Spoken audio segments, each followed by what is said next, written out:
How far is the end of magic from us? Andy Collins traverses into the magical realm of Harry Potter, embarking on a journey of exploration into the arcane. What connection exists between the mind and magical power? From whence does magic originate? Can magic truly grant eternal life? Andy, I am a wizard, and I believe that wizards ought to engage in activities befitting their status. Add a bit of flair. Chapter 1. A family in the magical world. Andy, hurry down for dinner. I shan't repeat myself.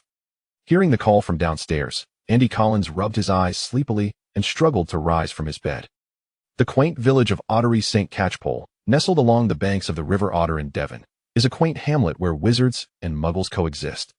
To date, Andy has resided in this village for a full decade. Upon discovering that he had crossed over into the magical world of Harry Potter, he was momentarily astonished, yet he swiftly embraced his new reality. After all, in his previous life, crossing over was not an unfamiliar phenomenon. It was nothing to be alarmed about. If only I had memorized the entire Harry Potter series back then. This was not the first time Andy lamented this fact. Though Harry Potter is a global bestseller, Andy had only heard of its renown in his past life, never having perused its pages. After all, it was a foreign novel. As for the Harry Potter films, well, he had only watched the first installment.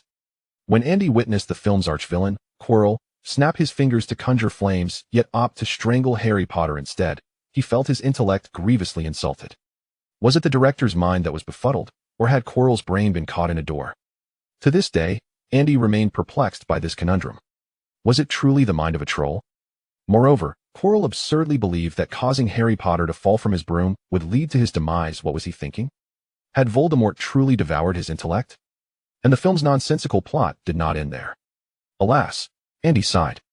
At this point, words were futile. Rushing downstairs, Andy paused by the mirror. His tousled brown curls were somewhat disheveled, and his sapphire eyes still bore traces of slumber. After rubbing his face, he thought, today would be another handsome day. How lazy. Isabel Collins, already seated at the table, stuck her tongue out at Andy. Rapping the little girl's head playfully, Andy yawned as he settled across from Isabel, languidly remarking, "All you do is eat by the time you roll into Hogwarts. I shall have to push you there. You're the one who'll roll." The little girl shot Andy a fierce glare before turning to Helen Collins to complain, "Mom, Andy is bullying me again." "Then just smack him," Helen retorted, waving her wand, while the already prepared food soared through the air, elegantly plating itself before landing on the table. "Dad, any news today?" Andy inquired, glancing at Kyle Collins. Kyle set aside the Daily Prophet, his voice tinged with excitement as he said, "The paper states that the boy who lived, Harry Potter, will be starting school this year, alongside you." When Andy was a mere year old, he returned to England with his family and had lived here for a full decade. He comprehended well the immense fame surrounding Harry Potter. In the parlance of his previous life, one could say he would be etched into history. All of this was merely due to one man, Voldemort. In Andy's former life, many Harry Potter fans claimed Voldemort paled in comparison to the first Dark Lord, Gellert Grindelwald. Voldemort was, at best, a terrorist. However, it was precisely because Voldemort was a terrorist that the terror he instilled in the magical community eclipsed that of Grindelwald. It was akin to how people feared Voldemort, yet remained unafraid of the mightier Dumbledore. How wonderful. I still have to wait. Isabel counted silently on her fingers. 1, 2, 3. Then, somewhat disgruntled, she remarked, "I have to wait 6 more years before I can go to school. By then, Harry Potter will be nearly graduated." "Andy, could you possibly get me an autograph from Harry Potter?" Isabel gazed intently at Andy. "You want me to ask an 11-year-old for an autograph? Am I to lose all dignity? An autograph you acquire yourself holds more significance." Andy replied, somewhat exasperated, "By the time you start school, Harry Potter will be in his 7th year." Suddenly, Andy realized something. Though entering school alongside Harry Potter was indeed daunting, considering the tumultuous events of that 7th year, it was likely that upon beginning school, they would face Voldemort in battle. Could first-year Isabel contend with the minions of Voldemort? Rumor had it that the battleground would be Hogwarts itself.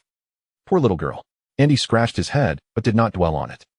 As a survivor of the last Wizarding War, his mother, Helen, and father, Kyle, had their own methods of survival. When Voldemort's power reached its zenith, Andy was but a babe in his crib, witnessing the chaos unfold. At that time, the family was not in Devon, but rather in a house in France. According to Kyle, his duty was to persuade the French Ministry of Magic to send Aurors to assist the British magical community in the war. At that moment, Kyle had just graduated and was not yet an employee of the British Ministry of Magic, however. After contacting a distant relative in a high-ranking position within the French ministry, he became an employee of the International Magical Cooperation Department of the British Ministry. He remained there until the war's conclusion. This position persisted until many years later. His current superior is Barty Crouch. Should Voldemort return, Andy would likely be left at Hogwarts after all. Dumbledore would be there, but Kyle and Helen would undoubtedly whisk Isabelle away to France. Indeed, France also boasts a magical school, making it a perfect rationale. After the family finished breakfast, Kyle departed for work at the Ministry of Magic via the household fireplace, while Helen waved her wand, causing the untidy table to organize itself, cloths wiping back and forth, and the dishes cleaning themselves in the sink. How wondrous, Andy silently mused.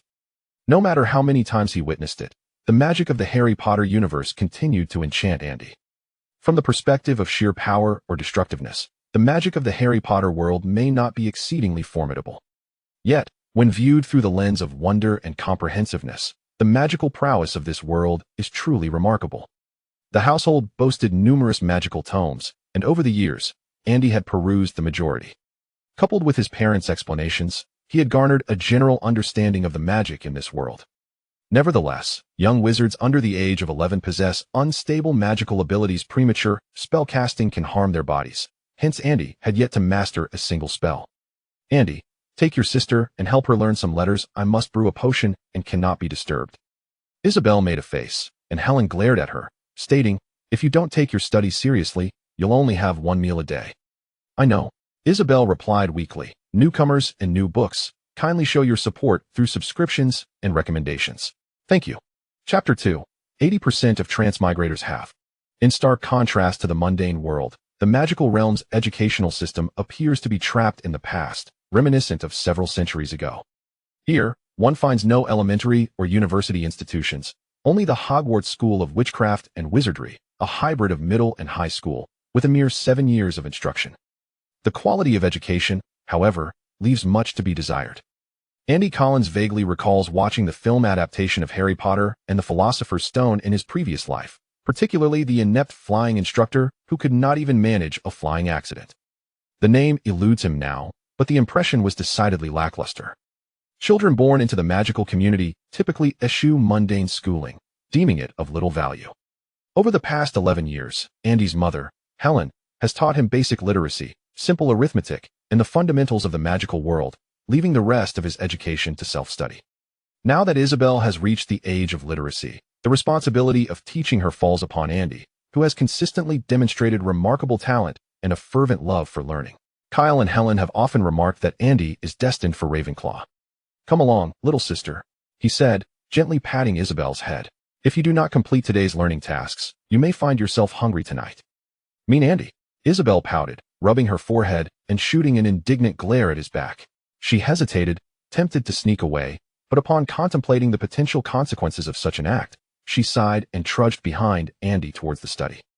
Andy's family is a quintessentially ordinary wizarding household, consisting of 4 members residing in a village where wizards and muggles coexist. Kyle works at the Ministry of Magic, while Helen remains at home to care for their 2 children. However, as a master potion maker, she brews potions to sell in Diagon Alley, earning more in a few months than Kyle does in his job. Andy occasionally assists her. Though St. Catchpole Village is a mixed community of wizards and muggles, the latter tend to cluster together, while wizards are scattered throughout the village, rarely interacting with their muggle neighbors. Kyle and Helen strictly forbid Andy and Isabelle from playing with muggle children. The nearest wizarding neighbor is a considerable distance away, requiring the crossing of 2 mountains to reach. Consequently, both Andy and Isabelle have few friends. It was only when Andy grew older that Kyle gifted him a child-sized broomstick, allowing him to occasionally see the world by visiting neighbors. Otherwise, the only time he encountered outsiders was when accompanying Kyle and Helen to their friends' homes. In summary, the young wizard's childhood has been both leisurely and monotonous. All right, you performed well today, let's call it a day, Andy said, stretching and closing his book.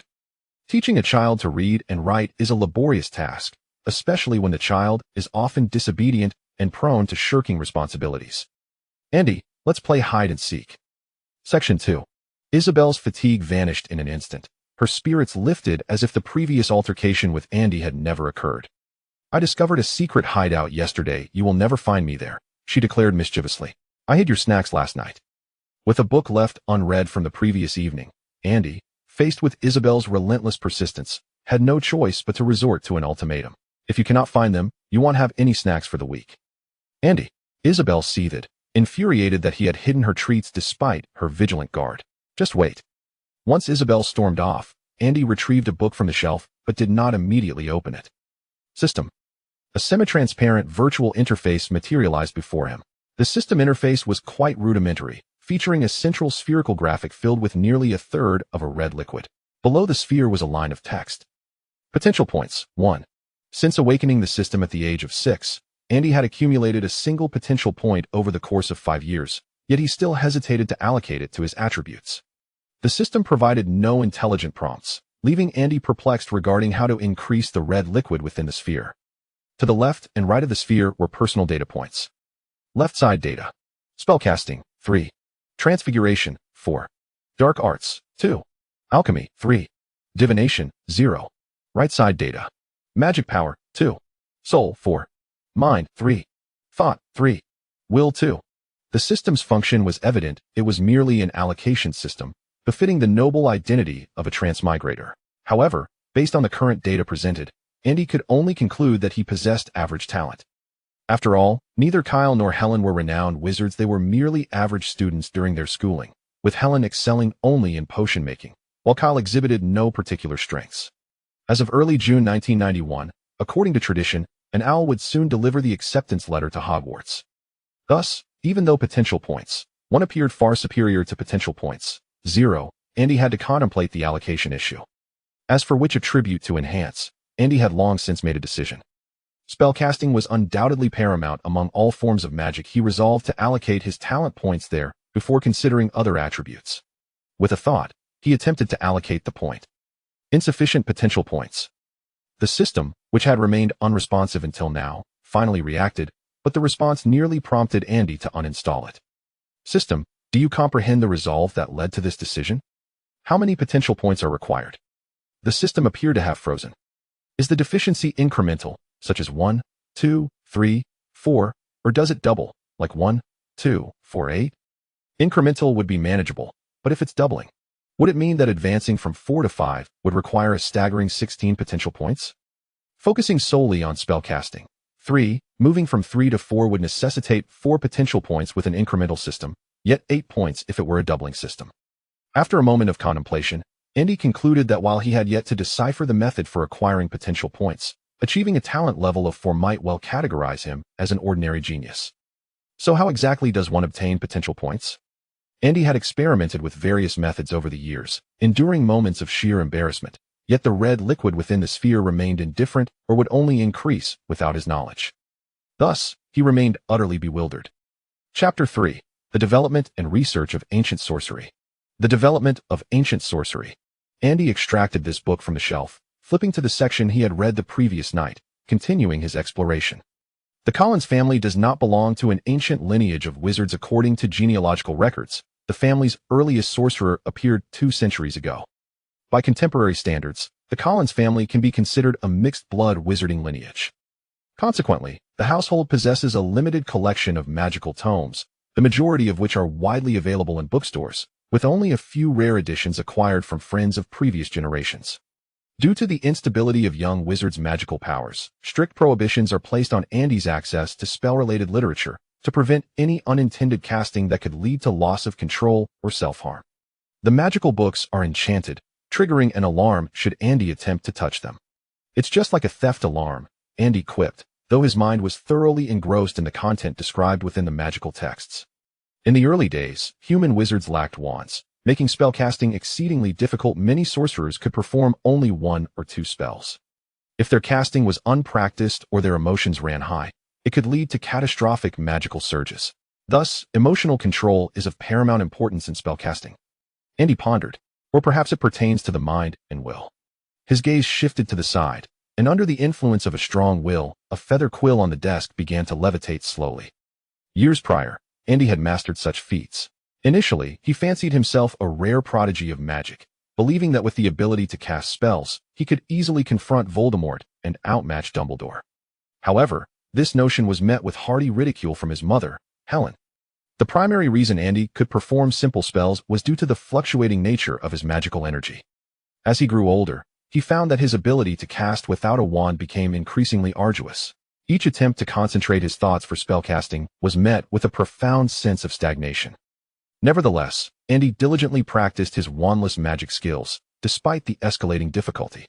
According to Helen, this sensation of stagnation arose from the gradual stabilization of Andy's magical energy, coupled with insufficient emotional intensity during casting. Once he acquired a wand, he would find spellcasting considerably easier. This assertion was corroborated by his readings. Is this how the phenomenon of murmur was born? He wondered.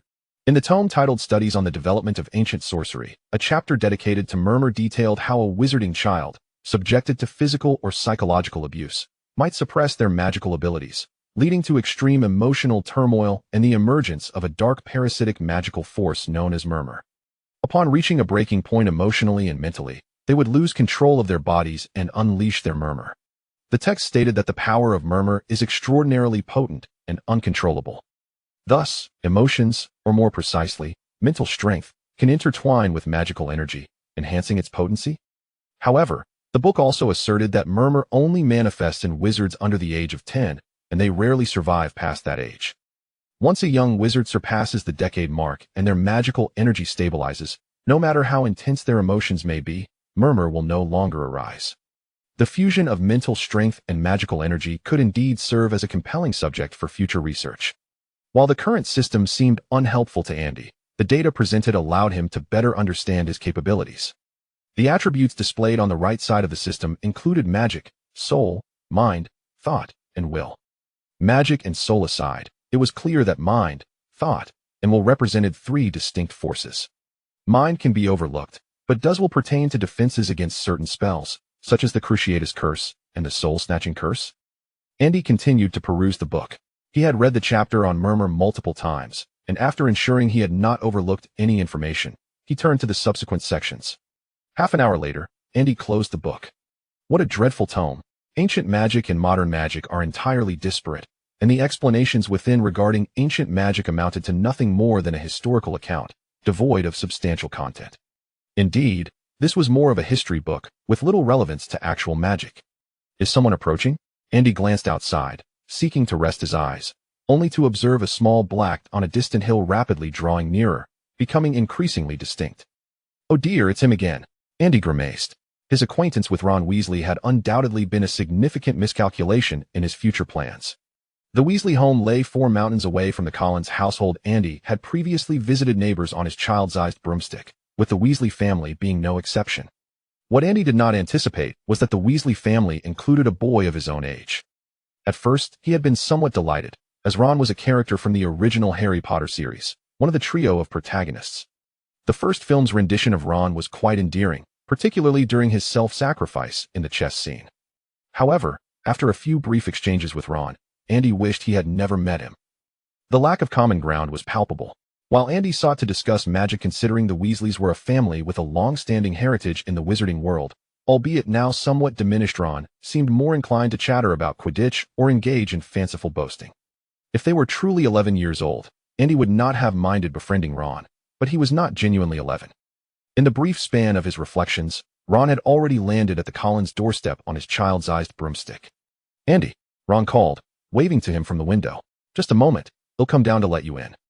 After returning the book to the shelf with a sigh, Andy hurried downstairs. In his previous life as a muggle, he had harbored an almost fervent enthusiasm for magic. But Ron was evidently quite ordinary, a typical child of the wizarding world. It was reminiscent of Andy's past life, where everyone recognized the wonders of technology, yet the study of mathematics and science remained an arduous ordeal. Perhaps it was precisely because Ron was born into the wizarding world that he had only one peer of his age in Andy. Chapter 4. Hermione and Her 2 Useless Men, Part 1. Merlin, you're at home reading again. I bet you'll be sorted into Ravenclaw. My mother says the same, and she always hopes I can be like you. Ron exclaimed dramatically, but quickly realized his words were misguided, amending, I didn't mean to imply that you're not good, it's just that we haven't started school yet, right? The tone of Ron's voice suggested that once he began school, he would be diligent in his studies. Section 3. Although Andy had not seen the subsequent films of Harry Potter, he had heard from a friend that the true essence of the movie was, in fact, Hermione and Her 2 Useless Men. Much like how Little Fish and Flower Wu-Kei is essentially Schindler's List. I personally prefer reading, Andy casually explained, inviting Ron to sit on the sofa, and asked, would you like something to drink? How about orange juice? Absolutely, Ron replied enthusiastically. How about we play Quidditch later? I brought my broom and written to Charlie for numerous tips. You said the same thing last time, Andy shrugged. He could genuinely empathize with Ron. Born into the magical world, Ron had hardly any peers his age and could not venture into the Muggle village for entertainment. While his life was leisurely, it was undeniably dull. However, Andy cherished the lifestyle of the magical realm. Here, one was close to nature, devoid of pressure, and free to pursue their passions. Most importantly, there existed wondrous magic. Reflecting on his past life, Andy remembered a world where technology was advanced and life was relatively comfortable. Yet, he was engulfed in a whirlwind of work, with overtime becoming a norm, often feeling the weight of life's pressures. Perhaps it was the nostalgia of childhood that bestowed upon Andy this illusion. That was just a fluke. Seeking excuses for his failures was a common trait among many, and Ron was particularly adept at it. Just wait, this time I won't let you score a single goal. Isabel, Andy called out, and the little girl came dashing over in her slippers, her cheeks puffed up in anger. You rotten Andy, where did you hide my snacks? You shall find them on your own. It's a grand adventure, Andy replied lightly, then added, Ron and I are off to play Quidditch. Would you like to join us? Of course. The little girl immediately shifted her focus. Ron looked at Andy with admiration. You're incredible. If I did that, my mother would surely kill me. Andy rolled his eyes. That's because there's only Ginny in your family. To be honest, there was a slight preference for boys in the magical realm, a reflection of its somewhat backward society. After finishing the orange juice, Andy called out, let us go. Although Ron's arrival had interrupted Andy's reading time. As a psychologically mature adult, Andy rarely lost his patience with children unless they committed a grave mistake. Moreover, he did not wish to appear too outlandish. Having a friend at least brought some reassurance to Kyle and Helen. The Quidditch pitch was constructed by the local adult wizards. It was not particularly high, yet sufficient for the young wizards to play. Unsurprisingly, the outcome of the match resulted in yet another resounding defeat for Ron at Andy's hands. Ron's skills were decent, especially considering Andy rarely played Quidditch. The two were more or less evenly matched. However, Ron possesses a fatal flaw. His psychological resilience is exceedingly fragile. Whenever he finds himself at a disadvantage, he easily loses his confidence and crumbles under pressure. Although Andy is aware of this, he has no intention of comforting Ron. Children harbor a profound aversion to admonishments from their peers, particularly when their shortcomings are highlighted, even if such observations are well-meaning. This aspect of Hermione's isolation in the original text is not lost on Andy, who certainly would not wish to err knowingly. Ron, it's almost noon. Why not come to my house for lunch? Thank you, but my mother insists I return home by noon. Very well. In a few days, I shall bring Isabel to visit Mrs. Weasley. Hey, my mother will be absolutely delighted. I mean, she really likes you. Bidding farewell to Ron, Andy silently commended his own diplomatic skills. Look, with just a few casual remarks, he had successfully deterred Ron from seeking him out in the coming days. And Ron was pleased to boot. As he soared home with the little girl, Helen was already preparing lunch. Mother, how is the potion brewing coming along? It requires a month. A significant endeavor indeed. Ordinary potions typically conclude within a matter of hours and are relatively inexpensive. However, those that take many days to brew tend to be exorbitantly priced. Keep it a secret. Helen, knowing Andy to be both clever and mature, nevertheless offered a cautious reminder. Is it the polyjuice potion? Andy inquired softly. Helen responded with a knowing glance. Andy resolved to keep a keen eye on the Daily Prophet a month hence, for the individual acquiring the polyjuice potion might very well stir up a major scandal. After lunch, with the preliminary potion work complete, Helen found herself with some leisure time, which unfortunately meant that poor Isabel would lose an entire afternoon of freedom. The little girl gazed at Andy with eager anticipation. Perhaps for her, the quest to locate the treats hidden away by her brother would become the most exhilarating game of her childhood. Andy chose to disregard the girl's plea for help. He had no desire to entangle himself in her mischief. Upon entering the study, Andy's gaze swept across the shelves, seeking a magical tome suitable for his current reading. I truly wish to acquire my own one soon. Having nearly exhausted the available literature, Andy pulled out the book he had perused that morning, The Development of Ancient Sorcery, and flipped back to the chapter on the subject of the Silent Ones. From Andy's understanding, the disparity in strength among adult wizards is not excessively pronounced. It is akin to muggles engaging in bare-handed combat. While differences exist, they're not as grotesquely vast as the chasm between ordinary humans and superheroes. Might Voldemort and Dumbledore be exceptions? Yet, how is this gap truly widened?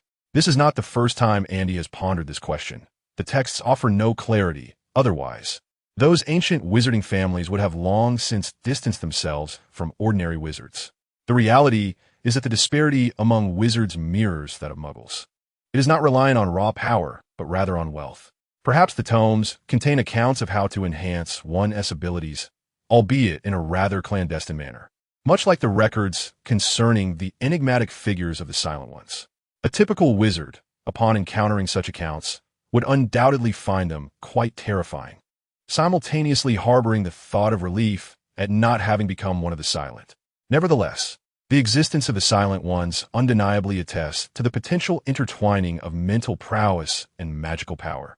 Perhaps I ought to revisit these spellbooks, seeking out those details that have been mentioned yet overlooked. Chapter 5. If the owl doesn't come soon, I shall send a howler to Dumbledore. As the days pass and July approaches, Andy's previously languid spirit begins to stir with impatience. Once he receives the acceptance letter from Hogwarts, he shall possess a wand of his own, enabling him to learn and cast his first true spell. So, when on earth will that wretched owl arrive? On the first day of July, Andy rested his chin in his hands upon the windowsill, gazing up at the cerulean sky, unable to suppress the urge to compose a howler to Dumbledore. With the students on holiday, the headmaster must be relatively unoccupied, right? Stop waiting, Andy. Perhaps your name isn't even in the acceptance book. A small girl stood behind him, indulging in pudding while reveling in his distress. Maybe you're just a dud. Your incessant chatter doesn't help, Andy retorted, then ponder aloud. Speaking of which, Isabel, you haven't experienced a magical surge, have you? Isabel replied with a scoff. Honestly, I had my first surge at the age of 6. You should be more concerned about yourself than worrying about me. The little girl seemed a touch withdrawn, even the pudding in her hands losing its appeal. You think you can compete with me? As July commenced, Andy's agitation intensified, prompting concern from both Kyle and Helen. Fear not, child, acceptance letters from Hogwarts typically arrive in late July, Kyle reassured him. You've practiced casting spells on your own, haven't you? If you're not a dud, Hogwarts will surely accept you, Helen added during their mealtime. It was becoming increasingly unbearable for Andy. His mind had begun to wander. Had it not been for Kyle's firm intervention that morning, Andy's howler would have already reached Dumbledore's desk. With your prowess, why not send a howler to Voldemort instead? I'm not anxious about the acceptance letter. I simply wish to acquire my wand sooner, Andy said, resting his cheek upon his hand, losing his appetite. Kyle mused, if you truly wish to learn magic sooner, you may try my wand. Really? Andy exclaimed, rising in excitement. Not a chance. Helen cast a disapproving glance at Kyle and remarked pointedly, let him feel anxious for a moment. This lad is usually so quiet. It's rare to see him exhibit any emotional fluctuations. Andy responded, that sounds reasonable, expressing his agreement. On July 15th, the owl from Hogwarts finally arrived in the village of St. Catchpole, soaring through the window into Andy's bedroom. The owl circled the room before landing gracefully on the desk, raising its leg to indicate that Andy could retrieve the letter, though its gaze remained fixed on a small bag beside the desk. Leftover cookies from the night before. Quite perceptive. Understanding the owl's customs, Andy first offered it a few cookie pieces as a reward before taking down the letter. To his delight, the letter was indeed the acceptance notice from Hogwarts. He attached his pre-written response to the owl's leg, signaling it to return promptly after finishing its treat. Thud, thud, thud. Rushing downstairs, Andy could hardly contain his excitement as he exclaimed to Helen, Mom, the acceptance letter has arrived. Can we go buy a wand now? Having already perused the contents of the letter, it was only upon receiving it that Andy felt the true depth of his exhilaration. This was magic. I see. Well, Kyle has gone to work, and Isabel is home alone without anyone to look after her. Perhaps we should wait until the weekend? Helen's expression held a hint of mischief. We can take Isabel with us, Andy began, but before he could finish, Isabel crossed her arms and firmly declared, I do not wish to go to Diagon Alley. Weren't you the one most looking forward to Diagon Alley? We can drop Isabel off at the Weasleys. Just as Andy was about to continue, He realized that the two of them were conspiring to tease him. Enough of this. Let us get ready and leave, Andy said, somewhat exasperated. It's been a while since I've seen you act like a child, Helen lamented with a slight shake of her head. She then produced her wand and pointed it at herself, instantly transforming her casual clothing into a splendid blue wizarding robe. I'm ready. Isabel, hurry and change. Were you one tthe coming with us? Isabel glanced at Andy, who was already dressed, and pouted, You two are so cunning. In the fourth segment, they traveled through the fireplace to Diagon Alley. Helen held Isabella's hand and turned to Andy, saying, Leave the other items to me. You go by your wand and clothes. Helen had always trusted Andy completely. Understood, Mom. Having visited Diagon Alley numerous times, Andy was thoroughly familiar with the place. The first visit had been thrilling. The second and third visits still held some excitement. But after several trips, he realized that aside from the magical aspects, there was little to explore. The expanse of Diagon Alley was hardly larger than a bustling pedestrian street in the Muggle world. Ollivander, crafting finely made wands since 382 B.C. Andy pushed the door open and stepped inside. Mr. Ollivander, I have come to purchase a wand. The shop is quite modest, furnished only with a counter and a long bench, while thousands of slender boxes clutter the space. From behind a shelf, Ollivander emerged, his pale eyes sparkling with vitality. Good morning, Mr. Collins. It appears you have finally reached the age for schooling. Indeed, Andy replied, brimming with pride. 2 years prior, he had attempted to clandestinely acquire a wand with the meager savings he had gathered, only to be firmly rebuffed by the old man. How vexing. It's your right hand, is it not? Raise your arm. Ollivander's memory was evidently sharp. Andy lifted his right arm, and a measuring tape soared into the air, enveloping him from head to toe, inside and out. Each wand crafted by Ollivander possesses extraordinary magical properties, which is the essence of their being. We utilize various materials in wand making, just as no two wizards in the world are entirely alike, hence each wand embodies a unique personality. At this juncture, Ollivander's tone shifted to one of gravity. Remember, it is the wand that chooses the wizard. Although Andy did not express his thoughts, he refrained from interjecting in a domain where others held expertise. Try this one, made of pine, with a core of phoenix feather, 13.5 inches. Andy accepted the wand. For a fleeting moment, he felt an inexplicable connection with it, as if the wand was imparting a sense of exhilaration. He waved the wand, and its tip erupted in a dazzling radiance, illuminating the previously dim room. Chapter 6. There are few honest souls in the magical world splendid. Absolutely marvelous. Ollivander placed the wand into a box, securing it with a delicate ribbon. Pine typically bestows its favor upon self-reliant wizards, whose unique traits may even be perceived as solitary. The phoenix, on the other hand, symbolizes independence and seclusion. At this, Ollivander regarded Andy with a hint of scrutiny. Many wand makers insist that pine wands favor long-lived wizards. A notion I uphold, for I have never encountered a pine wand holder who met an untimely demise. The phoenix represents rebirth through fire. Does that mean I can be reckless? Andy exclaimed, exhilarated. Ollivander continued, The wand chooses the wizard, Mr. Collins. I believe you shall achieve great things. However, at school, do make an effort to cultivate friendships. Thank you for your patronage. That will be 7 galleons. Thank you, Mr. Ollivander. Andy accepted the wand box, handing over 7 galleons. Yet he did not immediately depart.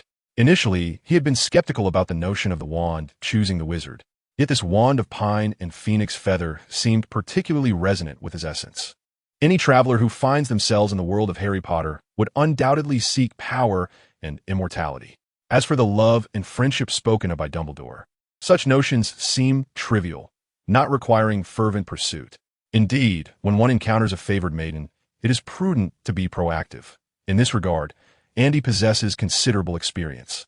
He is acutely aware of his own nature, merely an ordinary traveler, embodying all the quintessential traits of such individuals.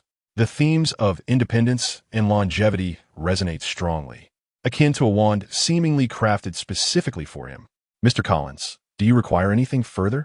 Inquiring about Andy's lingering presence, Ollivander expressed curiosity. Indeed, Andy replied, furrowing his brow. Mr. Ollivander, you mentioned that wands choose their wizards, yet a person's character is not immutable. Ollivander, far from being impatient, explained with great patience. Certainly, While such occurrences are rare, they are not impossible. Each wand is but a semi-finished product, growing alongside its chosen wizard and gradually adapting to the wizard's personality and casting habits. Thus, even if a wizard undergoes a sudden change in temperament, the wand will evolve in tandem. He added, "Remember, a wand is a wizard's most trustworthy companion." "Thank you." Andy nodded in understanding. Although Ollivander's explanation bore a somewhat idealistic tone, it was fitting for the magical realm, where a wand possessing its own character is hardly surprising. "I also wish to purchase a set of wand care tools." Andy resolved to treat his wand with the same affection as he would a girlfriend, striving to win its favor sooner rather than later. If it were a witch, one might even consider treating the wand as a boyfriend. Perhaps that is a tad excessive? After acquiring the wand, Andy proceeded to Madame Malkin's robes for all occasions, where he ordered 3 sets of Hogwarts uniforms. The uniforms would be custom-made and delivered to his home in 3 days. With his wand and Hogwarts attire secured, Andy made his way to Florian Fortescue's ice cream parlor, ordering a scoop of ice cream while awaiting Helen and Isabel. Whenever they visited Diagon Alley, Isabel would insist on indulging in the ice cream from this establishment before returning. Approximately 10 minutes later, Helen entered the ice cream shop, holding Isabel's hand. "I've sent our purchases home via Owl," she informed Andy. "You and Isabel wait here for a moment. I need to attend to a matter." "Understood, do not worry," Andy replied casually. In a magical world, apart from the exceptionally earnest individuals, there are hardly a handful of truly honest souls. Most are wizards well-versed in the wonders of magic, and it would be quite peculiar to claim they have not engaged in any clandestine mischief. Take Hermione, for instance, a model student. Within less than a year at Hogwarts, she had already strayed from the path. From breaching school regulations to flouting the law, as long as one remains undiscovered, it is of little consequence. Helen, a master of potions, occasionally took on commissions for forbidden brews, which did not seem to present a significant issue. Even if the Ministry of Magic were to uncover her activities, she had Kyle to manage her social connections. Moreover, the household is equipped with a readily available illegal key, allowing for a swift escape in an instant. The batch of compound potion brewed a month and a half ago has long been delivered, resulting in a substantial influx of galleons into the family vault. Quite frankly, it is rather unusual for one to be as impoverished as the Weasley family in the wizarding world. During the initial years of my crossing over, Andy had presumed that Muggle currency could be freely exchanged with that of the magical realm. It was only after consulting Helen that he learned the truth. Only young wizards in the Muggle world possess a limited annual exchange quota. Helen expressed her disappointment regarding this. Upon discovering from her classmates that Muggle money could be converted into galleons, she had even gone so far as to learn the soul-binding curse and the oblivion charm, only to find that Gringotts did not offer such a service. After waiting for approximately 15 minutes, Helen entered the ice cream shop with an air of excitement, announcing, "Andy, Isabel, it's time to go home." "But I haven't finished yet," Isabel lamented, not wishing to return home so soon. "You can finish at home. Your mother has important matters to attend to," Helen insisted, pulling Isabel out of the shop. Upon returning home via the fireplace, Andy inquired of Helen, "Do you need assistance?" "Well, it's advanced potion making. You might not be able to handle it." "What is it this time?" "A Veritaserum." Andy was familiar with this substance. Veritaserum is not infallibly effective. There are numerous methods to circumvent its effects, rendering it unsuitable for judicial proceedings. However, when combined with the Cruciatus Curse, it proves to be exceedingly effective. The individual purchasing this is undoubtedly a dark wizard. As Helen set about brewing the potion, Isabel continued to enjoy the half-eaten ice cream.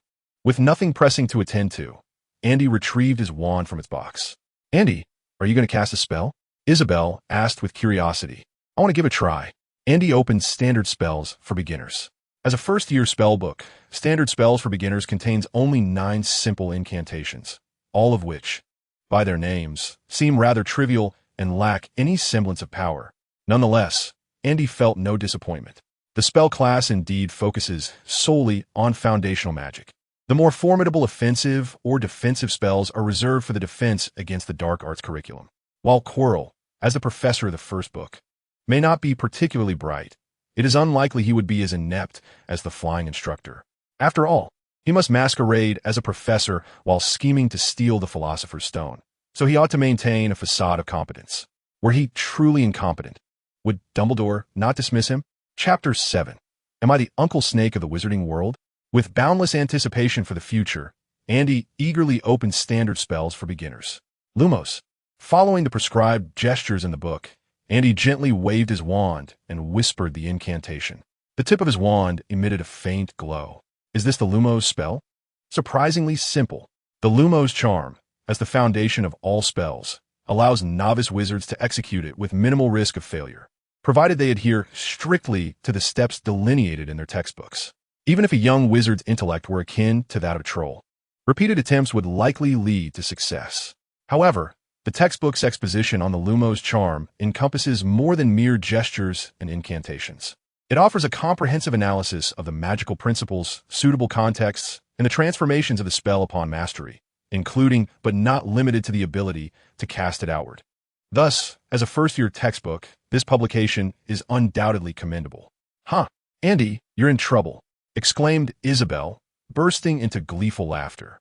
I've heard that young wizards are forbidden from casting spells outside of school. You're about to be expelled from Hogwarts. Let me think, Andy. You must be the first wizard in the history of Hogwarts to be expelled before even enrolling. Congratulations, you made history. The little girl rolled on the sofa in delight. Fool, Andy retorted, my fish-lipped sister, to prevent underage wizards from casting spells outside school. The Ministry of Magic first instituted the reasonable restrictions on underage sorcery and subsequently implemented a monitoring system called Trace to oversee young wizards' spellcasting activities beyond school grounds. According to the Collins family's long-standing explorations of magical law, the Trace is hardly a secret. Firstly, only those young wizards officially enrolled at Hogwarts are subject to its monitoring. Since Andy has yet to enroll, he is exempt. Secondly, the Trace is not infallible. It primarily targets wizards of Muggle descent to prevent the exposure of the magical world. For young wizards from magical families, the Trace loses its efficacy when accompanied by an adult wizard. Of course, if no adult wizard is present. Even those from wizarding families casting spells outside will be detected by the Ministry. Disregarding Isabel, Andy silently activated the system and waved his wand. Lumos. The red liquid within the orb appeared to have increased slightly since a month and a half ago, though Andy had yet to discern the principle behind this augmentation. He harbored a hypothesis, albeit one previously difficult to validate. Is it related to the attribute hints? With this question in mind, Andy continued to wave his wand. Lumos. Lumos. After a series of attempts, he keenly observed a subtle rise in the red liquid within the orb. The increase was minuscule. Without meticulous observation, he might have overlooked it. For 5 years, Andy had never ceased his inquiries into the system. The system comprises 10 attributes. On the left side are charms, transfiguration, dark arts, alchemy, and divination. On the right side are magic power, soul, mind, thought, and will. Andy's previous conjecture was that only by exercising and enhancing the 5 attributes on the left side could the red liquid within the orb be elevated. Over the years, Andy experimented with various methods, but only acquired a single potential point. Practicing the control of magical energy does not count towards the attributes of spellcraft, and previously, Andy was unable to consult books related to casting spells. Nevertheless, the red liquid within the orb continued to increase, even filling to capacity once, granting Andy another potential point. What was once merely a hypothesis has now been substantiated. In the past 5 years, Andy has enhanced 2 attributes. The magic attribute has risen from, and the soul attribute has progressed from 3 to 4, both through passive enhancement. Additionally, the originally volatile magical energy has gradually stabilized. This stabilization of magical energy effectively serves to enhance related abilities such as spellcraft, transfiguration, and dark magic. After countless attempts, this represents the final possibilities that Andy could conceive. Thus, the next step involves studying spells and engaging in rigorous practice. In other words, if the enhancement of the left side attributes indeed increases the red liquid within the orb, then studying dark magic must be considered within the scope of learning. I aspire to master all forms of magic in the world, to comprehend the truths of magic, and to pursue immortality and power. My wand symbolizes isolation, detachment from the world, longevity, and rebirth. This persona feels remarkably familiar, Andy pondered. If I were to join Slytherin and acquire a multitude of serpents as pets, could I unleash them upon adversaries and become the serpent uncle of the magical realm? Does my gaze betray an insatiable ambition? Upon reflection, Slytherin does seem quite appealing. The original emblem of Slytherin House emphasized ambition, leadership, cunning, determination, and resourcefulness. However, with the emergence of certain rumors regarding Slytherin himself, the house has become a symbol of pure blood lineage. Never mind. When it comes to the sorting ceremony, I shall simply go with the flow. In Andy's view, the greatest treasure of Hogwarts lies within its library, housing tomes that have been collected over millennia. Perhaps this is the most significant treasure in the magical world. Mastering the spells contained therein would naturally lead to becoming a powerful wizard. In the evening, Kyle returned home from work to find Helen had prepared a sumptuous dinner, and a subtle aroma wafted through the living room. "Andy, you must be overjoyed today," Kyle exclaimed eagerly. "I haven't even asked yet. What material is your wand made of?" "Pine wood, with a phoenix feather," Andy replied, exhausted after an afternoon of practicing magic. "That's quite impressive. A wand with a phoenix feather is rare, but pine wood is rather ordinary." Kyle, being an ordinary wizard, assessed the quality of wands based on their wood and core. Isabel whispered to her mother, "Mom, Andy cast a spell at home today. Please be cautious." Helen looked at Andy and said, "If I'm not at home, make sure to read on your own and refrain from waving your wand aimlessly." "Understood." Andy nodded. Suddenly, Kyle proposed, "Since Andy has reached the age for school, we ought to celebrate this at home." It had been nearly a year since Andy and Isabel last saw their grandfather and maternal grandfather during last Christmas. "What do you think?" Kyle turned to Helen. All right to them tomorrow," Helen agreed. Andy glanced at the three family members at the dining table and suddenly felt a slight disparity between himself and Uncle Snake's persona. Chapter 8. The Gossip of Snape and Spell Studies. As August drew to a close, the time for Hogwarts opening grew ever nearer. Andy had never anticipated that he would one day look forward to attending school. "I am, after all, an academic underachiever." In his bedroom, Andy closed the beginner's guide to Transfiguration, placing it alongside his other textbooks. This past month had undoubtedly been the most fulfilling period since his reincarnation, filled with family gatherings and exchanges of Hogwarts intel with Ron, George, and Fred. Most importantly, Andy had acquired a wand, allowing him to practice magic without restraint. Reflecting on the Hogwarts intel, Andy suddenly felt a twinge of apprehension. A month prior, during Hogwarts break, he had written to Ron inviting him and the twins to play Quidditch. It was also a casual inquiry to glean insights about the professors at Hogwarts. After all, cultivating a good rapport with teachers is vital in any world. The endeavor proved fruitful. He gathered valuable information. Most professors seemed amiable, yet the current head of Slytherin House and Potions Master, Severus Snape, was painted by the twins as Hogwarts' foremost villain, someone even a killing curse would not satisfy. And he had a vague recollection of Snape from the film Harry Potter and the Sorcerer's Stone, where he appeared to target Harry Potter. However, during Quirrell's malevolent curse on Harry's broomstick, Snape seemed to utter a counter-curse. In essence, Snape struck Andy as a professor of unpleasant disposition, biased towards his own house. He would deliberately cause trouble for Gryffindor, but would not stand idly by if a student was in danger. With a mixture of curiosity and a thirst for gossip, Andy inquired about Snape's past from his mother, Helen. Having been a Gryffindor during her school days, Helen was presumably well acquainted with Snape, given the long-standing rivalry between Gryffindor and Slytherin. Thus, Andy came to hear the tale of Severus Snape confronting the four champions of Gryffindor. In Helen's vivid recounting, Snape emerged as a brooding figure, his demeanor dark and menacing, deeply engrossed in the arts of dark magic. Upon his arrival at Hogwarts, he displayed an extraordinary aptitude for magic, even enrolling in a youth training program for Death Eaters.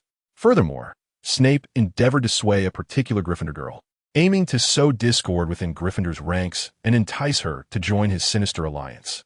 Fortunately, the valiant four of Gryffindor united to thwart Snape's nefarious schemes. Given this, how could Snape become a professor? Andy inquired. Albus Dumbledore vouched for him, she replied. Such is the nature of Slytherin.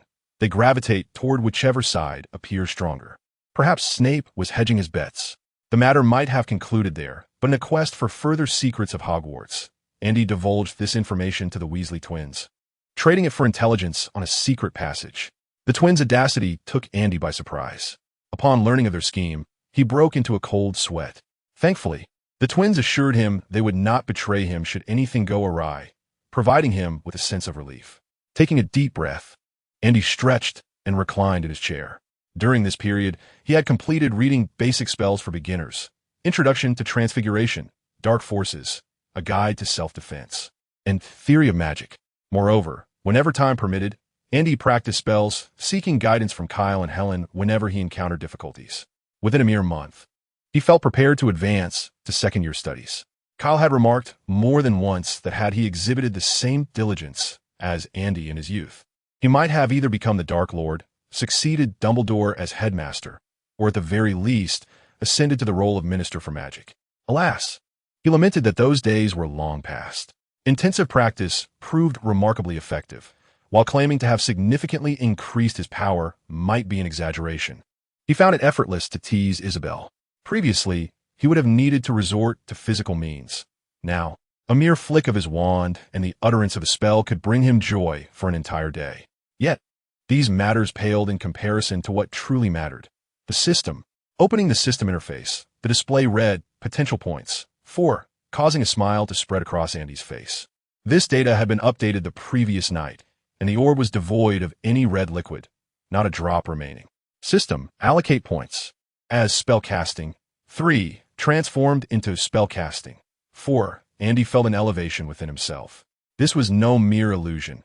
He genuinely sensed subtle changes within his body. It was as if casting spells had become more effortless, and the learning of incantations had grown significantly easier. In the past, certain perplexing theories of enchantments suddenly became clear to me as if I had been enlightened. This sensation bore resemblance to that of a prodigy. In truth, Andy had experienced such feelings before, his aptitude for transfiguration evidently surpassing that of charms. Both Kyle and Helen had previously referred to Andy as a magical genius, but this was merely attributed to his discipline, diligence, and the comprehension typical of an adult. Stripped of these attributes, Andy was merely of average talent. By now, he had developed a rudimentary understanding of the data provided by the system. 1 represented a giant, 2 indicated mediocrity, 3 denoted an ordinary person, for signified distinction.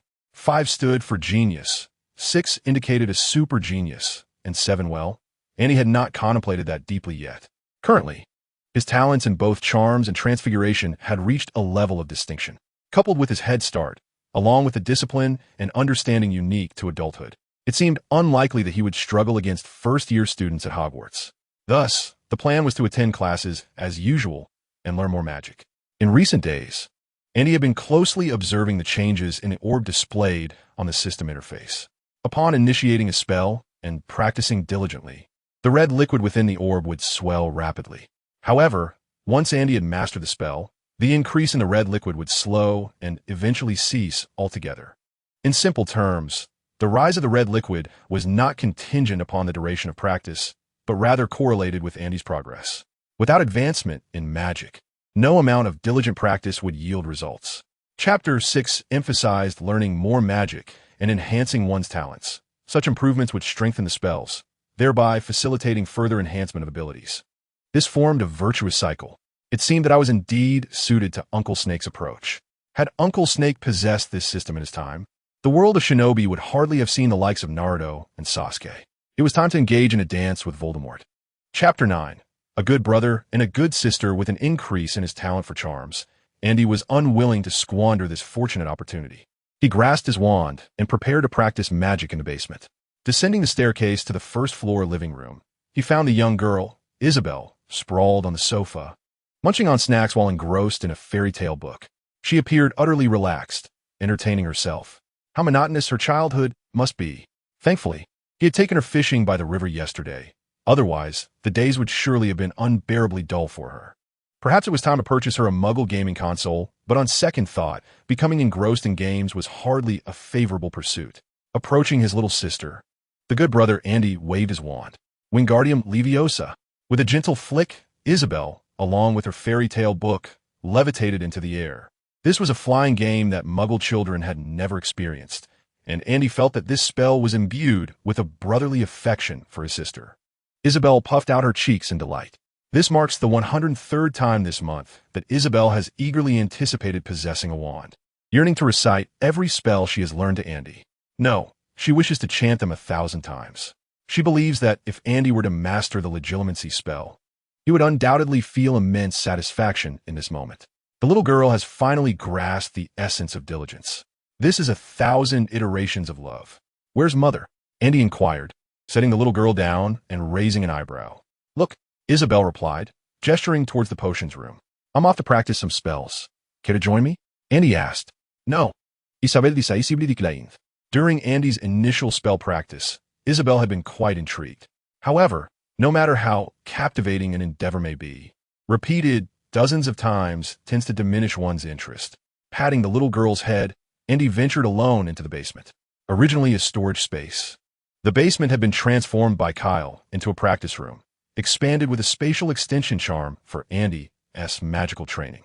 Andy had once been curious as to why Kyle and Helen did not engage in practicing magic. Their response was profoundly striking. They believed that magic did not necessitate practice. The spells they had mastered were sufficient to address all the challenges of daily life. Though continued practice might yield slight enhancements, those improvements were negligible. It felt akin to muggles engaging in fitness. An adult's strength is already adequate for managing life's trivialities, so what purpose does further physical exercise serve? Dark wizards are handled by the Ministry of Magic's Aurors, and Voldemort faced Dumbledore's opposition. If all else fails, one could always use a portkey to relocate to another country.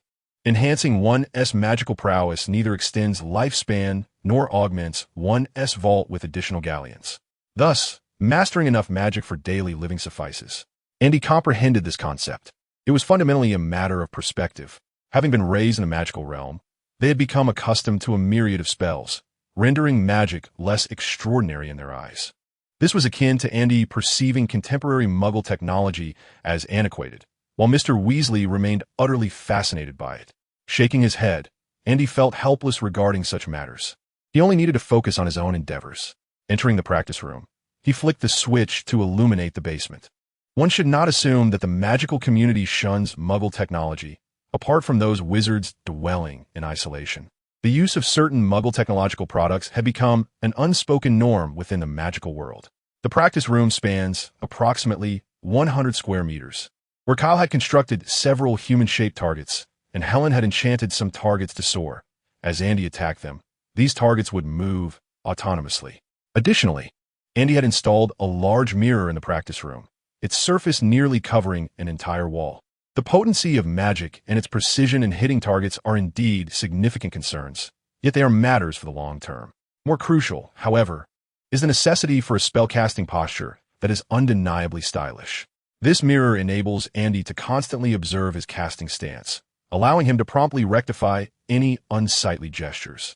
All petrify, collapse, flames ablaze, restore to the original. The sounds of Andy practicing incantations resonate within the basement. Alongside fundamental spells, Transfiguration also falls within his repertoire. The distinction of Transfiguration from basic spells is not without reason, for it represents a complex branch of magic, serving as one of the cornerstones for wizards to comprehend the fabric of the world.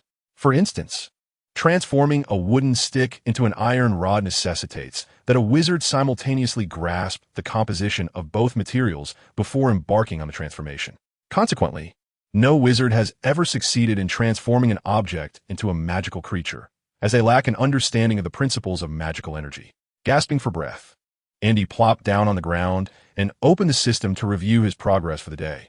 In merely an hour of practice, the red liquid within the orb had increased to 1/3 of its capacity, a promising advancement. The growth of the red liquid not only indicates that Andy can earn potential points, but also signifies that his practice today has been fruitful. In contrast, ineffective practice would yield no change in the liquid at all. However, this progress is temporary.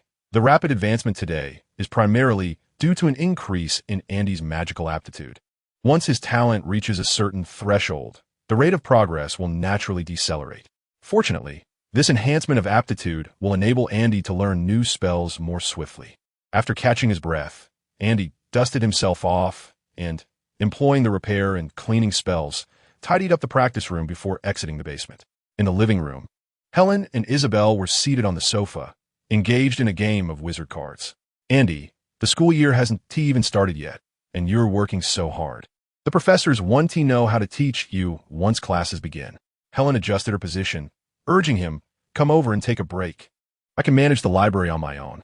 After sitting down, Andy replied. My current diligence is indeed aimed at securing more time to immerse myself in the library. Hogwarts follows a 7-year curriculum, and regardless of how one contemplates it, time always seems insufficient. My son is truly remarkable. Helen would certainly not deter Andy from his studies. While she and Kyle may have settled into a more relaxed routine, she harbored high expectations for Andy. Isabel scoffed, feeling that her own efforts paled in comparison to Andy's. Yet, she mused that when Andy grew old and could no longer move, she would surpass him in their endeavors. In this regard, she held the advantage. Only 3 days until school starts. Don't overexert yourself these next couple of days, Helen cautioned. I plan to rest for 2 days as well. Andy said, by the way, Mother, may I now peruse the magical tomes at home? Specifically, the sections pertaining to spellcasting. Chapter 10. Andy, it seems I have encountered a rival. In the final days before the commencement of school, Andy refrained from further practicing magic, instead dedicating his time to the company of his family, indulging in 2 days of delightful escapades with Isabel. September 1st. As was customary, Andy enjoyed a leisurely slumber, only to be awakened by Helen's exasperated voice and forcibly roused from his bed by the spirited Isabel. Dressed in his pajamas, he meandered downstairs, still bleary-eyed, greeting his family with a sleepy good morning. Andy, this won't do, Helen admonished. Kyle has already finished breakfast. If you continue to sleep in, you shall be tardy for class upon your arrival at Hogwarts. Drowsily, Andy settled at the dining table, gently patting his cheeks to rouse himself. Fear not. I have set an alarm. The indulgent habit of sleeping in was a dream from his previous life and a proclivity in this one. Being late for class was his own concern. The professors at school would surely reprimand him. Helen, with a hint of irritation, remarked that if there were any aspect of this child that left her dissatisfied, it would be his penchant for slumbering late. After finishing breakfast, Andy made his way to the bathroom for a refreshing shower and changed into clean attire. Having packed his belongings the previous night, he double-checked for any forgotten items before trundling down to the living room with his suitcase in tow. Kyle was seated on the sofa, perusing the newspaper, having taken a half-day off. This was Andy's inaugural day at school, and he had no desire to miss such a momentous occasion. Has Gringotts not been robbed? How long has it been? And yet the Daily Prophet has yet to report on it. Glancing at the newspaper, Andy quickly lost interest and leaned back against the sofa. With a rustle, Kyle adjusted the newspaper and spoke in a tone of an experienced individual. Child, this is the allure of galleons. Cornelius Fudge was appointed Minister of Magic only last year, and it is widely known that he owes his position to Dumbledore's support. He is but a puppet to Dumbledore's strings. Yet, is this truly Dumbledore's intent, or has he misjudged the character of those around him? Reflecting on a certain defense against the dark arts professor, Andy suddenly realized that Dumbledore might very well be suffering from senility, considering he was over a century old. After all, the statutory retirement age in the Muggle world is 60, yet Dumbledore, having surpassed that by many years, still persisted in his duties. What remarkable fortitude! After lingering at home until past 10, the family of 4 boarded the night bus to King's Cross Station. The experience aboard the night bus was exhilarating. It could transport you anywhere your heart desired, gliding over hills and fields with ease, even more thrilling than a roller coaster. This bus was a favorite of both Andy and Isabel. At this hour, the train station was bustling with activity, and Andy and his family arrived at the wall located between platforms 9 and 10. Let's proceed, my dear. Helen grasped Isabel's hand, and as Andy and Kyle traversed the wall, she led the little girl through as well. On either side of the wall lay 2 utterly disparate realms. The denizens of the other world might never fathom that this world harbored a remarkable assemblage of wizards coexisting within it. The Hogwarts Express, a deep crimson steam locomotive from the Victorian era, exuded an air of antiquity. However, Andy found it utterly inconceivable to associate this train with the term express. Was it swifter than the green trains? Not to mention, it paled in comparison to high-speed trains. The platform was teeming with parents sending off their children to school, clad in an array of eccentric attire that appeared rather peculiar. Some young wizards even brought along pets. Andy observed a round-faced little wizard treating a toad as a companion. Goodness, could one really pet such a creature? Hurry aboard. There should still be plenty of empty compartments at this hour, Helen said with some reluctance. Remember to write to us once you arrive at school. I will. Goodbye, Dad, Mom, and Isabel. See you at Christmas. Andy waved farewell to his family. lightly flicking his wand towards his suitcase. Wingardium Leviosa. The suitcase ascended, trailing behind Andy as he boarded the train, traversing the corridor until he found an unoccupied compartment. After stowing his suitcase, Andy opened the compartment window for one last farewell to his family. You all should head back now. I plan to catch a bit more sleep since I woke up far too early this morning. Andy waved his hand. How long do you intend to sleep? Do you want us to starve while waiting for you? Helen replied with a hint of exasperation. All right. Kyle chuckled. We'll head back now. See you at Christmas. Goodbye. Andy, Isabel said, looking at him with reluctance, her tone stern. You must write to me once you reach school. I know. I will certainly write to you. Once his family departed, Andy closed the window and closed his eyes for a brief respite. Suddenly, the compartment door swung open, and a brown-haired girl stood at the entrance, lugging a large trunk. May I sit here? She inquired, tilting her chin upward. Hello, em Femayani Graindev. May I ask who you are? Please take a seat. I'm all alone here. Oh, I almost forgot to introduce myself. My name is Andy Collins, he replied. Pleasure to meet you, Mr. Collins. Hermione nodded as she brought her suitcase into the compartment. Just call me Andy.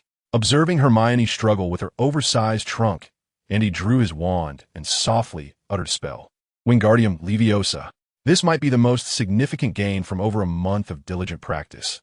No matter the challenge, Andy instinctively reached for his wand to resolve it.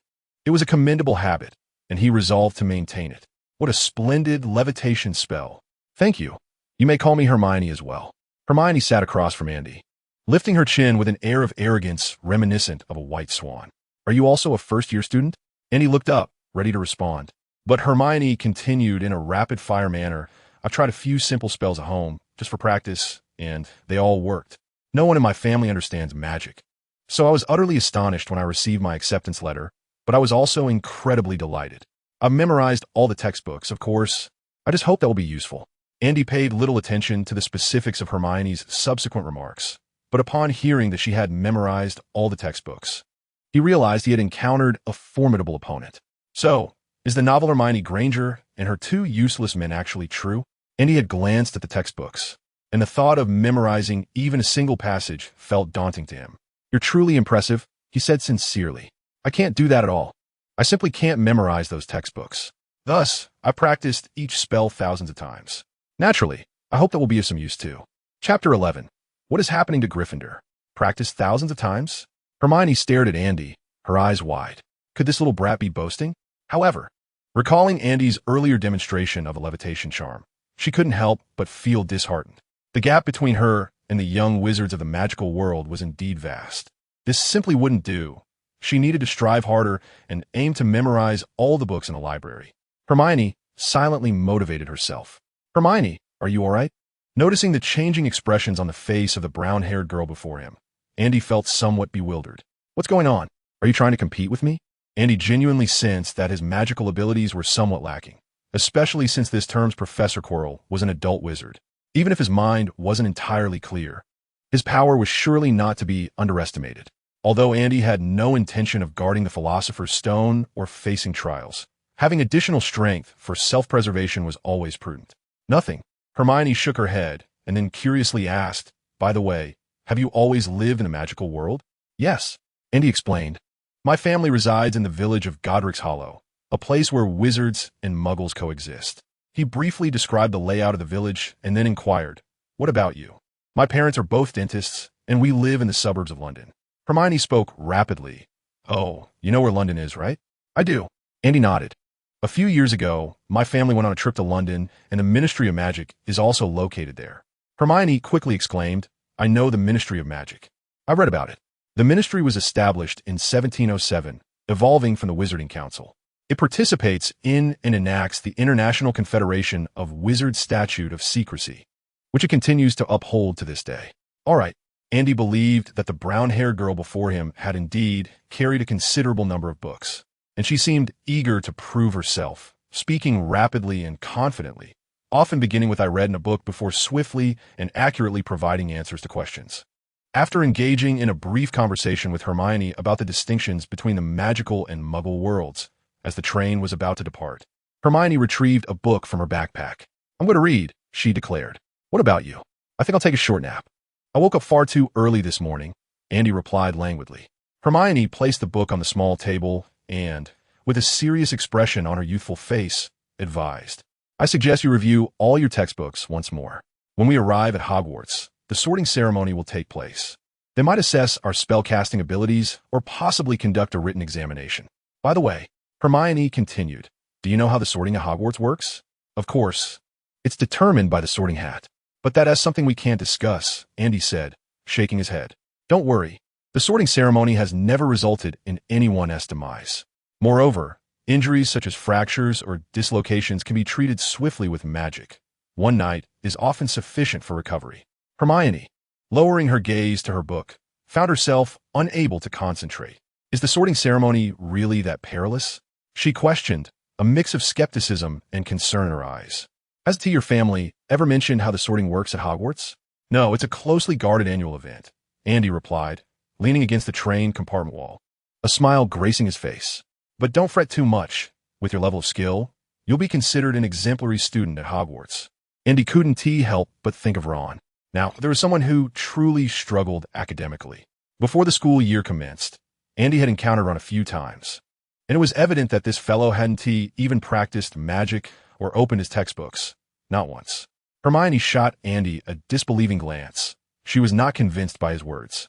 Earlier, at the platform, she had noticed Andy and observed him performing the levitation charm. She had followed him in hopes of learning more about the magical realm.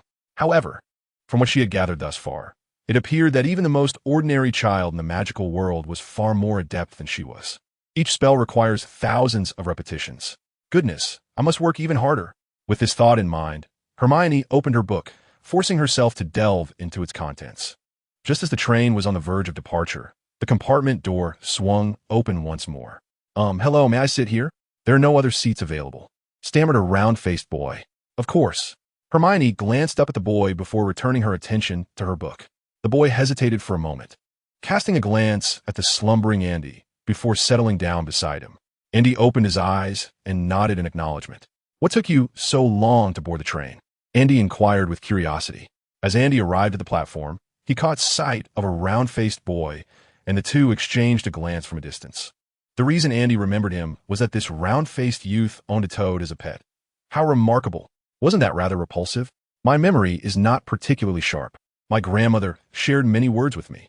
At this moment, the round-faced boy appeared utterly astonished, realizing he had forgotten what his grandmother had advised him. "Hello, I am Hermione Granger. And you?" Hermione was the first to greet. "Neville Longbottom."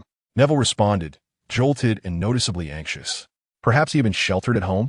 "I am Andy Collins. You may call me Andy," and he introduced himself. "Hello, Andy," Neville quickly replied.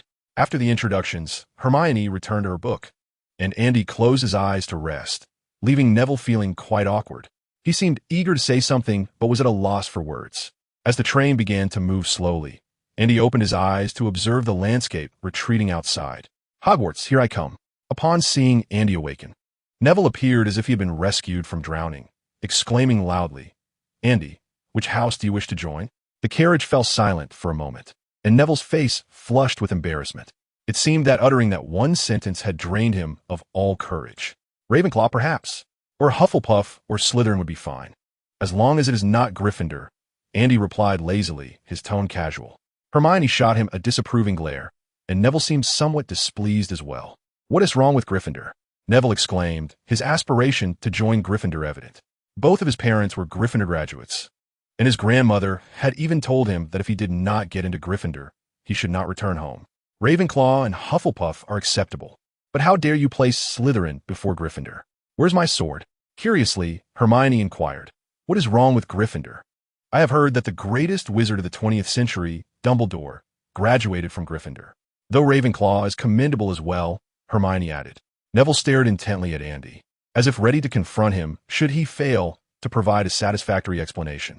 Andy never anticipated that his offhand remark would elicit such a strong reaction from the two. However, upon reflection, it was evident that the four houses of Hogwarts had existed for a millennium, each with its own traditions and supporters. Fans of Muggle sports teams and idol groups often engage in fierce rivalries, so it was only natural that the four houses of Hogwarts would experience similar dynamics. Our journey to Hogwarts is primarily for the pursuit of magical knowledge. In truth, Regardless of the house one belongs to, the essence of the learning remains largely unchanged. What truly matters is our own diligence. Leaning against the side, Andy calmly elucidated, each house at Hogwarts possesses its unique traditions and culture, thus creating distinct learning atmospheres. Gryffindor, for instance, symbolizes courage. However, young wizards often struggle to differentiate between courage and recklessness, resulting in their mischievous behavior. Personally, I prefer a quieter learning environment, Andy concluded. Courage is indeed a commendable quality, but I believe Gryffindor may not be the best fit for me. I see, Hermione remarked thoughtfully. It's hard to imagine that Dumbledore was once as mischievous as those naughty children. A vivid image formed in Andy's mind. Perhaps in his youth, Dumbledore had, too, playfully tossed dung bombs in the corridors. The group continued to share their amusing anecdotes as the train glided along the tracks. Suddenly, with a clatter, the train's vendor opened the compartment door, pushing a cart laden with delectable treats, and cheerfully inquired, "Children, would you care for some snacks?" "I would like to buy some." Hermione expressed her keen interest in the magical snacks. I won't buy anything," stammered Neville. "My grandmother fears I might lose my change." "Well, this isn't the first time I've misplaced my pocket money." Andy retrieved a few silver sickles. "I shall purchase some as well." The snacks in a magical realm are not only delightful, but also delicious. While at home, Andy felt hesitant to compete with the little girl for snacks and often found himself sharing his own treats with her. Yet, out in the world, he felt much freer. As the young wizard generously offered a share, the vendor's smile grew even warmer. "Thank you for your patronage. Neville, join us," Andy invited. Neville blushed, feeling somewhat embarrassed. Andy chuckled lightly. "You can repay me later. We are all classmates now, so there is no need to be shy." Hermione added generously, "Indeed, we are all classmates. There's no need for formality." "Thank you," Neville exclaimed as he opened a box of chocolate frogs. Suddenly, an idea struck him, and he sprang to his feet. "Oh no, I left Leaf behind." "What is Leaf?" Hermione inquired with curiosity. Neville hurriedly searched around him. "Life is my pet. He is a golden-backed toad." Hermione's eyes widened in disbelief. She could hardly fathom that someone would keep a toad as a pet. Noticing Neville's growing distress, Hermione suggested, "He should still be on the train. Let us go look for him." Turning to Andy, she asked, "Would you like to join us?" Andy rubbed his temples. "Oh, please." While Leaf may not be a magical creature, he is indeed a pet imbued with magic. He will return when he has had his fill of frolicking. Hermione cast a skeptical glance at Neville. "Is that so?" Neville pondered for a moment, slightly embarrassed, and remarked, "It seems there have been a few occasions when Ralph suddenly vanished, only to reappear unexpectedly." Noticing Hermione's increasingly dangerous gaze, Neville could only awkwardly explain, "I forgot." After sharing some snacks, the bond among the three gradually deepened. Neville recounted the incident where, to prove he was not inept, his uncle had tossed him out of a window, and he miraculously bounced back up. This event brought immense joy to his family, as it meant he could attend Hogwarts. Hermione also shared a tale from her childhood, recounting an incident of magical outburst when she had quarreled with someone she detested, leading her to inadvertently transform the person's hair into nothingness. "What about you?" Hermione inquired, turning her gaze toward Andy. Through her conversation with Neville, Hermione had gleaned a general understanding of the magical capabilities of her peers.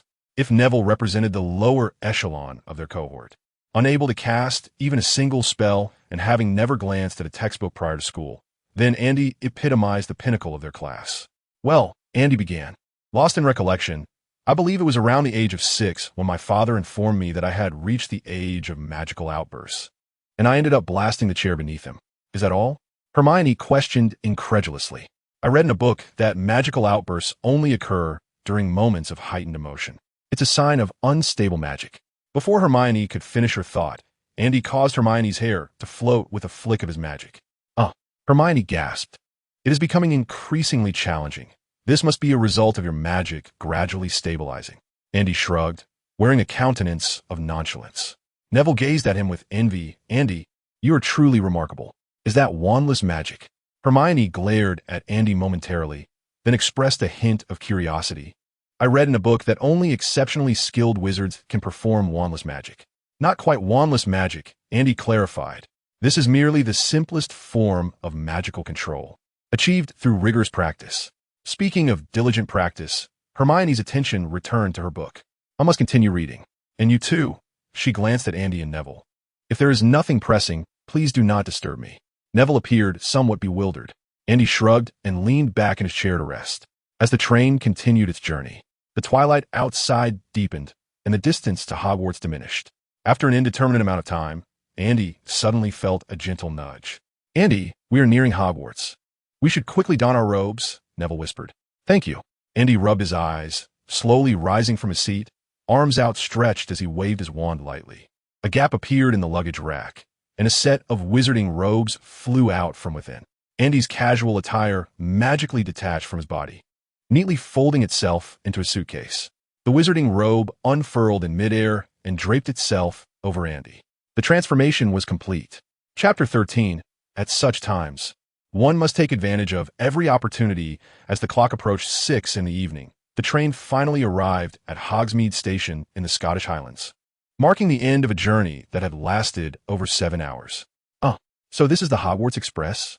Andy remarked, noting that he had never been aboard such a leisurely train in his entire life. "Don't we need to take our luggage?" Hermione asked, puzzled, as she observed Andy and Neville exiting the train with empty hands. "Not at all," Andy explained. "They will deliver our luggage to the dormitory." Following the throng of passengers down the train steps, they emerged into the night, which had fully enveloped the landscape. The sky was adorned with twinkling stars, while the surroundings were overgrown with weeds. In the distance, the forest echoed with the occasional howl of wolves, and crows perched upon the barren trees, occasionally emitting eerie calls. What a sinister station this was. Many young witches and wizards trembled with fear. Neville was nearly fainting, and Hermione, though attempting to appear composed, wore a look of anxiety. "Hey, Andy, I was wondering where you went," came a familiar voice from behind. Turning around, Andy saw Ron approaching with a small, slender boy with black hair. "I arrived a bit early and just found a random carriage." "This is Andy," Ron introduced. "Hello, I am Harry Potter," the dark-haired boy said. "I am Andy Collins." Andy nodded in acknowledgement. "Is it truly you?"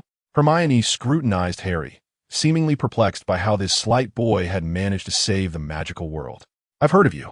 I bought several extra reference books, including a history of modern magic, the rise and fall of dark magic, and significant magical events of the 20th century. You were mentioned in all of them." "Here we go again," Andy thought, exasperated. "You mention me?" Harry replied, perplexed, unaware of how he had become a prominent figure in the wizarding community.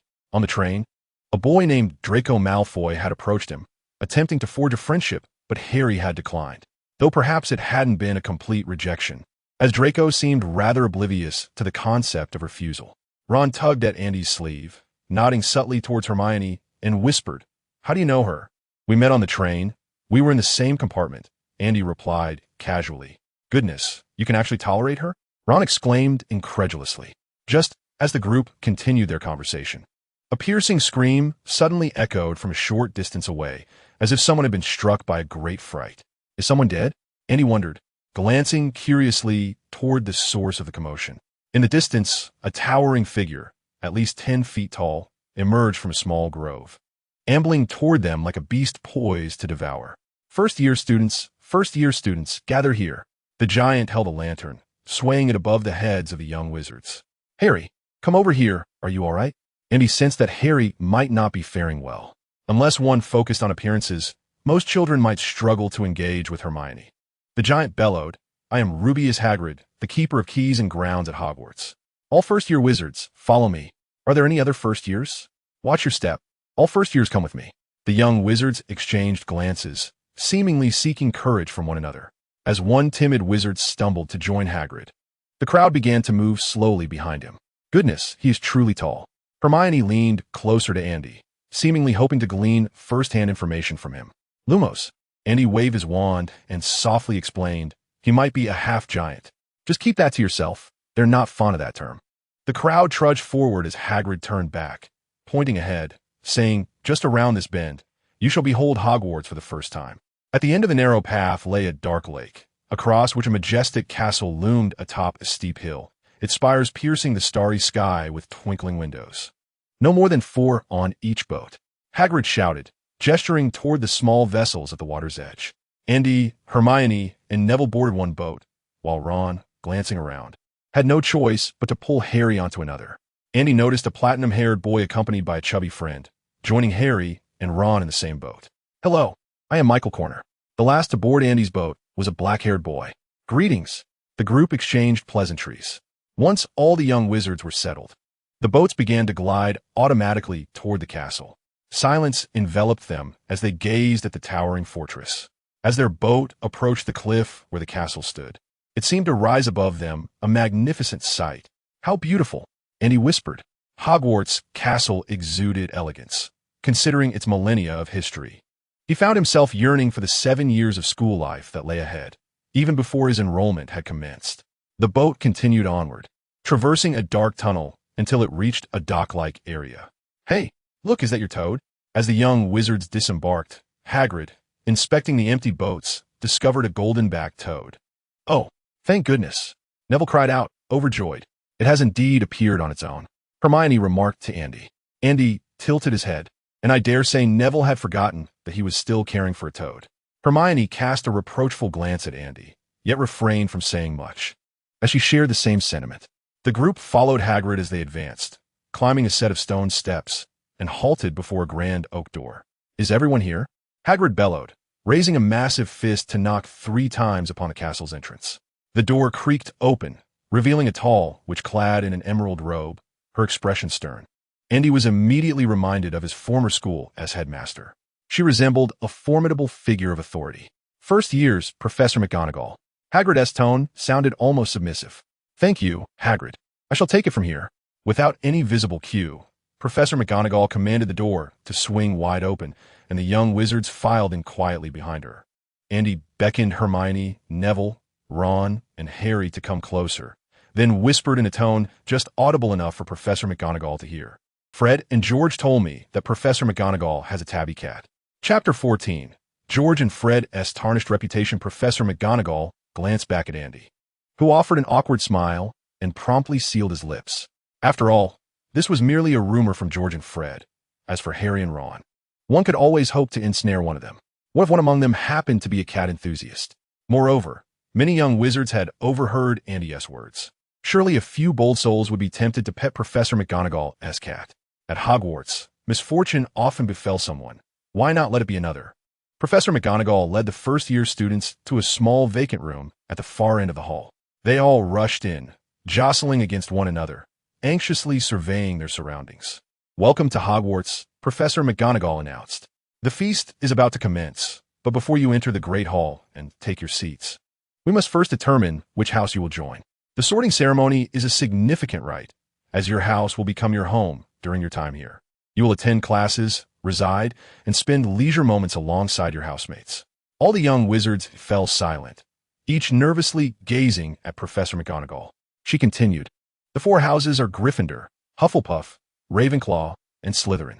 Each house boasts a proud history and has nurtured many remarkable wizards and witches. I hope you will excel during your time here, bringing honor to your house and ultimately winning the House Cup. However, any violation of school rules will result in punishment, and in severe cases, expulsion from Hogwarts. In just a few minutes, the sorting ceremony will take place in front of the entire school. I advise you to take this time to compose yourselves and present a spirited appearance.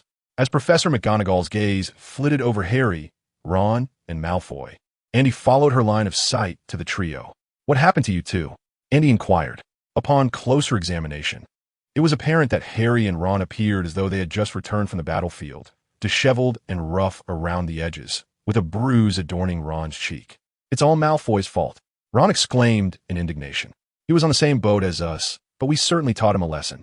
McGonagall scanned the group, prompting Andy and others to fall silent, awaiting her next words. Please maintain your composure, she stated before departing the room. A visible sigh of relief escaped Harry and Ron as they hurriedly tidied their attire, striving to present themselves in a less disarrayed manner. With the sorting ceremony imminent, the young wizards were evidently anxious. Harry curiously asked, how do they accurately determine which house we belong to? Ron mumbled, I suppose there must be some tests involved. George and Fred mentioned it being quite traumatic, but I think they were jesting. They were indeed jesting. Andy chuckled. I have exchanged information with George and Fred.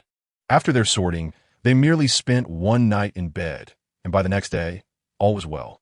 Hence, I believe the sorting will not inflict significant harm upon us. Gulp. Ron swallowed hard, and Harry's heart raced, while Neville trembled nervously, appearing as if he had lost his wits, standing there in a daze. The prospect of undergoing tests in front of the entire school or lying in bed after an injury was precisely what they dreaded most.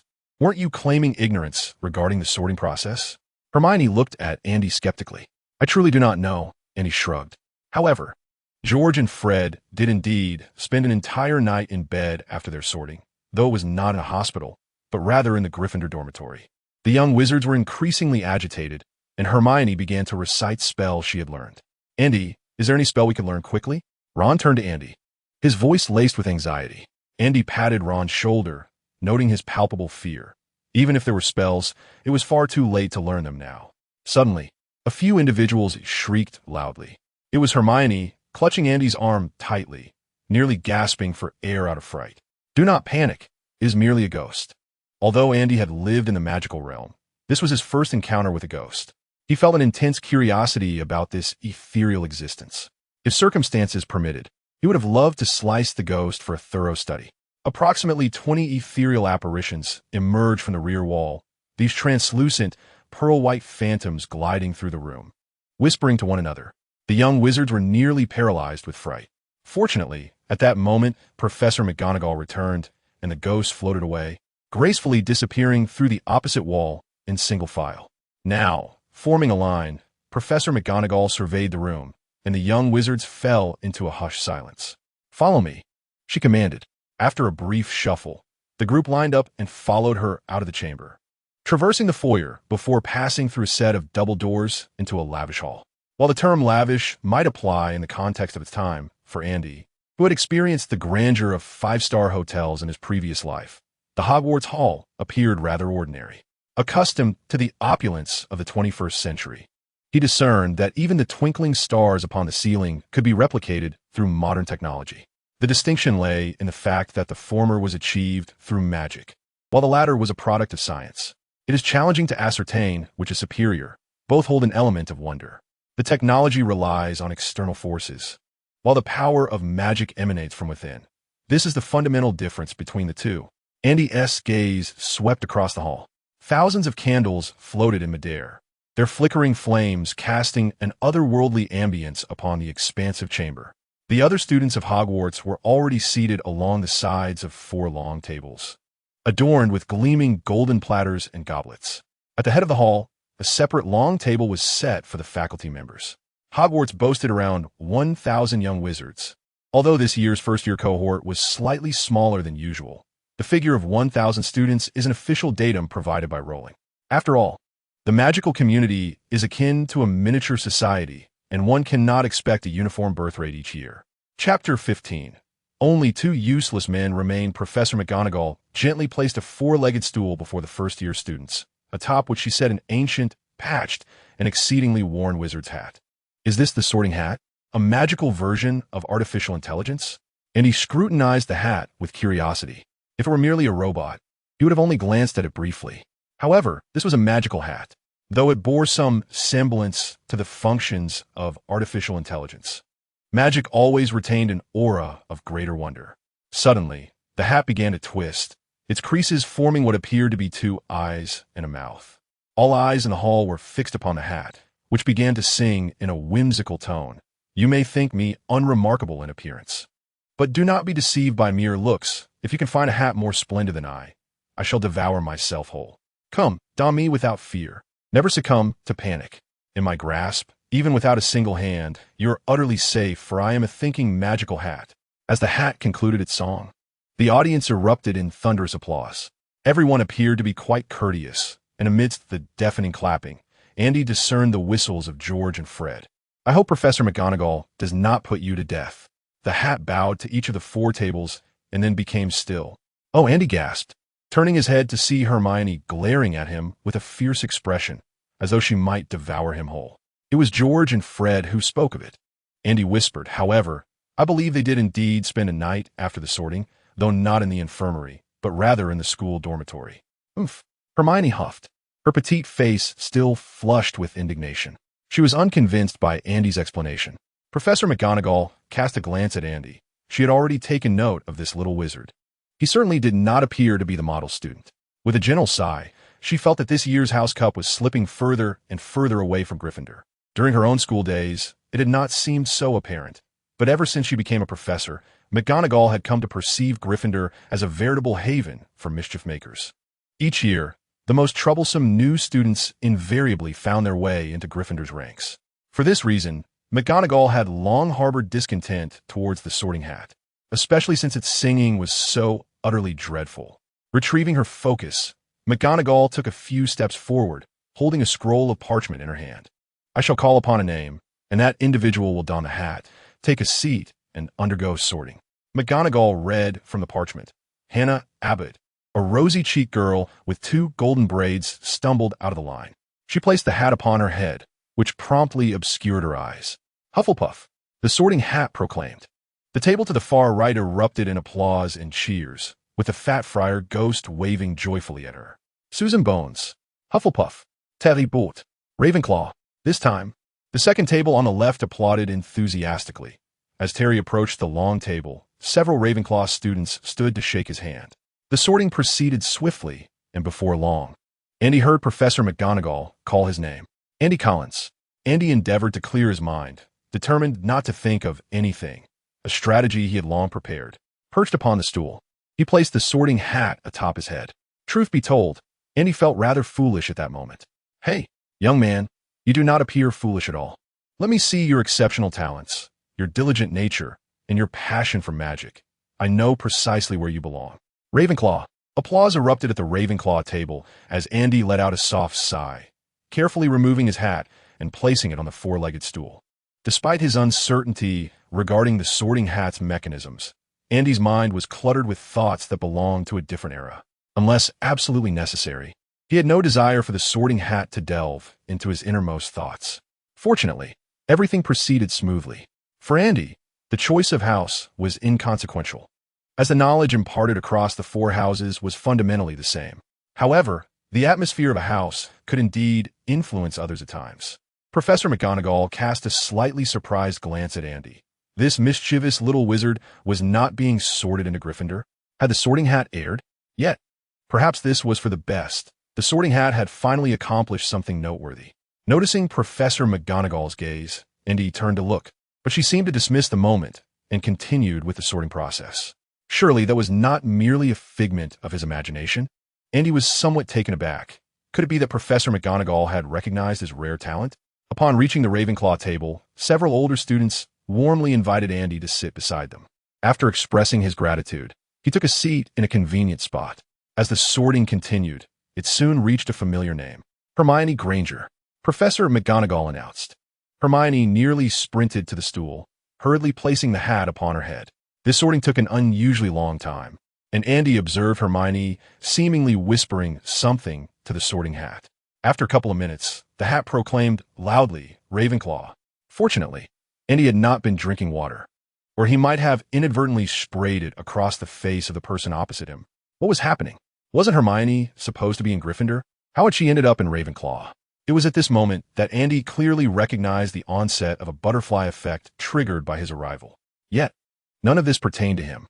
From the very beginning of his journey to this world, Andy had regarded it as an entirely new realm, rather than a mere film he had once watched.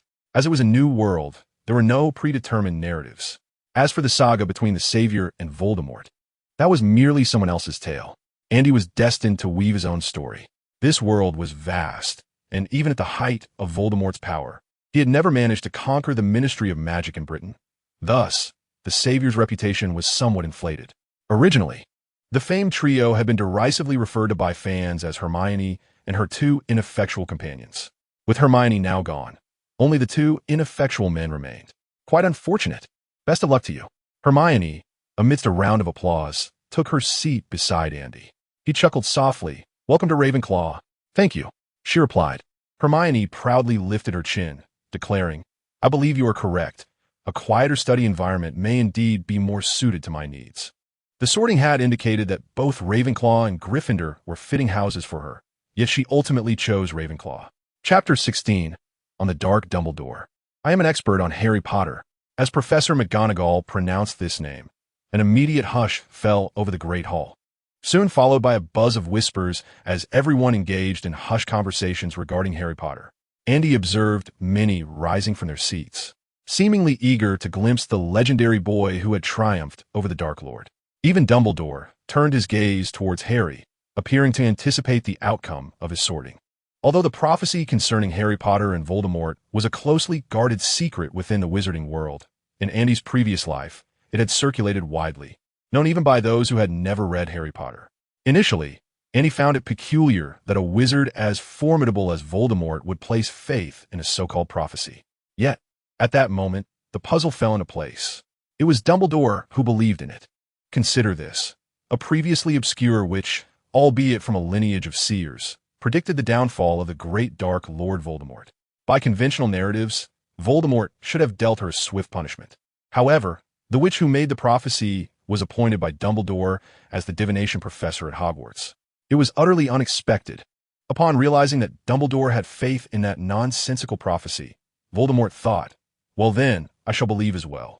This phenomenon reflects the so-called celebrity effect. Naturally, Andy was more eager than anyone for the prophecy to be true.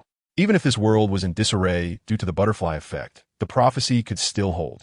For in that case, Andy could comfortably leave Voldemort to Harry while he quietly observed from the sidelines, enjoying the spectacle. The sorting of Harry Potter extended for quite some time, during which Harry whispered to the sorting hat.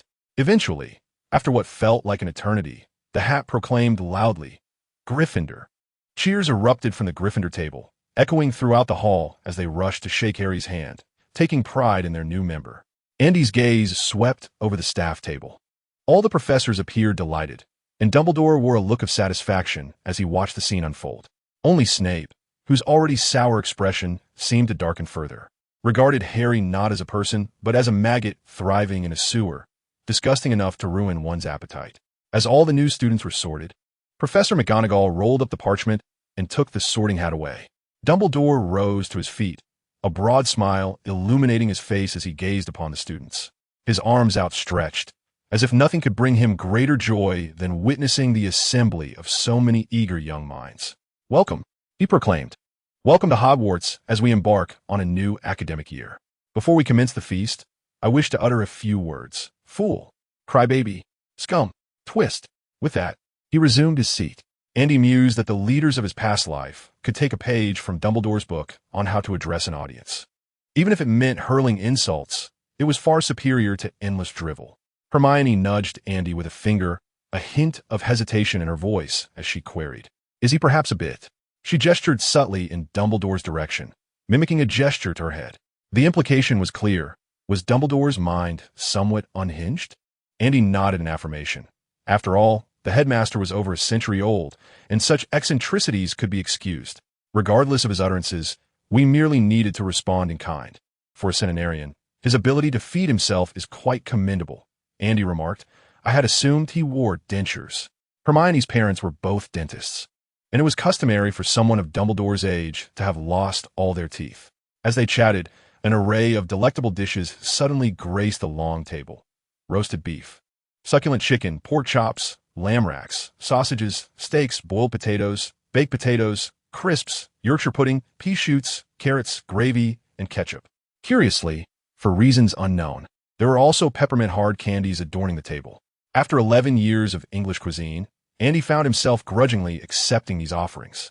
Although he longed for Chinese food, he was reluctant to expose his differences for the sake of mere culinary cravings, having never encountered such delicacies in this life. The abundance of food invigorated the atmosphere, as laughter and conversation flowed freely among the students, sharing amusing tales from their lives. Once everyone had sufficiently satisfied their appetites, the remaining food abruptly vanished from the table, leaving the platters spotless. Soon after, a selection of puddings arrived, featuring an assortment of ice creams and desserts. Andy commended Hogwarts for its commendable feast. As a tuition-free institution, the level of dining at Hogwarts was remarkably lavish. Andy reckoned that the meals for this academic year alone could cover the cost of 3 complete sets of uniforms, along with his wand and textbooks. Hermione was engrossed in conversation with the head girl, Penelope Clearwater, discussing the coursework for the first years. She was a proud young lady, and being from the Muggle world, she was determined not to lag behind her peers. especially since the first young wizard she met upon entering the magical realm was none other than Andy, an exemplary student who had practiced every spell 1,000 times over. As all the desserts vanished, Dumbledore rose once more, and the once chaotic hall fell into a serene silence. Now that everyone is satiated, I wish to impart a few words. At the commencement of this term, I must draw your attention to certain matters. First-year students, take heed. The forested area on school grounds is strictly off-limits to all students. This is a reminder for some of our upperclassmen as well. Information regarding the Forbidden Forest has been gleaned by Andy from the Weasley twins. In any case, Andy had no intention of venturing there during his first year. Dumbledore continued. Furthermore, Mr. Filch, the caretaker, has requested that I remind everyone not to practice magic in the corridors during breaks. Andy had already devised a strategy for this. Hogwarts boasts numerous abandoned rooms, any of which would suffice for practicing spells. The tryouts for the Quidditch team will take place in the second week of this term. Any student wishing to join the house team should contact Madam Hooch. Andy, however, held no fondness for Quidditch.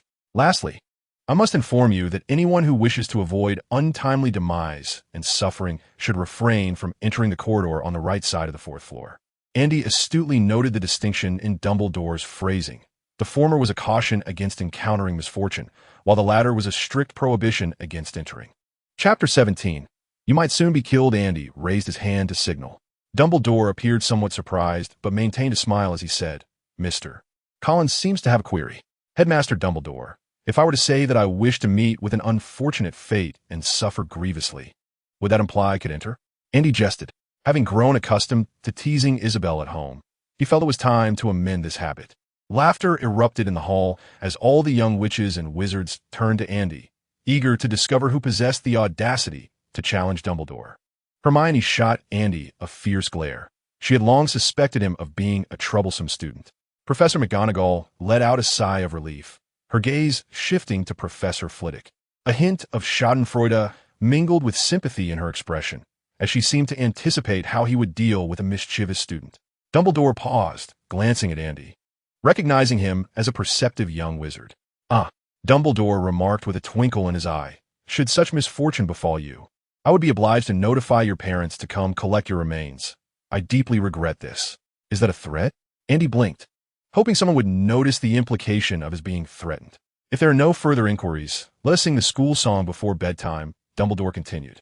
Andy observed that the expressions of all the professors seemed to freeze at that moment. The school song? This scene did not appear in the films. Andy felt a twinge of anticipation. Dumbledore gently waved his wand, and from it emerged a long, golden ribbon that spiraled through the air above the hall, forming lines of text like a serpent. Everyone selected their preferred melody, and Dumbledore, akin to a conductor, prepared them to sing. All the faculty and students joined in a resounding chorus. At that moment, Andy's sole thought was how he had forgotten his camera. If he could capture this scene of all the professors singing the school song, he was certain that the Daily Prophet would pay a handsome sum for it. His second thought, however, was that if he did so, he would undoubtedly be murdered en masse by the professors of Hogwarts. Isabel was to blame. Andy clenched his teeth in silent resentment. He had become so accustomed to teasing the little girl that now he felt compelled to jest at everything he saw. This habit needed to change. After the school's song concluded, the young wizards, under the leadership of the prefects, exited the hall. They were cautioned to be wary of the moving staircases, avoiding the wrong direction or straying too close to the edges. Prefect Penelope explained that the ever-changing staircases of Hogwarts were conceived and personally designed by the founder Rowena Ravenclaw. Upon hearing this, Andy mused that Ravenclaw must indeed be the most powerful witch among the four founders. Why do you say that? Hermione inquired curiously. I have never read about the strengths of the four founders in Hogwarts, a history. Other young wizards, including the two prefects, looked at Andy with intrigue. Did he possess insights they were unaware of? Merely reading is insufficient. One must learn to think critically. Andy admonished Hermione in a mock-serious manner. Before explaining under her disapproving gaze, consider this. Ravenclaw designed the school's staircases this way and was not killed by the other three founders. Does that not signify her superiority? Hermione's expression darkened as she shot Andy a glare. I cannot say whether Ravenclaw would have been killed, but I suspect you may soon find yourself in peril. Andy provocatively glanced at Hermione, causing her to nearly explode with indignation. Penelope, however, found merit in Andy's theory, acknowledging that countless young wizards each year wish to do away with the staircase's designer. Following the dynamic staircases, the group ascended to the pinnacle of Ravenclaw Tower. An ancient wooden door bore a magnificent bronze eagle-shaped knocker. Penelope tapped it gently 3 times, and the knocker intoned a mysterious question. What is it that one may steal without committing a crime? To steal a smile, Penelope answered promptly. Other houses have fixed passwords, but we do not. As long as you can answer the knocker's question, and there is no definitive answer, as long as you can persuade it, you may enter. Having explained the method of entering the dormitory, Penelope led the first-year young wizards into the common room of Ravenclaw. In a vast circular chamber adorned with elegant arched windows, the Ravenclaw common room is perched at the pinnacle of the tower, offering a panoramic view of the distant landscape. Rich blue and bronze silks drape gracefully throughout the room, and the ceiling resembles that of a grand hall, speckled with twinkling stars. The space features ample tables and chairs, lined bookshelves, and directly opposite the door stands a striking white marble statue of Ravenclaw. Penelope stands before a group of young witches, reciting the history of Ravenclaw House and the illustrious wizards who hail from it, exhaling a deep sigh of relief once her task is complete. She then turns and strides into the girls' dormitory alongside her companions. See you tomorrow. Andy waves at Hermione. Oomph. On the first day of school, you'd best not be late. Hermione retorts, following a throng of young witches into the dormitory. The dormitory arrangements have long been established. Upon entering, Andy locates her bed, already marked with her name, and discovers that her suitcase has been delivered. Hello, I am Andy Collins. She introduces herself to her roommates. I know you. Oh, I'm Anthony Goldstein, he replies excitedly. You have quite the nerve. Do you really intend to explore that corridor on the 4th floor? Are you interested in joining? Andy notes that regardless of their house, young witches exhibit an unmistakable enthusiasm for adventure. Of course, but only after I am adequately prepared, she responds with a grin, for boasting does not contravene any school regulations. Hello, I'm Terry Boot. Oh, I'm Michael Corner. Nice to meet you, Michael adds. Andy glances at him. I remember you. We shared a boat ride. Well, I think it would be prudent for us to tidy our belongings and get ready for bed. Andy muses, grateful for Hermione's reminder about not being late the following day. Otherwise, she might find herself in detention with a certain potions professor on just her 2nd day at Hogwarts. She picks up the schedule from her bedside table.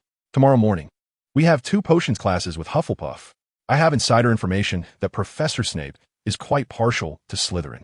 Andy feels as though she has unwittingly cast aspersions on all of Hogwarts' professors. Yet as members of Gryffindor, she believes they might escape Snape's ire. Chapter 18. A Potions Class Without Targeting? Ding, ding, ding. The next morning at 8 o'clock, Andy's alarm clock sounded promptly. Ugh. She groans without even opening her eyes, reaching out to silence the alarm and attempting to drift back to sleep. Ding, ding, ding. The clock continues to ring, prompting Andy to grab it, squinting at the device. Can't turn it off? Still groggy, she sits up in bed, preparing to investigate the source of the disturbance. Suddenly, the alarm sound ceases. Andy glanced around and realized that he was no longer in his bedroom at home, but rather in the boys' dormitory of Ravenclaw. The alarm clock, a magical artifact, featured a decorative power button. It would only cease to ring once Andy rose from his slumber. Stifling a long yawn, Andy reluctantly climbed out of bed, donned his slippers, and ambled to the bathroom to freshen up. After spending 5 minutes attending to his appearance, he returned to the dormitory, only to discover that his 3 roommates were still indulging in their slumber. Terry, Michael, Anthony, wake up, it's already past 8. We have class at 9. After rousing his roommates, Andy felt he had done more than enough. Without lingering to see how they fared next, he changed into his Hogwarts uniform, grabbed his textbooks, and departed the dormitory. The Great Hall was situated on the 1st floor, while the potions classroom lay in the basement, a route that was relatively convenient. Given that time was still on his side, Andy decided to familiarize himself with the staircases of Hogwarts. After all, he would be residing here for the next 7 years. It was inconceivable to be unable to navigate the place. Descending the stairs, and with the option to inquire for directions from the ghosts he encountered, Andy took approximately 10 minutes to reach the Great Hall on the 1st floor. Upon arriving at the Ravenclaw table, he discovered that Hermione had not only arrived early, but had already finished her breakfast. She was now engrossed in magical potions and elixirs, diligently conducting her final review. Indeed, While it might be a preview for other young wizards, for Hermione, it was a thorough revision. Such dedication was commendable. Andy adeptly settled beside Hermione, taking a bite of pumpkin pasty while greeting her. "Good morning." "Morning," Hermione replied, glancing up from her book. "Haven't you already memorized the textbook?" Andy inquired casually.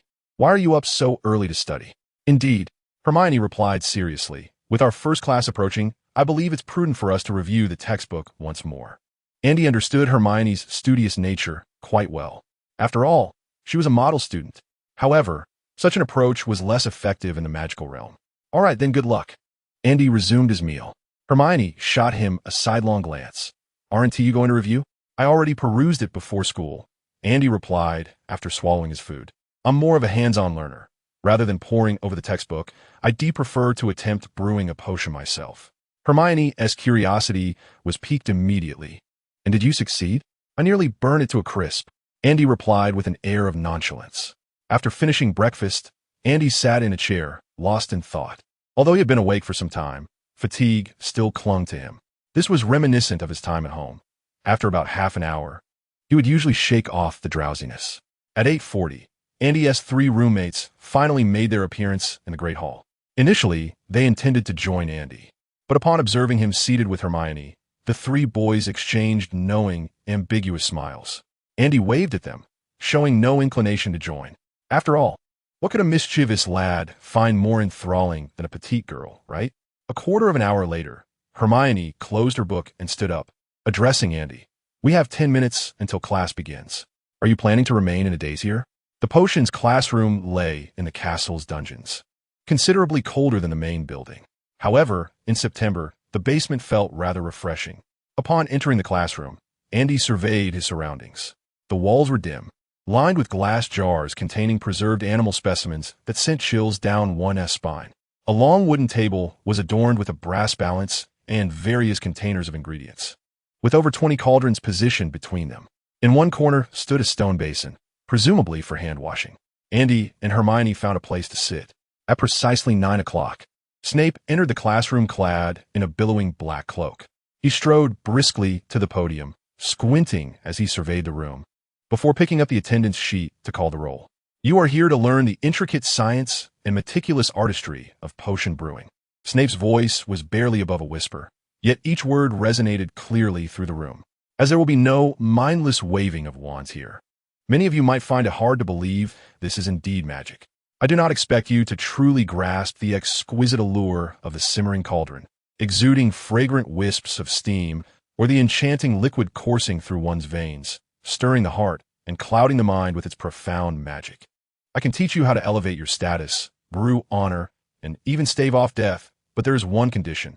You must not be the fools I frequently encounter." As Snape concluded his opening remarks, the classroom fell into an eerie silence. "Collins," Snape suddenly called out. "Yes?" Andy replied. "If I were to ask you to procure a piece of dungstone, where would you go?" Snape inquired. "Are you attempting to obtain something for free?" If you provided me with a sum of galleons, I could venture to Diagon Alley and purchase one for you. Perhaps I might even seize an opportunity for some extra profit," Andy continued. "If you do not offer me any money, I could extract it from a goat's stomach, provided you can supply me with a goat." Snape let out a cold huff through his nose, his tone dripping with menace. "There is no need for such verbosity in answering questions. What would occur if I were to add a hedgehog spine into the potion for treating scabies without extinguishing the flame first?" Andy, initially inclined to jest further, caught sight of Snape's icy gaze and wisely replied. "The potion would dissolve the cauldron, emitting acrid green smoke accompanied by a sharp hissing sound. The splatter potion would be corrosive, causing painful welts and boils upon contact with the skin." Snape cast a sweeping glance at the others and inquired, "Why do you not take note of all this? This is the most common error you make when brewing the potion for scabies." The classroom was immediately filled with the soft, rustling sound of quills on parchment. Snape continued, "Today, I shall teach you a simple potion for treating scabies." As he spoke, he waved his wand, and the specific steps for brewing the scabies remedy materialized on the blackboard. Chapter 19. The exemplary Professor Snape as a professor at Hogwarts. Snape's professional ethics aside, his teaching prowess was indeed exceptional. Andy had a potion master at home and occasionally assisted with basic potion ingredients, thus possessing a fair understanding of the subject.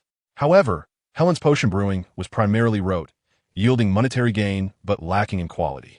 Snape, on the other hand, possessed a profound comprehension of the properties of each potion ingredient. Not only did he grasp the essence of each material, but he also modified the brewing procedures based on the unique characteristics of each ingredient. Some adjustments simplified the brewing process, while others enhanced the potion's quality. Though the potion for treating scabies was merely a straightforward concoction, Snape elucidated it with remarkable detail. According to his assertion, as long as one was not an utter fool, success in brewing would be attainable.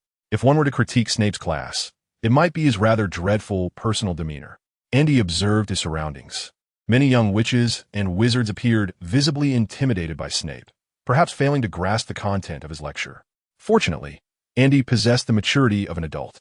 While it was understandable for children to fear their teachers, what adult would exhibit such trepidation? In fact, if Hogwarts had a young and attractive female teacher, Andy would not hesitate to express his admiration through love letters. For now, that is all regarding the potion for treating scabies. Snape maintained his unhurried tone, with all the steps written on the blackboard and the ingredients arranged on the laboratory table. Now, working in pairs, they could commence their tasks. The young wizards looked bewildered at Snape, questioning whether he had truly been teaching rather than recounting a horror tale. Oh, the steps are on the blackboard, so there should be no issue. While the young wizards might struggle in other areas, their note-taking prowess was unparalleled. With the answers laid out before them, how could they possibly err? Such underestimation of their capabilities was unwarranted. Andy exchanged a glance with Hermione, silently suggesting, "Shall we team up?" Hermione, with an air of pride, nodded demurely. Andy ignited the cauldron and began brewing the potion according to the steps outlined on the blackboard. Hermione, being a top student, might find innovation challenging, but when it came to following instructions, whether brewing potions or reciting an entire book, she would not falter a single word.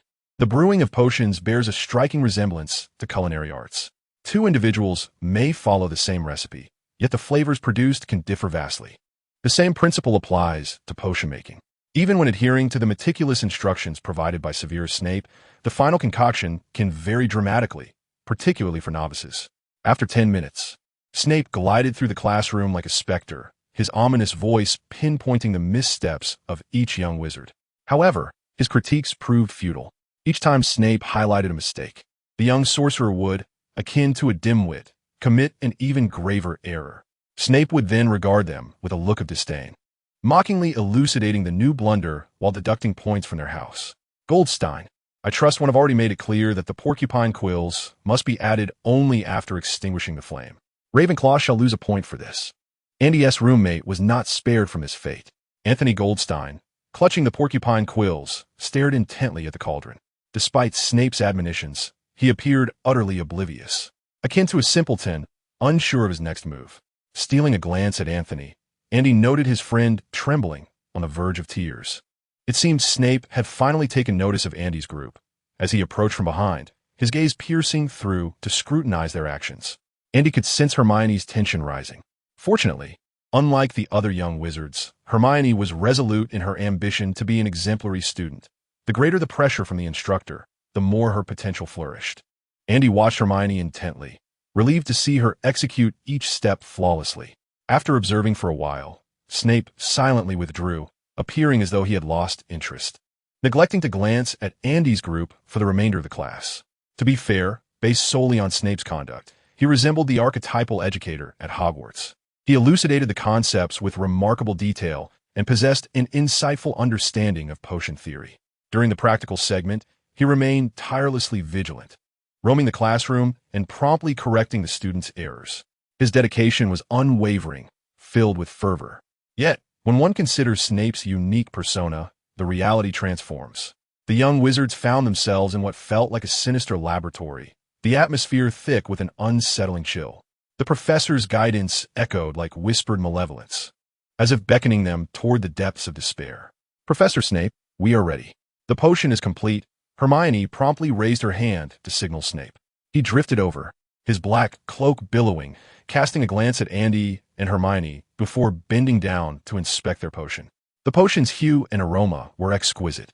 Although it could not be deemed a masterpiece, such a straightforward concoction had rarely attracted the attention of diligent scholars, as long as it met the basic standards for use. A typical instructor might have cherished the presence of exceptional students like Andy and Hermione, but Snape merely acknowledged them with a faint grunt, signaling them to conclude their potion-making before departing without a backward glance, leaving behind the terse remark, "Ravenclaw earns a point." Hermione appeared somewhat disheartened. Andy whispered, "Professor Snape is simply like that. Perhaps he is rather stern." To spare the young witch's enthusiasm for learning from being dampened, Andy restrained himself from voicing Snape's harshness. He had gleaned insights about Snape from the Weasley twins, who described the professor's demeanor as a blend of mockery, aloofness, indifference, and a penchant for deducting points from Gryffindor. While Snape seldom awarded points to Ravenclaw and Hufflepuff, he would not hesitate to penalize Gryffindor, often creating opportunities to do so. The young witch quickly accepted Andy's explanation and quietly remarked, "It seems you were not lying this time." "What?" Andy responded, bewildered by how he was perceived by the girl. "When did I deceive you?" "I meant your claim of being a practical learner," Hermione clarified. Chapter 20. I shall soar in the sea of knowledge at exactly noon. The 2-hour potions class finally came to an end. All the young wizards fled the classroom as though escaping a dire situation, only breathing a sigh of relief and inhaling the fresh air once they were at a safe distance. That was terrifying. I couldn't bear to look at Professor Snape. He was right beside me, and I felt as if I might perish, exclaimed a Hufflepuff student bearing an expression of having survived a calamity. Others nodded in agreement. "The good news is we won't have potions class again this week," a Ravenclaw student declared joyfully. This was indeed splendid news, especially with lunch imminent. They felt as if they could indulge in an extra bowl of food. "Humph. Their remarks are utterly excessive," Hermione said indignantly as she walked beside Andy, who was lingering behind the crowd. "Professor Snape is so diligent and conscientious, tirelessly pointing out their mistakes, although he may be somewhat severe. They shouldn't speak of him that way." Andy glanced at Hermione. "It's fortunate you didn't join Gryffindor. Otherwise, you might have set fire to Snape's robes." "You think so too, don't you?" Hermione sought to form an alliance. "Ah, indeed," Andy replied absently. "Don't be upset. When they mature a bit more, they will come to understand Professor Snape's merits." "You are right." Hermione nodded in agreement, then looked at Andy with a hint of curiosity. "What are you thinking?" "Nothing much," Andy replied. "Let's hurry and have lunch. After that, I plan to spend some time in the library. I would like to visit the library too. I've heard that Hogwarts boasts the largest collection of books in all of Britain." Hermione's face lit up with a look of yearning at the mention of the library. "Not just in Britain, but throughout the entire magical community in Europe," Andy elaborated. "Hogwarts is the first established wizarding school in the world, with a history spanning over 1,000 years. It houses the most extensive collection of magical books in the entire magical realm." Hermione inquired with curiosity, "Are there many other wizarding schools around the globe?" "Indeed," Andy replied. "I don't know the specifics, but there are at least a dozen prestigious institutions, along with numerous lesser-known magical schools." As they conversed, Andy and Hermione arrived at the Great Hall on the first floor. "Hey, Andy!" Ron and Harry were seated at the Gryffindor table, engrossed in a game of wizard's chess. Ron, quick to notice, exclaimed, "You're finished with class so early?" "I was surprised to see you here," Andy remarked as he approached them. "We don't have any classes this morning," Ron explained. "But we do have herbology with Hufflepuff in the afternoon, followed by history of magic in the evening."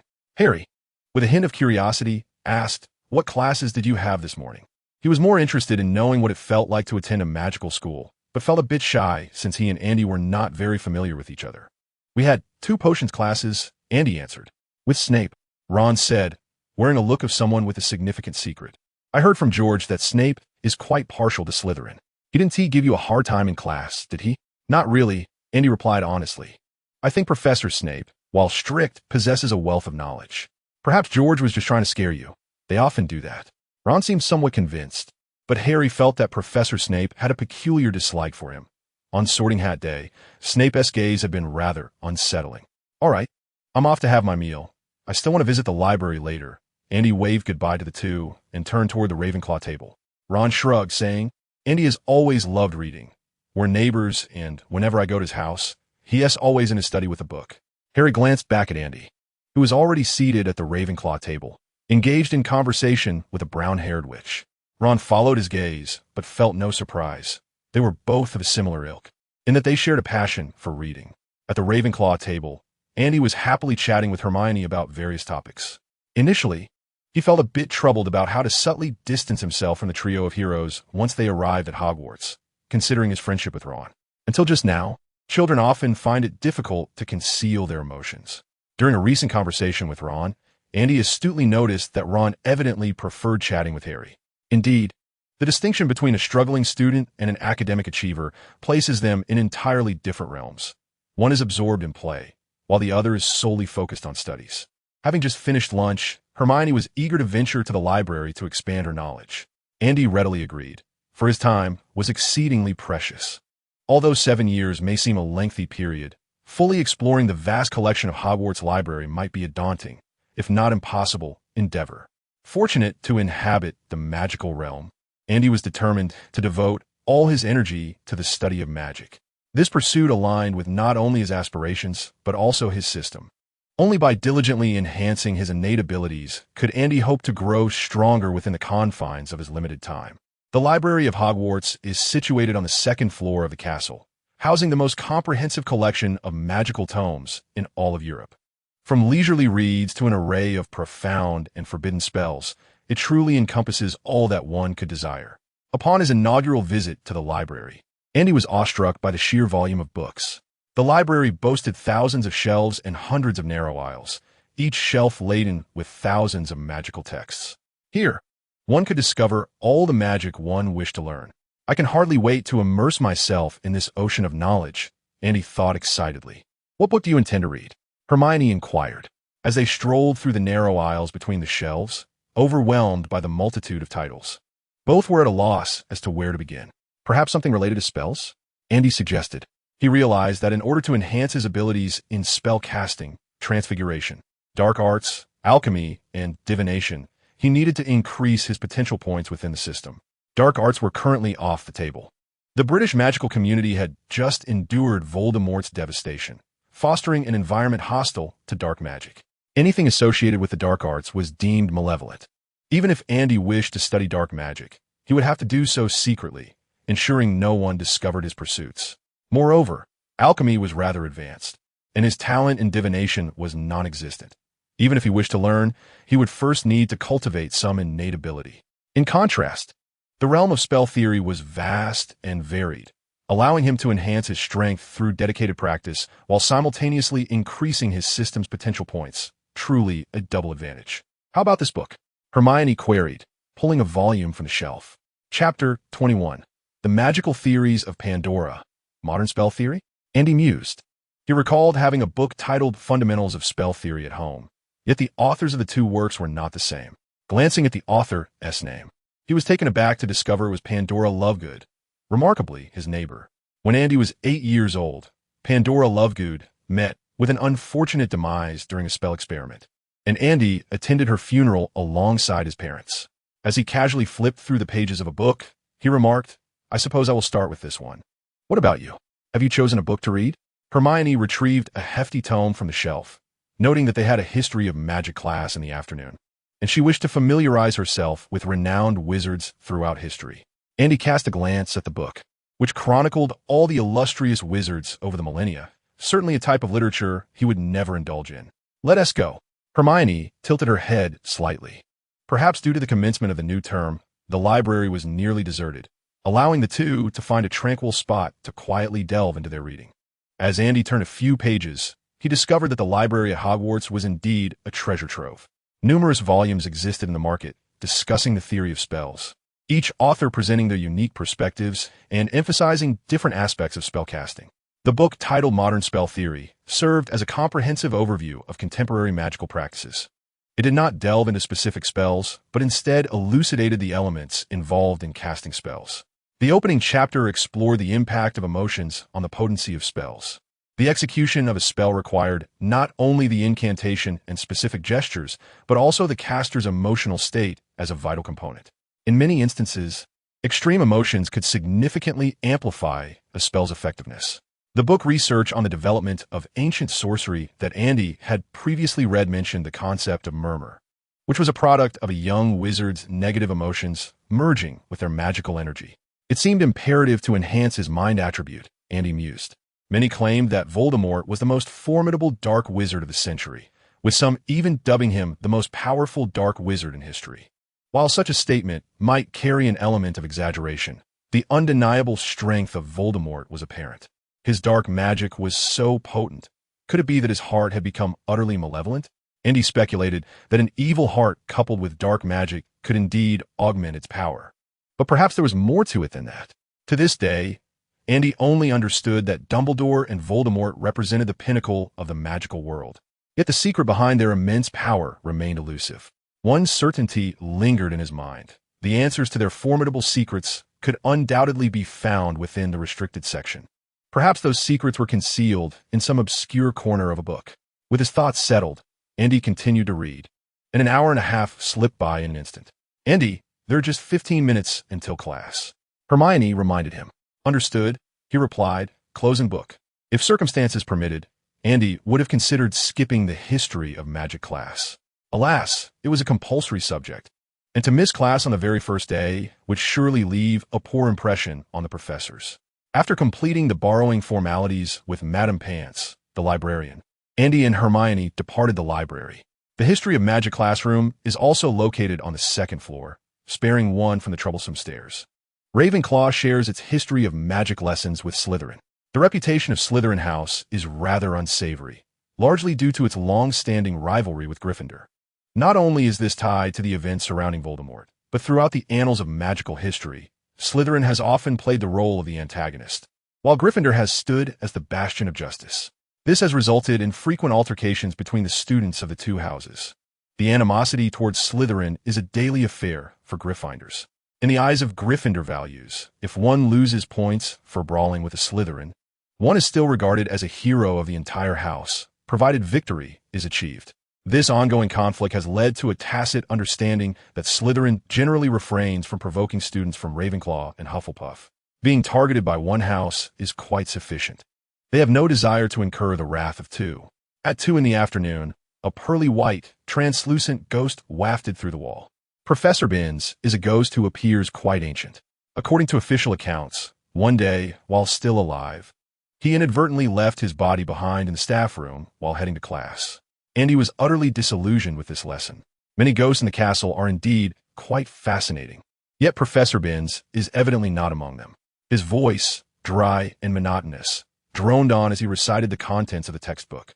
The entire class found themselves teetering on the brink of slumber, occasionally snapping back to reality to jot down a date or a name, only to again succumb to a state of half-consciousness.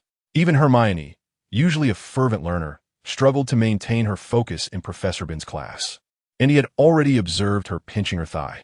There was indeed a touch of the spirit of self-punishment in her determination. Andy resolved to abandon this course. History of magic. Hand me a quill, and I shall create history. This subject bears little influence on magic itself.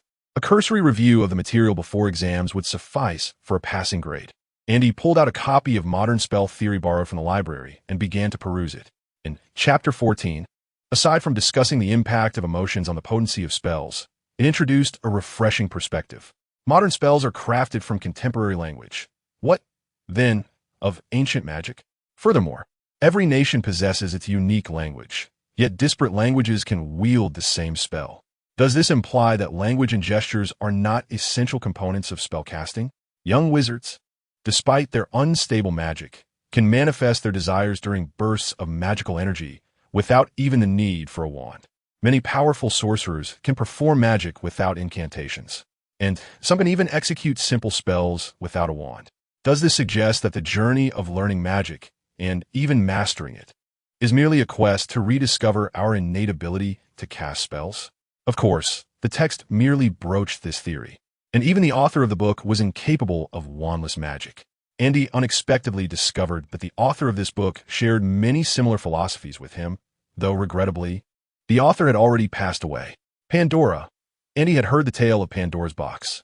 Was this a reminder not to indulge in reckless endeavors?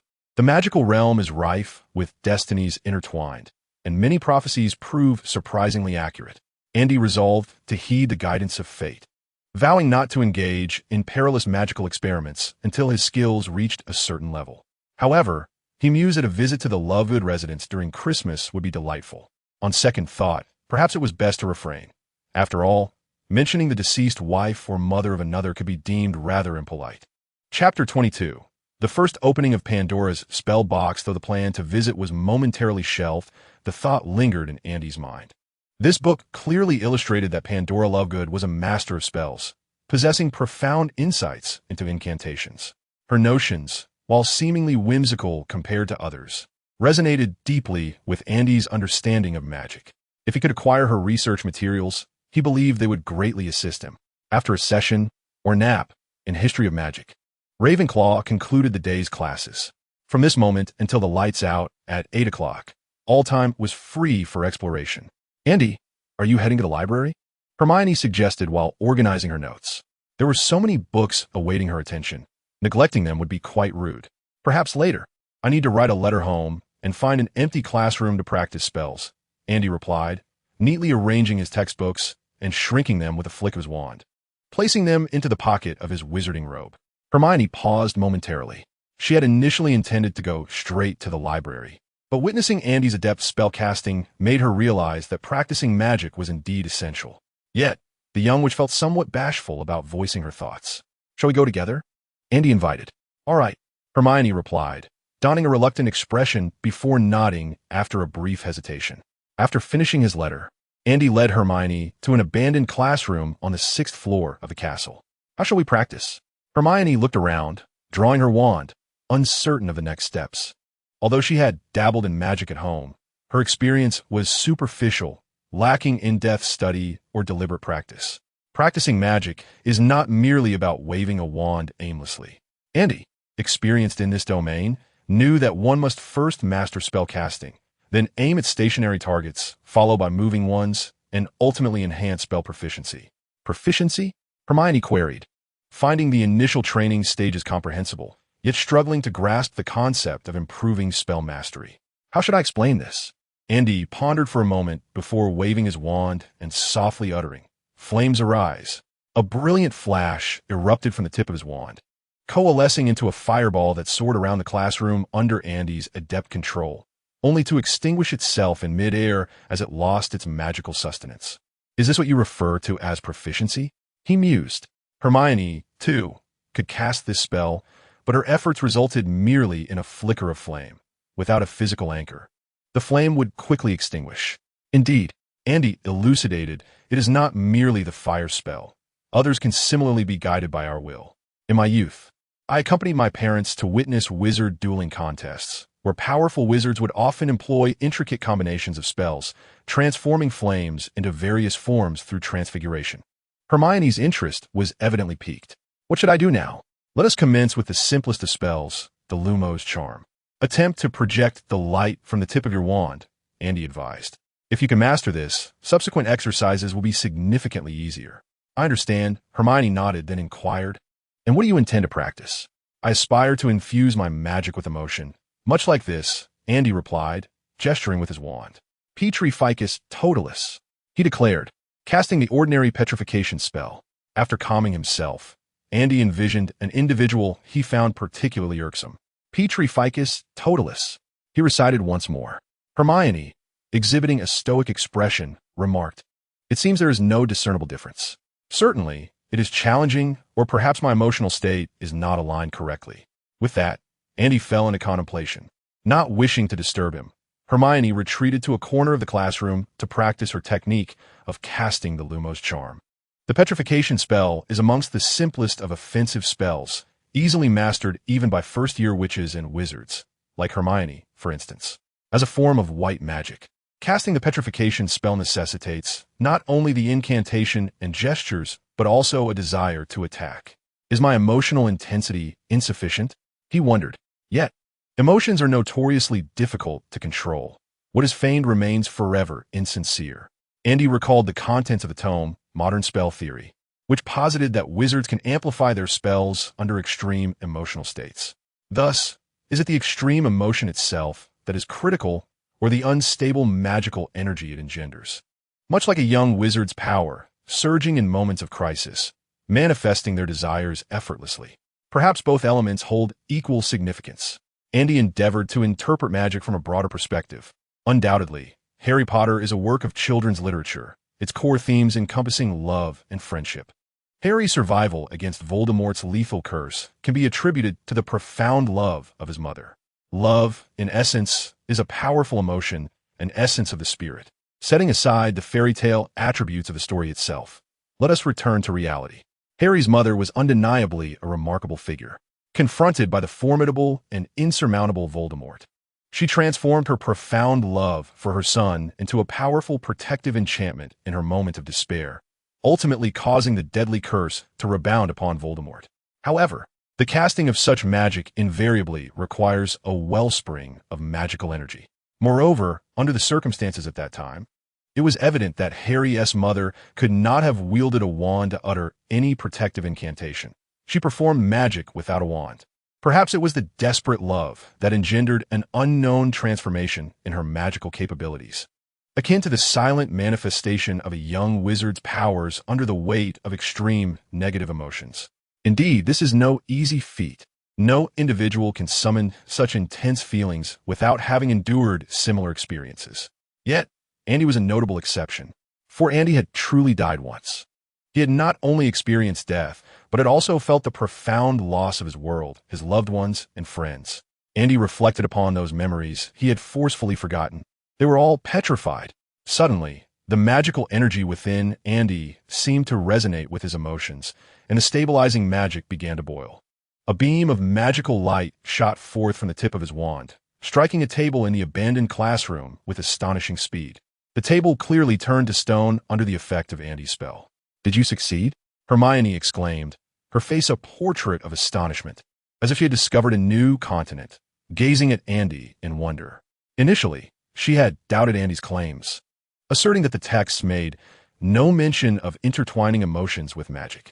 However, the petrification spell he had just cast was evidently far more potent than before. Chapter 23. Is this the legendary moment of enlightenment? I did it. Andy's face beamed with joy, but soon morphed into a visage of frustration. He sensed that the surging magical energy within him was rapidly subsiding. He attempted to delve back into those forgotten memories, only to realize with dismay that he could no longer access the previous state of mind. After all, too much time had elapsed. During the initial recollection, he could evoke a strong emotional response, but as the memories came in quick succession, the impact was evidently diminished. Time is the greatest healer, a sentiment Andy despised yet found undeniable. "How did you manage that?" Hermione inquired, pressing further. "Do you recall the book you selected for me?" Andy produced the Modern Theory of Charms from his pocket. "Engorgio," he exclaimed, enlarging the shrunken book before handing it to Hermione. "Take a look at the first chapter. It discusses the influence of emotions on magic." Hermione opened the book and began to examine it closely, the young witch tugged at her hair in frustration, realizing that she should not have doubted the text. Some knowledge she lacked was simply due to her not having yet consulted that particular volume. While Hermione was engrossed in her reading, Andy took the opportunity to once again wield his wand. Petrificus Totalis. He sensed a marked improvement in his proficiency with the petrification charm, as its potency seemed to have intensified. However, that was the extent of his progress, and he realized he could never revert to his previous state. Moreover, he had an inkling that the emotions he had previously harnessed were misguided. The reason dark magic is deemed malevolent is that its practice necessitates a certain negative emotional state. Once unleashed, dark magic not only achieves its malevolent purpose, but also adversely influences the caster's psyche, exacerbating their negative emotions. Over time, a wizard's mind may gradually descend into darkness. The emotions Andy had employed earlier were evidently a manifestation of such negativity. Rubbing his temples, he endeavored to banish those thoughts from his mind. This subject was far too profound, clearly beyond his current grasp. Determined to utilize the residual magical energy within him, Andy resolved to practice every incantation he had mastered. However, this would not be a mindless flailing of his wand. When practicing spells, if one does not incorporate a true understanding of the incantation, no amount of repetition will enhance the spell's power. It will merely render one more adept in its execution. This underscores the significance of magical theory. After an hour of diligent practice, Andy paused and instinctively checked his system. Potential points: 1. Not only that, but the crimson liquid within the orb had also risen by more than half. This clearly attested to the remarkable efficiency of today's practice. Since his last point allocation, the red liquid had only comprised about a third of the orb. Today's efforts not only filled the orb to capacity, but also increased its contents by an additional half.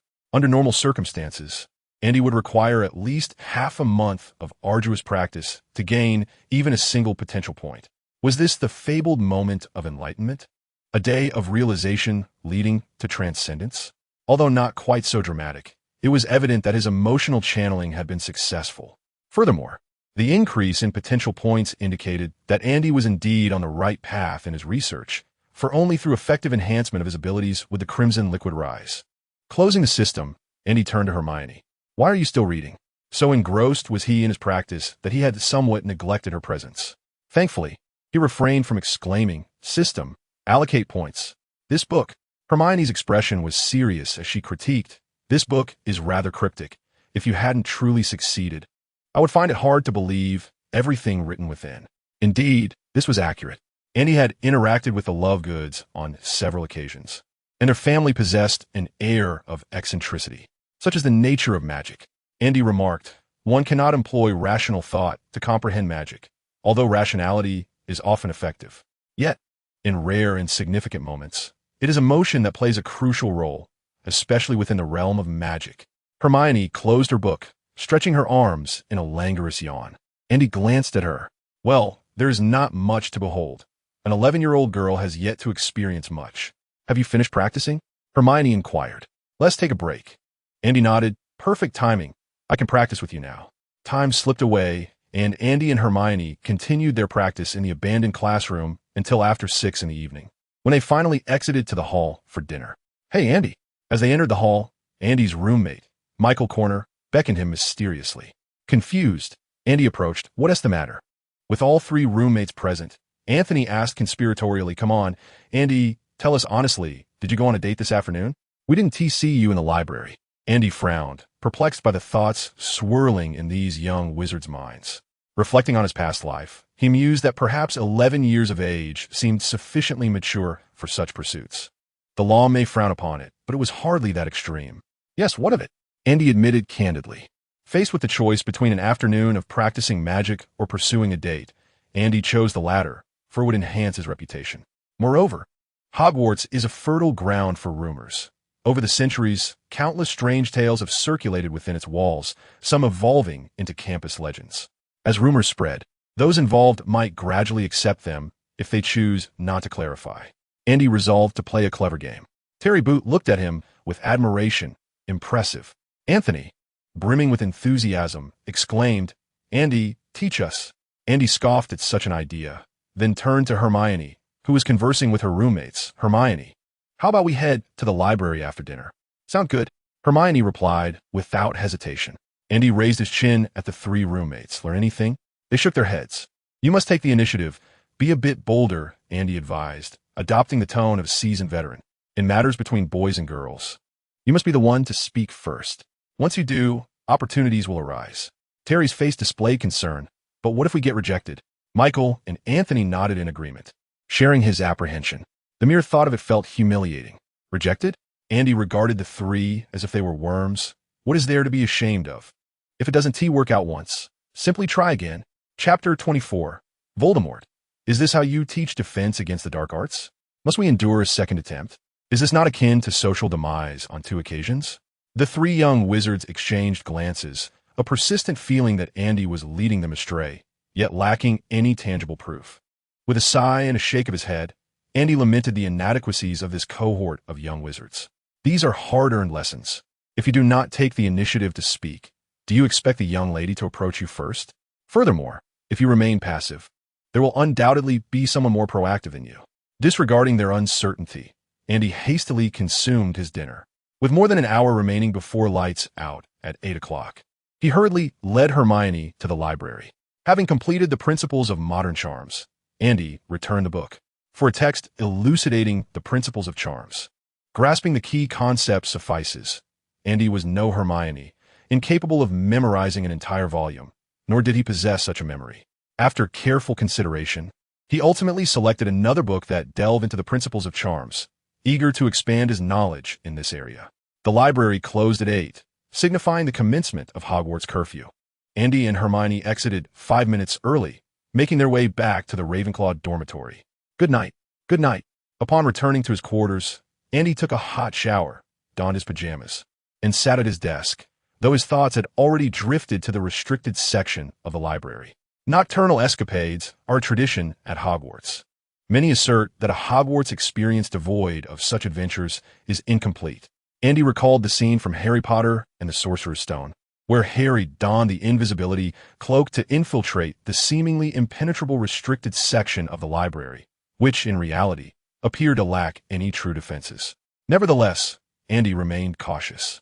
After all, the one who ventured into the restricted section in the film was Harry Potter, who held a unique standing in Dumbledore's eyes. It was akin to how Naruto Uzumaki pilfered the Book of Seals in Naruto. Would you dare to try it yourself? It is prudent to be thoroughly prepared. At the very least, mastering the disillusionment charm first, he mused, gazing at the parchment on his desk, and he found no inclination to tackle his homework. Anthony, have you completed your potion assignment? Andy inquired. I have finished. Do you need it? Anthony, seated on his bed in contemplation, replied with surprise. Did you not brew your potion during class? Precisely because I brewed it that I wish to avoid wasting time on the assignment, Andy responded. Rest assured, I will not merely copy it. I have experience in this regard. Anthony rummaged through his bedside drawer and handed over his completed essay. Andy, I have been pondering what to say when approaching a girl for the first time. What was your opening line when you first met Hermione? Andy replied.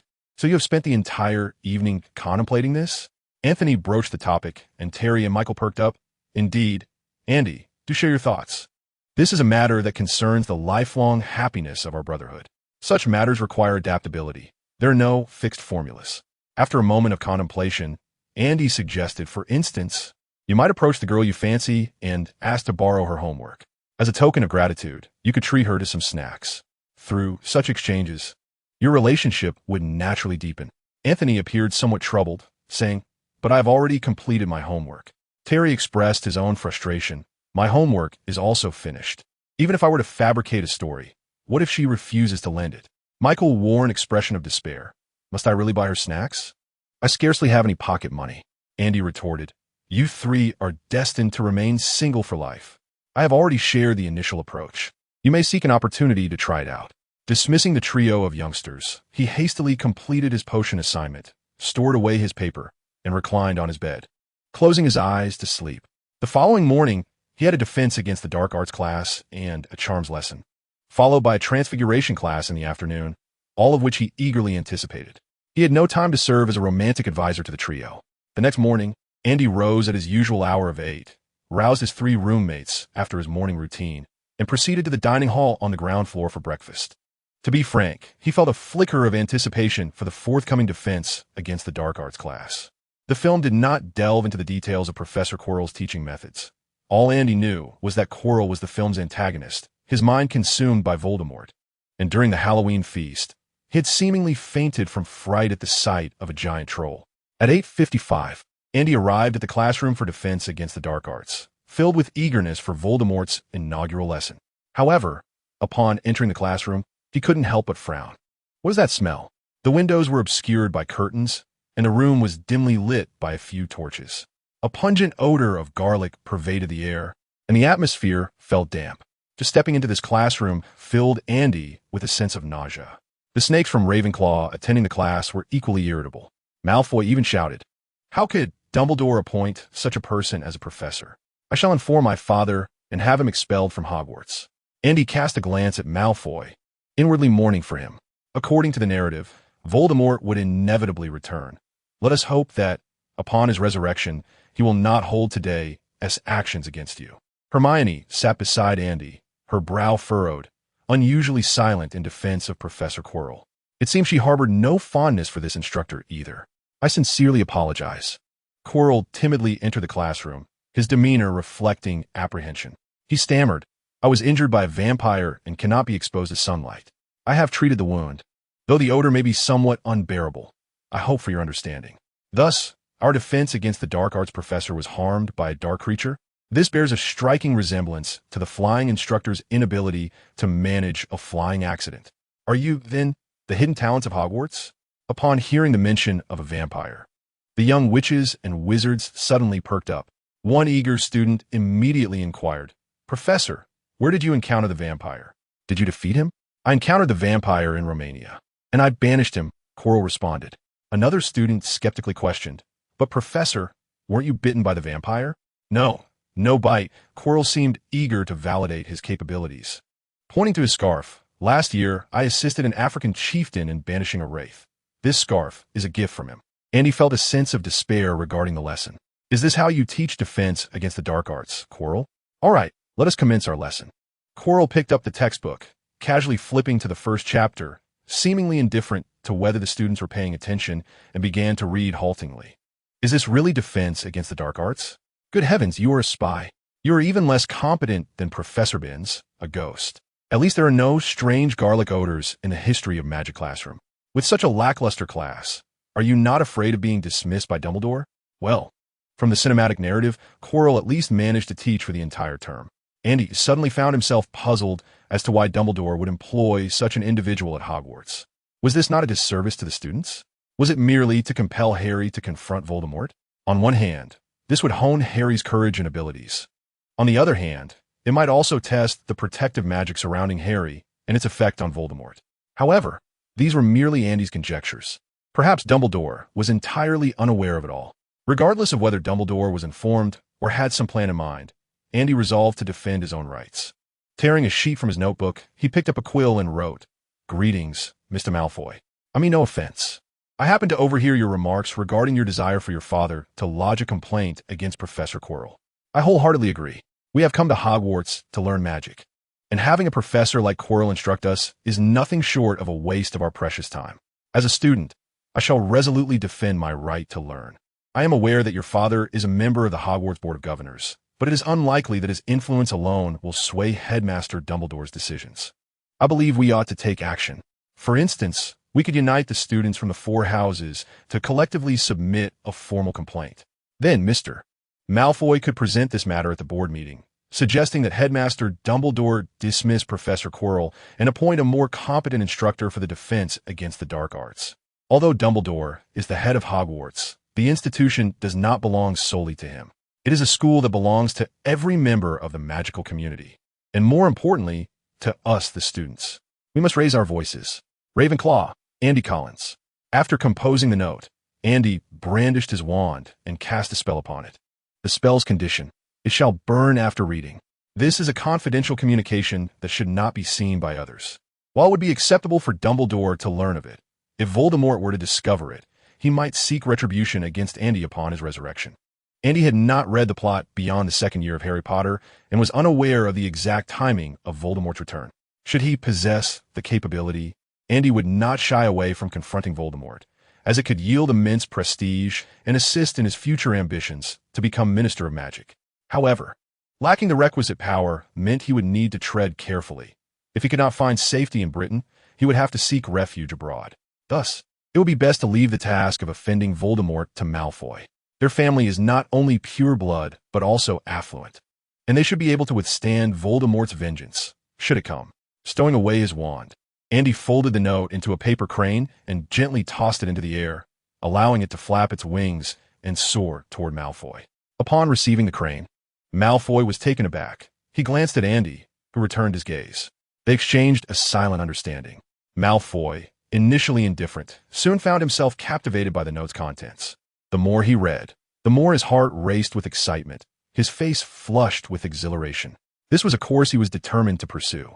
The thought of jointly petitioning Dumbledore with all the students to ultimately oust Professor Quirrell from Hogwarts and tarnish Dumbledore's reputation was simply exquisite.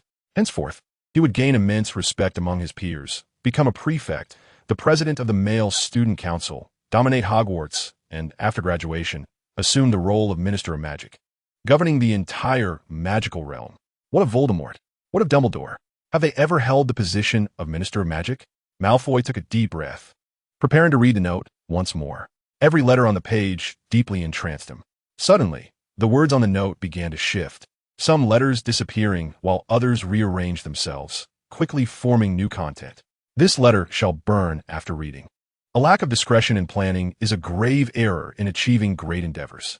Headmaster Dumbledore wields immense influence and has countless eyes and ears.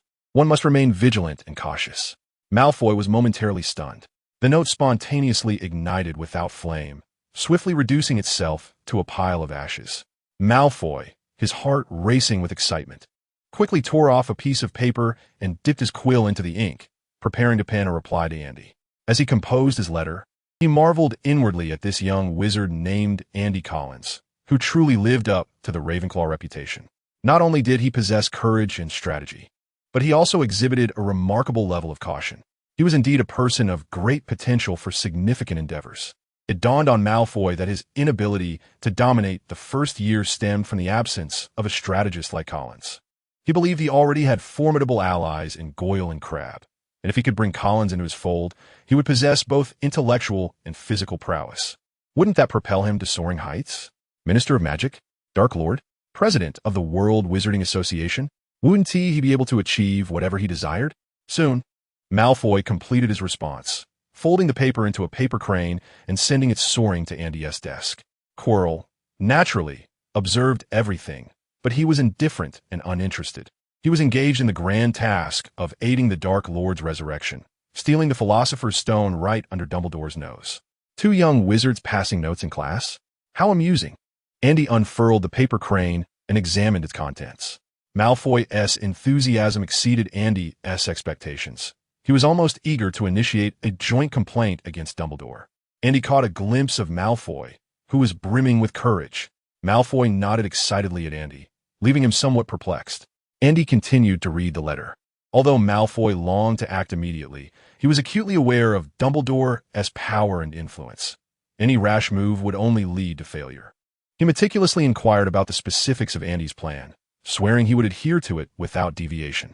At the letter's conclusion, he expressed a desire to meet Andy privately and requested that Andy refer to him as Draco.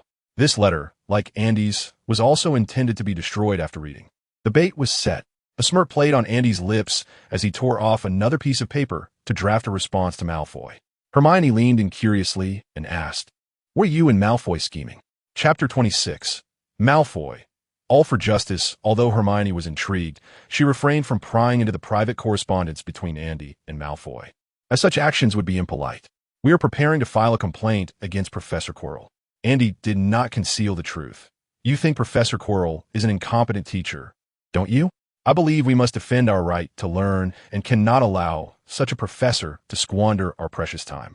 Hermione's expression grew conflicted. Coming from the Muggle world, she knew that a teacher as unqualified as Quirrell would never pass the interview process in a Muggle school. However, the young witch was accustomed to respecting her teachers. Unless absolutely necessary, she did not wish to lodge a complaint against a professor. "I think you are right." After a moment of hesitation, Hermione ultimately chose to support Andy's decision, not merely for their own sake, but for the benefit of all students at Hogwarts. Indeed, that is the essence of the matter. In this situation, we stand on the side of righteousness. Section 17. Andy dipped his quill into the ink and began to write, while Hermione sat back obediently. Although she was curious about how Andy and Malfoy would proceed, she refrained from peeking at the contents of the letter. Andy wrote, "Draco, first and foremost, I hope you can maintain your composure and avoid revealing any weakness. Secondly, I must convey to you that we are not engaging in wrongdoing. At least in this matter, we are just. Our actions are in the interest of all Hogwarts students. Lastly, I urge you to consult with your father, Mr. Malfoy, regarding this issue. It would be prudent for Mr. Malfoy to discreetly seek out a qualified professor for the defense against the dark arts outside of school, to ensure we are well prepared. If Mr. Malfoy approves, you may reach out to some Slytherin students. The older students often have friends in other houses, and you can have them make contact in secret. Remember, when executing our plans, we must never utter any words that could be deemed unfavorable towards Professor Dumbledore. His influence is considerable, and should we speak ill of him, students from other houses will certainly oppose us. Our focus is solely on Professor Quirrell." After a moment's reflection, Andy continued, "As for Professor Dumbledore, once our objective is achieved, he will inevitably be affected as well. You might prepare a letter of complaint, allowing your classmates to sign it when you reach out to them. Once we have garnered the support of the majority, you can present the letter to your father, who will know precisely how to proceed. As for myself, I do not possess such significant influence and find it challenging to accomplish this alone. Moreover, I do not wish to attract attention within the school. I would be more than willing to meet, but only after this matter is resolved. Andy Collins. After finishing the letter, Andy followed the previous method to pass it on to Malfoy. From that point onward, all he needed to do was wait patiently. Andy had faith that Malfoy would be eager to assist in this endeavor. Although he was not well versed in the affairs of the Malfoy family, he had heard whispers that many pure-blood families had struggled since Voldemort's downfall. The current Minister of Magic had been closely aligned with Dumbledore, acting merely as his puppet. However, Andy had heard from Kyle that those pure-blood families had been attempting to bribe high-ranking officials within the ministry. Even Kyle had received bribes on more than one occasion. In any case, there was much intrigue to come. Of course, Andy's intention was not to incite trouble, but rather to facilitate a change in the defense against the dark arts professor. Quirrell was not only dangerous, but also incompetent. The pursuit of magic is intrinsically linked to Andy's system, which in turn is dependent on his innate talent. Entrusting Chilo with the instruction of dark arts defense amounts to a slow murder of Andy's potential. Malfoy, upon receiving the paper crane, eagerly tore it open to peruse its contents. As he read the first line, he immediately composed himself, realizing he had previously been too exuberant. Indeed, we are not engaged in wrongdoing. This endeavor is entirely just, undertaken for the benefit of all Hogwarts students. How eloquently put. Malfoy nodded in agreement as he read further. Once he finished studying Andy's proposed plan, a profound understanding washed over him, akin to a lost soul suddenly receiving divine guidance, bringing clarity to his existence. First, he would have his father find a qualified professor, then gather signatures for a complaint from all the students. Ultimately, he would present the letter to his father. This plan was nothing short of perfection. Malfoy mused, should I succeed, my father could intervene in the appointments and dismissals of Hogwarts faculty. When Dumbledore retires, my father could support Professor Snape's ascension to headmaster. At that point, I would ensure that Snape expels Potter and the loathsome Weasley, particularly after Andy concluded his letter with a remark about how difficult it would be for him to accomplish this task. This only served to further satisfy Malfoy. He relished the idea. He resolved to write to his father post-class to inform him of the situation without delay. Casting a glance in Andy's direction, he noted that Andy was conversing intimately with that muggle-born witch named Granger. This was unacceptable. Malfoy felt a surge of irritation. How could a wizard of Andy Collins' caliber associate with a witch of Granger's background? He contemplated whether he should introduce Collins to a suitable Slytherin girl. Finally, the class concluded, and Andy exhaled in relief. Stepping out of the classroom, he inhaled deeply the fresh air outside, feeling revitalized. How he had endured the class was a mystery.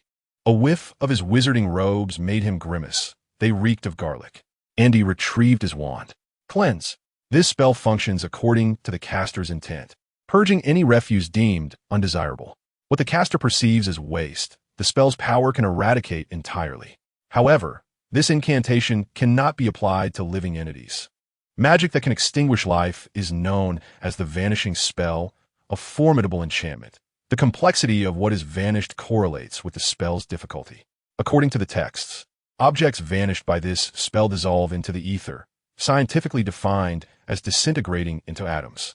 After cleansing the unpleasant odor from his attire, Andy felt a significant sense of relief. Cleanse. Andy waved his wand once more, assisting the brown-haired young witch in dispelling the unpleasant odor that clung to her. Thank you, Hermione exclaimed. I can perform that spell as well, though I have yet to master it to your level of proficiency. It seems I must dedicate myself to practicing magic earnestly. No need for gratitude. After all, the unpleasant scent was bothersome to me. Andy replied. Perfect timing. As our next class is a charms lesson, he gestured, tilting his head. Chapter 27. The Troublesome Gryffindor. Each lesson at Hogwarts lasts for 1 hour and 20 minutes, followed by a 20-minute break, after which Ravenclaw will join Gryffindor for a charms class. The professor for this lesson is the head of Ravenclaw, Phileas Flitwick. According to the information provided by the Weasley twins, Professor Flitwick is highly skilled. Although he stands just over a meter tall, he was a dueling champion in his youth, a wizard of considerable accomplishment. It is said that he possesses an exceptionally kind, gentle, and humorous disposition, and he is not overly strict with his students. Though he is somewhat sensitive, mentioning trolls or half-breeds in his presence could deeply sadden him. Despite having endured the torment of Professors Binns and Quirrell, Andy remained filled with anticipation for this charms class. The classroom for charms, like that for defense against the dark arts, is located on the third floor of the castle. When Andy and Hermione arrived, the classroom was still empty. They chose seats near the front, placing their textbooks on the desk to secure their spots. What are you and Malfoy planning exactly? With no one else around, Hermione intended to broach a more private topic. Andy, I heard from my roommate that the Malfoy family. She abruptly paused mid-sentence. Leaning closer to Andy, she lowered her voice. They have connections to you-know-who. Who? Andy asked, bewildered. The Malfoys are associated with Voldemort? I had no idea. After a moment, he added, but you didn't grow up hearing stories about Voldemort. Why are you afraid to even speak his name? I'm just considering your feelings. Hermione shot Andy an exasperated glance. In my opinion, Voldemort has been dead for 10 years. Why do you all still fear him? Even to the point of not daring to utter his name? Voldemort cast a spell on his name, Andy explained. Anyone who speaks it aloud can be detected by him. During the last Wizarding War, many suffered dire consequences because of this, and gradually, people became reluctant to utter his name. Children are influenced by the fears of adults. Hermione nodded in understanding. That makes sense. Having clarified the matter of Voldemort, Andy felt a sense of discomfort. He had not anticipated the Malfoy family's connection to Voldemort. Were they Death Eaters who had escaped judgment? Or was it merely idle gossip among the young witches? If old Malfoy were indeed a Death Eater, well, it seemed it would have little impact. Andy pondered for a moment. Even if old Malfoy was a Death Eater, it would not impede him from dismissing Quirrell. After all, he was unaware that Quirrell's mind had been consumed by Voldemort. Furthermore, this served as a test. If old Malfoy hesitated to expel Quirrell, it would prove that he not only knew Voldemort was still alive, but was also covertly serving him. You still haven't answered me, Hermione pressed. What exactly is your plan with Malfoy? Ah, you wish to know that? Andy elucidated. Old Malfoy is a governor at Hogwarts. I suggested that Malfoy gather some student opinions and present them to old Malfoy. Hermione, somewhat exasperated, remarked, why don't you just propose it directly to Professor Dumbledore? Andy shrugged, explaining that without Dumbledore's consent, Quirrell would never have been able to assume the role of professor at Hogwarts. Thus, addressing the headmaster with suggestions would be futile. I intend to write a letter of recommendation to Professor Dumbledore. If he agrees to replace the professor, you all must cease your actions. Hermione evidently held great admiration for Dumbledore and wished to avoid witnessing him being put in a difficult position by old Malfoy. Andy readily concurred. If Dumbledore could expel Quirrell beforehand, it would be nothing short of ideal. The fundamental reason behind Andy's actions was his earnest desire to study diligently. Was there anything wrong with that? Even the 4 founders of Hogwarts would likely rise from their graves in approval and personally instruct Andy. As time passed, more students gradually filled the classroom. Approaching 10:40, the door swung open suddenly, and a throng of Gryffindor students rushed in. Their robes were soiled, their faces dust-laden, and an indescribable foul odor emanated from them, reminiscent of dung. Curiously, Andy inquired, Ron, did you have a scuffle with Slytherin? He felt compelled to speculate as the entire Gryffindor cohort appeared disheveled, clearly not in a typical state. Don't mention it, Ron replied irritably. We just finished a herbology class, and we spent the entire lesson fertilizing those plants. Seamus even managed to blow up the barrel of fertilizer. What? Andy could grasp the earlier part, but was baffled by the latter statement regarding Seamus's explosion of the fertilizer barrel. Glancing around, he asked, where's Neville? He's in the infirmary, Harry explained. So, let me get this straight. You had a herbology class. Not only blew up a fertilizer barrel, but also sent a young wizard to the infirmary, while the rest of you are in such disarray. Truly remarkable. I thought you all had engaged in a brawl with Slytherin. I mean, those herbs in Hogwarts herbology class are the kind I understand, right? Andy inquired cautiously. Harry sighed. Although it was different from what I had encountered before, it was indeed the type of herb you would understand. We merely encountered a slight mishap. That's a relief. Andy exhaled. Hermione also felt a sense of relief. Thankfully, she had heeded Andy's advice and chosen to join Ravenclaw during the sorting, for otherwise, she would have found herself among the ranks of Gryffindor, which would have been utterly dreadful. Soon, the charms class commenced. Professor Flitwick stood atop a high stool to ensure that all the young wizards in the classroom could see him. His gaze swept around the room. We should ideally start with the most fundamental charms, but upon seeing you, I have decided to teach you some spells that you can utilize immediately. The young wizards in the classroom were in quite a predicament. Not to mention the Gryffindors. Even the Ravenclaws emanated a rather pungent odor of garlic. If Professor Flitwick did not take some action soon, he feared he might faint. All right, who knows the incantation for the cleaning charm? What is its purpose? Professor Flitwick inquired. Hermione raised her arm high while simultaneously glancing at Andy. Andy blinked. He was not accustomed to answering questions in class. Had Professor Flitwick asked if anyone had any uncertainties, Andy would certainly have raised his hand. Very well, Miss Granger, Professor Flitwick cheerfully acknowledged Hermione. She proudly lifted her chin and quickly responded. The incantation for the cleaning charm is Scourgify. Its function is to clean away what we perceive as refuse according to our thoughts. Excellent. Ravenclaw gains a point. Professor Flitwick appeared exceedingly pleased. Miss Granger has articulated it splendidly. The cleaning charm can eliminate what we consider as refuse. Once you master this charm, you will swiftly rid yourselves of any filth upon you. Like this. Professor Flitwick waved his wand gently and declared, Scourgify. A faint whirlwind seemed to swirl around Parvati Patil, who was seated at the front of the classroom. When the whirlwind dissipated, all the grime on Parvati had vanished. Her wizarding robe appeared immaculate, and even the unpleasant odors had completely dissipated. Parvati's face lit up with astonishment, while the other Gryffindor students gazed at Professor Flitwick with eager anticipation, hoping he would grant them a similar enchantment. However, it was evident that Professor Flitwick had no intention of doing so. He continued, while the cleaning charm is quite convenient, it is also fraught with peril. If your understanding of refuse is not sufficiently clear, the charm may not only fail to take effect, but could also cause harm. This is especially true when you are cleansing the filth upon yourselves. Always remember, when casting the spell, it is imperative to be clear about what constitutes the refuse you wish to eliminate. Subsequently, Professor Flitwick provided an example of a failed spell casting. Once, there was a witch who wished to use a cleansing spell to remove the hair from her legs. However, she ended up eradicating all the hair from her entire body, including her hair. After recounting this instance of spell casting gone awry, Professor Flitwick elaborated in great detail on the techniques for performing the cleansing spell. This included the incantation, the gestures, the mindset during the spell's execution, and most importantly, the principles of magic. The deeper Andy delved into the realm of magic, the more he sensed the significance of understanding these magical principles in the art of spellcasting. To properly utilize the cleansing spell, one merely requires the incantation, gestures, and an understanding of the metaphorical rubbish in one's mind.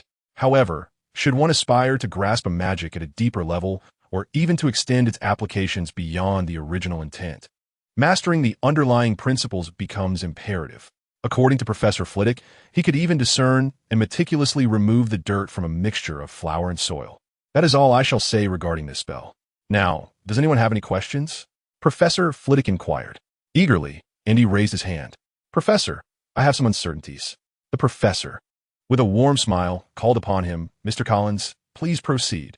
Andy gathered his thoughts and said, Professor, you previously mentioned that the cleansing spell can eliminate certain rubbish according to our understanding. Does this imply that our magical energy can indeed perceive our thoughts and emotions? Furthermore, in a conventional sense, the rubbish we recognize is merely the debris of daily life. If I were to forcibly alter my conceptual understanding, could I then compel the cleansing spell to remove other substances? In one breath, Andy posed a myriad of questions, leaving no inquiry related to the cleansing spell unasked. Professor Flitwick gazed at Andy, momentarily bewildered. Had he not seen the youthful countenance of Andy, he might have assumed he was conversing with a powerful sorcerer. The other young wizards in the classroom were equally silent, perplexed by his inquiries. Ahem. Professor Flitwick cleared his throat and replied earnestly. Our magical energy can indeed sense our thoughts and emotions. However, this is not something we can control through subjective intent. We can harness our magical energy to perform spells. Yet freely manipulating it is quite challenging. Magical energy flows within us much like blood. Can you truly control your own blood? As for your second question, that is equally difficult. The concepts ingrained in your mind have been deeply rooted by your life experiences, making self-deception a daunting task. Professor Flitwick patiently addressed all of Andy's questions. Andy felt exhilarated, as he had finally encountered a reliable professor. This was the Hogwarts he had always envisioned. Very well, Mr. Collins, do you have any further questions? Professor Flitwick inquired gently. That's all, Professor, Andy replied. Of course, Andy has a plethora of questions, but those inquiries are unrelated to the cleaning spell and are not suitable for discussion in this class. Professor Flitwick continued, "What about the rest of you?" The young wizards remained silent. "Very well. Since you have no further questions, let us commence our formal practice," Professor Flitwick announced. "Oh, Mr. Weasley, kindly lower your wand." Andy quickly turned to see Ron pointing his wand at Harry, urging him to draw his own wand as well. Clearly, Ron was eager to rid himself of the fertilizer that had stained him. "I must caution you. Until you have mastered the cleaning spell, you must not use this magic on anyone," Professor Flitwick said with a serious tone. With that, Professor Flitwick waved his wand, and a small box flew out from the desk, distributing a sprinkle of sand before each young wizard. "We will begin by using the cleaning spell to clear the sand from our desks. Now, everyone, let's begin. Cleanse away. Cleanse away." The classroom resonated with the incantations. Yet Andy observed around him, noting that thus far, not a single young wizard had successfully cast the cleaning spell. Truly a group of underachievers. However, the reason these young wizards struggled was not due to a lack of ability, but rather their immaturity and uncertainty in their cognition. Was the sand on their desks refuse or a teaching tool? If they could not firmly believe that the sand was indeed refuse, then the cleaning spell would never take effect. "Cleanse away," Hermione murmured, and with a gentle flick of her wand, the sand vanished instantaneously. "Well done, Ms. Granger. Ravenclaw earns 2 points for this," Professor Flitwick exclaimed, clearly thrilled, noting that Ravenclaw was indeed flourishing this year. Chapter 29. Can the mischievous one from Ravenclaw compete with the Gryffindors? Phew. Andy took a deep breath. Professor Flitwick was an exceptionally talented instructor. Not only was he immensely patient, but he was also the head of Ravenclaw, which naturally endeared him to Andy. Determined to leave a lasting impression on Professor Flitwick, Andy aimed to facilitate future inquiries regarding magic. Observing the sand on his desk, Andy refrained from uttering an incantation and merely waved his wand in a manner that was not even the standard gesture for the cleaning spell. Yet, the sand vanished in an instant. "Oh, what did I just witness? A splendid silent spell," Professor Flitwick exclaimed, seemingly on the verge of fainting from excitement. Ravenclaw had indeed struck gold this year, and it appeared they had found 2 treasures. He surmised that Andy had practiced the spell in advance. However, practicing magic beforehand did not equate to being able to wield it to such an extent. If your comprehension of a certain spell lacks depth, then no matter how many times you practice, your proficiency will remain stagnant. The pursuit of magic is never a mindless waving of a wand. It is an endeavor rooted in profound contemplation of fundamental principles.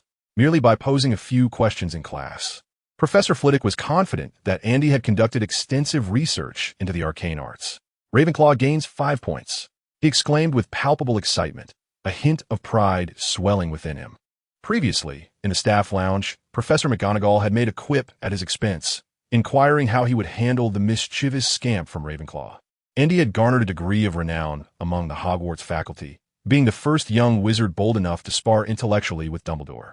Professor Flitwick couldn't help but think how amusing it would be to show Professor McGonagall the difference between their respective troublemakers.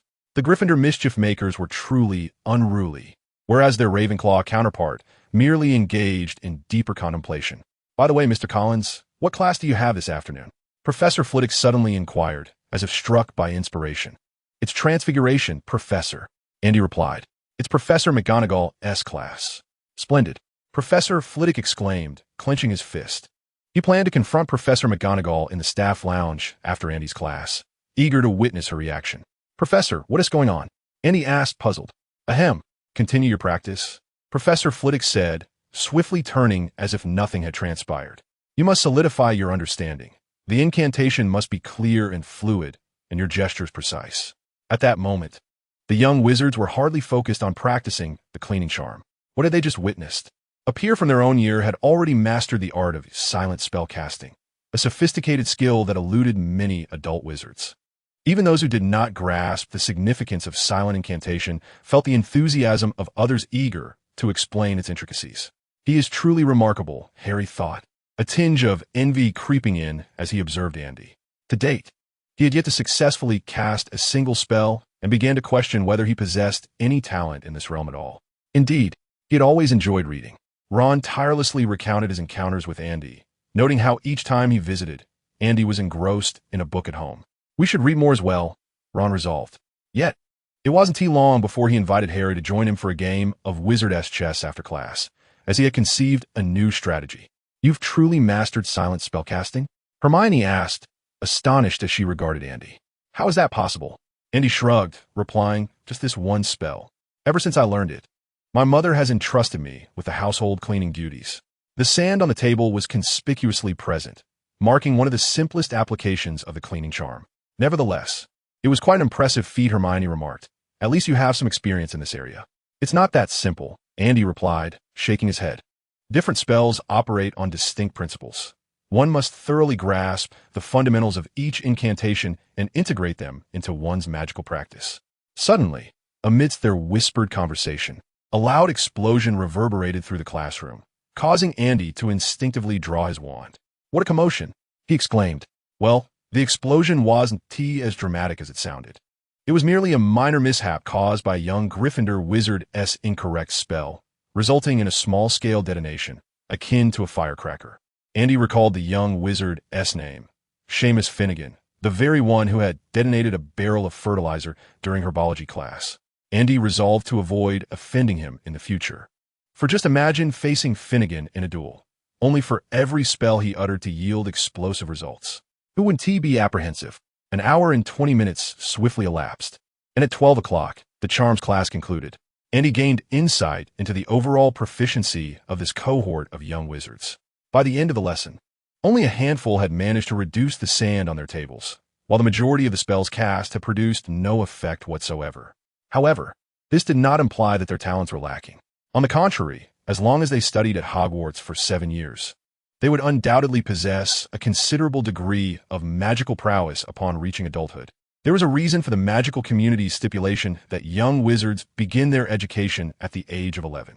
Their comprehension skills were limited, and they struggled to regulate their thoughts and emotions, compounded by the instability of their magical abilities prior to that age. Yet, after spending some time at Hogwarts, these issues would soon be ameliorated, for Hogwarts was specifically designed to teach such matters. The afternoon Transfiguration class commenced at 2 o'clock. After lunch, Andy initially intended to visit the library to read, but Hermione insisted on practicing spells in the abandoned classroom. For Andy, it was of little consequence. Practicing magic and reading were essentially two sides of the same coin. Both would enhance his abilities. With Transfiguration class scheduled for the afternoon, he decided to refine his transfiguration skills. Transfiguration, much like charms, necessitated a robust foundation of magical theory. To transform one substance into another, one must possess a thorough understanding of the characteristics of both materials, followed by extensive repetitive practice to master the art of transfiguration. Andy had perused numerous texts on the subject and had practiced transfiguration at home. Moreover, with his mother Helen's guidance and a remarkable aptitude for transfiguration rated at 4, Andy made swift progress in this discipline. Meanwhile, Hermione continued her practice of spells. She intended to first master the technique of casting the disarming charm before practicing other spellcasting skills. After all, aiming too high is a grave mistake in the pursuit of knowledge. Chapter 30, The Unenlightened Mr. and the All-Knowing Miss. The explosive prodigy at 2 o'clock in the afternoon. The Transfiguration classroom was already filled with students. This lesson was shared by Ravenclaw and Gryffindor, and Andy noticed that Neville, who had missed a previous charms lesson, was also present. However, Harry and Ron had yet to arrive, leaving one to wonder if they were perhaps in the hospital wing. Perched on the lectern was a tabby cat, which had been staring at Andy for a solid 10 minutes. The moment Hermione entered the classroom, she was captivated by the feline and eagerly inquired, "Is this Professor McGonagall's tabby cat?" She even prepared to approach and pet it. Fortunately, Andy swiftly restrained Hermione, preventing a potential mishap. Having seen the films, Andy was well aware that this cat was, in fact, Professor McGonagall in her animagus form.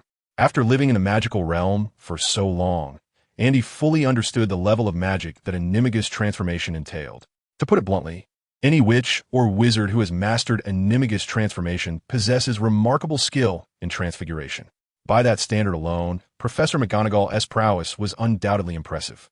As class was about to commence, Harry and Ron rushed into the classroom in a flurry, indicating they were not in the hospital wing after all. "Looks like we're not late. The professor hasn't arrived yet," Harry remarked with a hint of relief, as he could hardly bear to contemplate the consequences of arriving late to a class taught by their head of house. "Is that the cat Professor McGonagall owns?" Ron asked. boldly striding toward the tabby on the lectern. George and Fred had mentioned that Professor McGonagall had a cat. Thank goodness, Andy thought, gazing at Ron with immense gratitude. You are my savior. Indeed, that was a phrase George and Fred had used. Professor McGonagall clearly disapproved of being petted before Ron could approach. The tabby cat leaped from the lectern and transformed into Professor McGonagall midair. Ron's hand froze in mid-motion, his eyes wide with shock as he trembled visibly. Professor McGonagall regarded Ron with a stern expression. You are late. Ron forced himself to utter something that was really cool. Thank you. Professor McGonagall dismissed his comment with indifference. Mr. Weasley, Mr. Potter, it seems I shall have to turn one of you into a pocket watch so that you may learn to be punctual. Professor, we got lost. Harry hastily explained. Then perhaps you should transform into a map. Professor McGonagall shot them a disapproving glance. Surely, you wouldn't need a map to find your seats? The two quickly took their places. Transfiguration is the most complex and perilous of all subjects at Hogwarts. Any student who misbehaves in my class will be asked to leave and will not be permitted to return. I have warned you all. Professor McGonagall commenced her lecture with a striking display of her prowess, transforming the podium into a pig, only to revert it back amidst the astonished gasps of the young wizards. Impressive.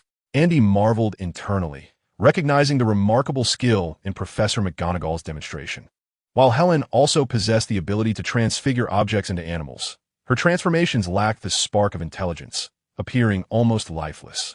In contrast, Professor McGonagall's transformed pig exuded vitality, resembling a genuine creature. This not only involved transfiguration, but perhaps also the art of imbuing inanimate objects with consciousness. The professor's demonstration had undoubtedly piqued the interest of the young wizards, yet they were soon to be inundated with a lengthy discourse on theoretical knowledge, accompanied by no less than 8 inches of notes on transfiguration.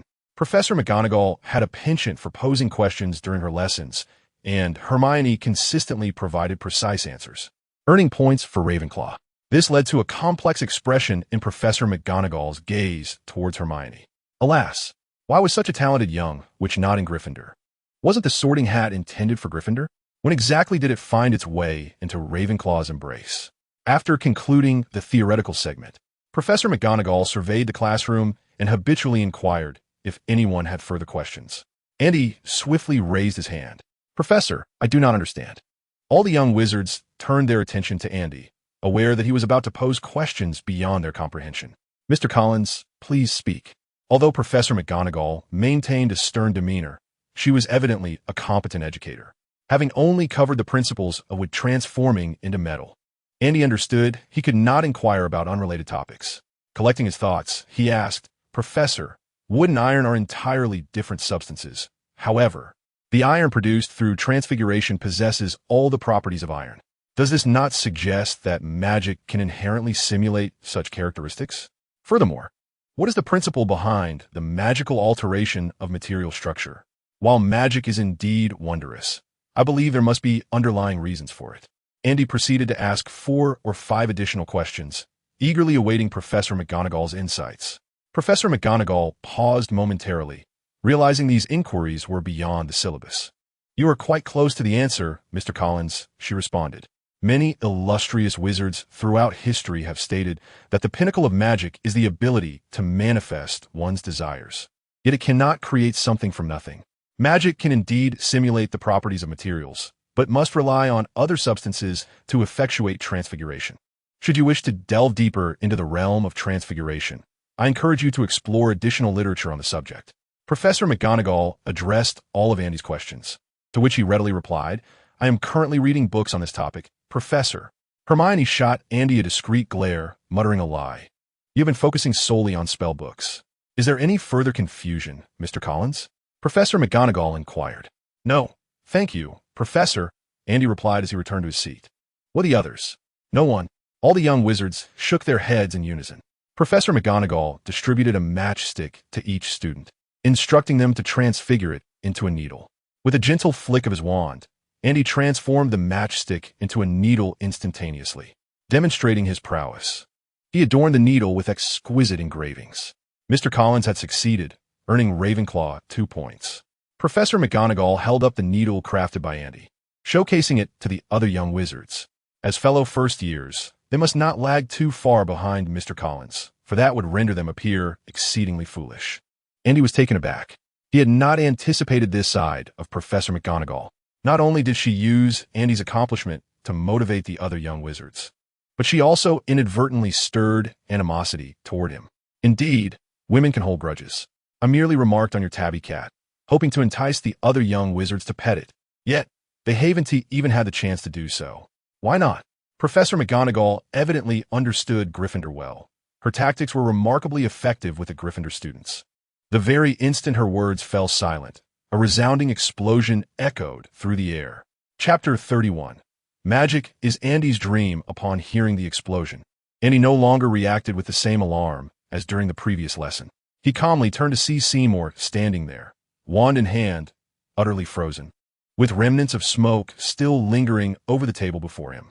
Seymour, you are indeed a talent. This was not Andy's sarcasm.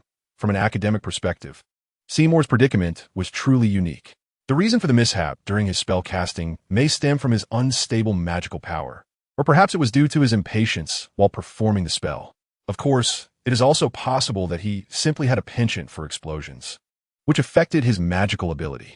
Regardless of which scenario it was, each warranted further investigation. Unfortunately, Andy and Seymour were not even acquaintances. Thus, he hesitated to inquire about Seymour's mental state. Andy glanced at Professor McGonagall, who sternly admonished Seymour before providing him with a new matchstick. Andy mused inwardly. It seems that in Professor McGonagall's eyes, Seymour's situation is not particularly extraordinary. Having taught for decades, she was certainly well acquainted with such occurrences. If she dismissed Seymour's incident, could it imply that such phenomena were, in fact, quite commonplace in the realm of magic?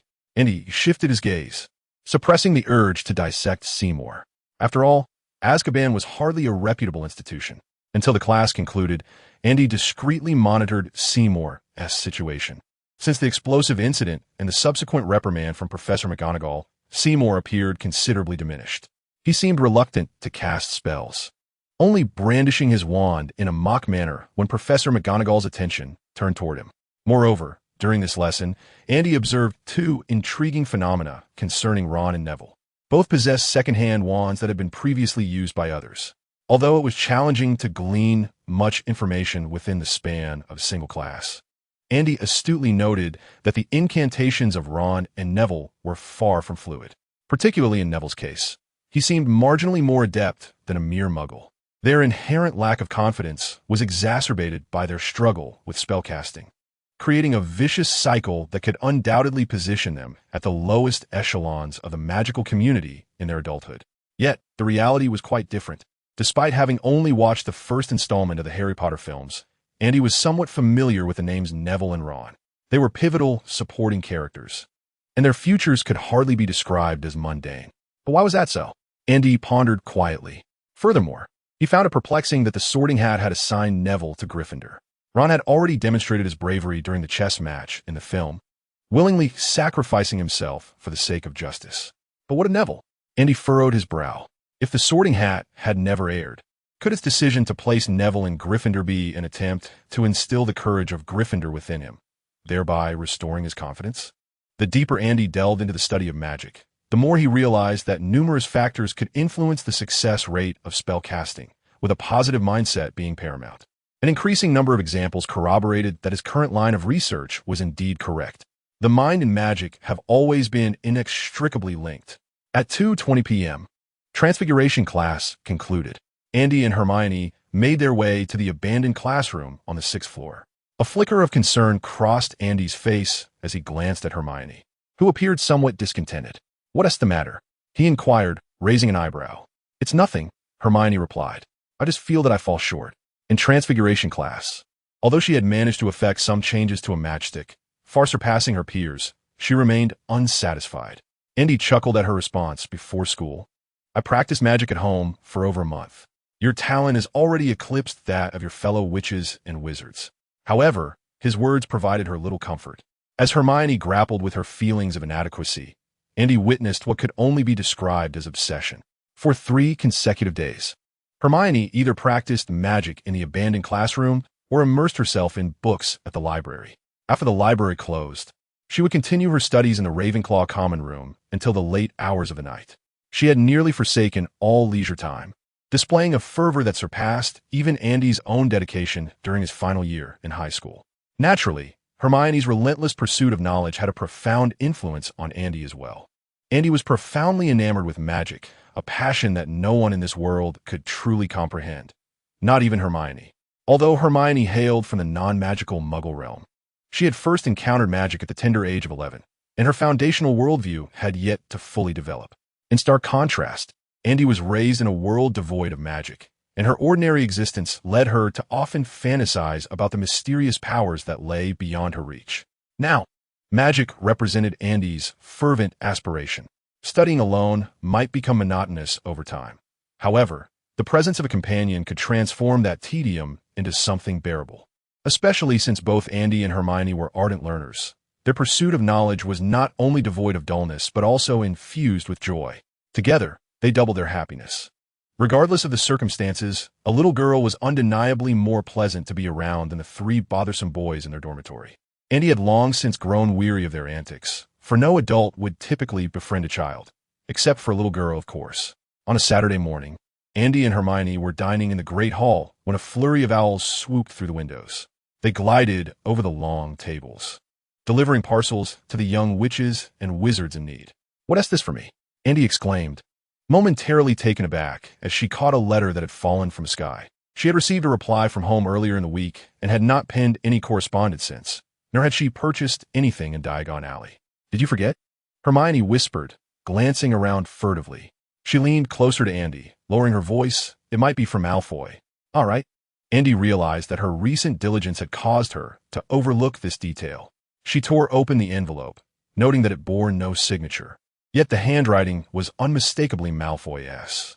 Just as Andy was about to peruse the contents, Hermione abruptly stood up, surveying the surroundings, feigning the role of a lookout, which startled Andy into pulling her back.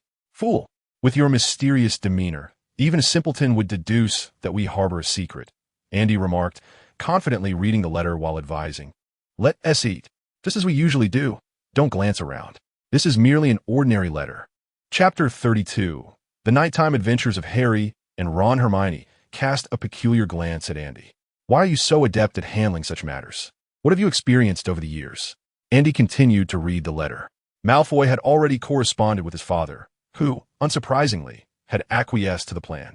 In recent days, Malfoy had been attempting to contact the upper-year students of Slytherin, who were equally intrigued by the undertaking. The initial stages unfolded with remarkable ease. However, the situation soon spiraled beyond Malfoy's control. In Slytherin House, it was not solely Malfoy whose father held the position of governor. Upon learning of the matter, they naturally ceased to pay any heed to Malfoy, a mere first-year child. Thus, Malfoy resorted to penning a letter to Andy, seeking to reclaim control over the situation. This indeed exemplifies the quintessential Slytherin demeanor. Andy chuckled softly, shaking his head as the letter in his hand turned to ashes, dissipating into the air. He then turned his gaze towards the Slytherin table, locking eyes with Malfoy for a fleeting moment. Malfoy appeared considerably more cautious, merely nodding slightly before diverting his attention elsewhere. "What did he say?" Hermione inquired, a hint of indignation in her voice. She had already written a letter of complaint to Dumbledore, and to Andy's surprise, Dumbledore promptly replied to Hermione. He candidly acknowledged that a new defense against the dark arts professor would be appointed next year. However, the decision for the current year had already been made. It was challenging for him to dismiss Quirrell without just cause prior to any misstep. To Andy, Dumbledore's response did not seem dismissive, though he was unaware of the curse. Yet, it was increasingly difficult for Andy to wait another year. With only 7 years of study, each year was of paramount importance to him. A delay of 1 year would mean an incalculable loss of knowledge. Chapter 21. Nothing of great significance. Merely a struggle for power within Slytherin. Andy briefly explained the contents of the letter to Hermione, then suggested, "Shall we head to the library for some reading? I must reply to Malfoy." "Let us go," Hermione said, gathering a stack of books and leading the way to the library. The Hogwarts library was a veritable treasure trove. Andy discovered numerous tomes on magical theory and learned a variety of minor spells. Many of these spells were seldom utilized, some perhaps never to be employed in a lifetime. Nevertheless, Andy mastered these obscure incantations. While they might seem trivial to others, They significantly accelerated the enhancement of the crimson liquid within his system's orb. When practicing magic at home, it would take Andy half a month to accumulate a potential point. But after arriving at Hogwarts and through diligent practice over the past few days, he realized he could now gather a potential point in merely 10 days. An impressive advancement, particularly in Transfiguration. Since attending Professor McGonagall's classes, Andy could feel his progress even without consulting the system. Professor McGonagall's explanations in Transfiguration were remarkably thorough, covering many concepts not found in textbooks, which greatly benefited Andy. It was precisely for this reason that he fervently wished for the school to expedite Quirrell's replacement. Finding a quiet corner in the library, Andy picked up a quill to respond to Malfoy's letter. In Andy's view, Malfoy's predicament was hardly a concern. He merely needed to subtly imply that the situation might involve Dumbledore, and those young wizards would likely refrain from meddling. Not everyone possesses the audacity of old Malfoy to confront Dumbledore directly. After finishing his letter, Andy tucked it into the pocket of his wizarding robe, planning to send it to Malfoy via the school's owl post after lunch. "Have you heard?" Hermione suddenly whispered as she saw Andy complete his letter. "What have I heard?" Andy inquired. Hermione replied, "Last night, Potter and Weasley from Gryffindor were caught during a nighttime escapade. It is said they even ventured into the corridor on the 4th floor." At this point, Hermione cast a pointed glance at Andy, indicating the perilous place where one might meet a tragic fate. "Could you not remember so vividly?" Andy retorted, somewhat annoyed, before curiously asking, "How were they captured?" Indeed, that scene had appeared in the film, where Harry and Ron encountered the three-headed dog in that corridor. This was precisely why Andy dared not venture there. He might spar with Dumbledore in words, but if action were required, he would hesitate. After all, Andy had no desire to meet an unfortunate end, nor to suffer a painful demise. "I heard it was Mr. Filch who caught them." Hermione shook her head and added somewhat cryptically, "Professor McGonagall is exceedingly angry and has deducted a full 60 points from Gryffindor. So I hope you will reconsider that notion." "Of course." Andy raised his hands in surrender. "I certainly do not wish to meet a painful end." "Shh, don't speak. Madame Pants has noticed us." Hermione quickly lowered her head to her book. As Andy perused his own reading material, he pondered what calamity could have led to the unfortunate capture of Ron and Harry. Suddenly, he recalled that in the film, Hermione had used the unlocking charm to open the door at the end of the 4th floor corridor. While Harry and Ron were not adept in such spells, how brave they were! Andy could only marvel at their Gryffindor spirit, venturing out at night with so little magical prowess. Yet, on the other hand, without Hermione, Harry and Ron might not have even made it past the Devil's Snare. Thankfully, if Andy's plan succeeded, he could potentially prevent Harry and Ron from being ensnared by it. Without Hermione, they might remain oblivious to the Philosopher's Stone altogether, and thus, nothing would ever commence. He chuckled at the thought of Dumbledore's expression upon learning this news. The legendary savior, who could not even perform the unlocking charm. Truly, it was a tale of Hermione and her two useless men. And he glanced at Hermione, who turned to meet his gaze. "What are you looking at?" Hermione asked, a hint of annoyance in her voice. "Why not focus on your reading instead of staring at me?" "I was merely curious about what book you were reading," Andy replied, reaching for the tome Hermione had been engrossed in, discovering it was a book about flying. "Give it back." Hermione, flustered and indignant, snatched the book back. Andy chuckled, recalling the clumsy demeanor of Hermione during their flying lesson yesterday afternoon, where she dared to soar only to a height of 2 meters. "No laughing." Hermione's face flushed crimson. "If you wish to practice your flying skills, I can assist you." As Hermione seemed ready to pounce on her, Andy quickly remedied the situation. "I know a senior student who is a member of the Hufflepuff Quidditch team. I could borrow a broomstick from him." Chapter 33. There will always be someone thinking of surprising you two. Madame Pants appeared behind Andy and Hermione without them noticing. Her hands on her hips and her tone stern. "I have been observing you both for some time. This is a library, and if you continue to converse, I will have to ask you to leave." Hermione's complexion instantly drained of color, her eyes glistening with unshed tears, looking as if she might burst into sobs. As an exemplary student, she had never before faced such a harsh reprimand from a teacher. "My apologies, madam," Andy replied earnestly. "It is our fault. We promise not to speak in the library again. Please grant us another chance." "Only this once." Madame Pants cast a glance at them and then turned to leave. "It's all right." Andy shrugged casually once Madame Pants had departed. "As long as one has thick skin, Even a most mortifying of social blunders can be brushed off, let alone a mere reprimand. Andy had long since grown accustomed to it. However, the young witch clearly thought otherwise. She did not spare Andy a glance. Her eyes glued to the book before her, as if her mouth were sealed by magic. She acted as though Andy did not exist. Andy poked Hermione with her finger. Hermione swatted Andy's hand away and continued to ignore her presence. Fine. Andy, not wishing to stir trouble, decided to let it be, lest the young witch unleash her wrath later. Since no one was paying her any mind, she returned to her reading. There are beauties within the pages of the book.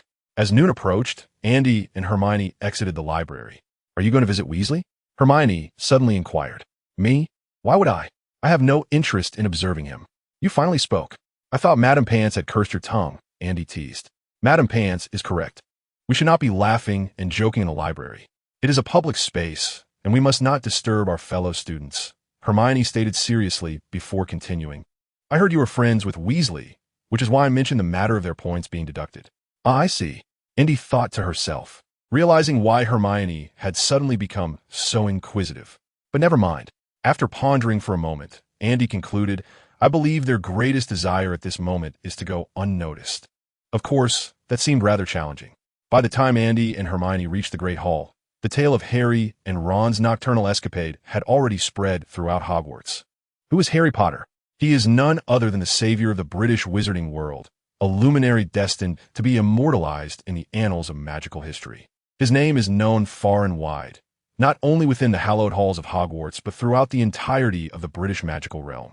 In the minds of many young wizards, such a celebrated figure arriving at Hogwarts should naturally ascend to greatness, shattering records and graduating with a plethora of accolades. Yet, who could have foreseen that mere moments after he shattered records by joining the Gryffindor Quidditch team as a first year, he would incur a deduction of 50 points for Gryffindor. Including the points lost by his companions, the tally rose to a full 100. With less than a week into the school year, Gryffindor had scarcely accumulated 100 points to lose. Moreover, it is noteworthy that, through the relentless efforts of a certain potions professor, Gryffindor was already languishing at the bottom of the four houses. Now it had spiraled into negative points. Had Harry and his companions lost points due to a scuffle with Slytherin, the young lions might have still regarded them as heroes. Instead, they were caught by Filch while wandering the grounds at night. What a disgrace. In the eyes of the Gryffindors, nothing could be more humiliating than being apprehended by Filch during a midnight escapade. As Andy entered the Great Hall, he overheard the entire Gryffindor house buzzing with discussions about this incident. Slytherin reveled in their misfortune, while Ravenclaw and Hufflepuff quietly observed, occasionally sharing their opinions on the matter. Approaching the Ravenclaw table, Andy caught whispers questioning Harry Potter's prowess, pondering how he had managed to defeat the Dark Lord, a foe associated with a fatal curse that lacked a counterspell. Andy had no desire to engage in this discourse. He picked up a fork and speared a roasted sausage, then turned to Hermione and inquired, Have you given any thought to practicing flying? No, I haven't. Hermione shook her head. We have an entire year of flying lessons ahead of us. We can practice gradually. I would rather spend that time reading more books and honing my magical skills. Besides, I despise flying. You must have a fear of heights, Andy remarked, his voice dwindling under Hermione's glare. With a clever blink, he deftly shifted the topic. By the way, I have a private matter to attend to this afternoon. I may need to step out. Where are you going? Hermione asked curiously. You'll find out in a few days. I can't disclose it now, Andy replied, adopting an air of mystery. If anyone inquires, just say I was with you all afternoon. Puffed. As if I care. Hermione haughtily lifted her chin, only to turn sharply to Andy. You aren't meeting with Malfoy, are you? Of course not. If it weren't for the need to find a reliable professor, I wouldn't bother with him at all. Andy hastily assured her. Rest assured, I'm not heading to the fourth floor corridor. Hermione huffed lightly, turning away to ignore Andy. After dinner, Andy once again reminded Hermione, and after receiving her repeated assurances, he finally felt at ease to depart. He first went to the Ollery to send a letter to Malfoy, and then stealthily made his way to the third floor of the castle. Chapter 22. This should be the place. Andy stood before the statue of a one-eyed witch, lightly tapping it with his wand while intoning, separate and divide. With a crack, the statue's humped back slowly opened, revealing a stone slide leading downward. This was crucial intelligence that Andy had obtained from Snape's secret, exchanged with the Weasley twins, a hidden passageway to Hogsmeade. Truly remarkable individuals, those two, Andy marveled, sliding down the stone chute. The slide was quite lengthy, and it took him approximately 10 minutes to reach solid ground. Surveying his surroundings, Andy found himself facing a staircase with over 200 steps. At the end of the staircase was a trapdoor, which led out to the cellar of Honeydukes. He climbed the steps and pushed the trapdoor open just a crack. Excellent, the cellar was deserted. Andy sighed in relief. It was Saturday, and Honeydukes was bustling with activity. As he emerged from the cellar, he didn't disturb a soul. A perfect secret passage. Andy mentally applauded. He silently calculated the date in his mind. Today was September 7th, 1991, a Saturday. Thus, September 19th would fall on a Thursday. Chapter 34. A first encounter with dark magic, this one tthe. Hogsmeade was only accessible to third-year students and above on Saturdays. Arriving on a Thursday would be far too conspicuous. Andy approached Mr. Flume, the owner of the candy shop. After purchasing some sweets, he casually inquired, "Sir, if I were to come by on Thursday, I shouldn't be caught by the professors, right?" "Of course." Mr. Flume winked. "For instance, I wouldn't casually mention that a first-year wizard visited my shop. Is it that obvious?" Andy questioned, somewhat perplexed. Mr. Flume remained silent for a moment. He gestured to indicate Andy's height, and then pointed at the other patrons in the shop. "Ah, so my height has betrayed me." Andy realized that while he was taller than many of his peers, the disparity became glaringly obvious when compared to older students. "Thank you." Andy expressed his gratitude and promptly exited Honeydukes. He had come today to scout the location. September 19th was Hermione's birthday, and Andy intended to bring the young witch here for some fun, since it was a date with a girl. He certainly needed to gather intel in advance to avoid being completely oblivious to the surroundings. Embarrassment was trivial. Being caught by a professor would be a far more significant issue. Hogsmeade was the only village in all of England that was entirely wizarding, with architecture steeped in magical ambience.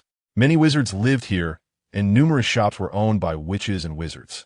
Andy strolled around the village, quickly familiarizing himself with the layout.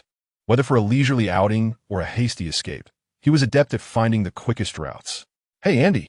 Upon hearing the voice, he turned to see George and Fred. "We were just wondering when we would run into you here. Who would have thought you'd be daring enough to sneak off to Hogsmeade less than a week after arriving at Hogwarts?" George and Fred chimed in synchronously, a hallmark of their conversation style. "I was merely bored and decided to explore," Andy replied casually. "Bored, you say?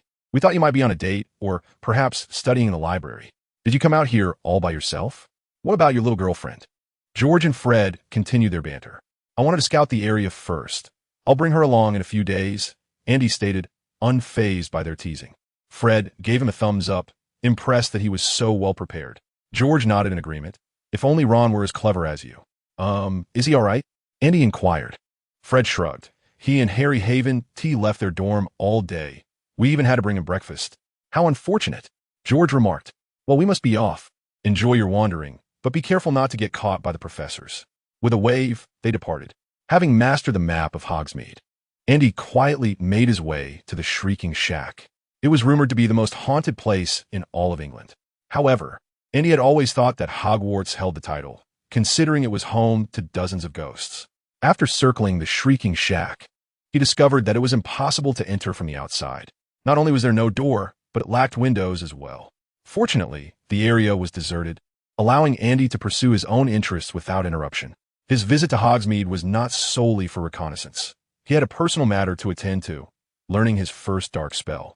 Earlier that morning in the library, he had stumbled upon a dark magic example in a legitimate book on magical theory. The author detailed not only the spell's incantation and gestures, but also the emotional mindset required, along with the theoretical background of the magic. Equipped with this knowledge, Andy could self-study the dark spell. He had always been curious as to why the system categorized spells and dark magic separately. Was dark magic a form of spell? Perhaps today would provide some answers to this mystery. A sense of excitement surged within him. Andy retrieved the book on magical theory and meticulously perused it once more, ensuring he had grasped the essential points without omission. After confirming his understanding, he employed a shrinking spell to reduce the book size and tucked it into the pocket of his wizard's robe.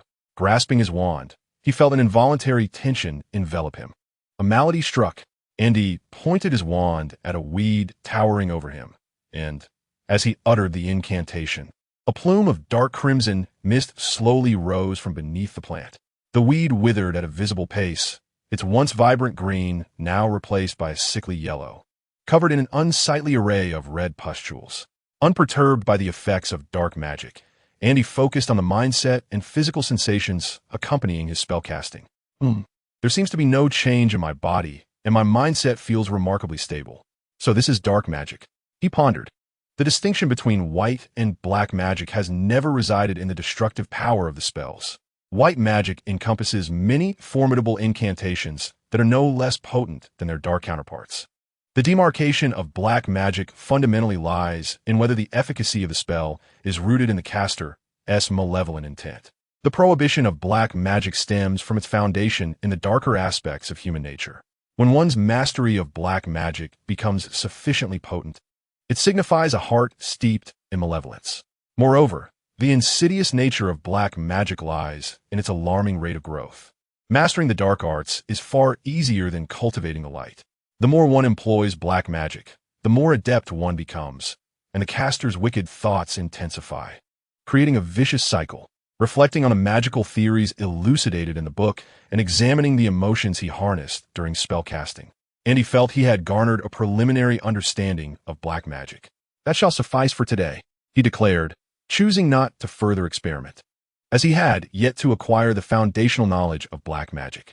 If the attribute of mind applies universally to all forms of magic, then will is essential not only for resisting certain unique spells, but is also a crucial attribute for mastering dark magic. A powerful mind and will can withstand the encroachment of black magic, yet Andy's willpower amounted to a mere 2 points. He recalled the book's content. I believe the uniqueness of black magic does not lie in its formidable strength, but rather in its profound exploration of taboo realms such as life and the soul.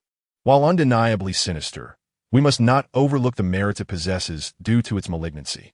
Chapter 35, The Unconventional Mind of a Madman. Andy's perspective on black magic echoed that of the book's author. Indeed, black magic is malevolent, yet we must not disregard its advantages merely because of its dark nature. If white magic pertains to the study of external materials, then black magic delves into the very essence of the human body. Perhaps this distinction is the primary reason the system categorizes black magic separately from the realm of spells. The reason the author documented the insidious magic of disease in their book is due to its implications regarding the erosion of human vitality by magical forces. The author posits that while wizards wield magic, they are not inherently magical beings, unlike the fantastical creatures that possess innate magical abilities. And he shares this perspective, as evidenced by the necessity for wands and spellcasting, which serves as a testament to this notion. The standing of wizards in the magical realm is predicated upon humanity's intelligence, a trait absent in magical creatures. The author of the book presents an intriguing hypothesis. If a wizard were to incessantly erode their own body with magical power, would they eventually transform into a magical being? Of course, Andy has no intention of testing this theory, especially considering that the author met their demise as a result. The final chapters of the book were penned on their deathbed at St. Mungo's Hospital for magical maladies, after which they passed away. The book was subsequently donated to Hogwarts, serving as a poignant reminder for Andy. He had once perused images of Voldemort online. Although he appeared human, he had entirely lost his humanity. With crimson eyes, pallid skin, and a bald head, his elongated nostrils resembled sockets. Perhaps Voldemort had engaged in perilous magical experiments upon himself, Andy mused. What of Dumbledore? Perhaps he too harbors his own secrets. Section 23. Flames of Flame. A fire consumed the weeds, and as Andy adjusted his attire, he made his way back to Honeydukes, then returned to Hogwarts through the secret passage. Upon exiting the passage, he glanced around, relieved to find no one in sight. He first visited the Ollery to send the candies he had purchased to Isabel, then proceeded to the abandoned classroom on the 6th floor of the castle. Pushing the door open, he discovered Hermione practicing magic alone. You startled me, she exclaimed, shooting Andy an annoyed glance. You could have knocked first. I thought it was a professor entering. Andy couldn't help but retort, what kind of image do you have of professors? If they saw you diligently practicing spells here, they would be thrilled. Hermione pondered his words. Indeed, she was not engaging in any wrongdoing, so why the fear of professors? After a moment, she realized that practicing magic with Andy made her feel as if she were doing something wrong. If only Andy could read minds. He might exclaim that it was unjust to implicate him in her feelings of guilt. I have been at Hogwarts for nearly a week. What mischief have I truly committed? What have you been up to? Hermione inquired. I told you'll find out in a few days. It's all good news, Andy teased. Well, if you won't say, then I won't press. Hermione huffed, neglecting Andy, the young witch immersed herself in the practice of magic. With ample time before dinner, Andy, unwilling to squander the moment, also embarked on a magical endeavor. The book he had previously perused contained a plethora of refreshing theories on magic, and he resolved to conduct an experiment. The author approached the subject not through the lens of emotions, but rather through the essence of magical power itself. What is the nature of magical energy? In the magical realm, no one can articulate it clearly. As Professor Flitwick aptly stated, magical energy flows through our veins much like blood. It resides within us. Yet we find it challenging to harness. However, vigorous exercise can accelerate blood circulation. While we cannot directly control magical energy, we can influence it passively. Following the methods outlined in the book, Andy began to practice his spells. Initially, he found his incantations to be quite disjointed, akin to a person accustomed to writing with their right hand suddenly attempting to write with their left.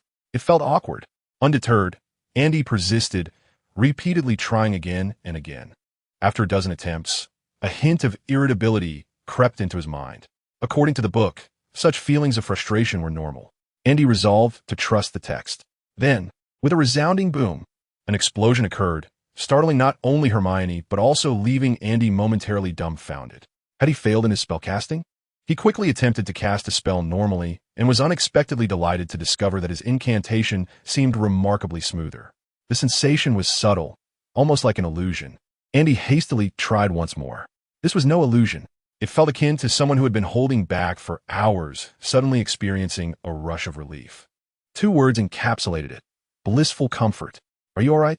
Hermione gazed at Andy with concern, her expression suggesting that he had finally lost his mind. I'm fine.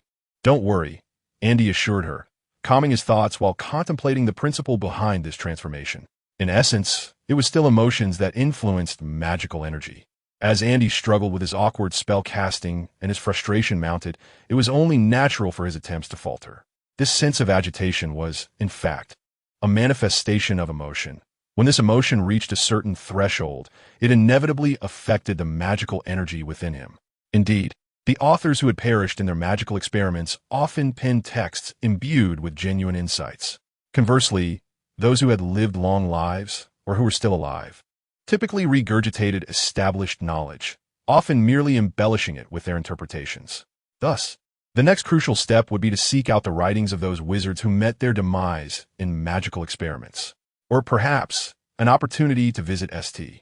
Mungo's hospital for magical maladies and injuries and converse with the patients about magic. Was this truly the thought process of a madman? Andy mused that he might be losing his sanity. However, the undeniable truth remains that only those wizards who dare to venture forth can truly practice their magical theories. Whether they succeed or fail, their willingness to experiment signifies that there exists a modicum of factual basis behind their theories. What they may lack is merely a laboratory or a platform for discourse.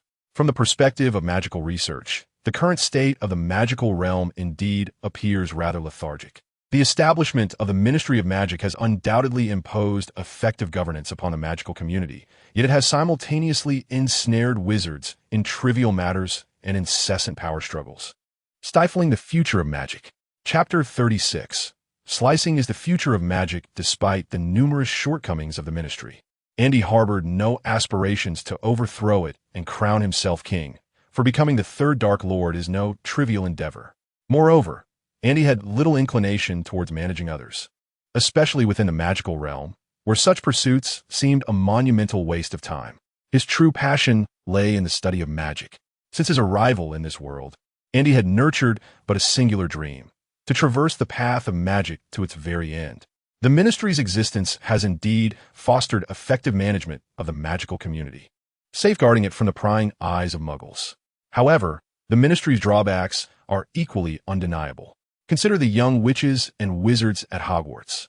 If one were to conduct a survey, It would reveal that at least 90% of these budding sorcerers merely study magic with the intent of securing respectable employment post-graduation. How does this differ from Muggles? If the sole purpose of learning magic is to attain a job, one might as well reside in the Muggle world, where the standard of living far surpasses that of the magical community. Of course, each individual harbors their own aspirations, and Andy would not impose his philosophies upon others. Like-minded companions would be welcome, yet their absence would not deter him. If circumstances permitted, Andy envisioned the establishment of a magical laboratory dedicated to exploring the essence of magical power, or perhaps experimenting with forbidden spells. Imagine, if we were to dissect a wizard and observe their cellular structure under a microscope, might we uncover distinctions from Muggles? Furthermore, during perilous magical experiments, if a wizard were to willingly assume the role of a test subject, could this not avert some dangers? Naturally, Andy is not a dark wizard. He would not cavalierly slice into a fellow wizard or conduct taboo magical experiments upon them. He maintains a moral boundary. However, what if the individual in question were a dark wizard or a Death Eater? During times of war, discreetly dissecting a couple of Death Eaters might go unnoticed, wouldn't it? Andy pondered briefly. The Harry Potter series comprises 7 volumes. Thus, when Harry reaches his 7th year, it coincides with the time of the final confrontation with Voldemort. Considering both parties' preparation time, as well as the period following Voldemort's recent resurrection and his summoning of old followers, it can be deduced that Voldemort should have returned during Harry's 4th or 5th year. This implies that I still possess a span of 4 to 5 years for preparation. Andy mused internally. With the aid of the system, if I diligently study magic in the meantime, it should not be overly ambitious to secretly incapacitate a Death Eater 4 years from now. A swift strike, a discreet abduction, and a clean execution, an all-encompassing service. As this thought crossed his mind, Andy found himself unexpectedly looking forward to Voldemort's return. With Dumbledore and Harry drawing the attention of adversaries, Andy could comfortably engage in his own clandestine activities. For instance, the magical experiment involving bodily erosion through magic, which merely awaited the voluntary sacrifice of a Death Eater. Shaking his head, Andy momentarily dismissed these chaotic notions. For now, he needed to remain grounded and learn magic step by step. Around 6 in the evening, Andy and Hermione descended the stairs to the ground floor, preparing to head to the Great Hall for dinner. "Hello, fellow student." Just as they turned a corner on the first floor, a senior student from Slytherin intercepted them. Hello, is there something you need?" Andy inquired. "I am John Elberk." A third-year student from Slytherin, Elberk replied. "We are conducting a secret survey within Slytherin. May I ask if you are satisfied with our defense against the dark arts professor?" "Professor Quirrell?" Andy and Hermione exchanged glances. It seemed their suspicions were confirmed. "Quirrell?" Andy raised an eyebrow, his tone laced with dissatisfaction. "Of course not. He merely reads from the textbook. If someone like him could be a professor, then I could certainly do the same."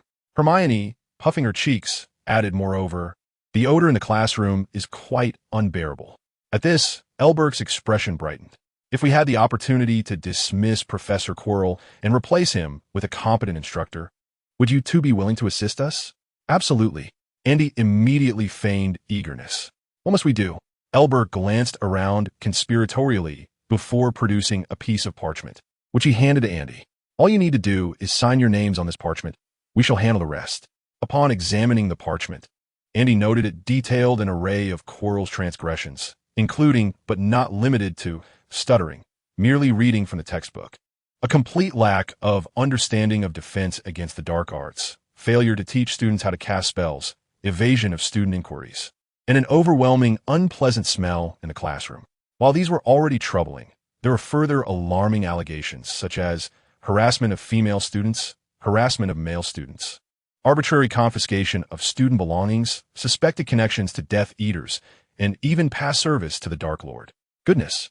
After perusing Quirrell's extensive list of offenses, Andy concluded that a person like him deserved to languish in Azkaban for eternity. One ought to allow the Dementor to bestow upon him a fervent kiss. Following this, the content returns to a more typical nature. Andy also came across some remarks exchanged with Malfoy. "We must resolutely defend our right to education." Chapter 24.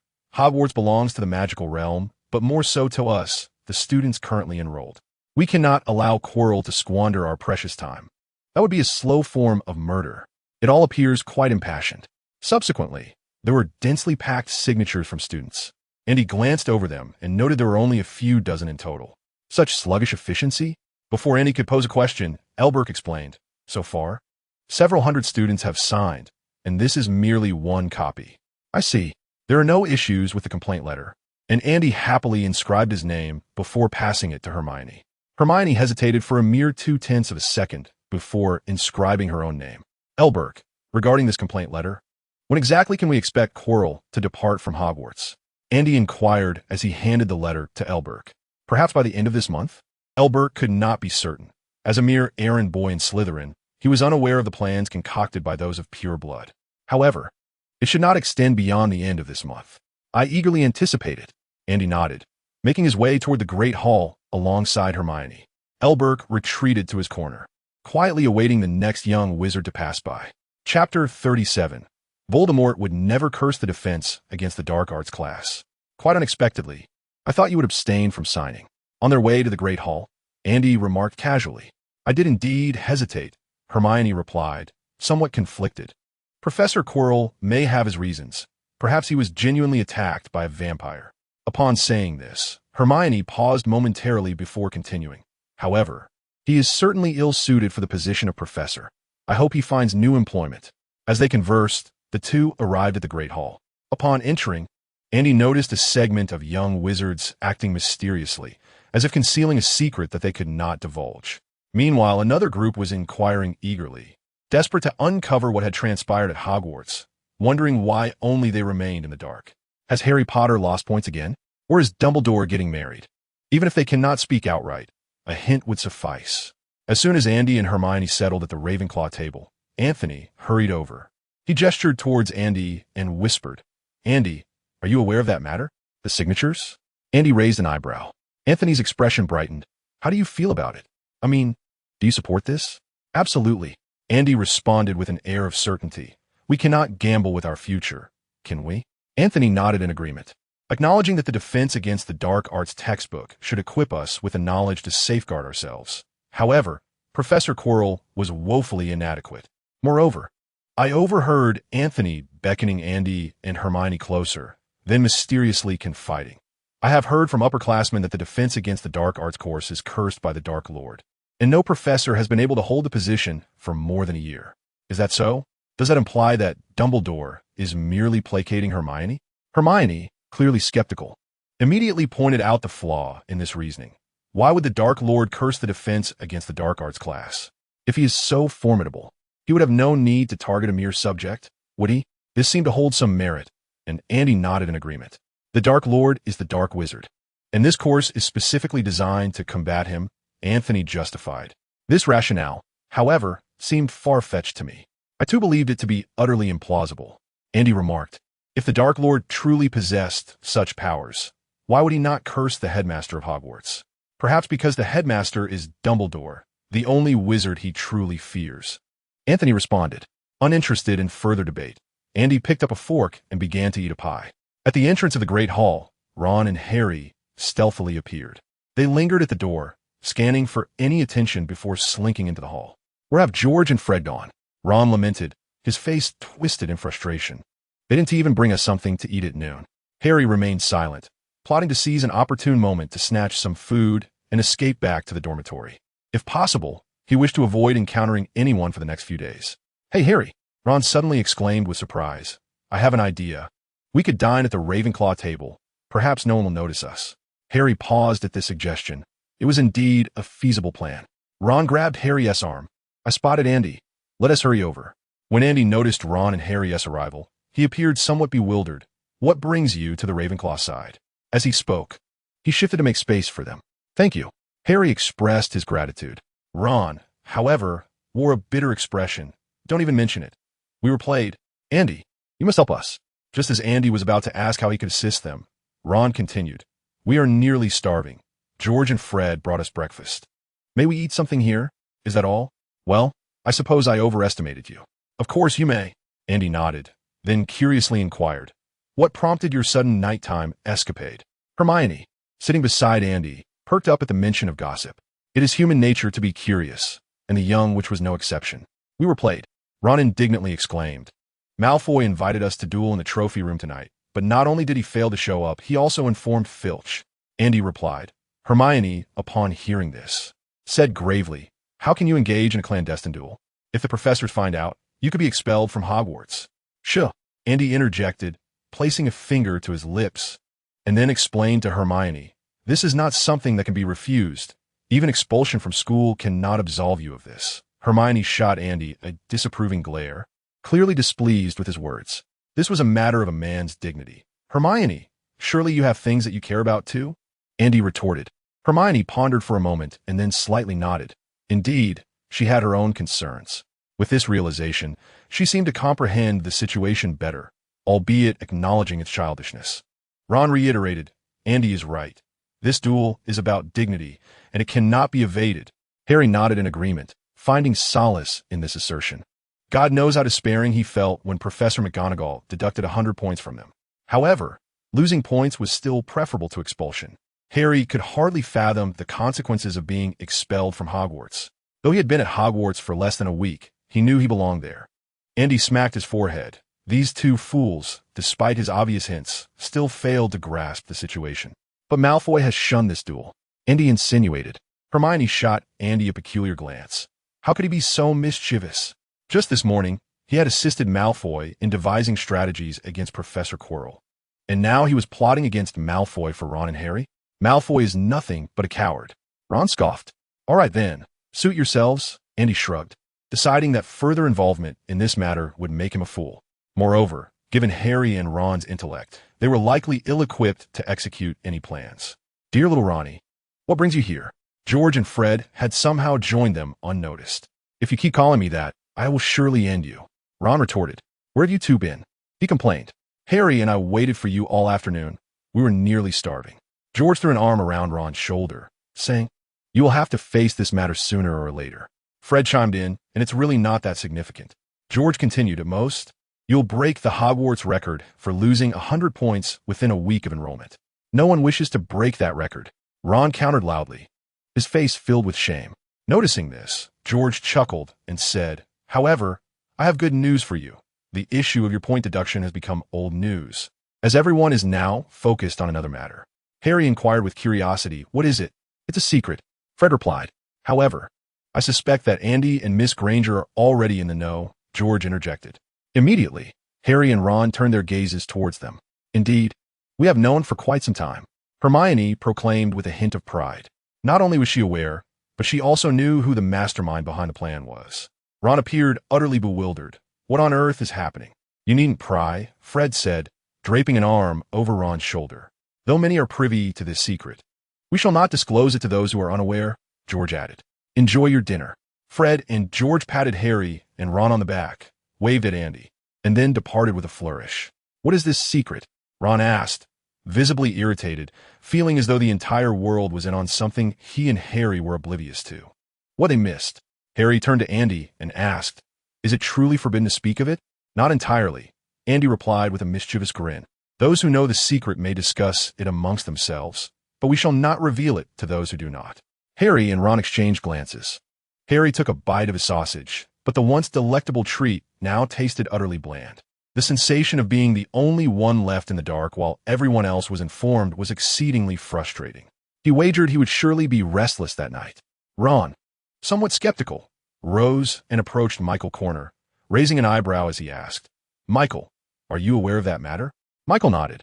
Are you referring to that issue? Of course. I know, and I've already agreed to it. What did you agree to? Ron pressed eagerly. You don't know? Michael scrutinized Ron with a wary glance, then waved his hand dismissively. If you're unaware, then refrain from inquiring further. Ron was unwilling to concede defeat. He questioned several acquaintances, but the responses were consistently the same. Those who were as clueless as he was shared his curiosity, while those who were informed refused to divulge any details regarding the secret. After making the rounds, Ron returned dejectedly to his seat. Andy and Hermione exchanged amused glances, finding this situation rather entertaining. Although there was no formal secrecy spell in place, it felt as though an unspoken agreement existed. No one would reveal the secret to those who were uninformed. This was quintessentially Hogwarts. However, in this world, there are no impenetrable walls. Within merely a night, The news of Slytherin's intention to oust Professor Quirrell spread with the swiftness of a firebolt 2000 throughout Hogwarts. By the following morning, the young witches and wizards had begun to openly discuss the revelation. In response to Slytherin's actions, the consensus among the students was succinct. Well done. No one at Hogwarts held any affection for Professor Quirrell. Many young wizards were filled with excitement. Although the entire affair was spearheaded by a Slytherin, it was the collective effort of all young wizards. Perhaps Gryffindor held a differing opinion, yet no one would heed their thoughts. For once the plan succeeded, Professor Quirrell would become the first professor in a millennium of Hogwarts history to be ousted by the student body. They would etch their names in history. By the time Andy and Hermione arrived in the Great Hall, fresh news from Slytherin emerged. They had dispatched the complaint letter. A chorus of cheers erupted throughout the hall.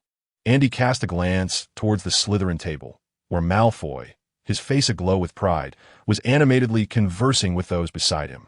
His exuberance made it evident how pleased he was. Andy, let us depart. Hermione tugged at Andy. Indeed, Andy nodded in agreement.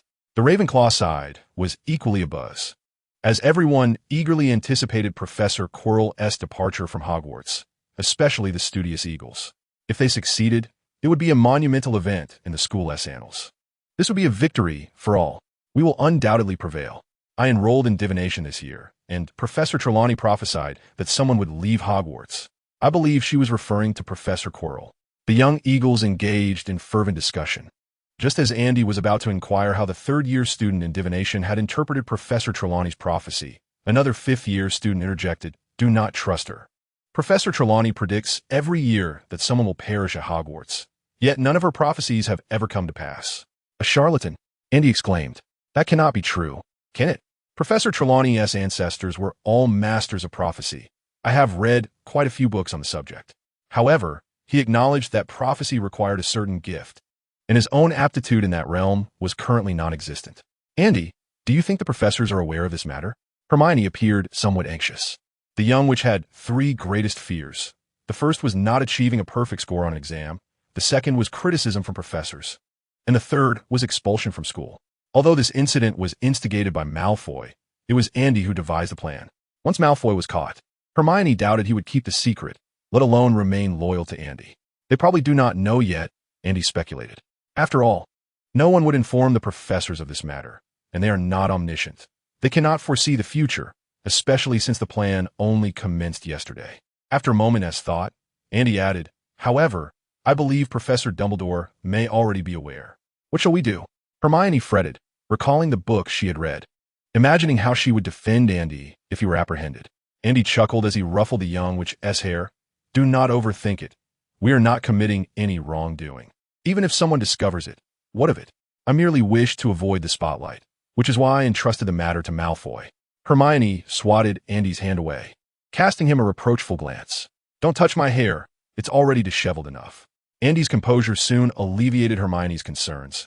However, she promptly posed another question. "But what if Professor Dumbledore disagrees?" "How could he possibly disagree? This is a petition from all the students. Even the headmaster cannot oppose the entire student body, can he?" Andy gestured with his hands. "If Dumbledore truly remains obstinate, I shall have no choice but to let Malfoy lead the students in a walkout." Chapter 39. A conversation in the headmaster's office on the 8th floor of the castle. In the headmaster's office, Dumbledore sat in contemplation, his brow furrowed. He was already well aware of the situation. The portraits and ghosts throughout the castle served as Dumbledore's eyes and ears. Anything occurring within the castle could not escape his notice, provided he wished to know. The office was silent, with the portraits of past headmasters pretending to engage in their own affairs, yet their furtive glances towards Dumbledore betrayed their eagerness for gossip. They were keen to discover how Dumbledore intended to address this unprecedented situation at Hogwarts. It was an extraordinary occurrence, as the four houses had united for the first time with the purpose of ousting a professor. One could only speculate how the founders of Hogwarts would react upon learning of this event, whether they would feel more indignation or relief. Phineas Nigellus Black, evidently not a man of great patience, decided to break the silence. "I wonder who will dare claim that Albus Dumbledore is the greatest headmaster of Hogwarts after this? During my tenure, such absurdities would never have transpired." His tone was tinged with pride. "I have heard that it was our Slytherin students who initiated this matter. I must say, they executed it splendidly. Dolores Umbridge, the headmistress, disregarded Phineas Black's remarks and turned to Dumbledore. Albus, how do you intend to handle this situation? Upon hearing this question, all the portraits ceased their activities, directing their attention to Dumbledore. Even Phineas Black fell silent. I must contemplate another matter. Dumbledore mused as if just awakening from slumber. Although it may pose some complications, expelling Quirrell from Hogwarts would certainly alleviate a number of issues.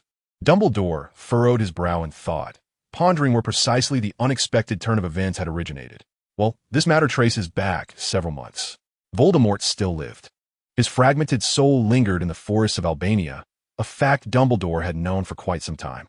It was only after Quirrell ventured into the Albanian woods that Voldemort departed from there. Subsequently, Dumbledore received word that someone was seeking the Philosopher's Stone. Thus, Dumbledore resolved to turn the tables and use the Philosopher's Stone to lure Voldemort into a trap. With Harry Potter on the brink of his entrance to Hogwarts, Dumbledore felt compelled to ensure that the child possessed the requisite courage to confront Voldemort. Simultaneously, he sought to ascertain whether the protective enchantments surrounding Harry remained effective against the Dark Wizard. This child, foretold in prophecy, represented Dumbledore's sole hope of vanquishing Voldemort. Could Dumbledore defeat Voldemort? The answer remained elusive, for Voldemort would scarcely engage him in a battle to the death. Given this lack of willingness to fight, it was evident that Dumbledore could not slay Voldemort. Moreover, Voldemort possessed means to evade death. Initially, the plan unfolded smoothly. Dumbledore dispatched Hagrid to fetch Harry for his enrollment, while simultaneously instructing him to retrieve the Philosopher's Stone from Gringotts. Hagrid, being rather careless, would not take precautions around Harry. As long as Harry possessed sufficient curiosity, he would inevitably uncover the truth about the stone. If he harbored a sense of justice and courage, he would embark on a quest to protect it. As for what followed, Dumbledore merely needed to exercise patience. However, who could have anticipated that the illustrious Harry Potter would be entirely unfamiliar with the unlocking charm? He had yet to even enter the door, let alone discover the trap guarded by the three-headed dog. Of course, this could not be blamed on Dumbledore. He had been a prodigy in magic, and even the simplest spells, such as the unlocking charm, were second nature to him. It was akin to Einstein being unable to fathom that someone might not know that 1 + 1 = 2. Was there truly a need for instruction? Yet, a single failure was inconsequential, for Dumbledore had an entire year to devise a more elaborate plan. However, Slytherin's recent actions disrupted all of Dumbledore's carefully laid schemes. As Andy aptly stated, the headmaster could not oppose all the students. The collective desire to remove Quirrell left Dumbledore with little choice but to acquiesce. With Quirrell's dismissal now a fait accompli, Dumbledore was compelled to adjust his strategy. Creak! The spiral staircase moved slowly, and Severus Snape, clad in black robes, entered the headmaster's office. A hint of sarcasm graced his features, suggesting he was in good spirits. "Ah, indeed," Dumbledore replied with a look of satisfaction. "The students have united for the first time. Let me recall their words. We shall defend our right to learn at all costs. In this respect, Quirrell has proven somewhat inadequate. Miss Granger from Ravenclaw even penned a complaint to me." Snape's expression remained impassive. Apart from their shared objective of confronting Voldemort, he and Dumbledore had never been of a single mind. "I have investigated, and it is indeed Malfoy who instigated this matter." Upon mentioning this, a hint of perplexity crossed Snape's face. "However, I am well acquainted with Malfoy. He lacks the capacity to orchestrate such schemes. Consider Draco Malfoy's recent actions. He had just summoned Ron and Harry for a midnight duel, only to subsequently report them to Filch. Could a wizard of Malfoy's caliber possibly conceive of rallying all students to oust a professor? It is utterly implausible. I do not believe Malfoy to be the mastermind." Dumbledore, with his fingers interlaced before him, spoke in a tone that seemed somewhat serene, yet declared that unless we compelled Malfoy to speak the truth, we would remain forever ignorant of the true architect behind this affair. However, I cannot fathom a rationale for such an approach. Dumbledore continued, acknowledging that while the method may be somewhat extreme, writing a letter of complaint does not contravene school regulations. Snape was not inclined to accept Dumbledore's whimsical musings. He fixed his gaze upon Dumbledore and inquired, "You must harbor some suspicions, do you not?" Dumbledore fell silent for a moment. "Severus, could you keep an eye on a certain child for me?" His tone was complex, tinged with what seemed to be a sense of shame for his actions. With that, Dumbledore retrieved a letter from his drawer and handed it to Snape. It was a complaint penned by Hermione. Snape merely cast a cursory glance at it, instantly grasping Dumbledore's implication. Are you referring to Collins? He does possess a modicum of talent, but he is merely 11 years old. Yet I am over a century old. Dumbledore did not shy away from Snape's gaze. I can sense that the boy is fervent about magic. Inevitably, he will develop a curiosity towards the dark arts. Severus, we cannot idly stand by as a gifted child is lured into darkness by dark magic. I fear my time this year will be rather limited. Thus, I must rely on you. Chapter 40. The Cursed Hogwarts? Are you certain? Snape often found it difficult to comprehend what thoughts occupied the mind of this, the greatest wizard of the 20th century. Dumbledore's intellect, much like his magical prowess, seemed unfathomable, and he was reasonably well known within the teaching community. Snape had overheard Professor Flitwick and Professor McGonagall discussing this young wizard on more than one occasion. Snape had even taught Andy in potions class.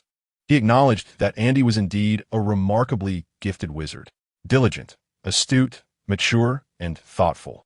Though occasionally a bit disorganized, such traits rendered Andy appear more childlike. Otherwise, Snape might have mistaken him for an adult. However, it was evident that Dumbledore held a differing perspective regarding Andy. Indeed, I have heard some things about Collins. He is quite a talented young wizard. Dumbledore's tone carried an appreciation for Andy, particularly regarding his contemplations on magic. It is astonishing that he is merely 11 years old this year. This is a matter that many adult wizards seldom ponder. Snape gazed at Dumbledore, realizing that if it were merely this, Dumbledore would never have allowed him to focus on an 11-year-old wizard. I have gathered some questions posed by Collins during class. Dumbledore continued, stating that he had observed the boy delving into the effects of emotions on magic, as well as the properties of magical power. Some inquiries had even ventured into the realm of the soul, which is perilous territory. If we do not provide guidance, he will inevitably develop a curiosity for the dark arts. Dumbledore, in his youth, had also studied dark magic and possessed sufficient understanding of it. Thus, he knew that dark magic could offer Andy the answers he seeks. However, this path is undeniably fraught with danger. Those who study the dark arts, if they do not turn back in time, will eventually succumb to evil. Snape fell silent for a moment before responding, I understand. If I have some spare time, I shall keep an eye on him for you. I would appreciate that, Dumbledore replied. As for Quirrell, it reflects the intentions of all Hogwarts students. We should not impede that. The conversation in the headmaster's office was shrouded in secrecy, so Andy naturally remained oblivious to the fact that he had caught Dumbledore's attention. Why is that? Andy felt he had been sufficiently inconspicuous. He caused no trouble, behaved even more dutifully than Hermione. What is it that you see in me? Is it not possible for me to change? Fortunately, Andy was entirely unaware of all this. Not knowing, he was free from worry. Thus, he was quite content at present. In a library, Andy discovered another book elucidating the theory of magic, authored by someone who perished in a magical experiment, making its content remarkably intriguing and distinct from the mundane regurgitations of other texts. Andy resolved to devote the entire morning to studying this book, planning to practice magic in the abandoned classroom on the 6th floor in the afternoon. The red liquid within the system's sphere was increasing daily, signifying Andy's continual progress. In a mere 2 or 3 days, the liquid would reach its full capacity, indicating that Andy would once again acquire a point of potential. This visible advancement was undoubtedly a source of joy. Andy decided to first raise his charms and transfiguration to 5 points and then enhance his mind attribute. He would wait until his magical power attribute naturally grew to 3 points before augmenting it. By that time, if Andy could fully realize his talents, he believed he could become a formidable force within the magical realm. Andy calculated roughly that if he maintained his current rate of progress, acquiring a point of potential every 10 days, he could elevate charms and transfiguration to 5 points within 4 months. At that juncture, his pace of learning magic would further accelerate, and the system's red liquid would increase at an even faster rate. In such a virtuous cycle, Andy felt he could transcend the ordinary. Years from now, even if he were to face Voldemort, it would seem unproblematic, provided that Andy could realize his inherent talent. Mere talent, however, is insufficient. One must toil diligently. Out of the corner of his eye, Andy caught a glimpse of black, and upon lifting his gaze, He observed Severus Snape passing by like a gust of wind, heading towards the restricted section without a backward glance. And he could not help but feel a twinge of envy. How wonderful it must be to be a professor, able to freely peruse the magical tomes within the restricted section. Wait, a professor? Andy's eyes sparkled with intrigue. If he were to remain at Hogwarts as a professor after graduation, would he not be able to explore the entirety of Hogwarts' literary treasures? How many volumes resided within the library of Hogwarts? Andy was uncertain. However, 7 years would undoubtedly only allow him to skim the surface. Yet, should he become a professor, he would have a lifetime to delve into the knowledge. But presently, a grave concern loomed. Andy cast a sidelong glance at Hermione beside him. Whether the defense against the dark arts class harbored curses, he did not know, but Hogwarts itself was undoubtedly under some enchantment. From the headmaster to the caretakers, each and every one shared a singular trait. They were all single. This was quite alarming. Andy adored magic. That much was true. Yet, a fondness for magic did not equate to a preference for solitude. Who does not enjoy companionship? Furthermore, the experience of having some companionship, albeit sporadically, is entirely different from having none at all. Surely, this cannot be a curse? Andy scratched his head.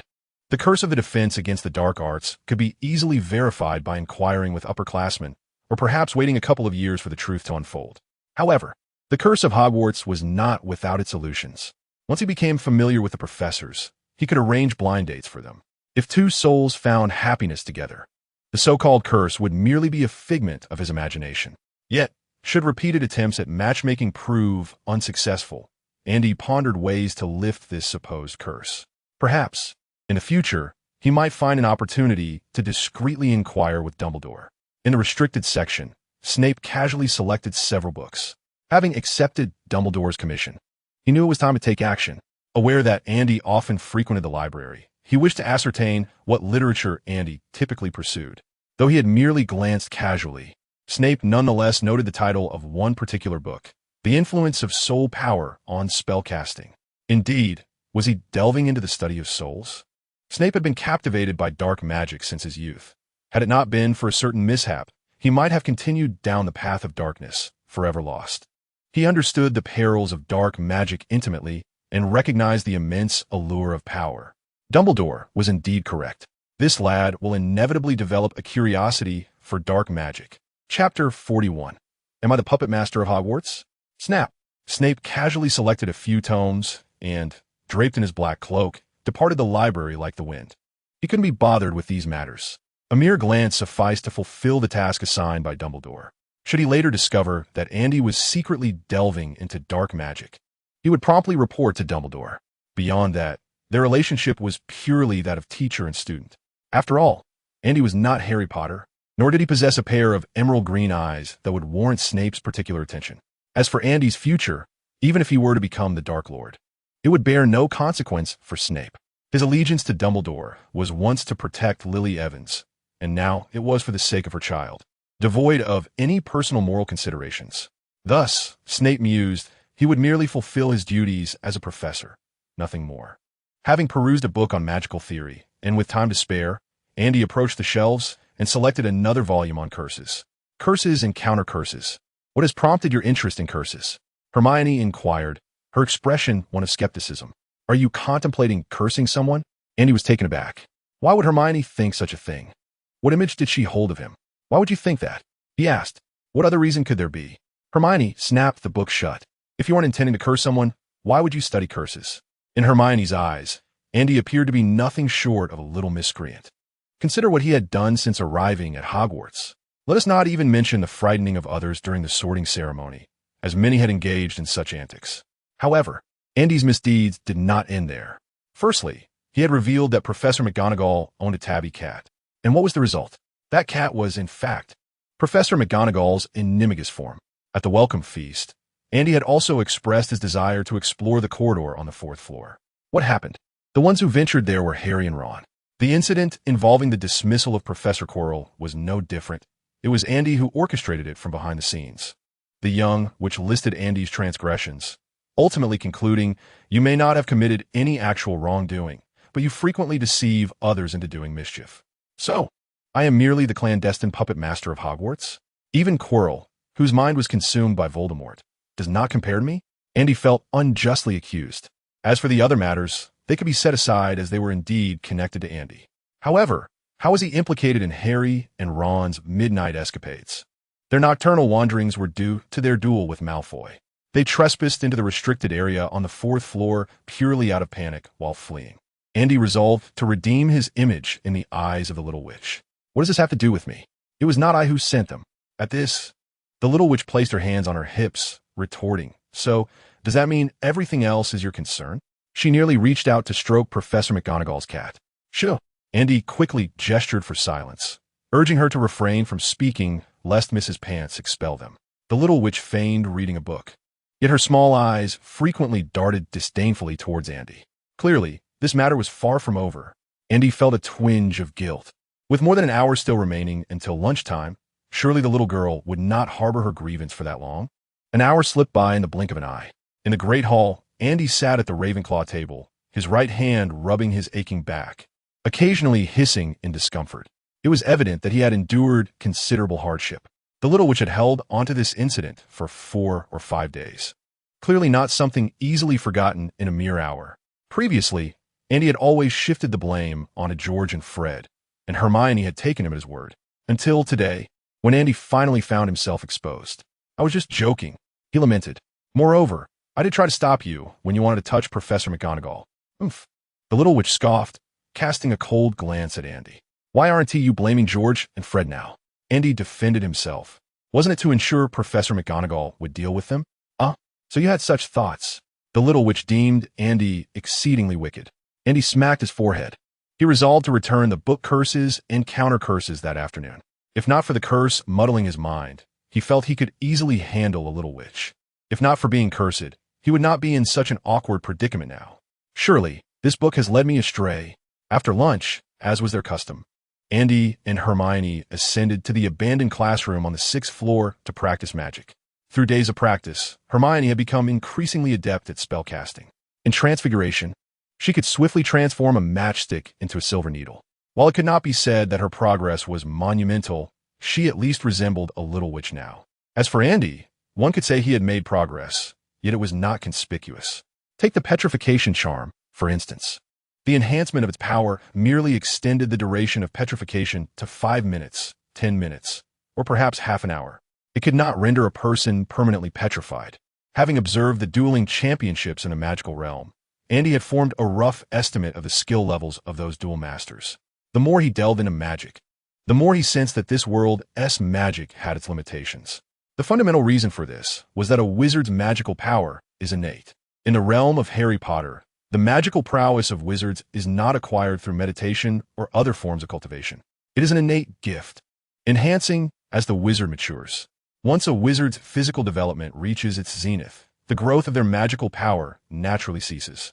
Due to the existence of a cap on magical ability, wizards in this world have devised a myriad of spells, allowing magic to flourish in diverse forms. It bears a resemblance to Earth in the Dragon Ball universe. Fortunately, I am not plagued by such concerns. Andy can alleviate the scarcity of magical power through a systematic allocation of points. Yet the pressing question remains, does an increase in magical power genuinely augment the potency of spells? Perhaps it may yield some effect. However, the relationship between magical power and spells is akin to that of gunpowder and firearms.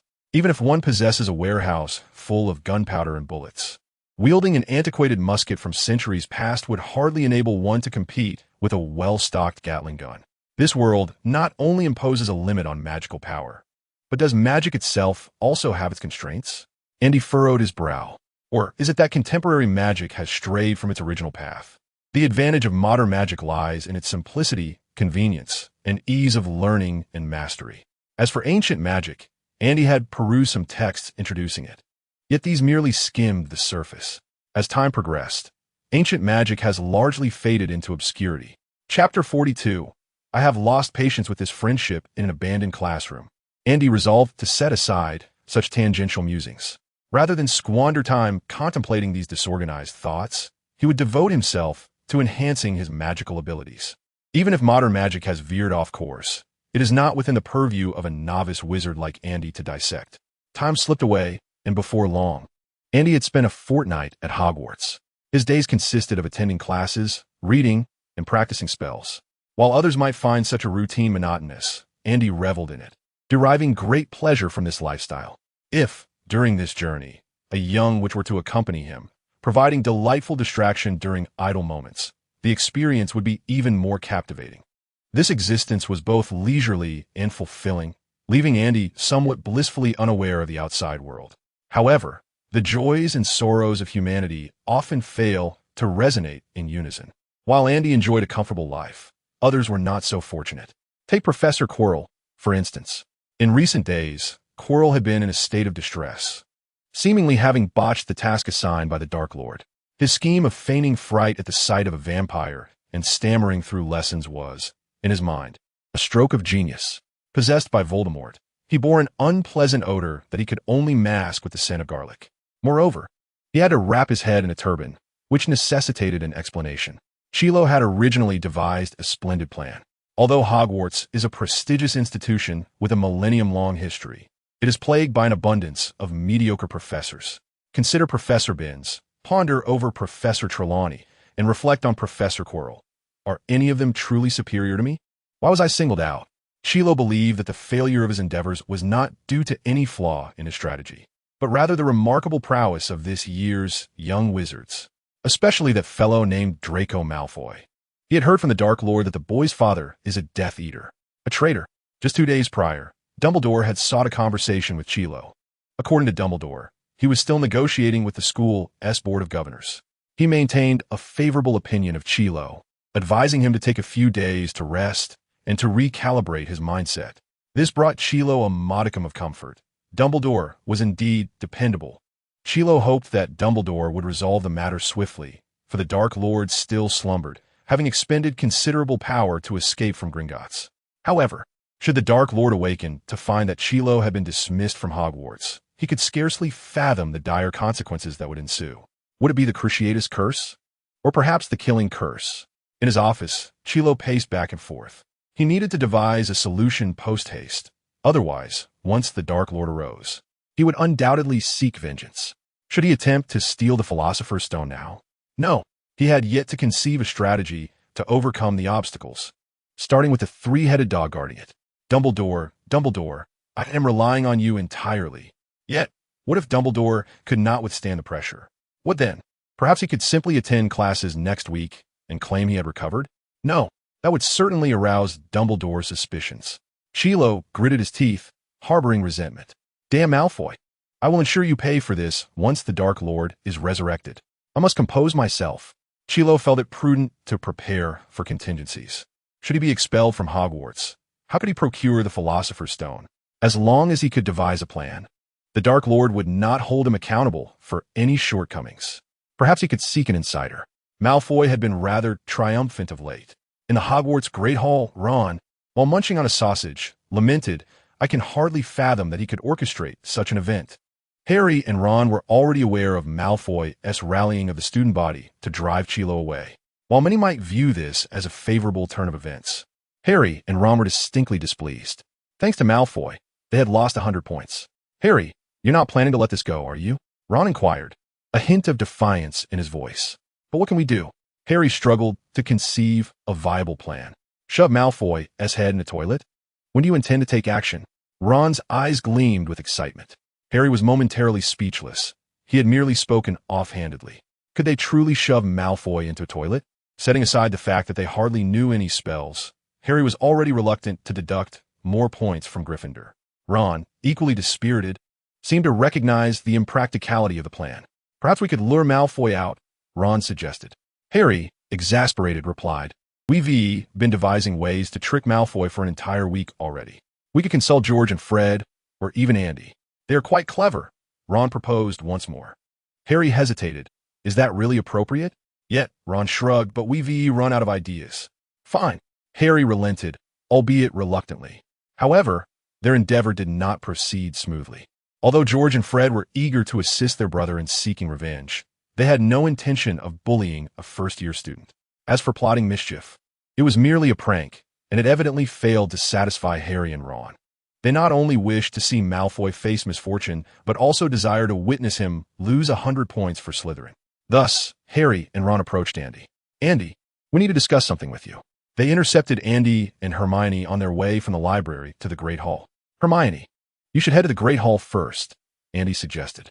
Hermione cast a wary glance at the three of them. She always suspected that Harry and Ron were up to no good when they sought out Andy. However, she had no desire to eavesdrop on their secrets. With a huff, she turned and walked away. "What is up?" Andy inquired.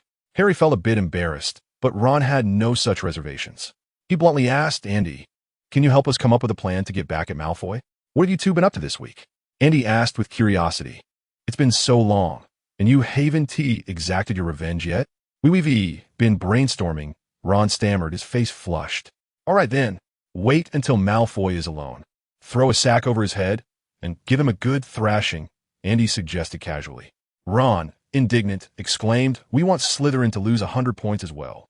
"Well, I can't help you with that," Andy replied, shrugging his shoulders, and then he ignored the two, walking straight towards the Great Hall. Given his acquaintance with Ron over the years, devising a plan involving a sack was already generous of him. Andy had grown weary of this so-called friendship. Such foolishness. Next week marks the first trial run. I hope all the esteemed figures lend their support. It is said that following and reading is quite important, so esteemed individuals, do stop by and give a click. Chapter 43. Night wandering is a tradition at Hogwarts. In truth, Andy was not one to lose patience with children. Throughout his 2 lives, he had often entertained young ones. However, while entertaining children is one thing, it does not imply that Andy is inclined to befriend child. Excluding his girlfriend, of course. Whether among his 3 roommates or in the company of Harry and Ron, Andy has been striving to minimize the time spent with them. As for Hermione, had it not been for her shared passion for learning, which provides Andy with companionship during his magical studies, he doubts he would have engaged with a young girl for such an extended period. The light-hearted banter serves to alleviate the fatigue that accompanies studying, and this remains the primary reason for Andy's willingness to spend time with Hermione. Unconsciously, Andy stroked his wand, made of pine with a phoenix feather. The wand chooses the wizard. Perhaps it chose me because I embody such a persona, independent and, at times, perceived as isolated. After residing in Hogwarts for half a month, Andy has indeed conversed with upperclassmen, maintaining his social relations commendably. Yet, he has never regarded anyone other than Hermione as a friend. Different paths do not conspire. They pursue magic to secure employment post-graduation, whereas Andy seeks to delve into the essence of magic, aspiring for immortality through it. They might find Andy's life monotonous, filled solely with study and magical practice, yet he perceives their choices as a squandering of potential, given the opportunity to learn magic. They opt for a mundane existence akin to a muggle. Nevertheless, aspirations vary. Each individual harbors distinct pursuits in life. Andy would not claim their lives lack meaning, yet he finds it challenging to engage in their tedious conversations. Upon entering the Great Hall, Andy instinctively took a seat beside Hermione. Indeed, the young witch possesses admirable qualities. Recently, Andy has discovered her remarkable memory. While he grasps only the main points of a book, Hermione seems to have memorized entire volumes. Thus, when Andy poses questions, she can accurately recite the answers, word for word. Her speed surpasses even that of a search engine. The little witch is truly invaluable. Why are they seeking you? It cannot be to involve you in any mischief, can it? The little witch believes she has a duty to steer Andy back onto the righteous path. I did not assist them, Andy reassured her with a knowing glance. I am but a young wizard raised in the light of virtue. How could I possibly indulge in wrongdoing? You know me well. Yet, you did not utter anything peculiar to them, did you? Hermione still bore a hint of concern. She understands that while Andy would not commit misdeeds himself, he might deceive others into doing so. I spoke fewer than 5 sentences in total, Andy replied with earnestness in his gaze. Hermione ceased her inquiries, convinced that 5 sentences could hardly mislead anyone. Meanwhile, after Andy departed, Ron and Harry exchanged glances. What should we do now? Shall we ensnare Malfoy? Ron proposed. After all, Malfoy cannot see us, nor would he know who struck him. Harry pondered for a moment before ultimately nodding in agreement. In truth, Harry was not one to harbor a vengeful spirit. He typically preferred to avoid Malfoy altogether. However, this instance was different. Having only just arrived at Hogwarts a week prior, he had already incurred a 100-point deduction for Gryffindor, which left him feeling profoundly ashamed. Coupled with Ron's persistent urging, It seemed essential to reclaim their honor. As night fell, once their roommates had succumbed to slumber, Andy quietly rose from his bed, donned his attire, and stealthily exited the Ravenclaw dormitory. Drawing his wand, Andy cast the disillusionment charm upon himself.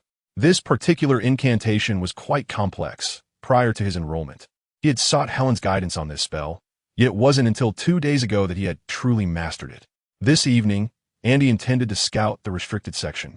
He recalled the scene from the film, where Harry ventured into the restricted section under the cloak of invisibility, seemingly traversing an uninhabited realm. Thus, Andy sought to ascertain whether such an experience was unique to Harry or if it applied universally. His journey proceeded smoothly, as he encountered neither patrolling professors nor Filch's cat. Alohomora. Upon entering the library, he found it eerily silent, and he closed the library door behind him and waved his wand once more. The tip of his wand glimmered with light, ensuring that he was, for the moment, secure. Approaching the restricted section, he noted that a mere rope delineated the boundary between the restricted tomes and the ordinary books, with no additional protective measures in place. Tentatively, Andy prodded the rope with his wand. It seemed harmless. Nevertheless, he remained cautious, carefully stepping over the rope into the restricted section. "In I go, and out I come. In I go, and out I come," he repeated as he tested the boundaries multiple times, discovering that aside from the rope, no other safeguards existed. This led him to question the purpose of the restricted section altogether. With only a single rope, was it not accessible to any curious witch or wizard? Of course it serves a purpose. A voice suddenly echoed from the darkness, nearly startling Andy out of his wits. "Who?" he inquired, turning around to find himself face to face with a flowing white beard and crescent-shaped glasses that glimmered in the dim light. Glancing down, he realized that the disillusionment charm had inexplicably worn off. Alas, Andy sighed in resignation, though he did not feel excessively anxious. A nighttime escapade into the restricted section would merely result in a point deduction at worst, even with the presence of a single rope. Few young wizards dared to venture here for reading. They always prefer mischief, Dumbledore mused, finding it difficult to settle down and absorb more knowledge. However, there exist some young wizards who, dissatisfied with the confines of their textbooks, yearn for a deeper understanding. The establishment of Hogwarts was to disseminate knowledge rather than to hoard it. Andy comprehended this notion. In essence, the pursuit of learning relies entirely on one's own initiative. "Good evening, Professor Dumbledore," Andy greeted. "Are you still awake at this hour?" Dumbledore winked. "Aren't you also awake?" "I came to the restricted section," Andy admitted candidly. "This is the art of conversation. I am awake to explore the restricted section. What about you?" "As one ages, sleeplessness becomes a common affliction," Dumbledore remarked, appearing somewhat troubled. "Indeed, it is often the case with the elderly. My grandfather frequently suffered from insomnia." Andy prepared to make his exit. As long as he slipped away swiftly, no one could deduct points from him. The reason we keep the restricted section separate is that those tomes contain many perilous spells. Before you are adequately prepared, it may be wise to temper your thirst for knowledge, Dumbledore said slowly. Chapter 44. I have never encountered such brazen young wizards. I am well aware that some magic can be dangerous. And he scratched his head and chuckled. I merely came to scout the area tonight. I had no intention of reading anything. I have yet to finish the books outside, let alone those in the restricted section. At this juncture, Andy suddenly realized that tonight might present an opportunity. The venerable figure before him, this bearded old gentleman, is the pinnacle of magical prowess. Even a fleeting glance at a few hundred restricted tomes might pale in comparison to the insights he could gain from this man as casual remarks. The headmaster's office is on the 8th floor, isn't it? Would you care to walk back together? It happens to be on our way, Andy brazenly suggested. If we encounter any patrolling professors, perhaps you could speak on my behalf. Dumbledore, having taught for nearly a century, found himself encountering a young wizard of unparalleled audacity for the first time. The headmaster apprehended a night wanderer. Yet this young wizard exhibited no fear and even invited the headmaster to join him on his nocturnal escapade. That sounds splendid. I believe it is indeed time for me to retire, Dumbledore cheerfully replied.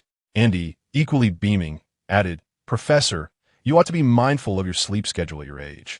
Maintaining good health is essential for longevity. Oh, is that so? Dumbledore quipped, winking at Andy. I am, after all, 110 years old. I appear to be in reasonably good health. Andy gulped. This topic seemed best left unexplored. Do you have any secrets? How do you maintain your health? My grandparents are quite elderly, and I hope they can enjoy longevity akin to yours.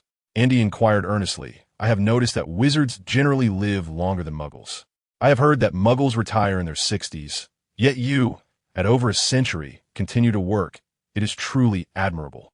Dumbledore felt that the topic of conversation was no longer suitable for the evening, possibly due to my penchant for sweet treats. He began to ramble nonsensically. As they exited the library, Dumbledore casually locked the door and continued, of course, one must maintain a positive mindset. I believe your outlook is commendable. Andy flattered him before directly asking, Headmaster, is the secret to a wizard's longevity related to magic? Collins, Dumbledore replied. I often tell others that death is merely another grand adventure. He cast a glance at Andy as they walked, adding, wizards do not live longer than muggles. But magic does indeed make our bodies appear healthier. Appear? Andy mused, beginning to grasp the concept. Headmaster, you seem unafraid of death? He inquired. I am ready to embrace another grand adventure at any moment, Dumbledore stated calmly, but then shifted the conversation. Sing? I would have thought someone your age would not ponder the subject of death. Everyone dies. I do not see it as a topic to be avoided, he continued. Andy shrugged, nonchalantly responding, but I'm not like you. I'm not particularly fond of adventures. Dumbledore shook knowingly. That much is evident. Upon hearing this, Andy's expression darkened. Can you keep this a secret? It was rather foolish to leap around the restricted section. Changing the subject away from death, Dumbledore casually inquired, do you have a fondness for magic? Of course, I find magic to be utterly fascinating. The mention of magic instantly invigorated Andy, who continued, moreover, there are countless enigmas yet to be unraveled, such as, what is the origin and essence of magic? How can magic achieve such wondrous feats? What are the limits of magic? Why are we able to wield it? There is so much Andy yearned to understand, as magic held many mysteries awaiting his exploration. All right, Dumbledore said, a bit exasperated. If you keep asking, the dawn will break. Andy scratched his head. Dumbledore continued. These questions will likely require you to explore them on your own. Do you not know? Andy asked, puzzled. Some I know, some I do not. And others I only grasp partially, Dumbledore replied, shaking his head. These matters are still too distant for you. However, fortuitously you are young, and you have ample time to seek the answers. As they spoke, they arrived on the 8th floor. Andy, emboldened, suggested, Headmaster, the night is long and sleep eludes me. Why don't we visit the astronomy tower to gaze upon the moon? Its light is particularly full tonight, and we could discuss life and our aspirations. Dumbledore remarked, as one ages, the body becomes less robust. He patted his old back and added, if you wish to see the moon, why not invite your little girlfriend? What interest can an old man like me hold? Andy sighed. I, too, find it quite distasteful. However, your knowledge is profound. Ultimately, Andy was unable to gaze at the moon alongside Dumbledore. Dumbledore returned to the headmaster's office, while Andy made his way back to the Ravenclaw dormitory. Throughout the entire encounter, Dumbledore never once mentioned the matter of point deductions. Andy was indifferent to the loss of points, and Dumbledore was well aware of this indifference. The point deduction system at Hogwarts exists to penalize those young wizards who err, and since Andy did not care about the deductions, this so-called punishment inherently lacked significance. As he lay in bed, Andy reflected on the events of the evening. The restricted section of the library was indeed only separated by a single rope, devoid of any protective enchantments, yet it was safeguarded by an alerting charm. Should anyone cross that rope, Dumbledore would be informed. The purpose of this measure was clearly to allow those aspiring young wizards to delve into more advanced magic. Regarding his conversation with Dumbledore, what may have seemed like mere small talk left Andy with a profound sense of enrichment, particularly concerning the longevity of wizards. Dumbledore remarked that wizards do not live longer than muggles, yet their magic can render them seemingly healthier. Extending this topic, when young wizards experience a surge of magical power, they may indeed manifest their desires. But does this so-called manifestation also encompass the prevention of aging? And he believed it must be so. However, once a wizard surpasses the age of 11, their magical power gradually stabilizes. And evidently, stable magic no longer possesses the ability for such manifestations. Nonetheless, it still allows wizards to maintain a healthier appearance. Moreover, while Dumbledore did not directly answer Andy's multitude of inquiries, He encouraged Andy to seek the answers himself. He admitted to knowing some things, being unaware of others, and possessing a partial understanding of certain matters. This undoubtedly indicated that some questions do indeed have answers. Chapter 45. Return Professor Quirrell to us. Following his conversation with Dumbledore, Andy's resolve to pursue magic was undoubtedly fortified. Although those discussions appeared unrelated to magic, they illuminated a path for Andy. We study magic, wield it, and utilize it, yet we must ultimately return to the essence of all magic, power. Wizards may age and face death, but as long as they wish to live, their magic can render them appearing vibrant and capable of free movement. This once again substantiates the notion that the power of the mind can influence magical energy, coupled with the dark emotion known as melancholia, which merges with magical power. All these elements seem to demonstrate to Andy that the fusion of mental strength and magical energy constitutes the ultimate answer to magic. Yet, what must I do? Andy's magical energy was becoming increasingly stable, and his experiences from 2 lifetimes had rendered his emotions relatively steady. With a sigh, Andy pulled the covers over himself and succumbed to sleep. This issue remains unresolved in the short term. However, the centuries-old magical knowledge of Hogwarts, along with the system possessed by Andy himself, will undoubtedly provide a means to address this dilemma. On the following day, September 16th, a Monday, upon entering the Great Hall, Andy observed that the staff table was already filled with faculty members, including the ever-early Dumbledore. The hall was enveloped in silence, as the young wizards absent-mindedly consumed their breakfast, occasionally casting glances toward the staff table.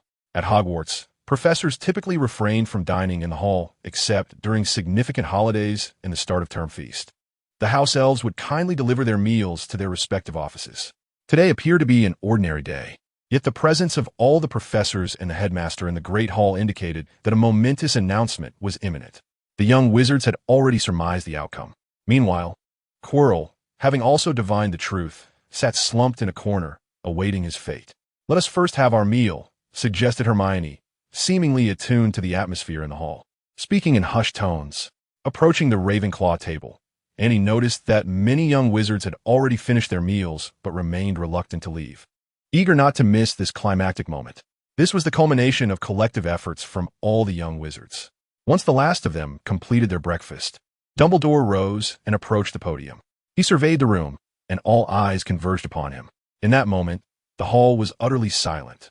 Regrettably, Dumbledore announced, "Our Professor Quirrell will soon be departing for personal reasons, and your new defense against the Dark Arts Professor will arrive at the beginning of October." The hall erupted with cheers. "Oh, oh, oh. We did it. How splendid. This is a victory for us all." The excitement was palpable, especially among the Slytherins, as this development was spearheaded by their house, marking their triumph. Andy observed as Malfoy was hoisted aloft by his fellow Slytherins, amidst their jubilant cries. No one paid heed to Quirrell, who remained huddled in the corner, silently awaiting his end. Silence. After a prolonged cheer, Dumbledore employed an amplification charm to quell the commotion. He continued, "Before your new professor assumes their role, Professor Severus Snape will cover the defense against the dark arts classes for 1st to 3rd years." Instantaneously, the hall fell silent. "Return Professor Quirrell to us," came a furious roar from the Gryffindor side, likely from Fred or George. "We could have Professor McGonagall or Professor Flitwick teach in his stead." This was Harry's voice.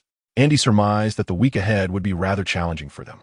The Gryffindor young wizards vehemently opposed this arrangement, and the hall once again erupted into chaos.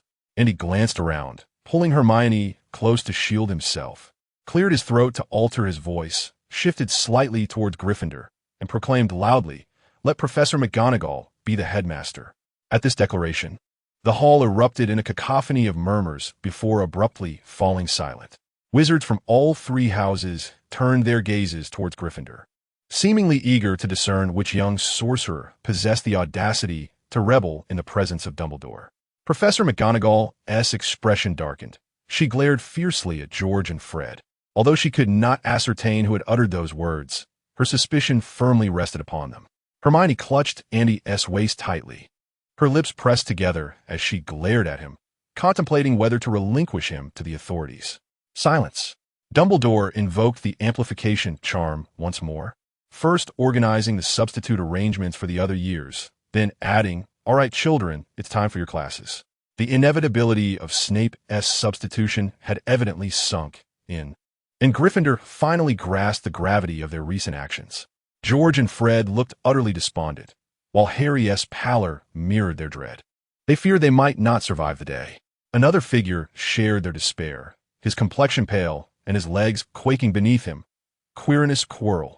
He leaned against the wall, head bowed, sobbing pitifully, his body trembling as if beset by a profound terror, as though death loomed just a heartbeat away. Should we not offer some comfort to Professor Quirrell? Hermione suggested, her heart softened. No, Andy interjected quickly. Professor Dumbledore will console him. We need not meddle. Hermione shot him a glare. Isn't this all you're doing? There are many pitiable souls in this world. We cannot assist them all. Andy reassured her. We must trust in Professor Dumbledore. He may have already secured a new position for Quirrell. The mere mention of Dumbledore's name provided a sense of reassurance, and upon hearing Andy's words, Hermione ceased her fretting. Let's proceed. Andy shrugged. We have double potions class with Hufflepuff this morning. I suspect Professor Snape's mood may not be particularly pleasant. Shall we not offer him some comfort as well? At this, Hermione's face reflected indignation. The Gryffindors had gone too far. Though Professor Snape was somewhat stern, he was immensely knowledgeable and dedicated to his teaching. How could they speak of him in such a manner? Indeed, Andy fervently agreed. Today, Professor Snape had evidently transformed into Super Snape. Andy believed he would not rest until Gryffindor's points were reduced to negative numbers. However, in Hermione's view, perhaps today's Snape was merely exhibiting a more stringent sense of responsibility. During the potion-making sessions, Snape radiated an aura of darkness, tirelessly pacing for 2 consecutive classes. His voice sharp as he pointed out the young sorcerer's erroneous actions. He was just shy of berating them for having the brains of trolls. Chapter 46. A heartfelt offering to the dogs in the headmaster's office. Dumbledore spoke gently. I sincerely apologize, Quirrell. I have done my utmost to dissuade the Board of Governors, but they remain steadfast in their belief that this is a collective desire of all Hogwarts students, and we cannot contravene the will of the majority. Moreover, given your health concerns, it would be beneficial for you to take some time to recuperate. Should you require assistance, I would be more than willing to help you find employment. Dumbledore resembled a benevolent elder guiding a bewildered youth uncertain about his future. No, that's unnecessary, Quirrell stammered, visibly flustered. I truly wish to rest for a while. Thank you, Professor Dumbledore. Dumbledore's gaze, magnified through his glasses, bore into Quirrell's eyes, which seemed to radiate strength. If you find yourself in need, I am here to assist you. My offer extends to any difficulty you may encounter.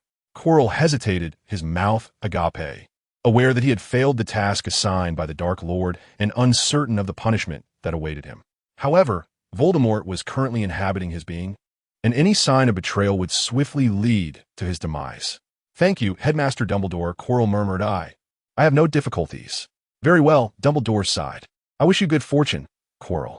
Thank you. Quirrell trembled as he exited the headmaster's office. Dumbledore remained seated in his chair, his expression tranquil. Yet tumultuous thoughts surged within him.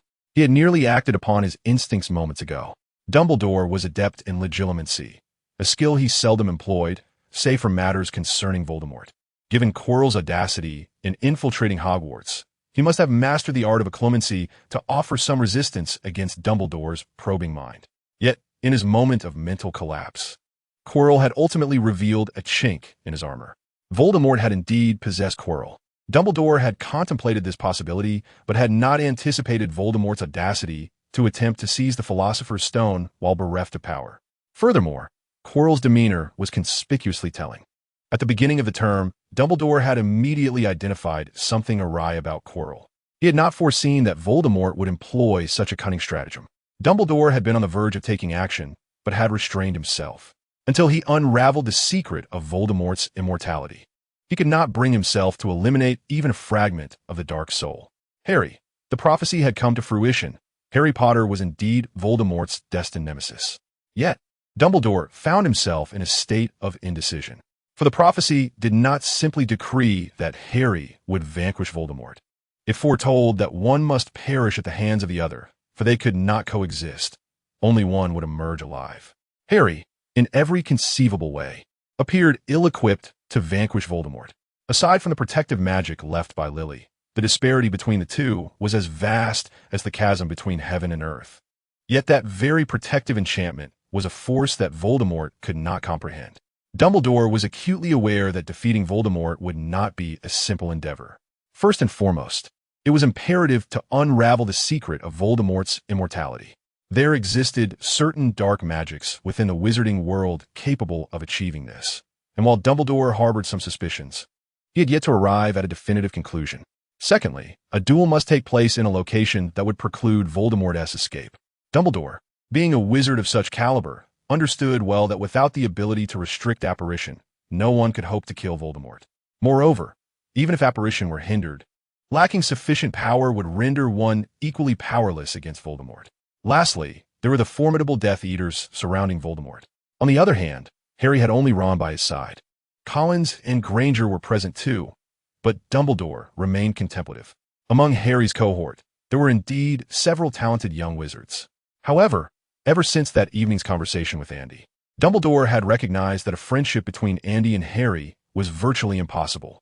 Andy exhibited a maturity that belied his 11 years, and though he occasionally indulged in whimsicality, it was merely a diversion in pursuit of his magical ambitions. In contrast, Harry was rather unruly. Since witnessing firsthand how Tom Riddle transformed into Voldemort, Dumbledore had grown increasingly cautious regarding gifted young wizards. Adolescents, in the process of shaping their worldview, could easily harbor extreme sentiments due to the missteps of adults. Perhaps Voldemort himself had once been such a youth. Dumbledore had once employed magic to intimidate the young Voldemort into returning stolen toys and apologizing to the other children.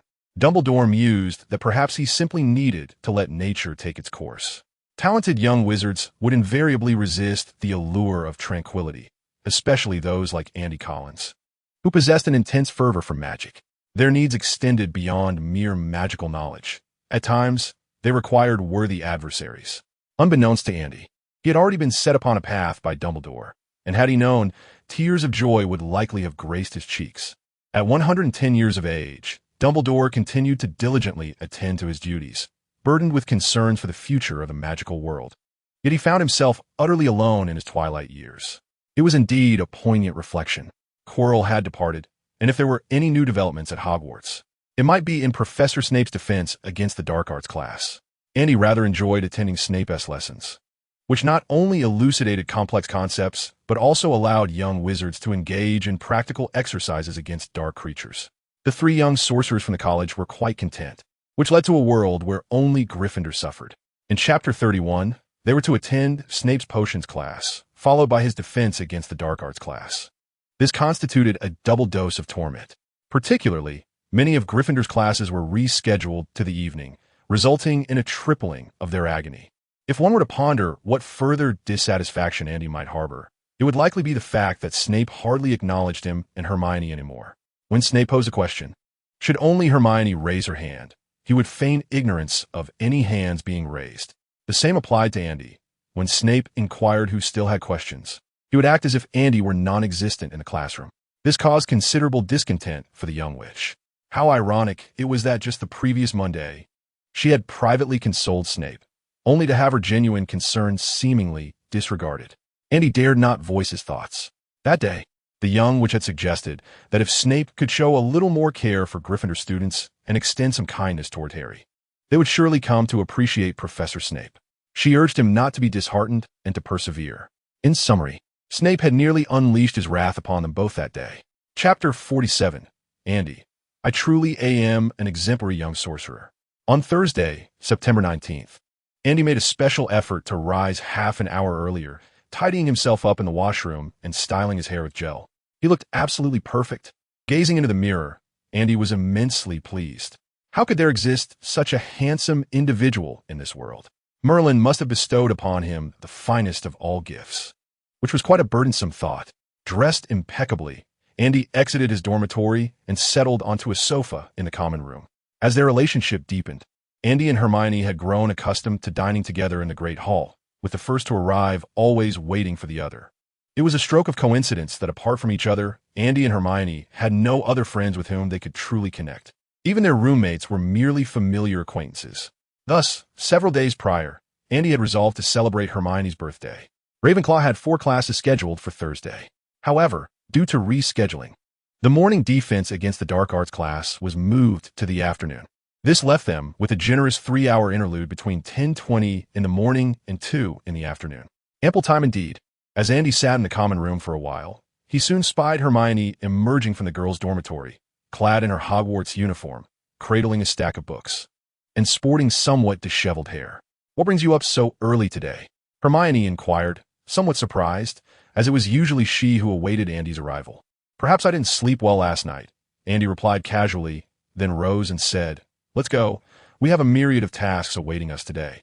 After finishing breakfast and completing his homework in the auditorium, Andy attended a charms class with Gryffindor. The progress of the young wizards was rather sluggish, and the content of the charms class offered little assistance to Andy. Fortunately, Professor Flitwick possessed a genial disposition and, as the head of Ravenclaw House, he was always willing to address Andy's inquiries that strayed from the syllabus. This was the primary reason for Andy's enthusiasm for attending class. Professor McGonagall, though somewhat stern, also generously provided Andy with additional guidance. While Andy could study independently through books, many concepts were obscure and challenging to grasp. With the clarifications from both Professor McGonagall and Professor Flitwick, Andy's learning progressed significantly. It would be wonderful if Professor Snape could be similarly accommodating. Andy resolved to gift Professor Snape something during the Christmas season to foster a close relationship, especially since he did not bear the Gryffindor prefix and would generally not be targeted by Snape. As the charms class concluded, Professor Flitwick announced the end of the session, prompting Hermione to promptly organize her books. She suggested, "Shall we practice some magic? I wish to try out the spellcasting techniques Professor Flitwick just demonstrated." "Absolutely," Andy replied, although he noted that the classroom on the 6th floor was rather cramped. "I discovered a new secret base a couple of days ago. Let me show you." "I don't think it's small," Hermione replied, somewhat puzzled but not opposed to the idea. "Let's go check it out." With that, Andy led Hermione out of the charms classroom. Just then, a voice called out from behind them, seemingly Ron's. Andy feigned ignorance, tugging Hermione into a nearby corridor. "It seems someone is calling you," Hermione remarked. "Is there?" "I didn't hear anything." Andy pretended to forget. "Never mind. Even if there is something, it can wait a moment." They arrived at the 3rd floor of the castle, where Andy halted before the statue of the One-Eyed Witch. "This is the place. Watch closely. There is a mechanism here." As he spoke, he drew his wand and lightly tapped the statue, uttering "Severus" to the left. With a soft click, the entrance to a secret passage began to reveal itself. "There's a secret passage here," Hermione gasped, covering her mouth. "We should inform a professor." "Sure, that's very Hermione of you," Andy teased, playfully flicking her forehead. "Do you think the professors are unaware of this place?" "They know. However, the secret passages of Hogwarts are meant for young wizards to embark on adventures. Perhaps this passage was even constructed by Ravenclaw." "Ouch!" Hermione rubbed her forehead, glaring at Andy. He continued to jest. "Despite the numerous rules at Hogwarts, there's really only one true rule. Never get caught while doing something mischievous. This is also a form of training for young wizards, just like this secret passage. Once we acquire the experience of exploring hidden passages, delving into ancient relics post-graduation will no longer be daunting." Hermione felt an unsettling suspicion that Andy was deceiving her. However, upon recalling the stairs within the castle and the assertion that this passage was constructed by Ravenclaw, it seemed plausible. With a sincere expression, Andy urged, "Trust me." Hermione retorted, "I do not. It is quite difficult to believe you. Are you attempting to trick me into viewing the goldfish?" After a moment's hesitation, Hermione resolved to venture inside. "If there are any perilous traps within the passage, we must inform the professor," she declared. After descending the stone staircase for approximately 10 minutes, Andy and Hermione reached the bottom. Ascending the stairs and pushing open the hatch would lead them to the cellar of Honeydukes. "Let us proceed," Andy gestured with a nod. Stepping ahead, Hermione cautiously followed, her wand tightly gripped in her hand, uncertain whether it was for protection or an opportunity to strike at Andy. Andy peeked through the hatch. Excellent, the cellar was unoccupied. "Hermione, come up quickly." He pulled her through the hatch, casting the disillusionment charm to render them invisible, and stealthily slipped out of the cellar. Seizing the moment while no one was watching, Andy hastened Hermione out of Honeydukes. "Welcome to Hogsmeade." Andy beamed at Hermione, explaining that it was the only all-wizarding village in all of Britain, filled with delightful attractions. Shall we visit the tea shop? Hermione regarded Andy, torn between giving him a befuddling spell or petrifying him entirely. Thank you, she suddenly exclaimed, embracing Andy. Happy birthday, Hermione, he murmured softly. Madame Putafoot's tea shop is a notable feature of Hogsmeade. Its fame does not stem from elegant decor or delectable food, but rather from the fact that it is the sole tea shop in Hogsmeade, facing no competition. As they strolled along Hogsmeade's main street to the corner, Andy suggested, "Let's have a bite here." Chapter 48. The secrets of Snape are rapidly spreading upon entering Madame Putafoot's tea shop. Andy's lips involuntarily twitched.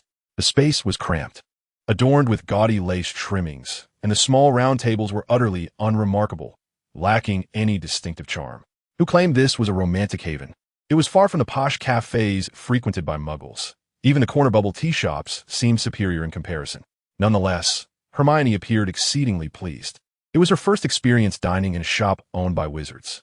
To Hermione, this quaint establishment was imbued with wizarding charm, exuding a blend of romance and mystery. "What would you like to eat?"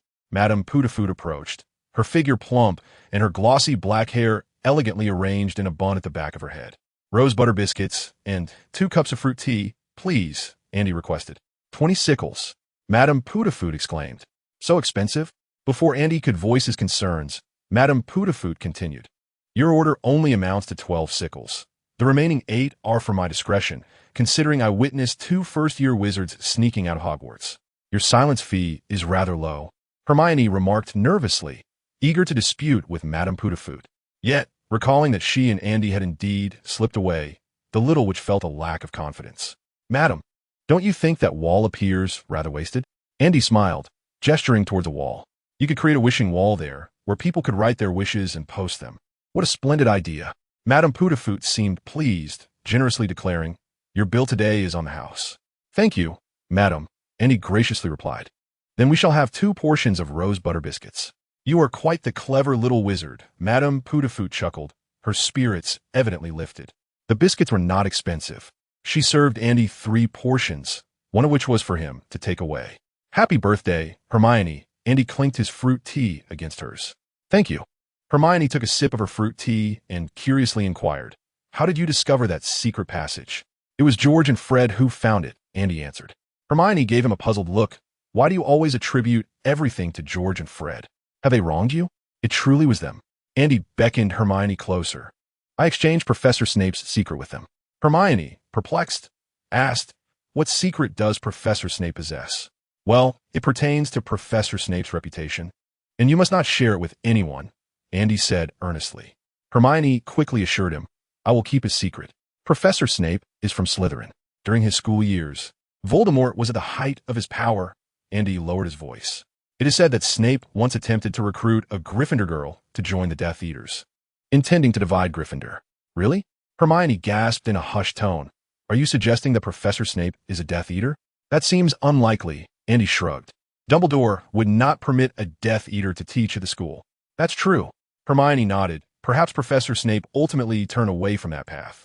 Maybe he was redeemed by that Gryffindor girl." "He's single," Andy pointed out incisively. "Perhaps they never ended up together," Hermione speculated. "Indeed," Andy remarked, "which girl would fancy Snape? Just look at his appearance and that hair. I dare say Professor Snape washes his hair no more than once a month." "How can you speak of a professor in such a manner?" Hermione shot Andy a disapproving glance before adding, "I would wager it's more like once every 6 months." "That is far too long," Andy exclaimed with exaggerated disbelief. As they bantered, time swiftly slipped away. Although Hogsmeade boasted numerous shops, only Zonko's joke shop and Honeyduke's candy shop catered to young wizards. Andy and Hermione indulged in an array of candies and Zonko's whimsical joke products, all of which were enchanted to elicit amusing reactions when consumed. "Honeyduke's is delightful," Hermione said, still savoring the experience. "What is your village like, Andy?" "Our village, you ask?" "St. Catchpole is rather devoid of shops, but there is a forest nearby that is home to many magical creatures." Andy pondered for a moment. "Speaking of which, if the opportunity arises, do take me to the Muggle world." Hermione nodded eagerly. "Absolutely. There are many exciting places in the Muggle world. I can take you to an amusement park." As they conversed, the duo arrived at the Transfiguration classroom. Ravenclaw had an afternoon class in Transfiguration and Defense Against the Dark Arts, followed by History of Magic in the evening. Excluding history of magic, Andy relished all the subjects. The Transfiguration class for Ravenclaw was shared with Gryffindor, and upon entering the classroom, Andy noticed Ron making exaggerated facial expressions at him. "Find your seat first," Andy advised Hermione before approaching Ron and Harry. "Ron, what is up?" In a hushed tone, Ron replied mysteriously, "Andy, do you remember that incident?" "What incident?" Andy asked, momentarily taken aback. Ron gestured with his lips, indicating Malfoy. "You guys confronted him?" Andy inquired. Ron and Harry nodded in unison. "We intended to invite you, but you dashed off too quickly. We couldn't T-locate you," Ron explained. Relieved, Andy acknowledged, "Thank goodness I was swift." Nothing serious happened, right?" He confirmed. "Nothing at all." Harry shook his head. "We merely wanted to teach him a lesson, not to cause any real harm." "And you sought me out?" Andy furrowed his brow. With excitement, Ron exclaimed, "We just wanted to inform you. This was a plan devised by the three of us. I must express my gratitude to you. This is the result of your combined efforts." Andy sighed, waved his hand, and departed. Chapter 49. My current strength is solely the result of my own endeavors since that day when Hermione celebrated her birthday. The bond between the two has progressed by leaps and bounds. Were it not for Hermione's tender age and the lack of suitable venues at Hogwarts, Andy would have acted upon his feelings long ago. Fortunately, he managed to exercise restraint, for such matters should not be rushed. Life at Hogwarts is remarkably leisurely, and Andy relishes this existence. Each day is filled with attending classes, perusing books, practicing spells, or playfully engaging with a young witch. Unbeknownst to him, time has slipped by, and it is now late October. Ever since Quirrell was dismissed, little of significance has transpired at Hogwarts, save for the incident where Malfoy was ambushed and beaten. Thankfully, Malfoy's injuries were not severe, leaving him with only a few bruises on his face. Andy learned that Malfoy adamantly accused Potter and Weasley of the assault, but unfortunately, he lacked evidence, and Harry and Ron vehemently denied the allegations. Consequently, the matter faded into obscurity. However, the rift among the three has undoubtedly deepened.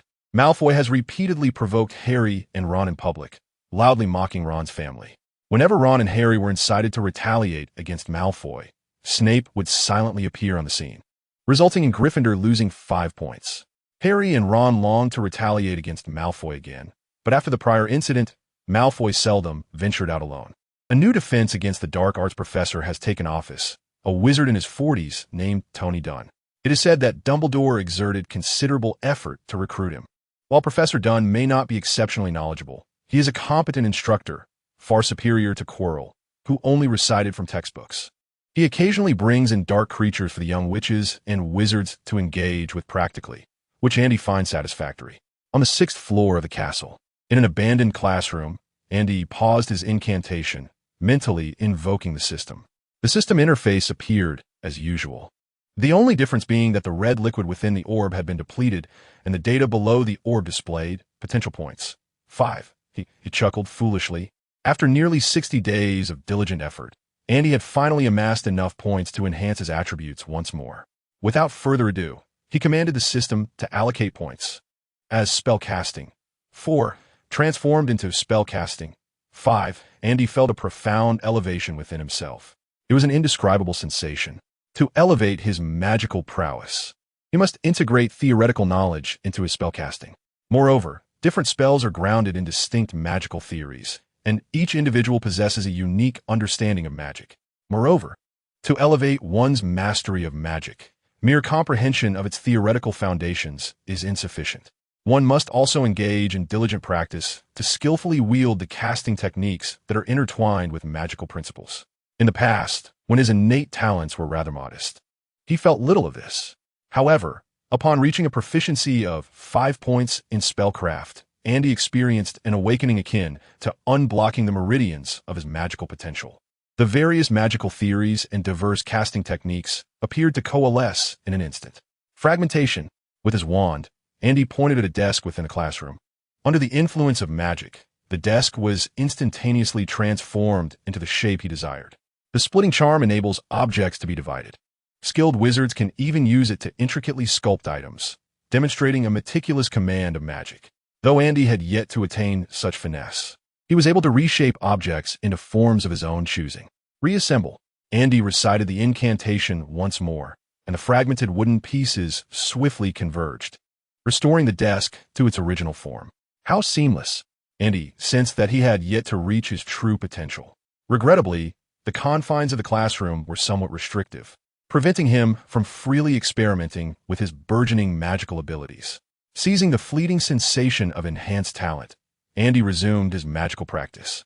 Techniques that once seemed formidable, even unattainable, now flowed effortlessly from his hands. With each incantation, the red liquid within the system orb slowly rose, signifying his gradual enhancement in casting prowess. This was the manifestation of his innate talent. Once this moment passed, further improvement would necessitate rigorous practice. I feel as though you have become significantly stronger, Hermione remarked, halting her own practice, her eyes wide with astonishment as she regarded Andy.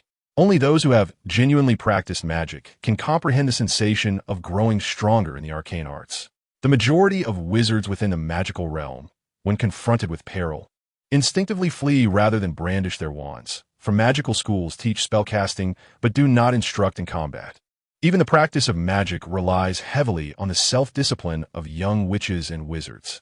Andy's parents, Kyle and Helen, epitomize the adult wizards. They possess the ability to wield magic but are far from formidable. Hermione, having practiced alongside Andy for over a month, was keenly aware of what it meant to advance in spellcasting. The progress in magic is often imperceptible to the naked eye. It manifests as subtle changes during the casting process. Surely, this must be the fruit of diligent practice. As Andy continued to hone his skills, he declared, I can now amalgamate various casting techniques, like this, fragmentation. With a flourish, he directed his wand at a wooden board.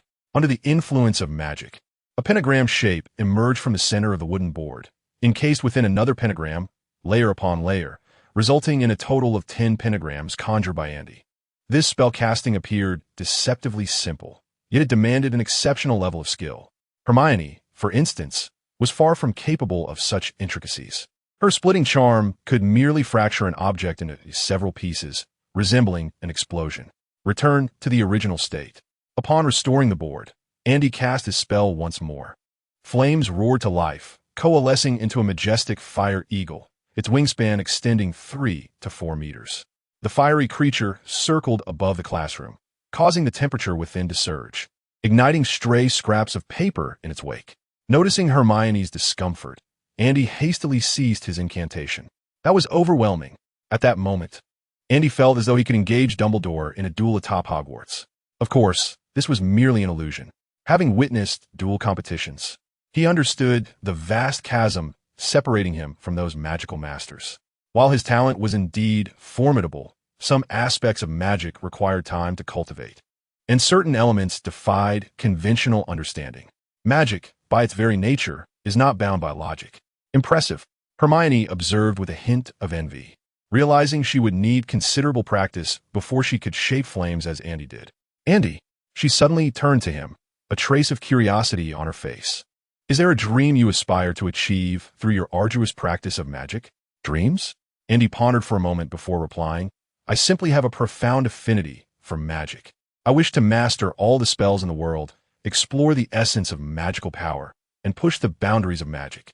Compared to other pursuits, my passion lies in the study of magic, the young which possessed a strong sense of justice. So topics such as immortality, dismemberment, or forbidden experiments were certainly off limits. Otherwise, she would promptly send him to Azkaban. Hermione nodded thoughtfully, I see. And what about you? Andy countered, you study so diligently. What dream drives you? Hermione reflected carefully, wondering what her efforts were truly for. Was it merely to achieve good grades? A flush crept to her cheeks. I also love magic. I am the only witch in my family, she admitted shyly, but I don't have a dream at the moment. Perhaps I'll consider it later. Changing the subject, she asked, by the way, has Malfoy contacted you? Why would Malfoy seek me out? Andy replied, momentarily taken aback. Yet, he soon recalled that Malfoy had mentioned he would approach him for a private conversation after dealing with Quirrell. No, he shook his head. He probably just forgot. However, despite his words, Andy sensed that something was amiss. Although Andy and Malfoy had little interaction, the nature of children is often transparent, and Andy did not believe that Malfoy would forget this matter. That's good. Hermione sighed in relief. The young witch harbored a certain aversion towards Malfoy, as well as towards Harry and Ron. She perceived them all as rather unseemly. Let us not dwell on these trivial matters any longer. Let us continue our practice. Andy concluded the conversation. Since their last discussion concerning Malfoy, Andy had deliberately observed him for several days. The lad still maintained his nonchalant demeanor, flanked by his loyal companions, Goyle and Crabbe, as they strutted around Hogwarts, exuding a sense of superiority. It seemed he believed himself to be above all others. One might say that a privileged individual like Malfoy typically follows one of two narrative arcs. He could either be the romantic lead in a love story, daring to brave perilous challenges for the sake of his beloved, or he could play the role of the antagonist in a tale of triumph, serving merely to enhance the protagonist's journey by providing conflict. Such has been the portrayal in countless novels and dramas of the past. Andy surmised that Malfoy was destined for the latter script. The path before him was narrowing, were Andy to inhabit Malfoy's existence. His first course of action would be to pursue Hermione, embroiling them both in a tale of tumultuous love. Even the secondary female character, Pansy Parkinson of Slytherin, would be present, with Malfoy himself cast as the antagonist. If Malfoy were to pursue Hermione, Harry Potter would instantly transform from a tale of male heroism into one centered around female romance. One could even speculate that Rowling might not object to altering the narrative, perhaps allowing Harry to perish in a valiant sacrifice for Hermione. Alas, Andy sighed, recognizing that Harry Potter had devolved into a male-centric narrative, leaving no place for them. This was a missed opportunity. Hermione, to some extent, embodied the identity of the original female lead, viewed from the lens of a romantic narrative. Andy believed he could easily score above 80 as a male protagonist. He was handsome, gifted, and possessed considerable strength, though his background was modest. He was diligent and had advantages to rely upon. Even if Hermione were to create chaos, Andy was confident in his ability to manage any situation. This was essential for a male lead in a romantic narrative. Andy felt fortunate in his fate, whether seen through the lens of a male-centric adventure or a female romance. He was a viable protagonist who said that a time traveler could not rival a favored child of destiny. Defying fate would commence with the pursuit of Hermione. Thus, although Andy sensed something amiss with Malfoy, he did not dwell on it. With the original protagonist Harry Potter and the current heroic figure Andy Collins both present at Hogwarts, how could they not handle a mere Malfoy? Days have passed once more. As Andy stepped out of the Ravenclaw common room, he was greeted by the enchanting aroma of roasted pumpkin wafting through the corridor. Halloween was approaching, and the castle's decor had transformed overnight. Lanterns carved from pumpkins adorned every corner, and as little wizards strolled by, bats would emerge from the lanterns, playfully startling them. Of course, there was also the possibility of a pesky poltergeist making an appearance. Should a hapless young wizard encounter Peeves, he might receive a fright or end up splattered with muddy water. Professor McGonagall had already cautioned Peeves against using paint today. Clusters of ghosts roamed the castle, busily preparing for tonight's ghostly gathering. The festive atmosphere was palpable, yet did not hinder the young wizards from attending their classes. The professors, too, embraced the spirit of the season. In Charms class, Professor Flitwick introduced a new spell, the Levitation Charm. Mastering this incantation would enable the students to make pumpkins float. However, they were limited to practicing with feathers. Andy had grasped the spell after a single reading, yet the performances of his classmates left him astounded. Neville was akin to a damp firecracker, while Ron flailed his wand like a sword. Harry fared slightly better, managing to move the feather a little. The Ravenclaw students were similarly engaged, diligently practicing as per Professor Flitwick's instructions rather than foolishly brandishing their wands. Naturally, the familiar sound of an explosion echoed through the air. Yet all the young wizards, including Professor Flitwick, maintained an air of nonchalance. He simply composedly provided Mr. Seamus Finnegan with a new feather. Hermione had already mastered the charm. With a gentle flick of her wand, she uttered the incantation, Wingardium Leviosa. The feather soared into the air under the influence of her magic. Well done. 2 points for Ravenclaw, Professor Flitwick exclaimed. However, the other students were less inclined to focus on Andy and Hermione, for doing so might make them feel like mere trolls. Flitwick cast an expectant glance towards Andy. Though he was already aware of Andy's proficiency with the levitation charm, a successful casting could earn Ravenclaw additional points, an opportunity not to be missed. Andy did not even require his wand. He simply concentrated intently on the feather resting on the table, and it floated upward. It was becoming increasingly challenging. Andy furrowed his brow. As he matured, his magical abilities had stabilized, making it more difficult to wield magic as he did in his youth. Nevertheless, controlling a feather was still well within his capabilities. Chapter 51, Halloween Special. Could Andy now cast spells without a wand? The young wizards gazed at Andy in astonishment, as if he were the heir to Dumbledore. Although they were all of the same age, some had already mastered the art of wandless magic, while others appeared utterly inept. What a vast disparity this was. Professor Flitwick wore a look of incredulity. Was this considered the levitation charm? Perhaps it could be. But was it wandless magic? Certainly not. The purpose of the levitation charm is to elevate objects into the air, and from this perspective, Andy's situation could be tenuously classified as such. However, wandless magic is a highly sophisticated skill. Even if the effect is similar, the act of casting and the direct application of magical power are fundamentally different matters. What Andy was doing could only be regarded as a manipulation of magical energy. Fundamentally, it could hardly be considered casting at all, let alone wandless casting. 2 points for Ravenclaw. Professor Flitwick was quite pleased, having secured the base 4 points for the class, a bonus for successful casting. If he were to pose a few more questions during the lesson, Hermione could potentially contribute even more points to Ravenclaw. The House Cup was beckoning him. 2 months into the school year, the current standings were Ravenclaw in first place, Slytherin in second, and Gryffindor at the bottom, having set a record for point deductions. Professor Flitwick silently clenched his fist in encouragement. If they could maintain their momentum, this year's House Cup would undoubtedly belong to Ravenclaw. Following the successful demonstration of magic, it was naturally time for the questioning segment. With Hermione assisting in pointing out the errors in the young wizard's spells, Professor Flitwick found himself relieved of much of the burden. This, of course, was also due to the eagerness and amiable nature of the Ravenclaw students. It would be a different story with Gryffindor. If they weren't giving you a hard time, that would be considered a success.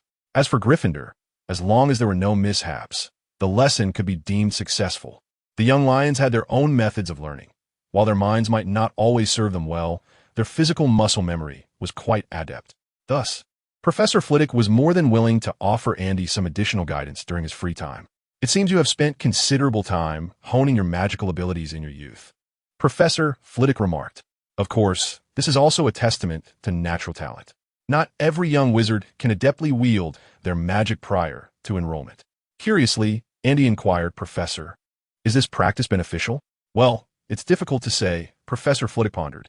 There has been no statistical study in the magical community on this matter. Once you reach adulthood, your magical abilities will stabilize, making such feats increasingly difficult. Andy was well aware of this.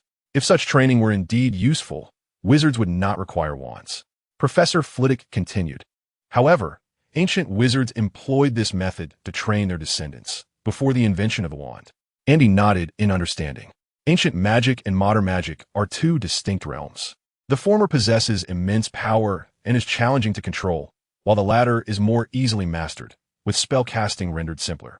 Subsequently, Andy posed numerous inquiries regarding spells, to which Professor Flitwick provided thorough answers. Before long, an entire class period had elapsed.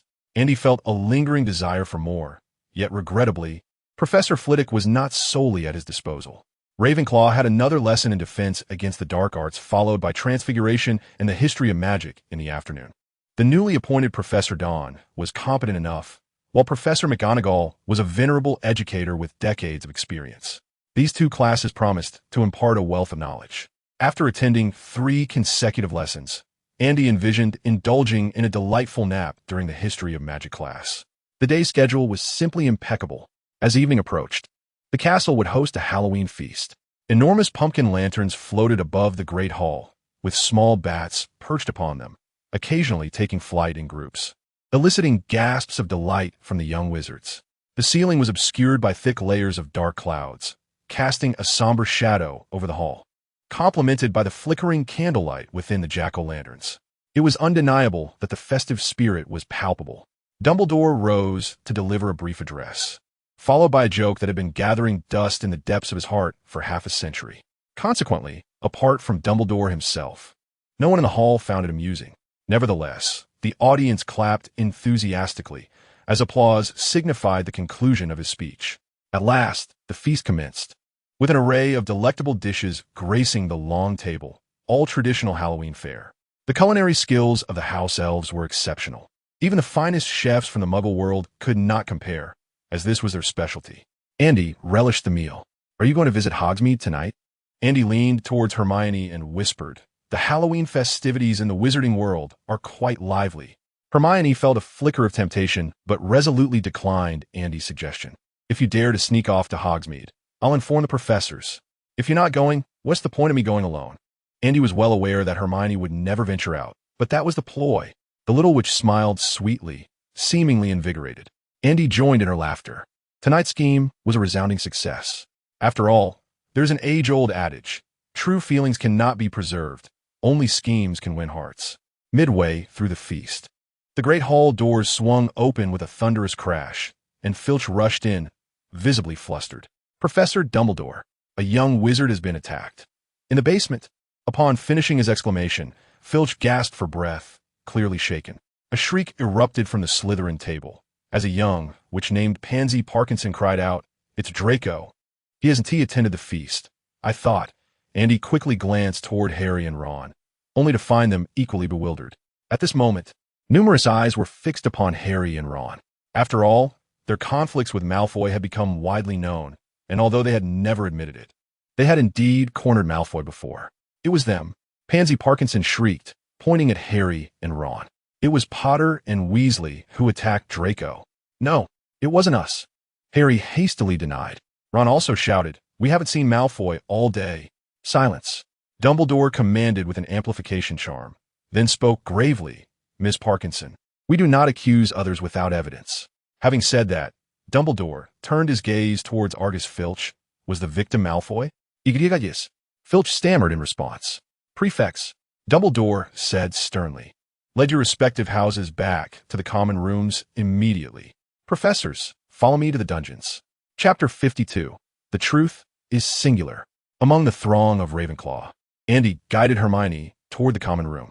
The young witches and wizards continued to murmur. Despite the absence of any evidence, they still believed that Harry and Ron were the culprits who assaulted Malfoy, given their prior transgressions. Initially, Andy had also suspected that Harry and Ron were responsible, but their expressions seemed to suggest otherwise. Unless their acting skills had reached a level capable of deceiving Andy, their culpability was largely dismissed. So who could it be? Andy had previously sensed something amiss with Malfoy. Although it was merely a hunch, he trusted that intuition.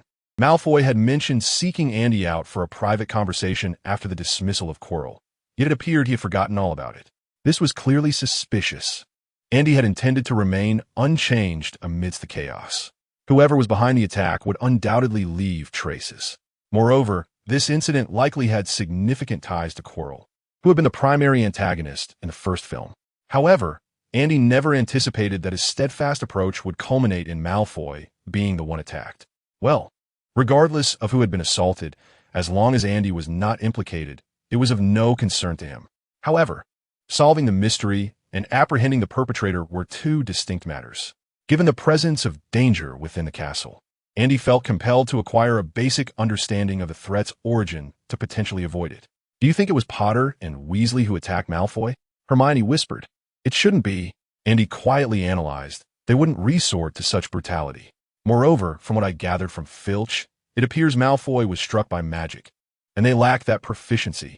Upon considering Harry and Ron's magical abilities, Hermione nodded in agreement. "This isn't their doing. They simply do not possess the capability." "Then who could it be?" Hermione inquired. "Do not worry, I shall protect you." Andy gently tugged at the little witch, advising her not to act alone during this time. Aside from visiting the restroom, she should remain within his sight at all times. Who would solve a case under such circumstances? That would certainly dampen the mood. The little witch's cheeks flushed slightly as she nodded and let out a barely audible mm. Upon returning to the lounge, the prefect allowed the young wizards to engage in free activities, yet they were not permitted to leave the room. The young wizards chattered animatedly, discussing a myriad of topics. However, the most prevalent speculation revolved around Harry and Ron, who seemed to have already concluded that they were the culprits. Although Andy shared their curiosity, he managed to contain his excitement. By the morrow, he hoped to glean some understanding of the events that transpired, particularly concerning Malfoy's condition. And then this matter would no longer concern him. If Malfoy were the one in trouble, what magic could have caused his injuries? Andy pondered internally. Or perhaps he wondered what the other party's intentions were. Undoubtedly, Quirrell's aim was to seize the Philosopher's Stone, which was hidden beneath a trapdoor in the corridor on the 4th floor of the castle. Wait. Andy suddenly realized that Dumbledore might not have placed the Philosopher's Stone there after all. Did Quirrell, or perhaps Voldemort, know this? Maybe they did, or maybe they did not. With Malfoy being attacked, all the professors were drawn to the basement, which implied that there was at least one other person within the castle who needed to investigate the 4th floor corridor. Yet, such an overt action seemed impossible. Did they think Dumbledore was a fool? As Andy's thoughts whirled, he gradually began to untangle the threads of this mystery. As long as Dumbledore remained at Hogwarts, the other party could not act. Therefore, their sole purpose might be to divert attention, even to create a cognitive bias that led the inhabitants of the castle to believe that the attacks would continue. And when everyone focused on the assaults, they would naturally overlook other matters. But then what? Andy furrowed his brow. Quirrell was not at Hogwarts, so how would he steal the Philosopher's Stone? Are you thinking about the attacks? Hermione suddenly inquired. Yes. After all, the attack occurred at school. We must stay informed. Andy nodded in agreement. With Dumbledore here, they will heal Malfoy, Hermione stated. Heal? A sudden realization struck Andy. Draco Malfoy was the sole heir of the Malfoy family, given Lucius Malfoy's level of concern for him. How could they allow Malfoy to remain in the infirmary for treatment? Even if his injuries were not severe, any magical wounds would necessitate a transfer to St. Mungo's hospital for magical maladies and injuries for thorough examination. This would enable Quirrell, or perhaps Voldemort, to infiltrate once more. It must be so, and he felt he was nearing certainty. Quirrell's objective was to use Malfoy as a means to re-enter Hogwarts. As long as Malfoy transfers, his plan will be deemed successful. With this thought, Andy exhaled in relief. At least Hogwarts was safe for the time being. As for the Philosopher's Stone, Quirrell, and Voldemort, let Dumbledore deal with those headaches. Who cares if Voldemort can resurrect? Observing the change in Andy's expression, Hermione hastily inquired, Andy, have you thought of something? Impossible, Andy denied. I am but a mere wizard. You ought to direct that question to Dumbledore. Hermione clearly remained unconvinced. She knew Andy well. He had been preoccupied with thoughts of Malfoy's attack, yet suddenly seemed to have abandoned the matter, leading to the sole conclusion that Andy had come to a realization. This mirrored his demeanor when he studied magic. Meanwhile, Dumbledore accompanied a cadre of professors to the basement. Malfoy lay on the cold ground, his body rigid, feverish, and surrounded by an ominous black mist. Dumbledore prodded him with his wand, extracting a wisp of the dark fog. Albus? Professor McGonagall gazed at Dumbledore with concern. An exceptionally skilled dark magic. Dumbledore remarked in a graviton. Snape approached to examine the situation, his brow furrowed. Such a level of dark magic is not easily conjured by the unskilled. Furthermore, the assailant had no intention of taking Malfoy's life. Following Dumbledore's preliminary treatment, the effects of the dark magic had considerably diminished. However, Malfoy would require an extended period of recuperation to fully recover. Who do you think did this? Professor McGonagall pressed. It was evident that neither Potter nor Weasley possessed the capability to achieve such a feat. Snape's face betrayed a hint of derision, yet their culpability remained significant. Perhaps they had lured Malfoy into this predicament. Dumbledore spoke slowly. We all know they are not responsible. After a pause, he continued, unraveling the truth is our next task. For now, we must transport Malfoy to the infirmary for treatment. Chapter 53. No one can be omnipotent in the infirmary. Madame Pomfrey conducted a thorough examination of Malfoy. Oh, Merlin's beard, what on earth has transpired? She exclaimed in shock. This is a most malevolent form of dark magic. How could anyone employ such sorcery against a young wizard? Poppy, how is Malfoy faring now? Professor McGonagall inquired urgently. With a pained expression, Madame Pomfrey shook her head. The situation is dire. Remnants of the dark magic still linger within him, and it is not something that can be easily remedied. I will require some special potions. Dumbledore turned to Snape. Leave it to me, Snape replied coolly. Dumbledore nodded. Very well, let us step outside. This child needs rest. A group of individuals gathered outside the infirmary, just in time to witness Professor Quirrell descending from the 3rd floor. He first nodded at Dumbledore and then spoke. During the banquet, only Mr. Filch was absent. Although Madame Pomfrey left early, the timings do not align. The group exchanged glances. Filch was mute. Even if he possessed certain dark magical artifacts, it would be exceedingly difficult for him to assault a young wizard. Moreover, he had no motive to do so. Dumbledore's expression grew serious. He had harbored suspicions. It was still unclear on how the perpetrator had accomplished their deeds or the intent behind them. However, it was evident that the individual had not relinquished their ambition to seize the Philosopher's Stone. Very well, Minerva, lead the professors in a thorough search of the castle, leaving no corner unchecked, and enlist the help of the ghosts within, Dumbledore instructed. Severus, you shall accompany me to the headmaster's office. Snape cast a sidelong glance at Dumbledore. He sensed that Dumbledore had already identified the culprit, yet after some contemplation, he chose to remain silent. In the headmaster's office, devoid of outsiders, Snape directly inquired, "Do you know who the murderer is?" Yes, I have surmised some possibilities," Dumbledore replied, seated with his hands clasped on the desk, his gaze fixed intently on Snape. "However, I'm still uncertain about how he achieved this or his underlying motives. Severus, has there been anything unusual about Malfoy lately?" Snape pondered for a moment and responded, "No." Dumbledore closed his eyes in contemplation. He was aware of the individual responsible and their ultimate objective, yet he could not fathom how they would accomplish their goals by targeting Malfoy. It seemed there were no insiders within the castle. Snape, growing impatient, pressed Headmaster. "Who exactly is the culprit?" Quirinus Quirrell. Dumbledore revealed without hesitation. "Is it him?"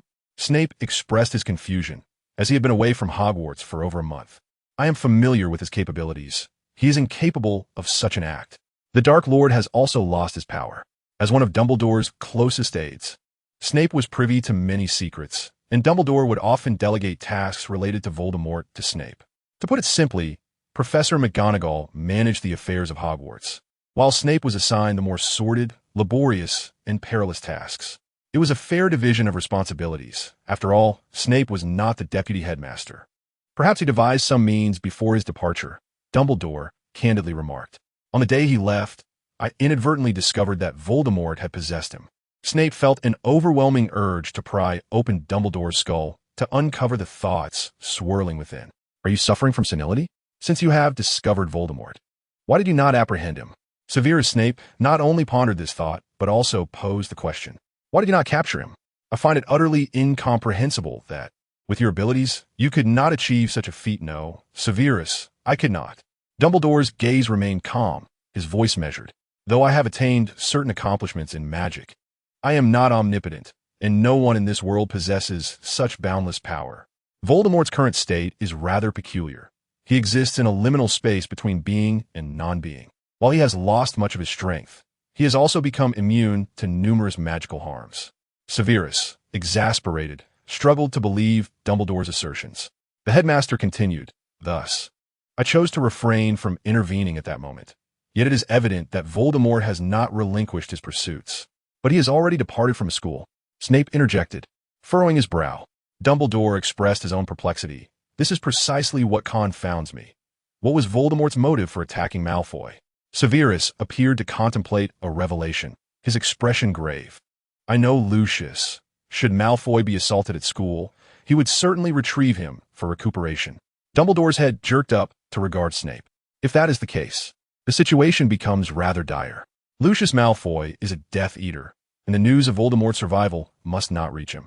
However, this complicates my ability to intervene in Malfoy's affairs. Should Quirrell find an opportunity, he could exploit Malfoy to regain entry to Hogwarts. He merely requires a spatial extension charm to accomplish this." Dumbledore paused in contemplation.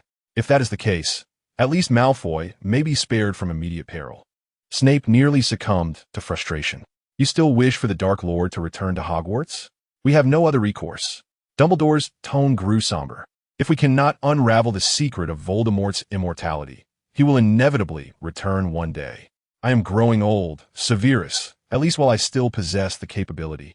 Snape regarded Dumbledore. While the headmaster's words bore truth, the Philosopher's Stone now resided within Hogwarts. Extending one's life should not be an insurmountable task.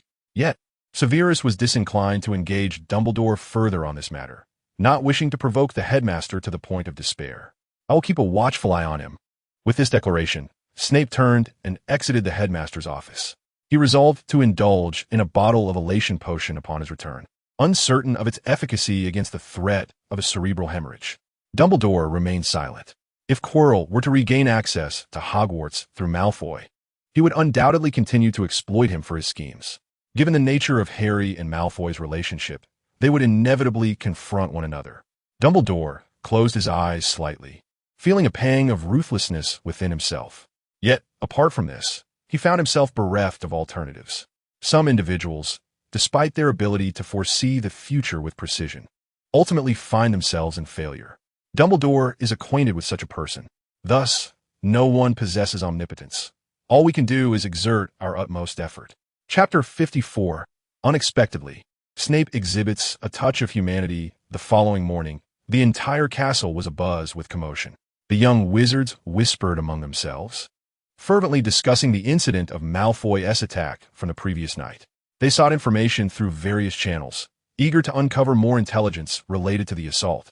From the Slytherin side, some had already visited the infirmary to check on Malfoy, and the latest news was that he had been struck by a particularly malevolent dark magic.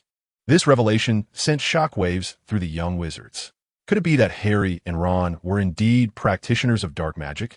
The news spread rapidly, and the discussions among the young wizards took on an air of conviction. Consider this. Harry Potter, the boy who triumphed over the Dark Lord. How did he vanquish the most nefarious dark wizard in history? Surely, it was through dark magic. The explanation seemed plausible.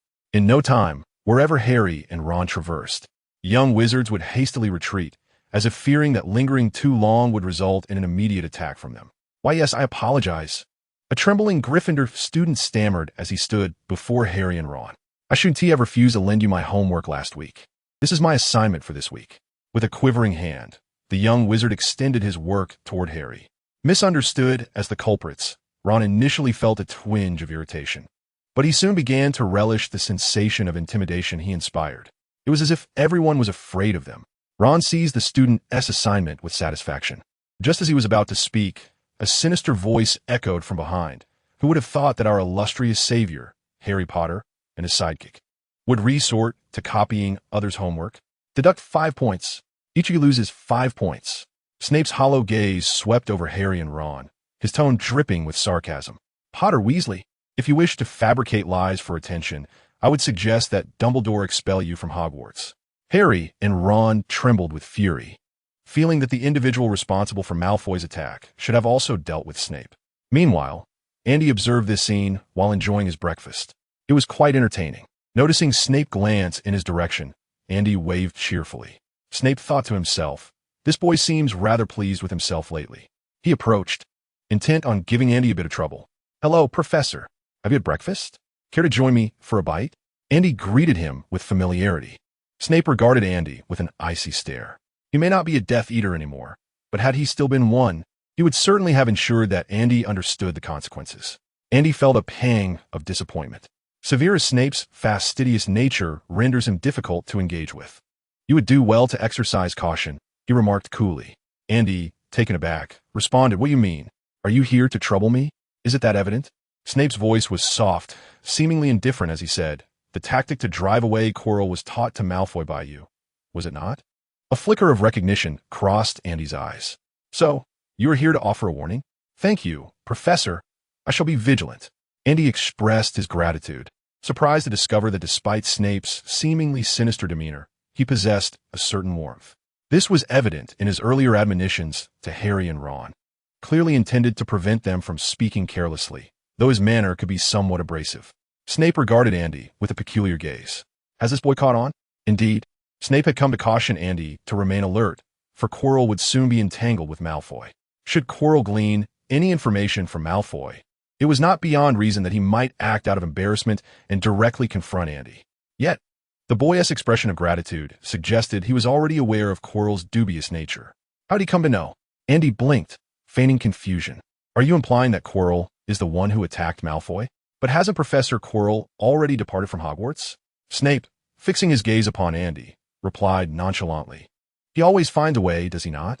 Andy averted his eyes from Snape's understanding. I see. I shall be cautious. Thank you, Professor. Snape remained silent. The boy even knew to avoid direct eye contact to shield his thoughts from being read.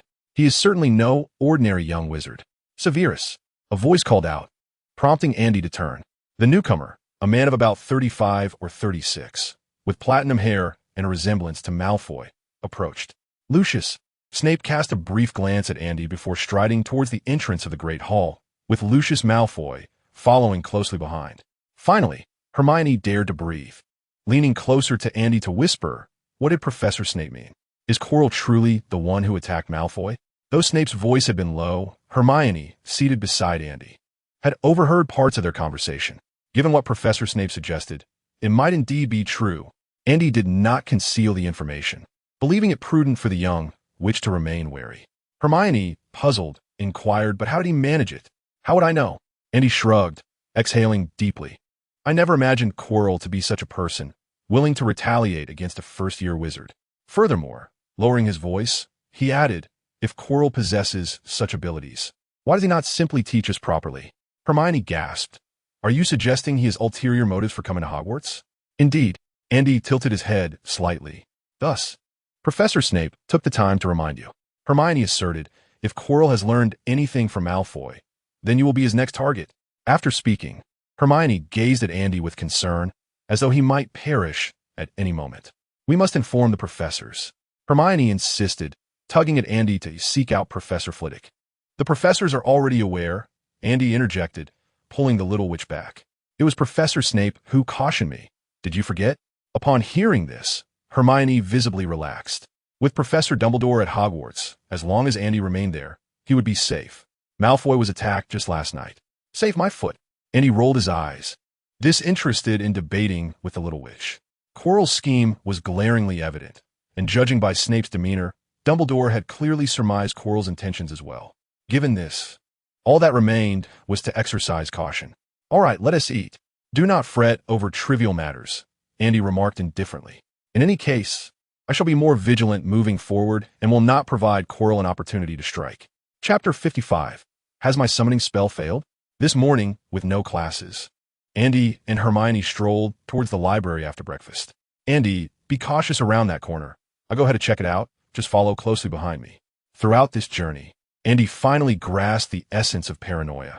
The little witch seemed convinced someone would ambush Andy, and if a figure were to suddenly emerge from the shadows, she would swiftly brandish her wand to shield him. It was somewhat foolish, a touch amusing, yet undeniably endearing. Andy watched with a smile. Upon reaching the library, the little witch finally realized, Isn't this a bit silly? Not at all. Andy shook his head in denial. Not silly in the slightest. I am quite touched. Touched? My foot.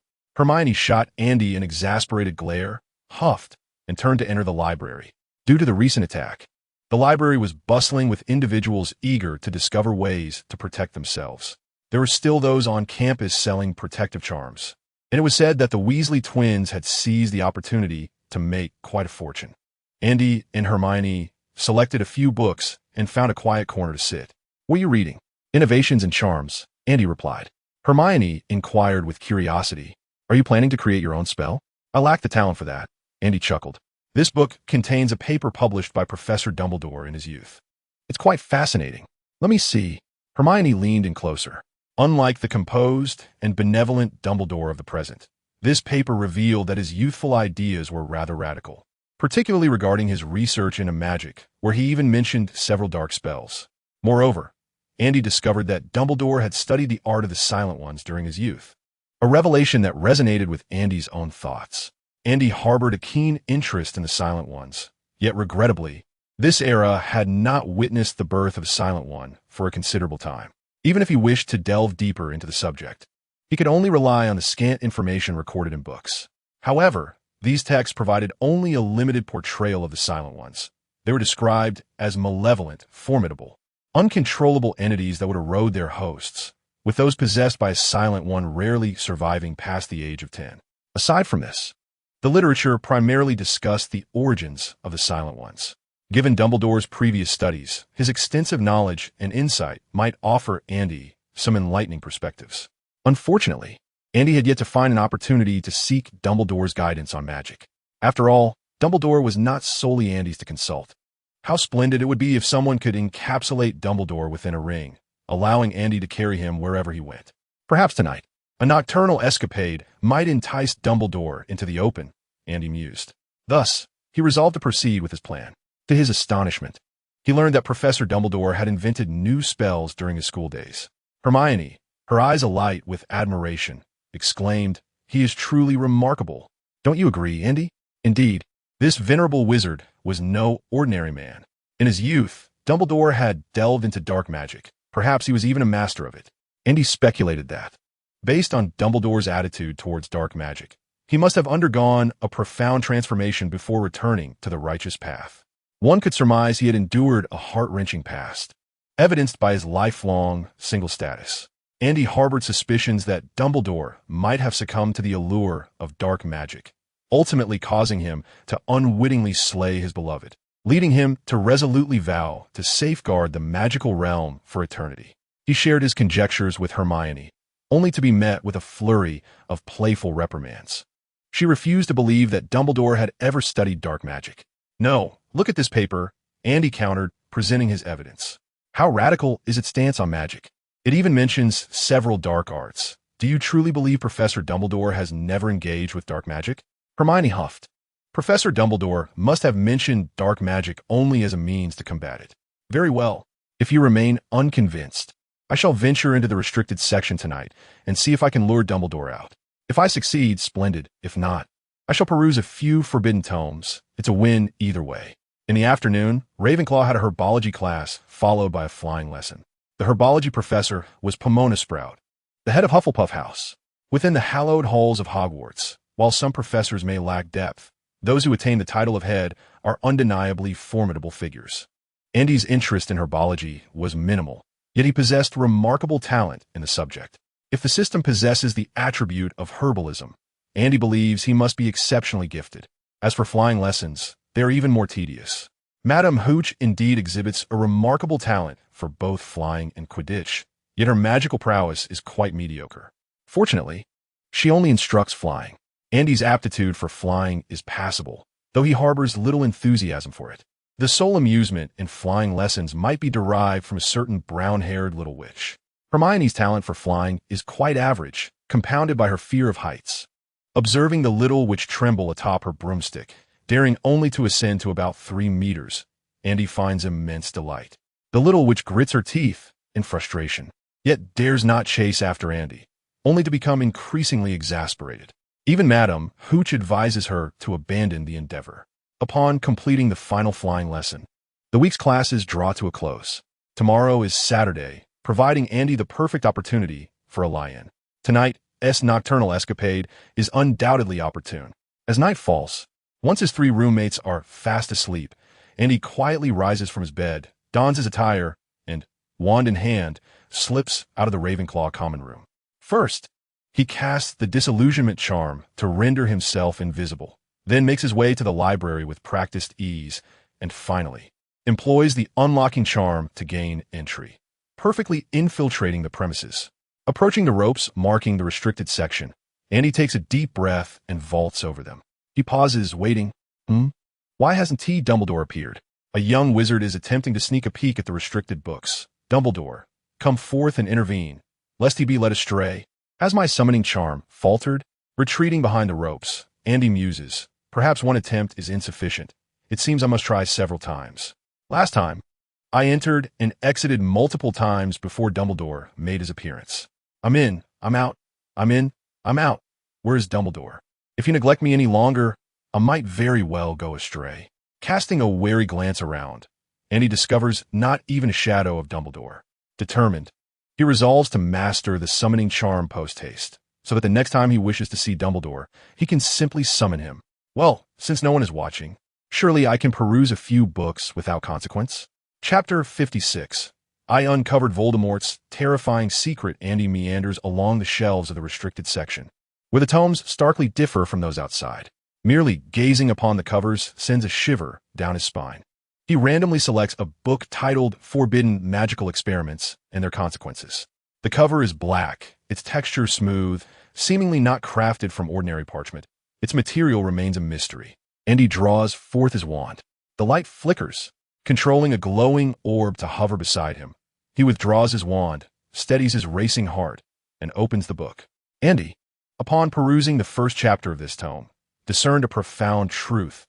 The evolution of magic is far from a smooth trajectory, marred instead by countless acts of violence and malevolence, as well as a myriad of grim experiments shrouded in darkness. Certain notions that plagued Andy had been personally trialed by these individuals. Predecessors had even engaged in the abominable practice of merging the blood of magical creatures with that of wizards. The outcomes of such experiments were, of course, all too evident. Death upon the spot could be deemed a form of release, while some individuals were transformed into grotesque, half-human, half-beast abominations.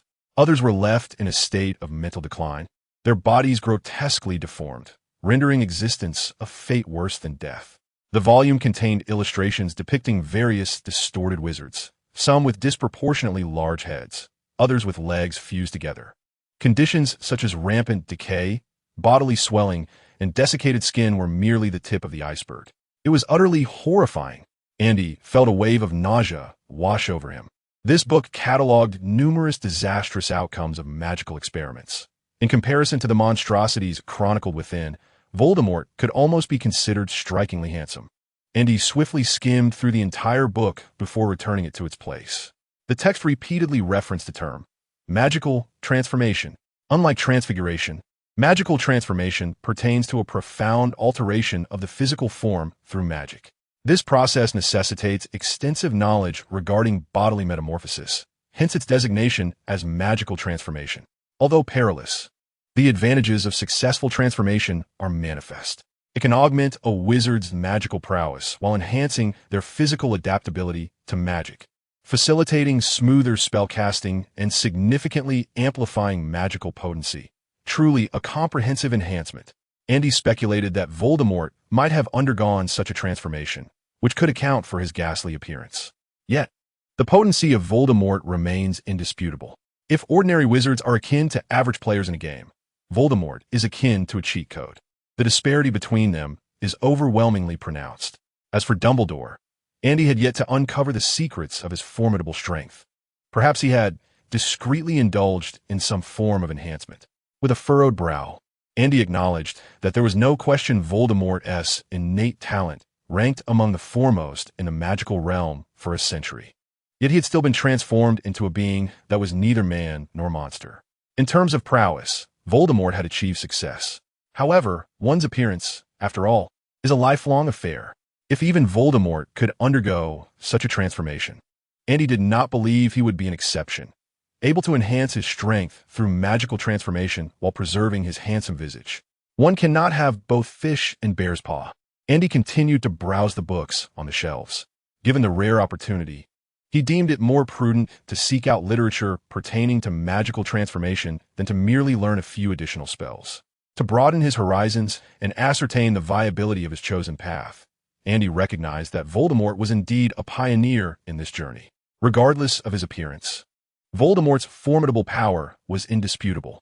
In Chapter 38, Transform Your Body to Better Adapt to Your Magic, Andy swiftly located the second forbidden tome on magical transformation. He had previously encountered the book's premise, which posited that while wizards could wield magic, they were not magical beings, fundamentally distinct from the wondrous creatures of the magical realm. Take the invisible beast, for example. It possesses the innate ability to become invisible, and its pelt can be fashioned into an invisibility cloak. Conversely, even if one were to reduce a wizard to mere fragments, there would be no discernible components suitable for crafting magical artifacts. The latter part of the book elucidated a feasible method for magical transformation. It suggested first consuming a specific potion, followed by employing the human transfiguration spell, in conjunction with various related enchantments, to gradually reshape one's body. Andy hastily jotted down all these details, recognizing their significance. The author concluded that while he had initially succeeded in his magical transformation endeavors, his desire for further progress was met with a stark reality check. "Who is there?" came the voice of Filch.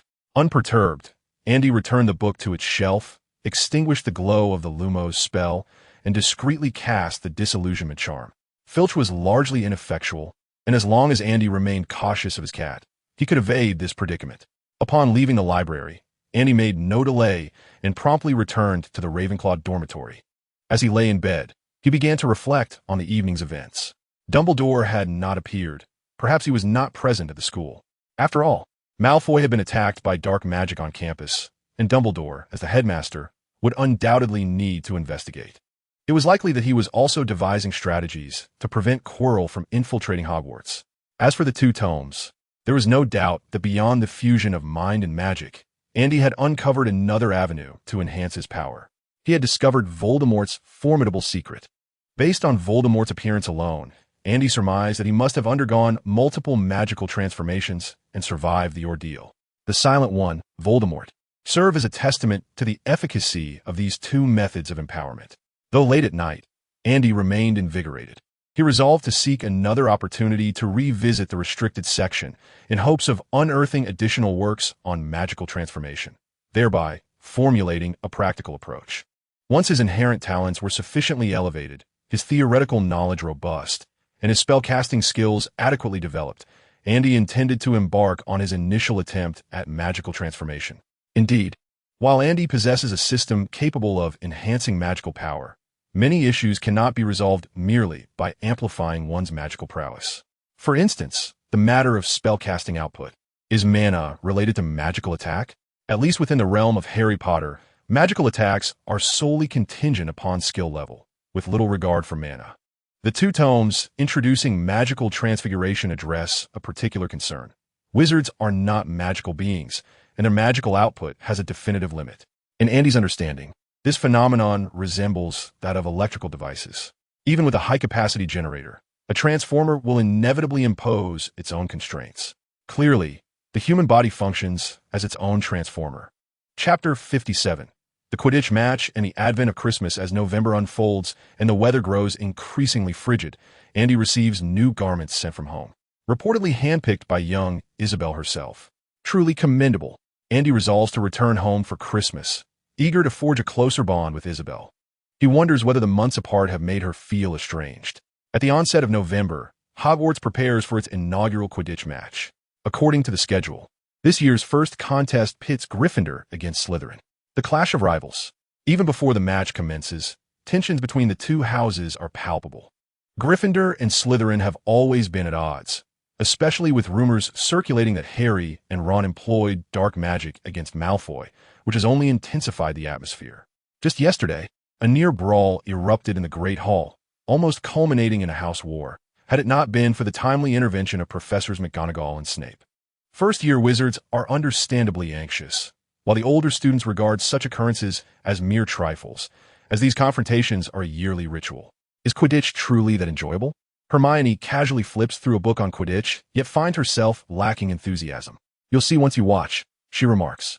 Andy replies, I'm not particularly fond of it. Playing occasionally is fine, but I'm not as fervent as others.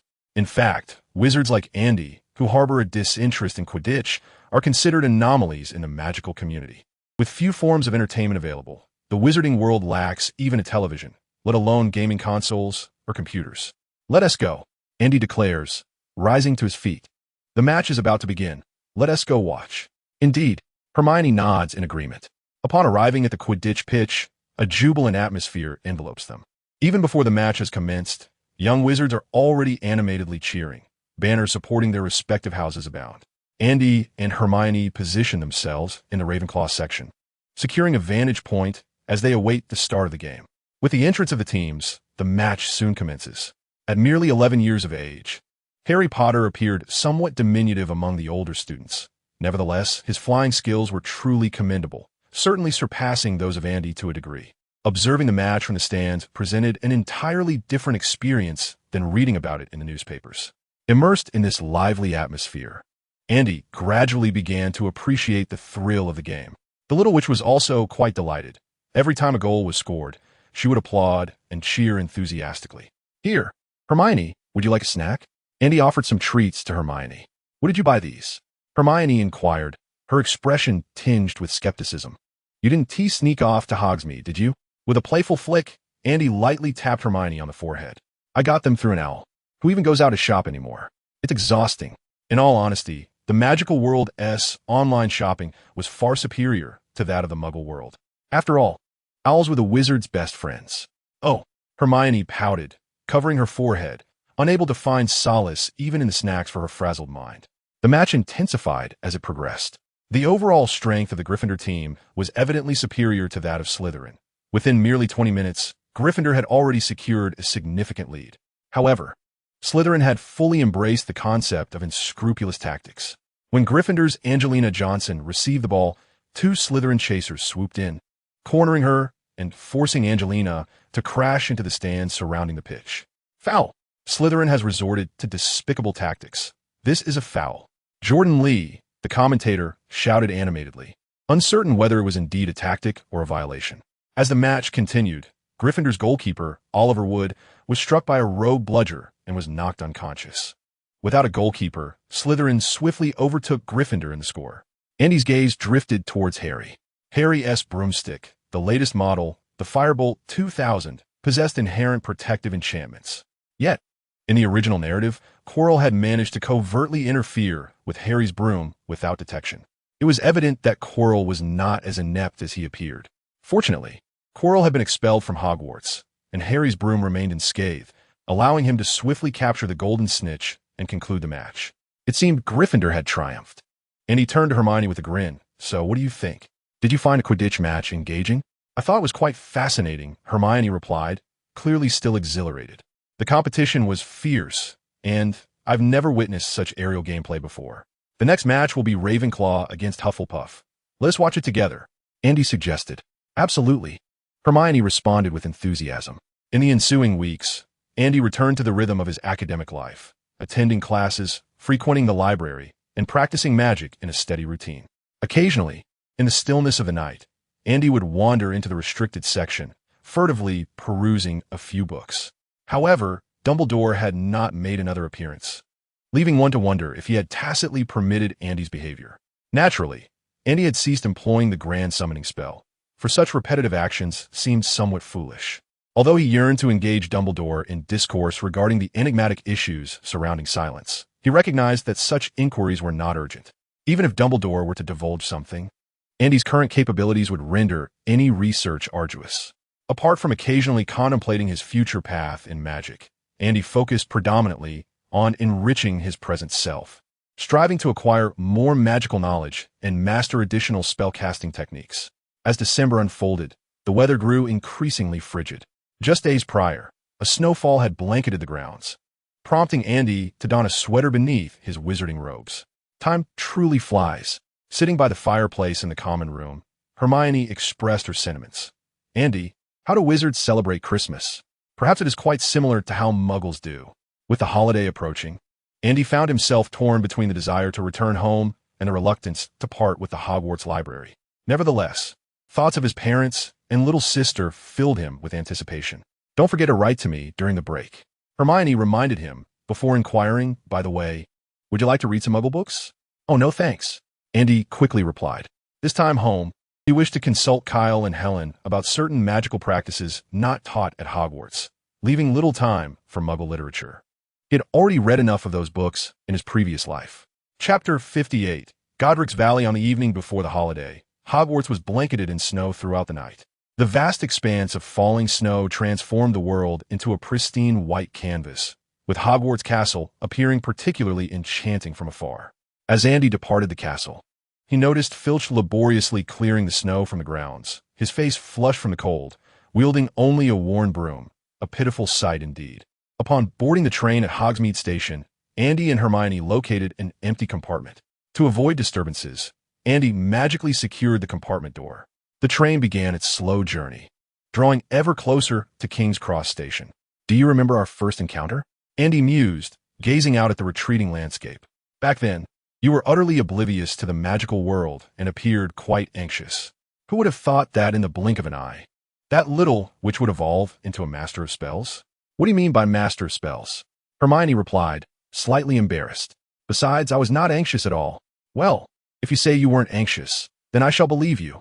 Andy chuckled. Allow me to wish you a Merry Christmas in advance. When the holiday arrives, this will be the only time you'll see those words. I also wish you a Merry Christmas in advance, Andy, Hermione softly remarked, thanking you for your care over these past months. As evening approached, the train came to a halt at platform 9 3/4. Hello, Neville, Andy exclaimed upon seeing Neville as he disembarked. Recognizing him as an acquaintance, he casually greeted him. Hi, Andy, Hermione. Neville immediately hurried over. I was actually looking for you too, but I couldn't find where you were seated. Maybe next time. Andy patted Neville on the back. After alighting from the train, the group traversed through the wall into the station hall. Near the exit stood several Ministry of Magic employees, clad in Muggle attire, tasked with modifying the memories of Muggles who had encountered anomalies. Andy scanned the gathering of greeters and quickly spotted Helen. She was holding Isabel's tiny hand, waving enthusiastically at Andy. My mother is here, Andy announced goodbye. Hermione, Neville, see you at school. With that, he waved at the two and briskly made his way toward Helen and Isabel. Goodbye, Andy. Hermione waved back.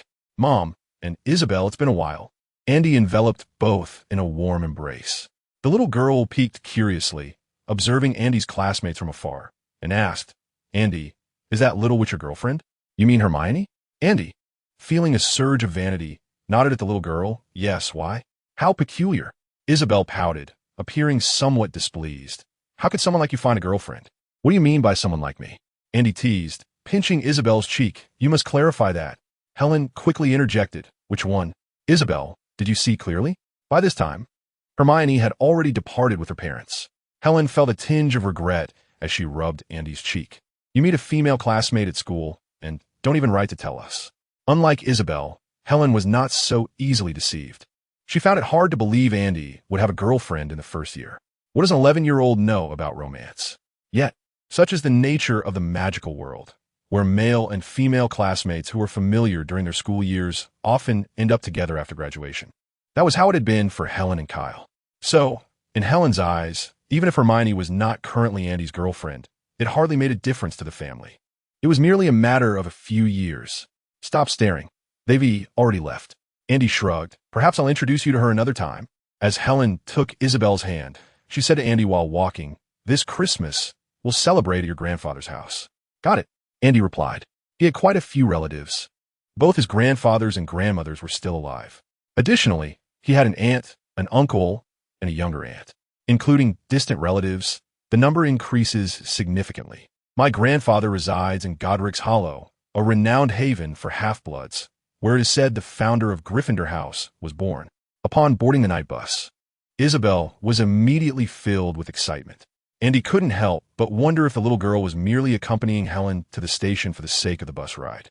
We are headed to Godric's Hollow, Helen informed the conductor.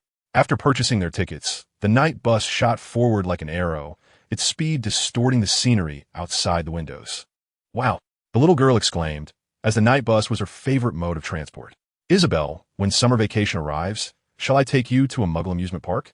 Andy decided to treat the little girl to water slides, roller coasters, bungee jumps, and more, ensuring she would have a splendid time. Amusement park? What is that? Isabel inquired with curiosity. It's a place where Muggle children play games. I heard about it from my classmates, Andy explained. Isabel nodded in agreement, then it settled. Agreed. Andy affectionately ruffled the little girl's hair. Soon, they arrived at Godric's Hollow, and Isabel, still eager, followed Andy and Helen off the bus. In the village center, there was a small square featuring a war memorial. Surrounding it were several shops, a post office, a pub, and a church. The monument was enchanted. Whenever a wizard passed nearby, it transformed into the statues of three figures: a disheveled wizard wearing glasses, a beautiful witch with long hair, and an infant boy cradled in the witch's arms. This monument commemorated the Potter family. Walking along a pathway at the edge of the square led to a vast expanse of ruins, the very site where the Potters had hidden from Voldemort. Andy had visited there before. His grandfather's house was on the opposite side of the square. As they strolled, an elderly witch approached them. She was indeed very old, her hunchback rendering her quite diminutive. Her face was lined with wrinkles, marked by age spots, and her eyes appeared cloudy due to cataracts. Were she a Muggle, she would likely be confined to bed, nearing the end of her life. Yet, as a witch, she was fully capable of caring for herself, and despite her frailty, Andy suspected he might not stand a chance against her. Good evening, Mrs. Bashir, Helen greeted her. Good evening, Mrs. Collins. The elderly woman's voice was soft. Yet Andy heard her despite the biting cold of the night that could not extinguish her presence. It was she, Bashir, the renowned historian of magic, who is also the author of the History of Magic textbooks, had been a familiar figure in Andy's visits to his grandfather's house, though he had never paid her much heed. Admittedly, a sense of trepidation lingered within him, Her appearance was reminiscent of the wicked witches found in fairy tales, perpetually poised to offer a poison apple.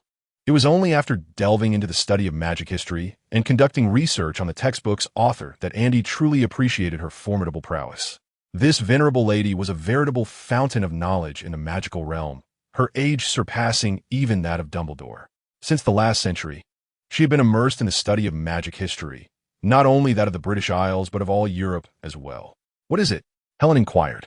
"Nothing," Andy replied evasively before continuing. "Lady Basharat lives alone, does she not? I plan to visit her tomorrow, and perhaps bring some gifts." "That sounds lovely." Helen nodded. "Are you not afraid she might eat children?" Isabel teased, winking at Andy. Annoyed, Andy playfully rapped the little girl's head.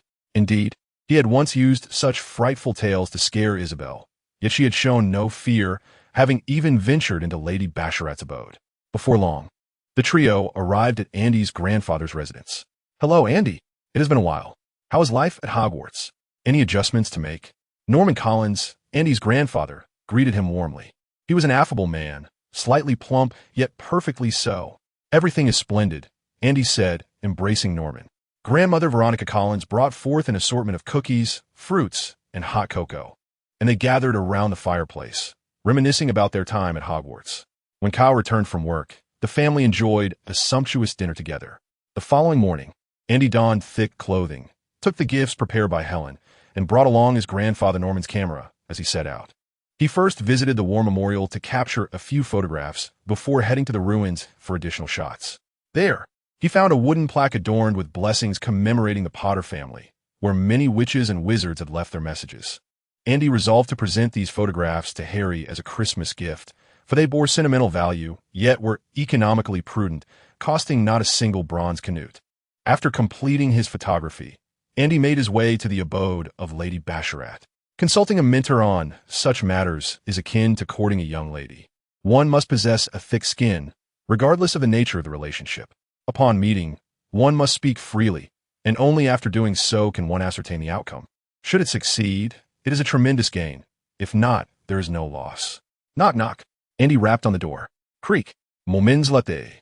Lady Basharat opened the door with a tremor. "Ah, young Collins. What brings you here, my dear?" "Madame Basharat, I have come to present you with a Christmas gift." Andy raised the gift in his hand as a gesture. "You are very thoughtful. Come in, dear, it is quite chilly outside." Madame Basharat stepped aside, inviting Andy into her abode. A somewhat aged house, inhabited by a white-haired, wrinkled, and stooped witch, she beckoned you to enter her dwelling. To be honest, the scene bore a slightly eerie quality. At the very least, it made Andy's heart race with trepidation. "Thank you, madam."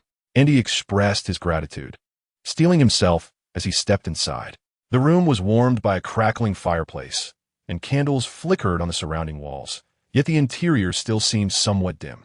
The environment was not excessively filthy, yet Andy could detect a damp, moldy odor. Most witches, indeed, seem to have an aversion to cleanliness. One would think that a simple spell could resolve such matters, yet they persist in neglecting the tidiness of their quarters. Perhaps they believe it adds an air of mystery?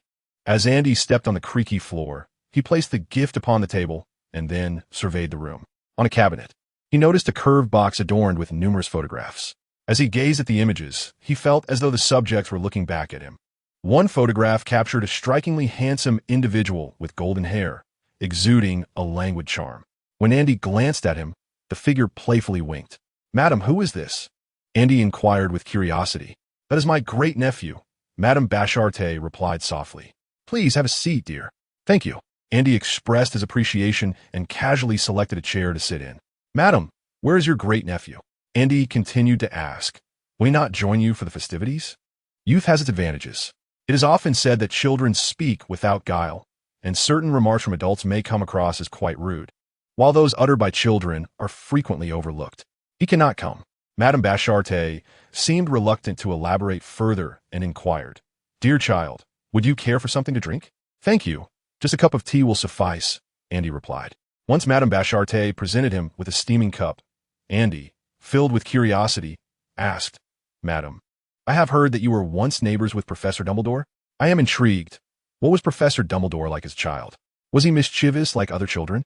"Ah, Albus," Madame Basharat reminisced. "That child was remarkably mature. He had a profound interest in the study of magic. Whenever he returned home from Hogwarts for the holidays, he would seclude himself in his room, engrossed in books and writing papers. His brother often quarreled with him, claiming he neglected his sister in his pursuit of magical studies. Dumbledore had siblings? Well, this is rather normal. In life, who does not have a few relatives? Andy feigned disappointment. I had hoped to hear some amusing anecdotes about Professor Dumbledore. Amusing anecdotes? Oh, indeed there are. Perhaps it was due to Andy's tender age. Or perhaps the long absence of conversation had rendered him eager to engage. But after a series of inquiries, Madame Bacherat began to share more of her thoughts. She recounted numerous amusing anecdotes from Dumbledore's childhood and introduced her nephew to him, and they became close friends. This in itself was nothing remarkable, merely the innocent tale of two young individuals forging a friendship. However, when Madame Bacherat inadvertently revealed her nephew's name, Andy was utterly astonished. Chapter 60. Have you stopped loving me after just 3 days of vacation? Gellert Grindelwald, the dark wizard who once swept across Europe, was, astonishingly, the nephew of this elderly lady? How could she possibly have such an illustrious nephew? As the predecessor of Voldemort, the strength of the two was debatable. Yet in terms of villainous stature, Voldemort paled in comparison to Grindelwald. Can a terrorist truly be compared to a reformer? What shocked Andy the most was that, according to Madame Bacherat, Dumbledore and Grindelwald had once been very close friends in their youth. The Chocolate Frog cards clearly stated that Dumbledore defeated the dark wizard Gellert Grindelwald in 1945. Thus, it seemed that these former allies had ultimately become adversaries. And he suddenly felt a twinge of pity for Voldemort. Grindelwald's nemesis was the greatest wizard of the 20th century, Albus Dumbledore. And Voldemort's nemesis? A mere infant? Well, now a student. His fate seemed rather dismal. Yet, upon further contemplation, Andy realized this might actually illustrate the true menace of Voldemort. Grindelwald was defeated by a foe, while Voldemort, he was more akin to a plot device, destined to perish.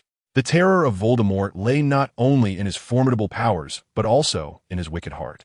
He cared for no one and nothing in this world aside from himself, making him exceptionally difficult to vanquish. Madam, what became of your nephew? Andy inquired with curiosity. Madame Bacherat had only mentioned Gellert's name in passing during their conversation, allowing Andy to feign ignorance and pursue his inquiry with a calm demeanor. Madame Bacherat fell into a brief reverie. He initially arrived in Godric's Hollow to seek information about the Deathly Hallows. After his departure, we seldom kept in touch. This revelation was sensational, although Madame Bacherat seemed reluctant to divulge further details. The mere mention of the Deathly Hallows was enough to leave Andy feeling his journey had not been in vain. The Deathly Hallows were, indeed, real. It was akin to Dumbledore's belief in the prophecy, which had similarly ensnared Voldemort in its grasp. Given that Gellert Grindelwald had indeed pursued the clues of the Deathly Hallows, Andy naturally could not dismiss the notion that the Deathly Hallows were merely a tale from a storybook. They likely existed in reality. But wait, if the Deathly Hallows were indeed real, what are the other stories circulating within the magical realm? Andy gazed at Madame Bacherat with a sense of reverence. She was truly the epitome of knowledge in the magical world. Eagerly, Andy inquired about several seemingly ludicrous fairy tales, yearning to uncover their truth. Alas, the passage of time had rendered Madame Bacherat's knowledge extensive yet inconclusive regarding the veracity of these tales. After all, she was a historian of magic, not an adventurer. Although she had unearthed certain information from her research, she had never embarked on a true quest. Madam, it is getting late. I must take my leave, Andy declared as he rose. The more he conversed with Madame Bacherat, the more disheartened he became. She was indeed merely a historian of magic. While she possessed a wealth of rumors, she could not ascertain their authenticity. Fortunately, the day's discoveries had been fruitful. Andy recalled that in the Harry Potter films, Harry possessed an invisibility cloak. Given that Harry was the protagonist of the story, it seemed reasonable that he might possess a Deathly Hallow. Perhaps he could borrow it for further research when the opportunity arose. After bidding farewell to Madame Bacherat, Andy returned to his grandfather's home, where he spent an entire day frolicking with Isabel. In the subsequent days, Andy did not delve into magic, but instead devoted his time to his family. While magic held significance, life devoid of companionship would indeed be rather dull. Andy was acutely aware of his desires. Just then, a voice echoed from the living room. Andy, hurry up and get out of bed. Do you intend for all of us to starve while waiting for you? It was Helen, her tone laced with irritation. Sighing, Andy reluctantly pulled himself from the comforts of his slumber. Who was it that, on his very first day home, had said he could sleep as long as he wished? Who had personally brought breakfast to his room on that very same day, and who had insisted he take his time to rest, free from any other concerns? Those words still resonated in his ears, yet here he was, merely 3 days later, witnessing a stark shift in attitude. Did she not feel a pang of guilt? Realizing his standing in Helen's esteem was rapidly diminishing, Andy hastily waved his wand to tidy up the room before rushing to the dining area. For a young witch hailing from a wizarding family, concerns regarding the trace were negligible. That enchantment could only determine a general area of spellcasting and could not pinpoint an individual. Each time Andy waved his wand, the Ministry of Magic would detect the activity, yet they could not ascertain who had activated the trace. The purpose of the Ministry of Magic in setting up the trace is to prevent young witches and wizards from the Muggle world from flaunting their magic, which could lead to the exposure of the magical realm. For young witches and wizards hailing from wizarding families, however, this law is not so stringent. Kyle has connections and can facilitate matters. After breakfast, Kyle went to work at the Ministry of Magic, while his grandmother Veronica took little Isabel to play in the village. And Helen had several potions to brew. Among the 6 family members, only Andy and his grandfather Norman were at leisure, as his mother's enthusiasm for him had waned. Andy decided to take advantage of the holiday to inquire about a few spells that Hogwarts would not teach. "Grandfather, could you teach me some magic?" Andy asked. Norman, perusing the Daily Prophet, glanced at Andy and inquired, "Have you mastered all the spells taught at school?" "Of course, they are quite simple," Andy replied. "Is that so?" Norman set down a newspaper and suggested, "Since we have some free time, how about I teach you about wizard dueling? Don't let my current appearance fool you. In my youth, I was a master duelist." "You can duel with that physique?" Andy questioned. While wizards only need to wave their wands in a real duel, agility is required to dodge spells. Norman was pleasantly plump, not just slightly overweight, but adorably so. Andy wore a skeptical expression. "What, do you doubt my abilities?" Norman retorted, his temper flaring. "Come on, let us head to the yard, and I'll show you what true wizard dueling is all about." Excited by the prospect, Andy felt a thrill. Although he had been studying magic for several months and had mastered numerous spells, he had never engaged in a true duel. His grandfather Norman, despite not appearing as a formidable opponent, might indeed be a dueling master. Chapter 61. In less than 3 seconds, I will be kneeling on the ground, begging you not to kill me. Andy and his grandfather Norman made their way to the yard. Norman drew his wand and made a few gestures on the ground, creating a rectangular shape measuring 10 meters long and 2 meters wide. "Come on."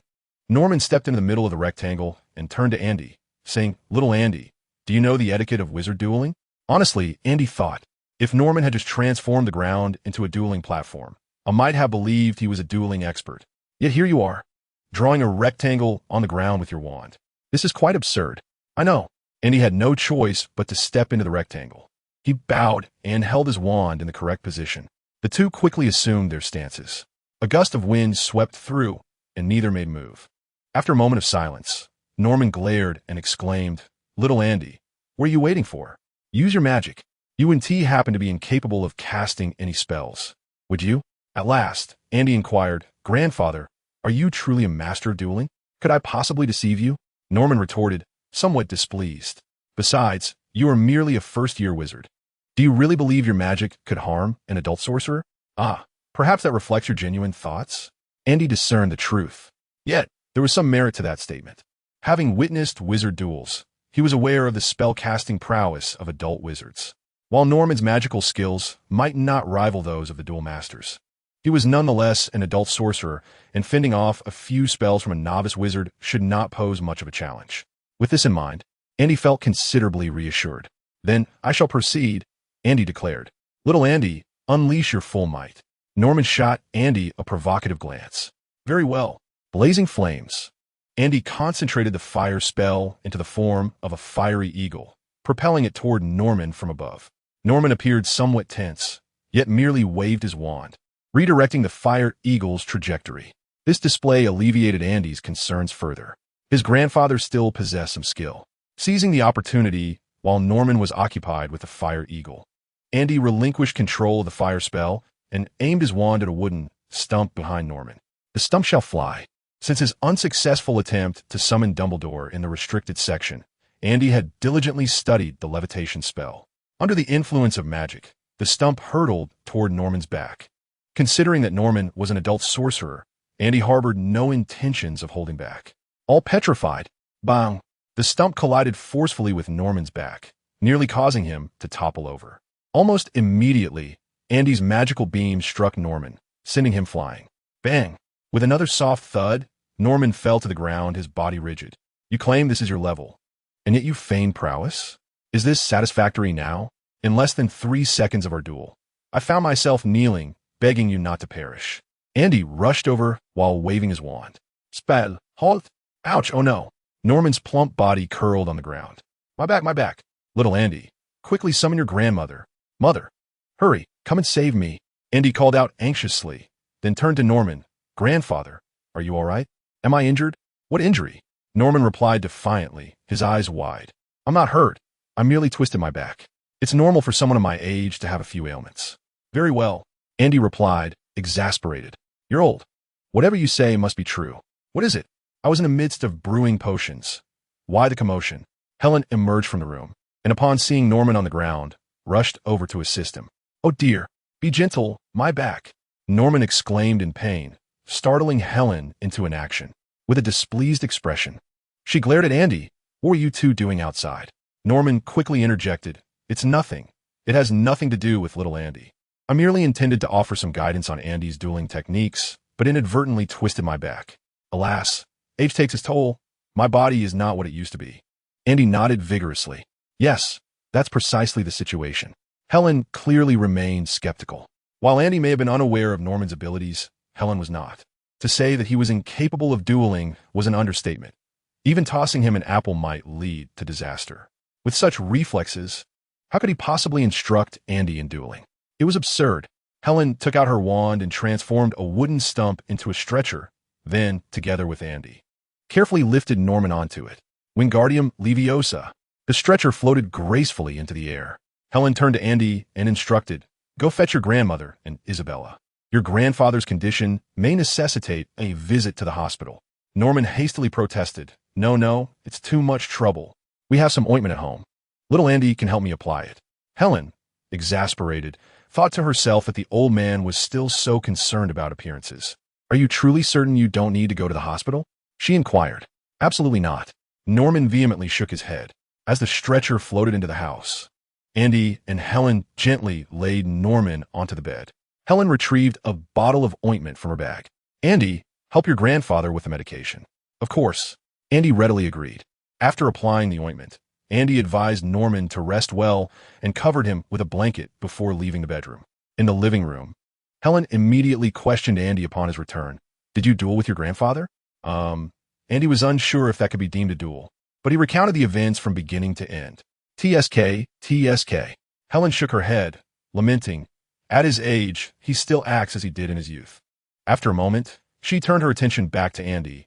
If you wish to try some practical combat, we can discuss it after I finish brewing my potion. Really? Andy's face lit up with excitement. Just observing Helen's casual spellcasting revealed that her magical prowess remained formidable. Don't celebrate too soon, Helen said, a hint of pride in her voice. During my time at school, my generation faced the height of the Dark Lord's power. The pressure was immense, and we studied far more diligently than those wizards who lived in peaceful times. I will show no mercy. Helen initially intended to use Andy's generation as an example, but upon reflecting on Andy's dedication, she reconsidered. Even those who lived in wartime may not have exerted more effort than Andy. I see. Andy nodded in understanding. It made sense. Given Norman's nature, he may very well have gone his entire life without engaging in any duels with other wizards. No wonder the level of magic has become so lackluster. Chapter 62. When you encounter an enemy, unleash the killing curse without hesitation. I too wish to test my current spellcasting abilities and see how far I am from the level of an adult wizard, Andy remarked eagerly. Very well, Helen replied, rising to her feet. You can entertain yourself. I shall check on the potion. I can assist you, Andy suggested. Helen waved her hand dismissively, saying, It's merely a standard potion, and I have already completed it. Your interference is unnecessary. If you truly wish to help, why didn't you do so earlier? Andy sighed. It's disheartening. After just 3 days at home for the holiday, my status has shifted from the heir of the family to merely a junior member. The speed of this change is rather astonishing. After nearly 2 hours, Helen emerged holding a potion vial. Once she placed it down, she looked at Andy with palpable excitement. Impatient, are we? Let us begin. Following Helen outside, Andy positioned himself to the side. Noticing Helen's stillness, he raised an eyebrow and inquired, "Aren't we going to set up an arena? Or something?" "No need for such fuss," Helen replied. Suddenly, she drew her wand and pointed it at Andy. Inverted bell.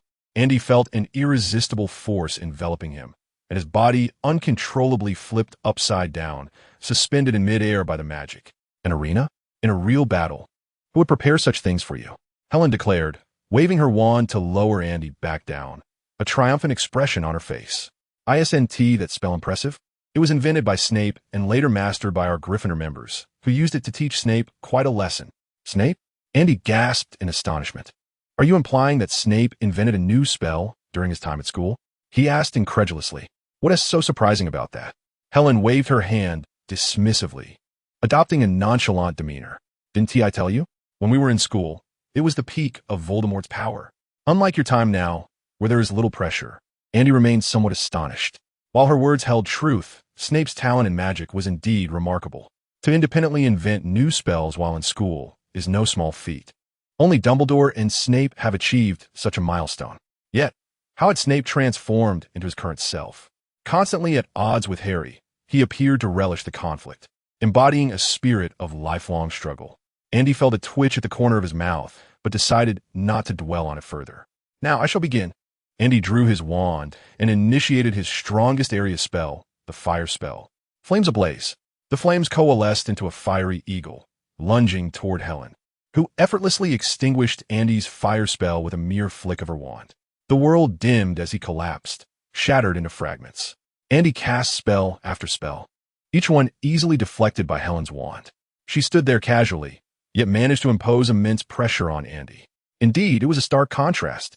Andy could feel that Helen's magical prowess surpassed his by several levels. She was undeniably formidable. Moreover, Helen rarely practiced magic, and her current spellcasting skills were only slightly superior to those she possessed at graduation. One could argue that since Voldemort's fall, the ordinary wizards of the magical realm had ceased their practice.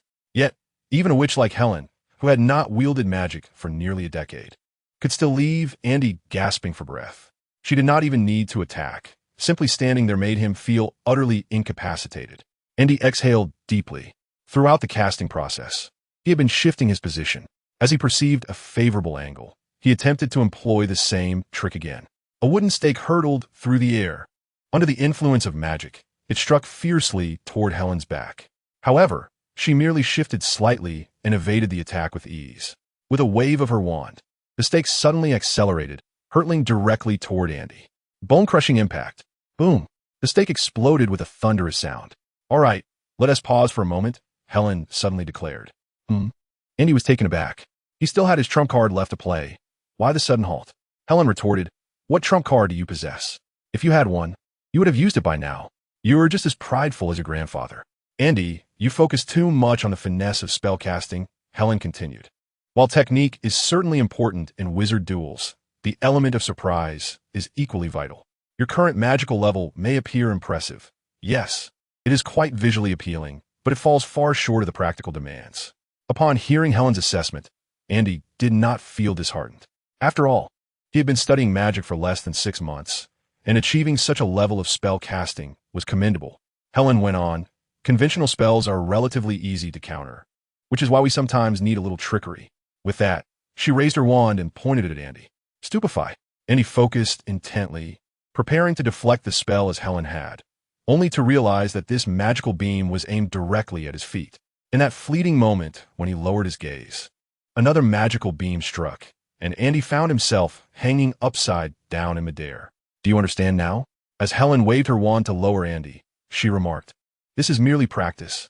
One must understand that there exists dark magic that even the ironclad charm cannot repel. Thus, in our era, students placed greater emphasis on practical combat. Gryffindor frequently gathered for dueling practice. Andy nodded, grasping the essence of the disparity in combat experience. Indeed, as Helen had stated, conventional spells are easily countered. The ironclad charm can defend against the vast majority of curses, yet some agile wizards can even deflect spells with a flick of their wands.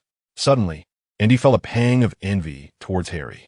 Harry belonged to that category of wizards endowed with exceptional reflexes and keen eyesight, as evidenced by his performance on the pitch. No wonder he is the protagonist. With such reflexes and perception, given a modicum of training, Harry could swiftly become a master duelist. What should I do to practice now? Andy inquired. Practice as you did before, Helen instructed, retracting her wand. Unless you aspire to participate in dueling competitions or become an Auror after graduation, there is no need for specialized practice. Aurors undergo formal training, and when encountering foes privately, they resort to the killing curse. Establish a solid foundation, and learning these advanced techniques later will be effortless. Chapter 63. The Collins family tradition. Andy realized that Helen had indeed strayed from the path. As a Gryffindor, she ought to have become a hero akin to Harry's parents, silently safeguarding the peace of the magical realm. Yet, she had chosen to marry Andy's father, Cal Collins. The Collins family harbored a tradition of mischief. Take Andy's grandfather, Norman Collins, for instance. Though he now appeared portly and could scarcely be bested by Andy, in his youth, he was notorious for smuggling illicit goods through Muggle channels. Then there was Andy's father. While Cal was merely an ordinary employee at the Ministry of Magic, he was adept at forging connections when necessary and surpassed others in the art of corruption. As for Andy, he had always considered himself a good child, a mature and reliable young wizard. Perhaps he had not inherited the family's penchant for mischief. Helen's past was a mystery to Andy, but if she were to return to Hogwarts for sorting, it was conceivable that the sorting hat might place her in Azkaban. Helen had brewed and sold illicit potions more than once, and she had suggested that Andy employ the killing curse when encountering enemies, perhaps indicating that she had done so herself. What a formidable character. I understand. Andy gestured affirmatively. Mom, could you teach me the killing curse? He was genuinely eager to learn this spell. Regardless of its malevolence, from a combat perspective, the killing curse was undeniably effective. You. Helen ruffled Andy's hair, her expression incredulous. Don't even think about it. Focus on practicing your spells. I must return to the house to prepare lunch. Andy felt a tinge of disappointment. Although Helen appeared to be assisting him in practicing magic, in reality, Andy did not acquire much knowledge from her. This was a common occurrence within the magical realm.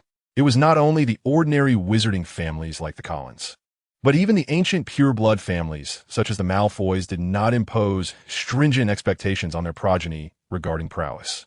This was a consequence of the prevailing environment. Andy speculated that perhaps only with Voldemort's resurrection would the carefree wizards truly prioritize strength. Without further contemplation, Andy resumed his magical practice. Helen had aptly remarked that Andy's current level of magic merely appeared commendable, yet there remained a considerable gap before he could apply it in actual combat. It resembled the disparity between flashy basketball and genuine skill. This was due, in part, to the lack of battle experience, and, on the other hand, Andy had yet to train in that direction. As Helen had suggested, as long as he established a solid foundation, learning advanced techniques in the future would be relatively easy. The killing curse could indeed take lives, and the shattering curse could do the same. All that mattered was hitting the target. Christmas had arrived. Andy had already dispatched his gifts in advance. He sent Harry a few photographs, while for his roommate Ron and some like-minded friends, he included a card and a bag of sweets. For young wizards, these were delightful offerings. As for Hermione, Andy had meticulously prepared a gift, a collection of legendary tales from the magical world. The little witch was quite knowledgeable, and Andy hoped she might uncover clues to those legendary stories in other magical texts. Additionally, Andy had prepared gifts for the professors. In the magical community, it was not customary to present teachers with red envelopes. Thus, Christmas gifts were Andy's sole opportunity to express his appreciation, which he approached with considerable thought. Aside from Professor Snape, the other professors received scarves, each differing in style. With the cold weather, a warm garment was a simple yet thoughtful gesture from a student. As for Professor Snape, Andy gifted him a bottle of shampoo along with a card. This decision came after much contemplation. In the card, Andy inscribed his heartfelt wishes. May you regain your spirits, do not squander your time, and embrace a new life with a smile. Ultimately, Andy hoped that Professor Snape would take better care of himself. He was still young and had a bright future ahead, and he must not forsake the pursuit of a beautiful life due to a tragic past. It was a source of sorrow for Andy to witness a magical prodigy like Snape, who had created spells in his student days, now reduced to his current state. In his bedroom, wrapped in a blanket while seated on his bed, Andy observed as Isabel busied herself unwrapping gifts for him. The little girl had few friends, and her Christmas presents were predominantly from family, consisting merely of snacks, clothing, and toys, nothing particularly novel. Once the little girl had unwrapped her gift, her thoughts quickly turned to Andy. "Andy, you don't like candy, do you?" Isabel casually inquired while tucking some sweets into her pocket. "Of course I do. Who says I don't?" Andy replied with a yawn. "Isabel, if you hide my gifts, I shall conceal all your snacks." "Oomph." Isabel pouted, reluctantly retrieving the candy. "Oh, this sweater is quite ugly." She held up a sweater, her face initially contorting in disdain, then exclaimed, "Andy, a girl actually gifted you a sweater. I've told you. I have a girlfriend." Andy rubbed his nose, feeling embarrassed yet wearing a smug expression. "In a few years, you'll also be an aunt." "Isabel, it's fine if you take my snacks, but if you pilfer from your nephew, that would be quite shameful." "I wouldn't." Isabel quickly embraced her role as an aunt, declaring, "I'll buy my nephew snacks every day and take him away." "Well, you need to earn money first." Andy shot a glance at the little girl. "You're not planning to use my pocket money, are you?" "Oomph. I'll start saving from now," Isabel declared resolutely. Amused by the little girl's antics, Andy's spirits lifted. "Isabel, don't forget what you said today." He picked up his wand to tidy the room. "Let us head out, or else Mom will get mad again." "That's because you sleep in every day," Isabel mumbled, feeling as though she had been shortchanged. Upon stepping outside the room, Andy was immediately greeted by a rich aroma. Helen and Grandma Veronica were in the kitchen preparing breakfast. A glance revealed that the two women were merely standing in the kitchen, waving their wands, as the ingredients cooked themselves and neatly arranged themselves on the plates. Andy turned at the sound of approaching footsteps to see a witch in her 20s hurrying over, who greeted him with a warm embrace. "I was wondering when my little sloth, would finally rise." "Merry Christmas, Annie." Andy struggled slightly. "You're nearly suffocating me." Chapter 64. A major incident at Hogwarts. Andy's aunt, Aisha Collins, currently works as an editor for the Daily Prophet. Her job is quite stable, but her love life has been anything but. Over the years, Andy had seen at least 4 or 5 prospective uncles, and he could only imagine how many he hadn't. In short, she had a penchant for unreliable men. "Andy, I heard you have a little girlfriend?" Aisha feigned a sorrowful expression. "When you were little, you said you'd marry your aunt when you grew up. I can't believe you've changed your mind so quickly." "Oomph. Men are indeed untrustworthy." "Pa, it was you who said you would marry me when I grew up. When did it become me wanting to marry you? Have some dignity. Furthermore, who could possibly have divulged my secret?" Andy cast a sharp glance at Isabel, causing the young girl to promptly hide behind Kyle. "What about Jack?" Andy inquired. "Boring. We broke up," sighed Aisha, her expression one of indifference. Andy, Kyle, and Norman had grown accustomed to such occurrences. The fact that this Jack managed to maintain a relationship for 6 months before parting ways was considered quite remarkable among Aisha's numerous suitors. Andy merely hoped that Isabel would not emulate Aisha's less-than-noble tendencies as she matured. "Any intriguing news lately?" Andy pressed on. Aisha, employed by the Daily Prophet, was well-versed in the latest happenings, privy to numerous tidbits from the wizarding world, even confidential information from high-ranking officials within the Ministry of Magic. "There's indeed something, and it pertains to Hogwarts," Aisha said, a mischievous glint in her eyes as she looked at Andy. "Do you wish to know?" "Absolutely. But could we negotiate a different condition?" If there was anyone at home who could truly challenge Andy, it would undoubtedly be Aisha standing before him. They say that a person devoid of shame is invincible, and Aisha excelled in this regard. "A different condition, you say? Let me borrow Isabel for a day of fun." "How about that?" Aisha's eyes sparkled with excitement as she gazed at Isabel, having long desired to bond with the young girl. Unfortunately, Kyle and Helen were particularly protective, wary of any negative influence she might impart. "Very well," and he chose to ignore Isabel's distressed expression, promptly agreeing to the arrangement. "Let's be clear," Aisha said in a conspiratorial tone. "A young wizard from Hogwarts was attacked by dark magic. Are you aware?" Andy nodded in acknowledgement. As expected, it was indeed related to Malfoy. Cornelius Fudge's ascension to the position of Minister for Magic was solely due to Dumbledore's backing, rendering him a mere puppet to Dumbledore's will. During this era, Dumbledore wielded unparalleled power within the British magical community. Consequently, the Daily Prophet had not reported on the attack on Malfoy. The victim of the assault was a child from the Malfoy family, and Lucius Malfoy had lavished considerable sums upon the Ministry to uncover the truth behind the incident. Aisha cast a glance at Kyle as she spoke. Kyle nodded, confirming the veracity of her claims. Ever since Fudge assumed office last year, those pureblood families have been attempting to bribe him, and he had accepted a substantial amount of their money, resulting in significant increases in the Ministry's benefits. In my opinion, Fudge and Dumbledore will inevitably part ways. They are fundamentally incompatible. Andy understood, realizing that Kyle had indeed been living more lavishly this past year, now comprehending the reasons behind it. Yet, one must wonder whether Fudge would dare to confront Dumbledore directly. Andy harbored some doubts. Dumbledore had been teaching at Hogwarts for nearly a century, with over 95% of the current wizarding population in Britain being his former students. Furthermore, Dumbledore also served as the president of the International Confederation of Wizards and the chief warlock of the Wisingamot. With such influence, how could you possibly compete with him? Not to mention the formidable power of Dumbledore himself. Aisha continued, stating that due to financial incentives, Fudge intended to send Aurors to Hogwarts for an investigation, but was promptly rebuffed by Dumbledore. Andy, confused, queried the relevance of this to Hogwarts. Aisha shot him a glare, urging him not to interrupt, as she had yet to finish her tale. Where was I? After Fudge was denied by Dumbledore, he unleashed a tirade against him in his office.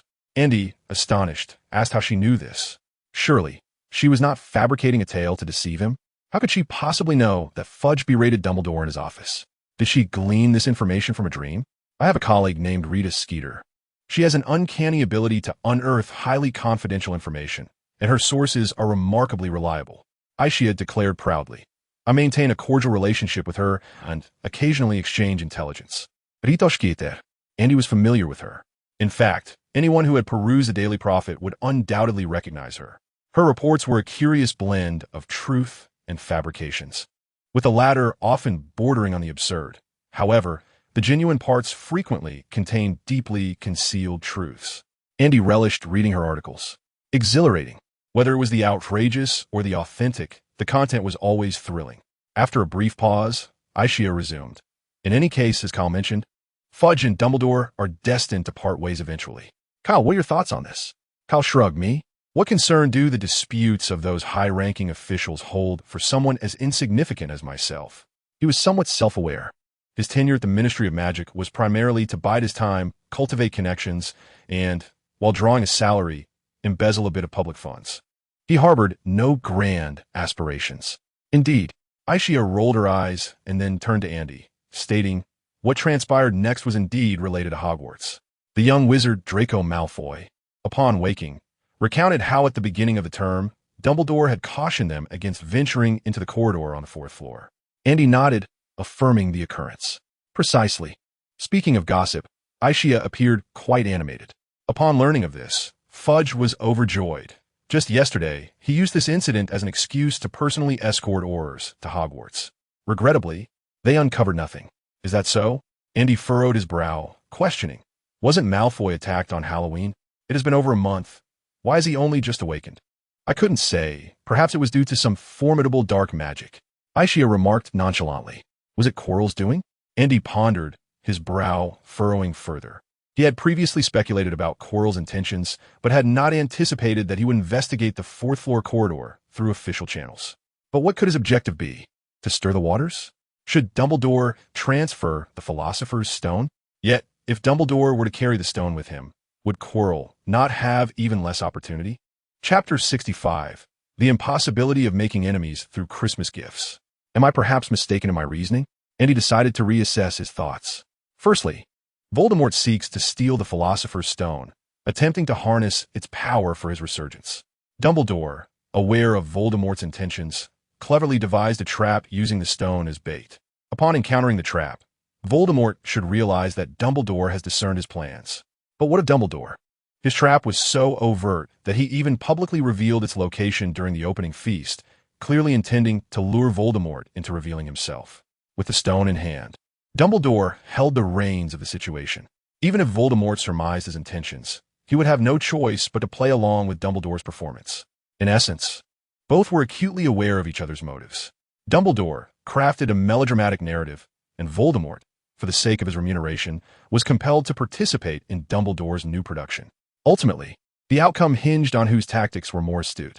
This, it seemed, was the original plot. However, Andy's urging of Malfoy to expel Quirrell from Hogwarts disrupted their plans entirely. If this were the case, Voldemort's intentions became quite evident. Andy mused. Voldemort still covets the Philosopher's Stone, and he is unafraid of alarming the snake. An isolated Voldemort is perilous. Once Dumbledore grasps this, he will have no choice but to allow Voldemort's return to Hogwarts. With Voldemort possessing Quirrell, if left unchecked, he could strike at any moment, becoming increasingly uncontrollable. Thus, Dumbledore would have to present the Philosopher's Stone to placate Voldemort, ensuring his temporary compliance. Andy believed he had unraveled the entirety of the scheme. Section 44. Whether attacking Malfoy or leveraging the Ministry's power to investigate the fourth floor of the castle. Voldemort acted with impunity, for it is only when Voldemort reveals his malevolence that Dumbledore will continue to use the stone as bait, granting Voldemort an opportunity to seize it. If that is the case, then Voldemort's return to Hogwarts seems inevitable. Andy felt overwhelmed. This is quite troublesome. Had he known, he would have preferred enduring the stench of garlic while listening to Quirrell drone on about textbooks. Once Voldemort returns to Hogwarts, he could operate from the shadows.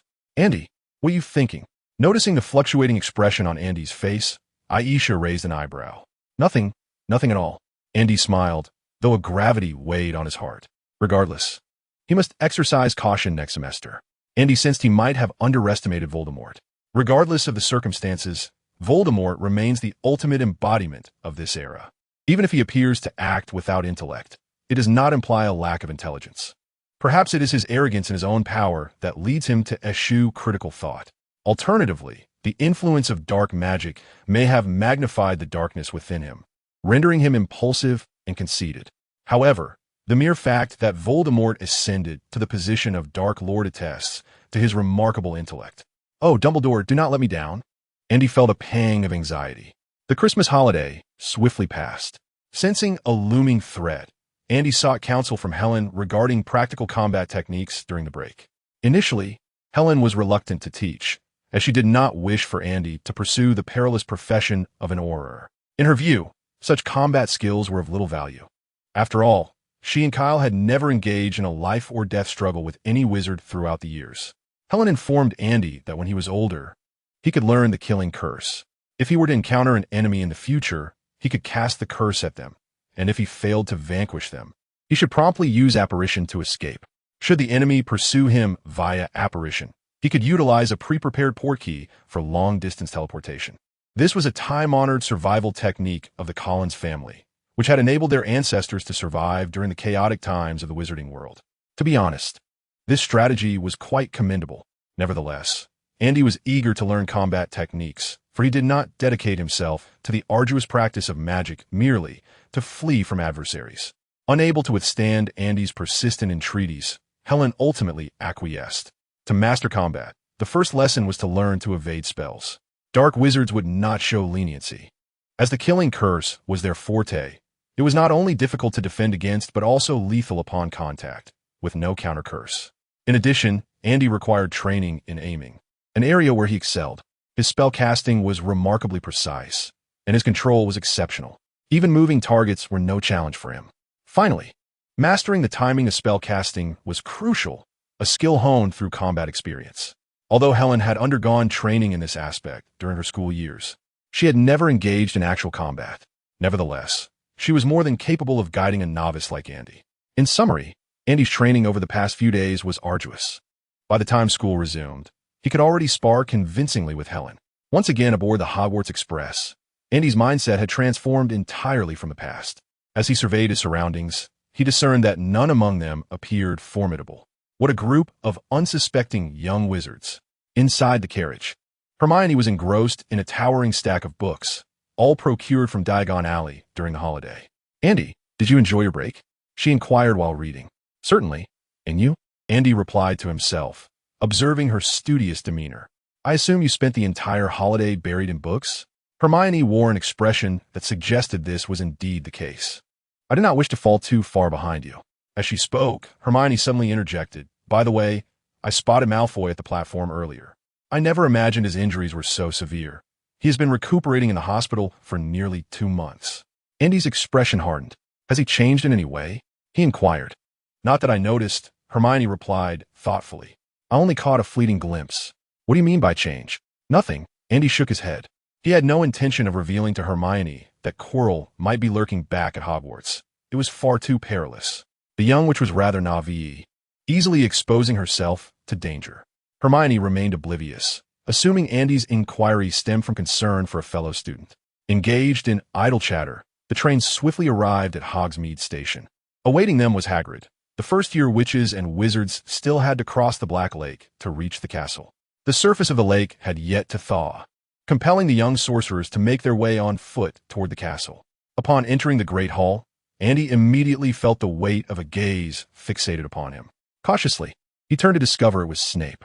The professor's stare was razor-sharp, as if he were intent on deducting 100 points from Andy. Was it merely an illusion? Andy pondered, recalling that he had gifted Snape a Christmas present. Surely that couldn't have soured their relationship? Andy, thank you for your gift, Harry said as he approached just as Andy settled into his seat. By the way, where did you take those photographs? You know, I've never seen my parents. Oh, those pictures. I took them in Godric's Hollow. It is said that Godric Gryffindor was born there, and the valley bears his name, Andy explained. My grandfather lives there. And your parents were there too? I'm sorry. No worries, Harry quickly responded. If the opportunity arises, could you take me to Godric's Hollow? I wish to pay my respects to my parents. Of course, Andy replied. Thank you. Harry expressed his gratitude before returning to the Gryffindor table. At that moment, Andy sensed yet another pair of eyes upon him, a gaze that sent a shiver down his spine. It was still Snape. Andy felt that the professor not only wished to deduct points, but might also be contemplating some nefarious act against his food. What a lunatic! Andy mentally scoffed. I offer you a Christmas gift, and this is how you repay me. With animosity? Must you oppose me at every turn to find solace? Following the feast, the Christmas holidays officially came to a close, heralding the start of a new term. On Monday morning, Ravenclaw was scheduled to attend 2 potion classes with Hufflepuff. Andy soon realized that Snape's glare the previous night had not been a figment of his imagination. The professor's temperament appeared to have soured dramatically over the break, and both houses of young witches and wizards found themselves harshly targeted by him. Andy was penalized 5 points by Snape for merely letting out a sigh, deemed disrespectful to the professor. Hermione, on the other hand, was deducted 2 points for advising her classmates on potion making, accused of interfering with others. Simultaneously, Andy faced an additional 2-point deduction for his inaction in the face of wrongdoing. Throughout the duration of the 2 potion classes, Snape exhibited a temperament reminiscent of an individual in the throes of a midlife crisis, finding fault with everyone and anything, ready to impose penalties for the slightest transgressions. His acerbic wit had reached an almost masterful level. He could dismantle a young wizard-esque spirit with a deliberate, measured tone, devoid of any profane language. All the young wizards remained silent, internally praying for the swift passage of these 2 arduous classes. Once the lesson concluded, a collective sigh of relief filled the room. Collins, stay a moment, Snape suddenly commanded. Of course, Professor, Andy shrugged, casting a reassuring glance at Hermione, signaling her to proceed to the Great Hall for a meal. The gazes of all the young wizards turned toward Andy, their expressions resembling those who were destined to pay homage to him on the morrow, filled with a sense of despair and solemnity. Professor, is there something you wish to discuss? Andy was the first to inquire once the other students had departed. He was curious to uncover what had unsettled Snape. The professor's hollow gaze bore into Andy, prompting him to avert his eyes, avoiding direct contact. Collins, Snape inquired with an unhurried cadence. How much do you know about that matter? That matter? Andy initially assumed Snape referred to Quirrell and candidly remarked, I do sense something amiss with Quirrell. He claims to have been attacked by a vampire, yet it does not feel right. Moreover, he shows no intention of conducting his classes properly, which is unbecoming of a professor.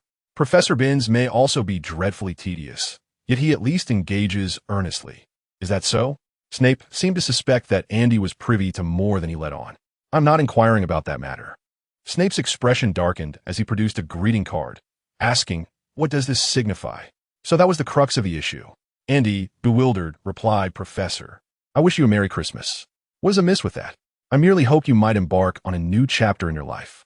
I simply cannot bear to witness a magical prodigy willingly descend into ruin. Is there anything wrong with that? Furthermore, your past is hardly a scandalous secret, is it? You bullied Gryffindors during your school days and attempted to entice the Navi Gryffindor girls to join the Death Eaters. Yet you have since reformed, have you not? Or could it be that Hermione was indeed correct? Had Snape truly reformed? Was it perhaps related to that Gryffindor girl? Regrettably, Helen had always refrained from disclosing the name of that Gryffindor girl, leaving Andy in the dark about her identity.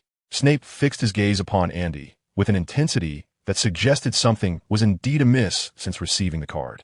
To this end, Snape took the initiative to investigate Andy's family background, ultimately uncovering the identity of Andy's mother, Helen Collins.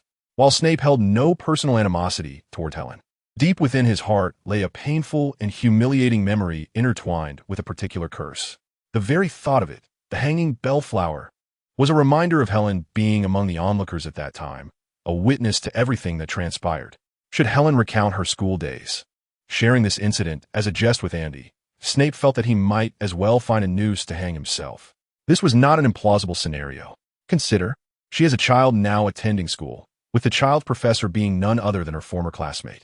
It was Christmas time, and the mother and son sat by the fireplace, reminiscing about their experiences at Hogwarts. What a delightful and heartwarming image. This vision tormented Snape throughout the Christmas season.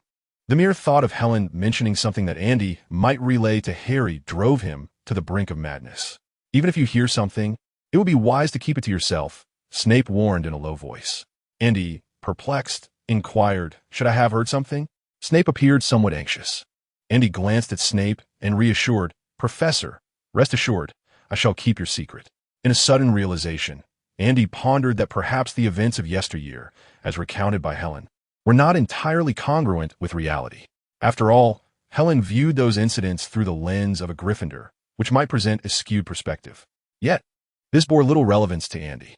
He feigned knowledge, thinking that perhaps he could leverage this secret to gain an upper hand over Snape. "My lips are sealed," he declared, casting Snape a meaningful glance. As Snape appeared on the verge of losing his temper, Andy resolved to end the conversation promptly. "Professor, I have an aunt. Should you decide to embark on a new chapter in your life, I could introduce you." Snape inhaled deeply, exclaiming, "You get out." "Very well," Andy replied, turning to leave. Just as he reached the door, he heard Snape's veiled threat behind him. "Remember your promise. Do not speak a word." Chapter 67. How many steps are required to bring someone into Hogwarts? Emerging from the potions classroom, a radiant smile adorned Andy's face. "Oh, Snape, with your cunning ways. You shall one day be drinking my foot bath," Andy vowed, convinced that Snape had undoubtedly endured some unspeakable experiences during his own student days. Just by observing Snape's disheveled appearance, Andy discerned that his life narrative was far from that of a protagonist. Perhaps he was the tragic second lead, or akin to a campus antagonist like Malfoy. According to the information Andy has gathered thus far, it seems that Snape has unwittingly adopted the role of the campus villain. His demeanor is both insidious and acerbic, making him appear far from a benevolent figure. However, after undergoing certain experiences, Snape appears to have undergone a profound transformation, reminiscent of a dramatic narrative where the protagonists unite to awaken the antagonist. Suddenly, Andy recalled the reverse golden bell spell that Helen had taught him. This enchantment, originally conceived by Snape, had been learned by members of Gryffindor and wielded against him with considerable effectiveness. The Gryffindor girl and the reverse golden bell spell. If one were to connect these dots, could it be possible? Andy was taken aback by his own thoughts. If this were indeed the case, then Snape's plight would be most unfortunate. Of course, all of this remains mere speculation on Andy's part. Perhaps the truth of those bygone days, as Helen suggested, was that Snape once attempted to sow discord within Gryffindor, seeking to entice a certain Gryffindor girl into the ranks of the Death Eaters, only to be thwarted in time by the four valiant Gryffindors. Yet, there must be a reason for Snape's eventual redemption. Perhaps it is love.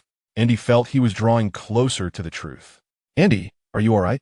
Upon seeing Andy emerge, Hermione hurried over. "Didn't I ask you to go to the Great Hall first?" Andy replied with a smile. Moreover, while Professor Snape may have a rather foul temper, he is not intrinsically malevolent. Today's events have indeed reshaped my perception of him. Should there come a day when Andy became powerful, yet encountered a lesser wizard who uncovered a secret he wished to keep hidden, his only recourse would be the Obliviate charm. Yet Snape did not resort to such measures. According to Helen, Snape might have once been affiliated with the Death Eaters, or at least had intentions of joining them, indicating he was not a virtuous individual. However, when confronted by a young wizard aware of his shameful secret, he merely cautioned him to remain silent. Nothing more. "What does Professor Snape want with you?" Hermione inquired, still somewhat apprehensive. "I almost want to seek out Professor Dumbledore, but I doubt Professor Snape would dare to act against you at Hogwarts." Alas! Now, even Hermione harbored a less favorable impression of Snape. It would be prudent not to introduce such a person to Auntie, lest he incite Aisha's wrath. "Let us head to the Great Hall for dinner," Andy remarked as they walked.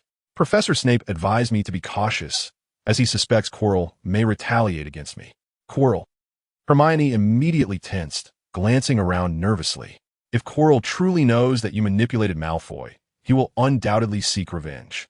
Just look at Malfoy's fate. "What do you mean I manipulated Malfoy? He acted entirely of his own volition," Andy retorted with an exasperated roll of his eyes. "Isn't that the case?" Hermione cast a sharp glare at Andy. "If it weren't for your instigation of Malfoy, he wouldn't have been attacked by Quirrell." Andy sighed. "I never anticipated that Quirrell would turn out to be such a person." Hermione, when we enter the Great Hall, refrain from mentioning this incident to avoid inciting panic. Understood. Hermione nodded in agreement. As Andy and Hermione stepped into the hall, all the little wizards turned their heads in unison. "Oh, thank heavens. Andy, you're still alive," exclaimed Andy's roommate, Anthony, with exaggerated disbelief. "What exactly did Professor Snape do to torment you?" The others looked on, equally curious. Andy couldn't help but admire the speed at which rumors circulated at Hogwarts. Were these little wizards so devoid of anything better to occupy their time? "It concerns our dormitory," Andy replied nonchalantly. "Professor Snape has asked me to inform you to come by." "What?" The faces of Anthony, Michael, and Terry instantly paled. Even though Andy had returned alive, the three still wished to avoid a private meeting with Snape. Who could predict the malicious methods Snape might employ to torment them? They were well aware that Neville Longbottom from Gryffindor had once been locked away by Snape and forced to clean Toad's stomachs. Michael's legs began to tremble. Hermione, irritated, gave Andy a light punch. "Professor Snape has other matters to discuss with Andy. It has nothing to do with you three." The trio turned their gazes toward Andy, feeling it prudent to ascertain the situation clearly. They knew Snape was indeed formidable. However, if Snape truly sought them out and they chose not to appear, the consequences might be even more dreadful. Andy shrugged, disregarding their concerns. "What do you expect? You three lacked loyalty and ran away first. What is most important in life? Loyalty. Just look at Gryffindor. Despite their often foolish demeanor, when it comes to matters of importance, they stand united. And you? When faced with danger, you race away the fastest, right?" Relieved as if pardoned from a grave misdeed, Anthony and the others took a breath. Upon calming down, they realized their backs were already damp with sweat. Ravenclaw had a history of magic class with Slytherin that afternoon. Andy took the opportunity to observe Malfoy, yet he discerned no flaws. Malfoy appeared to be recovering from a severe illness, though he seemed in good spirits, adopting a heroic posture whenever discussing his attack. As if being assaulted by dark magic were a commendable feat astonishingly. Some even envied Malfoy for his encounter with dark magic. What more could Andy say? Such is the essence of youth. "He appears to be fine, doesn't he?" Hermione remarked, lowering her voice as she turned to him. Though Hermione harbored some disdain for Malfoy, the incident surrounding his attack was indeed linked to Andy, compelling her to take notice. "Yes, he seems to be doing quite well," Andy replied. Andy tilted his head closer to Hermione and inquired, "Hermione, you are well read. If you wish to bring an outsider into Hogwarts, how would you proceed? Aside from using Polyjuice Potion and entering a trunk that has been enchanted with extension charms, can you think of any other methods?" Such an approach seemed too overt. Andy believed Voldemort would not resort to that.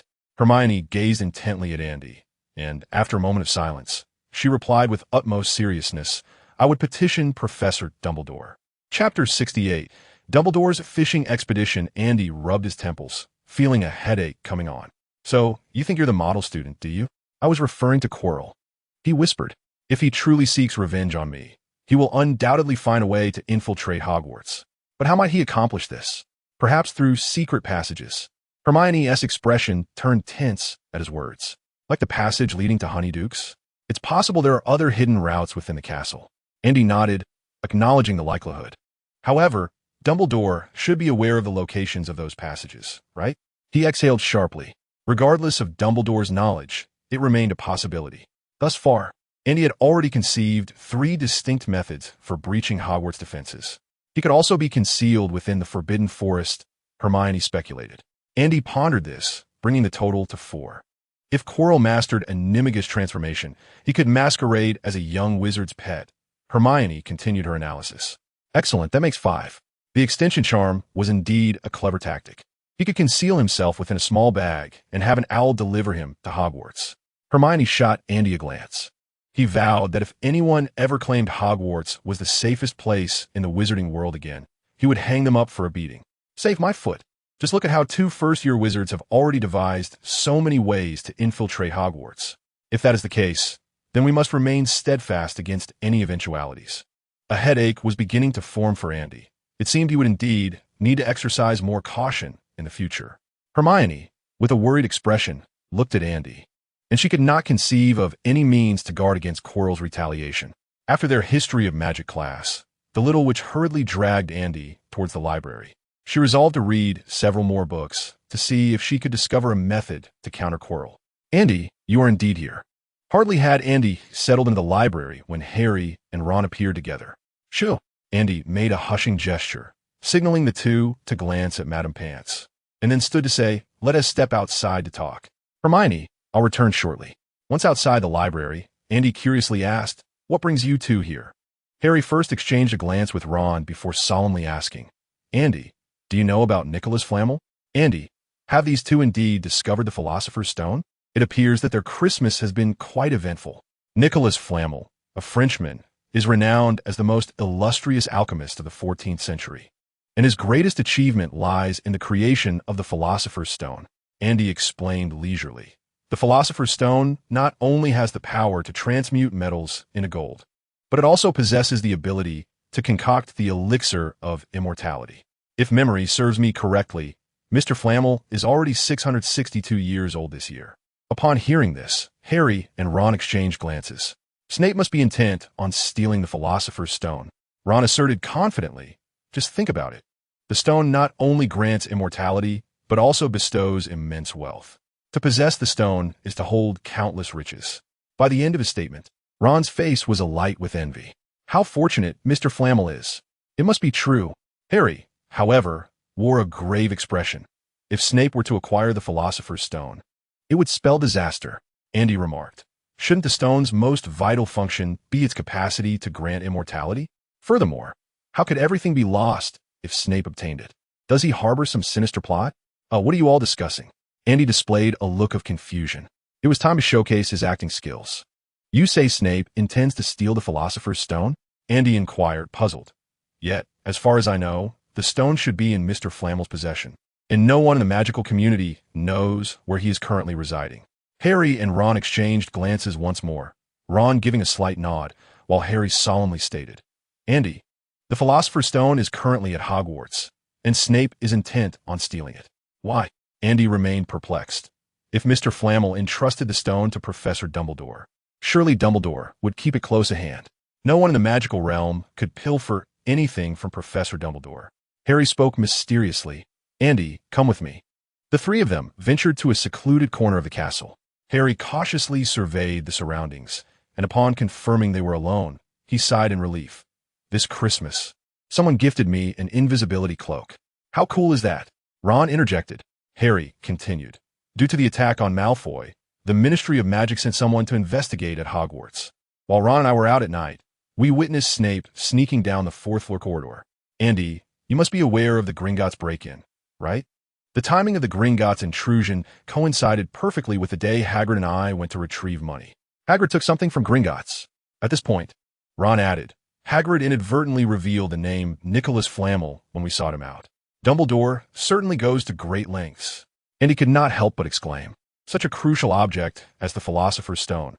How could he possibly delegate its retrieval to Hagrid? Could he not embark on this journey himself? During the Hogwarts holiday, the headmaster should have ample time on his hands, should he not? Even if Dumbledore had personal matters to attend to, a mere trip to Gringotts would only require a couple of instances of apparition. Surely, Dumbledore could spare this brief interval. Clearly, Dumbledore's intention was for Harry to witness the Philosopher's Stone firsthand, thereby allowing him to deduce the entire scenario and willingly involve himself. It must be said that Dumbledore possesses a certain aura reminiscent of Jiangxia, luring the willing to engage. Andy pondered inwardly. Could it be that Dumbledore has inadvertently ensnared me as well? It is not an unfathomable possibility. Harry and Ron are academically challenged. Even if they were to learn the name Nicholas Flamel, they would likely remain ignorant of his true identity. Conversely, Andy and Ron had been acquainted prior to their enrollment. As a top student, Andy knew that Harry and Ron would undoubtedly seek his counsel regarding Flamel. Furthermore, Snape had warned Andy well before Christmas, advising him to remain vigilant regarding Quirrell. If Andy's conjecture is accurate, then Dumbledore's scheme becomes quite apparent. On one hand, he has informed Andy through Snape that Quirrell is a nefarious individual, the very one who attacked Malfoy. On the other hand, he is leveraging Andy's friendship with Ron to divulge matters concerning the Philosopher's Stone to Andy. Consequently, to safeguard himself, Andy would naturally ally with Harry to confront Quirrell. Chapter 69. Andy, it must be Snape who assaulted Malfoy. One cannot deny that Dumbledore is indeed a master tactician. He appears to do nothing overtly, yet subtly steers events in accordance with his desires. Even if Quirrell has been expelled from Hogwarts, Harry remains informed about the Philosopher's Stone. Moreover, from Harry's demeanor, he seems resolute in his commitment to protect the stone at all costs. Very well, I understand, Andy remarked, raising his hands. We shall write a letter to Headmaster Dumbledore, informing him that someone is plotting against the Philosopher's Stone, urging him to remain vigilant and ideally carry the stone with him at all times. Splendid, Harry exclaimed with excitement. If this is the case, Snape will be unable to steal the stone. Ron appeared somewhat disheartened, yet this means we cannot expose Snape's conspiracy. Goodness, I had no idea you possessed such a plan. Andy regarded Ron with newfound respect. You could articulate your suspicions in the letter and see whether Headmaster Dumbledore believes you. Andy was reluctant to become embroiled in Dumbledore's schemes. While participating in the Philosopher's Stone affair might seem minor, the entire situation lies within Dumbledore's design and with his oversight. The outcome would likely be devoid of true peril. However, preventing Voldemort from acquiring the Philosopher's Stone is of paramount importance.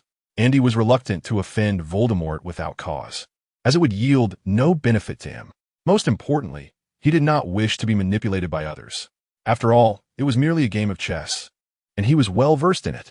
Andy resolved to use Harry as a pawn and engage in a strategic match against Dumbledore. Let us proceed to the library. Upon returning to the library, Andy instructed Harry and Ron to each compose a letter, detailing the information they possessed, their speculations, and their proposed strategies, which they would collectively send to Dumbledore. Andy spread a sheet of parchment on the table and dipped a quill into the ink, writing, Dear Headmaster Dumbledore, I hope this message finds you well. I am Andy Collins, a first-year student from Ravenclaw, and I trust you remember me. Today, Harry Potter and Ron Weasley approached me and shared their concerns regarding the Philosopher's Stone. They suspect Professor Snape intends to steal it. However, we are all aware that the true individual who desires the stone is Quirinus Quirrell. It is exceedingly unsafe to keep the Philosopher's Stone at Hogwarts. Not only does it pose a risk of theft, but the safety of young witches and wizards is also at stake. The recent attack on Draco Malfoy serves as a prime example. I felt remorseful for days, only to realize that it was all due to the Philosopher's Stone. As the headmaster of Hogwarts, you bear the responsibility for the safety of all young wizards and witches. Therefore, the stone should be returned to its rightful owner, Nicholas Flamel, for safekeeping. Alternatively, it could be hidden in a location unknown to anyone. I have heard from Hermione that Muggles possess a device called a rocket, which could be utilized to launch the stone into outer space. Should Mr. Flamel no longer require it, you might also consider its destruction. Quirrell is no longer at Hogwarts. Retaining the stone within the school will only attract the attention of greedy individuals. Regardless, keeping the Philosopher's Stone at Hogwarts is undeniably perilous for all parties involved. Perhaps you have your own plans, but it should not come at the expense of the safety of all young witches and wizards. Sincerely, Andy Collins. In this concise letter, Andy subtly implied that Dumbledore should take responsibility for the attack on Malfoy, attributing it to the Philosopher's Stone. He subsequently put forth several suggestions for handling the stone. First, returning it to Nicholas Flamel. Second, launching it into outer space. And third, the method proposed in the original text, destroying the stone. These three options effectively closed off all avenues for Dumbledore. If he insisted on keeping the stone at Hogwarts, it would signify a neglect of the safety of all young witches and wizards. Now, they awaited Dumbledore's response. And he placed the letter into an envelope and then inquired, "Harry, Ron, how would you like Headmaster Dumbledore to address the matter of the Philosopher's Stone?" Harry had just finished writing his letter when he remarked, "I suggest Professor Dumbledore keeps it on him, or perhaps returns it to Mr. LeMay." "Excellent." Andy nodded in satisfaction, smiling as he added, "I was thinking the same. If that fails, we could conceal the Philosopher's Stone in a location known to no one." At this, Ron noticeably quickened his writing pace. Andy continued, "It is exceedingly unsafe to leave the Philosopher's Stone at school, especially with someone seeking to steal it." Harry nodded in agreement. Perhaps the previous attack on Malfoy was motivated by the desire to seize the Philosopher's Stone, and he decided to take another jab at Snape. Recalling where Malfoy had been attacked, the potions classroom was situated in the dungeon. Perhaps Malfoy had witnessed something. To my knowledge, many skilled wizards possess the ability to alter others' memories. "Are you suggesting that Snape attacked Malfoy?" Harry exclaimed in shock. Ron's eyes lit up. It seemed inspiration struck him all at once, and he wrote with newfound fervor, "It is not outside the realm of possibility." And he said solemnly, "Perhaps the next victims will be you and Ron, and possibly even me. After all, we are all aware of the Philosopher's Stone." Ron's writing abruptly halted, his expression shifting through various emotions before he resumed his task. Harry, too, was burdened with concern. In an instant, he believed Andy's words. Snape had indeed attacked Malfoy, who had collapsed in the dungeon. This was irrefutable evidence. Now he, Ron, and Andy were all potential targets of Snape. With this thought, Harry cast an apologetic glance at Andy. "I'm sorry to have dragged you into this." Andy, with a warm smile, replied, "It's quite all right, as long as Headmaster Dumbledore removes the Philosopher's Stone from Hogwarts." Once Ron completed the letter, the three of them made their way to the Ollery to send it to Dumbledore. "Now, we shall leave the rest to Headmaster Dumbledore." Andy stretched contentedly. What plan might Dumbledore devise next? Andy pondered. He had clearly outlined the stakes in the letter, proposed a solution, and even influenced Harry and Ron during their conversation. The identity of Malfoy's assailant was of little consequence. What mattered was that Malfoy had been attacked due to someone's intent to steal the Philosopher's Stone. Dumbledore was the one who had brought the stone to Hogwarts. This posed a crisis of trust. Once Harry contemplated this, he would inevitably harbor some doubts regarding Dumbledore's actions. Tthe, Chapter 70. Dumbledore suddenly felt a sense of foreboding. Andy fell silent for a moment, as Harry came to the realization that it was indeed Dumbledore who had brought the Philosopher's Stone to Hogwarts, which led to Malfoy's attack. A minor trust crisis might ensue between the two. However, this presumes that Harry is capable of such insight. Given the intellect of Harry and Ron, Andy held little hope for this. The brash are seldom attuned to subtleties. Yet, to speak plainly would render the intention too overt. Nonetheless, perhaps this was for the best. Mused Andy. He had no desire to oppose Dumbledore, especially since both Dumbledore and Harry were indeed in their struggle against Voldemort. And he could not genuinely instigate a crisis of trust between them. It was merely a warning. Andy detested being manipulated, though all of this was merely conjecture. He dared to swear that he had been orchestrated by Dumbledore. Upon careful reflection, Andy noted how similar Dumbledore's tactics to ensnare him were to those used to ensnare Harry. Both were executed with such subtlety. First, there was the appeal to Harry's sense of justice and courage. Then came the exploitation of Andy's own caution, perhaps born from fear of death, and cunning, deviously crafty. Previously, when Snape had warned Andy to be wary of Quirrell, he had thought the man somewhat compassionate. However, when Harry and Ron approached Andy for information regarding Nicholas Flamel, he realized something was amiss. In retrospect, he had been rather naive. Imagine if Andy were merely an ordinary wizard. Upon learning that someone sought revenge against him, would he not be gripped by terror, unable to find solace? Yet when Harry and Ron presented him with information regarding the Philosopher's Stone, Andy, in a bid for self-preservation, would undoubtedly strive to assist them. Was this not a blatant trap for the unsuspecting? Dumbledore had left no trace, making everything appear so naturally unfolding. Harry could even be deemed a willing participant. If Andy truly prioritized his own safety, he too would willingly join the fray, aiding Harry in his battle against Quirrell and Voldemort. How cunningly wise, Andy lamented. pondering whether Dumbledore had ensnared others in the past. Ron, Harry, I'm heading to the library to study. Care to join? Andy invited. Please spare us. Ron surrendered immediately. The sight of those books overwhelms me. I truly cannot fathom how you immerse yourself in them. Harry wore an apologetic expression. I must practice Quidditch shortly. In his mind, Andy formed a gesture to part ways without causing offense. The most effective approach was to invite them to engage in an activity they disdained. Well, I shall take my leave. Andy waved goodbye. The speed of the owl's flight was not swift. Yet the journey from the Hogwarts Ollery to the headmaster's office did not consume much time. Inside the headmaster's chamber, Snape was diligently presenting a work report. I have already investigated Malfoy, and there are no issues. Both Snape and Dumbledore had harbored suspicions that Quirrell might use Malfoy to return to Hogwarts. On Malfoy's first day back at school, Snape discreetly examined Malfoy's luggage and even summoned him to his office for a conversation. Unfortunately, he discovered nothing. It seems that after the previous incident, Voldemort has indeed become much more cautious. Dumbledore's tone remained calm, as if he was not overly concerned about the matter. That tone again.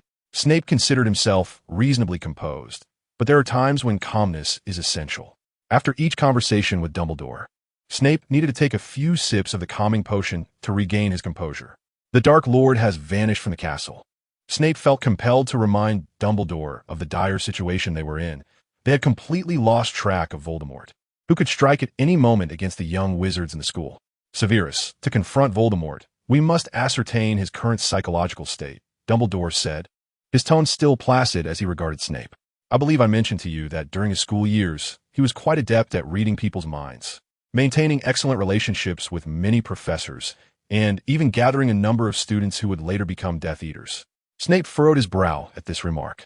Dumbledore continued, however, as Voldemort delved deeper into the dark arts and gained a measure of power, he became increasingly arrogant. After a decade of mere survival, coupled with his last failure, Voldemort would undoubtedly be more cautious and would never accept a second defeat. At this point, the gaze behind Dumbledore's glasses grew considerably more profound. You mean? Snape's expression shifted dramatically. Indeed, Dumbledore responded. If Voldemort were to falter again, he would retaliate against us with unbridled fury. Yet until that point, he will only be more careful to conceal himself. Snape glared fiercely at Dumbledore. You should have eliminated Quirrell last time. We both know that killing Quirrell would not resolve the issue. Dumbledore met Snape's gaze with calm eyes. What Voldemort needs now is to regain his strength. Hagrid has informed me that the Forbidden Forest has been quite unsettled of late. Snape looked at Dumbledore with a peculiar expression. And you want that foolish half-giant to investigate the Forbidden Forest? If you wish to eliminate Hagrid, just say so. Why resort to subterfuge? Dumbledore remained silent, his inner turmoil contrasting sharply with his outward tranquility. Occupying Dumbledore's position often entails making decisions that weigh heavily on his conscience, yet he feels compelled to proceed. This is akin to the principle of compassion, not commanding armies. Dumbledore could certainly take direct action, however, as long as Voldemort did not engage him in a decisive confrontation. Dumbledore would find himself at a loss against him. Thus, he had no choice but to utilize that prophecy. Moreover, Dumbledore believed that since the moment 10 years ago when Harry had rebounded Voldemort's killing curse, Harry had become a source of deep concern for Voldemort. Suddenly, the silence of the office was interrupted by a few soft sounds. Dumbledore and Snape turned their gazes to the window, where 3 owls flapped their wings, each clutching a letter in their beaks. Dumbledore gently waved his hand, causing the window to open automatically. The 3 owls circled the office before landing on the desk, presenting their letters before Dumbledore, their eyes fixed on him with an unspoken demand for sustenance. Hey, human, it's feeding time. Do not presume that your position as the headmaster of Hogwarts grants you immunity from the rules. Believe us, we would not hesitate to peck you to death if provoked. Dumbledore retrieved some biscuits to feed the owls, then picked up the envelope to glance at the signatures. Harry Potter, Ron Weasley, Andy Collins. A sudden foreboding washed over Dumbledore. Chapter 71. You subdued Voldemort, and now you wish to subdue me? Harry and Ron were merely 2 ordinary young wizards, even somewhat foolish. However, Andy Collins was a different matter entirely. If there was any young wizard since Tom Riddle's graduation who could give Dumbledore a headache, it was undoubtedly Andy Collins. Having taught for nearly a century, Dumbledore was seasoned enough to discern a young wizard's talent and potential with a mere glance. Hogwarts was never short of prodigies. Severus Snape was one such genius, as were his contemporaries, Sirius Black and James Potter, who displayed remarkable magical prowess. Even now, Cedric Diggory from Hufflepuff was an exceptionally gifted young wizard. Yet, none of them could ever aspire to reach the pinnacle of the magical world occupied by figures like Dumbledore, Grindelwald, and Voldemort. The difference lay in their ambition. That night, when Dumbledore first encountered Andy, he recognized immediately that Andy sought to surpass him. Such aspirations were not inherently frightening. What was alarming was the talent and drive that accompanied them. Andy was the most mature young wizard Dumbledore had ever encountered, possessing exceptional comprehension and learning capabilities, with clear goals for which he worked relentlessly. Dumbledore understood that Andy's interest lay solely in magic. Beyond that, the things that could capture his attention were exceedingly few. This was a dangerous sign. A lack of concern often leads to a lack of appreciation. Furthermore, dark magic seldom engages in reasoned discourse. When one delves into the study of dark arts, it may inadvertently lead them toward the abyss. For a young wizard like Andy, Dumbledore felt it necessary to maintain a watchful vigilance, especially since this young wizard had a penchant for causing trouble. Severus Snape cast a dismissive glance at the signature on the envelope, observing Dumbledore's expression before he scoffed. The greatest white wizard of this century is troubled by a first-year student? Perhaps age has made one more cautious. Dumbledore calmly replied and proceeded to open the envelope. Upon reading its contents, his expression transformed dramatically. You again? The last time, Dumbledore had meticulously orchestrated a plan, intending for Harry to confront Voldemort to bolster his courage and faith, while also assessing whether the protective enchantments surrounding Harry remained effective against Voldemort. However, Andy had promptly expelled Quirrell from Hogwarts. This time, Dumbledore had painstakingly restored order, even recently formulating the plan anew, only to be thwarted once more by Andy's treachery. Previously, it had involved Malfoy. Now, he had directly embroiled Harry and Ron. Harry can subdue Voldemort, and you can subdue me, correct? What predictions would Trelawney make this time? Only one may survive. One must kill the other? What would he say? Snape felt a pang of schadenfreude, although he was still unclear about the events. Dumbledore's demeanor indicated that Andy had once again orchestrated something significant.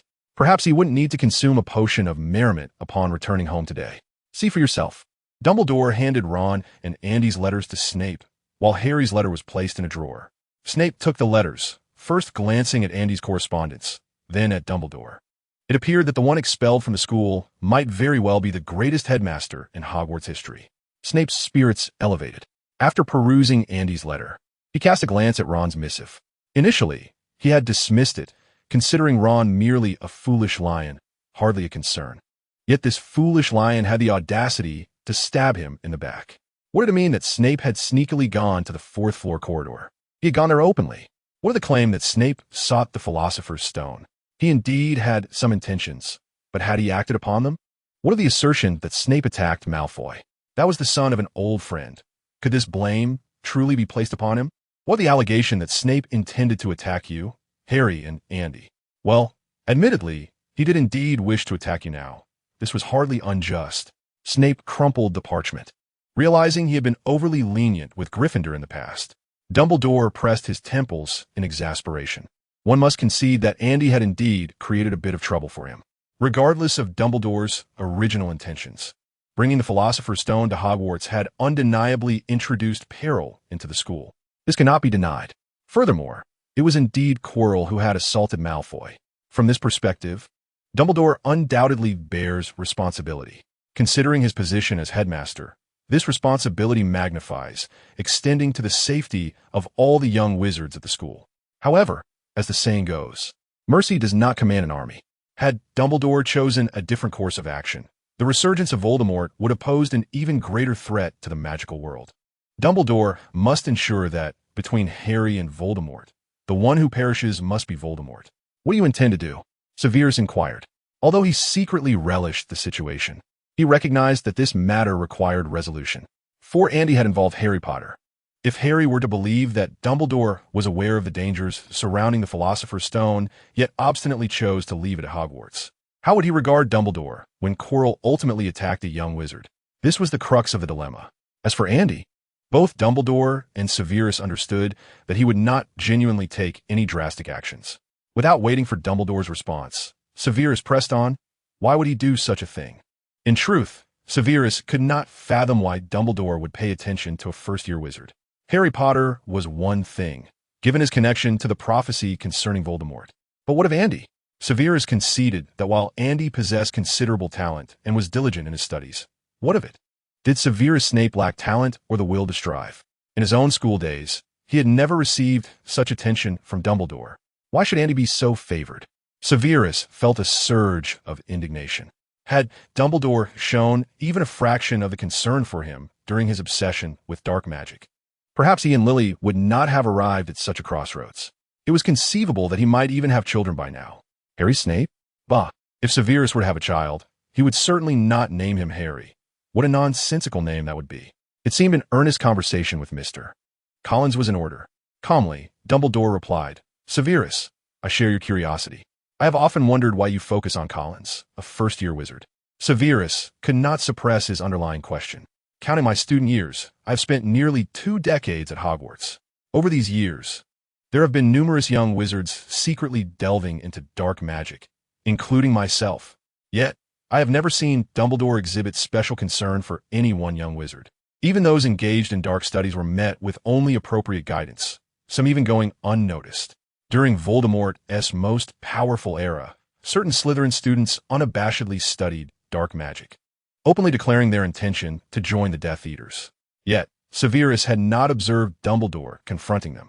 Even due to their status as members of the school, they were afforded a certain level of protection. Of course, such privileges ceased upon graduation. Dumbledore paused for a moment before slowly speaking. If there is anyone in today's magical world who could reach the heights that Voldemort and I have attained, I believe it could only be him. Snape replied, I see. You neglected me back then simply because I was not worthy yet. In truth, Snape understood that Dumbledore's disregard was not solely due to his Slytherin affiliation, but also because of his intention to join the Death Eaters. Nevertheless, he felt a surge of anger. Collins? Snape gazed at Dumbledore, questioning how, at merely 11 years of age, one could foresee his future. Indeed, Dumbledore reflected, noting the nearly 50 years that spanned from himself to Voldemort and then to Andy Collins. Collins possessed a unique understanding of magic, a talent that others lacked. Dumbledore elaborated, Severus, you may soon find this out for yourself. Snape ceased to dwell on the matter. Casting a deep glance at Dumbledore, he insisted, you should resolve this issue promptly. With that, Snape turned and exited the headmaster's office. 4 days later, Andy once again ventured into the restricted section at night. The act of sneaking a peek had become an addictive cycle, seemingly unending, compared to the mundane books outside.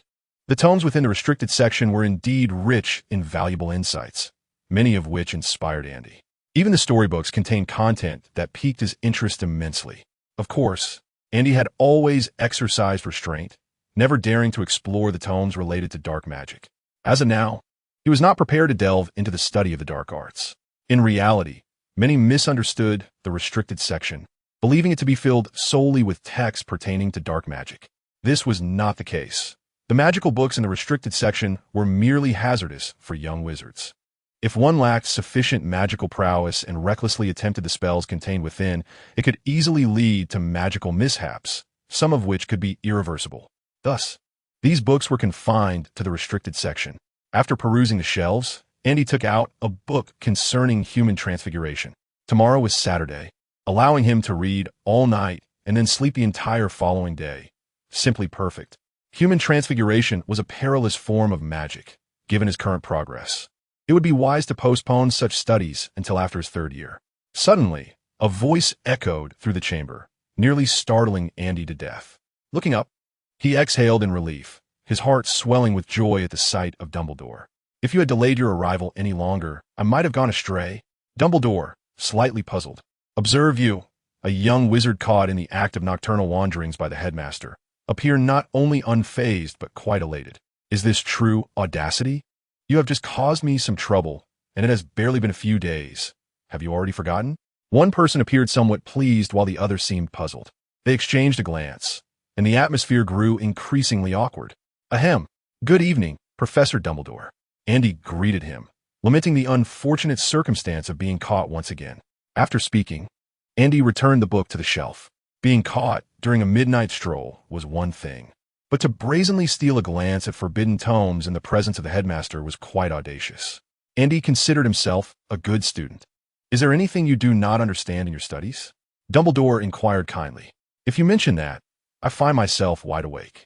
"Indeed, there is a matter." Andy looked at Dumbledore, carefully formulating his question.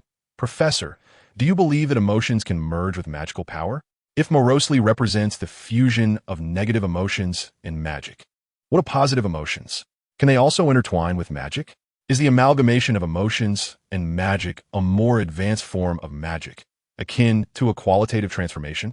Or perhaps it is a state of unity of spirit, energy, and essence? There is certainly a possibility. If there were practitioners akin to wizards in Hogwarts, might their concept of unity of spirit, energy, and essence be the result of the fusion of emotions and magic? Dumbledore's gaze shifted subtly, though in the darkness. Andy remained unaware. The mention of morosely inadvertently conjured memories of Dumbledore's own youth. The Dumbledore family was indeed undone by moroseness. His sister was a morose individual. His father was imprisoned in Azkaban due to her actions, and his mother perished in the aftermath of his sister's emotional turmoil. His brother's only son also fell into the category of the morose. Perhaps, Dumbledore replied ambiguously, but achieving such a feat is exceedingly challenging. Both extreme positive emotions and wildly fluctuating magic are beyond our capabilities. Andy's eyes flickered. Harry's mother had indeed embodied extreme positive emotion, which was her love for her son. At that time, Harry was merely about a year old. His magic was feeble and unstable. However, that was not yet Harry's own emotion, and thus could not be deemed a true fusion of emotions and magic. "Thank you, Professor." Andy expressed his gratitude and continued. "Professor Dumbledore, do curses truly exist in the Defense Against the Dark Arts class?" "I believe so," Dumbledore nodded. 10 years after Voldemort graduated, he returned to Hogwarts seeking employment, wishing to propagate his malevolent ideologies within the school. I rejected him. Goodness, was Voldemort truly so idle? A Dark Lord, and yet he could not let go of a mere class? Moreover, why does this scenario seem so familiar? A failed art student? If one cannot gain admission to an art academy, does one incite a world war? And if unsuccessful in securing employment, does one become a Dark Lord? Upon reflection, Uchiha Obito sought to destroy the world out of grief for his lost beloved. Such instances are not confined to novels and comics. Reality bears witness to similar tales. For instance, the rebellion of Li Zicheng due to unemployment and Wu Sangui's capitulation resulting from infidelity are indeed grave matters. Hence, is it accurate to assert that Dumbledore became the guardian of the magical realm solely due to his successful job search?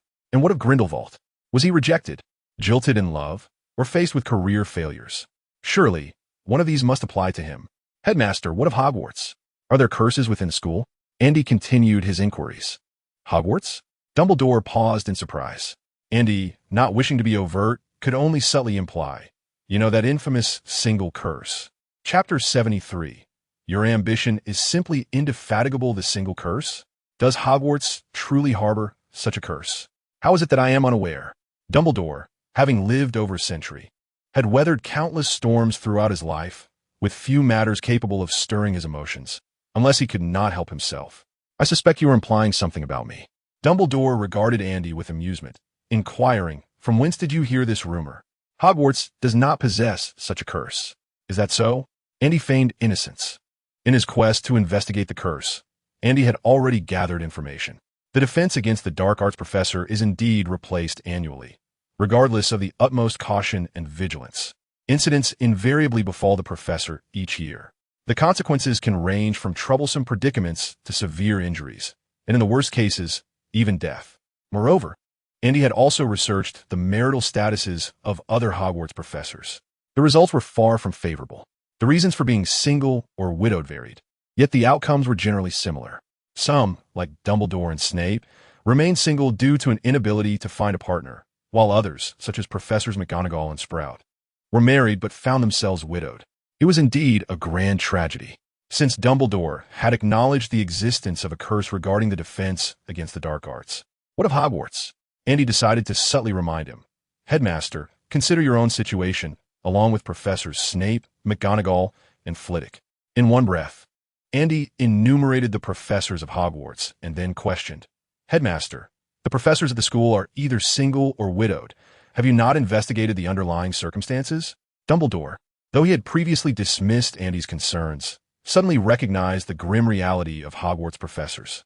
They were either single or widowed. From the headmaster Dumbledore to the caretaker Hagrid and Filch, there was not a single individual who could grow old together with their soulmate. A tragic farce. Hogwarts does not harbor a curse. Yet regarding the situation you mentioned, Dumbledore paused for a moment, acknowledging that everyone's lifestyle differs, and aspirations vary. We cannot impose the societal standard of marriage and parenthood upon all individuals, for it does not necessarily suit everyone. Andy, can such an excuse deceive anyone? Andy no longer lingered on this question. "Headmaster, how did Voldemort curse the defense against the dark arts class?" Upon hearing Andy boldly utter Voldemort's name, rather than referring to him as the Dark Lord like most others, Dumbledore felt a flicker of relief. Voldemort had vanished for a decade, yet the wizarding world still regarded him with trepidation, too fearful to speak his name. It is indeed a sorrowful state of affairs. Even Professor Snape within the school continued to call him the Dark Lord, while the other professors referred to him as the Mysterious One. The very act of uttering his name was shunned. Should Voldemort ever return, how many would muster the courage to confront him? "I cannot say," Dumbledore explained. "To my knowledge, Voldemort is a descendant of Slytherin. Perhaps he has employed some form of blood magic. You cannot be unaware of this?" Andy expressed his confusion. Sensing Andy's uncertainty, Dumbledore chuckled softly. "I am not omniscient. There remain many secrets in this world that elude my understanding." Andy shrugged and tentatively inquired, "Headmaster, what about tonight?" Dumbledore winked. "You must have already surmised, have you not?" "I do not comprehend." Andy pretended to be oblivious to everything. "If the Philosopher's Stone invites danger, why would you bring it into the school? Is it for Harry?" Andy speculated. "You had Hagrid take Harry to Gringotts to retrieve the Philosopher's Stone. Perhaps you wish for Harry to accomplish something?" Dumbledore appeared somewhat taken aback and had to admit, "You are quite the astute young wizard, Mr. Collins." Andy queried, "Is there something special about Quirrell?" Dumbledore regarded Andy. Although he was adept at legilimency, he refrained from misusing his abilities. Yet at this moment, he found himself genuinely curious about what thoughts were swirling in the mind of this young wizard. Nevertheless, Dumbledore ultimately restrained himself. Many individuals are complex, and he was no exception. However, the respect he commanded stemmed from his unwavering adherence to his principles. "Since you have already deduced these matters, you should also be able to infer my intentions in this, should you not?" Dumbledore's tone remained calm, though his gaze revealed a hint of complexity. "Hiss!" Andy gasped. "No way." Andy's expression turned to one of astonishment as he exclaimed, "Could it be that Voldemort is still alive?" Grateful to his family for the faade he had maintained as a normal child for 11 years, Andy knew that had it been in the early years of his arrival, he would undoubtedly have revealed his true self. Indeed, Dumbledore sighed. Regrettably, he did not perish on that fateful night a decade ago. Andy shrugged. "All right, I understand." Dumbledore looked at Andy. Even though Voldemort had been absent for 10 years, many still harbored fear of him, unwilling to speak his name. Yet Andy not only boldly uttered Voldemort's name, but upon hearing the news of Voldemort's survival, he was merely taken aback for a fleeting moment before swiftly regaining his composure. Dumbledore perceived an unsettling calmness in this young wizard before him. As long as the world had not reached its end, life must go on. Andy resolved to make a grand impression, to showcase his presence before Dumbledore. After all, he never considered himself inferior to Voldemort. Were it anyone else who spoke thus, it might have been acceptable, but others would hardly dare to voice such thoughts. Dumbledore was almost immediately convinced by Andy's assertions. Upon their first encounter, he discerned that this young wizard possessed ambitions that transcended his own. Such ambition is not easily concealed. For Dumbledore, this was, in fact, a fortuitous development. He had grown old, yet the magical realm still required guardianship, provided Andy remained untainted by dark magic. His minor flaws were of little consequence.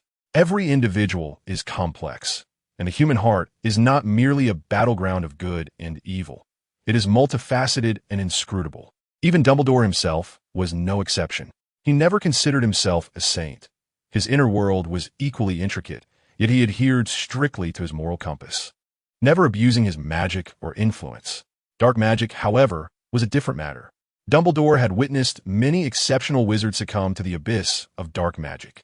A superficial engagement might be manageable, but once one delves deeply into the study of dark arts, the allure it casts upon the soul is far beyond what mere willpower can withstand. In Chapter 74, who could have read every tome in Ravenclaw's library in a single night? In the Ravenclaw dormitory, Andy lay quietly on his bed, reflecting on his recent encounter with Dumbledore. He felt somewhat ensnared. The moment they met, Dumbledore inquired if Andy had any uncertainties regarding his studies. Andy asked, and Dumbledore answered. They then discussed the matters of Quirrell and the Philosopher's Stone. Dumbledore spoke candidly, even revealing the secret of Voldemort's continued existence. Although he did not divulge that Voldemort had possessed Quirrell, his words implied that Quirrell was indeed in league with Voldemort. On his way back to the dormitory, Andy posed further questions regarding magic, to which Dumbledore responded in detail, clarifying all of Andy's queries. Throughout their exchange, Dumbledore did not impose any additional demands. He resembled a benevolent grandfather, fulfilling all of Andy's requests. But what then? Having now grasped the intricate relationship among the Philosopher's Stone, Quirrell, and Voldemort, could Andy, a young wizard with a sense of justice, truly remain idle? Well, indeed, Andy contemplated such a course of action. He resolved that from that moment forth, he would immerse himself in the study of magic, resolutely ignoring the clamor of the outside world. Even if the circumstances were to befall him, Andy could utilize Hermione's secret weapon to inform the professor. In any case, he would never present himself as a lone hero. Having made his decision, Andy slumbered peacefully until noon the following day. After enjoying lunch, he proceeded to the library to complete his assignments for the week. The homework at Hogwarts was remarkably simple.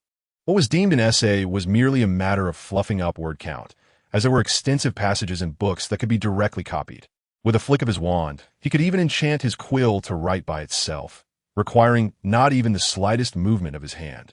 Hermione scoffed at Andy's work, believing he could produce something far superior rather than simply transcribing the perspectives of others. Upon finishing his final assignment, Andy breathed a sigh of relief, knowing he could now engage in pursuits of his own choosing. It had been 2 months since his last stat point allocation, and Andy had now accumulated 4 potential points, with the 5th expected to be acquired within the week. According to his previous plan, this time he intended to enhance his talent in Transfiguration. Transfiguration was also a vital branch of magic. It was not only applicable in combat, but also involved the transformation of the human body, proving to be of significant assistance for Andy's future endeavors. As for alchemy and divination, he planned to consider allocating points to those subjects in his 3rd year. Hogwarts did not offer a course in alchemy, and even self-study required a solid foundation in magic, not to mention that alchemy did not enhance combat prowess. Divination, on the other hand, was an elective course in the 3rd year, and Andy intended to add the talent for divination then and attend the class directly. Prior to his 3rd year, the mastery of charms and transfiguration remained paramount knowledge. After all, one could not bite off more than they could chew. I plan to practice some magic. Would you like to join me? Andy inquired. Hermione had already completed her assignments and was engrossed in a book detailing the legends of the magical world. Ever since Andy gifted her a collection of tales from the magical realm for Christmas, she had become utterly fascinated by the subject. According to her, wizards were merely legends to muggles, yet she herself was a witch. Could it be that the legends of the magical world were also rooted in truth? I intend to read for a while longer, Hermione replied without lifting her gaze. Very well. Andy gathered his belongings and rose to depart from the library. He too held a curiosity for the legends of the magical world, yet he found that delving into them would be an imprudent expenditure of energy. Moreover, with the passage of time, many legends had been lost to history, making the pursuit of them a costly endeavor with little reward. However, if there were any leads, he might consider investigating. As he stepped out of the library, Andy spotted a colossal figure approaching from the distance. Hagrid? Would this fellow actually come to the library? Hello, Hagrid, he greeted, for despite their unfamiliarity, Andy felt compelled to acknowledge the new student guide. I'm a first-year student of Ravenclaw, Andy Collins. To avoid the embarrassment of Hagrid not recognizing him, Andy kindly introduced himself. Oh, hello, Collins, Hagrid replied. His demeanor was not as rough as his appearance suggested. On the contrary, he was quite a gentle soul. I have heard Harry speak of you, mentioning that you are a diligent little wizard. Thank you, Andy inquired, Are you looking for a particular book? Do you need my assistance? Oh no, thank you, Hagrid responded, seeming a bit flustered. After bidding farewell to Hagrid, Andy, with a puzzled expression, made his way to the abandoned classroom on the 6th floor of the castle. The idea of Hagrid going to the library seemed as improbable as a pig climbing a tree. Andy concluded that Hagrid must be harboring a secret. Reflecting on the events depicted in the film, Andy's impression of Hagrid, a significant supporting character and a half-giant, was quite profound. Beyond escorting Harry for shopping in Diagon Alley, the three-headed dog on the 4th floor was also Hagrid's pet. Additionally, he had raised a small dragon, which ultimately led to trouble when Malfoy exposed him. It seemed there was no actual storyline regarding Hagrid visiting the library, leaving Andy to wonder what kind of information Hagrid was seeking. Thumping his forehead, Andy resolved to forget about it immediately. Being possessed by a Grim Reaper student was hardly advantageous, for it not only implied imminent demise, but also the entanglement of troubles. Andy's system was one of innate talent, not a pay-to-win model. How could one advance without spending money? Hagrid's situation might very well be connected to Quirrell. Such matters were best left for Harry to unravel. Andy retrieved his wand, preparing to enhance his practice in Transfiguration. He intended to solidify his foundation, so that when his talents were augmented, a moment of enlightenment would result in a slight improvement in his Transfiguration skills. He had already experienced this sensation twice. As he waved his wand, the old desks and chairs in the classroom began to morph into various shapes. Suddenly, the classroom door burst open. "I knew you would be here," Hermione said with an expression of predictability. "Here, I brought you dinner. Have you even looked at the time?" It was only then that Andy realized the sky outside had completely darkened and he had missed dinner. "Thank you." He expressed his genuine gratitude. "Guess what I discovered?" Hermione said with an air of mystery. While eating, Andy asked, "What?" With a thud, Hermione placed a thick book on the table. Quickly flipping to a specific page and pointing at the text, this book states that someone once read all of Ravenclaw's collection in a single night. Chapter 75. Is this the essence of Ravenclaw? In a single night? Andy exclaimed, disbelief etched across his face. Yet, upon further reflection, this was the magical realm.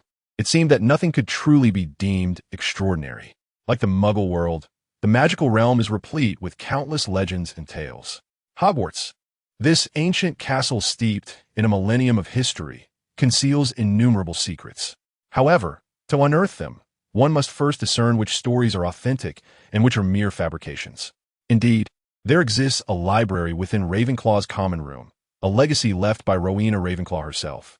Yet, this library contains few tomes on magic. Rather, it is filled with literature on cultural relics and legendary narratives, serving as a source of leisure reading. After all, Rowena Ravenclaw was one of the 4 founders of Hogwarts, and it is unlikely she would show excessive favoritism towards her own house. Consequently, Andy had little interest in those volumes. However, the fact that someone managed to peruse the entire collection in a single night was quite remarkable. Andy picked up the book brought by Hermione and began to examine it closely. The text provided scant details, merely outlining the tale of the fortunate individual who read all the library's contents in one night. More speculation surrounded Rowena Ravenclaw herself, such as, what treasures did she leave behind? What kind of magic could have facilitated this feat? Did the library conceal any secrets? Was Rowena seeking a successor through this means? The book asserted confidently that Salazar Slytherin had indeed left behind a hidden chamber within Hogwarts, attempting to rid the castle of those unworthy of practicing magic with the creature residing therein. This chamber had been opened 50 years prior, resulting in the tragic death of a student and the subsequent resignation of the then headmaster, Armando Dipet. Thus, it could be inferred that Rowena Ravenclaw's establishment of the library was far from aimless. Moreover, the author of this tome speculated that all 4 founders had left behind artifacts within the castle, awaiting future seekers. Andy, do you think this is true? Hermione exclaimed with palpable excitement. I've come across this in 2 other books, including the mention of Slytherin's hidden chamber, which has been referenced in many texts. How would I know? Andy responded nonchalantly as he flipped through the final pages of the book before closing it with a look of disinterest. It was too tedious to read. However, we could visit the library tonight, Andy proposed. After all, it's just in the common room. This hardly counts as a nocturnal escapade, does it? Hermione nodded, her eyes alight with excitement, as an inherent sense of adventure seemed to awaken within her. As night fell, the Ravenclaw common room lay deserted. Clad in his pajamas, Andy stepped out of the boys' dormitory and sat on the sofa, waiting for a while until he saw the young witch, fully equipped, stealthily pushing open the door to the girls' dormitory. She peeked out, and upon spotting Andy alone in the common room, she let out a sigh of relief. "Are you planning to commit a theft?" Andy chuckled, observing her appearance, which would surely indicate to anyone that she was up to no good. Hermione cast a glance at Andy, who was clad in pajamas and slippers, lounging casually on the sofa with his wand half visible in the pocket of his sleepwear. In stark contrast, she was adorned in her wizarding robes, complete with a pointed hat and a scarf wrapped around her neck, leaving only her nose and eyes exposed. At first glance, it indeed resembled a thief. "Humph, this is what I call being thoroughly prepared," Hermione retorted defiantly. "If we encounter danger, you want to be able to outrun me in those slippers." "Is this the spirit of Ravenclaw?" Andy responded. Rising to his feet, he pushed open the library door and stepped inside. "Reveal your secrets." He pointed his wand around, yet found nothing unusual. Hermione seemed to still harbor some resentment, as she disdainfully remarked, "This is magic left by Lady Ravenclaw. How could a first-year wizard like you possibly unravel it? Whether or not I can decipher it, I must at least attempt," Andy replied, smiling as he stowed his wand away. "Oomph." Hermione proudly lifted her chin, declaring, "Ravenclaw symbolizes knowledge and wisdom. Rowena Ravenclaw once famously stated, 'Wit beyond measure is man's greatest treasure.' In my opinion, the key to uncovering the secrets here lies in reading." She wore an expression of conviction. "Wit beyond measure is man's greatest treasure?" Andy pondered thoughtfully, considering that perhaps Lady Ravenclaw herself might not have entirely endorsed such a statement. "What do you mean?"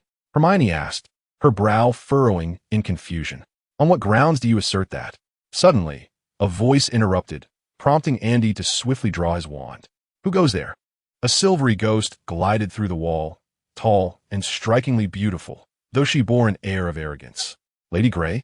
Andy arched an eyebrow, returning his wand to the pocket of his pajamas. "I apologize for disturbing you. I was inquiring, on what basis do you claim that Lady Ravenclaw would not endorse that statement?" Lady Grey pressed, unyielding in her inquiry. Andy rubbed his nose, responding, "I have heard tales of Lady Ravenclaw and her daughter, and I believe that if wisdom could bring her daughter back, she would surely embrace it." "Embrace it?" Lady Grey appeared profoundly affected, her expression shifting from confusion to a piercing glare directed at Andy as she exclaimed, "What do you know?" With that, she vanished through the wall without a backward glance. "Did I say something wrong?" Andy asked, bewildered, as he turned to Hermione. "Isn't the essence of Harry Potter about love and friendship? If Dumbledore were to hear my words, he would surely consider me an exceptional student. Why, then, did I only receive a sharp rebuke from Lady Grey? Perhaps she holds Lady Ravenclaw in high regard," Hermione speculated. "I, too, hold great admiration for Lady Ravenclaw," Andy retorted, asserting that he had previously claimed Lady Ravenclaw to be the most formidable among the four founders. "Is it because she survived that makes her the greatest?" Hermione glanced at Andy, contemplating whether to silence him permanently, reasoning that in the stillness of the night, no one would bear witness. "By the way, where was I?" Andy pondered for a moment, recalling that if one could uncover secrets through reading, the mysteries left by Lady Ravenclaw must have long been deciphered. "I surmise that in her final moments, Lady Ravenclaw's deepest yearning was to see her daughter one last time." Chapter 76. Hermione, do you think I am intelligent? Hermione nodded, having also read the tale of Lady Ravenclaw and her daughter, thus validating Andy's assertion.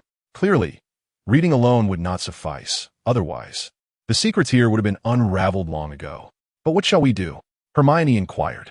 This question indeed left Andy momentarily perplexed.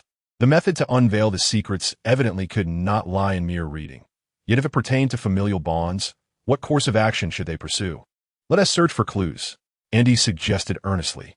"Agreed," Hermione concurred, and the duo swiftly commenced their quest. Andy traversed the bookshelf, examining the collection of Lady Ravenclaw's private tomes. Although few were dedicated to the art of magic, each volume was a treasured artifact of the magical realm. Undoubtedly, given Andy's level of magical prowess, he could not discern any traces of magic in this collection. Thus, the sole means of uncovering the secrets lay in fulfilling Lady Ravenclaw's desires. Andy endeavored to immerse himself in Lady Ravenclaw's mindset. Firstly, when was this secret bequeathed? Was it prior to her daughter's departure or subsequent to it? Secondly, what was the intent behind Lady Ravenclaw's revelation of this secret? Was it to afford young wizards additional time for their studies?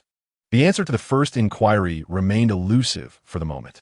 However, concerning the second question, Andy was certain that Lady Ravenclaw did not leave these secrets merely to grant young wizards more time to read, despite this inclination aligning with her character. Furthermore, the individual who deciphered the secrets had indeed perused all the volumes in a single night. But this was a matter of temporal magic. Lady Ravenclaw had inscribed such potent temporal enchantments here. Could it merely be to allow young wizards the opportunity to read? Moreover, these books served as a source of leisure. Perhaps the secret that Lady Ravenclaw wished to unveil lay concealed within these texts. Suddenly, enlightenment dawned upon Andy. If this supposition held true, everything would fall into place. Lady Ravenclaw had concealed a particular secret within a book, yet young wizards had only 7 years of study, clearly insufficient to peruse her entire collection. Hence, Lady Ravenclaw must have left behind the temporal magic to grant young wizards more time to engage with these tomes. The tomes here are all dedicated to the exploration of cultural relics and legendary tales. Could it be that Lady Ravenclaw was, in her lifetime, in pursuit of a certain legendary narrative, only to fall ill unexpectedly, thus entrusting this endeavor to future generations? Contemplating this, Andy hastily remarked, "Hermione, I have had a revelation. Could you assist me in analyzing it?" Upon hearing Andy's conjecture, Hermione's expression turned solemn. Indeed, if Lady Ravenclaw's intention in bequeathing the time magic was solely to allow young wizards to peruse the collection, it would seem rather implausible. Yet, what if these volumes conceal certain secrets? Hermione suddenly interjected, with such a plethora of books, each filled with numerous stories. It would be quite challenging to discern the truth from the falsehoods, even if we were to read them all. Knowledge and wisdom are the emblems of Ravenclaw. Perhaps this is the trial she has set for us. Andy's eyes sparkled with realization. To peruse the entire collection, distinguish the veracity of the tales, and uncover the secrets Lady Ravenclaw intended for us to discover. He observed that those formidable wizards seemed to have pursued various legendary stories.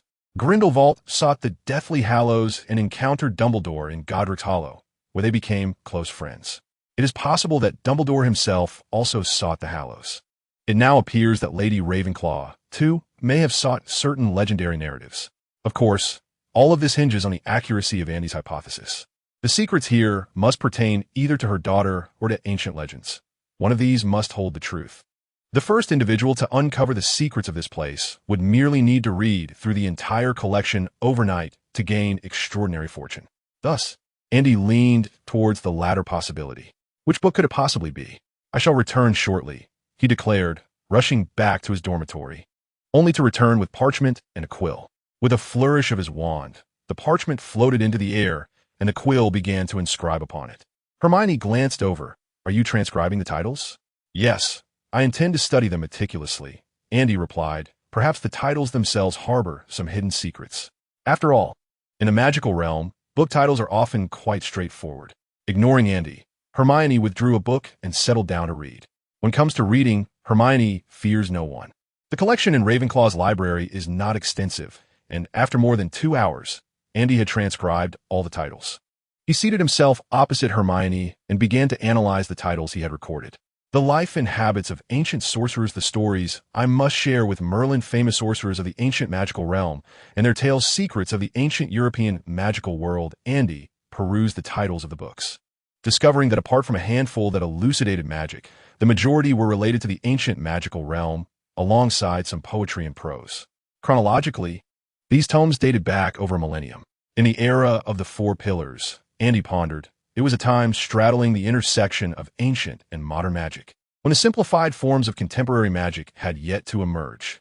Lady Ravenclaw was revered as the embodiment of wisdom. What mysteries might she have sought? The origins of magic? The secrets of ancient sorcery? The very essence of magical power? Or perhaps some primordial legends? With these thoughts swirling in his mind, Andy abruptly turned to Hermione. "Do you think I'm clever?" he inquired. Hermione, slightly irritated, replied, "Are you serious?" Andy maintained a solemn expression.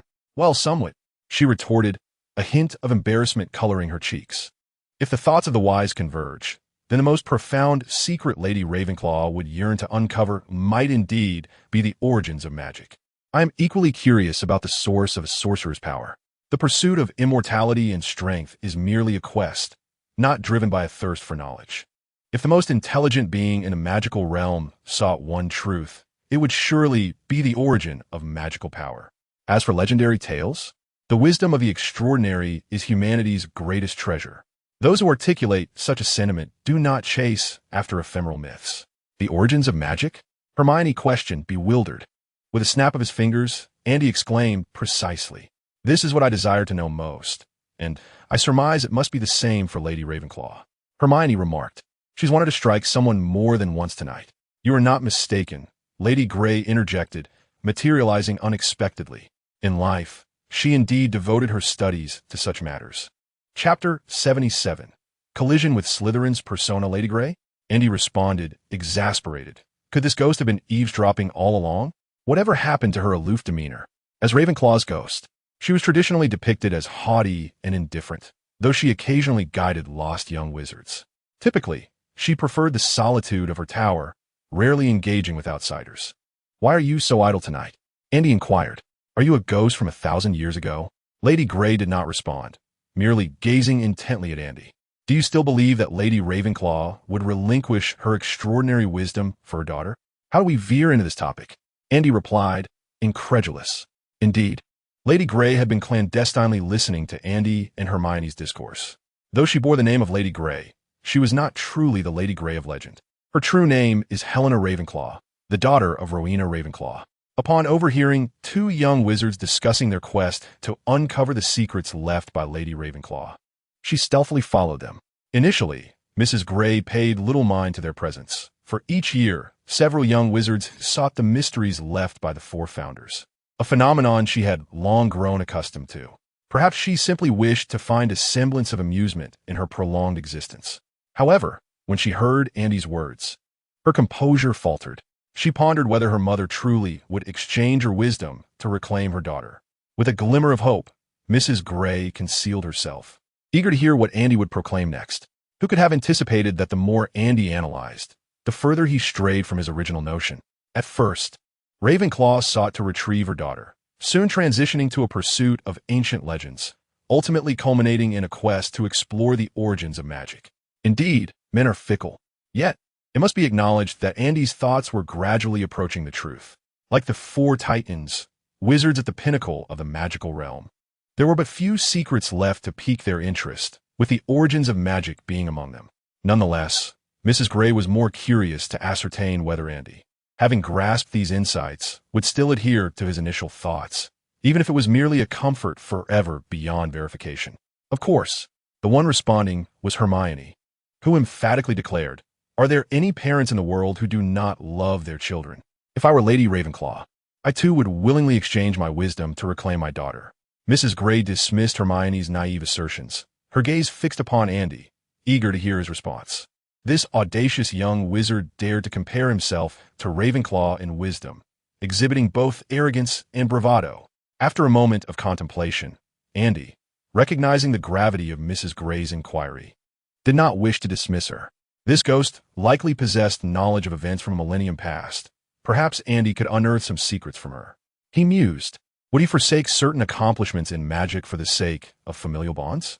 Well, Lady Ravenclaw was not Andy Collins. He believed he would. With solemnity, Andy provided his answer. The stories I've heard may not depict the truth, yet within those tales, Lady Ravenclaw never blamed her daughter. At the very least, she did not recover her lost diadem. Mrs. Grey fell silent upon hearing this. She certainly knew her mother loved her, a truth that had perpetually haunted her. Now, hearing Andy's words only deepened her inability to forgive her past foolishness. Indeed, during her lifetime, Lady Ravenclaw had been in pursuit of the origins of magic. After a brief moment of silence, Lady Grey suddenly remarked, it is not solely she, but all four founders who sought this secret, in pursuit of the origins of magic. Slytherin established the Chamber of Secrets within the castle, conducting numerous forbidden magical experiments. Hermione interjected with skepticism. Did Slytherin not create the chamber to eliminate those he deemed unworthy of learning magic? The mere thought of it incensed Hermione. What harm did muggles do to you? Lady Grey cast a glance at Hermione, stating, "The era a millennium ago differed vastly from our present. At that time, the magical world lacked confidentiality laws, and many dark wizards inflicted suffering upon muggles, who banded together to resist the wizards.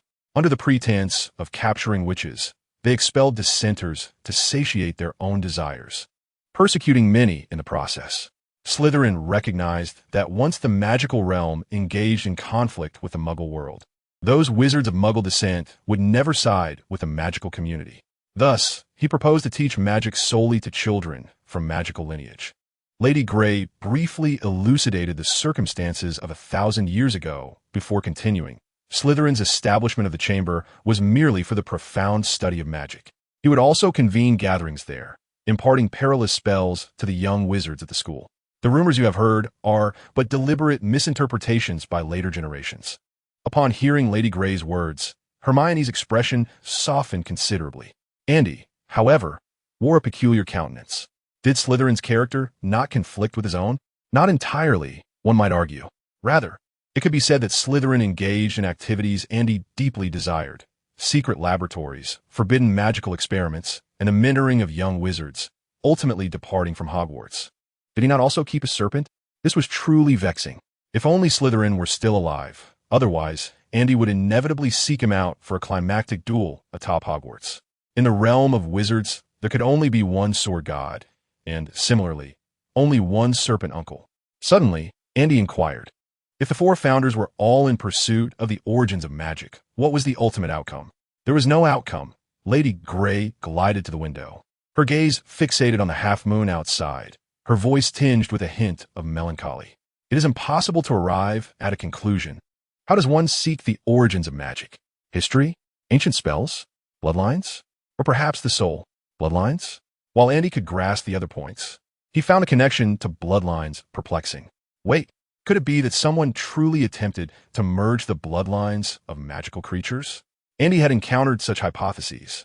Yet, if a wizard's magical power derived from magical beings, from whence did the magic of those beings originate? Was this not akin to the age-old question of which came first, the chicken or the egg? Lady Grey, Hermione inquired curiously, "Are you aware of the secrets left behind by Lady Ravenclaw?" Lady Grey slowly turned, stating, "Lady Ravenclaw valued knowledge and wisdom above all." After finishing her words, Mrs. Grey vanished through the wall. Intriguing. Andy's eyes flickered. Could this Mrs. Grey be the daughter of Ravenclaw? Otherwise, why would she be so concerned about Ravenclaw's attitude towards her daughter? Knowledge and wisdom? Hermione gazed at Andy, hoping he would assist her in analyzing the situation. Chapter 78. Are there still honest people in this world? Andy shrugged, remarking that Mrs. Grey was enigmatic, prompting him to ponder deeply.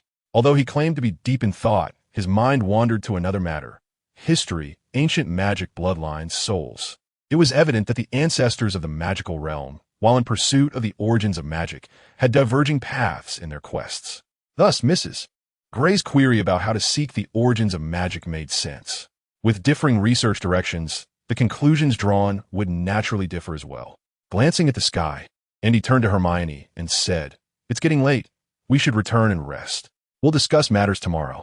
Compared to the wisdom of Lady Ravenclaw, Andy preferred the idea of unraveling the secrets of this place through sheer magical prowess. That was the essence of having an advantage. Go on ahead and sleep. Hermione gestured to the book in her hands. I'll finish this book before I sleep. After all, tomorrow is Sunday, and I can afford to sleep in. Well, just don't stay up too late, Andy advised. Understood. Good night. Hermione smiled softly. Good night. Andy felt a moment of daze. Upon returning to the dormitory, Andy lay in bed, his mind swirling with chaos.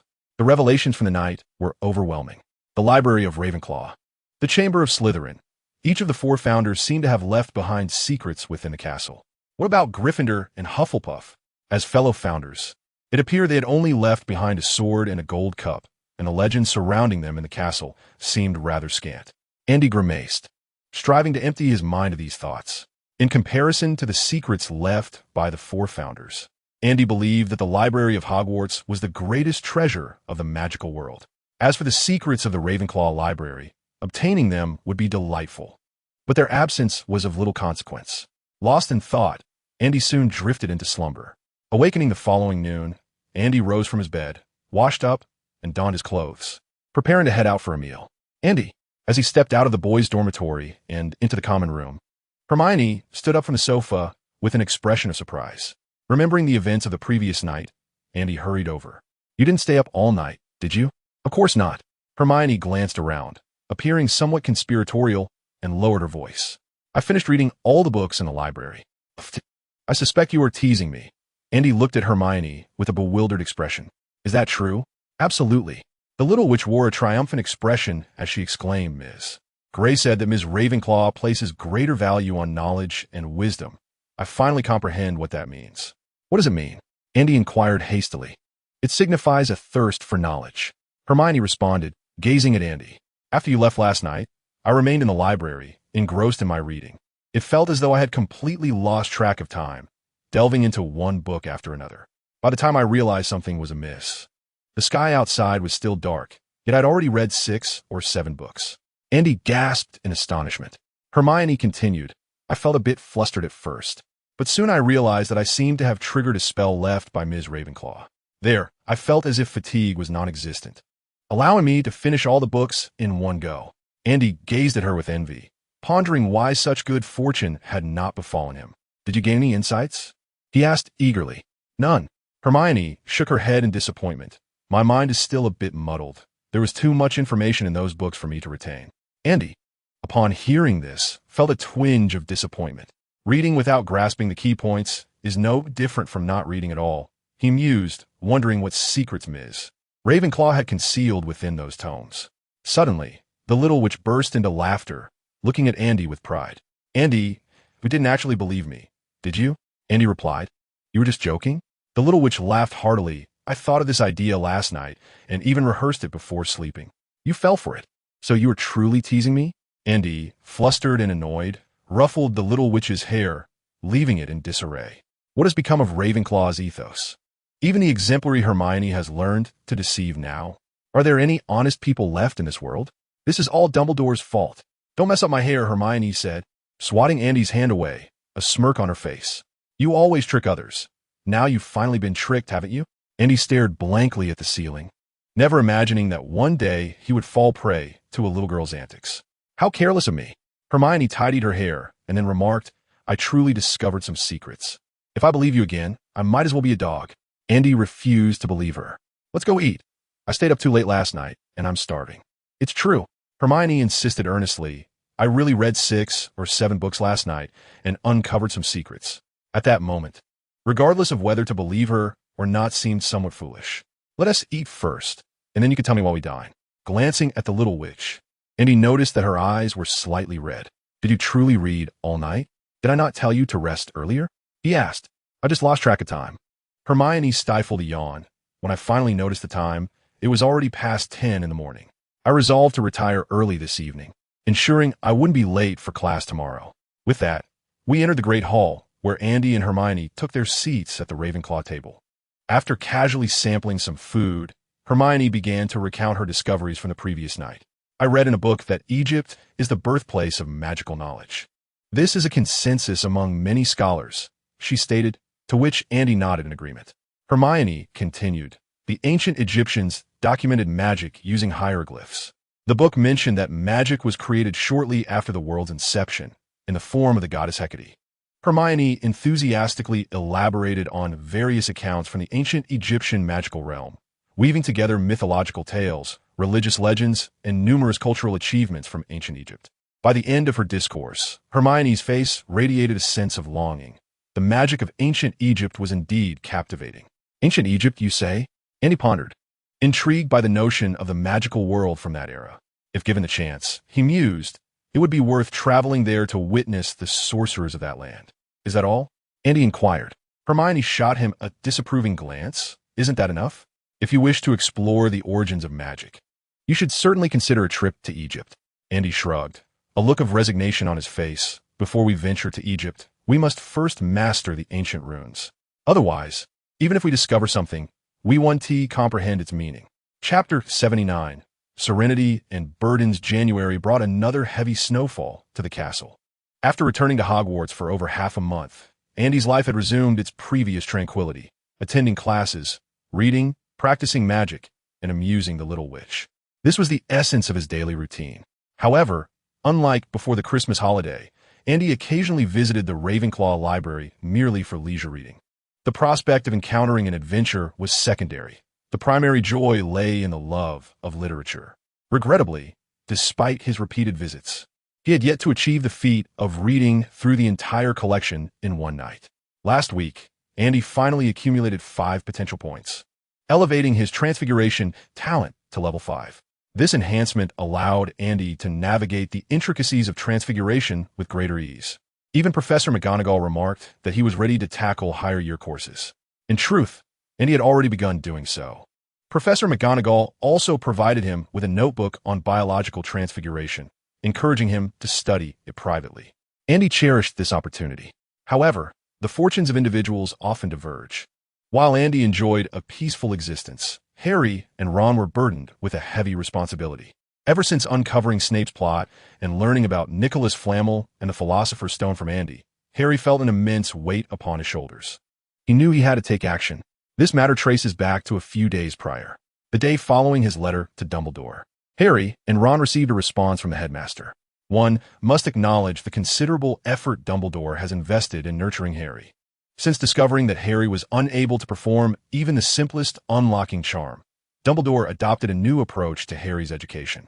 While Harry possesses a commendable aptitude for magic, he is not particularly fond of studying. Thus, if magical prowess was not feasible, then cultivating courage would be the alternative. In this regard, Harry is indeed commendable. Though he appears small and timid, he exhibits remarkable bravery. However, to confront Voldemort, mere courage is insufficient. Wisdom and strength must also be present. Consequently, Dumbledore has consistently sought to find allies for Harry. Yet, consider Harry's roommates. Ron is as reckless as Harry. Seamus is a bit of a pyrotechnic genius. Neville suffers from forgetfulness, and the remaining Dean Thomas does not share a strong bond with Harry. As for the girls, the situation is even more disheartening. In the vast Gryffindor first-year cohort, not a single capable young wizard can be found. Ron's older brothers are decent enough, but upperclassmen and underclassmen rarely mingle. As for Ron's other friend, Andy Collins, Dumbledore has made attempts, yet Andy does not seem to grasp the situation. In recent days, Dumbledore has hesitated several times, contemplating whether to abandon the plan altogether. Perhaps the fate of this supposed savior is simply to be left to chance. However, Harry does not share this sentiment.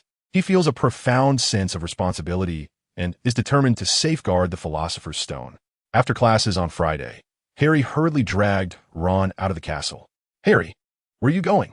Ron asked urgently. "To find Hagrid. I've had a thought," Harry replied gravely.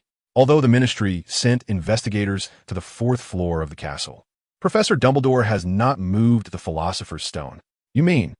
Ron's face lit up with understanding. "Exactly." Harry nodded enthusiastically. Last time, Hagrid mentioned that he was also tasked with protecting the Philosopher's Stone, asserting that no one could pass the three-headed dog if Snape intended to steal the stone. The simplest method would be to extract information on how to bypass Fluffy from Hagrid. Ron hesitated, but Professor Dumbledore said the person trying to steal the stone is not Snape. Dumbledore had clarified in his letter to Harry and Ron that indeed, someone wished to steal the Philosopher's Stone, and its owner, Nicholas Flamel, had entrusted him with its protection for a time. Moreover, the individual attempting to steal the stone was not Snape. Regardless of who it may be, if they seek to obtain the stone, they must confront Fluffy, Harry declared resolutely, and their only option is to extract information from Hagrid. Ron nodded in agreement, then curiously asked, "Harry, what exactly is Fluffy?" Poor Harry and Ron. Ever since they were caught during their nocturnal escapade and penalized with 100 points, they have developed a lingering dread of the 4th floor corridor, and to this day, they have not dared to set foot there. They have yet to encounter even a single hair of the three-headed dog. "Let us ask Hagrid later," Harry remarked. The two swiftly made their way to Hagrid's hut. Harry stepped forward and knocked on the door, which was met with a chorus of barks from within. Before long, the door swung open to reveal a towering figure. "Oh, it's you, Harry, Ron," Hagrid said, soothing his large dog Fong while warmly inviting the two inside. "Come in. It's cold out here." Hagrid's hut consisted of a single room, the arrangement of which appeared somewhat chaotic. Dried meats and hams hung by the windows. and a stove crackled beside a patched bed positioned against the wall on the right. "Come sit down," Hagrid beckoned enthusiastically, distributing some rock cakes to Harry and Ron. The boys exchanged glances, recalling their previous encounter with the rock cakes, which had nearly shattered their teeth. "Thank you." Harry politely declined the offer. "How's your studying going?" Hagrid inquired. Ron grimaced. "It's the same as ever. Snape has gone absolutely mad lately. He deducted over 20 points from us." Hagrid grunted at this, reluctant to comment on the Hogwarts professors. "Hagrid," Harry asked, "has anyone been in contact with you recently?" "What?" Hagrid responded, puzzled. Harry voiced his suspicions, asserting, "If someone aims to traverse the fourth-floor corridor, the best way to glean information about passing the three-headed dog would be from you." "This does not concern you," Hagrid retorted, growing agitated. "I shouldn't have divulged information about Nicholas Flamel." "Harry, Hogwarts is safe. No one can steal the Philosopher's Stone, nor can anyone get past Fluffy." Ron glanced at Harry, sharing the belief that the Philosopher's Stone was indeed secure within Hogwarts. "Hagrid, Professor Dumbledore has confirmed that someone is attempting to steal the Philosopher's Stone," Harry said, his expression grave. "Hagrid, have you encountered anything peculiar lately?" "Peculiar?" Hagrid widened his eyes at Harry. He oscillated between thinking Harry should not be involved and reflecting on any unusual occurrences he might have experienced recently. "No strange happenings," Hagrid snapped, becoming irritated by the questioning. He waved his hand dismissively. "Speaking of strange, the Forbidden Forest has been a bit odd lately, but that has nothing to do with the Philosopher's Stone." "The Forbidden Forest?" Harry and Ron exchanged glances, sensing a revelation. Chapter 80. The professional informant Hagrid regarded Harry and Ron warily, wondering if these two might be contemplating a nighttime excursion into the Forbidden Forest. "The forest is quite dangerous at present. It seems some perilous creatures have made their way in. You would do well to abandon such thoughts." Hagrid was somewhat vexed, regretting his excessive candor. Harry and Ron, however, disregarded the word dangerous, interpreting it instead as, "There are creatures mingling within the Forbidden Forest." This creature could either be a magical beast or a dark wizard. Harry and Ron exchanged glances. "The one seeking to steal the Philosopher's Stone is hidden in the Forbidden Forest." "Understood. As for the so-called danger, would Gryffindor ever fear peril?" "What a jest. If Gryffindor were to halt its advance out of fear, it would surely be ridiculed." "Hagrid, we are departing." Having acquired the information, Harry had no intention of lingering. Hagrid appeared somewhat anxious. "The Forbidden Forest harbors numerous perilous creatures. We are leaving now. Thank you for your hospitality." "Goodbye, Hagrid." Harry and Ron interrupted Hagrid, hastily departing. Hagrid escorted them to the door, and seeing them not far off, called out loudly, "I will keep an eye on you. You'd best not let me catch you." On their way back to the castle, Ron, with a grimace, asked, "Harry, you cannot possibly intend to venture into the Forbidden Forest, can you? Fred has been there, but he claims it is exceedingly dangerous." Harry remained silent. He was well aware of the dangers within the Forbidden Forest, yet inexplicably, upon deducing that the individual seeking the Philosopher's Stone was concealed within it, he felt an irresistible urge to explore. "That person is hidden in the Forbidden Forest, Ron." Harry's expression was grave. He felt a profound sense of responsibility. "But how shall we enter the Forbidden Forest?" Ron, eager to gain recognition, was nonetheless more apprehensive of the lurking dangers and the possibility of being caught. "Hagrid will be watching us, and we hardly know any spells." Speaking of spells, Harry too felt somewhat disheartened. He had a rudimentary grasp of the magic taught at school, yet he did not believe those spells would suffice against the threats in the Forbidden Forest. "We shall discuss it later," Harry remarked. "Hey, Andy." As they meandered toward the Great Hall, Harry and Ron seemingly chanced upon Andy, who greeted them warmly. "Hi, Harry, Ron." Andy waved at the two and quickened his pace. It always felt like misfortune accompanied these two. "We have something to discuss with you." Ron struggled to contain his excitement. Harry nodded and cast a glance at Hermione. "Humph." The young witch haughtily lifted her chin, not even glancing at them, and strode directly toward the Great Hall. Andy sighed, helplessly raising his hands. "What is it now?" "Sorry," Harry interjected. "That individual is indeed the one seeking to steal the Philosopher's Stone. He may be hiding in the Forbidden Forest." "Can you really uncover such information?" Andy inquired. "Is the news accurate?" "It should be reliable. We heard it from Hagrid," Harry clarified. "Hagrid?" Andy looked bewildered. "The professional informant?" "Hagrid mentioned that dangerous creatures have infiltrated the Forbidden Forest recently," Ron added. "And you too?" Andy's expression turned peculiar.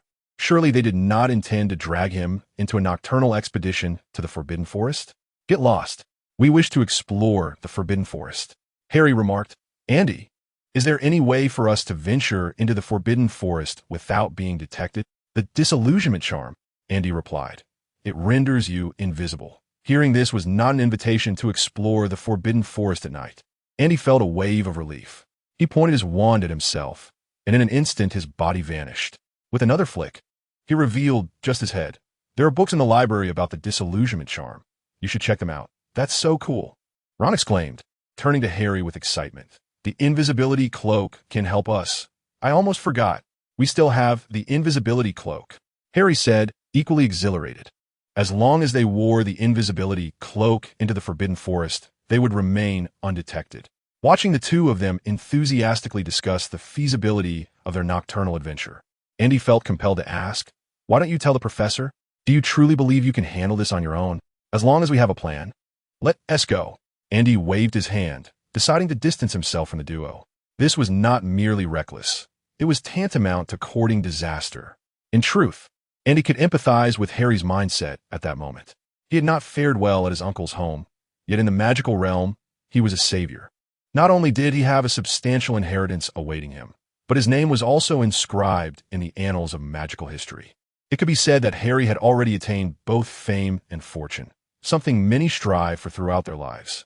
However, at Hogwarts, Harry was just an ordinary young wizard grappling with his studies, having even lost points for Gryffindor last semester. Under such circumstances, it was natural for Harry to wish to prove himself. Coupled with the sense of justice that burned within him, it drove Harry to seek solutions independently. As for Ron, he too desired to stand out. With Harry leading the charge, Ron naturally followed suit. In essence, they were merely two young boys yearning to assert themselves. Andy needed only a fleeting moment of reflection to grasp their current mindset. Good luck. As he entered the Great Hall, Andy took a seat beside the little witch. What do they want with you? Hermione casually inquired. They wish to explore at night, and asked if I had any suggestions to avoid being caught by Filch, Andy replied. Regarding the matter of the Forbidden Forest, Andy had no intention of informing Hermione. Otherwise, she would undoubtedly alert the professors. As long as he was not implicated, Andy did not wish to disrupt Dumbledore's plans. After all, Harry Potter was the key player in the fight against Voldemort. If this was indeed a predetermined fate, then Harry must be afforded the opportunity to grow stronger. Did you tell them? The little witch's expression soured. That is akin to inciting a crime. Oh, come now, Andy said, spearing a sausage with his fork as he ate. That is just Gryffindor for you. I can't stop them. Hermione fell silent. Having lived at Hogwarts for a semester, she certainly understood what it meant to be Gryffindor. You've never ventured out at night, have you? Hermione looked at Andy. Ravenclaw never engages in such escapades, Andy declared, swearing by the name of Ravenclaw. Humph. The little witch suddenly let out a displeased snort. What is the matter? Andy glanced up from his seat. He could see the main entrance of the auditorium with a mere tilt of his head. Harry and Ron entered, whispering conspiratorially as they walked. It was evident they had resolved to embark on a nocturnal adventure into the Forbidden Forest cloaked in invisibility. How audacious! You'd best keep your distance from them, Hermione advised, as if a devoted wife cautioning her husband. If they're caught during their night escapade, they will undoubtedly be expelled from Hogwarts. Chapter 81. A sleepless night for 3. It sounded as though anyone wished to associate with them. Since arriving at Hogwarts, Andy had deliberately distanced himself from Ron to avoid unnecessary troubles. Life is filled with vexations, and one of the many frustrations is when those you wish to ignore regard you as a friend. Fortunately, Harry and Ron did not extend an invitation for Andy to join their late-night venture into the Forbidden Forest. Otherwise, he would have instantly severed ties with Ron. Sighing inwardly, Andy felt a premonition of this day, ever since his second private conversation with Dumbledore. How had their last discussion unfolded? Dumbledore first addressed Andy's queries regarding magic, then subtly hinted at Quirrell's connection to Voldemort. Although some truths were concealed, there was no deception. Throughout their exchange, Dumbledore had made no demands.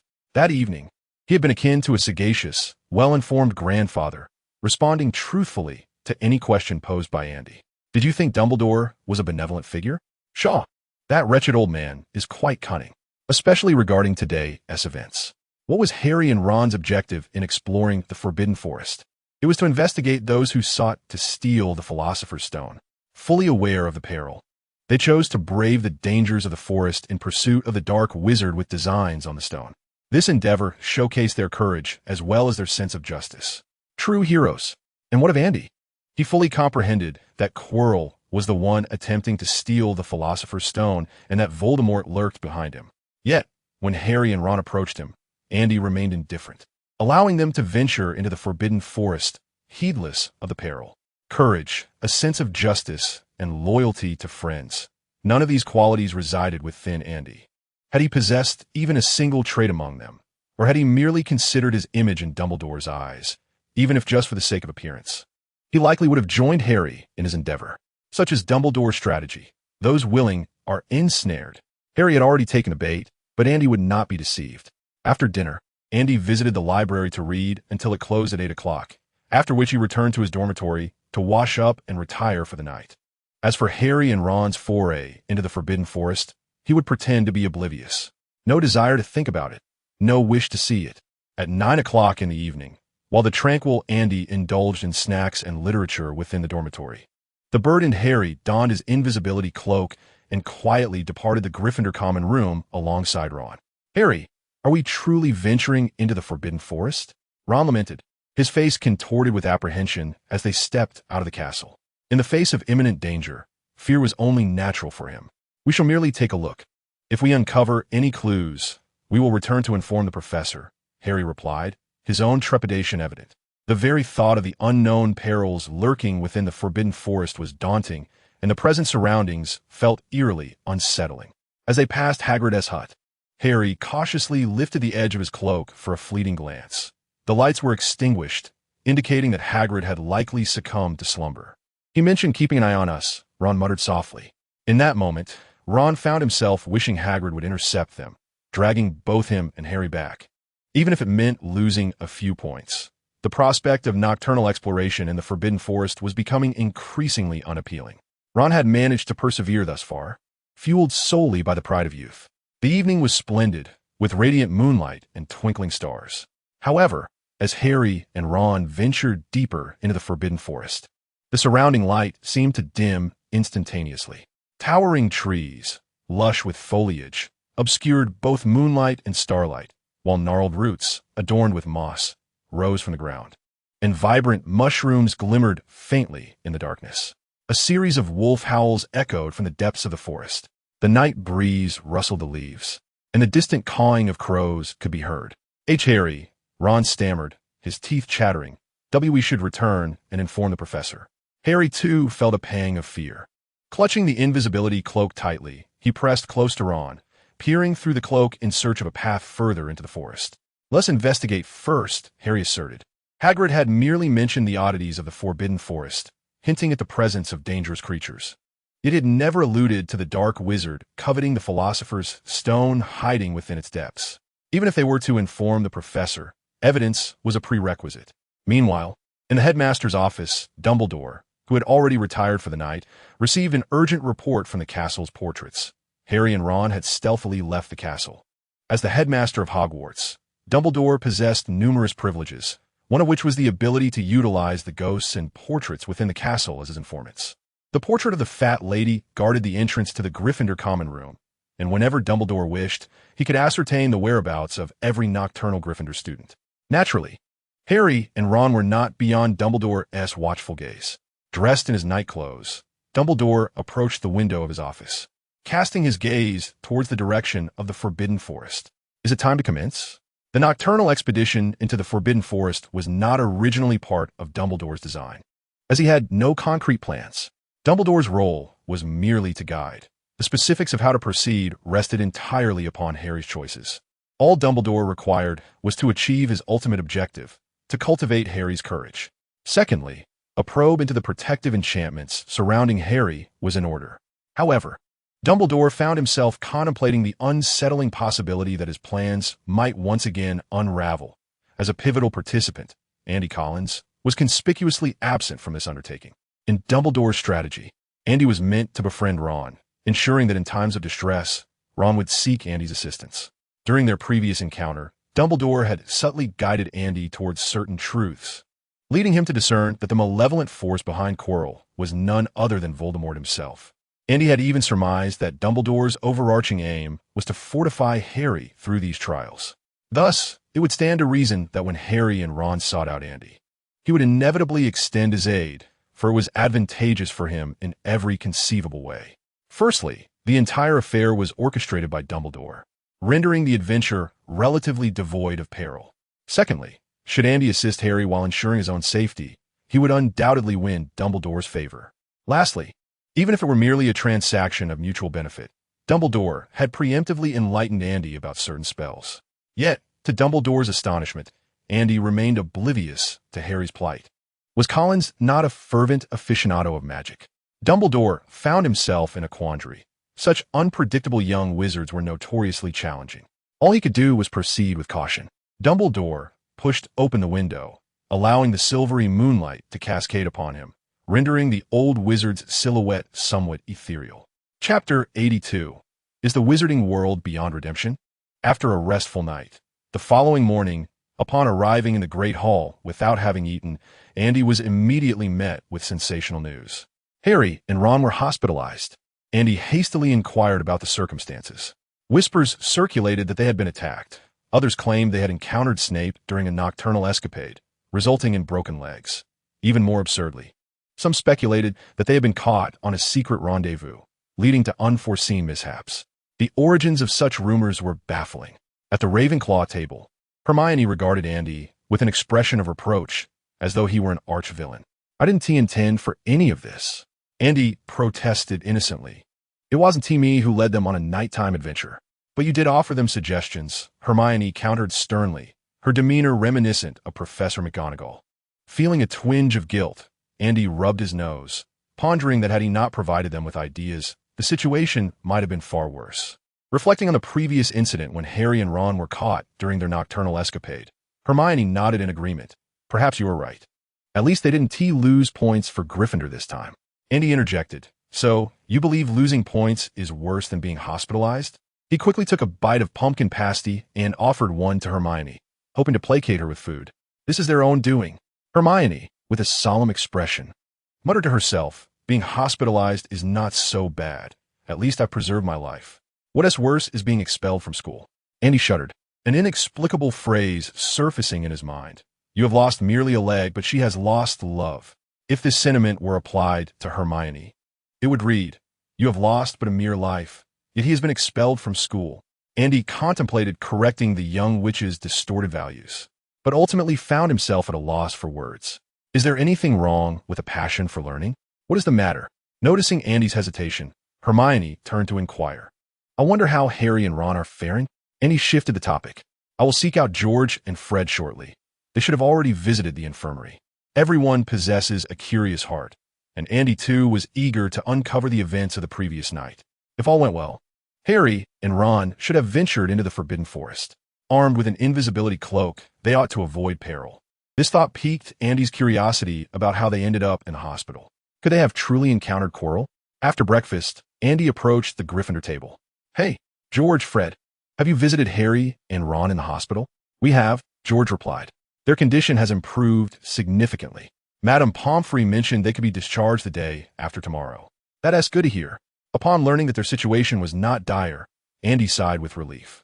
How did they sustain their injuries?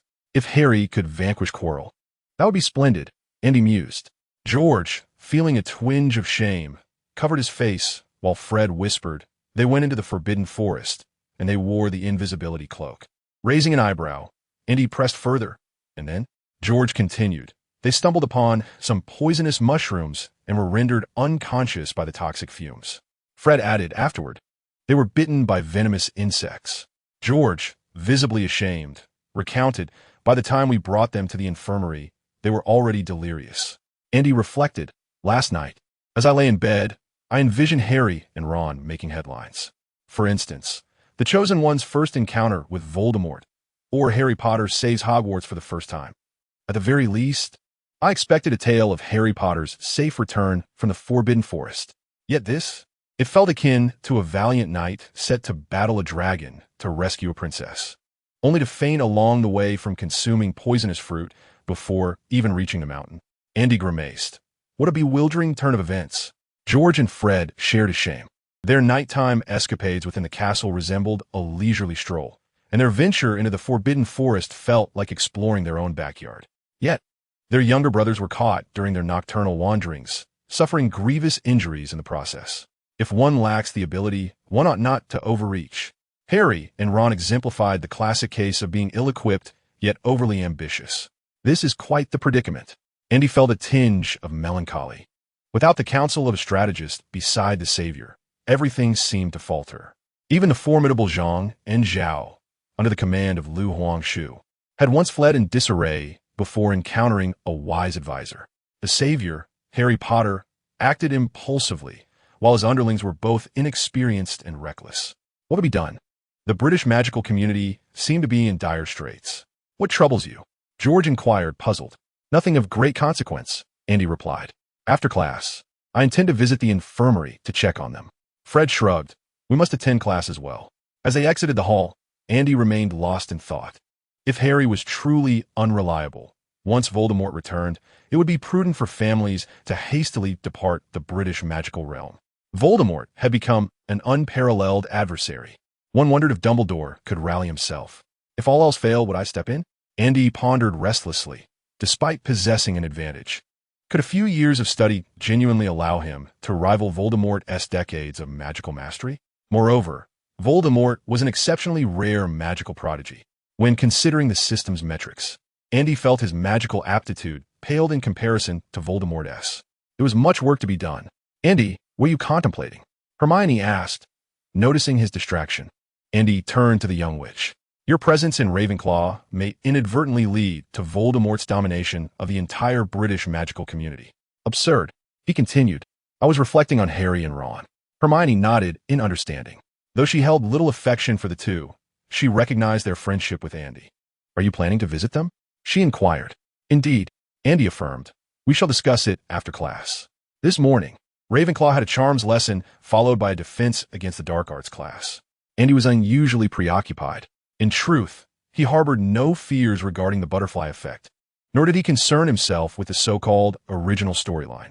If one were to act with trepidation out of fear of altering the narrative, life would be unbearably stifling. Having been granted a second chance at life, Andy had no desire to live in constraint. Yet, the formidable threat of Voldemort loomed. Someone had to confront him. While Andy could disregard the changes to the plot, he could not afford to overlook Voldemort. Thankfully, Dumbledore was there to provide support. Andy mused.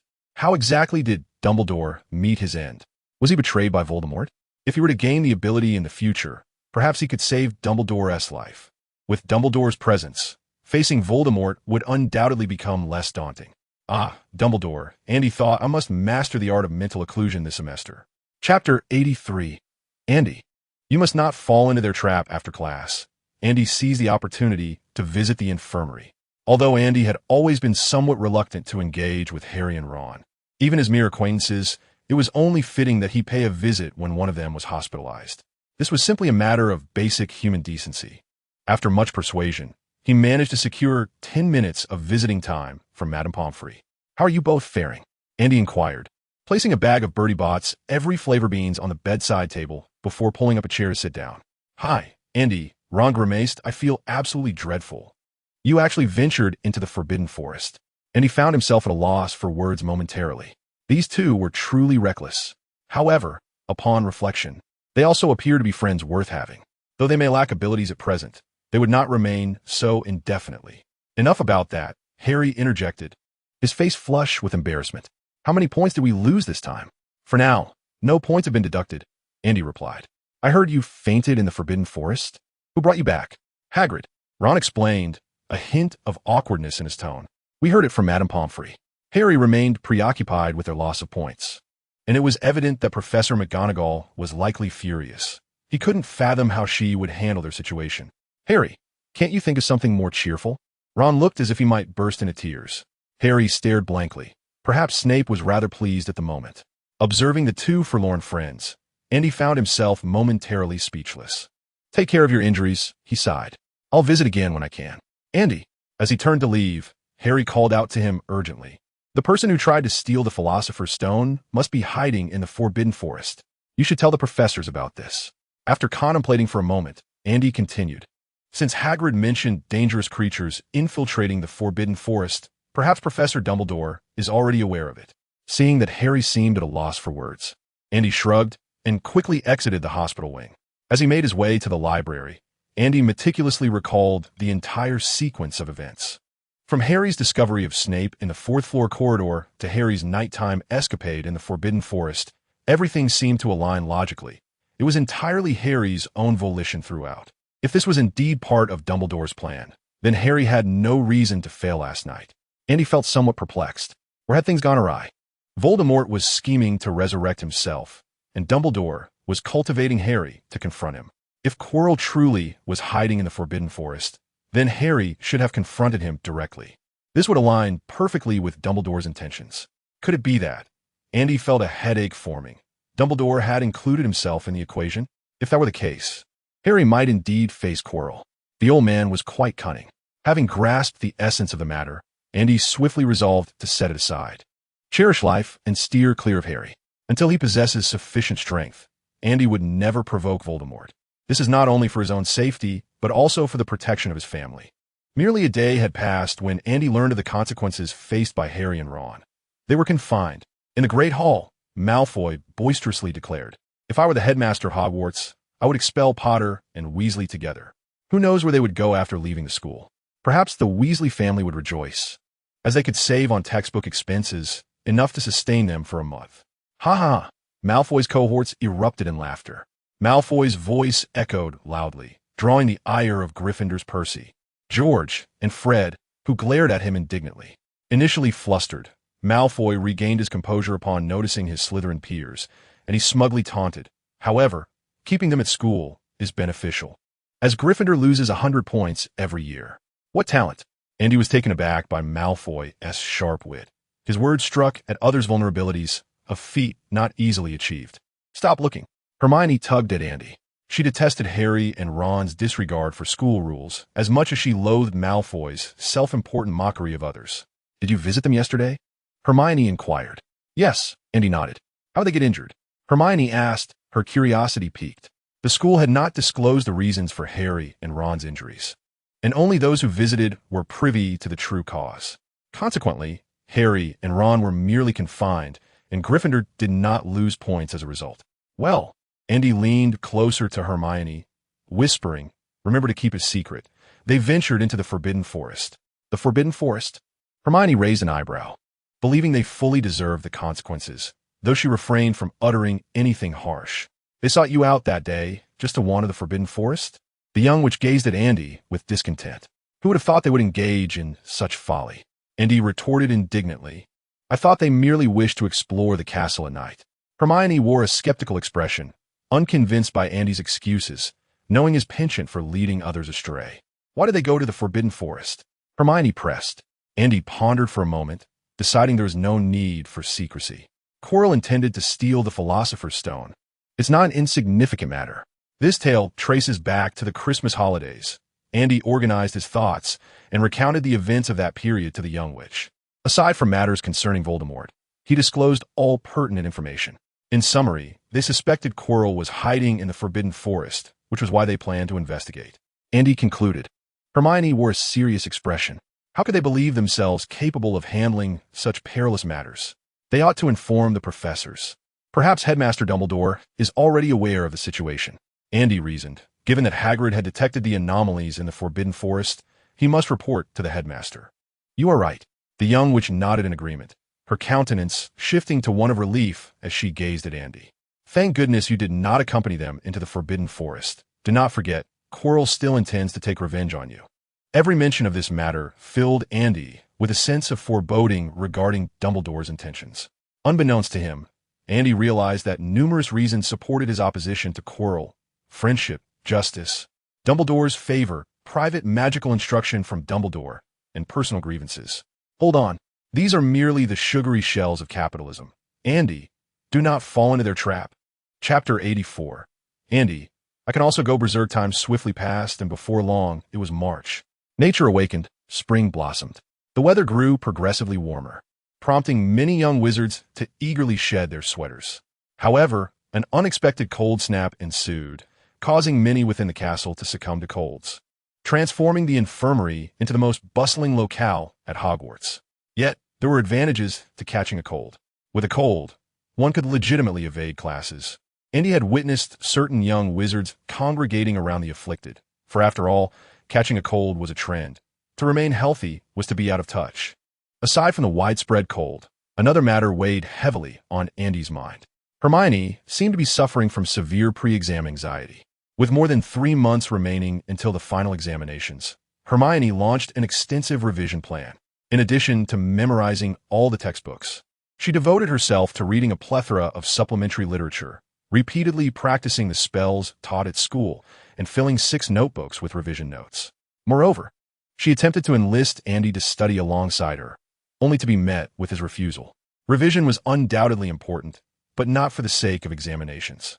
Perhaps it was due to his time travel, or perhaps because he found himself in a foreign land, and he felt little sense of collective honor.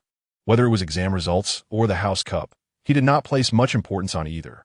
To him, the essence of magic held far greater significance. On the 6th floor of the castle, in an abandoned classroom, Andy withdrew his wand and opened the system interface. After nearly a year of diligent effort, his talents and charms and transfiguration had both reached a level of 5. Even without accounting for the learning capabilities, comprehension, and self-control typical of adulthood, Andy's aptitude was among the finest at Hogwarts. This resulted in an exceedingly rapid pace of learning. Not only had Andy self-studied the second-year curriculum, but he had also delved into a wealth of extracurricular literature at the library, mastering many practical spells. The enhancement of one's abilities has been significantly amplified. In recent days, Andy has devoted his primary focus to mastering the art of mental occlusion. For 90% of wizards in the magical realm, this technique remains obscure and deemed impractical. However, for the remaining 10%, mental occlusion is an essential skill they must acquire. This magical art serves as a formidable defense against external mental intrusion, effectively sealing the mind to combat magical invasion and influence. It is also the nemesis of the art of mind reading. In essence, if one harbors aspirations to make waves in the magical world, mastering mental occlusion is imperative. Andy's studies have progressed relatively smoothly, though he is yet to achieve true mastery. Proficient mental occlusion requires collaboration with mind-reading techniques for practice. It would be impossible for Andy to allow others to probe his memories, thus rendering practice unattainable. Nevertheless, his current capacity to counter the gaze of mind reading is sufficient. Potential points. 4. The last point allocation occurred in early January, and after 2 months, Andy has finally amassed 4 potential points. He turns his attention to the data displayed on the right side of the system. Magical power, 2. Soul, for mind, 3. Thought, 3. 2. This data is relatively commendable. Magical power naturally increases with age, and the parameters for soul, mind, and thought fall within the realm of normalcy. However, the 2 points in willpower seem almost disparaging. Andy is acutely aware of his somewhat lacking willpower. Here, willpower encompasses not only self-control, but also the courage to take risks and the resilience to resist temptation, among other factors. In his previous life, Andy was merely an ordinary person, which naturally rendered his willpower somewhat feeble. Nevertheless, the focus of today is not on the will attribute. Andy directs his gaze toward the mind attribute, takes a deep breath, and increases the mind attribute from 3 to 4 points. The instant the system panel reflects this change, Andy feels a warm current surging from the depths of his heart, swiftly coursing through his limbs and body. A sense of warmth envelopes him, as if he is imbued with newfound strength. The enhancement of the mind attribute is entirely distinct from the elevation of talents on the left side of the system. Andy recalls the sensation of enhancing his spell-casting talent. It was akin to a sudden epiphany, an enlightening experience. However, the elevation of mind is different. It is a subtle change, yet one feels an innate strength burgeoning within. Andy remembers seeing news reports in his previous life, such as a mother, in a moment of desperation, unlocking extraordinary strength to lift a car that pinned her child beneath it. From a scientific perspective, this phenomenon is attributed to an adrenaline surge. Yet, viewed through the lens of magic, this is the manifestation of the power of the mind. The magic of this world is inherently idealistic. Following the recent enhancements, Andy found himself at a loss to pinpoint precisely how he had grown stronger, yet he felt an undeniable increase in his prowess. In terms of his previous life, Andy's current state could be described as possessing a more abundant vitality, leading to a profound transformation from within. Suddenly, he recalled that Harry Potter might epitomize the essence of mental fortitude. Having been classmates with Harry for approximately a year, Andy considered himself somewhat acquainted with Harry's magical aptitude. Among their peers, Harry's talent was undoubtedly among the top 5, far surpassing that of Malfoy and his ilk. However, when compared to the upper years, Harry's talent did not seem particularly remarkable, which was incongruent with his protagonist status. Through their interactions, Andy discerned that Harry was prone to emotional volatility. From a pragmatic standpoint, such emotionality could be viewed as a significant flaw. Yet, from the perspective of magic, it was an exceedingly rare virtue. Harry's bravery, sense of justice, and genuine emotions endowed him with formidable inner strength and a rich emotional landscape. This depth of feeling allowed Harry to easily evoke extreme emotions, thereby significantly amplifying the potency of his spells. Andy mused that Harry Potter is a children's narrative that champions love and friendship. In this regard, Harry's characteristics indeed align with the archetype of a hero. Andy began to grasp the significance of the mind attribute. The enhancement of this attribute greatly augmented Andy's inner strength and emotional power, forces that are intangible yet undeniably real. In other words, when Andy cast spells corresponding to his emotions, it could, to a certain extent, enhance the spell's effectiveness.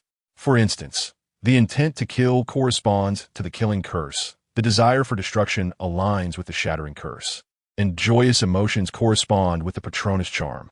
The strength of the mind corresponds to the power of emotion. Thus, an elevation of the mind equates to the sublimation of feelings. This augmentation brought Andy immense satisfaction, although utilizing emotional power in spell casting was necessary. This enhancement was sufficient to serve as Andy's trump card at this stage. Chapter 85. The curse of the defense against the dark arts class was realized. Andy, you cannot continue like this, came Hermione's mildly exasperated voice in the hushed classroom. The exam is imminent. We should be reviewing instead of practicing magic or perusing unrelated texts. The young witch, her cheeks flushed, cast a reproachful glance at Andy. Isn't it merely an exam? Must we really review? Andy retorted, closing the system, his tone laced with a hint of resignation. He had only heard of premarital anxiety and postnatal anxiety, but never had he encountered pre-exam anxiety until now. You don't merely aim to pass, do you? Hermione said, looking at Andy. Achieving an outstanding in the exam is no simple feat. A fortnight ago, Hermione had devoted herself entirely to her studies. As the date of the examinations drew nearer, her anxiety intensified. Andy wanted to suggest that obtaining decent grades was quite sufficient. But considering Hermione's values, he opted for a different approach. The opportunity to practice magic was rare, and he mentioned that he would be reviewing in the dormitory at night. With 3 months remaining before the exams, he felt confident in managing the written test. In the realm of Hogwarts academics, Andy was more of a hands-on learner, possessing remarkable practical skills, albeit lacking in theoretical knowledge. His memory was average, and he tended to focus only on key points while studying. Thus, he was uncertain about his performance on a written exam. Moreover, he was indifferent to the pressures of Hogwarts examinations. Andy's pursuit lay in power and immortality, rather than in grades or the House Cup. However, he would not impose his beliefs upon others. Although Hermione was intelligent, she was not fundamentally different from the other young witches and wizards at school. Their primary goal was to secure respectable employment post-graduation. Children, after all, often idealize their concerns. I envy you, Hermione responded, revealing a look of admiration. My charms and transfiguration skills pale in comparison to yours. I can't even fathom the consequences of failing the exam. If I merely achieve a score that exceeds expectations, Professor Flitwick would be so disappointed. Is a perfect score of 100 and scoring 99 considered failure? Andy retorted. If those underperformers overheard you, they would surely be outraged. With your current capabilities, you could excel in every subject, even if the exam were tomorrow. Andy spoke the truth. Before enrolling, Hermione had memorized all the textbooks, and during this period, she had practiced magic alongside Andy, supplemented by the explanations from various professors. Thus, excelling was child's play for her. It's getting late. Shall we head to the Grey Hall for dinner? Andy suggested. Hermione glanced out the window and nodded in agreement. Sure. The Great Hall was as lively as ever. The incident involving Harry and Ron had faded into the past, and the prevailing topic among students was Quidditch. Currently, Gryffindor held the top position, followed closely by Slytherin, while Ravenclaw languished at the bottom, completely out of contention for this year's Quidditch championship. Next month, a pivotal match between Slytherin and Hufflepuff awaited, with the winner set to challenge Gryffindor for the final title. The fierce competition for the Quidditch Cup had exacerbated tensions among the three houses, creating an atmosphere fraught with animosity whenever they gathered. Meanwhile, Ravenclaw, despite their standings, continued to maintain a pleasant rapport. While they were enjoying their dinner, several upperclassmen rushed into the Great Hall in a state of panic, exclaiming, "The Forbidden Forest is on fire! The Forbidden Forest is ablaze!" "What?" Andy exclaimed, confusion etched on his face, as he quickly turned to look towards the Gryffindor table. Thankfully, Harry was still there. What happened? The young wizards were filled with both anxiety and excitement. Their apprehension stemmed from the troubling events at Hogwarts, while their exhilaration arose from the distance separating them from the chaos, allowing them to observe the unfolding drama in peace. Some daring young wizards yearned to venture outside and uncover the truth, but they were promptly halted at the entrance of the Great Hall by Professors McGonagall, Snape, Flitwick, and others arriving on the scene. "Return to your seats at once," Professor McGonagall commanded sternly. "Heads of houses, please account for the students from each house and identify those who are missing from the hall. Severus, Filius, I leave this area in your capable hands. I shall accompany the other professors to patrol the castle and ensure no students remain outside," she added. Snape merely nodded slightly in response, his mood decidedly dismal. As one of the few within Hogwarts privy to the truth, he had deduced the identity of the arsonist responsible for the fire in the Forbidden Forest. This knowledge weighed heavily upon him, amplifying his distress. He had a modicum of understanding regarding Voldemort. The Dark Lord's reckless abandon could only indicate that his patience was wearing thin. A Voldemort stripped of patience was undoubtedly a harbinger of peril, especially with him lurking just beyond the walls of Hogwarts, in the depths of the Forbidden Forest. The thought ignited a sense of unease within Snape. As the Great Hall buzzed with confusion, Snape brandished his wand towards his throat and commanded, "Silence. Everyone, return to your seats immediately." Andy glanced at the assembled professors. Nearly all were present, save for Professor Tonks, who taught defense against the dark arts.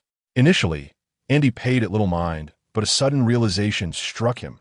Something felt amiss. Professor Tonks had been a responsible teacher for over 6 months.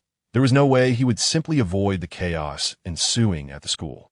In quick succession, Andy deduced that either Tonks was involved in the trouble or had fallen victim to it. His thoughts drifted to the curse associated with their defense against the dark arts class, a curse that Dumbledore had acknowledged as indeed existing. "May fortune favor us," Andy silently lamented. With the arrival of the professors, the tension among the young wizards dissipated, leaving only a sense of excitement in its wake. Each student was eager to learn the truth behind the events in the Forbidden Forest, yet the presence of Snape stifled any inclination to speak aloud. The heads of houses swiftly accounted for their respective students, revealing that several were indeed missing from the hall.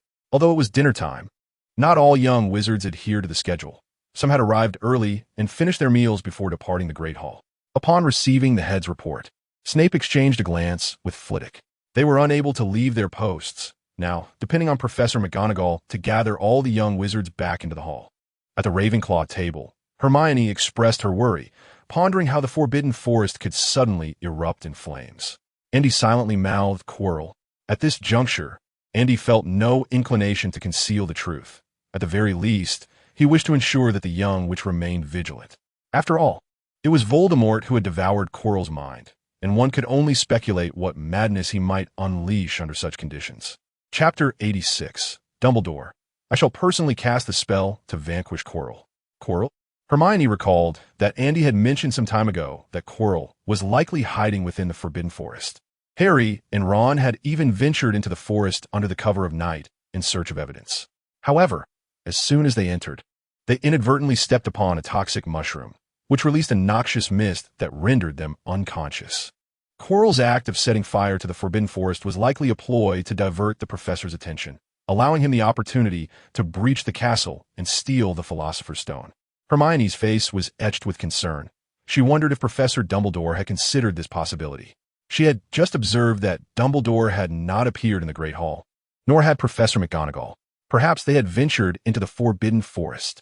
The young witch mused that Dumbledore had gone to the forest while Professor McGonagall patrolled the castle, leaving Professors Flitwick and Snape in the hall. Under such circumstances, Quirrell's plan seemed unlikely to succeed. Hermione leaned closer to Andy and whispered, "Should we inform the professors? If we could deduce it, surely they can as well." Andy was reluctant to attract trouble. Hermione nodded, then glanced towards the professor's table. Influenced by her gaze, Andy followed her line of sight. Just then, Snape also turned his attention towards them. Their eyes met, and Andy formed a silent word with his lips before swiftly turning away. Snape paused, puzzled by the meaning. Was it a code? Or perhaps a reminder? Snape narrowed his eyes, contemplating Colin's true intent.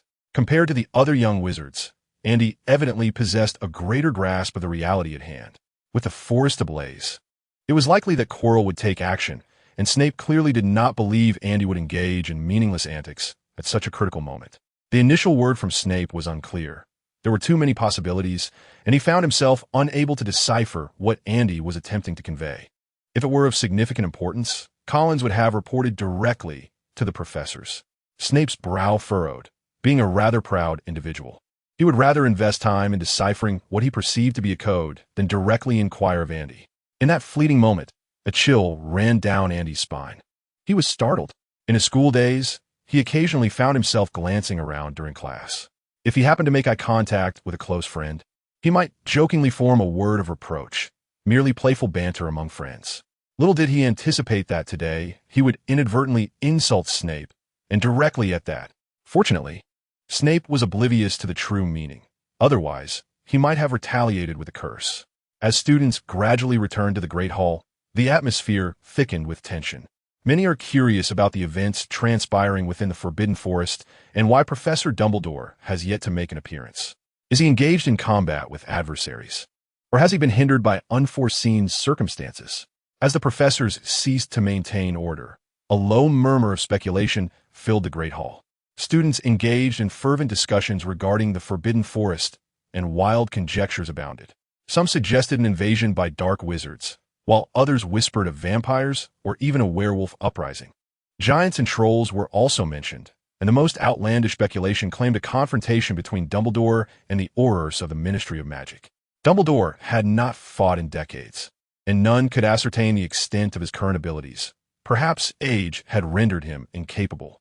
Yet, it seemed implausible. Dumbledore was celebrated as the greatest wizard of the 20th century and the most feared by Voldemort. No one could defeat him. Andy listened intently as many young wizards speculated that Dumbledore's absence must be due to a confrontation in the Forbidden Forest. The recent conflagration was cited as evidence. Some claimed it was a result of Dumbledore's fire spells, with flames soaring high enough to disperse the clouds above. Andy had to concede that Hogwarts was indeed a breeding ground for rumors. The fanciful notions of these unreliable young wizards were truly outlandish. After approximately half an hour, Professor McGonagall returned, striding purposefully across the long table to the professor's dais, where Flitwick and Snape gathered around her. "Are all the students present?" McGonagall inquired. "I just counted. They are all here," Flitwick replied. "That is reassuring." McGonagall visibly exhaled a sigh of relief, but her expression soon turned somber as she conveyed the news that Dean had been returned by Hagrid and was now in the infirmary in dire condition. Snape, lost in thought, finally snapped back to attention upon hearing Dean's name. He was attacked by dark magic and is gravely injured. McGonagall, seemingly pained, continued. "Madame Pomfrey has examined him. Dean has been tortured with the Cruciatus curse." Snape's pupils dilated momentarily, yet his countenance remained unchanged. "The Cruciatus curse?" McGonagall added. "Albus has ventured into the Forbidden Forest.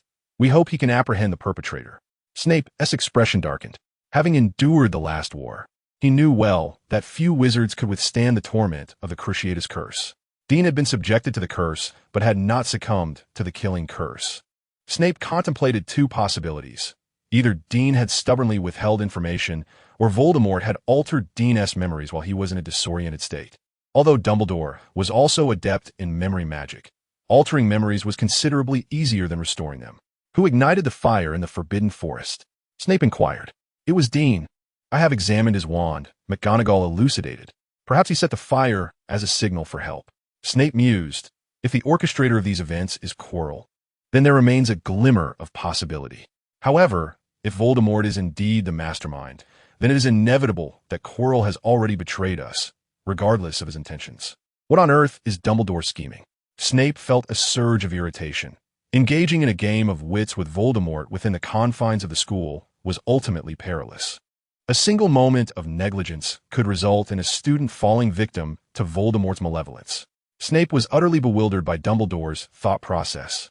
Meanwhile, Dumbledore, under scrutiny from Snape, was deep within the Forbidden Forest, employing magic to trace Quirrell's whereabouts. Among all, Dumbledore appeared the most incensed. Quirrell was harboring within the forest with his tacit approval. And now, to his dismay, Quirrell had struck at his invited Professor Dawn. This incident undoubtedly shattered the unspoken equilibrium between Dumbledore and Voldemort. Once such balance is disrupted, the ensuing consequences could be catastrophic. Voldemort would act without restraint from this point forward. Consequently, Dumbledore resolved firmly. He would personally cast a spell to eliminate Quirrell that very night. Chapter 87. The Despairing Savior in the Forbidden Forest. Towering trees obscured the sun. Within the shadowy grove floated an orb of milky light, radiating a brilliant luminosity that illuminated the ground below. The dark soil glimmered under the orb's glow, revealing a trail of golden footprints. Dumbledore approached for a closer inspection. Indeed, it was queer as Quirrell. Wand in hand, Dumbledore gestured around him. Beginning from the initial footprint, a series of prints emerged sequentially on the ground. The orb floated ahead, guiding Dumbledore as he followed the trail, moving steadily onward. After approximately 10 minutes, Dumbledore emerged from the Forbidden Forest. Had he reached the castle? His expression was grave. The footprints extended from the site of Dawn's ambush, leading directly toward the castle. Given these clues, it was unequivocally evident that Quirrell had seized the opportunity to return to the castle. Yet, Dumbledore held a different perspective. Just as Snape possessed an intimate understanding of Voldemort, so too did Dumbledore grasp the intricacies of Voldemort's character. Since the inception of Voldemort's rise, Dumbledore had been meticulously studying him, his personality, habits, magic, and the secrets of his immortality. One might even assert that Dumbledore comprehended Voldemort better than Voldemort himself. If this operation was indeed orchestrated by Voldemort, he would never risk returning to the castle at this juncture, as it would be akin to a lamb walking into a den of wolves. Even if Voldemort had regained some strength, he could only inhabit Quirrell's body. At crucial moments, Voldemort would not squander his energy. At this very moment, the professors within the castle were more vigilant than ever. Voldemort had no opportunity to act. So, what shall you do, Tom? The gaze beneath Dumbledore's spectacles flickered slightly. How would Tom Riddle, the most exceptional student Hogwarts had seen in a century, confront his own headmaster this time? Although fully aware that this entire affair was a ruse, Dumbledore resolutely followed the trail ahead. The castle loomed ever closer, and under the luminous glow of the milky light, the golden footprints expanded, leading directly through the castle's grand entrance. It appears your patience is waning. Dumbledore chuckled softly, shaking his head. He had begun to piece things together. Many perceive Voldemort as synonymous with cruelty, coldness, and slaughter. However, few realize that during his student days, Voldemort was not only handsome and genteel, but also adept at discerning the hearts of others and gathering followers. He had established the initial cadre of Death Eaters while still at school. If one were to compare Voldemort's student years with his future self, no one would believe them to be the same individual. What kind of dark magic could transform a person so utterly? Observing Voldemort from such proximity, Dumbledore finally gleaned some insights. Dark magic indeed influences a person's character and habits, yet certain aspects remain untouched. The former Tom Riddle exhibited considerable patience. His guise even deceived all the professors at Hogwarts, save for Dumbledore himself. Conversely, Voldemort displayed an extreme lack of patience, with even the most trivial matters provoking his wrath. Dumbledore did not believe that dark magic could alter a person to such an extent, unless Voldemort had utilized dark magic to reshape his very soul. Now, he required definitive evidence. Dumbledore waved his wand, extinguishing the milky glow, causing the golden footprints on the ground to vanish. Casting a glance back towards the Forbidden Forest, Dumbledore strode purposefully into the castle. In the Great Hall, silence fell as Dumbledore made his entrance. The previous buzzing ceased abruptly, as if snuffed out in an instant. Dumbledore ascended the platform with haste, turning to face the assembly of young witches and wizards. Regrettably, our Professor Tony Darn had encountered some trouble while seeking teaching materials in the Forbidden Forest. Dumbledore swiftly set the tone for the evening's events. The defense against the dark arts professor had been bested by a dark creature. A murmur of astonishment rippled through the hall once more, with few exceptions. The majority of the young wizards believed Dumbledore's tale. The wizarding world had known peace for a decade, and even those adults who had experienced war had largely forgotten its anguish, let alone these young wizards who had never witnessed the darkness of the magical realm. They could not fathom the lurking threat of Voldemort, who might rise again at any moment. The notion that a professor had encountered danger in the Forbidden Forest was a narrative they could readily accept. Silence enveloped the room, allowing the young wizards a brief moment to converse freely before Dumbledore intervened to quell the clamor. Now, head students, please escort your respective houses back to the dormitories. We may need to retire early this evening. I wish you all sweet dreams, he concluded with a playful wink. Professor McGonagall, however, displayed a sense of urgency. Dawn was tormented by the Cruciatus Curse to the brink of madness, and it was evident that dark wizards were attempting to approach Hogwarts through the Forbidden Forest. Although McGonagall did not believe anyone could infiltrate the castle, she was unconvinced that sending the students back to their dormitories was a prudent decision. Keeping the students in the Great Hall allowed the professors to safeguard them. Once they returned to their quarters, it would become exceedingly difficult to ensure their protection in a timely manner. Do not worry, Minerva, Dumbledore reassured her calmly. At least for tonight, we shall be able to rest peacefully. Severus Snape retorted sharply. I hardly think Don will be able to find any peace tonight. Perhaps he would prefer death at this juncture. Dumbledore fell silent at this remark. It was indeed a lapse on his part. Don had ventured into the Forbidden Forest for class materials, and his encounter with Quirrell had likely been a mere coincidence. However, the subsequent events indicated that Voldemort had altered his plans unexpectedly. Dumbledore had originally intended to patiently guide Harry through subtle means, leading him to confront Voldemort directly. Yet Harry's recent escapade in the Forbidden Forest had struck Dumbledore like a thunderbolt. This marked the second instance. Harry had wandered the castle at night and inadvertently stumbled into the fourth-floor corridor, only to be caught by Filch due to his inability to perform the unlocking charm. On another occasion, he had explored the Forbidden Forest, only to be incapacitated by poisonous spores after stepping on a toxic mushroom due to his ignorance of magical herbs. What despair this was! Dumbledore now recognized that without exceptional allies by Harry Potter's side, the only way to ensure Voldemort's defeat was to deliver him directly to Voldemort. For relying solely on Harry could lead to his untimely demise before even encountering Voldemort, due to unforeseen mishaps. I believe we should visit the infirmary to check on Don, Dumbledore said slowly. Minerva, how is Don faring? Chapter 88. Hogwarts destroyed by rumors in the infirmary. Dumbledore meticulously examined Don's injuries. How is he? Snape inquired first, suspecting that Voldemort had tampered with Don's memory, a notorious tactic of the Dark Lord. Dumbledore shook his head slightly, indicating that the injuries were severe, even if he regained consciousness. A swift return to normalcy seemed unlikely. Snape furrowed his brow. A shake of the head implied that Don's memory had not been altered, which was certainly not a favorable sign, as it indicated that Voldemort possessed other methods.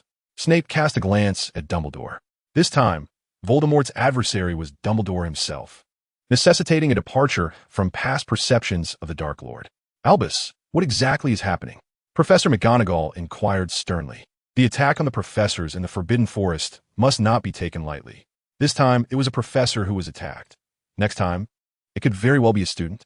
No, students have already been assaulted. Was the assailant the same individual who attacked Malfoy? Professor McGonagall continued to question. I believe so. Dumbledore did not deny. As the castle faces a significant threat, we must ensure the safety of everyone within. Professor McGonagall nodded gravely. I will inform the others, advising students not to wander alone, and I will arrange for professors to patrol the castle to ensure the students' safety. Flitwick looked up at Dumbledore. Do we have any leads? This time, I shall take matters into my own hands. Dumbledore said no more and turned to exit the infirmary. Snape pondered briefly and followed Dumbledore out. In a headmaster's office, Snape wore a hint of sarcasm. It seems recent events have exceeded your control. Dumbledore removed his glasses, his expression weary as he rubbed his eyes. It cannot be said to have exceeded control, merely that it was entirely unforeseen. On the night Harry and Ron ventured into the Forbidden Forest, Dumbledore had already prepared to address all matters. Yet, who could have anticipated that Harry would not even enter the Forbidden Forest? In fact, Dumbledore had included Andy among those expected to participate. Andy appeared to possess a strong sense of justice, had personal grievances with Quirrell, and was friends with Ron and Harry. Coupled with youthful exuberance and curiosity about the Forbidden Forest, it seemed Andy would readily accept Harry's invitation to explore together. Yet, it turned out Andy had no such intentions. This was indeed my oversight. Dumbledore did not shirk responsibility. I will resolve this matter promptly. Snape frowned slightly. Do you intend to take action personally? Dumbledore glanced at Snape. And what else would you suggest? Snape averted his gaze. He had no desire to confront the Dark Lord directly. Were you not meant to? Snape inquired cautiously. After more than a semester of observation, Snape had discerned Dumbledore's intentions. Though somewhat displeased, he could not deny that Dumbledore was correct. Dumbledore fell silent for a moment. Perhaps another opportunity will present itself. Harry is still too immature at present. Snape cast a glance at Dumbledore, since Dumbledore had resolved to act personally. The failure of Quirrell and Voldemort seemed inevitable. There appeared to be little left to worry about. With this thought, Snape turned to leave. Dumbledore remained seated, his gaze calmly fixed upon the desk, yet an inescapable worry lingered in his brow.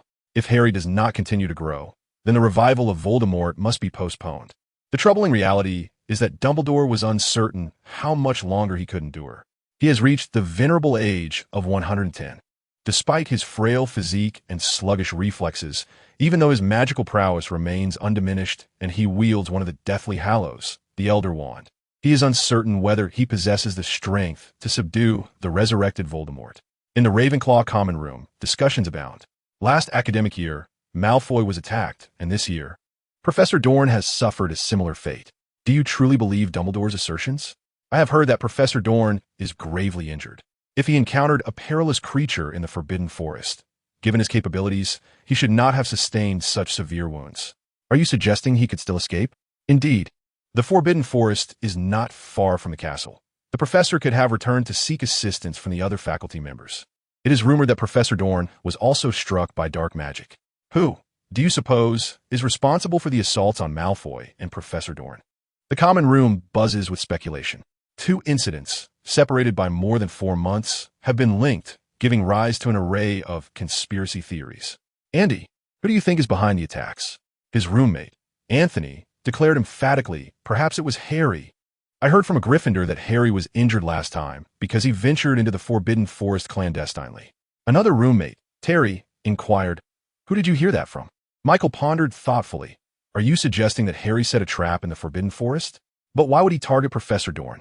Anthony shrugged. Who knows? He did defeat the Dark Lord. Perhaps he is experimenting with some form of dark magic. Hermione approached from the girl's side. I have already heard no less than 10 conspiracy theories, and some even posit that Professor Snape attacked Professor Dorn because he has long sought to teach defense against the dark arts.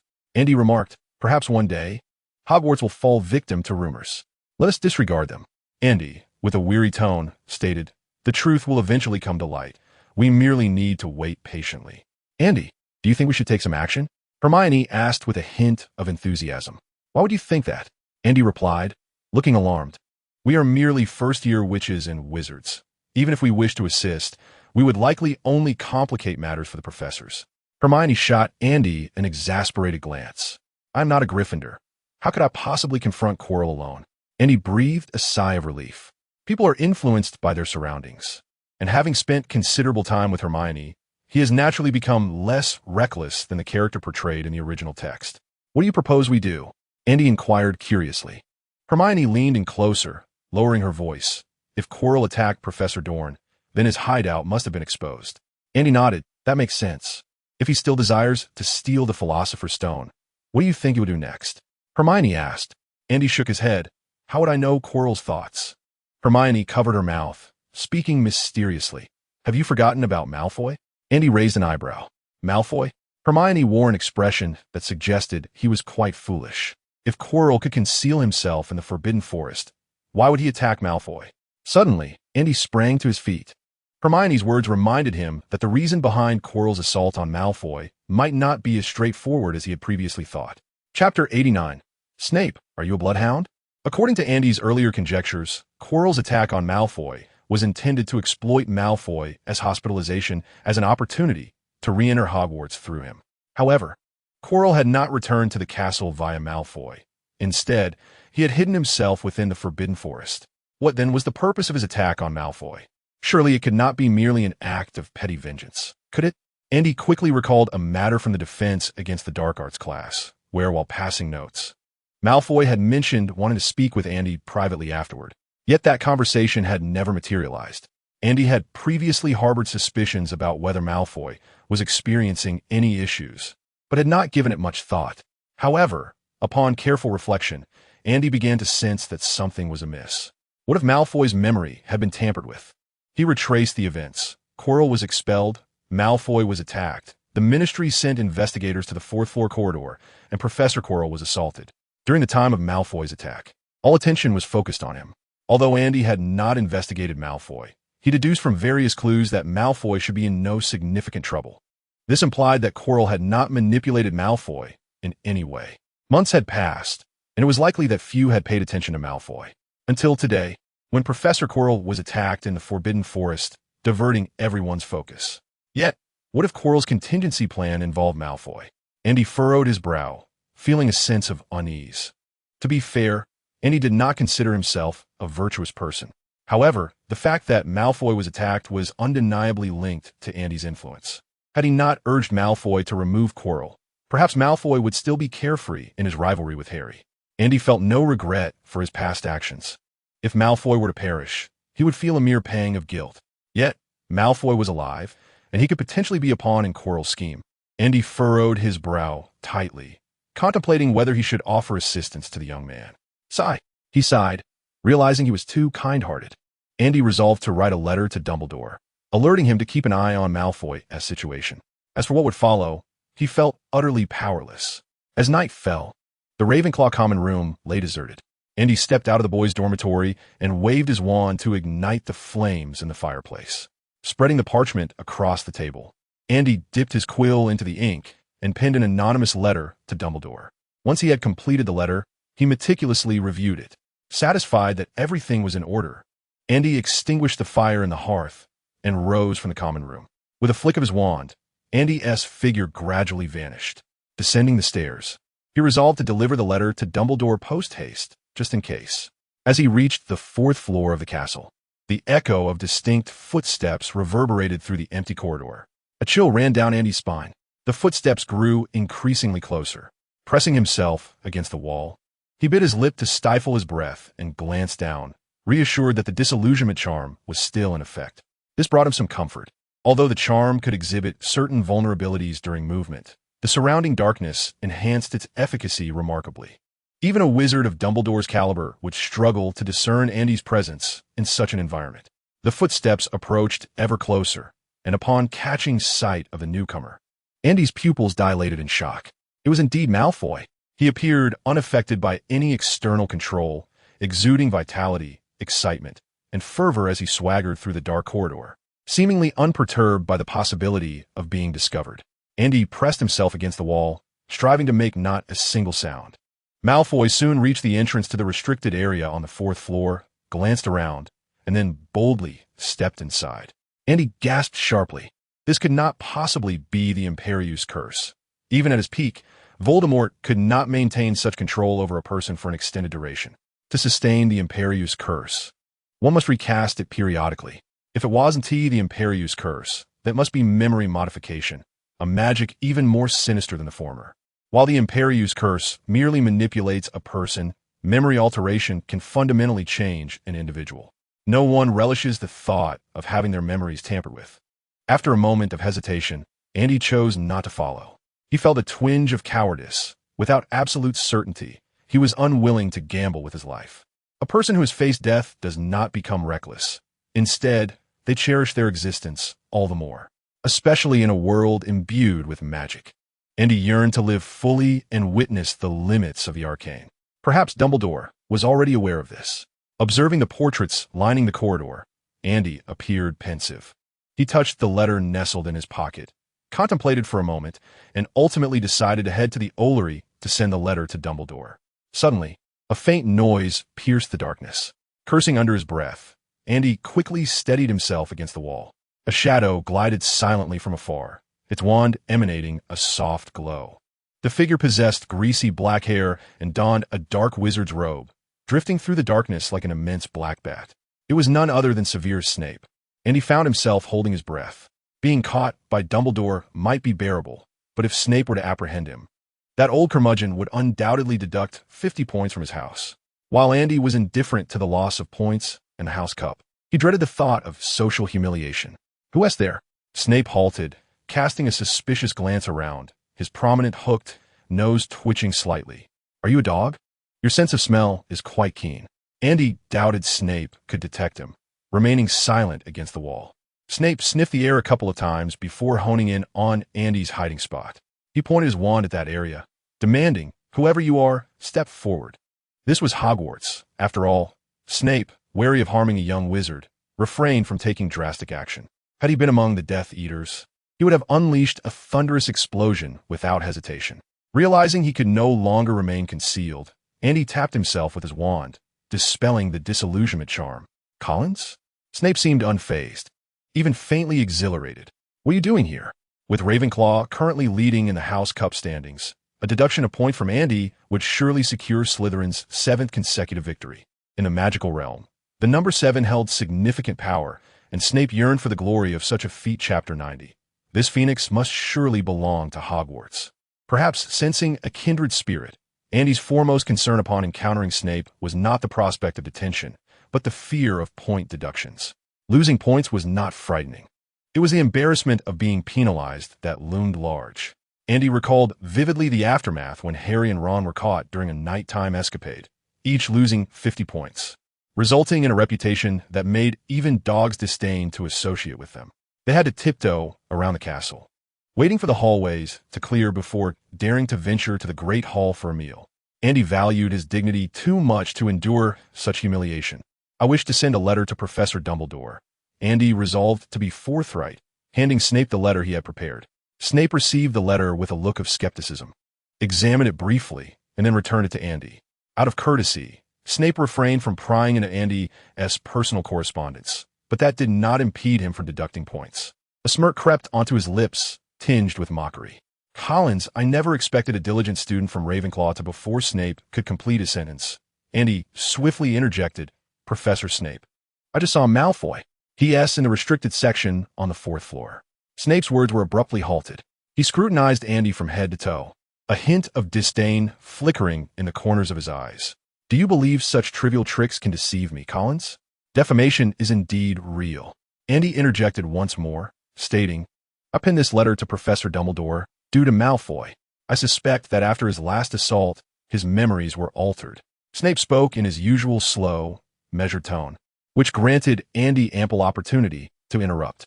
Those familiar with games understand that one must never employ slow-casting spells, lest they be easily disrupted. Hogwarts is indeed enchanted. As a professor, Snape could simply utter the words to deduct points, and Ravenclaw's score would plummet. However, being of lesser seniority, he would need to consult Professor Flitwick before deducting 50 points in one go. Having realized this, Andy felt no fear. Snape regarded Andy with a casual air. Memory alteration is Voldemort's specialty, and Andy is far from an ordinary wizard. Given Andy's assertion, Snape was inclined to listen. If Collins dares to lie, it would amount to nighttime wandering, slandering a classmate, and deceiving a professor. 3 crimes worthy of a 100-point deduction from Ravenclaw. This year's House Cup seemed secure. Conversely, if Collins spoke the truth, Snape could not only expose Quirrell and Voldemort's schemes, but also rescue Malfoy in the process. Either way, he stood to gain, Snape mused. Andy gathered his thoughts. "You are aware that I prompted Malfoy to contact classmates to expel Quirrell from Hogwarts. Malfoy and I agreed to have a private discussion once Quirrell left the school.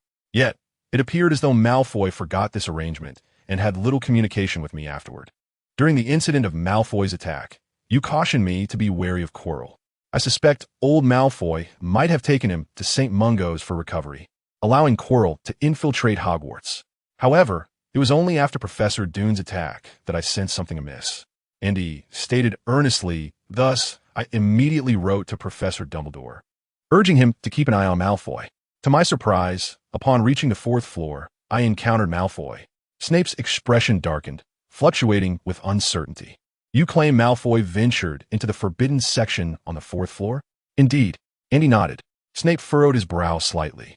After the Christmas holiday, Malfoy returned to school. Snape had personally inspected Malfoy's belongings and the boy himself, finding nothing amiss at the time. Subsequently, he learned from Dumbledore that Hagrid had reported anomalies in the Forbidden Forest. This was almost a clear indication. Quirrell is hiding in the Forbidden Forest. Months passed, and both Dumbledore and Snape had somewhat overlooked Malfoy. They even believed that Malfoy's attack was merely a retaliatory action from Quirrell. But what if the disturbances in the Forbidden Forest and Dune's assault were merely tactics employed by Quirrell to divert attention? Severus Snape, wary and cautious, dismissed the need for a letter and instructed Andy to proceed directly to the headmaster's office, uttering the password, cockroach heap. Without waiting for Andy's response, Snape hurriedly entered the corridor leading to the restricted area on the 4th floor. What kind of absurd password is that? Andy muttered, feeling a wave of relief as Snape's robes vanished around the corner. If caught wandering the night, he could concoct an excuse. But if Snape inquired about the meaning of the password, Andy would be at a loss for words. He could only hope that time would dull the memory of this encounter. The headmaster's office was situated on the 8th floor of the castle, compelling Andy to ascend the stairs once more. The entrance was marked by an exceedingly grotesque stone statue of a monstrous creature. Standing before it, he declared, "Cockroach heap." With a sudden clatter, the statue moved aside, revealing a wall that split in two. Andy stepped through, riding the magical staircase until he arrived at an oak door. He knocked politely. Tap, tap. "Come in," came the weary, aged voice from within. Andy pushed the door open. The headmaster's office was a spacious and beautiful circular chamber, illuminated by crystals and sapphires, radiating light as bright as day. One wall was dominated by a mahogany bookshelf laden with numerous tomes on magic, while another wall displayed portraits of past headmasters. Furthermore, the office was adorned with an array of magical alchemical items, their mere presence exuding immense value. A cabinet in the room housed the sorting hat, and in front of the headmaster's desk stood a tall, gilded perch where a phoenix perched lazily, curiously observing Andy. "When I become headmaster, all of this will be mine," Andy thought enviously. "Headmaster Dumbledore, you're still awake at this hour," he greeted as usual. "Mr. Collins, you too seem to be awake," Dumbledore replied, his gaze warm and kind. "I intended to send you a letter, but I encountered Malfoy and Professor Snape on the 4th floor." Andy briefly explained his purpose for being there. Dumbledore's demeanor shifted to one of seriousness. Rising from his chair, he paced the office for a moment before turning sharply to Andy. "Collins, you shall remain here. I need to investigate the 4th floor." "Very well," Andy responded, about to inquire if he could return to his dormitory when the phoenix flapped its wings and flew to Dumbledore's shoulder. In a flash of fire, both man and bird vanished. This phoenix must surely belong to Hogwarts, Andy mused, his envy for the position of headmaster growing more intense. Chapter 91. Why should the dead govern the living with little to occupy his time? Andy waited quietly in the headmaster's office. The magical artifacts within the office were too daunting to touch, and the portraits of former headmasters hung drowsily on the walls. Andy's gaze swept around the room, eventually resting on the bookshelf on the opposite wall. As a model student of Ravenclaw, it was entirely fitting for Andy to be perusing books in the headmaster's office. This was precisely what he was contemplating and doing. Approaching the bookshelf, Andy meticulously examined the titles of various tomes. Any book that had found its way into the headmaster's office, curated by Dumbledore himself, was undoubtedly a treasured artifact within the magical realm. Some of the spells inscribed within these volumes were even more perilous than those found in the restricted section. His gaze paused on revealing the secrets of dark magic, before reluctantly shifting away. Conversations with upperclassmen in Ravenclaw had informed Andy that Hogwarts does not teach dark magic. A 7-year education here would equip him to navigate the myriad dangers of the magical world, offering considerable convenience in life, provided one committed to diligent study. However, dark magic diverged significantly from this path. Historically, dark wizards often lacked humanity, resorting to cruel and forbidden experiments in their quest for knowledge. Take Azkaban, the prison of the British magical community, which was once a fortress established by a wizard named tthe. He lured Muggle sailors there, deriving pleasure from their torment and abuse. Rumors circulated that tthe conducted numerous perilous magical experiments on these unfortunate souls. Andy recalled a saying from his previous life: "Modern medicine's advancements are built upon human trials." This notion extends beyond medicine. The fields of physics, chemistry, and biology have all progressed through countless experiments, albeit less gruesome in nature. Andy had clandestinely perused a few texts on dark magic. The evolution of dark magic, too, was rooted in a series of bloody experiments, with many spells originating from ancient dark wizard studies on Muggles and their own kind. This encompassed various domains, including the soul, bloodlines, mind, life, and magical energy. Undoubtedly, those wizards with greater innate talent were more susceptible to the allure of dark magic, for it represented a profound exploration of the wizarding self. In contrast, the so-called white magic seemed almost trivial. The magical mechanism at the entrance of the headmaster's office appeared wondrous, yet Muggle elevators were capable of similar feats. Andy swiftly scanned all the titles before ultimately fixating on revealing the secrets of dark magic. Taking a deep breath, he steadied his racing heart. He felt quite audacious for reading a book on dark magic within the headmaster's domain. Andy pondered whether Dumbledore had intentionally placed this book there as a test. Nevertheless, he was unfazed by the headmaster's probing. Through their interactions, he had discerned that Dumbledore possessed an exceptionally high tolerance for curiosity. Andy had already resolved that if Dumbledore chose to lecture him, he would listen attentively and rectify any missteps. However, until he was made aware of any errors, he reached out with eager hands to retrieve, revealing the secrets of dark magic. "Young man, that book is not for your eyes." A stern voice suddenly resonated within the office. Andy turned around to find a portrait of a corpulent wizard glaring at him with palpable indignation. Rolling his eyes, Andy thought, why should the deceased meddle in the affairs of the living? Even if you are the headmaster, you cannot wield the sword of a bygone era to strike down officials of the present.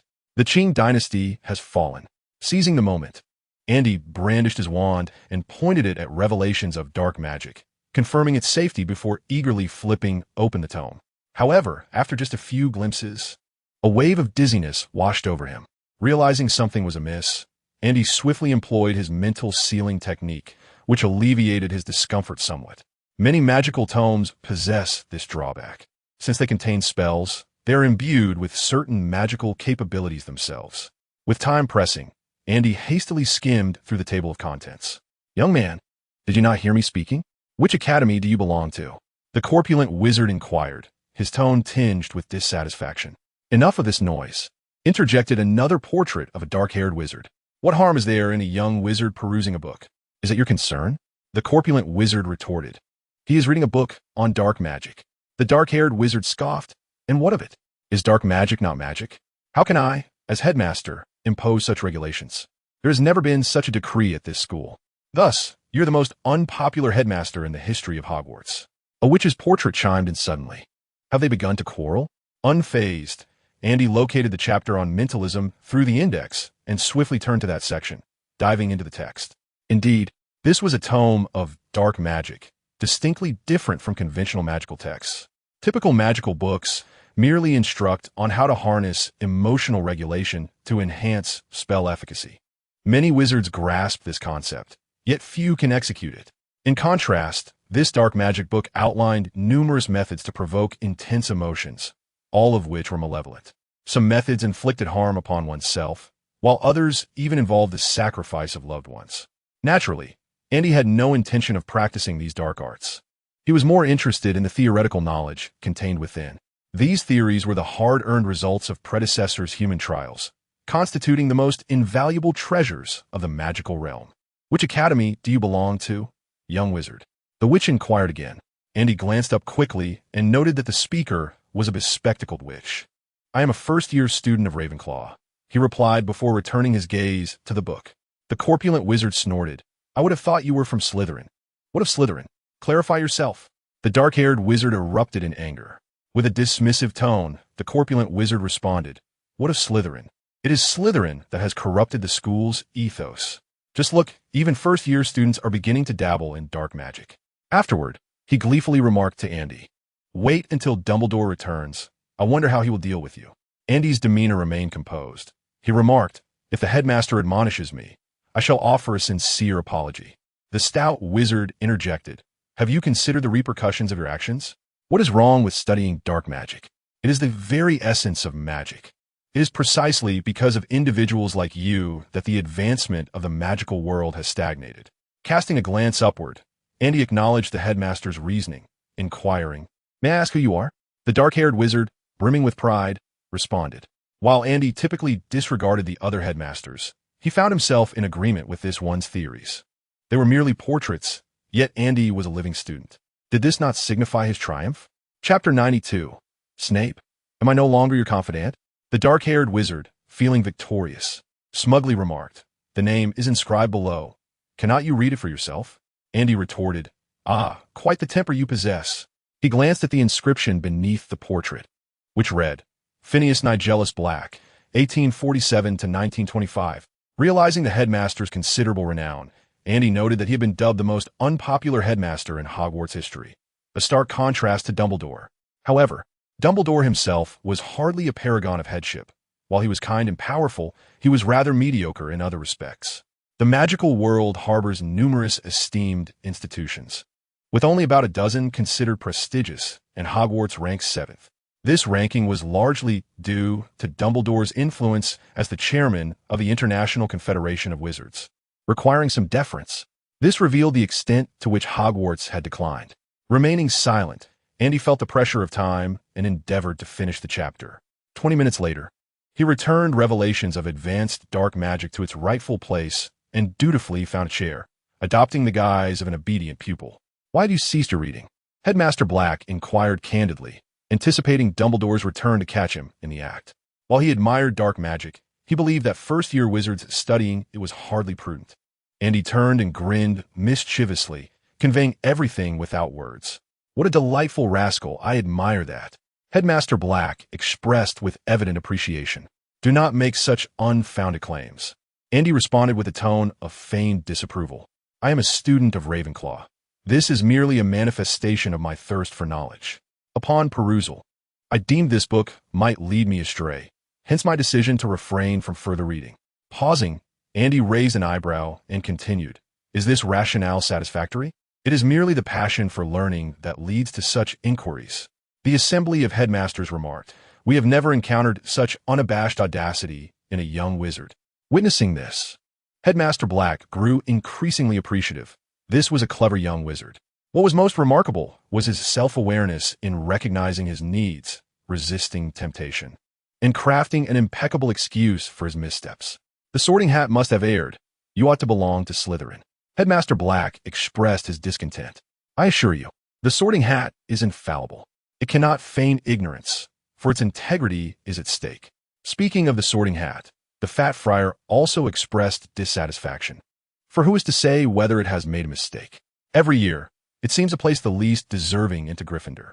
Throughout the ages, every headmaster has had something to say about the Sorting Hat. The office was filled with a cacophony of voices, causing Andy a throbbing headache. He mused that if Professor McGonagall were present, she would likely find common ground with these headmasters. She too has had her grievances with the Sorting Hat.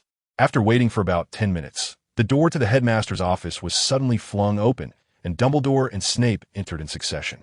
Upon seeing Andy, Snape immediately donned a mask of agony. A mere half-hour prior, due to his slow speech, Andy had left him utterly speechless with a single complete sentence. The pain was akin to an argument where one could not articulate a rebuttal, only to recall a brilliant retort while lying in bed that night. Alas, it was too late. Furthermore, this torment was not new to Snape. He had endured it more than once. During his student days, he had been schooled by a bat-bogey hex. Faced with a multitude of adversaries, he faltered and could not devise a counterattack in time. In retrospect, he believed he could have taken them all on single-handedly. Regrettably, it was too late. Earlier, when he sought out Malfoy, Snape had felt a knot in his stomach. He should have simply deducted points from Andy, regardless of what he had to say. Headmaster, have you located Malfoy? Andy inquired eagerly. Dumbledore nodded. When we found him, the boy had already lost consciousness. Collins, we owe you our gratitude. Before Dumbledore could finish his sentence, Snape hastily interjected with a report. Headmaster, Collins was wandering the castle at night. Andy quickly retorted, "By the way, I used the disillusionment charm. How did Professor Snape discover me?" Snape's expression darkened. He had been interrupted once more. Andy continued, "I noticed you moved your nose. Did you catch a whiff of something?" Snape shot Andy a cold glance. That was a trick he had learned during his time as a Death Eater. Back then, the Death Eaters were formidable, and many sought to escape their wrath with various defensive spells, such as Apparition and the Disillusionment Charm. Voldemort had devised numerous counterspells during that time. "Enough," Dumbledore interjected, providing a timely diversion. "Malfoy has been taken to the infirmary. Madame Pomfrey has attended to him. His injuries are not severe, and he shall awaken by morning." Andy nodded. He was not particularly concerned about Malfoy. Had it not been for Malfoy's predicament entangling him, Andy would not have bothered to come at all. After all, regardless of Malfoy's future, he remains an 11-year-old child at present. "The hour grows late, Collins. It is time for you to retire and rest," Dumbledore spoke kindly. Andy shrugged, questioning why he was left to wait alone in the office. After Andy departed, Snape eagerly inquired, "What of Malfoy?" Certain matters were unsuitable for discussion in the infirmary, particularly those concerning Voldemort and memory modification. "I have already assisted him in sorting his memories." Dumbledore's expression turned grave. "Malfoy ventured to the fourth-floor restricted area solely to ascertain the whereabouts of the Philosopher's Stone." Snape's face bore an odd expression. "You have yet to place it inside?" Dumbledore mischievously winked. "Indeed, just 2 hours earlier than Malfoy tonight." Snape harbored a thought he hesitated to voice. He had been dreadfully anxious about the fourth-floor restricted area, fearing that Dumbledore's oversight might allow Voldemort to obtain the stone and ultimately resurrect himself. Yet, this old fool had not even secured the stone within. "Am I still not your trusted ally?" It seemed that Voldemort would soon initiate his plans, Dumbledore stated solemnly. He understood Voldemort. Once he chose to reveal his true intentions, he would act swiftly, for Dumbledore would no longer afford him any opportunities. "I am well aware," Snape replied impatiently. "Yet you have erred twice already." Dumbledore's expression was apologetic. "I regret what has transpired with Malfoy." Snape dismissed these sentiments. "I merely wish for this ordeal to conclude swiftly. You are aware of the Dark Lord's current peril." Dumbledore remained apologetic. His haste had been to prevent Snape from intercepting Malfoy, for in Hogwarts, anyone could deter Malfoy, except Snape. Chapter 93. Analyzing the mind from the perspective of dark magic, Dumbledore approached the window, gazing up at the moonlit sky. "Severus, should an opportunity arise, you might provide Voldemort with a modicum of assistance." Dumbledore's tone grew weighty. "Do you comprehend what you are suggesting?" Snape exclaimed, disbelief etched upon his face. Dumbledore fell silent. Voldemort would inevitably return, and Snape was the most astute spy positioned within Voldemort's ranks. After a lengthy pause, Dumbledore's voice emerged slowly. "I could certainly prevent Voldemort's resurrection. As long as I desire it, he shall not rise again during my lifetime. Yet, I shall ultimately perish." Dumbledore harbored a singular wish, to eliminate Voldemort while he still drew breath. Snape regarded Dumbledore with a complex gaze. The elderly man before him could choose to remain uninvolved. Having surpassed a century in age, even with his formidable magic, he could only hope to linger for a few more decades. A few more decades? Wizards typically enjoy longer lifespans than Muggles. It is quite normal for powerful wizards to live well into their 150s. Dumbledore, however, was merely 110 years old this year. Snape pondered, could the old man truly be deceiving me? "I shall seek an opportunity." He did not refuse. As long as Voldemort is resurrected, whether he desires it or not, Snape must infiltrate once more. At this juncture, a frown suddenly creased Snape's brow. If I were to learn that the Dark Lord still lives, and yet refrain from seeking him out, how would that differ from treachery? Dumbledore replied in a calm tone. "If he inquires in the future, simply profess ignorance. As for this instance, let it be a source of some trouble for me." Snape's expression fluctuated. He had not encountered Malfoy that evening, and Dumbledore's excuse could indeed suffice. Snape resolved to let the matter rest. "Have you surveyed the Forbidden Forest? Can you ascertain that the Dark Lord has departed? There remains the possibility of his return." Dumbledore contemplated, should he wish to enter the castle. There are only a few places where he could conceal himself. Snape gazed at Dumbledore. Why did he cease speaking? "There is also the Chamber of Secrets." Dumbledore stated solemnly, "Voldemort, during his school days, once opened the Chamber of Secrets. A student perished back then, and the school nearly faced closure. If Voldemort were to hide within the chamber, it would spell disaster. Yet, it remains uncertain whether the chamber possesses a passage leading outside the castle. Where exactly is the chamber? Snape inquired. Even I am unaware of the myriad secrets concealed within the castle, Dumbledore admitted with a hint of resignation. Snape scoffed. Truly a befuddled old fool, knowing nothing at all. If there is nothing else, I shall proceed to patrol the castle. Snape intended to linger outside the Gryffindor common room. Should Harry venture out for a nocturnal escapade, it would be a significant gain. Thank you for your efforts, Severus, Dumbledore spoke gently. Snape remained silent and departed from the headmaster's office. In the Ravenclaw common room, Andy reclined on the sofa, eyes closed as he performed a series of eye exercises. He had acted rather impulsively this evening. In truth, Andy could have disregarded the matter, yet Malfoy was merely an 11-year-old child, and it was due to Andy that he found himself ensnared in this predicament, which felt somewhat unjust. Fortunately, the outcome was not dire. At the very least, Malfoy had been rescued, and he had thwarted one of Voldemort's schemes. Most importantly, Andy had glimpsed the book's secrets of advanced dark magic within the headmaster's office. Even having read but a single chapter, he felt it had imparted significant wisdom. The analysis of mental power from the perspective of dark magic. Ancient dark wizards conducted numerous cruel and inhumane experiments in their pursuit of understanding mental strength. Torment and abuse were but trifles.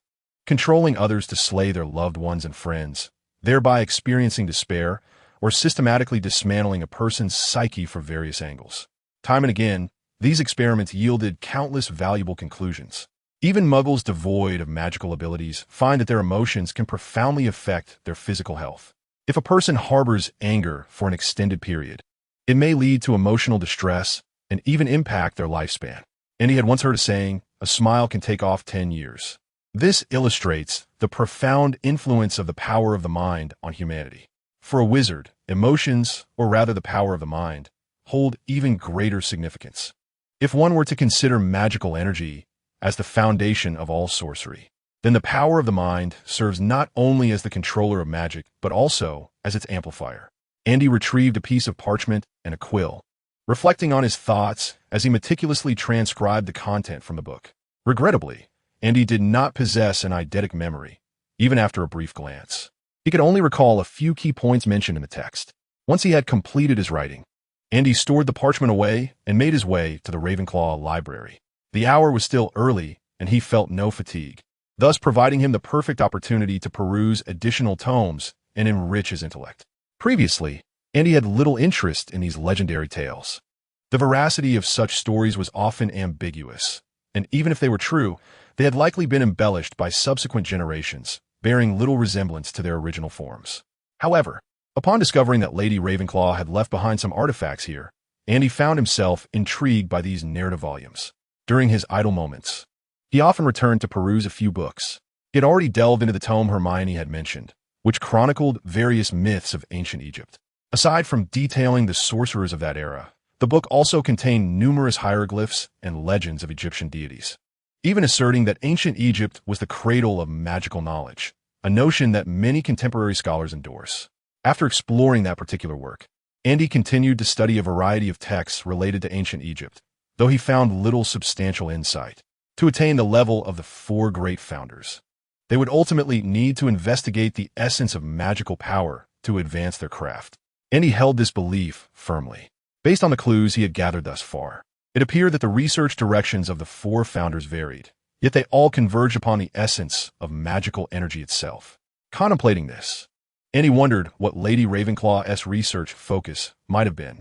Surely, it could not solely revolve around historical legends. He pulled out a piece of parchment from his pocket that recorded the titles of all the books present in the library. He began to examine them one by one.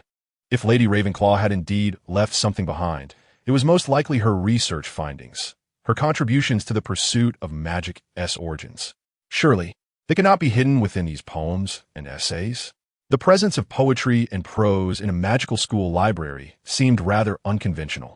Approaching the shelf that housed the poetry and prose, Andy's gaze traversed the titles and their authors. Author, Rowena Ravenclaw. Chapter 94, Astonishment. Malfoy was once again attacked by Harry. Lady Ravenclaw penned poetry as well. Andy pulled the book from the shelf, jesting, How charming. He casually flipped through its pages. The poetry crafted by witches distinctly diverges from that of muggles, as their worldviews and perspectives on life are inherently different. Viewed through a muggle's lens, the verses of Lady Ravenclaw possess a whimsical quality, reminiscent of a Na'vi princess expressing her emotions. However, from a wizard's perspective, traces of magic permeate every line. For instance, the essence of one poem conveys, "Today my spirits soar as snow descends from the heavens, transforming upon contact with the earth into blossoms." Is this not a manifestation of transfiguration? Another poem suggests, "I am acquainted with many, yet I harbor no desire to uncover their true thoughts, for such knowledge would surely sadden me." Does this not echo the effects of legilimency? When Andy studied the art of mental occlusion, he encountered literature on legilimency. It is a perilous form of magic without a sound mindset. Its misuse may lead to autism, and in severe cases, even suicide. As Andy perused the texts, he could not help but admire Lady Ravenclaw's poetic flair. She intricately wove various magical techniques and the potential dangers of magic into her verses. Amidst his reflections, Andy pondered the tales surrounding Lady Ravenclaw's demise, rumored to be due to illness. It is said that she passed away while her daughter was still quite young, suggesting that Lady Ravenclaw may have been in her 40s at the time of her death. Even in the Muggle realm, such an age is deemed a tragic early departure, let alone in the magically long-lived society. Having resided in the magical world for over a decade, Andy had rarely heard of any wizard succumbing to illness. The patients at St. Mungo's Hospital for Magical Maladies and Injuries are predominantly victims of magical mishaps or accidents encountered while researching magic. A mere fraction suffers injuries from combat. The cause of death remains a mystery, leading Andy to believe that Lady Ravenclaw likely perished in a serious magical accident rather than from an ailment. With a sigh, Andy withdrew several books and sought a seat to continue his reading. Suddenly, a fleeting shadow caught his eye. Upon looking up, he beheld Lady Grey. Since their last conversation, he had not encountered her again, and he sensed she was evading him. "Will you not relent?" Lady Grey floated in the air, her demeanor tinged with a hint of arrogance. Andy touched his nose, asserting, "I am a wizard. I must engage in pursuits befitting my stature." He had surmised Lady Grey's identity and, in search of her mother's legacy, found himself momentarily uncomfortable in the presence of Lady Ravenclaw's daughter. Pursuits befitting your stature? This was the first time Lady Grey had encountered such a notion. "Have you ever met an employee of the Ministry of Magic?" Andy inquired, then answered himself, "In my view, they are merely muggles who can wield magic, hardly worthy of being called wizards." Lady Grey began to grasp his perspective. The four titans of the past were similarly driven, although they established Hogwarts School of Witchcraft and Wizardry for the sake of their ideals. They never relinquished their individual pursuits of magical research.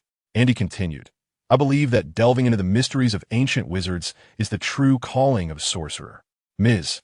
Grey slowly turned, her gaze sweeping over the rows of shelves in the library. "Searching in such a manner will yield no results," she remarked. Andy inquired, "But the Lady of Ravenclaw places greater value on knowledge and wisdom," Ms. Grey responded. Andy's expression faltered.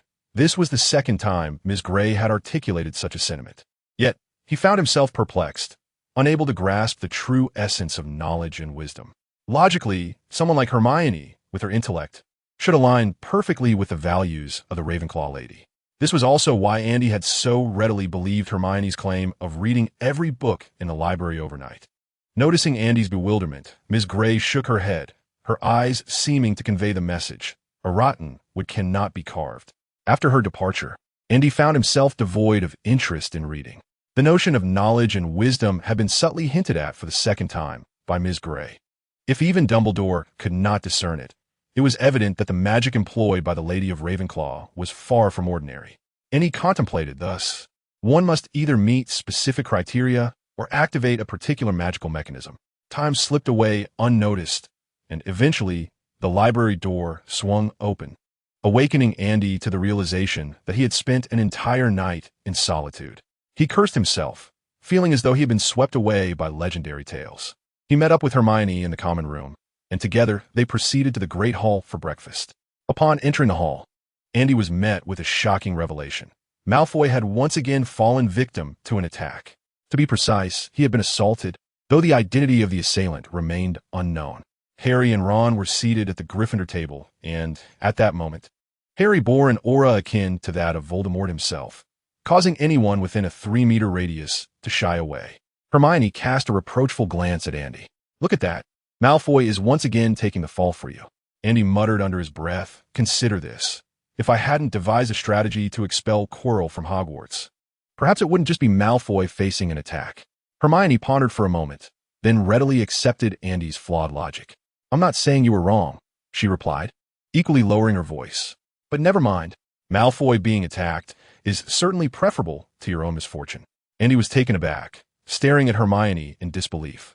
Was this truly the diligent student from the original narrative? Your character has crumbled. Andy thought of his mother, Helen, who had once embodied the ideals of Gryffindor in her youth, only to abandon those principles once she united with his father, Kyle. Reflecting on Helen's cohort, the typical Gryffindors graduated only to confront Voldemort, whereas Helen chose to flee in reverence.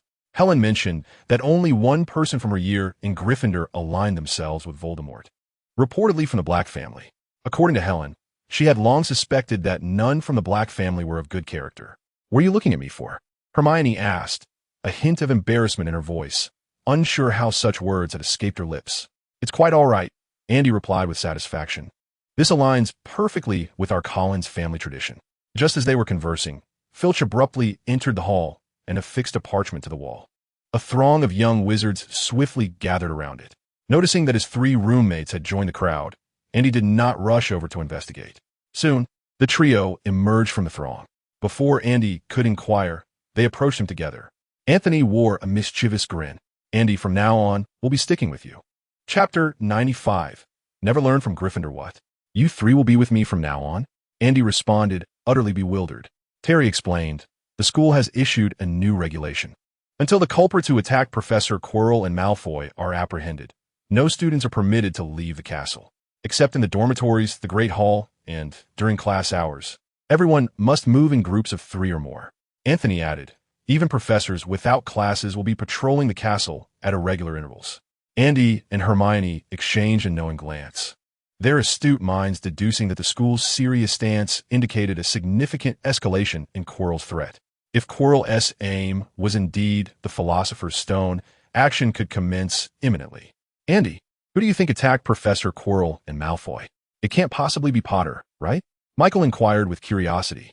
"How would I know?" Andy shrugged. "Let's not dwell on it too much. Ultimately, our task is to avoid causing trouble for the professors. They will handle the rest." "I'm pleased you recognize this." A sinister voice interjected, and Andy immediately sensed Snape's presence. "Good morning, Professor Snape," Andy greeted, maintaining an air of nonchalance. "Good morning," Snape replied, his smile tinged with a hint of ambiguity. "Professor Snape?" Andy's 3 roommates suddenly trembled. Snape cast a glance at the trio, who appeared to share an unspoken understanding with him, instantly interpreting his intent. Without a trace of camaraderie, they abandoned Andy and fled. "Who was it that claimed they would follow me?" Andy mused. Fortunately, Hermione remained loyal. "Your luck will not always hold, Collins," Snape remarked in a barely audible tone, his cadence measured and unhurried. "You escaped last night, but next time you may not be so fortunate. However, it is fortunate that you are not a foolish Gryffindor." After his words, Snape cast a somewhat disappointed glance at Andy, as if he were anticipating a retort.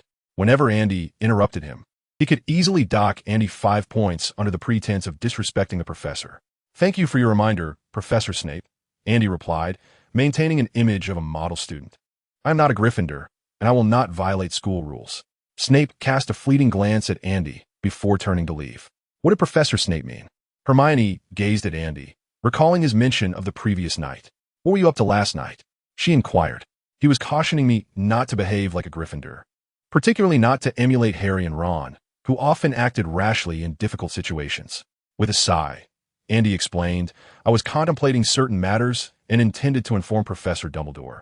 But I encountered Malfoy in the forbidden area on the 4th floor." "Malfoy?" The young witch nearly exclaimed, but quickly covered her mouth, lowering her voice to murmur. "Malfoy was in the 4th floor forbidden area?" Andy nodded. Perhaps he was under the influence of the Cruciatus Curse, or maybe someone altered his memory. In any case, Malfoy seems rather unhinged. After a brief pause, he continued, "Then I ran into Professor Snape.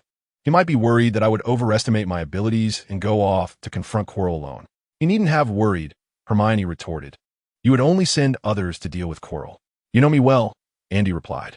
After breakfast, Andy dutifully attended his classes, visited the library to read, and practice spells, his routine tasks, until evening arrived.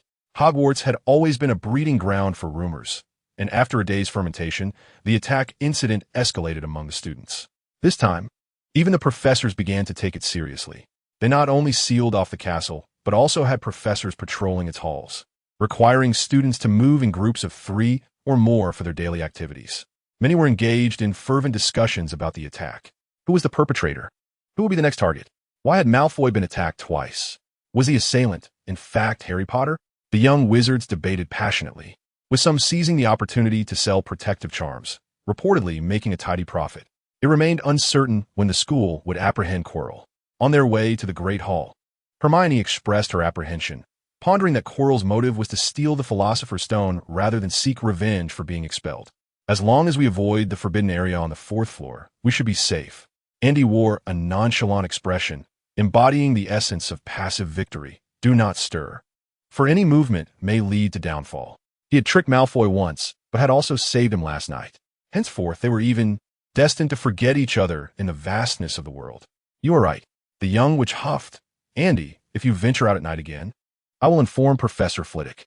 How do they come back? Andy followed Hermione's gaze and spotted Harry and Ron approaching from the opposite direction. Andy, we need your help. Ron opened the door with a directness that hinted at his displeasure. What are you up to now? Andy would never stoop to violating school rules like you. Hermione pursed her lips, her expression reflecting her discontent. Andy gave Hermione a reassuring glance, tugging at her sleeve, suggesting that as long as the school apprehended the true culprit behind the rumors, their suspicions would inevitably dissipate. I did not attack Malfoy, nor would I ever assault Professor Quirrell, Harry interjected, a hint of irritation in his voice. Andy shrugged, choosing not to engage further. Indeed, Harry and Ron were thoroughly vexed by the school's gossip, and the only resolution lay in capturing the assailant. Thus, they resolved to take matters into their own hands. However, after 2 failed nocturnal escapades, Harry became acutely aware of his shortcomings and decided he needed assistance. Consequently, Ron thought of Andy. Having previously demonstrated proficiency with the disillusionment charm, Ron mused that Andy might frequently indulge in nighttime adventures. Hence, they intended to enlist Andy's help for their endeavor, to apprehend the assailant.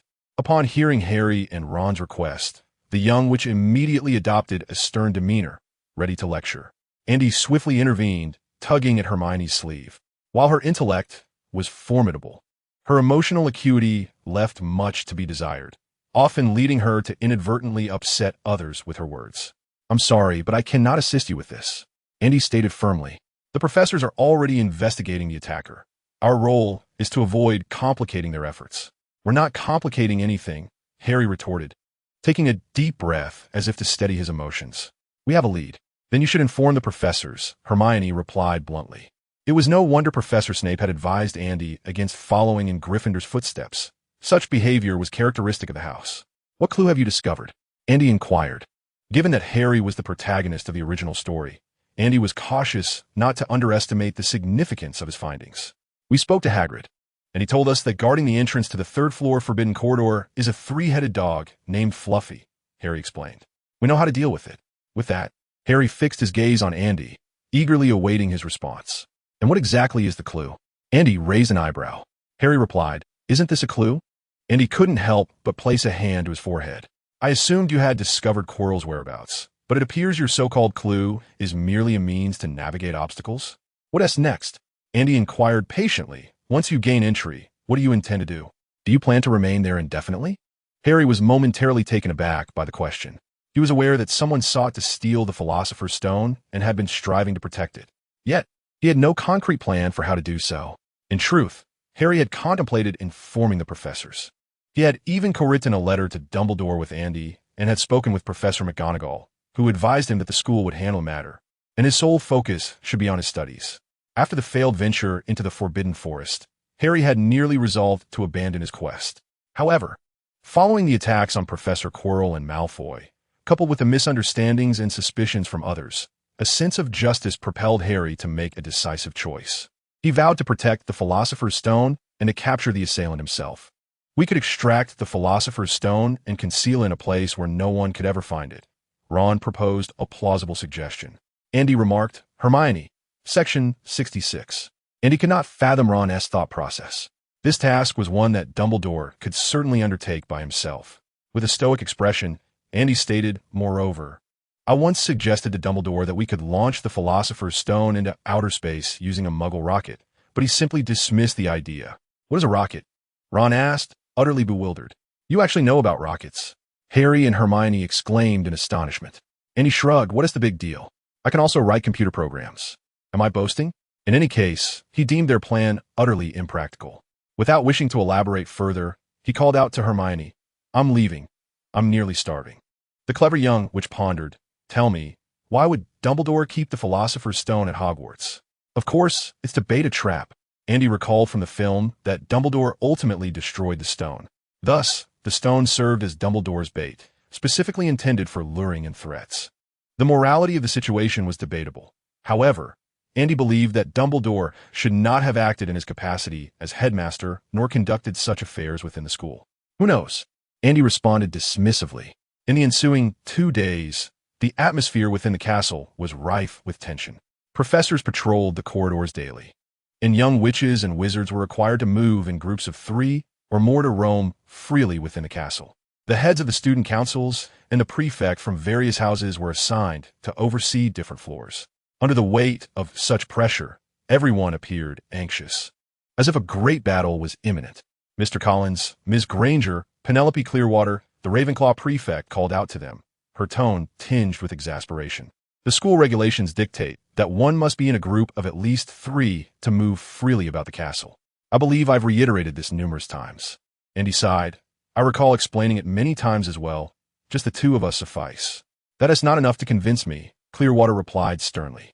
The school is currently facing a significant threat, and the professors and prefects are working diligently to maintain order. If you do not adhere to the rules, I will have no choice but to escort you to Professor Flitwick's office. Upon hearing the mention of the professor, the young witch became flustered. Andy sighed again. Very well, I shall take heed. In truth, Andy did not believe that having more people would be of any benefit.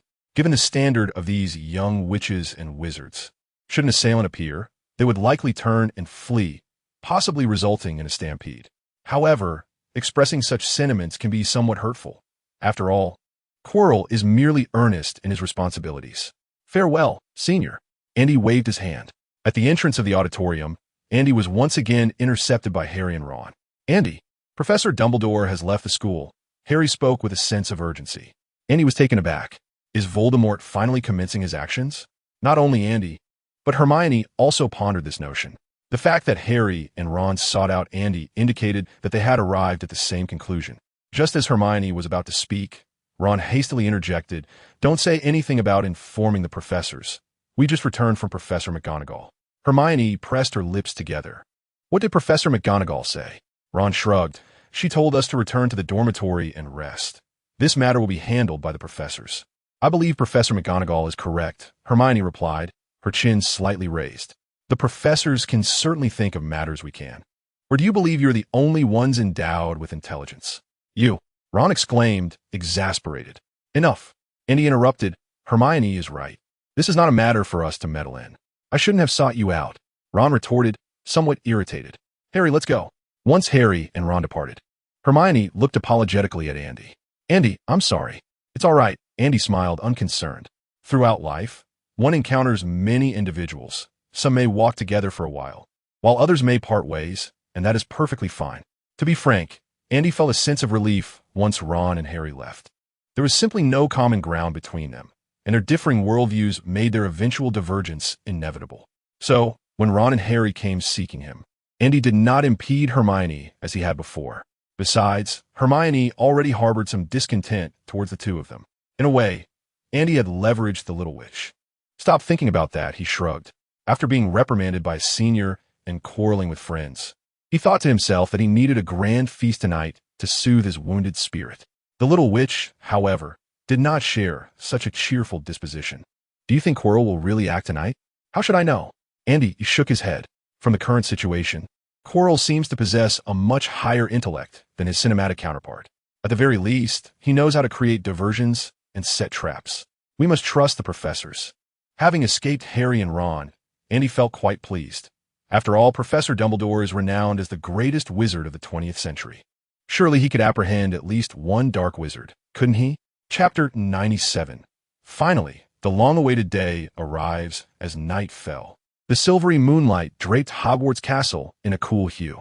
From a distance, the ancient fortress loomed amidst the darkness, the bright, round moon hanging in the sky, casting a mystical aura over the millennia-old castle, enhanced by the twinkling stars. It's beautiful, isn't it? At the edge of the forbidden forest, Quirrell, cloaked in black, gazed upon the magnificent Hogwarts castle. His lips remained still, yet a peculiar voice emanated from him. "Yes, Master," Quirrell stammered nervously. "Dumbledore has gone to the Ministry of Magic. We have an entire night to act." The voice echoed once more. But, Quirrell trembled. "Master, would Dumbledore be so easily deceived?" The voice retorted, "Of course not. Yet he will feign being duped. If you're familiar with Dumbledore, you would know he is inherently hypocritical." Noticing Quirrell's silence, the voice sneered. "Do you truly believe Dumbledore has not discovered my presence?" "No. He has long been aware of my attachment to you. However, he has other plans, which is why he has refrained from intervening." "Other plans?" Quirrell questioned, bewildered. In recent days, Quirrell's existence had been fraught with difficulties. Voldemort sought to regain his strength, remaining dormant for months, only awakening to issue new commands when consuming unicorn blood. As for the encounter with Professor Quirrell, it was merely a coincidence. The professor had ventured into the Forbidden Forest in search of teaching materials and happened upon Quirrell in the act of attacking Unicorn. With divergent motives, they engaged in a fierce battle. Given Voldemort's awakened state, Professor Quirrell stood no chance and was swiftly defeated. Having already attacked the professor, Voldemort was unwilling to delay further. Utilizing the Cruciatus Curse and Legilimency, he procured a wealth of valuable information. Yet the most crucial details remained elusive. Was the Philosopher's Stone still hidden in the restricted area on the 4th floor? Thus, Voldemort activated Malfoy as his pawn. Altering Malfoy's memories proved simple. His father, old Malfoy, was a Death Eater, and due to his upbringing, Malfoy held a certain admiration for Voldemort. By exploiting this, Voldemort could easily manipulate Malfoy to his advantage. Malfoy's investigation was remarkably successful. Although Dumbledore arrived just in time, Voldemort had already gleaned the information he sought. The Philosopher's Stone was indeed concealed in the 4th floor restriction. Therefore, the next task was to have Dumbledore removed from Hogwarts. Returning to the matter at hand, if Dumbledore had no alternative plans, do you believe he would overlook the events in the Forbidden Forest? Voldemort's tone dripped with mockery. He dismissed the notion that the boy could accomplish anything. The legendary Harry Potter, the boy who lived, was merely a fortuitous anomaly. Harry Potter was just an ordinary infant, yet that woman, Voldemort, even to this day, could not comprehend the events of that fateful night. His killing curse had been repelled. Harry Potter? Quirrell pondered, slightly bewildered. It was the first time Voldemort had spoken to him at such length. Were it not for Harry Potter, Dumbledore would have acted against you long ago. Voldemort wished to evade the memories of that fateful night. Thus he abruptly shifted the conversation. "Go forth, my loyal servant. Upon acquiring the Philosopher's Stone, I shall bestow upon you all that you desire, including the secret to eternal life and the prevention of death." In recent days, Voldemort had been scheming in the shadows, engaging in a silent game of wits with Dumbledore, and he was keenly aware of Dumbledore's thoughts. This knowledge filled him with delight. The more Dumbledore cherished Harry Potter, the more it underscored his own impotence. Dumbledore had indeed grown old, and Voldemort recognized this acutely. As long as he could resurrect himself, everything would be within his grasp. Resurrection did not necessarily require the Philosopher's Stone. It merely represented the most optimal solution at present. There existed another method. The fusion of a father's bone, an enemy's blood, and a servant's flesh could also restore his form. Voldemort had resolved that if he failed to seize the Philosopher's Stone this time, he would resort to that alternative for his revival. He could hardly contain his impatience. "Yes, Master." Quirrell shuddered. He glanced at Hogwarts Castle and then, trembling, made his way towards it. This night was destined to be anything but tranquil. At the entrance to the Gryffindor common room, Harry, cloaked in invisibility, tiptoed silently forward. After a few paces, Ron abruptly seized Harry, nearly causing him to topple. "What is it?" Harry inquired, turning back. Ron, trembling, extended a quivering finger toward the corner, his mouth agape, but unable to utter a sound. "Harry Potter." A low murmur echoed, imbued with a sense of reckless exhilaration. Snape stood like a shadow against the wall, and it was unclear how Ron had discerned his presence. "Snape!" Harry exclaimed in surprise. Snape's face contorted with evident disgust. "You're just like your father, arrogant and foolish." "My father was not arrogant," Harry retorted, his cheeks flushed with indignation. With a flick of his wand, Snape unleashed a dazzling beam of light, revealing Harry's invisibility cloak. In a tone laced with disdain, he remarked, "Ah, we have the illustrious Weasley and our renowned savior, ready to save the world once more?" Ron's face flushed crimson. He yearned to draw his wand and confront Snape. Harry gazed at Snape. "Someone is attempting to steal the Philosopher's Stone. You must be aware of this, correct?" Although Harry had long harbored suspicions about Snape, Dumbledore's endorsement compelled him to believe, albeit reluctantly, especially under the current circumstances where he felt utterly powerless. Snape's lips curled into a sardonic smile. "It seems our savior wishes to protect the Philosopher's Stone." For this moment, Snape had endured several sleepless nights, sustained only by potions. Since that evening on the 4th floor of the castle when he encountered Andy, Snape had come to a crucial realization. An incident of aggression transpired within the school.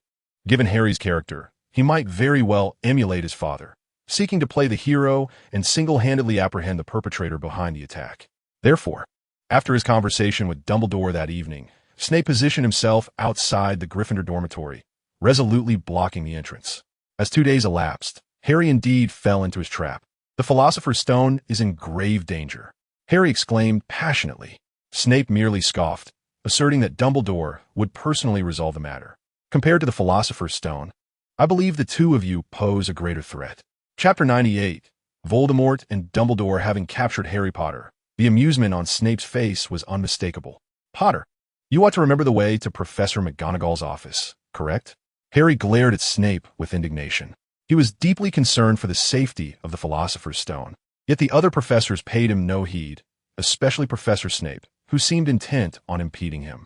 Noticing the complexity in Harry's gaze, Snape's expression momentarily shifted. But upon seeing Harry's face, he felt a wave of disgust. "Come along." He ushered Harry and Ron towards Professor McGonagall's office and rapped on the door. "Enter," came McGonagall's voice from within. Creaking open the door, Snape gestured for Harry and Ron to step inside first. Professor McGonagall was engrossed in grading assignments. With approximately 1,000 students at Hogwarts, even if each submitted merely one essay per week, it constituted an immense workload. Thus, the task of marking papers was typically accomplished with the aid of a special enchanted quill, and McGonagall would only glance at a few well-written pieces. "Severus?" McGonagall raised her head, and, upon seeing Harry and Ron, her expression hardened instantly. "Mr. Potter, Mr. Weasley, what mischief are you two up to now?" Her irritation was palpable, nearly provoking a health crisis. If her memory served her correctly, this was the 3rd time Harry and Ron had been caught after hours. The first instance had occurred in the corridor of the Forbidden Zone on the 4th floor, where Filch apprehended them. The second was in the Forbidden Forest, with Hagrid escorting them back. Now, they had once again fallen into Snape's clutches. McGonagall was at a loss for words. Countless young wizards enjoyed nocturnal escapades. Yet McGonagall had never encountered a case where a student was caught on every single night adventure. Truly, the less skilled often yearn for adventure. Harry hung his head, feeling a mix of shame and simmering anger towards Snape. Professor McGonagall, with Professor Dumbledore absent from school, the assailant will undoubtedly seize this opportunity to steal the Philosopher's Stone. The matter concerning the Philosopher's Stone will be dealt with personally by Dumbledore, McGonagall replied sternly, fixing her gaze upon Harry. "Did I not inform you?" If Professor McGonagall were proficient in Chinese, she would understand that Harry's concern epitomized the classic adage that the emperor is calm while the eunuchs are anxious. However, this was the result of multiple contributing factors. In the Muggle world's indifference, the weight of a savior's identity, the first night excursion resulting in demerits, the skepticism of others, and a profound sense of justice. Simply put, Harry longs to undertake an act befitting his role as a savior. Yet, at his core, he remains merely an 11-year-old wizard. Harry, pardon my lips. Yet words of defense eluded me. Indeed, Many had assured him that the professors would resolve the matter, yet he could never contain his impatience. Professor McGonagall, I entrust this to you. Severus Snape offered a faint smile, feeling quite pleased. Thank you. Professor McGonagall nodded in acknowledgement. After bestowing upon Harry a look of self-reliance, Snape departed from Professor McGonagall's office. On the 4th floor of the castle, in the shadowy corridor, Quirrell moved forward step by step. Master? Is anyone there? Quirrell tentatively called out, but the eerie corridor offered no response. A closer inspection would reveal that his figure beneath the cloak was trembling uncontrollably. Alohomora. He opened the grand door at the end of the corridor and bent to enter. Arg! Woof! The three-headed dog bellowed, all heads lunging towards Quirrell. In a panic, Quirrell retrieved a harp from his enchanted pocket and waved his wand, compelling the harp to play itself. The three-headed dog indeed sank into a deep slumber. Flipping open the trapdoor, Quirrell waved his wand, casting a sphere of light. Gaining clarity on the mechanisms below, he leaped down. The challenges beneath the trapdoor posed little hindrance to a wizard of Quirrell's stature. After exerting minimal effort, he arrived at the final barrier protecting the Philosopher's Stone, the Mirror of Erist. This mirror towered to the ceiling, and as Quirrell stood before it, he beheld himself grasping the Philosopher's Stone, a smile of delight adorning his face. The Philosopher's Stone. This is it, Quirrell exclaimed, a touch of madness creeping into his tone, only to abruptly glance at his hands and discover them empty. What trickery is Dumbledore up to? Frustration surged within him as he pointed his wand at the mirror. Yet apprehension lingered that shattering the mirror might cause the stone to vanish alongside it. Master, are you there? I have found the Philosopher's Stone. Quirrell's voice echoed through the vast stone chamber, the silence amplifying his growing anxiety. Master, are you still there? Panic began to envelop him. Surely Voldemort would not abandon him? Suddenly, the figure within the mirror began to shift, prompting Quirrell to whirl around, only to witness his reflection gradually transforming into Dumbledore. Dumbledore? Quirrell exclaimed in sheer terror, his legs faltering as he stumbled backward, collapsing onto the ground. Dumbledore emerged from the mirror, casting a glance down at Quirrell. Quirrell's hood had fallen, revealing his completely bald head, devoid of any hair, unlike Voldemort's pale visage. Where is Voldemort? Dumbledore inquired, his expression grave. I don't know, Quirrell stammered. Voldemort had not acted in concert with Quirrell. After entering Hogwarts Castle, Voldemort had abandoned Quirrell's body, instructing him to seek the Philosopher's Stone while he attended to other matters. Dumbledore sighed and immediately cast the Patronus charm. No. Dumbledore's heart sank. He had no time to deal with Quirrell, merely waving his wand to bind him, and then using his Patronus to alert the other professors in the castle. Having completed these tasks, Dumbledore swiftly turned and departed. If Voldemort could inhabit Quirrell, he could certainly possess others as well. At that moment, a suitable host lay in the infirmary. Tony Dung, Quirrell despaired. Voldemort had forsaken him. Caught between these two formidable figures, Quirrell felt as innocuous as a lamb. When Dumbledore had appeared, he had not even attempted to resist, uncertain if Dumbledore might show him leniency for that. Fool! Voldemort's furious voice suddenly resonated, a swirl of black mist rapidly approaching and then enveloping Quirrell. Master! Quirrell exclaimed in delight, realizing Voldemort had not abandoned him. Pick up your wand. Voldemort commanded urgently, his tone laced with impatience. Dumbledore has alerted the others. We must utilize them to acquire the Philosopher's Stone. Chapter 99. Dumbledore, you have deceived me again. As Voldemort took possession, the ropes binding Quirrell fell away. Struggling to rise, Quirrell retrieved the wand that had fallen nearby. Dusting himself off, he stammered, Master, what shall we do next? Fool! Voldemort seethed, his frustration palpable. If he had any other options, he would not have chosen Quirrell. But for now, Quirrell remained useful, compelling Voldemort to endure his foolishness. When they arrive, I will deal with him alongside you. Voldemort hissed. We must hurry. The infirmary cannot hold Dumbledore for long. Quirrell sighed in relief, eager to flatter. Master has even outwitted Dumbledore. Silence. Voldemort nearly seethed with rage. At such a time, you still indulge in flattery? Instead of wasting time, why not think of something useful? Truly, you're the worst Death Eater I have ever trained. Dumbledore is the most hypocritical man in the world. If we exploit this weakness, we can easily defeat him.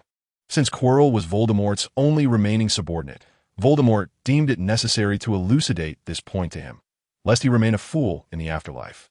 As Dumbledore's Phoenix Patronus soared out of the fourth floor restricted area, the first person it encountered was Severus Snape. Dumbledore hesitated. He was uncertain if Voldemort was merely employing a ruse to distract him. However, there was indeed trouble with Darn, which necessitated his immediate presence to resolve. Thus, it was highly probable that Voldemort still lingered within the confines of the fourth floor. Should Snape wish to return to Voldemort's side for clandestine purposes, he could not afford to confront Voldemort overtly at this juncture. "What has happened?" Snape inquired, his brow furrowed. The voice of Dumbledore emanated from the Phoenix Patronus. "Quirrell has ventured into the fourth floor restricted area, and Voldemort's spirit should have made its way to Darn. I must go and investigate. You need to inform Minerva to confine Quirrell on the fourth floor. Exercise caution. Voldemort may still be present there." Upon concluding his message, the Phoenix Patronus was poised to depart and notify others. Although the other professors had already made arrangements, Dumbledore felt compelled to verify the situation, especially concerning the young witches and wizards. At least one professor from each house should be present. "Wait," Snape called out to the Phoenix Patronus. After a moment's hesitation, he added, "I shall proceed to the fourth floor restricted area. When will you return?" In Snape's mind, if Quirrell was alone in the restricted area, he could apprehend him directly. Yet if Voldemort was also present, he could subtly engage with Voldemort, thereby laying the groundwork for future infiltration. "No." The Phoenix Patronus swiftly rejected the notion. "We cannot allow Voldemort to receive assistance at this critical time. While infiltration is manageable, should Voldemort enlist your aid, you would find yourself ensnared in a perilous predicament, potentially hastening his resurrection." Dumbledore's only hope was to delay for a few more years. Snape's expression shifted, recognizing that the Dark Lord would prefer him to remain at Dumbledore's side. Yet he insisted, "You must arrive post-haste." 5 minutes. The Phoenix Patronus declared a time frame before turning and soaring away. Snape made his way to the fourth floor restricted area. The barriers within the restricted area could not contain Quirrell, and naturally, they would not impede Snape either. Before the Mirror of Ariste, Snape encountered Quirrell and, to his astonishment, Voldemort, who had possessed Quirrell. Snape halted in his tracks, a look of shock crossing his face as he murmured, "The Dark Lord? Severus, I never anticipated we would reunite in such a manner." Voldemort's narrow, crimson eyes bore into Snape's. "Look at me. I have fallen to this state, while you, who once vowed allegiance to me, have become a lapdog for Dumbledore." Fear washed over Snape's features. "My lord, it was you who instructed me to infiltrate Dumbledore's circle. For years, I believed you were. Did you think I perished that fateful night a decade ago?" Voldemort interjected coldly. "I have told you more than once that I have ventured further down the path to conquer death than anyone else. I vanished, yet not a single one of you sought me out. I truly believed you were dead." Snape elucidated the matter once more, then turned his gaze towards the Mirror of Ariste. "Master," Dumbledore placed the Philosopher's Stone within the mirror. "Only those who desire the stone, but do not wish to wield its power, may obtain it." Voldemort scoffed at this, deeming Dumbledore as hypocritical, merely engaging in trivial tricks. "Master?" Quirrell attempted to assert his presence. He grasped the situation, convinced that among the three present, none would be able to claim the stone. Silence. Faced with Snape's exemplary servitude, Voldemort found Quirrell's foolishness increasingly intolerable. In comparison, one could see the stark difference. Quirrell, as a professor, had allowed a group of young wizards to expel him from the school, while Snape, merely by standing there, commanded respect that silenced any dissenting voice among the students. "Severus, seeing me in this state, are you still willing to pledge your loyalty to me?" Voldemort's crimson gaze bore down upon Snape. "Of course, I await your return at any moment," Snape replied with a slight bow. "Master, how may I assist you?"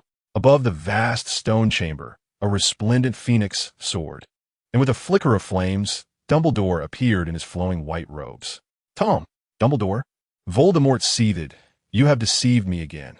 The phoenix can apparate within the castle." "Thank you for your trust," Dumbledore replied. "However, with so many house elves in the castle kitchen, have you not noticed anything during your 7 years at Hogwarts? House elves can also apparate within the castle. This time, you may consider it a victory," Voldemort remarked nonchalantly. Suddenly, Quirrell let out a piercing scream. "Tom!" Dumbledore's expression shifted. Voldemort was indeed siphoning Quirrell's life force. Snape feigned a glance at Voldemort, then at Dumbledore, remaining still as a mere minion. "Yet, I have obtained something far more significant," Voldemort boasted subtly. People's experiences differ, leading to divergent thoughts and perceptions.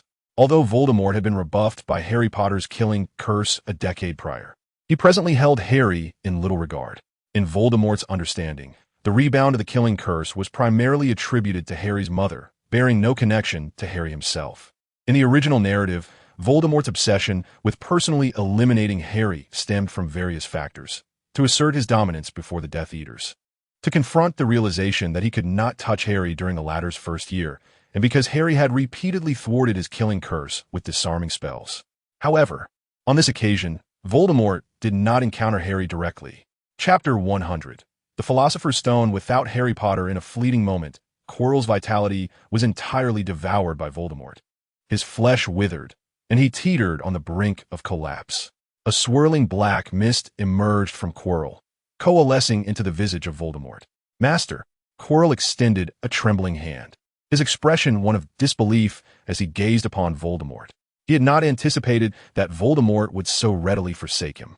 "Dumbledore, we shall meet again soon," Voldemort declared, the dark mist spiraling through the air before vanishing through the castle walls of Hogwarts.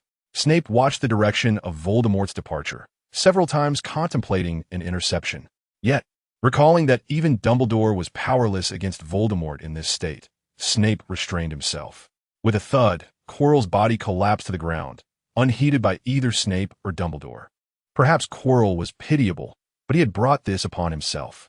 "He has departed?" Snape inquired softly, having nearly completed a year since Harry's enrollment. Snape was acutely aware of Dumbledore's regard for Harry. Much like Voldemort, Dumbledore's increasing concern for Harry Potter only underscored his impotence against Voldemort. Snape harbored doubts. Should Voldemort return, could Dumbledore still contend with him? Dumbledore stepped closer to examine Quirrell's condition, then approached the Mirror of Ariste, retrieving the Philosopher's Stone. Quirinus was once a remarkably gifted wizard, Dumbledore mused. Snape scoffed derisively at this sentiment. Dumbledore placed the stone in his pocket, seemingly concluding that Voldemort had abandoned his quest for it, and that this tumultuous affair was finally at an end. Snape cast a fleeting glance at the stone before swiftly averting his gaze. "Are you implying that Voldemort possesses other means of resurrection?" "Perhaps so," Dumbledore replied, waving his wand to levitate Quirrell. "He claims to have ventured further than anyone on the path to defying death. Yet I believe certain conditions must be met for resurrection. Otherwise, he would not have lingered until now." "Conditions for resurrection?" Snape's brow furrowed. If Voldemort's revival necessitated particular terms, he might very well seek Snape's assistance. "What must I do?" Snape pondered inwardly. As they exited the fourth-floor corridor, Dumbledore and Snape encountered Professor McGonagall, who was hastening toward them. Upon seeing the two unharmed, Professor McGonagall exhaled in relief. "Thank heavens. Apologies for causing you concern, Minerva," Dumbledore replied. Professor McGonagall glanced at Quirrell, now suspended in the air. "I cannot believe this. Albus, how do you intend to deal with him?"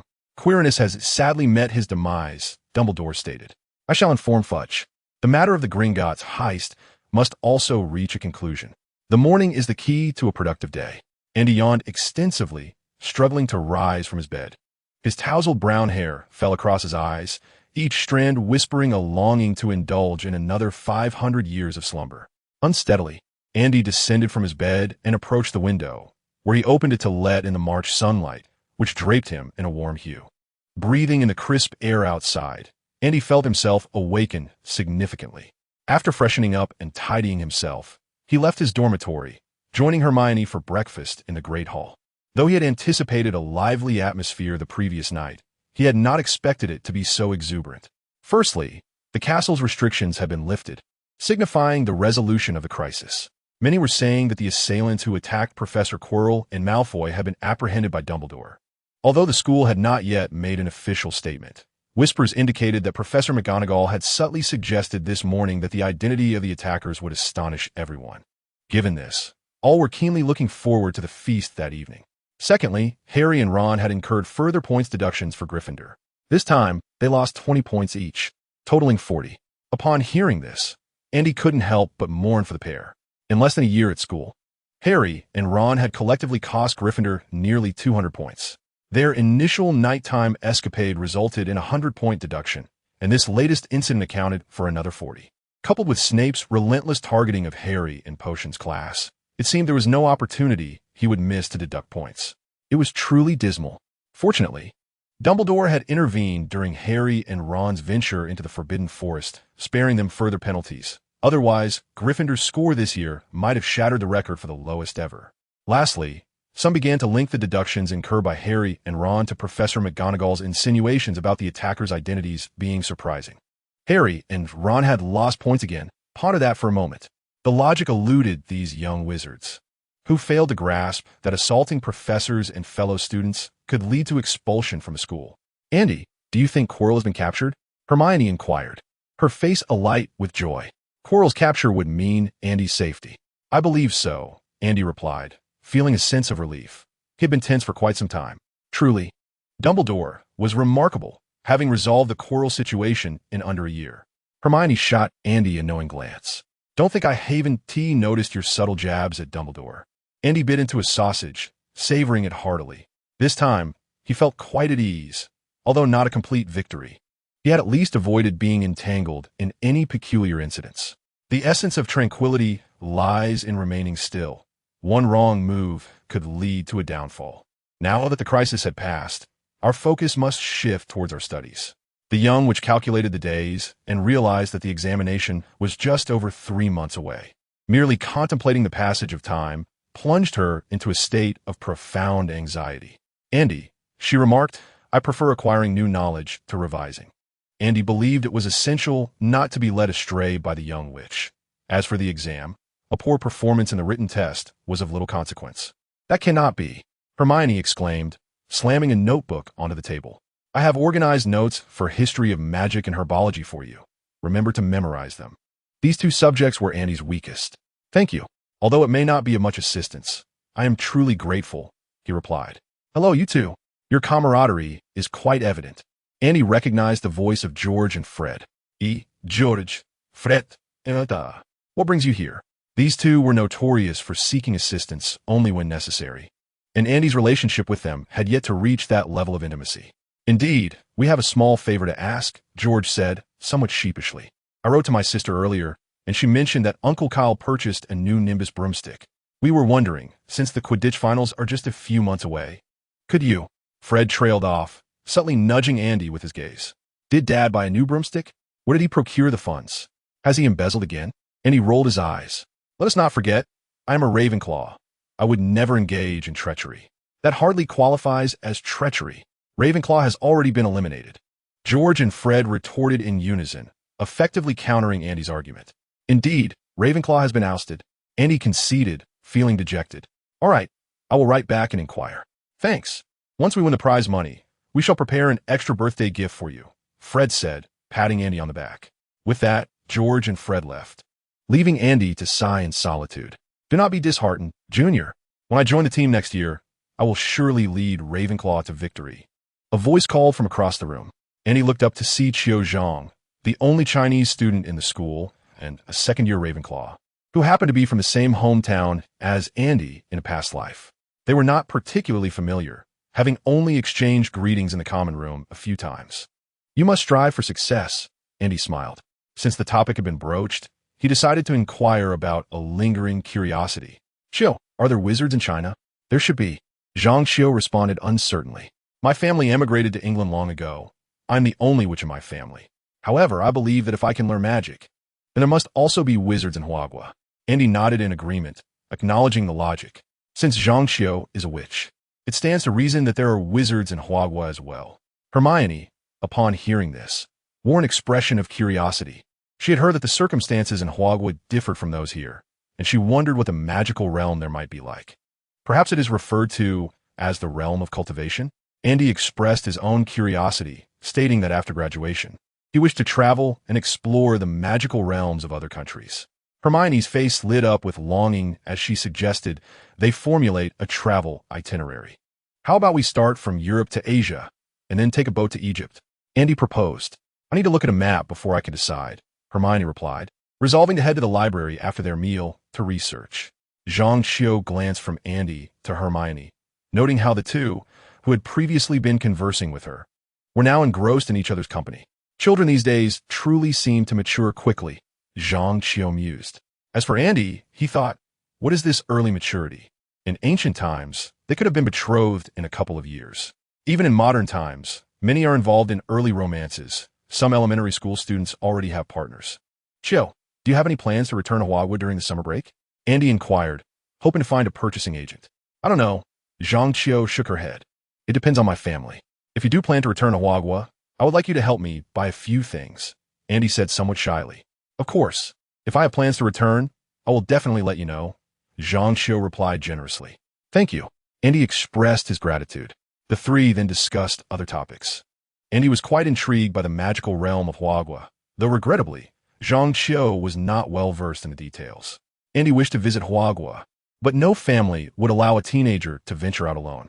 While Andy was enjoying their conversation, little did he know that a young wizard from Hufflepuff was keenly observing him. After finishing breakfast and savoring the freshly harvested melons from the previous night, Andy felt content and prepared to head to the library. Hey, Andy. Cedric Diggory seemed to casually stroll by, inadvertently passing close to Andy. Hi, Cedric. Good morning. Andy greeted him. The Diggory family was also Andy's neighbors. Cedric was an exceptionally talented young wizard, while his father was quite the proud parent. Are you heading to the library? Cedric inquired as he moved closer. Andy raised an eyebrow in surprise. Yes, I plan to go read for a while. No wonder you're a Ravenclaw. You truly love learning, Cedric complimented, causing him to feel a bit bashful.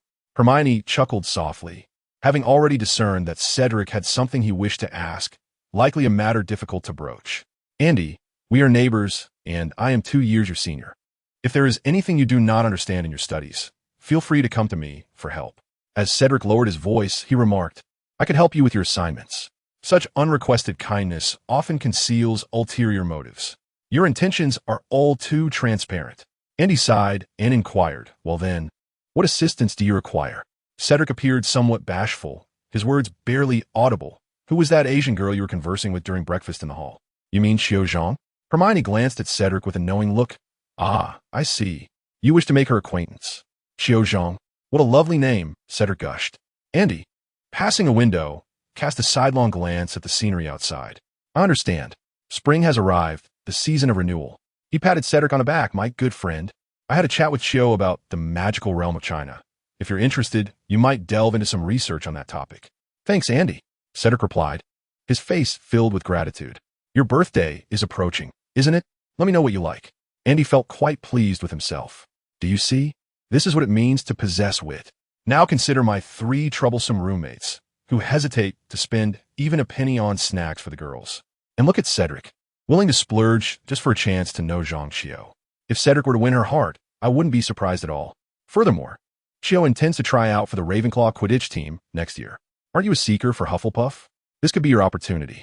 Seeing that Cedric was catching on, Andy was happy to elaborate. When I find a chance, let's gather the 4 of us.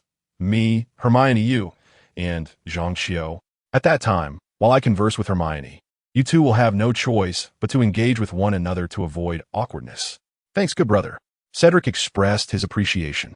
With the magical world of China and Quidditch now clear in Cedric's mind, Andy hinted, Cedric, I know a secret passage leading to Hogsmeade. Was it George and the others who told you? Cedric asked, patting Andy on the back. My treat. Chapter 102.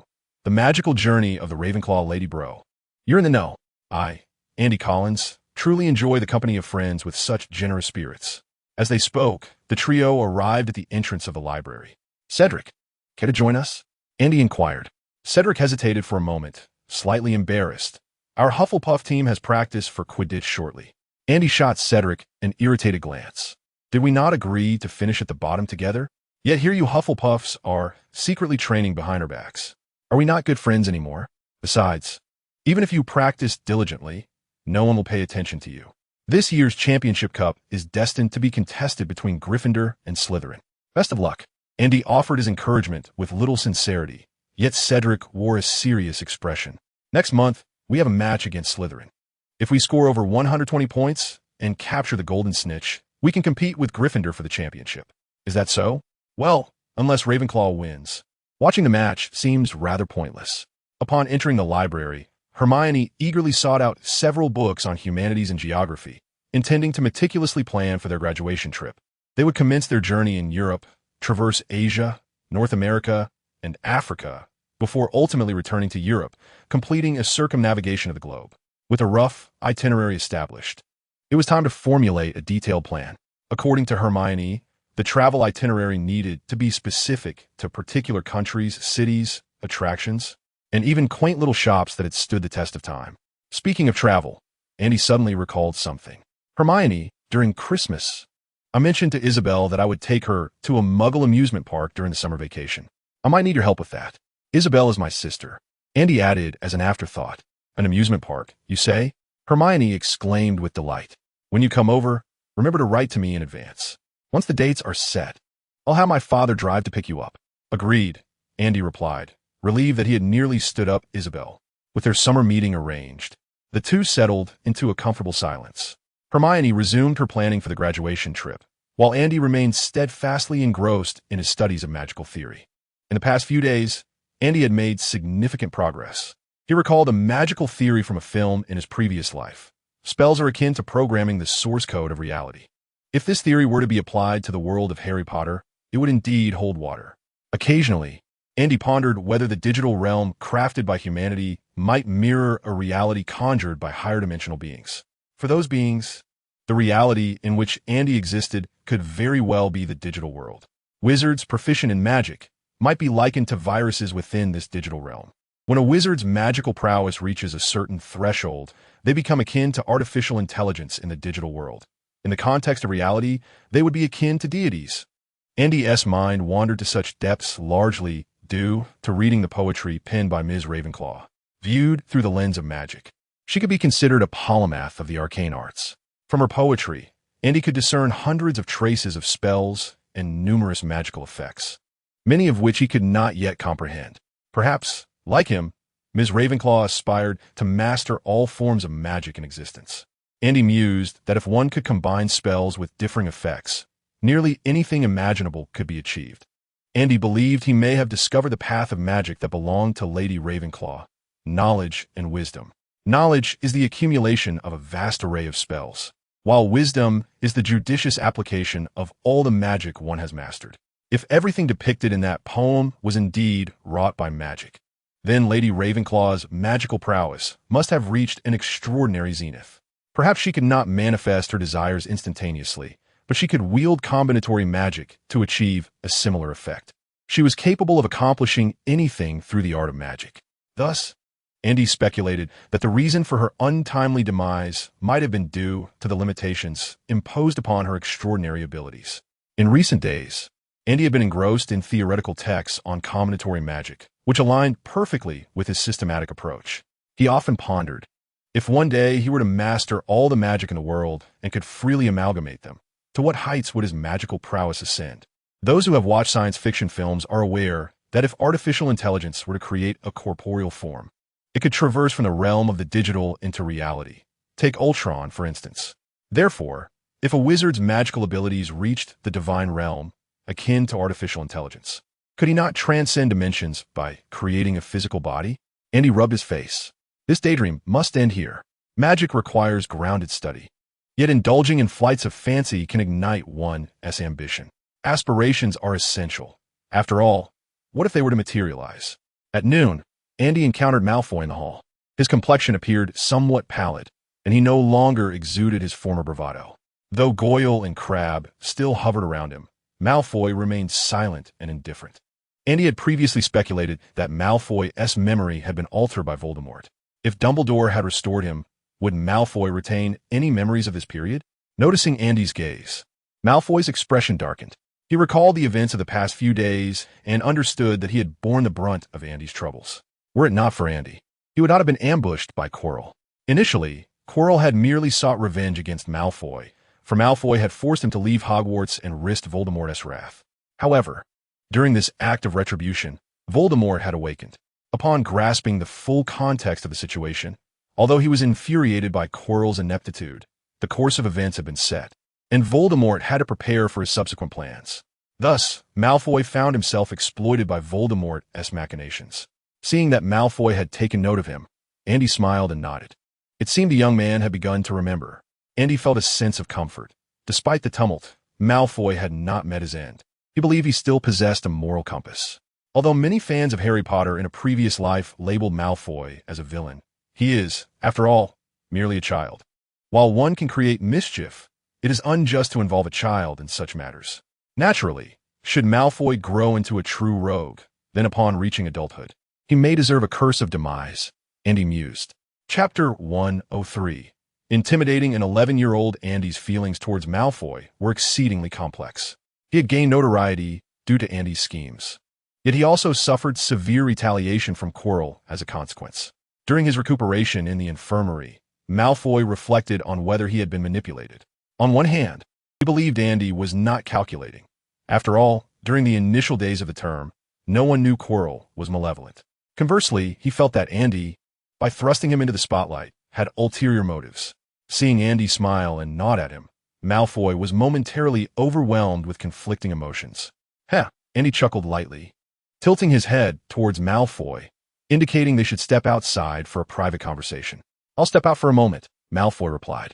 After exchanging greetings with Hermione, Andy rose, casting a glance at Malfoy before departing the Great Hall. Malfoy's expression darkened. If he refrained from following, it would appear as if he feared Andy. The Great Hall was situated on the first floor. Andy exited the castle, seeking an uninhabited and open space. After a brief wait, Malfoy approached hesitantly. "What is it?" he asked flatly. "I wish to know if you still recall the events from earlier," Andy stated plainly. "After Quirrell's attack, your memory must have been modified, correct?" "How do you know?" Malfoy's countenance shifted dramatically. "Do not be alarmed," Andy replied with a grin. "I'm merely curious. As a member of Ravenclaw, my thirst for knowledge is quite natural. Would you not agree? What is there to be curious about?" Malfoy felt he was being mocked. "Collins, are you doing this on purpose?" Malfoy inquired, his face flushed. "This is a serious academic inquiry." Andy maintained a serious demeanor. In the magical realm, instances of memory modification are scarce, and those who survive such alterations are even rarer. "That is not what I meant," Malfoy retorted angrily. "I was referring to driving Quirrell away. Did you intentionally set me up for that?" "Of course it was intentional. Did we not pass notes?" Andy regarded Malfoy with surprise, quickly realizing, I did not anticipate Quirrell would be a villain. I thought he was simply an inadequate professor." Malfoy's expression softened slightly, given Quirrell's initially stammering demeanor. Who could have guessed he was a Death Eater? "Now, tell me, do you still have your previous memories? What does it feel like to have your memory altered?" Andy pressed once more. "Why should I tell you?" Malfoy's face flushed with indignation, feeling deeply offended. However, he harbored an unspoken secret. In the altered memories, his father, Lucius Malfoy, was a Death Eater, and he himself was a fervent little Death Eater. He had come to Hogwarts with the intention of stealing the Philosopher's Stone to resurrect the Dark Lord. Andy glanced around nonchalantly and remarked, "Malfoy, do you know why I summoned you here?"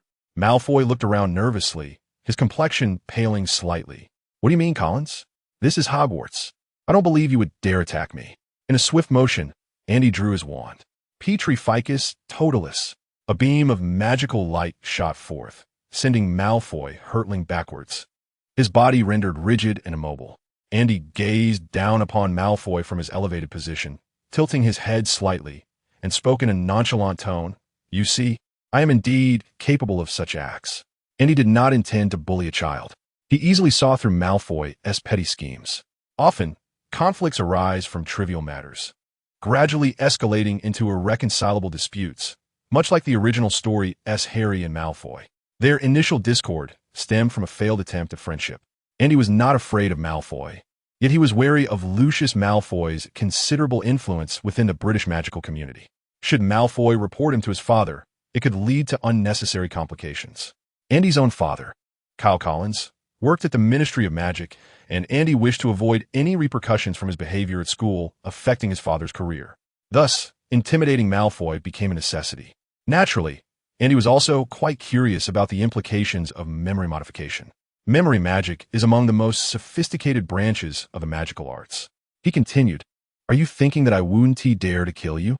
Or perhaps you wish to inform Professor Snape and your father?" Malfoy remained rigid, his expression and gaze unchanged.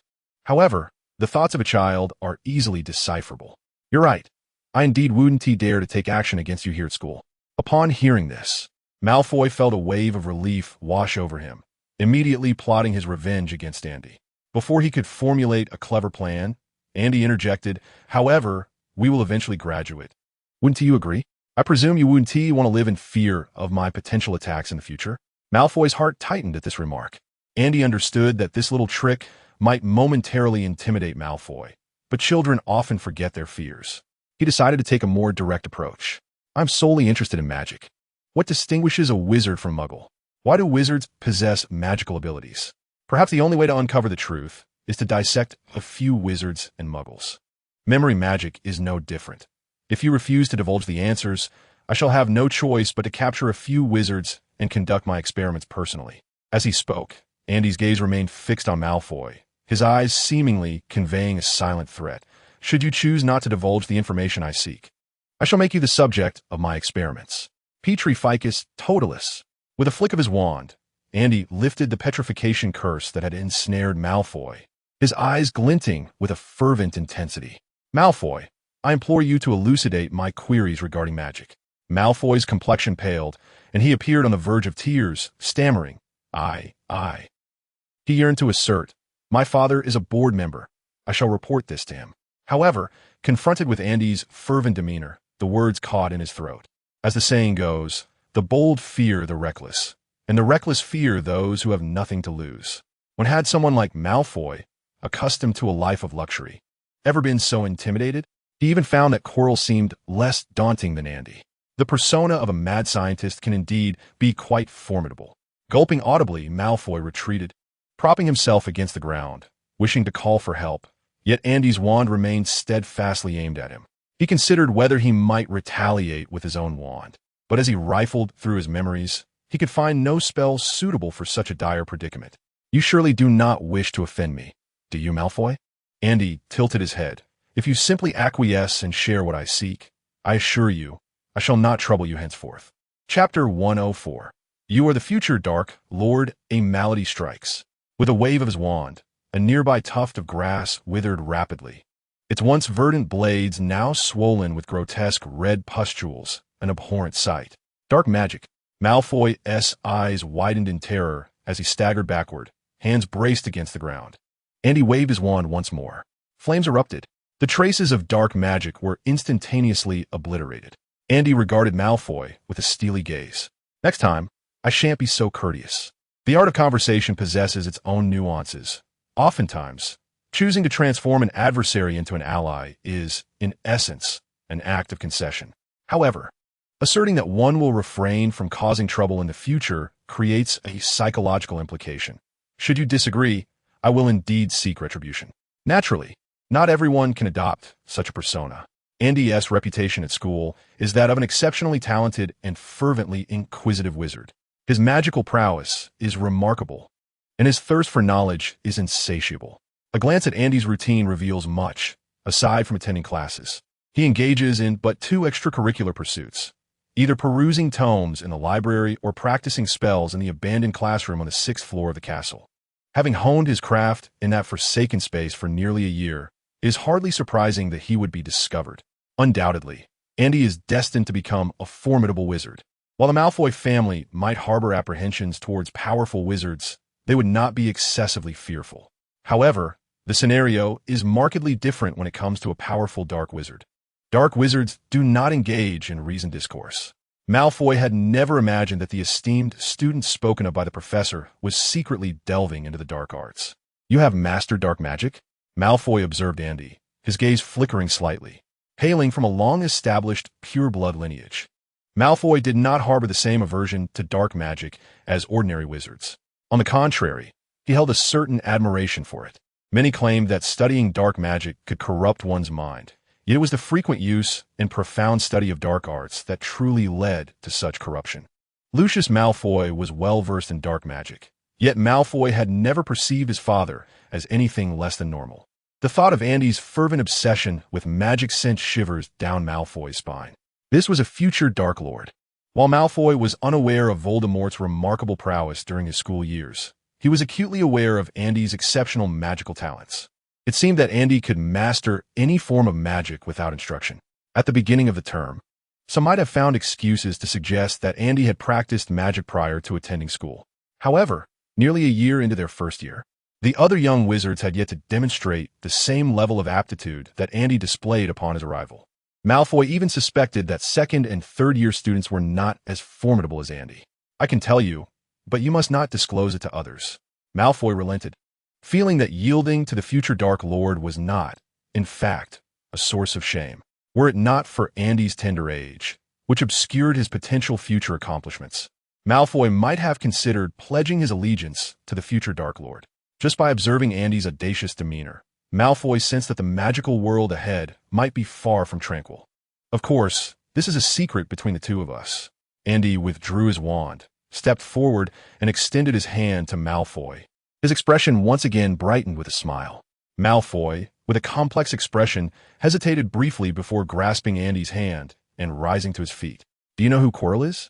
Malfoy suddenly inquired, seeking to gauge the extent of Andy's knowledge. If Andy was not well informed, he could conceal certain unfavorable truths. Andy replied nonchalantly, "Voldemort's follower?" Malfoy's face turned pale, as though Andy had committed some dreadful act. "Voldemort is outdated," Andy declared dismissively. "Even if he were alive, I would not regard him with any significance. Compared to the original Dark Lord Grindelwald, Voldemort is hardly noteworthy. After all, Quirrell was already deceased, and Voldemort now existed merely as a specter. Boasting would not incur the wrath of Death Eaters." Malfoy regained his composure. He had heard of the name Grindelwald, though his knowledge was limited. This name, like Voldemort's, was a taboo in the magical realm, and given Grindelwald's distant era, Malfoy had little interest in learning more. However, upon hearing Andy's fervent admiration for Grindelwald, Malfoy resolved to delve into the history of Grindelwald after returning home for the summer. "That evening, on the 4th floor of the castle, I noticed you entered the restricted area," Andy added. "Were you there too?" Malfoy was taken aback. Andy remained silent. After a moment of contemplation, Malfoy awkwardly stated, "I recall the experiences of the past few months. It felt as though I was destined to act in that manner. Upon the restoration of my memory, reflecting on the prior months felt akin to observing another's experiences. I recognized that it was not me, yet it was undeniably me, an oddly disconcerting sensation." Andy nodded slightly. Though Malfoy did not elaborate in detail, Andy grasped the essence of that feeling. "Was it akin to dreaming?" Andy inquired. Malfoy pondered and shook his head, expressing, "It felt too genuine, as though I were witnessing another version of myself. The alteration of memories differs from the soul-binding curse. The latter exerts complete dominion over another individual, whereas memory modification implants a false recollection while preserving an essence of freedom." Observing Malfoy, he did not appear to exhibit any lingering effects. "Memory magic," Andy mused, "holds immense potential under specific circumstances, comparable to Uncle Snake's brainwashing tactics on children." Andy proceeded to ask about his specific sensations, to which Malfoy responded truthfully. Malfoy felt a sense of relief that Andy refrained from probing into the nature of the modified memory. Although Malfoy idolized Voldemort, he did not wish for others to associate him with the Dark Wizard, especially since Voldemort had fallen from power. The Malfoy family possessed a somewhat opportunistic nature. "Thank you." Andy gazed at Malfoy and suddenly lowered his voice, saying, "I know your father is a Death Eater. The dark mark must still adorn his arm, correct?" Andy stepped closer to Malfoy, patting him on the shoulder, and remarked, "Now, both of us are privy to each other's secrets." With that, Andy turned towards the castle. Malfoy's complexion paled. His form swayed precariously as he watched Andy's retreating figure, opening his mouth to speak, but ultimately choosing silence. "Phew," Andy exhaled. The task of intimidating a young lad was accomplished. Surely, after today, even if Malfoy harbored any grievances, he would hesitate to disclose them to his father. Chapter 105, Is There Still Justice? Is There Still Law? Seeing Andy's silhouette disappear into the castle, Malfoy also breathed a sigh of relief. His previously taut nerves now settled. With his mind at ease, Malfoy gradually regained his composure.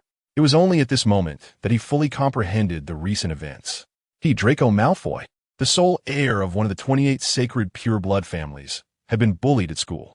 Most significantly, his father was a member of the Hogwarts Board of Governors. Is there still justice? Is there still law? Malfoy's complexion fluctuated between shades of green and white. Today, this incident not only left him feeling frustrated, but also embarrassed to the core. It was a shame to squander such a distinguished lineage and a father of remarkable stature. Deep within, Malfoy felt a sense of grievance.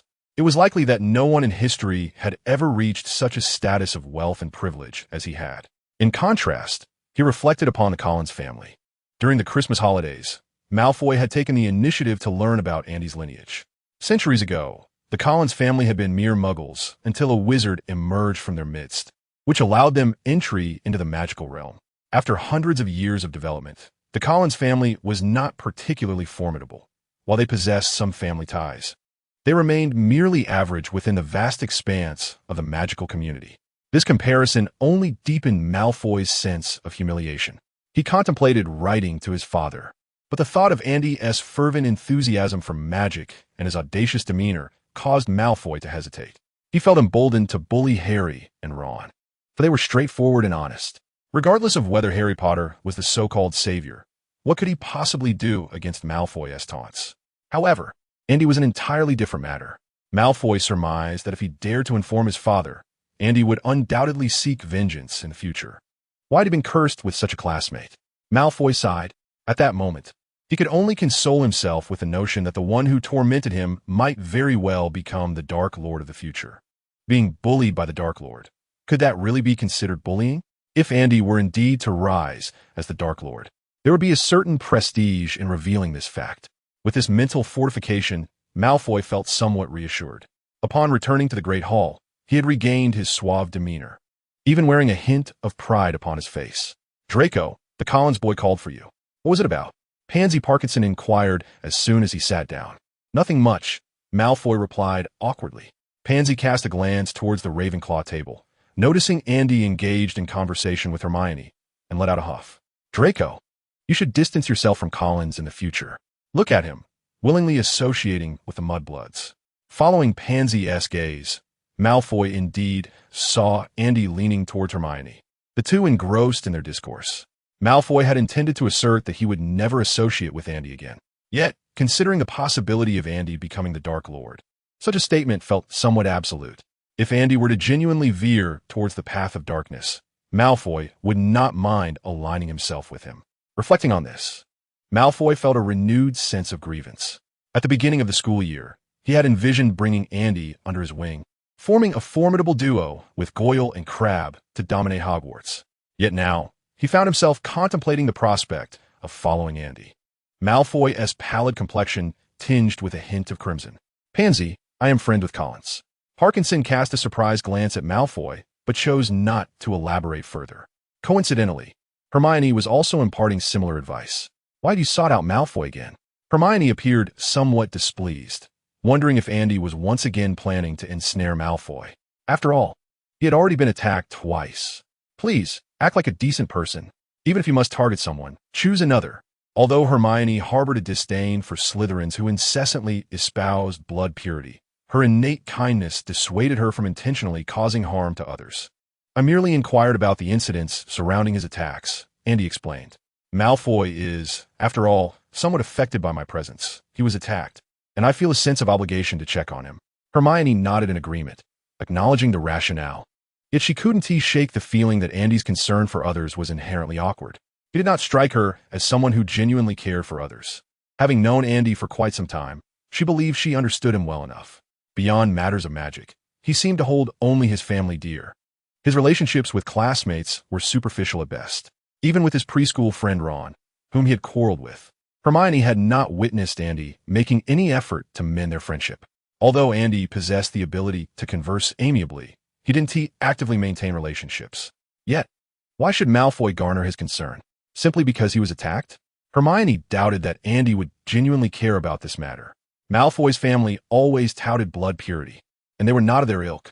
Hermione exaggeratedly remarked, "I never imagined the wizarding world harbored such deplorable customs. I never intended to associate with Malfoy."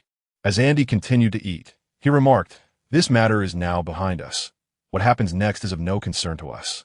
Little did he know, Malfoy was presently preoccupied with thoughts of pledging his allegiance to the Dark Lord. To Andy, following today's incidents, he believed he and Malfoy had severed all ties. In the evening, the Great Hall hosted a small banquet, attended by the entire student body, professors, and even Headmaster Dumbledore, with the exception of a certain defense against the dark arts professor. When Andy glanced towards the professor's table, Most professors appeared composed, but Professor Snape was unusually jubilant, barely concealing a smile. Particularly, his gaze towards Harry seemed to convey an intimate camaraderie. After dinner, Dumbledore rose to provide a summary of the recent attack incidents. When it was revealed that the assailant of Malfoy and Professor Quirrell was, in fact, Quirrell himself, the Great Hall erupted in astonishment. Who could have anticipated that the once stuttering Professor Quirrell was a dark wizard? Dumbledore did not assert that the recent attack was a result of Quirrell's personal vengeance. Instead, he merely mentioned the matter of the Philosopher's Stone and characterized Quirrell as a dark wizard coveting it. He further stated that Quirrell was the one who had attacked Professor Quirrell and Malfoy the previous summer. Dark wizards are adept at concealment and deception. Dumbledore concluded with a profound observation. The human heart is the most inscrutable of all, when one cannot ascertain the intentions of others. One must safeguard their own heart and not be misled by outward appearances. Malfoy, observing the speaking headmaster, for the first time found wisdom in Dumbledore's words. He realized that he, too, had been deceived by appearances. Having concluded the discussion on Quirrell, Dumbledore briefly addressed the issue of substitute teaching for defense against the dark arts. At last, Andy understood why Snape appeared so jubilant. He had secured the position of substitute for the first and second years. Indeed, when Dumbledore announced that Snape would teach the first and second years, nearly all the young wizards of Gryffindor were petrified. Harry and Ron looked as dejected as wilted eggplants, while Neville seemed on the verge of tears. The other young wizards wore expressions of despair, as if they had suffered a great loss. And he could not help but wonder if this was Dumbledore's wicked sense of humor. Did he not perceive that Snape had consistently targeted Harry? Or was it simply a case of showing special affection for a particular individual? As Dumbledore concluded his address, the hall erupted into a cacophony of chatter. Everyone was abuzz with speculation. Quirrell was a dark wizard. He had attacked Professor Quirrell and Malfoy. This situation seemed utterly absurd. Moreover, the Philosopher's Stone was a topic worthy of discussion, representing endless wealth and immortality. However, the primary focus of discourse was how Quirrell had managed to accomplish these feats. Gringotts and Hogwarts were hailed as the safest havens in the British magical world. Yet Quirrell had not only infiltrated Gringotts, but had also launched 3 attacks at Hogwarts. While the assault on Professor Quirrell in the Forbidden Forest could be overlooked, the 2 attacks on Malfoy had occurred within Hogwarts itself. How had Quirrell orchestrated all of this? The loudest discussions emanated from the Slytherin side. Andy, seated among the Ravenclaws, could hear Malfoy boasting loudly about his supposed role in driving Quirrell away. He claimed he had long since detected Quirrell's flaws, but had lacked evidence. A glance revealed that many in Slytherin were eager to support him. After all, this was a rare moment of glory for Slytherin, and even more exceptional, they were representing justice this time. As for Gryffindor, with Dumbledore's definitive verdict, Harry and Ron's suspicions had been cleared. However, those who had wronged them in the past clearly remained indifferent to this revelation. It is indeed a fact that Harry and Ron have incurred a penalty of 140 points for Gryffindor, and even if their suspicions are cleared, their circumstances this year will remain far from favorable. They truly are 2 pitiable souls. At this moment, Andy finds himself unusually quiet, with Quirrell now deceased. Hogwarts is secure for this year. Thus, the 2 pressing matters ahead involve formulating plans for the upcoming year and organizing gatherings with Cho Chang and Cedric Diggory. Having spent nearly a year at Hogwarts, Andy has been quietly observing the young wizards. Among the upperclassmen, if there are any with notable magical talent, they would likely be Cedric Diggory and Percy Weasley. However, Percy exhibits a yearning for power, making him someone with whom Andy finds it difficult to resonate. Cedric, while decent, possesses a rather carefree demeanor, not the type to immerse himself in the study of magic within a laboratory setting. Hence, Andy feels the need to observe a while longer. That said, the person who occupies Andy's thoughts the most is Cho Chang. If possible, he would like to glean insights into the magical world of China, or perhaps the realm of cultivation, through her. Thus, the forthcoming gathering holds significant importance. He must find a way to persuade Cho to return to her homeland for a while, so he can obtain some information about the magical realm there. While Andy would not mind going himself, he is acutely aware of the potential prejudice he might face due to his complexion. As for next year's agenda, it includes the Philosopher's Stone, the Prisoner of Azkaban, the Chamber of Secrets, the Deathly Hallows, and perhaps the Order of the Phoenix and the Half-Blood Prince. Having never read the Harry Potter books, and only having seen the first film, he ponders what the second installment entails.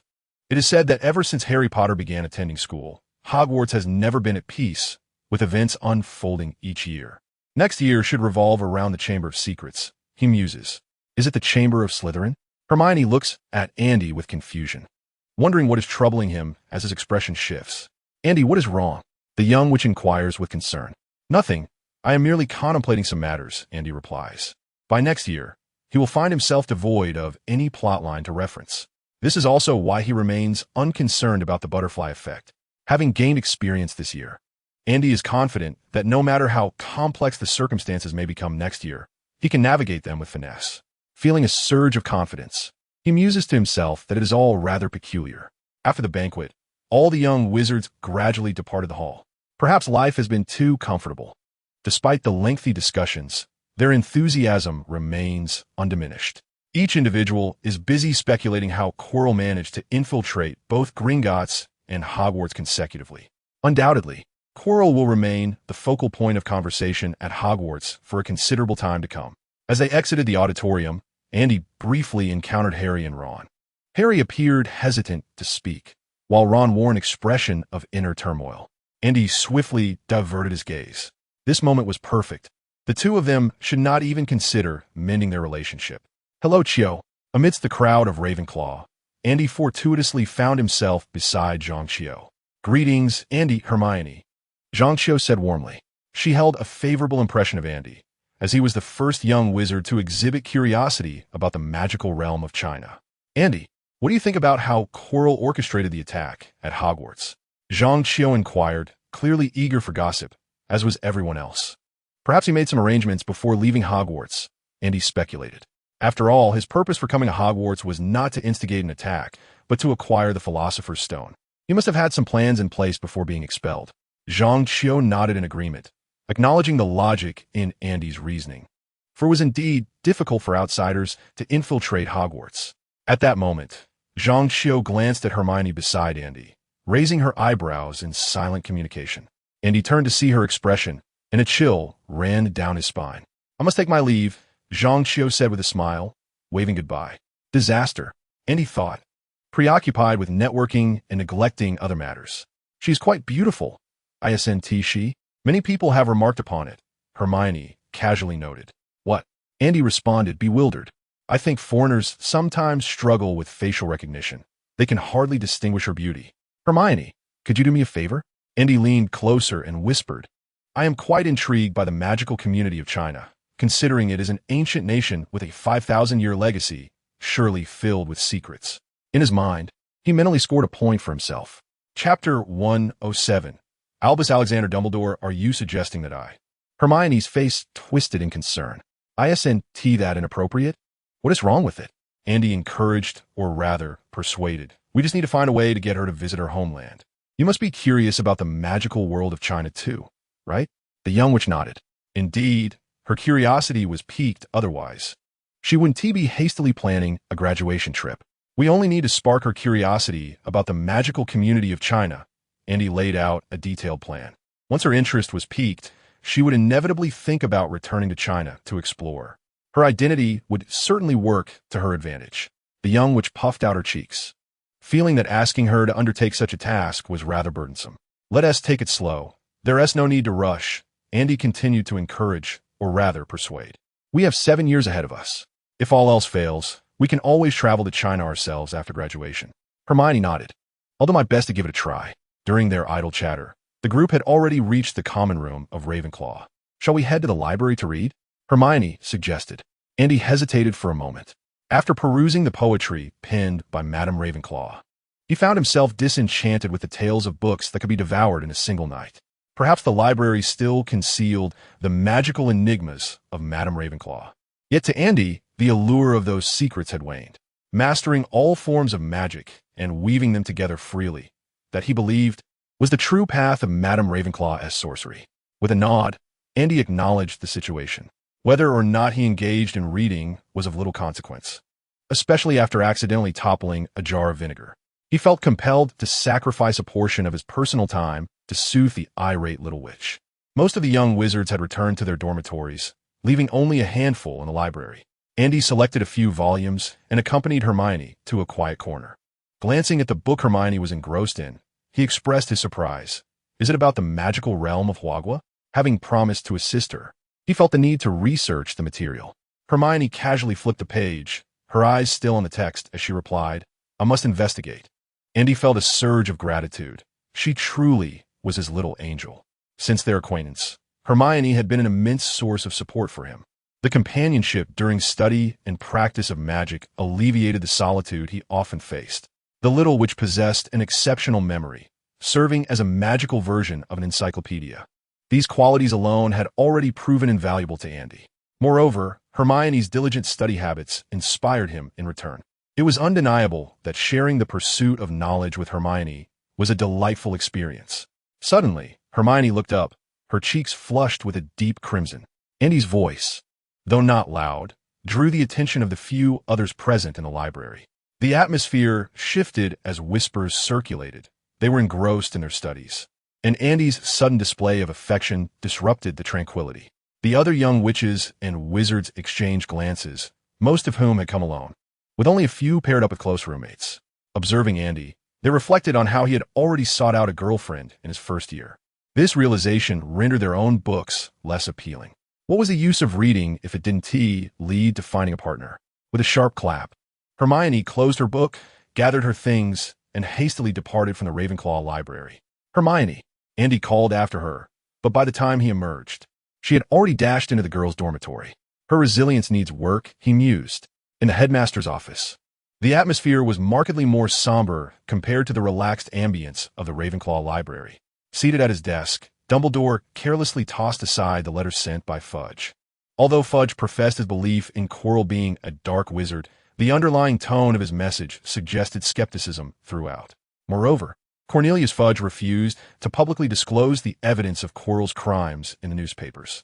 Nearly a year had passed since the attack on Gringotts, and the wizarding community had finally begun to forget the incident. How could Fudge possibly wish to remind them? Furthermore, with 3 attacks occurring at Hogwarts this term, concealing Quirrell's guilt would effectively undermine Dumbledore's reputation. This, above all, was paramount to Fudge. As for Quirrell, even if he had indeed been a dark wizard, he was ultimately deceased. Since he was dead, let him rest in peace. Snape cast a glance at the contents of the letter, scoffing derisively. The Minister of Magic, who had been elevated by Dumbledore, was now drifting further from him. Regret? Snape inquired. Dumbledore offered no response. Unfazed, Snape had never been particularly concerned about Fudge's stance. Were it not for Lily, he would still be a Death Eater.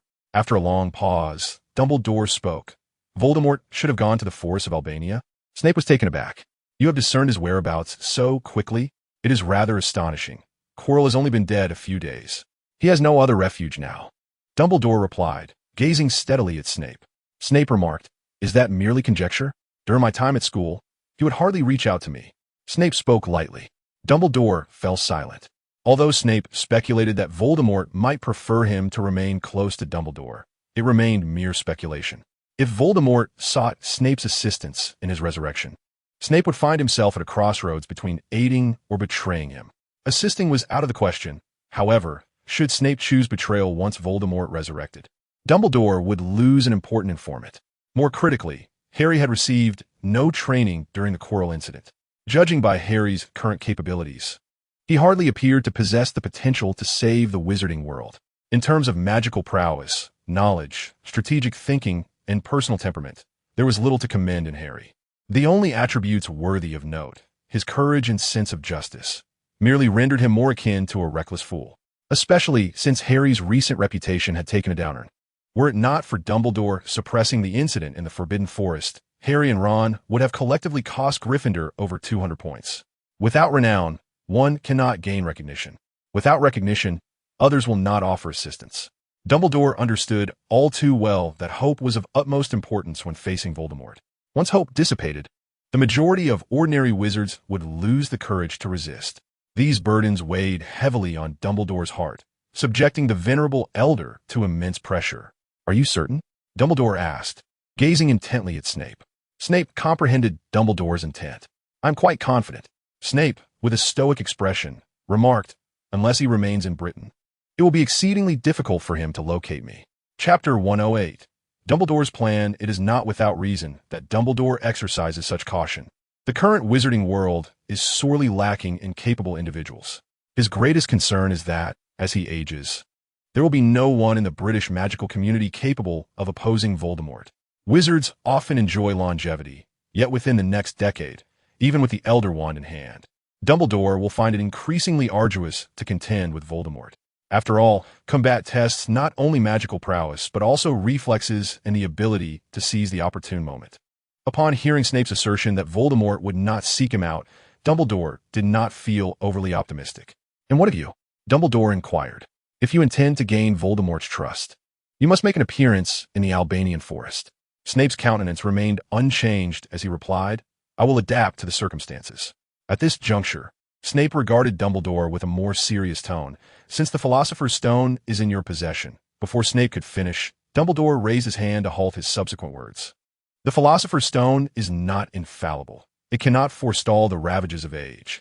Having encountered Nicholas Flamel, Dumbledore had witnessed the toll of time, to the extent that even a handshake could shatter bones. Dumbledore had no desire to endure life in such a state. Flamel at least had a spouse, whereas Dumbledore was alone, devoid of any spiritual solace. He had not yet lived his fill, yet he did not fear death. He believed in allowing events to unfold naturally. Currently, Dumbledore's sole concern was indeed Voldemort. He had introduced Voldemort to the wizarding world and had been his mentor. Thus, the troubles caused by Voldemort would ultimately fall upon him to resolve. Is there truly no other way? Snape's eyes reflected a complex array of emotions. After the events of the past year, he grasped Dumbledore's intentions and fears. Until the secret of Voldemort's immortality was uncovered, Dumbledore would be unable to eliminate him. Nor could he contend with Voldemort in his spectral form. However, Voldemort would inevitably return. This failure would not be the last. There would be subsequent attempts, and he would not perpetually falter.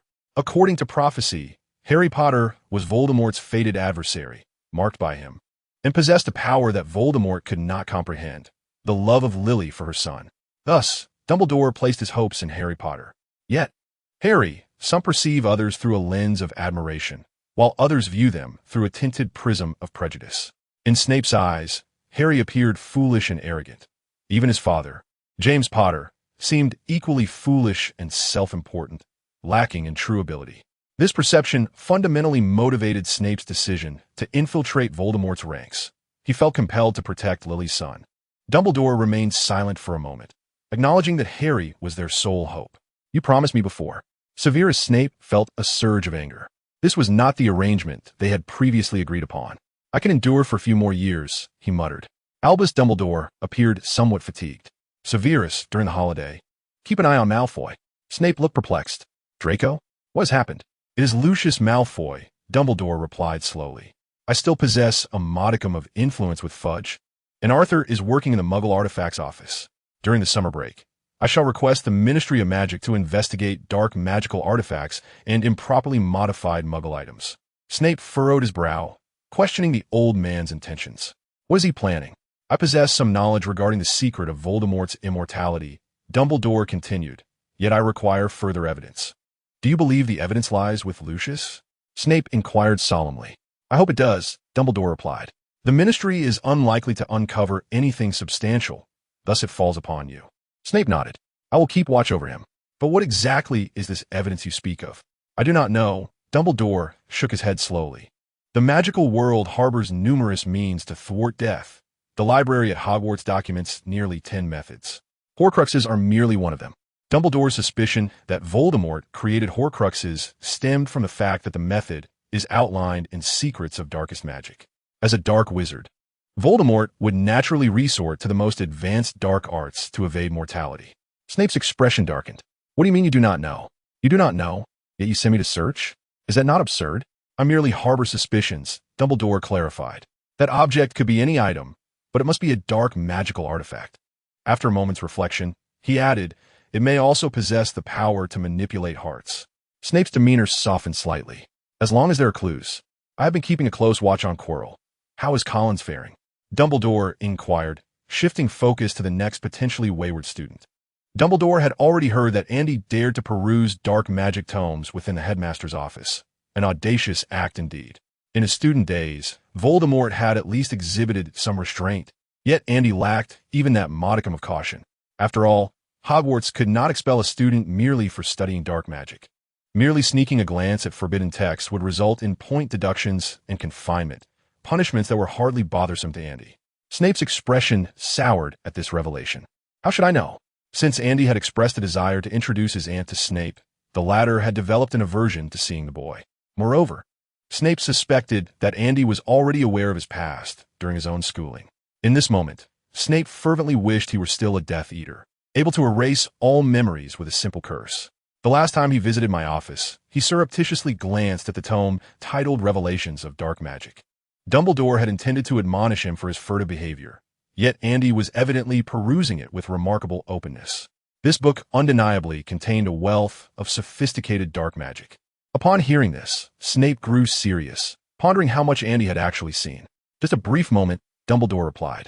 Collins likely only perused a single chapter, demonstrating some semblance of self-restraint before ultimately returning the book. What are you still concerned about? Snape inquired. Dumbledore then recounted the conversation that transpired in the headmaster's office that day. Andy indeed possessed a modicum of self-control, but his intention in returning the book was merely to placate Dumbledore. You see, I am aware that this tome could lead me astray. Hence, I shall refrain from reading it. If that prophecy were to be fulfilled concerning Collins, you would not be so troubled, would you? Snape was indifferent to Andy's foray into dark magic. After all, he had dabbled in it himself. I would much rather it be Harry than Collins, Snape confessed. Dumbledore was keenly aware of the brilliance that resided within Harry, qualities that Andy lacked.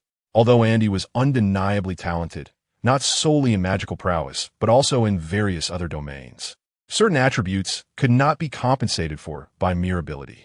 Snape, uninterested in such matters, remarked, "What do you intend to do? Confront Collins with a lecture?" Dumbledore shook his head. Since Andy had returned the book, what purpose would a lecture serve? The reasoning was understood, yet the behavior remained unchanged. That child had developed an interest in dark magic. Nevertheless, Dumbledore was not excessively concerned. As for dealing with Voldemort, he would take care of the Collins matter. And how do you plan to proceed? Snape queried, genuinely intrigued, as it was the first time in many years he had witnessed Dumbledore display such concern for a young wizard. Are you aware of Collins' wand? Dumbledore posed. Answering himself, I inquired with Mr. Ollivander. It is made of pine, with a phoenix feather core, symbolizing longevity and a sense of independence from the world. Snape was utterly taken aback, realizing Dumbledore was attentive even to such trivial details. However, longevity and independence. Observing Snape's expression, Dumbledore lamented, indeed, immortality and power, coupled with an attitude of disdain towards others. This is strikingly similar to Voldemort. The only distinction between them lies in their ambition. Snape discerned that Andy harbored no aspirations to reform the magical world. He was not oblivious to the current shortcomings of the magical community. Rather, he simply did not care. Thus, even if Andy were to become engrossed in dark magic, he would, at most, evolve into a dark wizard. The difference between a dark wizard and the Dark Lord is but a single word, yet the impact they wield is profoundly disparate. If Voldemort were merely a common dark wizard, he would not evoke such terror. During his school days, Voldemort concealed his ambitions and actions. Yet Collins remained indifferent to such matters. Fortunately, Collins at least understood the essence of love. He cared for his family and cherished his young girlfriend. Upon realizing he had perhaps spoken too much, Dumbledore seemed to awaken to his own verbosity, a common affliction of old age. Snape cast a sidelong glance at Dumbledore, ever suspicious that the headmaster was attempting to manipulate him. The mention of a young girlfriend was particularly irksome. Since the resolution of Quirrell's issues, Hogwarts had finally returned to a semblance of tranquility. Andy breathed a sigh of relief, no longer plagued by the fear of retaliation from Quirrell. Life at Hogwarts, however, proved rather monotonous. In his previous life, school had offered the diversion of video games and television. Yet, the realm of magic provided scant entertainment, with Quidditch being the sole activity of note. It was no wonder that young wizards indulged in gossip. They were simply idle. Hermione's endeavors progressed smoothly. Despite being a year apart from Zhang Xiao, their camaraderie blossomed through casual conversation, establishing a superficial bond of friendship. Hermione diligently researched the magical world of China to enhance their connection. Meanwhile, Cedric and Andy maintained more frequent correspondence. under the guise of discussing magic. Andy probed Cedric's magical prowess. Frankly, Andy felt a tinge of disappointment. Though Cedric demonstrated remarkable skill in their third year, Andy surmised that in the future, Cedric might not even rival Snape. This disparity was not merely a matter of talent. Snape had grown up amidst turmoil, while Cedric thrived in an era of peace. Their pursuits and motivations for magic were inherently different. Andy even speculated that in a true confrontation, Cedric might not prove a worthy adversary. Moreover, Cedric's carefree disposition and strong sense of justice rendered him an incompatible ally for Andy. Recognizing this, Andy promptly abandoned any intention of forging a deeper friendship with Cedric. Finding a like-minded companion at Hogwarts was indeed a daunting challenge, unless, perhaps, one were to consider Slytherin. At times, Andy contemplated the possibility of aligning with a few Slytherin students, such as Malfoy. Throughout Hogwarts, Slytherin was the only house that bore any semblance of ambition. Unfortunately, their lack of talent was disheartening. One wondered if inbreeding played a role, as Slytherin was undeniably home to many fools. Nonetheless, Andy had not left empty-handed. If he could persuade Zhang Xiu to return home and bring back some clandestine artifact from the Chinese magical world, it would be a significant triumph for him. Andy, your birthday is April 16th, isn't it? Cedric remarked as they traversed the castle's corridors, handing over his neatly organized notes to Andy. Have you already begun self-studying third-year magic? Impressive, Cedric exclaimed. When I was your age, I never considered previewing advanced courses. During their previous discussion on magic, Cedric had already discerned that Andy had mastered second-year spells. Moreover, Andy had self-studied numerous magical concepts not taught in school. It was no wonder that everyone claimed Andy was obsessed with magic. Acquiring more magical knowledge is always advantageous. Andy accepted Cedric's notes, expressing gratitude. I'll copy them and return them to you.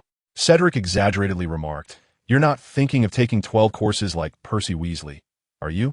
Of course not. Andy chuckled. I will only study what piques my interest. No need for thanks. By the way, do you plan to host a birthday party? Cedric shyly inquired. Using that secret passage? Andy glanced at Cedric. I'm not particularly close to Cho. Even if I were to host a birthday celebration, I wouldn't invite her. Cedric appeared somewhat distressed. He had done his homework on topics related to China, Quidditch, and had even read several books on humor. He was confident that, given the opportunity, he could befriend Cho Chang. Yet that opportunity seemed elusive, likely not to arise until the following year. If Cho were to join the Ravenclaw team, he could speak to her after a match, but that felt far too distant. Why not just write her a love letter? I can have Hermione deliver it to Cho. Andy suggested.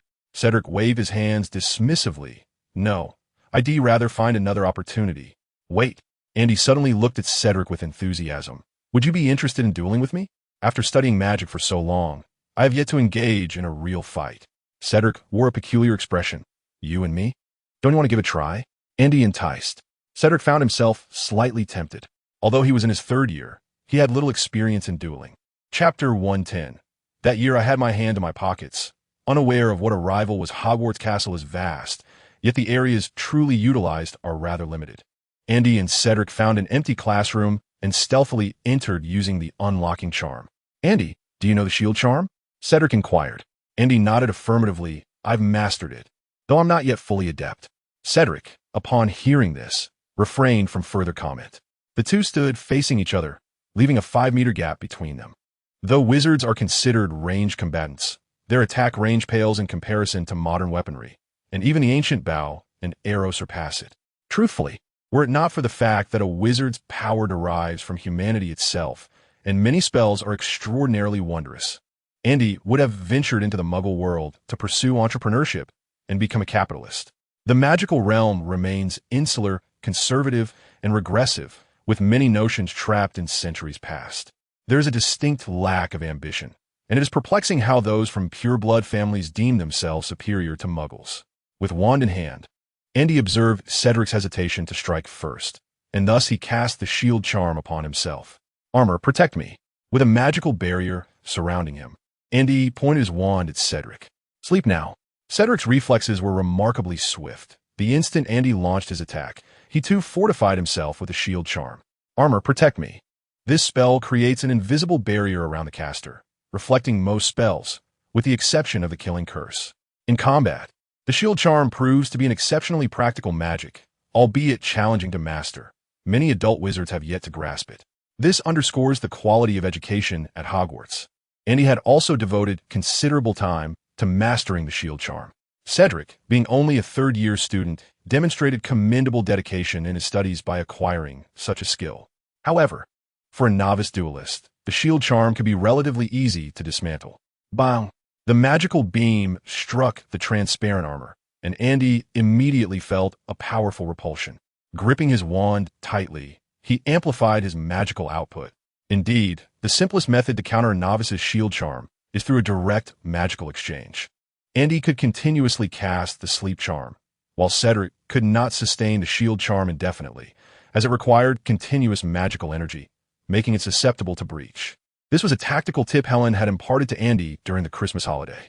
Cedric, caught off guard by Andy's strategy, quickly regained his composure and devised a counterattack to strike offensively. However, at that moment, it was evidently too late. As Cedric raised his wand to aim at Andy, his shield charm was shattered by Andy's assault, sending him flying backward. Bang! A soft sound echoed. Andy winced, feeling a sharp pain. Spellhalt! He dispelled the magic. And Cedric slowly opened his eyes, shaking his head to clear his mind. Are you all right? Andy inquired. I'm fine, Cedric replied, somewhat sheepishly. I was a bit careless this time. Shall we go again? Andy asked. Of course. Cedric responded without hesitation. His refusal to concede stemmed from both pride and the recognition of the value of this practice. Had it not been for today's exercise, Cedric would not have realized his own shortcomings. In truth, had Cedric not underestimated Andy and allowed him to initiate with 2 spells, Andy would not have been able to retaliate effectively. Had Andy not had the shield charm to protect him, Cedric could have easily countered before Andy's shield charm was breached, placing Andy in a position of vulnerability. Thus, this tactic can only be employed against novice duelists. Once more, as the two positioned themselves, Cedric adopted a more serious demeanor. Being bested once by a younger student was already sufficient. Should he suffer consecutive defeats, Cedric felt he would have no place left in this arena. Then, when Cedric fell to Andy's petrification spell once again, he began to question his very existence. Spell cease, Andy declared, releasing the enchantment. Let's take a moment's respite. Cedric sank to the ground, gazing incredulously at Andy. Have you practiced dueling before? Not all, Andy replied, unperturbed. My achievements today are solely due to my innate talent. Hard work has little to do with it. You are quite formidable yourself, Andy candidly remarked. Your reaction speed is impressive. I merely relied on a few tricks to secure my victory over you.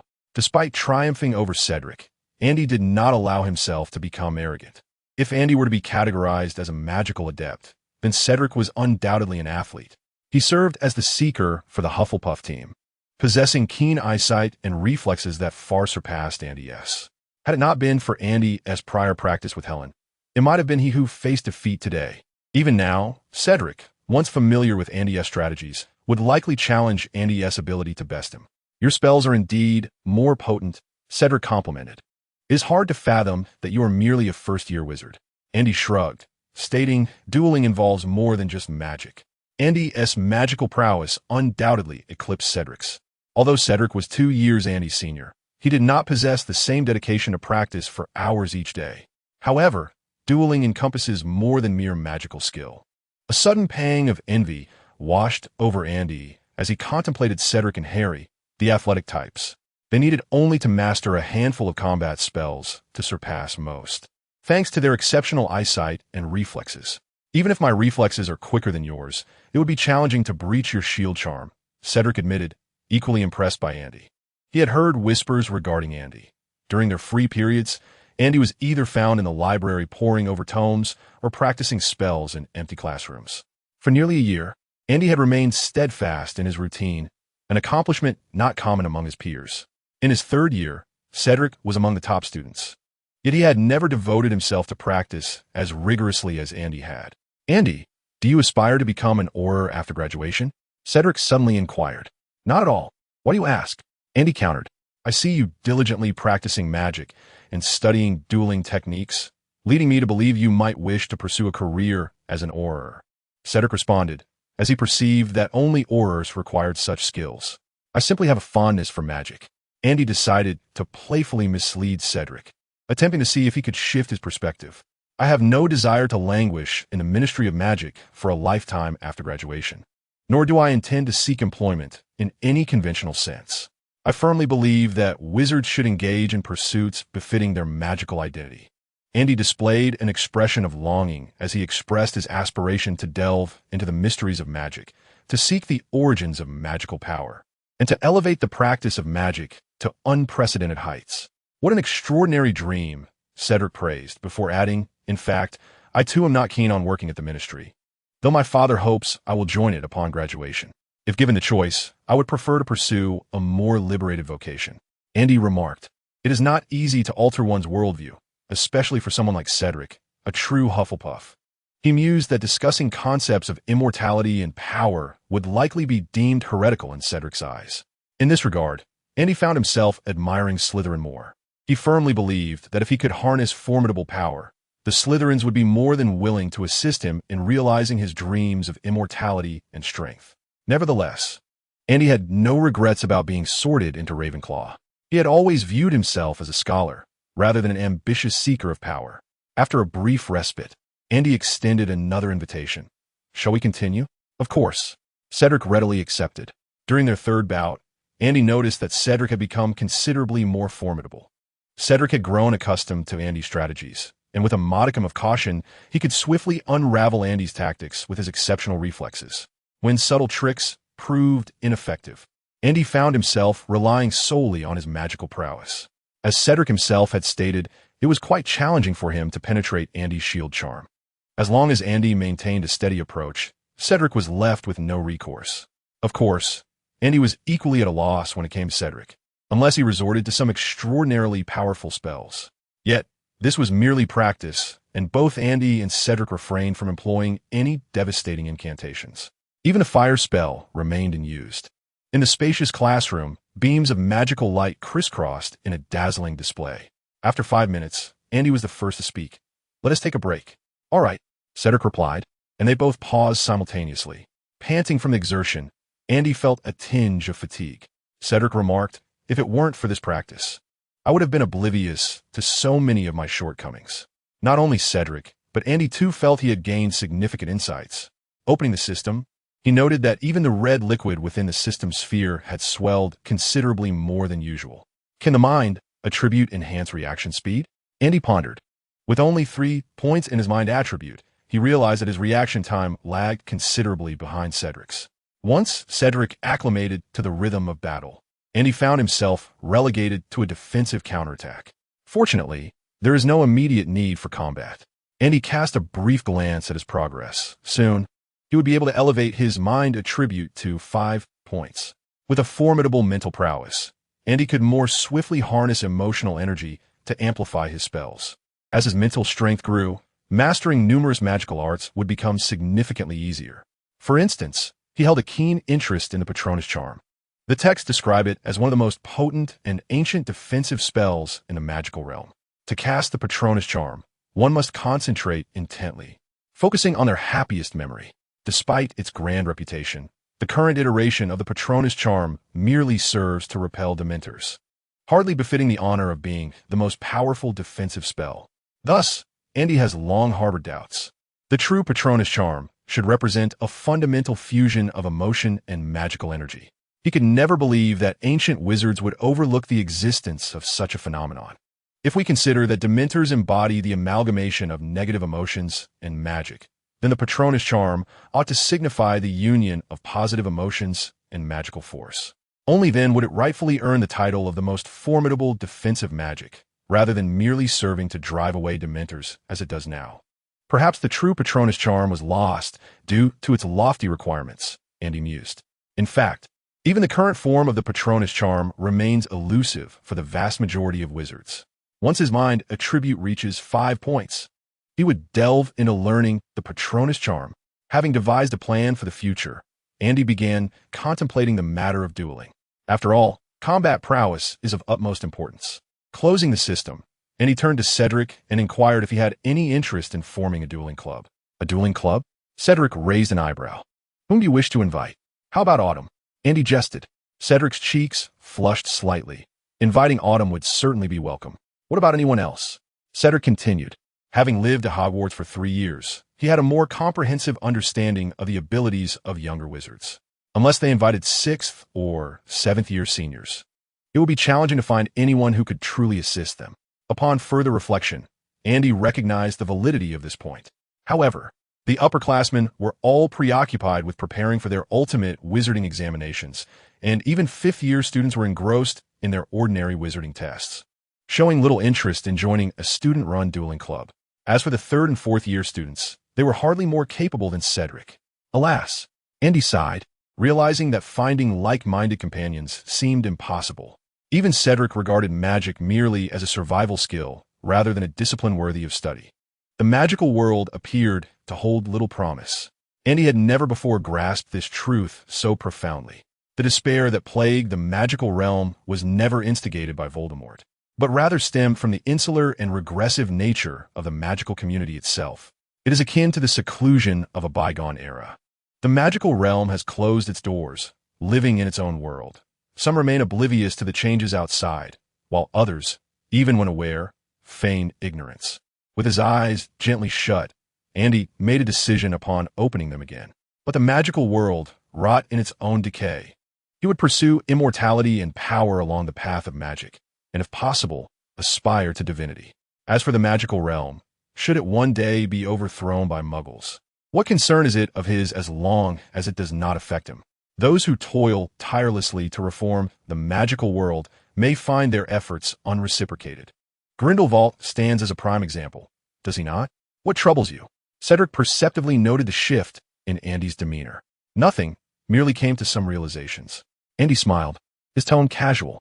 Let us forget about the dueling club. As you mentioned, we simply cannot entice the upperclassmen to join us. Perhaps we can practice together when time allows. Not so fast. Cedric interjected swiftly. We can invite Cho and Hermione.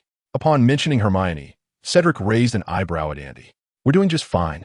Although, Andy couldn't entirely ascertain whether Hermione would accompany him to the end. At least for now, he felt a harmonious connection with her. Chapter 112. Analyzing myths from a magical perspective, Cedric gazed at Andy with evident envy. How did he lack such audacity? Andy patted Cedric's shoulder. Hermione has recently been delving into the mythological tales from China, and so has Cho. What do you say? Shall we venture to the library? Cedric sprang up from the ground. Why didn't you say so sooner? He then cast a playful, reproachful look at Andy. With such a wonderful opportunity, you had me playing a dueling game? Am I no longer your good friend? I merely wished to appear natural. Andy shrugged, chuckling. As a third-year Hufflepuff, how could I simply take you there? What would I say to Cho? That you admire her beauty and came to observe? Would I ever say that? Cedric's face flushed crimson. To speak of admiring Cho's beauty is far too awkward. He fidgeted, his hands at a loss for placement. Andy smirked. Truly a naive young lad. Thus, I suggested we practice dueling while casually discussing the wizarding culture of China, Andy said with a grin. Doesn't that seem more reasonable? Cedric nodded vigorously. Yes, you're absolutely right. Let us hurry. At the library, Andy and Cedric searched diligently until they discovered Hermione and Cho in a corner, perusing books while quietly conversing. The location was well chosen, perfectly avoiding the gaze of Madame Pants. Andy was about to walk over when he noticed Cedric standing still, having failed to follow. Turning back, Andy couldn't help but facepalm. Such a handsome young man, yet he was daydreaming? Hey, don't be foolish. Andy tugged at Cedric, reminding him, look at your silly expression. Don't frighten Cho again. Snapping back to reality, Cedric hurriedly adjusted his clothes and ran a hand through his hair. Andy, is everything all right? Very handsome. Andy shrugged, his expression one of resigned amusement. Hi, Hermione, Cho, how are you? Approaching with Cedric, Andy greeted them softly, effortlessly pulling out a chair to sit across from the two, his movements fluid like flowing water. Hello, I am Cedric Diggory, a third-year student from Hufflepuff. Cedric initially sounded a bit stiff, but he quickly composed himself and sat beside Andy. Zhang Xiao glanced up at the two. Hello, I am Zhang Xiao. You can call me Xiao. Hello, Mr. Diggory. Hermione greeted him, then turned to Andy with curiosity. What brings you here? Didn't you say you were looking for someone to practice dueling with? Hello, just call me Cedric. After saying this, Cedric shot a look at Andy. Nice job, mate. You really set the stage. Touched, Andy chatted with Cedric about the magical world of Hogwarts, surprised to find him quite interested. What are you looking at? Andy casually inquired. Quite a lot. There's the tale of Nuwa, mending the sky, Qua, Fu chasing the sun, and various other mythologies. Hermione said while flipping through a book. Some of these stories I've heard before, back in the Muggle world. I've also read the story of Nuwa, mending the sky. Cedric quickly recalled the information he had researched recently. According to legend, in ancient times, a great flood devastated the world, and a sorceress named Nuwa could not bear to see her people suffer, so she crafted colorful stones to mend the sky. Zhang Xiu looked at Cedric in surprise, not expecting so many from the British magical community to be curious about Hogwarts' ancient legends. Cedric couldn't help but smile. Andy's insights were truly invaluable. In many mythologies, there are accounts of a cataclysmic flood. Hermione appeared to be in deep discussion. However, in my view, that merely reflects an exaggeration of ancient peoples unable to combat natural disasters. If Nuwa were indeed a sorceress, then the colorful stones would be akin to an alchemical artifact. We all know that reinforcing the riverbanks can prevent floods. Andy interjected, "What else with your serious tone of discussion? Does anyone still care about this? Also, weren't the colorful stones meant for mending the sky? How did they turn into riverbank repairs? Actually, if we interpret myths in relation to reality, one can understand it that way," Cedric mused. Cedric remarked that many myths in the Muggle world were, in fact, the result of ancient wizards. Muggles, unable to comprehend the magic of wizards, allowed rumors to proliferate, which eventually transformed into mythological tales. Zhang Xiu added that her mother had recounted such stories to her during her childhood, noting that in ancient Hogwarts, during the Shang and Zhou dynasties, there were also legends about wizards, although they eventually faded away, perhaps due to the separation from the Muggle realm. Are they also referred to as wizards in Hogwarts? Andy interjected, having thought they were always called Qi practitioners. Zhang Xiu replied that this was indeed what her mother had said. Cedric appeared astonished, pondering the early separation of the magical and Muggle worlds in Hogwarts. "I am aware of this," Hermione interjected, stating that it was said a war known as the Battle of Investiture occurred in ancient Hogwarts. If that were not merely a myth, it might indicate that wizards had participated in the Muggle conflict. Zhang Xiu clarified that the Battle of Investiture seemed to have taken place towards the end of the Shang dynasty, which made sense. Hermione seemed to uncover the truth. Due to the wizards' involvement in the Muggle War, the casualties had been so great that, to prevent such occurrences in the future, the magical and Muggle realms were separated. Is this an enforced explanation? Andy pondered. Listening to their back-and-forth discussion, he realized that if he disregarded his previous memories, their explanations held a certain logic. However, wasn't the Investiture of the Gods just a novel? "Andy, why are you silent?" Hermione noted, surprised to see him so reticent. Andy glanced at Hermione, who shot him a piercing look. "You asked me to persuade Zhang Xiu to return home. Why are you not speaking up? Are there any books on this topic in the library?" Andy inquired. Hermione handed him a hefty tome, saying, "Everything you need is right here. You can peruse it yourself." As Andy casually flipped through the pages, he discovered that the book contained records of ancient legends from Hogwarts. However, examining these familiar tales through the lens of magic left him with a peculiar sensation. Hermione glanced at the section Andy was reading, which was the story of Jingwei filling the sea, suggesting perhaps that was a failed animagus. Is Jingwei an animagus? Andy scratched his head, finding this notion acceptable. From a magical perspective, it seemed plausible. Hermione elaborated that the transformation into an animagus indeed required stormy weather, a realization that came much later. The story of Jingwei filling the sea occurred thousands of years ago, and at that time, the magical system may not have been fully developed.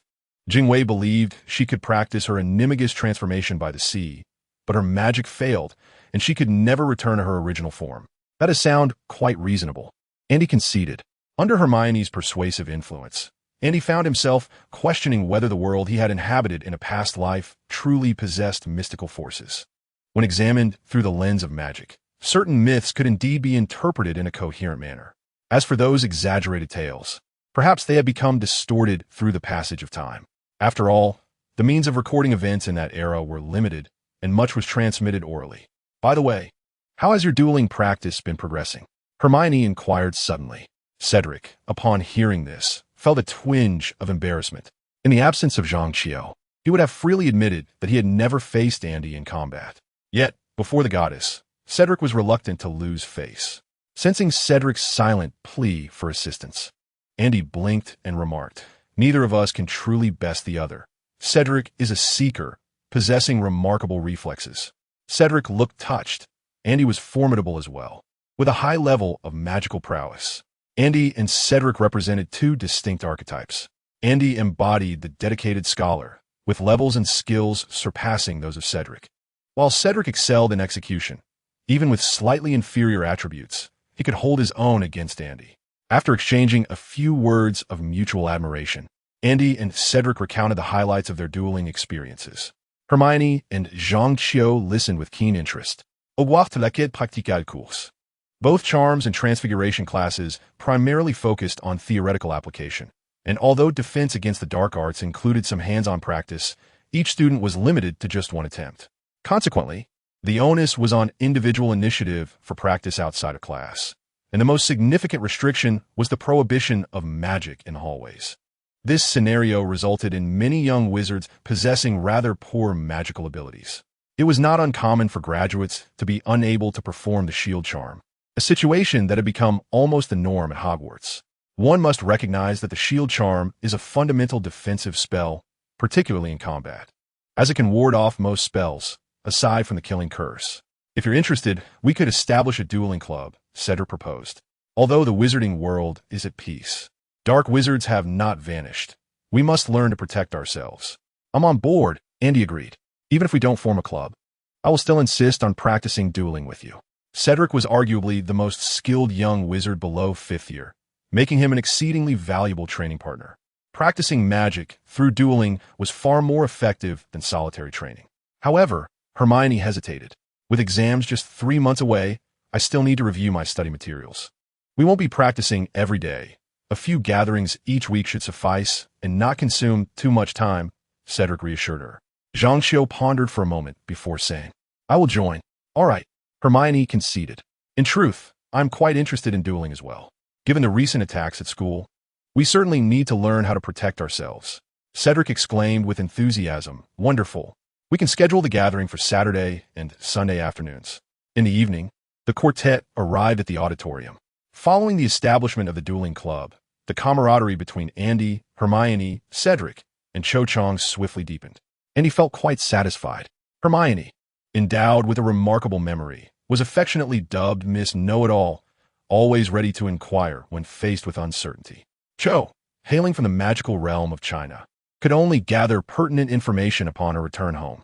Cedric, possessing commendable strength, could at least engage Andy in a spirited exchange.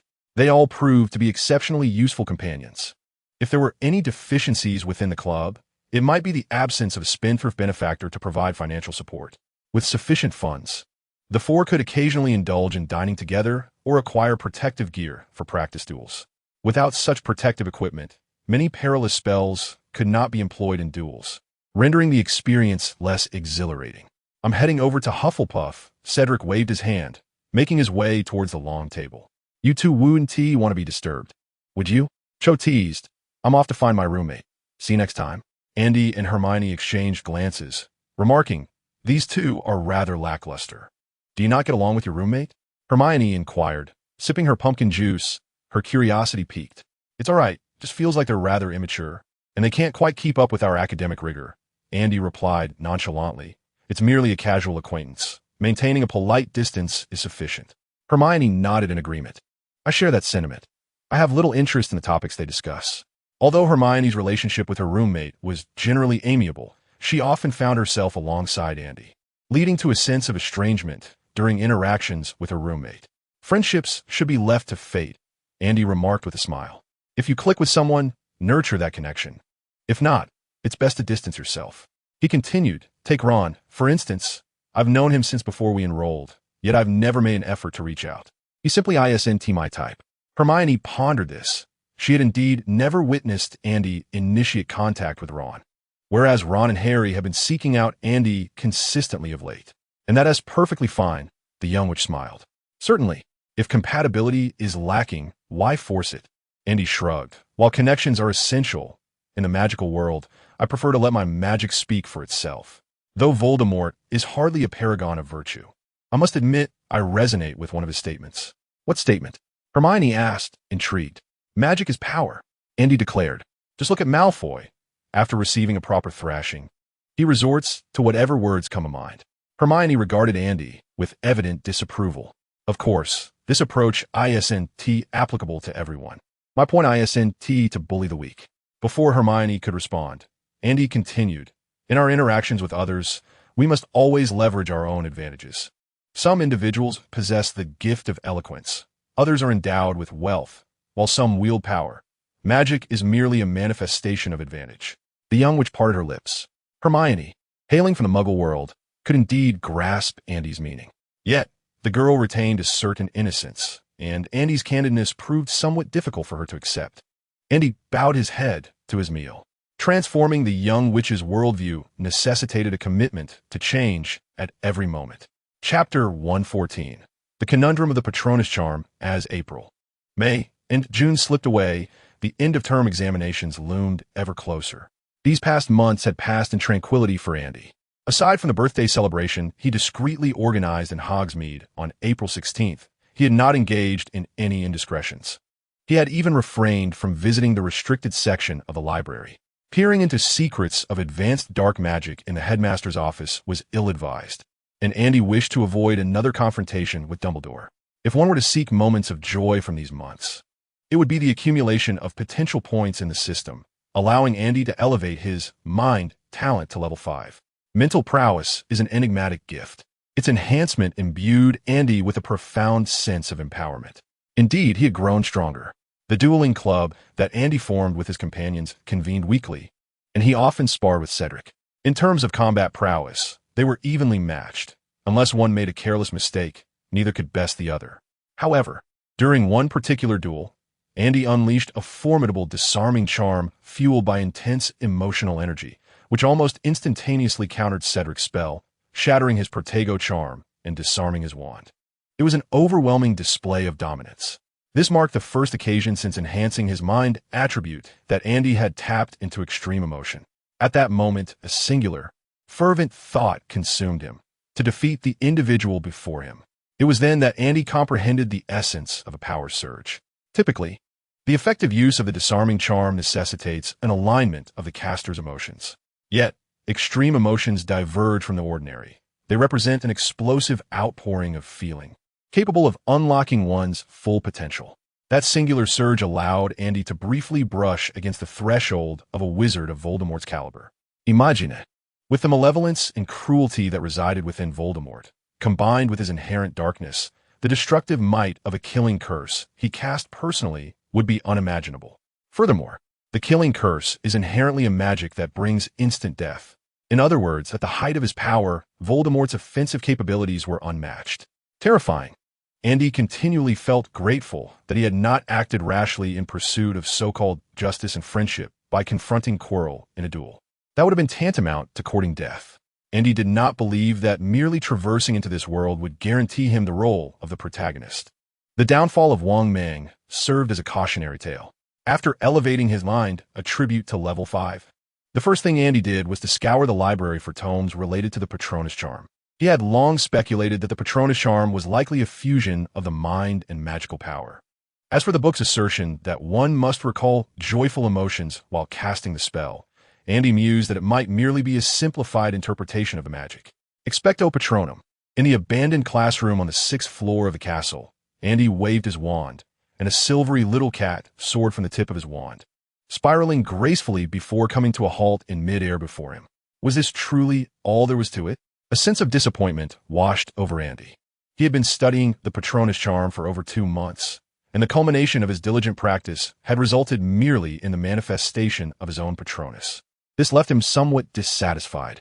It was important to note that Andy had been eager to enhance his mind, talent, not only to fortify his own defenses, but also, more crucially, to master the Patronus Charm. Was the charm's talent insufficient? Until now, Andy's journey through the realm of magic had been relatively smooth, particularly after augmenting his talent points, which allowed him to learn even the simplest spells with just a single reading. Yet here he had stumbled significantly with the Patronus Charm. Andy rubbed his temples.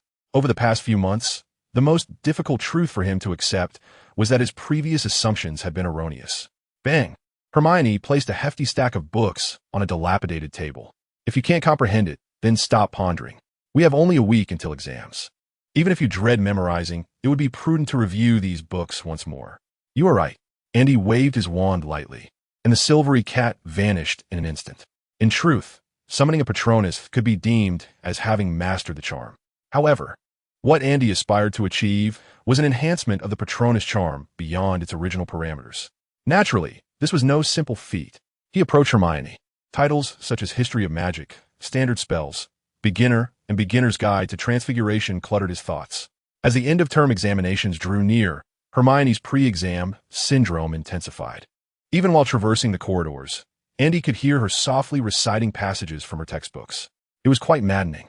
Pulling a chair closer, he sat down and casually picked up Hermione's notes on the history of magic.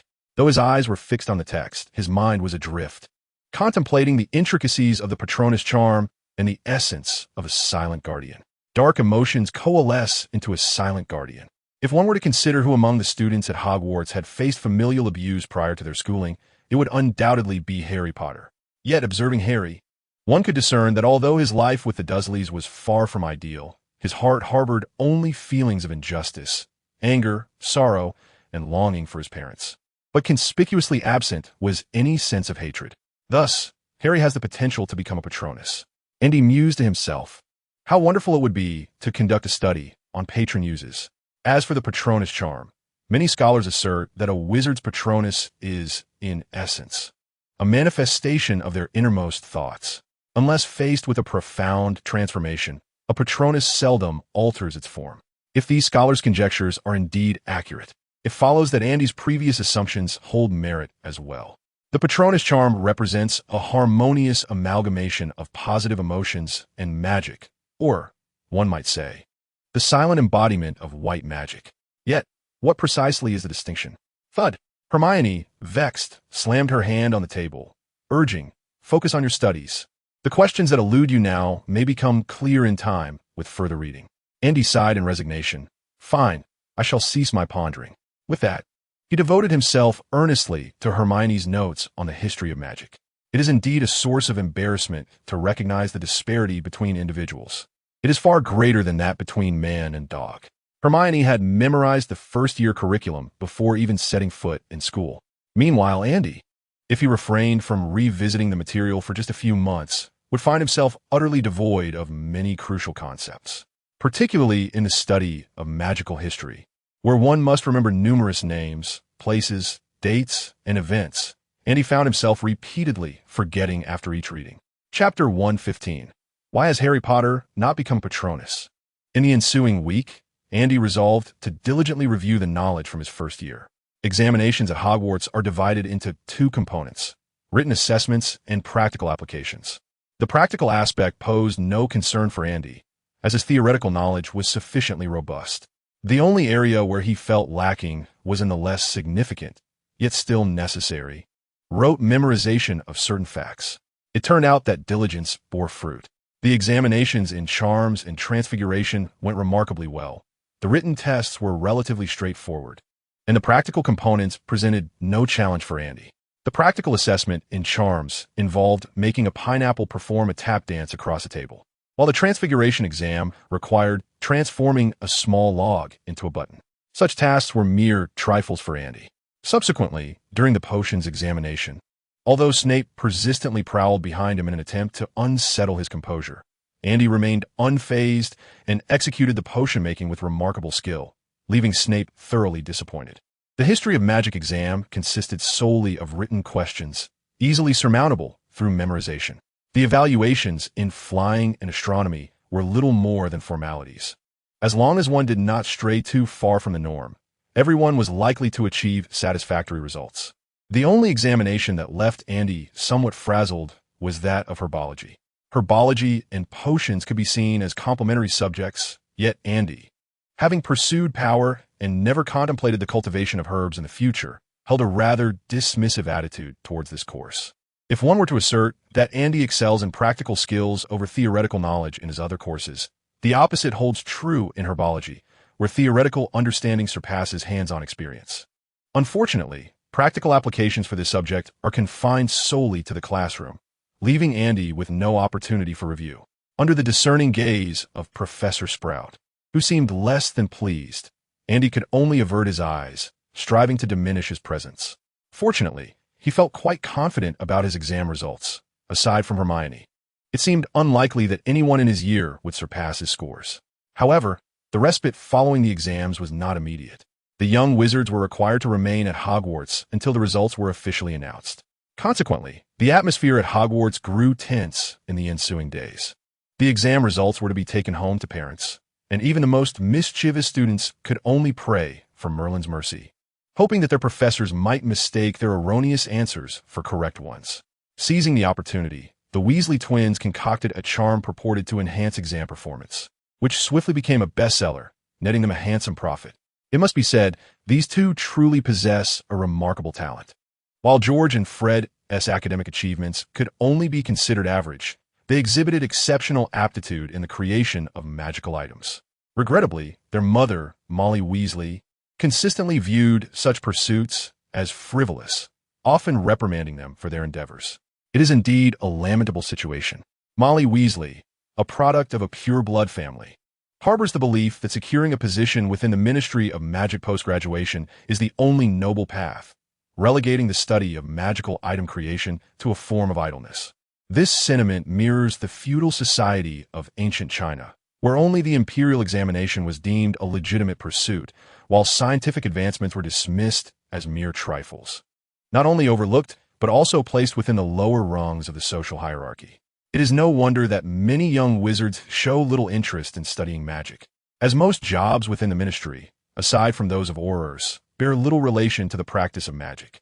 They merely need to master the everyday spells sufficient for navigating their future lives. In an era of peace, gold galleons wield more influence than magic itself. Thus, Andy has consistently maintained that the establishment of the Ministry of Magic, while imposing order upon the magical realm, has inadvertently stifled the evolution of magic. Ultimately, the distinction of merit is subjective, merely a matter of perspective. Fortunately, Andy harbors no aspirations of reforming the magical community.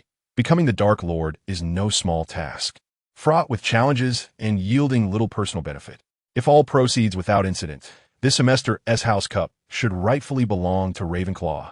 On the way to the library, Hermione was reciting fervently, noting that although they faced defeat in the Quidditch match, their house points remained the highest, and their exam results should surpass those of the other three houses. Thankfully, it was Gryffindor who clinched the Quidditch Cup this year. Their overall points were already low, and even with the Quidditch scores added, they remained at the bottom among the four houses. The young witch possessed a profound sense of collective honor, her foremost concern. Apart from her own examination results, was the fate of the House Cup. It was no wonder that Professor Snape had recently cast disapproving glances in her direction. Andy suddenly realized that if Slytherin were to triumph in this semester's House Cup, they would achieve an unprecedented 7 consecutive victories. In the magical realm, the number 7 holds a certain enchantment. Hermione shot Andy a sidelong glance, having also sensed Snape's peculiar scrutiny towards him. "Why is he targeting you?" The young witch inquired with curiosity. Winning the House Cup would signify a victory for all of Ravenclaw. Perhaps I have offended him in the past? Or maybe I'm simply too representative. Andy scratched his head. Hermione regarded him once more, her expression unperturbed. "I'm not at all surprised." Before long, they arrived at the library. In the days leading up to the exams, the library was bustling with activity. After the examinations, however, only Andy and Hermione remained steadfast in their pursuit of knowledge. Madame Pants immediately noticed the two. Andy sighed, realizing that conversation would now be out of the question.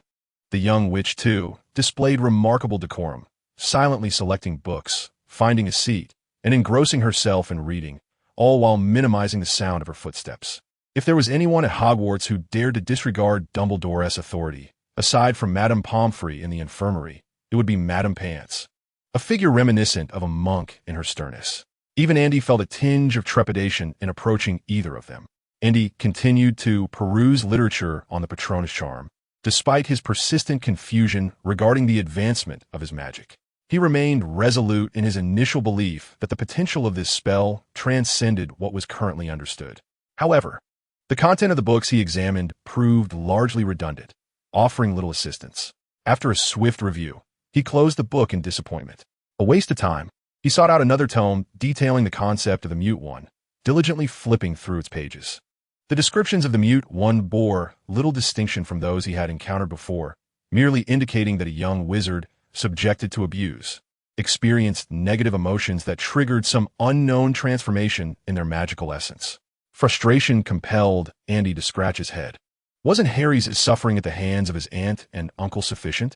While Harry may not harbor hatred for them, he certainly bore other negative emotions. Chapter 116. The promise of summer. Perhaps Harry's negative emotions were still lacking.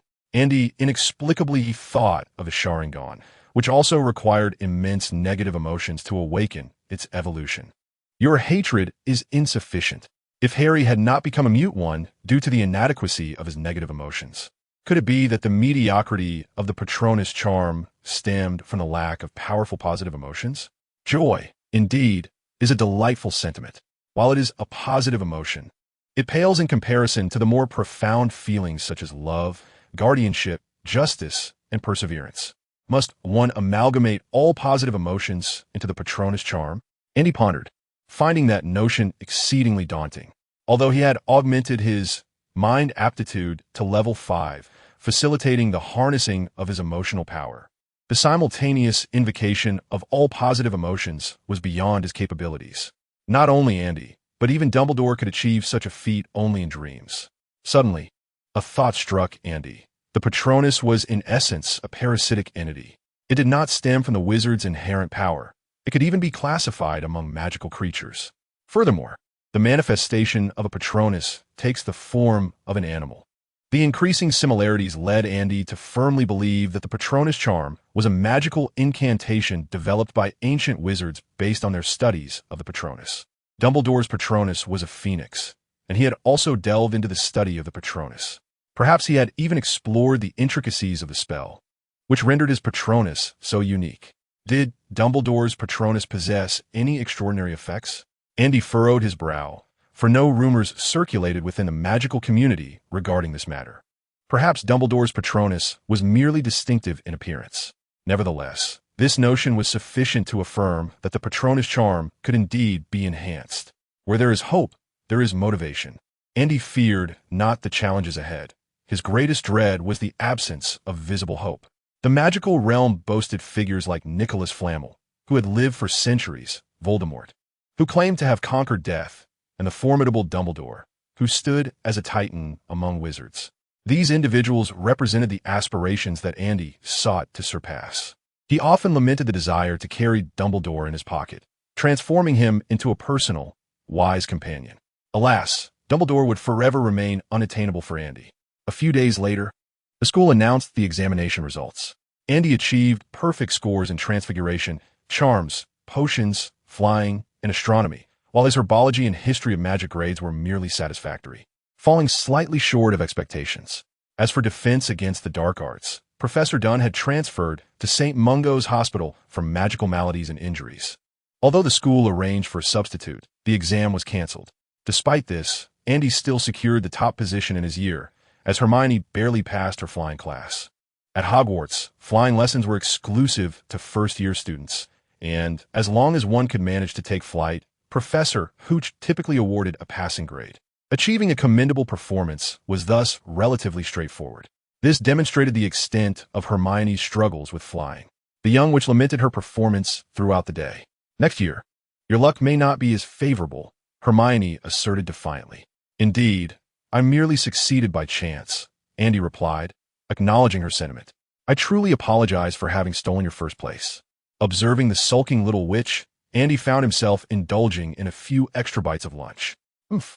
The little witch shot Andy a fierce glare, declaring that this year he could revel in his triumph, but for the next 6 years, she would grant him no further opportunities.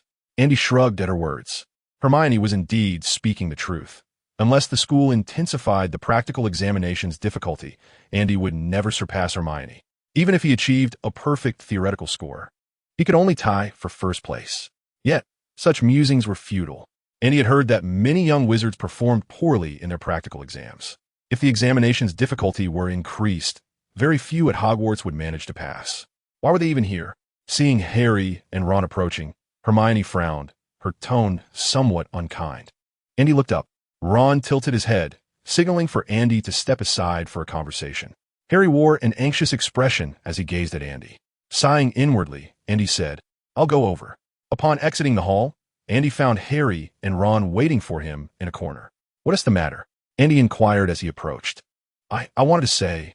Ron's face flushed crimson, struggling to articulate a complete thought.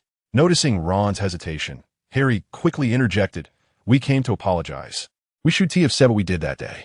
"It's fine," Andy replied, raising his hands. "That's all in the past." Although Andy was somewhat reluctant to engage with the two, he would not stoop to sulking or utter hurtful words like "let's break up." That would be utterly ungracious. So, what else could he do? Of course, he would forgive them. "As long as you don't mind," Harry sighed in relief. "I'm sorry, Andy. I shouldn't have been so impulsive that day," Ron said. Andy nodded. "If there is nothing else, I'll be heading back." Ron opened his mouth to speak, but Harry suddenly pulled him back. "What's wrong?" Andy asked in surprise. "And nothing." Ron glanced at Harry and shook his head. Noticing their exchange, Andy shrugged it off and turned to walk back toward the hall.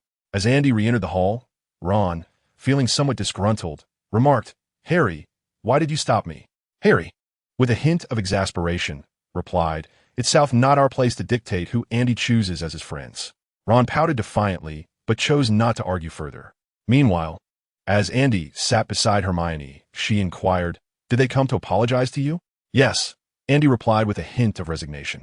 However, he understood that their relationship could never return to its former state. Nonetheless, with this apology, their encounters would at least not be excessively awkward. That sufficed for him. "What were we discussing before?" Andy asked. "Oomph." The little witch let out a hum, picked up a drink, and downed it in one gulp. Andy touched his nose, pondering that in a few days, summer vacation would commence, on July 10th, to be precise. "I will come to London to see you." "July 10th? Hermione exclaimed with delight. "Should I meet you at King's Cross Station? I wonder if my father will be available that day." "There's no need for such trouble." Andy chuckled. "The magical world has its own means of transportation. ISA, and I will take the night bus to your home. You simply need to provide me with your address." "The night bus?" Hermione's curiosity was piqued. "Is there really a bus in the magical world? I thought wizards traveled either on flying broomsticks or through fireplaces." Andy retorted. "The magical world has trains too." "That's true." Hermione stuck out her tongue playfully. As the two conversed, Zhang Qiu suddenly approached. "Hi, Andy, Hermione. This summer, I plan to return to China for a visit and explore the magical realm there. Is there anything you would like me to bring back?" "Really?" Andy's face lit up with surprise. After nearly 3 months of subtle persuasion, Zhang Qiu had finally developed an interest in the magical world of China. If she returned home, Andy would gain insight into the magical realm there. "Of course it's true."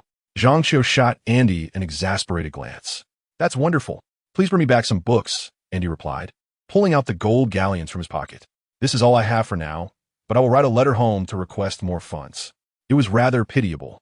Andy's entire fortune amounted to merely 7 galleons and 13 sickles. He wondered how the prices in China's magical world compared. In 1992, the prices in the Muggle world were not high. Surely, the magical realm wouldn't be exorbitant either. "I want to buy some books too." "Thank you, Qiu." Hermione also produced her pocket money, and Andy glanced over to discover she had 12 galleons saved, more than he did. "Little wealthy girl." Hermione tilted her chin defiantly, saying, "If it weren't for Gringotts exchange limits, my father was originally planning to exchange 10,000 galleons." At that moment, Andy realized that Hermione's parents were both dentists, and they owned a private practice in London. Although their wealth could not compare to that of capitalists, they certainly belonged to the middle class. The exchange rate at Gringotts was 1 galleon for £5. If Hermione's family had 1 million in savings, it would be equivalent to possessing 200,000 galleons. "Rich girl, I don't want to work hard anymore," Andy mused, realizing that if it weren't for Gringotts' restrictions on the exchange of pounds to galleons, Hermione's wealth would surpass that of many pure-blood families. "What are you thinking about?" Hermione looked at Andy with suspicion. Nothing, Andy replied, feeling a bit guilty and sitting up straight to avoid revealing his desire for a more comfortable life. "All right, if I can find the books, I will certainly bring you a few more." Zhang Qiu earnestly inquired, "What type of books do you desire?" "Ideally, books on magic." "I concur," Andy replied. Hermione cast a glance at Andy, admitting that her true passion lay in reading, rather than the specific genre of the books. However, the prospect of acquiring magic tomes enticed her, as both she and Andy would benefit from them. Zhang Qiu nodded, albeit somewhat hesitantly, suggesting, "If you're interested in literature from the Hogwarts region, I could enlist the help of a wizard fluent in Chinese to assist with translations. During the summer break, I plan to learn Chinese," Andy remarked. "Just kidding, my Chinese is quite proficient." With that, Zhang Qiu collected the pocket money from Andy and Hermione, assuring Andy that he was welcome to visit him anytime before the holiday commenced. Once Zhang Qiu departed, Andy became exuberant. Given his current identity, it seemed exceedingly difficult for him to integrate into the magical community of Hogwarts. Nevertheless, his curiosity about that realm was insatiable. Notably, the international rankings of magical schools did not include any from Hogwarts, leading Andy to suspect that the magical heritage there might still be preserved through sects rather than formal institutions. Both sects and schools possessed their respective merits and drawbacks. What Andy sought were the magical insights from that region. Even the most fundamental principles of magic could potentially provide him with immense assistance. By the next semester, Andy could emerge as a well-rounded little wizard fluent in both Eastern and Western magical practices. At the farewell banquet preceding the break, Professor Dumbledore meandered through a lengthy discourse filled with trivialities. As the moment of parting drew near, a tinge of sadness enveloped him. In his soliloquy, he appeared to be moved to the point of shedding tears, removing his spectacles to dab at the corners of his eyes. In stark contrast, the young wizards from the four houses were filled with elation, although they were required to return home with their examination results to present to their parents. The allure of 2 months of summer vacation far outweighed the dread of any potential reprimand. At the professor's table, Severus Snape wore a glum expression, his gaze directed toward Dumbledore tinged with evident impatience. Conversely, Professor Flitwick exuded an aura of joy, radiating warmth and sunshine. In celebration of Ravenclaw's victory in the House Cup, the Great Hall had been adorned in the house's blue and bronze colors. A colossal banner depicting a majestic eagle graced the wall behind the professor's table. Professor McGonagall, however, appeared less than pleased. Hermione whispered quietly, observing that today's banquet might be akin to a public execution for McGonagall. Indeed, when Dumbledore announced the results of the House standings, McGonagall's expression darkened considerably. Fourth place went to Gryffindor, with a score of 223 points. "It truly is a public execution," Andy exclaimed, aghast at the dismal outcome.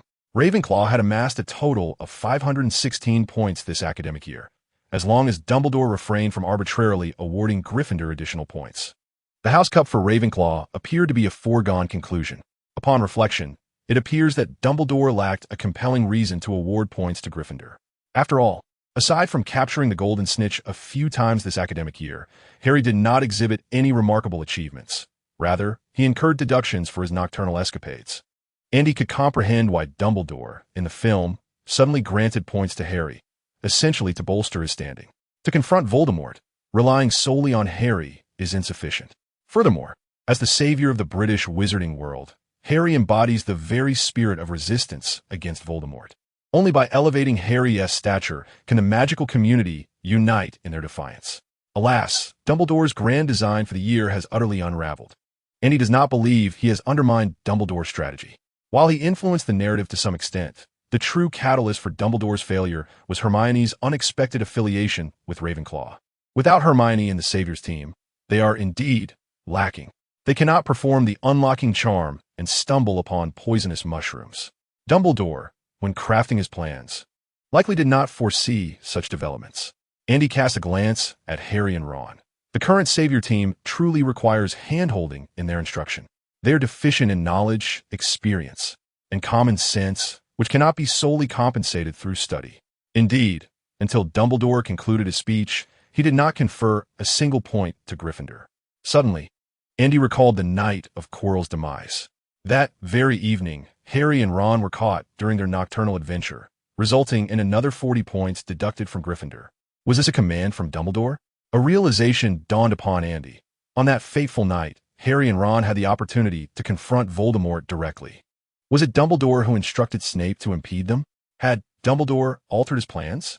Perhaps he had come to the conclusion that relying solely on Harry and Ron was inadequate for significant endeavors. Consequently, a change in strategy became imperative. Yet, what precisely was Dumbledore's train of thought? Andy furrowed his brow. Noticing Andy's gaze, Dumbledore smiled and winked at him, sending a chill down Andy's spine. After a year of acquaintance, he had come to understand Dumbledore's methods entirely. Dumbledore rarely orchestrated others directly. He preferred to let willing individuals take the initiative.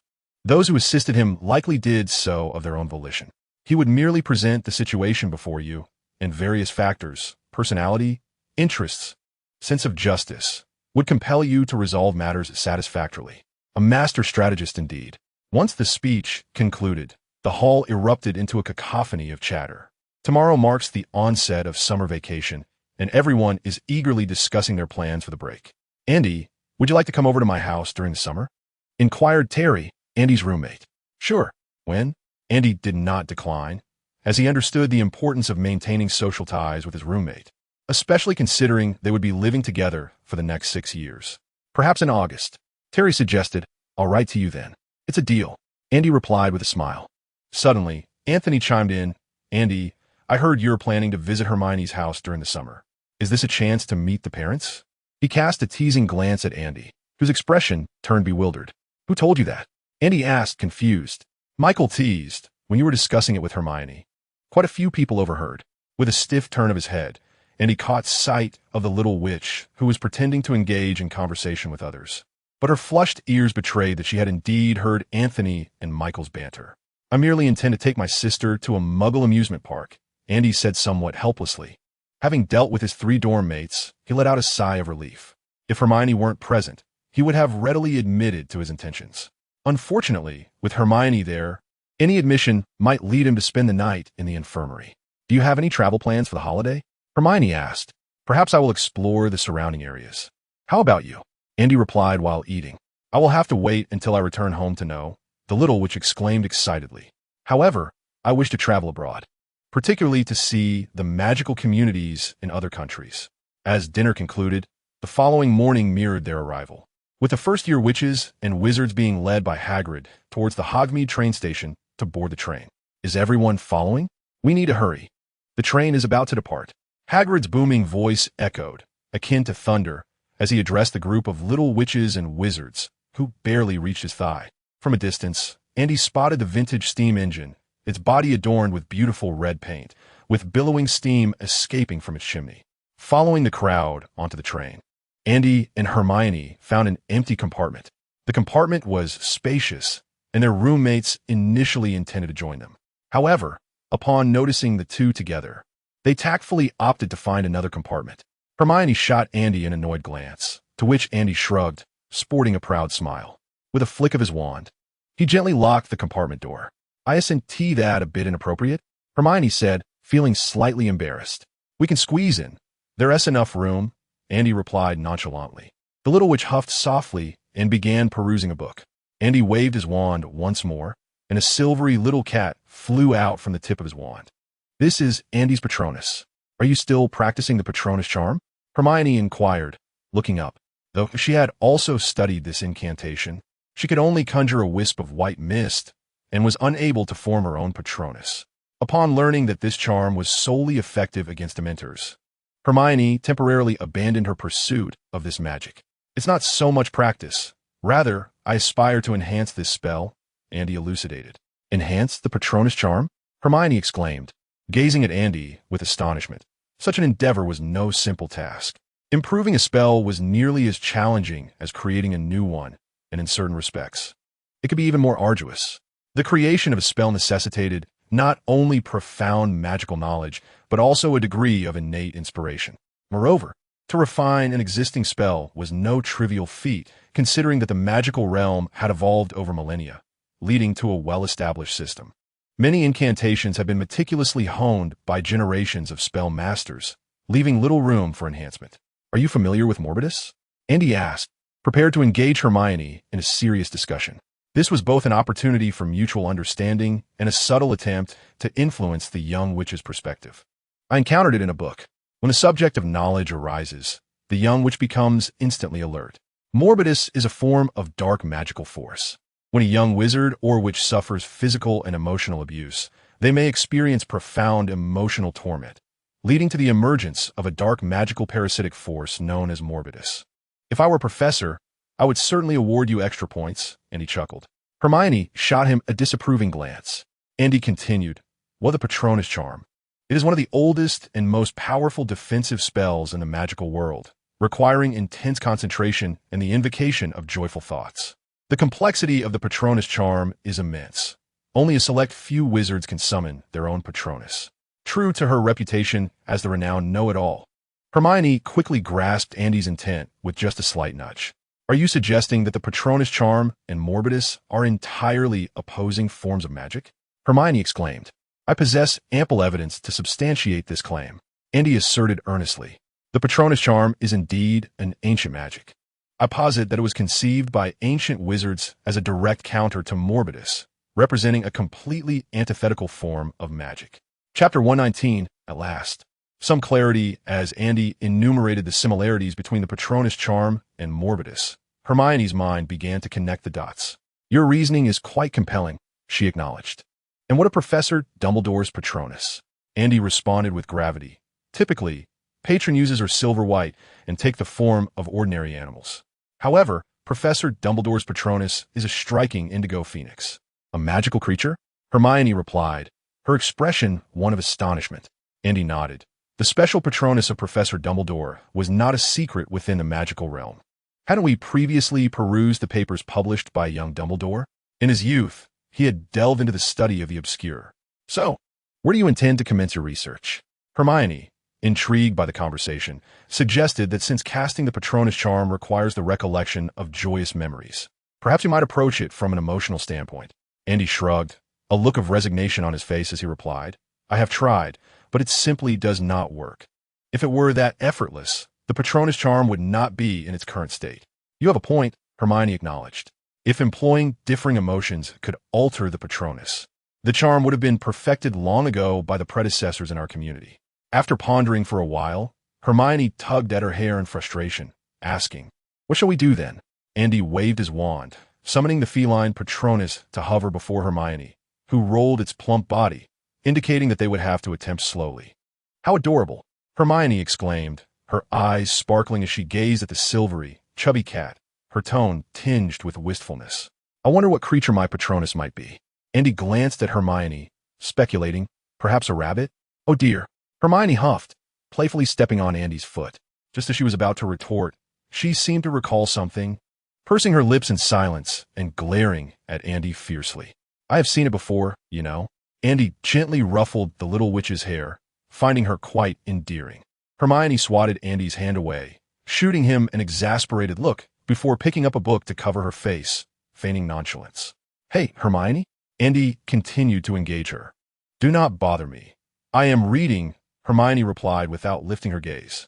With a flick of his wand, the plump cat, Patronus, glided through the pages to appear before Hermione once more. Hermione retorted, "If you have nothing better to do, then read on your own." She glared at Andy, adding, "If all else fails, you could practice some magic." "Well, you've ruffled my feathers now. I was merely preparing to practice."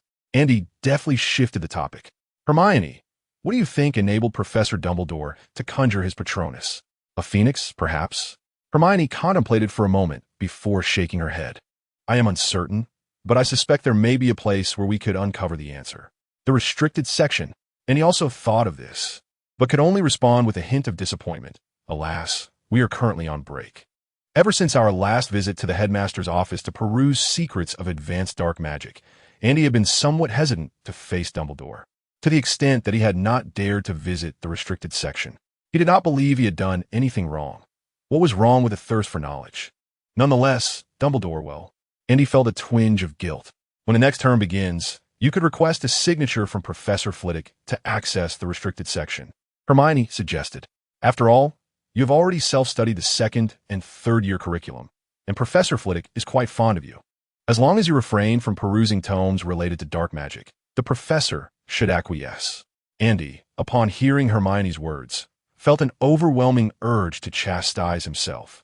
Indeed, those accustomed to taking shortcuts often forget the proper path. Having grown accustomed to clandestinely entering the restricted section, Andy had overlooked the fact that he could simply request a signature from the professor.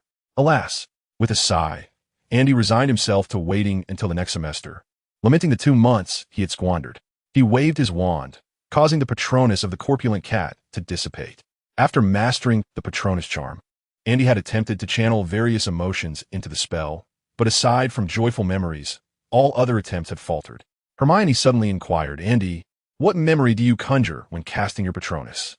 Naturally, it was a recollection of discovering his passage into the magical realm, the moment he had first succeeded in spellcasting, a memory intertwined with his family. This is not a lie, Andy asserted. To experiment with the Patronus charm, he had indeed explored many memories, with those of family being but one of them, and it had proven effective. He had drawn upon the joy of being with his current family, as well as those from his past life. The happiness derived from familial bonds is rooted in love. Hermione earnestly analyzed. Once you return home, you might try invoking it while surrounded by your loved ones. Perhaps the results will differ. Andy pondered this, feeling somewhat skeptical. If it were that simple, wizards in the magical world would not be so few and far between in their use of the Patronus charm. Nonetheless, Hermione's words did illuminate a significant thought for Andy. In his youth, Dumbledore must have endured profound anguish. Considering Dumbledore's current demeanor, could this indicate a monumental shift in his psyche? "Thank you. I shall give it a try," Andy replied. Hermione raised her book, signaling her intent to read. Andy shrugged, gesturing for her to proceed. The compartment fell into a tranquil silence. Andy continued to experiment with the Patronus charm. As his proficiency grew, he found that even less than joyful memories could be successfully conjured. However, the potency of the Patronus varied significantly depending on the memory employed. The Patronus charm vividly illustrates the profound impact of emotion on magical strength. With closed eyes, Andy contemplated joyful memories. Indeed, Hermione's recent remarks had prompted another revelation. These so-called joyful memories are not merely happiness. For instance, being with family emanates from the love of kinship. Happiness is but the surface. Beneath it lies the essence that fosters joy. Thus, the memories utilized to cast the Patronus charm inherently encompass a multitude of positive emotions, albeit not in their most extreme forms. Moreover, it is certain that many have attempted similar endeavors before, only to meet with failure. The emergence of the enigmatic entity, known as MMRN, is not solely a product of extreme negative emotions. Rather, it is fundamentally rooted in the unstable magical essence within the child of a wizard. Andy pondered whether the harrowing memories from Dumbledore's years could evoke such extreme emotions that they might lead to a state of magical instability. Chapter 120. You Are My Future. MMRN is a parasitic force of dark magic, not born in an instant but rather nurtured over years of accumulation, evolving into a magical being. When a wizard child endures prolonged abuse, that extreme negativity gradually intertwines with their magical essence, perhaps even engaging in a dialogue with it. Andy mused. Ultimately, this process encapsulates the very essence of MMRN's genesis. Conversely, improving the Patronus charm might also require a similar approach. Unstable magic coupled with a myriad of joyful emotions.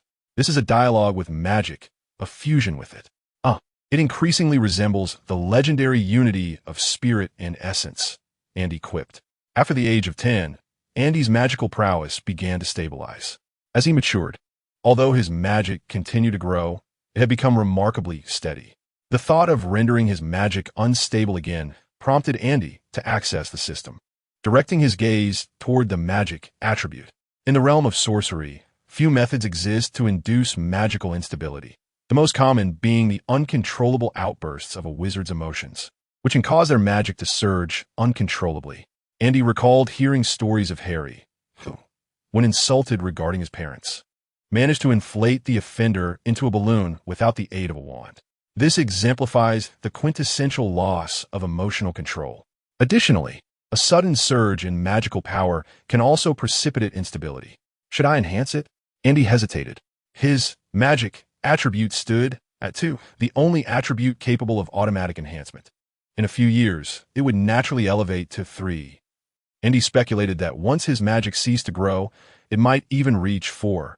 Thus, he had never contemplated increasing the magic attribute, for the quantity of magic merely influences the length of the blue bar, without affecting magical attacks. Therefore, Enhancing it now seemed rather imprudent. With potential points 5, after augmenting the mind attribute to 5, Andy allocated another 5 potential points. Initially, he contemplated saving for a while to elevate the spellcasting attribute to 6, thereby further enhancing his spellcasting talent. However, he hesitated regarding the Patronus charm. The urgency to increase his mind attribute stemmed not only from a desire to bolster his defenses, but, more significantly, to explore the intricate fusion of emotions and magic. The outcome is undeniably evident. Andy now possesses the ability to invoke emotional strength with greater ease. When Andy unleashes his full potential, he can instantly overwhelm Cedric.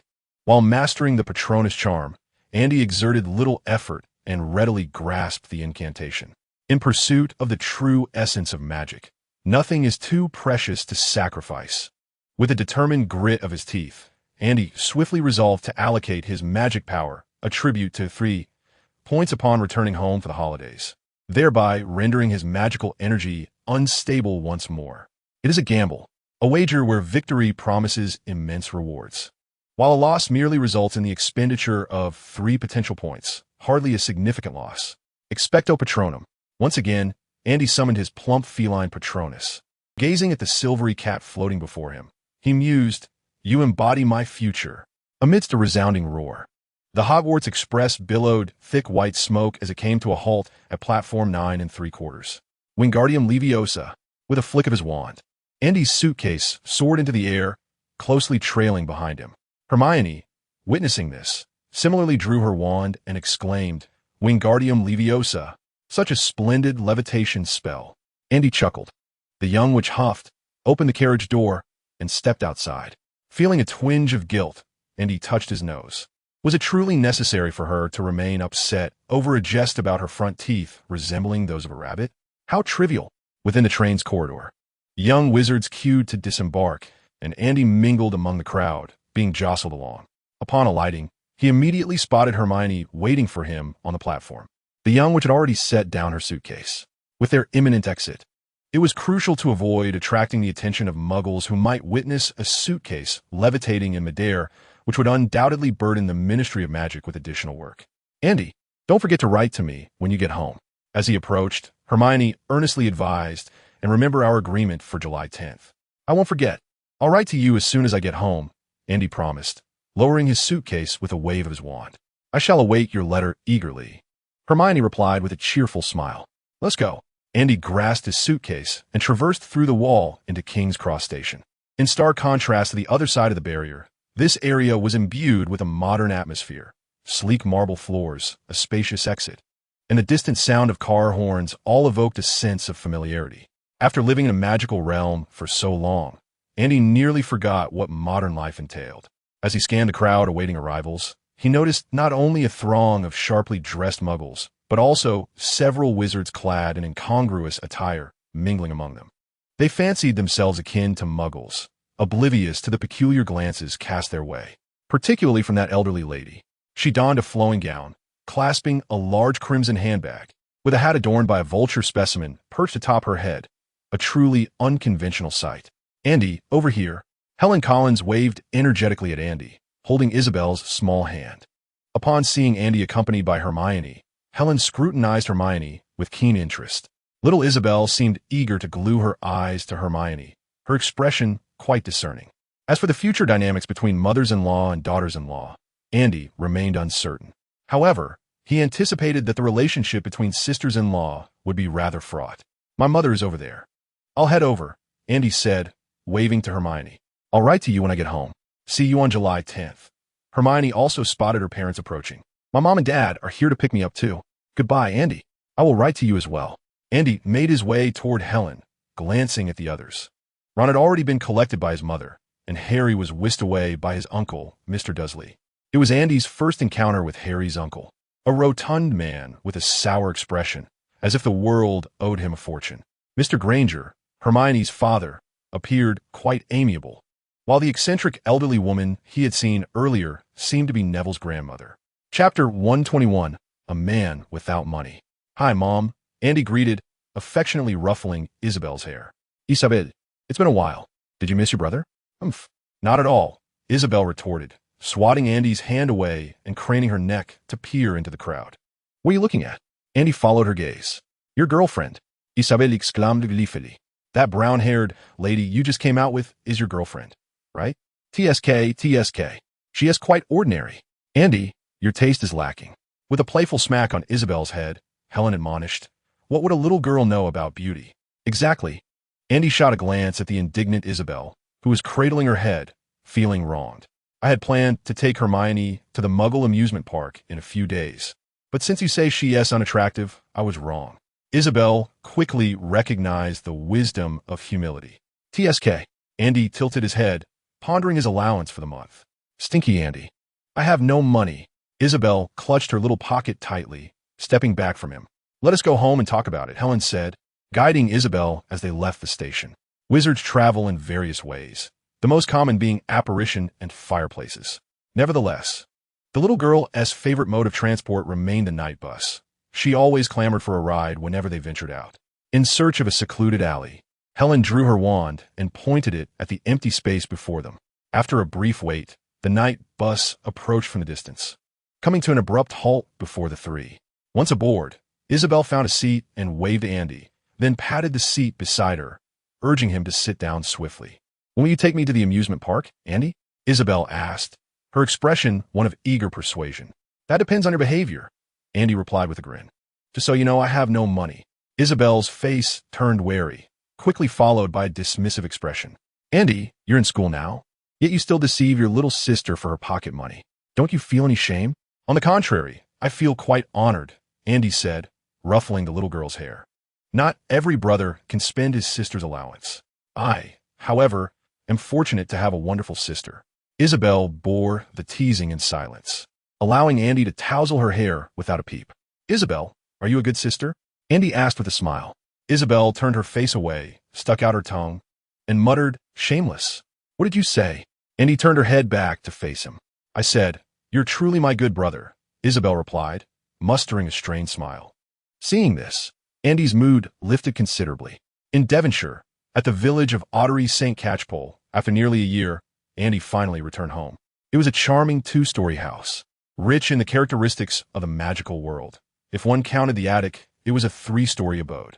Ever since visiting the Lovegoods and the Diggories, Andy had admired Helen and Kyle's aesthetic. His own home was undoubtedly the most beautiful of all. You two play in the living room for a while. Andy, keep an eye on your sister.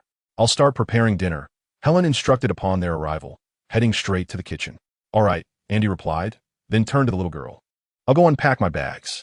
Isabel, you can play in the living room for a bit. This scene feels so familiar, Isabel remarked. I'm off to work, Kyle said. Helen, I'll leave the two children in your care. I need to brew some potions, Helen replied. Andy, play with your sister.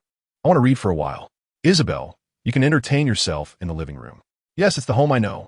With a flick of his wand, he exclaimed, Wingardium Leviosa, causing his suitcase to float behind him as he ascended the stairs into his room. After nearly a year away, his room remained pristine.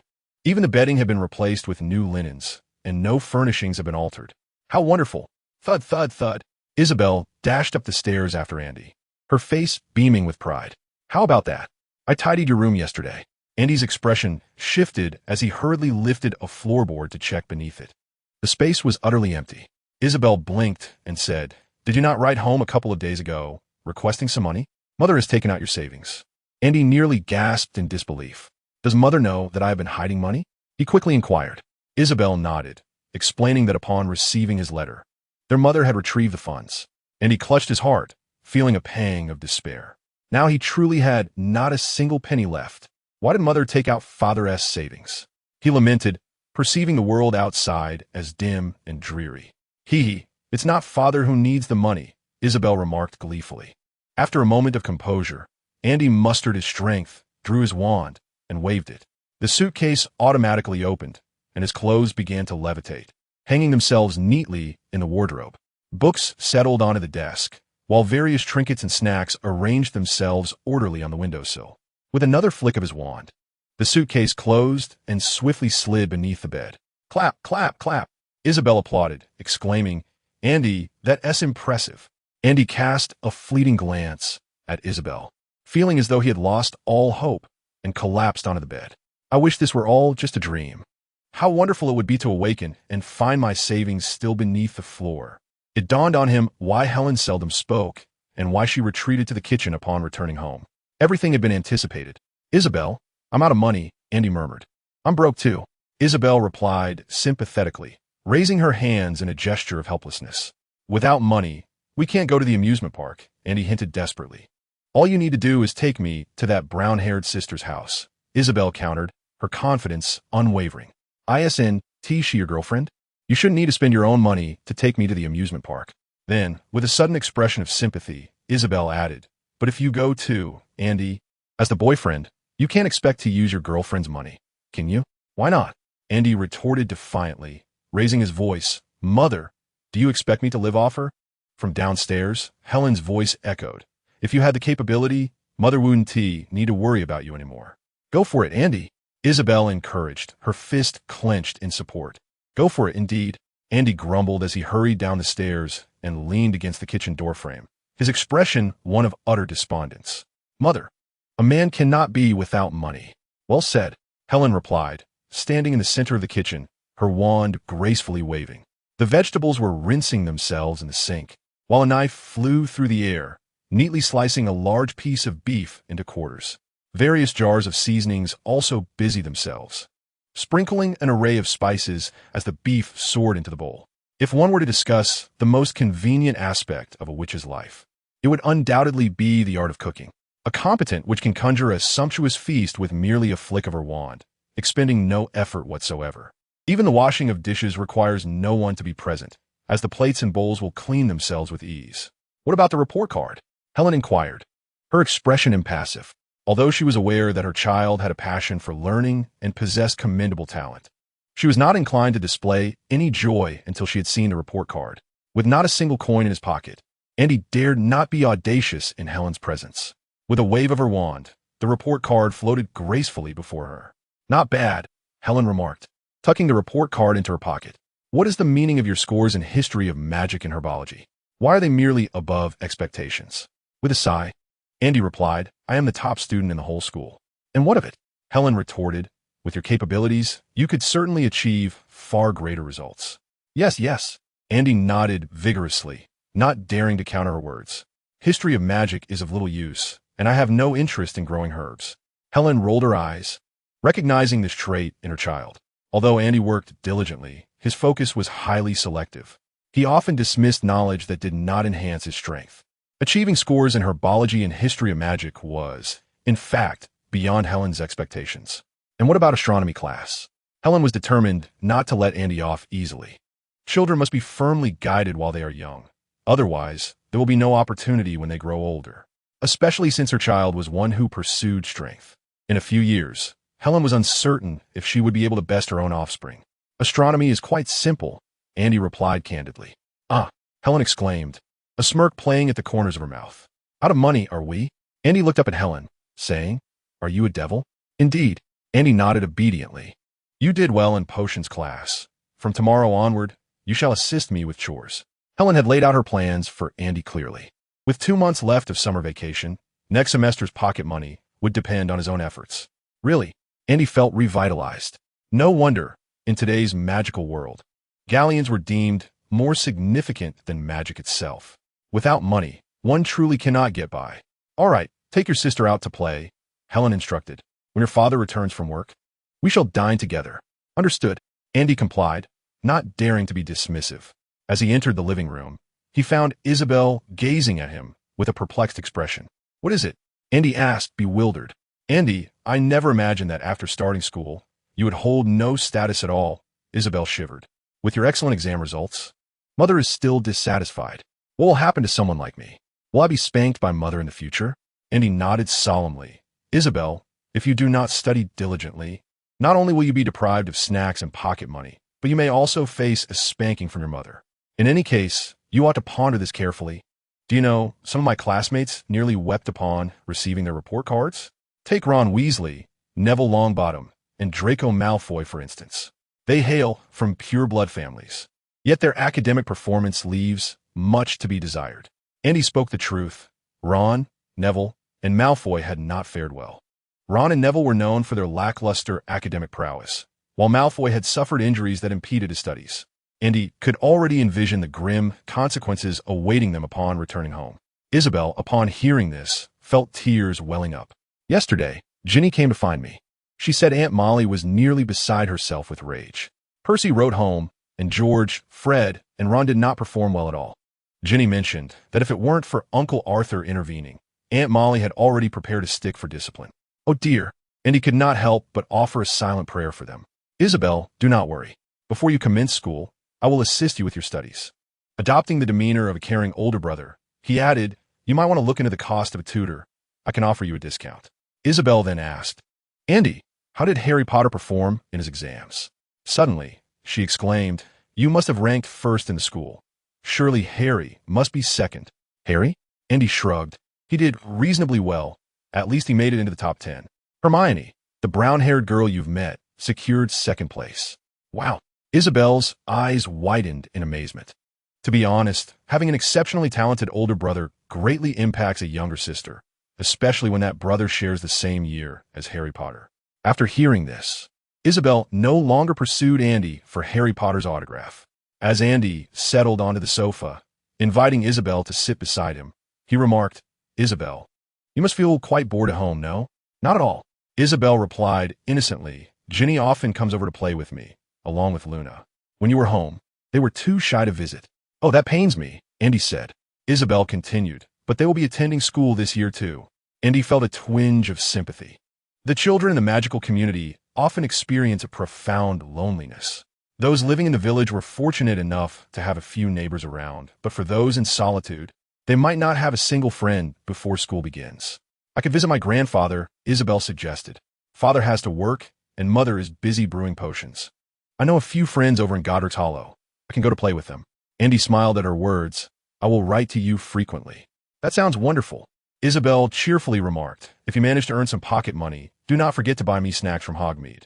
The sweets from Honeydukes are simply delectable. MHM. Andy nodded in agreement. By the way, I have made plans with Hermione to visit her on July 10th. Andy continued.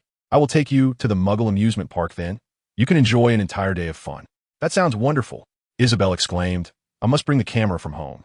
Neither Ginny nor Luna has ever been to the amusement park. I want to capture plenty of photographs. Chapter 123. Andy. I can try harder as evening descended. Kyle returned home from work, and the 4 members of the Andy family gathered for a sumptuous dinner. Andy, I am so proud of you. Kyle exclaimed upon seeing Andy's report card. He was thrilled, realizing that perhaps the Collins family might produce a great wizard after all. Thank you, Andy replied, somewhat smugly. In truth, within the current landscape of the magical world, societal norms do not place significant value on one's strength. During times of peace, one's galleons and interpersonal relationships are what propel one to prominence. Even someone as formidable as Dumbledore must heed the commands of Fudge within the British magical community. Nevertheless, possessing great power indeed has its advantages. As long as one is not overly bound by rules, formidable strength can also bestow upon you everything you desire. Kyle was evidently quite elated this evening, although he had long been aware of Andy's fervor for magic and recognized his magical talents. Witnessing the tangible results brought him immense joy. Honestly, the school examinations do not reflect my true capabilities, Andy continued, given that the difficulty level was quite trivial for me. The only reason I achieved such results is that the highest marks were merely. Helen interjected, this kid hasn't even had a drink. Yet he is acting as if he is intoxicated. With a hearty laugh, Kyle downed a pint of beer, his face flushed, and patted Andy on the back. Well said. Those little tests are indeed far too easy for you. You two have had enough. Helen, unable to contain herself any longer, turned to Andy and inquired, what was that incident at your school? I heard the assailant was named Quirrell. Kyle looked bewildered. Is that so? I don't recall the Daily Prophet reporting on that. Helen rolled her eyes. What kind of lightweight are you to be knocked out after 3 drinks? Yes, it was Quirrell. Andy explained. He was once our professor. He came to Hogwarts under the pretense of teaching while attempting to steal the Philosopher's Stone. However, his teaching was subpar, and we collectively forced him out of the school. Andy succinctly recounted the events. After hearing this, Helen's expression darkened. How could Dumbledore leave the Philosopher's Stone at the school? That is exceedingly perilous. Kyle scoffed. I told you long ago that Dumbledore is no saint. The Dark Lord has wreaked havoc in a magical world for so many years. Has Dumbledore ever intervened? Had it not been for my insistence on dragging you to France back then, you might have fallen victim to the hands of the Death Eaters long ago. Helen rolled her eyes at this remark, asserting that certain deeds must be undertaken by someone, if everyone chose to abandon the fight. The Dark Lord would have long since dominated the wizarding world. Kyle scoffed, asserting that the Dark Lord's power thrived precisely because of his seemingly invincible strength. Even if Dumbledore were to engage him in open combat, it would be improbable for the Dark Lord to amass such a following. Isabel glanced at Kyle, then at Helen, before quietly bowing her head to continue her meal. Am I allowed to hear this? Andy interjected, somewhat astonished. Mom, I thought you willingly went to France back then. Helen remained silent. While she had indeed been coerced by Kyle, one could argue she had willingly accepted her fate. However, as a Gryffindor, her departure had led to the demise of many of her classmates and friends in that battle, leaving the remaining ones severed from contact. Kyle patted Andy's shoulder, adopting a tone of earnest gravity. Andy, remember this. Dumbledore stands too high above us. I do not claim him to be a villain. In fact, one cannot merely classify individuals like him as good or evil. In any case, do not take his words at face value. Andy shrugged nonchalantly, replying, Don't worry. I've gleaned a bit from this year's events. You are a perceptive child, Kyle remarked, his expression one of pride. Helen offered no rebuttal to Kyle's assertions. Clearly, after years of indoctrination, although Helen retained some Gryffindor traits, she no longer possessed the singular-mindedness of those reckless individuals. After dinner, the family lingered in the living room, sharing anecdotes from their school days. Andy recounted amusing tales from his time at school, while Helen and Kyle reminisced about their own schooling experiences. Little Isabel listened with wide-eyed admiration, marveling at the joys of education. In the wizarding world, devoid of television, the evening wore on. After Andy finished his shower and donned his pajamas, he lay in bed, reflecting on the dinner conversation. It was the first time Helen and Kyle had expressed their views on Dumbledore in Andy's presence, and he found it surprising. Dumbledore's reputation in the magical community remained stellar, with an immense influence and countless admirers willing to risk their lives for him. Yet, Kyle's assertion rang true. Dumbledore's character could not simply be judged by a binary of good and bad. In his quest to eliminate Voldemort, Dumbledore would sacrifice anyone, including himself. Such a man is undeniably formidable. Andy stifled a yawn, realizing that Kyle's words tonight stemmed from a concern about the potential influence Dumbledore might wield over him. The burgeoning conflict between Dumbledore and Fudge had begun to surface, and Kyle, working at the Ministry of Magic, was acutely aware of this reality. Moreover, Kyle harbored considerable reservations towards Dumbledore, naturally wishing for his child to remain uninvolved in Dumbledore's faction. Alas, Voldemort's resurrection loomed ominously.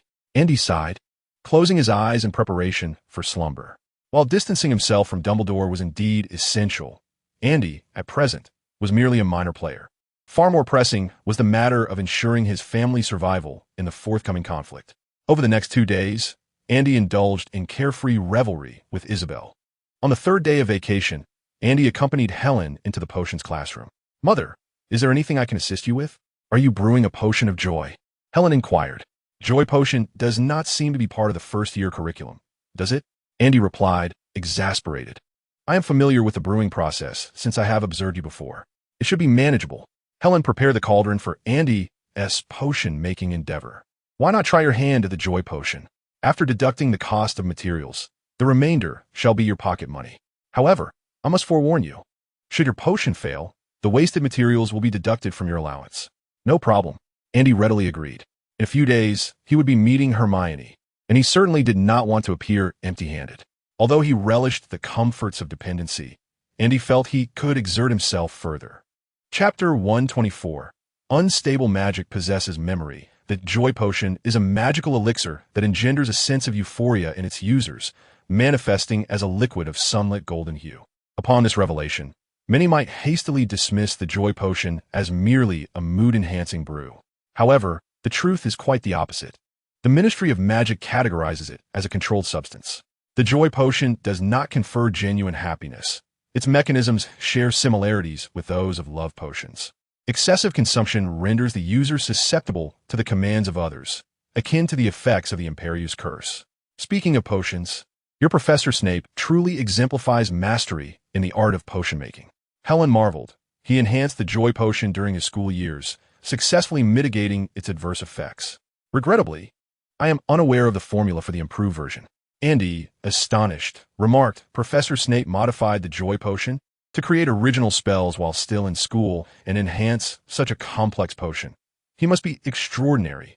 Indeed, Helen continued, Snape has refined numerous potion recipes and invented many spells. Although he is somewhat at odds with our Gryffindor house, one cannot deny his true genius. How did he end up like this? Andy pondered. Helen appeared equally perplexed. What do you mean by like this?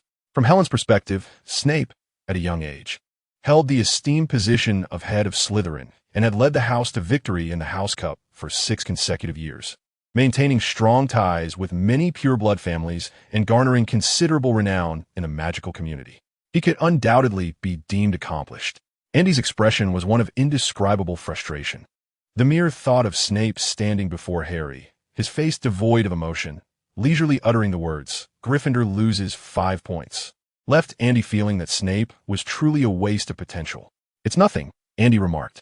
Helen, not inclined to probe further, encouraged him. Concentrate on brewing your potion. Don't squander my materials. All right, Andy gestured affirmatively. The process of concocting the elixir of joy was rather intricate. However, for Andy, as long as he meticulously followed the steps outlined in the book, supplemented by Helen's guidance, failure was unlikely. Is the elixir of joy in demand? Andy inquired curiously. Helen refrained from elaborating, instead giving Andy a knowing look. Understood. While brewing the potion, Andy mused, in truth, Professor Snape teaches us using potions he has modified. Helen remained non-committal, pondering, perhaps he has indeed altered them? Observing her son's eager expression, Helen chuckled. Maybe it's love. You must understand, people influence each other. Perhaps in his attempt to win over us Gryffindors, Snape has unknowingly been changed by us as well. Andy's face lit up with understanding. Is he indeed heartbroken? Nonetheless, he found solace in the fact that Snape did not seek to obliterate the world due to his unrequited love. Though he possessed the script of a tragic character, he had not achieved the same dismal fate. As their idle chatter continued, an hour swiftly passed. All right, Helen inspected the potion Andy had brewed, her tone reflecting satisfaction. Now it only needs to simmer slowly. You may amuse yourself. Just check on it every hour. I told you, it's quite simple, Andy replied proudly. Exiting the potion room, he washed his hands in the washroom. Isabel had gone off to play with her friends, leaving Andy momentarily feeling aimless in the empty room. Andy accessed the system. Potential points, 5. It was time to augment his magic attribute. Venturing into the underground practice room, Andy pushed open the door and surveyed the surroundings. Dust covered the floor, indicating that the practice room had been neglected during his absence. Let's tidy this up. He cast a cleaning spell, restoring the room to its former glory. Afterward, he opened the system and allocated 3 points to his magic attribute. In an instant, as his magical power surged, Andy experienced the overwhelming sensation of magical upheaval once more. The wild energy enveloped the surroundings, and despite Andy's efforts to maintain control, the wooden target in the practice room shattered into splinters under the pressure of his magic. He could distinctly feel that his magical strength had surged by approximately 50% in that moment, a tremendous boost that nearly rendered his magical energy uncontrollable. After approximately 5 minutes, Andy felt the magic within him reclaiming its essence. Indeed, my judgment was correct. His face illuminated with excitement, as the sudden surge of magic returned him to the unstable state reminiscent of his youth, a time before he turned 10. Nevertheless, Andy sensed that his magic was rapidly stabilizing. He discerned that this state of instability could persist for about a month. Next, it was time to experiment with the Patronus charm. Andy steadied his mind. Magic has the capacity to perceive a wizard's emotions and thoughts, influencing the tangible world in accordance with them. This is the very essence of magic. The cleaning spell he had just employed functioned in this manner. Initially, it was Andy's subconscious that identified what constituted refuse, followed by the incantation, the flourish of his wand, and ultimately the execution of the spell. The ability of magic to sense a wizard's emotional landscape is a widely accepted principle in the magical realm. The same applies to the dark magic known as murmur, born from profound negative emotions. But what of positive emotions? All lingering questions would find resolution in this experiment. Expecto Patronum, he exclaimed, waving his wand. And from its tip emerged a silvery, plump cat, soaring around the practice room before finally alighting before Andy. After a moment of silence, Andy reflected. This casting felt no different from previous attempts. However, he did not let this discourage him. Murmur was not born overnight. It was the culmination of years of torment, leading to a remarkable transformation of extreme, negative emotions and magic. Expecto Patronum, Expecto Patronum, Expecto Patronum. Andy repeated the incantation. Each time he cast a spell, he recalled different joyful memories, savoring the nuances between them. The potency of the Patronus charm varied with the distinct, joyful recollections employed. Andy had conducted similar experiments before, but this time felt genuinely different. His eyes sparkled with surprise. There existed a significant disparity between stable and unstable magic. The unstable magic resembled a repository of memories. With each casting, Andy sensed an increasing familiarity with the Patronus charm. Chapter 125. The Guardian Cat is coming alive? So, with a flick of his wand, the plump cat Patronus, which had been darting around the practice room, dissipated in an instant. Magic can perceive a wizard's emotions and thoughts and wield them accordingly. However, under stable conditions, it cannot retain these thoughts and emotions. Yet, when magic enters an unstable state, it acquires the ability to remember. Magic can retain a wizard's emotional states, thereby engendering some unknown transformation influenced by these emotions. Indeed, this is merely Andy's reasonable conjecture based on his own transformations. The veracity of this situation requires further validation. If it is indeed the case, it is no wonder that the magical realm has remained oblivious to it for millennia. Wizards under the age of 10 possess unstable magical powers. Hastily attempting to learn magic can easily lead to uncontrollable outbursts of magic. Conversely, wizards above the age of 10 have achieved a basic stability in their magical essence. At this juncture, the nuances of unstable magic become elusive during their studies. Particularly, spells that necessitate emotional energy are of a considerably advanced level, posing significant challenges for young wizards. By the time they engage with such magic, their magical power is already entirely stabilized. Andy pondered that this might be the specific reason why the characteristics of unstable magic have remained undiscovered. Recalling the joyful moments spent at home, Andy gently waved his wand and uttered, "Guardian Spirit." The magic surged forth through the wand, coalescing into a portly feline guardian. Throughout this process, Andy meticulously observed the fluctuations in his magical power. Perhaps the changes were too subtle, for he did not perceive any abnormalities. Yet during the casting, he experienced an extraordinary fluidity, as if his joyful memories intertwined with the magic, infusing the guardian with a sense of vitality. It was a sensation unlike any he had ever encountered. Dismiss the guardian. Guardian Spirit. Guardian Spirit. Guardian Spirit. Andy's mind replayed various fragments of time spent with his family, recalling those blissful moments as he repeated the incantation for the guardian. With each iteration, Andy distinctly sensed that his portly feline guardian seemed to exhibit a touch more agility. Directing the guardian to hover before him, he scrutinized the nuances of its form. Perhaps he had previously overlooked these subtleties, for he did not recognize any differences in the guardian's appearance. However, upon closer inspection, he discerned that the guardian appeared to possess a flicker of sentience, as though it were on the verge of coming to life. As Andy and the portly feline guardian exchanged gazes, his heart swelled with joy. The eyes are the windows to the soul, and when Andy meticulously examined the guardian's eyes, he seemed to perceive a glimmer of consciousness. My hypothesis was correct. Andy rejoiced internally. Unstable magic indeed has the capacity to embody a wizard's emotions. Yet, a frown creased Andy's brow. While his theory had been validated, another perplexing question arose. If negative emotions could amalgamate with unstable magic to give rise to a profound entity, why could positive emotions not achieve the same?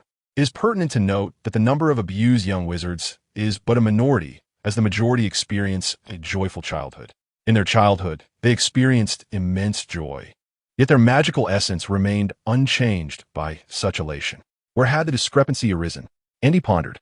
Lost in thought, he suddenly became aware of the wand he held in his hand. The wand. According to Ollivander, each wand possesses its own unique character, choosing the wizard rather than the other way around. Thus, one could infer that the magical prowess of each wizard is intrinsically linked to their individuality. Due to the distinct nature of their magic, every wizard is destined to find a wand that harmonizes perfectly with them. The notion of a wand selecting its wizard is, in essence, a reflection of the wand's characteristics aligning seamlessly with a wizard's magical attributes, which are, fundamentally, a manifestation of their personality. When a wizard undergoes profound emotional upheaval, the wand that once suited them may no longer be appropriate. Gazing at his wand, Andy's mind began to formulate an answer. His childhood was undeniably filled with happiness. Yet as the saying goes, joyous moments are often fleeting. Life, in its essence, is comprised of mundane trivialities. The rarity of those joyful memories is precisely what renders them so precious. In contrast, hatred can be profoundly enduring. Some extreme loathings can persist for a lifetime. This realization began to elucidate matters for Andy. Taking a deep breath, he endeavored to clear his mind. With merely a month at his disposal, he could not squander this precious time on futile contemplations. Expecto Patronum. Having calmed his emotions, Andy resumed practicing the Patronus charm. As long as he could endure, he would practice relentlessly. An hour later, Andy lay exhausted on the floor. His body ached, yet a sense of joy enveloped him. After an hour of unbroken practice, he could distinctly perceive that his corpulent feline Patronus had transformed entirely. It felt as though it were on the verge of coming to life. Andy grew increasingly eager to discover what his Patronus would become when his positive emotions fully melded with his magic. Would it manifest as a magical creature? Or perhaps possess formidable defensive capabilities? The Patronus charm is hailed as one of the oldest and most powerful defensive magics in the wizarding world. Yet at present, its sole function seemed to be repelling Dementors, a far cry from its esteemed reputation. Moreover, when the Patronus charm was first conceived, Dementors did not even exist in the magical realm. A true Patronus? Andy's anticipation intensified. Could it be a vivacious guardian soaring around him, instinctively shielding the caster from malevolent curses? He could not help but indulge in such daydreams. Or could the Patronus coalesce into a shimmering silver shield, protecting the caster from dark spells? As he envisioned this scenario, he recalled how his plump feline Patronus often felt unworthy of his own dashing persona. Bang! The door to the practice room swung open. Andy, come out for dinner. Isabel stood at the threshold, adding, Mom asked me to tell you that if you don't check on your potions in the potion room soon, half of your pocket money will be deducted. Andy rolled over and climbed his feet. So engrossed in his practice, he nearly forgot he was toiling away to brew potions for his allowance. Perhaps, he mused, he could recruit a wealthy little brother next semester. Chapter 126. A letter to Professor Flitwick. Andy vowed never again to disdain the current state of the magical world. A galleon was indeed more useful than magic. Truly, without money, one struggles to make any progress. As Andy emerged from the potion room, Helen had already prepared lunch. Mom, the brewing of the happiness potion is going smoothly. Andy cautiously scrutinized Helen's expression. Helen emitted a non-committal sound, then added, come eat. Yes. Andy obediently sat down, only taking a bite of his sandwich after Helen began her meal. Mom, your culinary skills are getting better and better, he flattered. Isabel shot Andy a disdainful glance before turning to Helen with a beaming smile. Mom, you've worked hard cooking. Andy thought to himself, is there now competition even for the role of flatterer? My life is so difficult. Without galleons, a man has no standing in a household. He dipped a fry in a ketchup. They were delightful, crispy, and flavorful. Father is truly fortunate to have such an excellent wife like you. Be quiet, Helen replied, somewhat exasperated. Yes. Andy sighed internally, though his face maintained a cherubic expression. Isabel, too, refrained from speaking. Ever since witnessing Andy's plight, the little girl had stopped daring to annoy Helen. Earlier that morning, Andy had seen Isabel counting her pocket money before scampering off, hiding it somewhere unknown. Little did he realize he would one day find himself in the role of the sacrificial chicken in a cautionary tale. After their meal, Helen merely waved her wand, and the dishes flew into the kitchen, washing themselves in the sink. Helen slumped onto the sofa, stretching her body and yawning. I am utterly exhausted. Andy hurried over like a dutiful servant, standing behind the sofa to massage Helen's shoulders. Is that better? Isabel quickly joined in to help, looking up at Helen with a pitiful expression.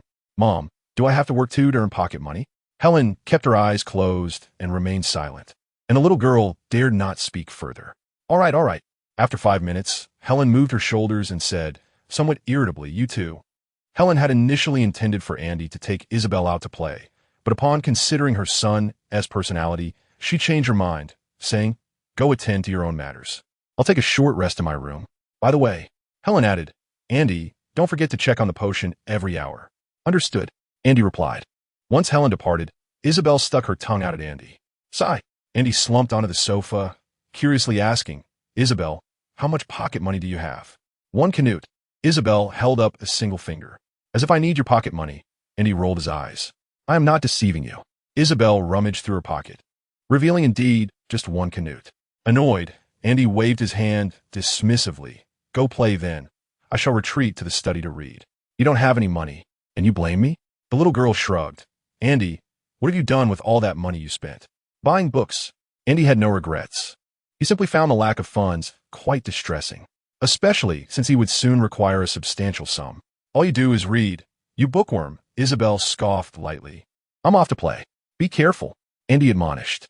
Once Isabel dashed out the door, Andy rose and made his way to the study. The Collins family possessed a considerable collection of books accumulated over generations. Some were even precious tomes acquired through trade with pure-blood families. Until receiving his acceptance letter from Hogwarts, Kyle and Helen had never permitted Andy to peruse any literature concerning magic. After the acceptance letter arrived, Andy devoted much of his energy to his textbooks, leaving little time to explore the family's collection. Entering the study, Andy scanned the bookshelf, examining the titles. Evil Magic, In the Name of Dark Arts, Fundamentals of Dark Magic. Forbidden Magic, The Unforgivable Curses. Undoubtedly, the Collins family possessed dark magic tomes. Andy lingered before the shelf for a moment, reluctantly shifting his gaze away. Until he had enhanced his willpower attribute, he was not prepared to delve into dark magic. After searching for a while, he finally selected a book on the Patronus charm and began to read. Until his internal magical energy stabilized, he had no intention of practicing other spells. After flipping through a few pages, Andy felt a bit disheartened. Although the content varied slightly from what he had previously encountered, it was largely similar.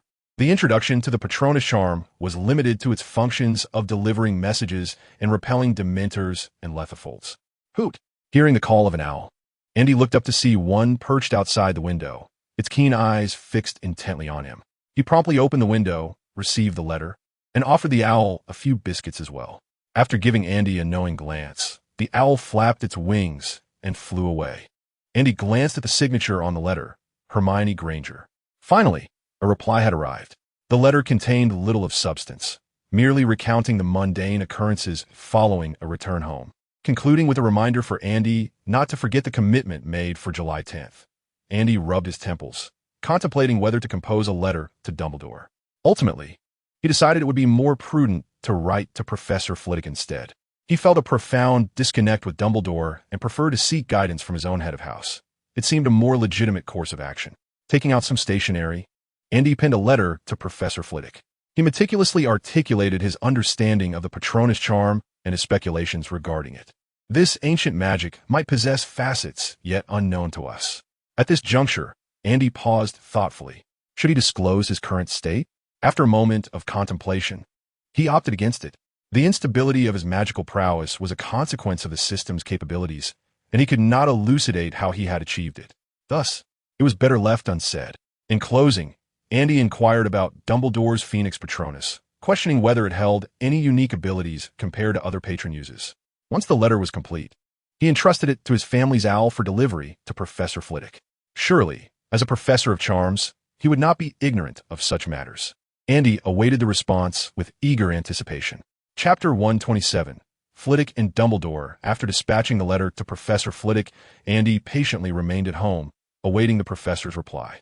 Each day was spent engrossed in books, concocting potions, practicing the Patronus charm, and amusing Isabel, while also taking the time to respond to Hermione's letters. 3 days passed swiftly.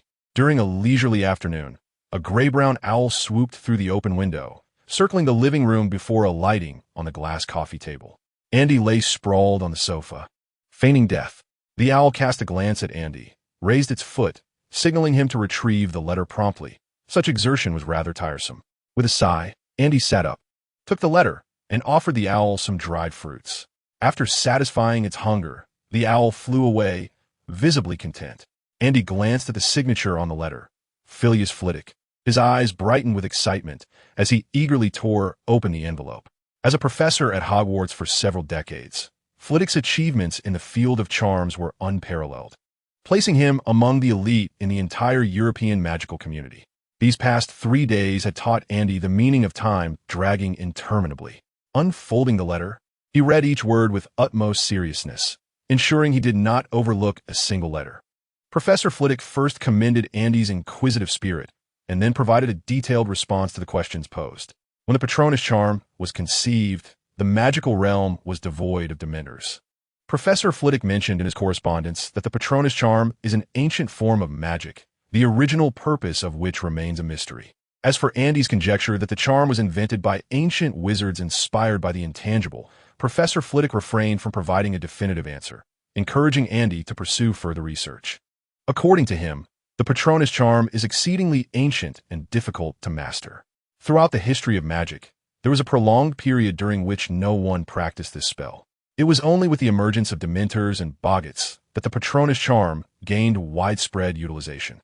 Nevertheless, even then, the number of wizards employing the charm remained limited. Was Professor Flitwick unaware of this? Andy felt a twinge of frustration. Despite the lengthy missive, the content seemed little more than trivialities to him, rendering his anticipation over the past several days a futile exercise. How disappointing! Taking a deep breath, Andy patiently continued to read. The latter part of the letter primarily consisted of Professor Flitwick's speculations, affirming Andy's own assumptions. He provided numerous examples, ultimately arriving at a conclusion akin to Andy's. The Patronus charm was likely conceived by ancient wizards inspired by the intangible. Professor Flitwick expressed his intent to continue his research. Regarding Dumbledore's Phoenix Patronus, he noted at the end of his letter that he would visit Hogwarts to discuss it with Dumbledore after sending the correspondence. So, Professor Flitwick is currently in the headmaster's office? Andy pondered, feeling somewhat overwhelmed. Had he known this, he would have preferred to write directly to Dumbledore. Rubbing his temples, Andy reread the letter to ensure he had not overlooked any details. Confirming that he had not, he retrieved his wand and incanted the incineration spell, reducing the letter to ashes. Now, all he could do was await the outcome, feeling a flicker of hope. Dumbledore, the foremost figure in the contemporary magical world, had studied the intangible in his youth, and his Patronus was the exceedingly rare magical creature, the Phoenix. If anyone in the current magical community could elucidate Andy's queries, it would undoubtedly be Dumbledore. At Hogwarts Castle, the fireplace in the headmaster's office ignited with an ethereal indigo flame. Flitwick emerged from the flame, gazing up at Dumbledore with a tone slightly tinged with regret. "I sincerely apologize for intruding upon your holiday, Albus." "It is my honor, Filius," Dumbledore replied, adjusting his sliding spectacles with a smile. "Please take a seat. Would you care for a drink? A butterbeer would suffice." Flitwick settled into the chair opposite Dumbledore's desk, shifting slightly in discomfort. Contemplating for a moment, Flitwick suddenly drew forth his wand and elevated his chair, allowing himself to meet Dumbledore's gaze at eye level. This adjustment brought him considerable comfort. Dumbledore wore an expression that was both awkward yet polite, gently tapping his fingers upon the table. In an instant, a glass of butterbeer materialized before Flitwick. "Thank you," Flitwick expressed courteously. "Filius, your visit at this hour must pertain to something of significance?" Dumbledore inquired. In all sincerity, many faculty members at Hogwarts faced dire circumstances. Beyond the school, they had little refuge. Dumbledore was among them. "It concerns the Patronus charm," Flitwick admitted somewhat sheepishly. 3 days ago, a student from our house, Andy Collins, wrote to me with inquiries regarding the Patronus charm. Dumbledore's demeanor shifted to one of earnest consideration. Flitwick gathered his thoughts and continued. "He posits that the Patronus charm is a form of ancient magic, derived from the study of the Silent Ones." After perusing his letter, I consulted numerous texts and indeed discovered many parallels between the two. "Albus, your Patronus is the sole magical creature in the contemporary wizarding world. What are your thoughts on this?" Dumbledore's gaze turned somewhat distant.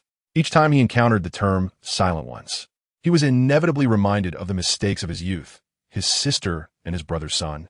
I have indeed conducted some research on both the Patronus charm and the Silent Ones. Dumbledore began slowly. However, you must understand that only wizards under the age of 10 can become Silent Ones. As for the profound changes in the mind that can alter the form of a Patronus, my original Patronus was not a phoenix, and my current Patronus possesses no extraordinary capabilities. Flitwick nodded in understanding. Though Dumbledore's words were few, he grasped the essence of what was being conveyed. Regardless of the relationship between the Patronus charm and the Silent Ones, they were now unable to pursue further research as their magical powers had stabilized. As for Dumbledore's Phoenix Patronus, it had transformed only after he experienced a significant emotional upheaval. Albus, do you know the original effect of the Patronus charm? Flitwick asked, a hint of reluctance in his voice. Chapter 128.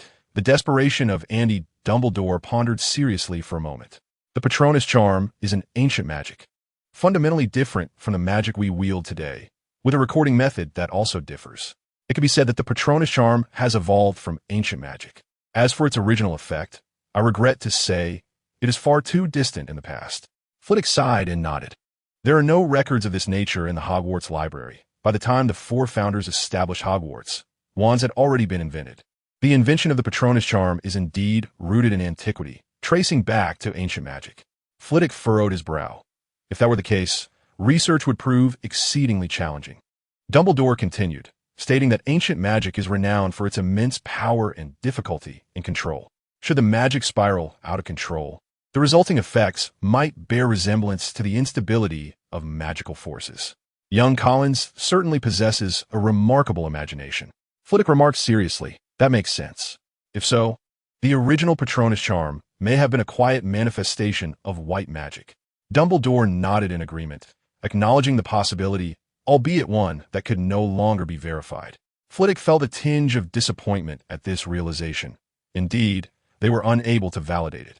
Ancient magic starkly contrasts with contemporary spells, and they had grown accustomed to modern practices, while ancient magic had nearly faded into obscurity. It would be imprudent to allow magic to spiral out of control merely for the sake of studying the Patronus charm, akin to courting disaster. It seemed that the young lad would be disheartened. Flitwick sighed, harboring a certain admiration for Andy. Although he posed numerous questions, his passion for magic surpassed that of his peers, and his contemplations delved deeply into the essence of magic, often striking at its core. Dumbledore remained silent. The question posed by Andy was somewhat beyond the scope of contemporary magical understanding. Even Dumbledore could not provide a definitive answer. The enigma of the quiet manifestation had indeed been a topic of Dumbledore's research, yet it had yielded little in terms of results. Had Dumbledore unraveled the mystery of the quiet manifestation, perhaps his sister and nephew would have been spared their tragic fates. Albus, I shall visit the library, Flitwick sighed. If no answers emerge from there, I must advise Collins to abandon this line of inquiry.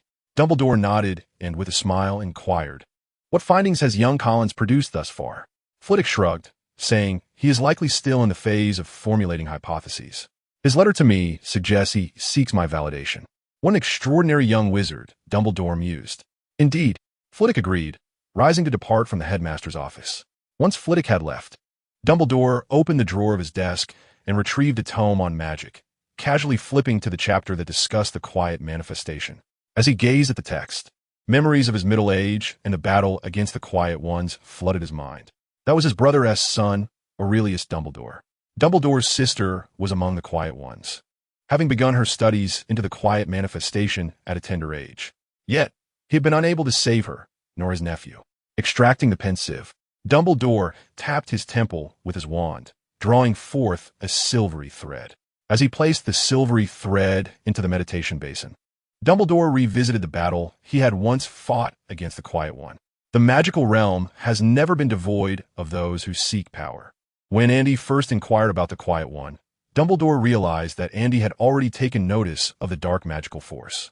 For particularly gifted children, Dumbledore always bestowed special attention. In truth, when Dumbledore learned that Andy had chosen to focus his studies on the Patronus charm, a wave of relief washed over him. He could only hope that Andy's sister would not endure the same tribulations as his own sibling.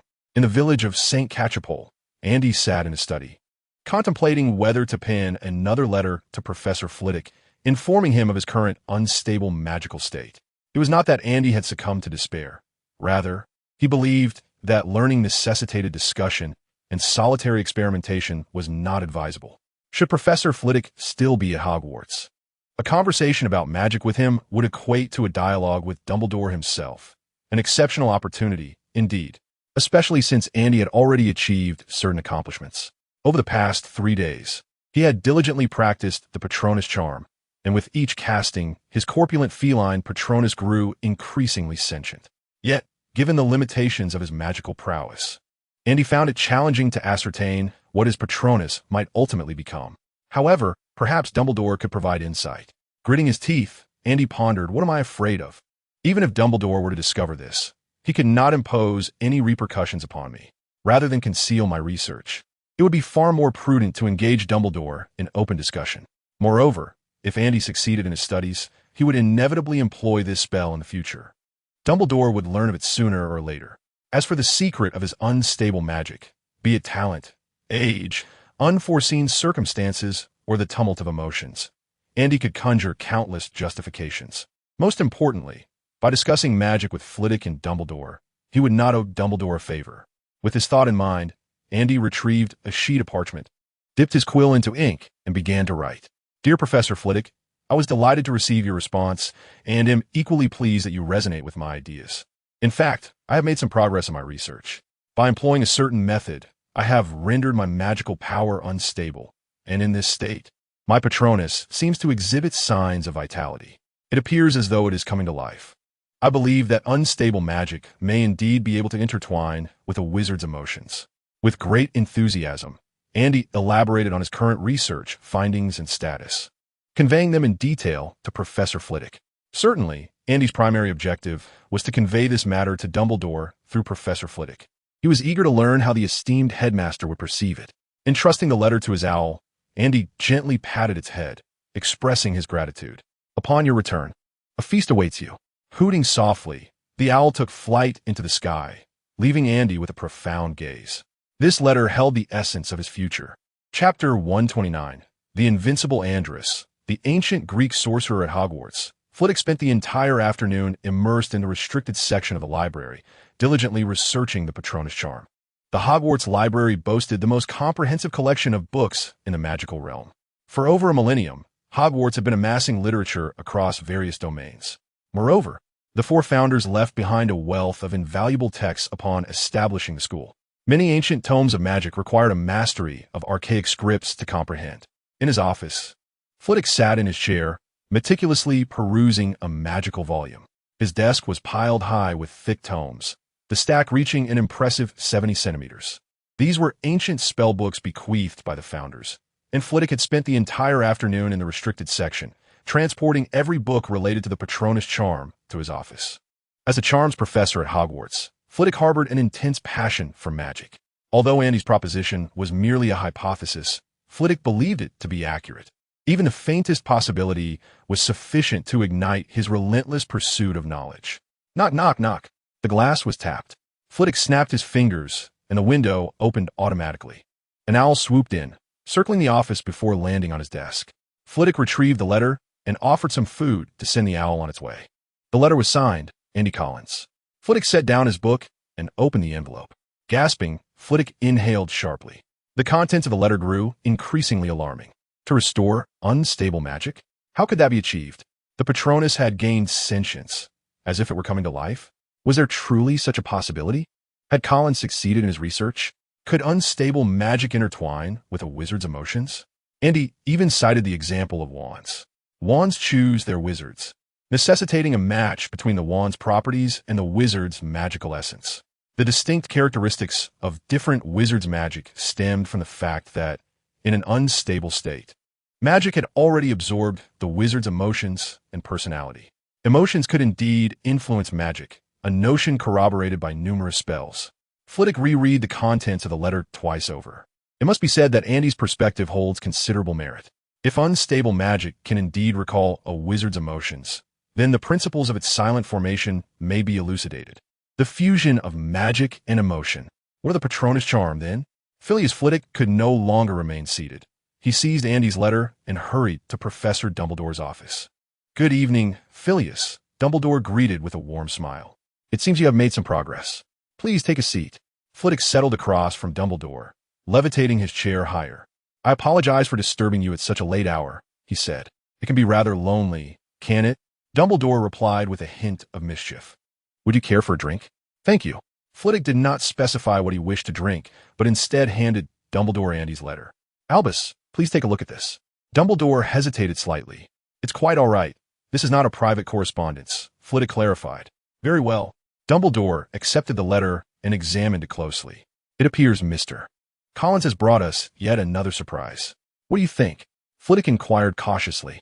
Dumbledore, hands clasped upon his desk, began, "In fact, emotions and magic can indeed influence one another to a degree, particularly in the realm of dark magic." Upon hearing this, Flitwick reflected on the implications. A deep exploration of dark magic, or its frequent employment, can indeed affect a wizard's mind. Therefore, it is not inconceivable that emotions might also sway magic. Suddenly, as if struck by a thought, Flitwick gazed intently at Dumbledore. "Indeed, dark magic possesses a unique quality in this regard," Dumbledore mused. "The silent force embodies dark magical power. Whether emotions influence magic or vice versa, dark magic far surpasses light magic in this respect. For while joy is fleeting, deep-seated hatred can impact a person's life profoundly." "And what of Collins' research?" Flitwick inquired with curiosity. "If what he claims is true, that his magic has reverted to an unstable state, could the Patronus charm, then, possess formidable strength akin to that of the silent force?" Dumbledore paused momentarily. "That is merely a spell, Phileas. The Patronus charm is fundamentally different from the silent force." After his words, Dumbledore glanced once more at Andy's letter. "Has the Patronus attained sentience?" "Phileas, do you know of Andrus?" Dumbledore suddenly asked. "The invincible Andrus?" Flitwick responded, clearly familiar with the name. "That legendary wizard of ancient Greece, said to have a Patronus as large as a giant." The span of ancient Greek civilization was extensive, beginning with the Minoan and Mycenaean cultures, traversing through the era of Homer and the Archaic period, ultimately reaching its zenith. The earliest Minoan civilization of ancient Greece thrived approximately between 2850 BC and 1450 BC, while the decline of ancient Greek civilization occurred in 146 BC. This illustrates the remarkable antiquity of the Patronus charm. "Indeed," Dumbledore remarked, reflecting on an era devoid of wands, during which Andrus executed wandless magic, conjuring a Patronus of giant proportions. The world, in admiration of his magical prowess, hailed him as the invincible Andrus. Upon hearing this, Flitwick sighed with a hint of regret, noting that much of that era's records have been lost to the sands of time. The exploits of Andrus were only uncovered in recent years, and it wasn't until 1990 that they were published on chocolate frog cards, bringing them to the public's awareness. "His Patronus?" Flitwick inquired. "Is Andrus's strength related to his Patronus?" "I am not omnipotent, Phileas." Dumbledore chuckled lightly, producing his wand and waving it through the air. A cerulean phoenix erupted from the tip of the wand, swirling gracefully around the office before gradually dissipating. It was only when the phoenix vanished that Flitwick averted his gaze. "Truly magnificent."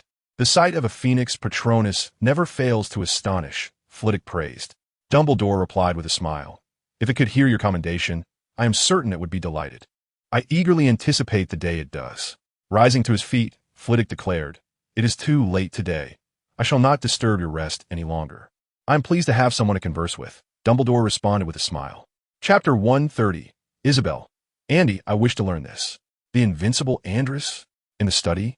Andy gazed at Professor Flitwick's reply, his eyes widening in astonishment. How did he manage to conjure a Patronus of such colossal size? What abilities did such a Patronus possess? By the time Andy received Professor Flitwick's letter, it was already the following morning.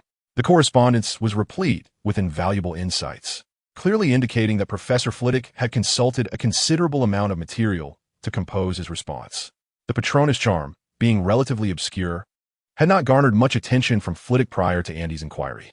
Andy felt a surge of gratitude, despite the presence of a few less competent individuals within the Hogwarts faculty. The four house heads were exceptionally skilled wizards who generously shared their knowledge with young witches and wizards. Even Snape, in his lectures, imparted lessons on potions that had been meticulously refined.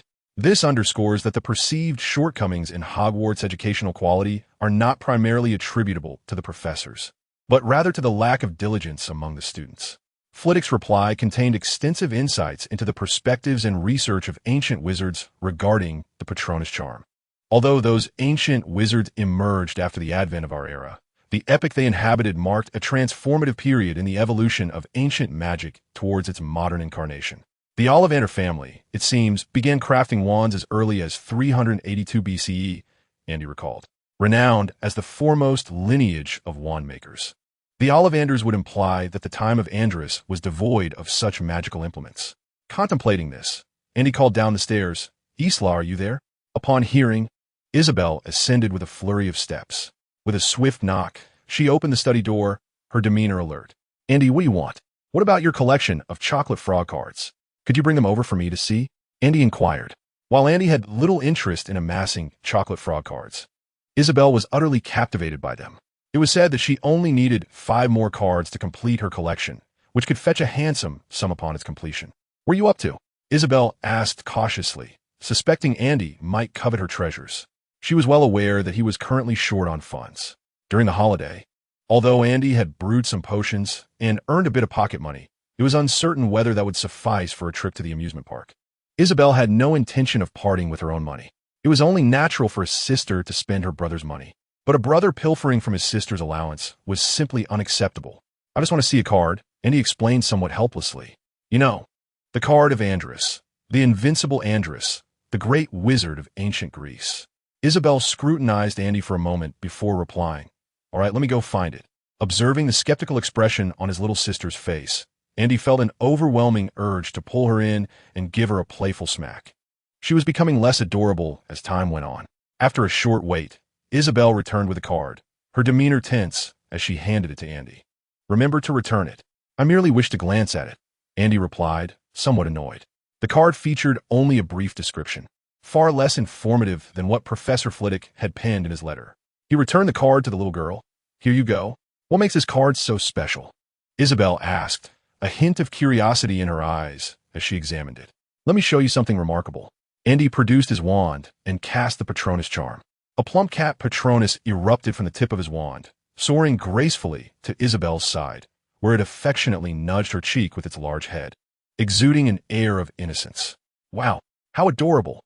Isabel exclaimed, covering her face in delight. "Andy, what kind of magic is this? I want to learn it." As she spoke, the little girl playfully poked the plump cat Patronus, her eyes sparkling with affection. Under Andy's guidance, the Patronus danced around Isabel, who watched with glee, occasionally reaching out in an attempt to touch it. Even though the Patronus was intangible, Isabel remained blissfully entertained. She yearned to grasp the tail of the plump cat. Observing Isabel's playful antics, a wave of warmth surged within Andy's heart.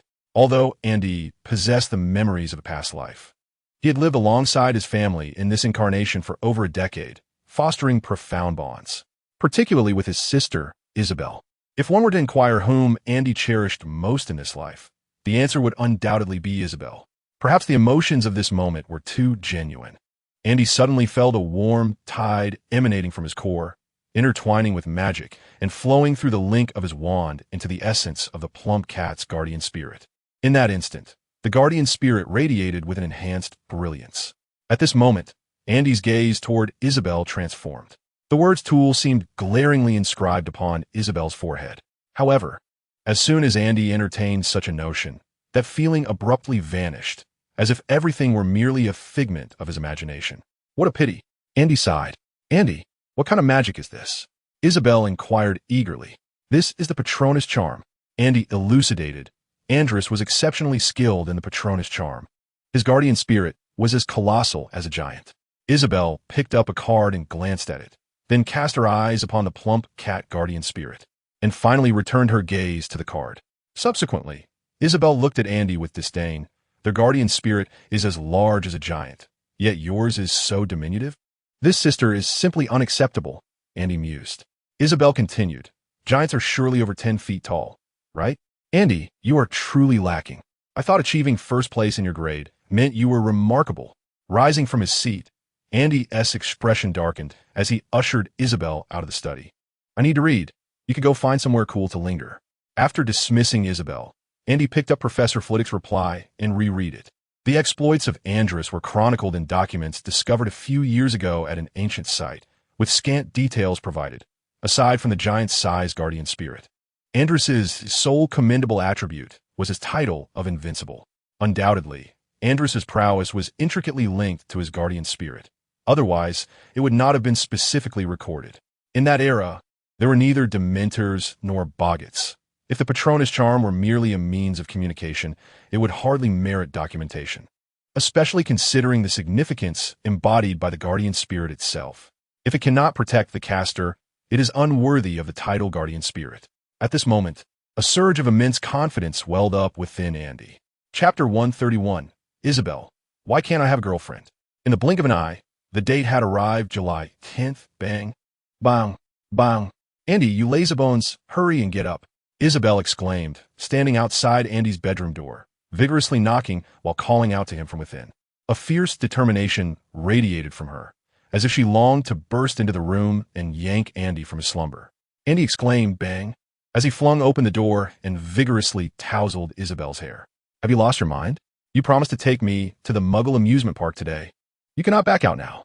Isabel, hands firmly placed on her hips, gazed at Andy with unwavering conviction. With a firm grip on the back of the little girl's collar, Andy brought her to the nightstand and pointed at the clock, his expression devoid of emotion. Can you not see what time it is? It is 5 o'clock. The sun has yet to rise. Isabel, undeterred, pulled open the curtains. The sun is already up. Indeed, in July, dawn breaks quite early. Andy retorted as he dragged Isabel outside. Come back to wake me at 7. Otherwise, I shall come to rouse you every 10 minutes. How's that sound? Isabel inquired tentatively. With a scowl, Andy warned, should you dare to do so, I will tie you up and leave you hanging from a tree.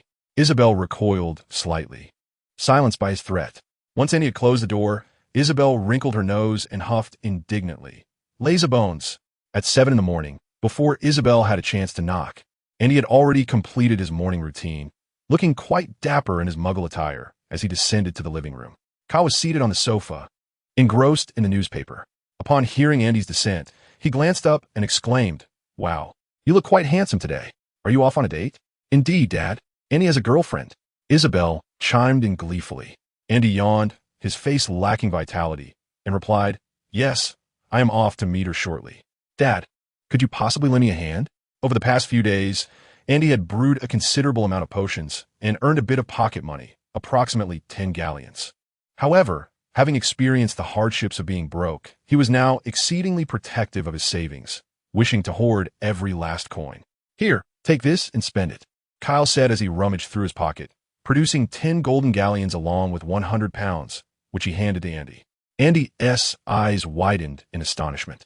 So generous? This is for your date, Kyle replied, adopting the tone of a seasoned mentor. When taking a young lady out, one cannot be empty-handed, can one? This is support from the household. Andy, make us proud. Gratefully, Andy stuffed the money into his pocket, exclaiming, Thank you, Dad. Isabel, her eyes gleaming with mischief, piped up, Dad, I wish to have a boyfriend too. Could you support me a little? Kyle's expression darkened instantly. Before you turn 18, if you dare to have a boyfriend, I shall put an end to both of you. Unwilling to concede, Isabel pressed on, What about girlfriends? With a swift motion, Kyle rolled up the newspaper and playfully swatted Isabel on the head. That is even more out of the question. Do not even think about it. That's not fair. Isabel pouted. Why can Andy have a girlfriend, but I cannot? Helen entered with a tray, remarking, Andy is off to deceive some young girl. Why, you haven't deceived yourself. Is it truly the same? Isabel replied. What exactly is the difference? Andy firmly pressed the little girl down onto the sofa, asserting, Stay put and behave, or you won't be coming along. Umph. Isabel pouted, her expression one of grievance. Suddenly, Kyle inquired, What do the girl's parents do? They're dentists. Andy explained. Dentists? Kyle exclaimed in surprise. Do teeth really need treatment? Andy shrugged. Muggles don't possess magic. True enough. Kyle nodded, losing interest in the topic. After breakfast, Andy led Isabel to the front door, brandishing his wand and gesturing toward the empty space ahead. With a swift whoosh, a night bus screeched to a halt before Andy. After purchasing tickets, Andy settled into a seat, while Isabel radiated excitement. According to Andy, there were even more thrilling rides at the Muggle amusement park than the night bus, and Isabel could hardly contain herself. The night bus, always on a mission. At Hermione's doorstep, a purple, triple-decker bus gradually appeared, coming to a steady stop with a sharp brake. On the second floor of the villa, Hermione sat before the window. Her curiosity piqued as she observed the bus parked outside her home. Could this be the night bus? Upon spotting Andy disembarking with a 6- or 7-year-old girl, Hermione hurried downstairs and opened the door before Andy could ring the bell. Andy, Hermione greeted, then turned to Isabel, saying, "You must be Andy's sister, Isabel." Hello, Sister Hermione," the little girl replied, looking up with a sweet smile. "Would you like to come in for a moment?" Hermione invited, stepping aside. "Thank you, but I wouldn't want to intrude," Andy replied politely, then hesitantly asked, "Are Mr. and Mrs. Granger home?" It was one thing if Mrs. Granger was home, but if Mr. Granger was there too, Andy feared he might meet a dire fate. Kyle's earlier attitude had made that clear.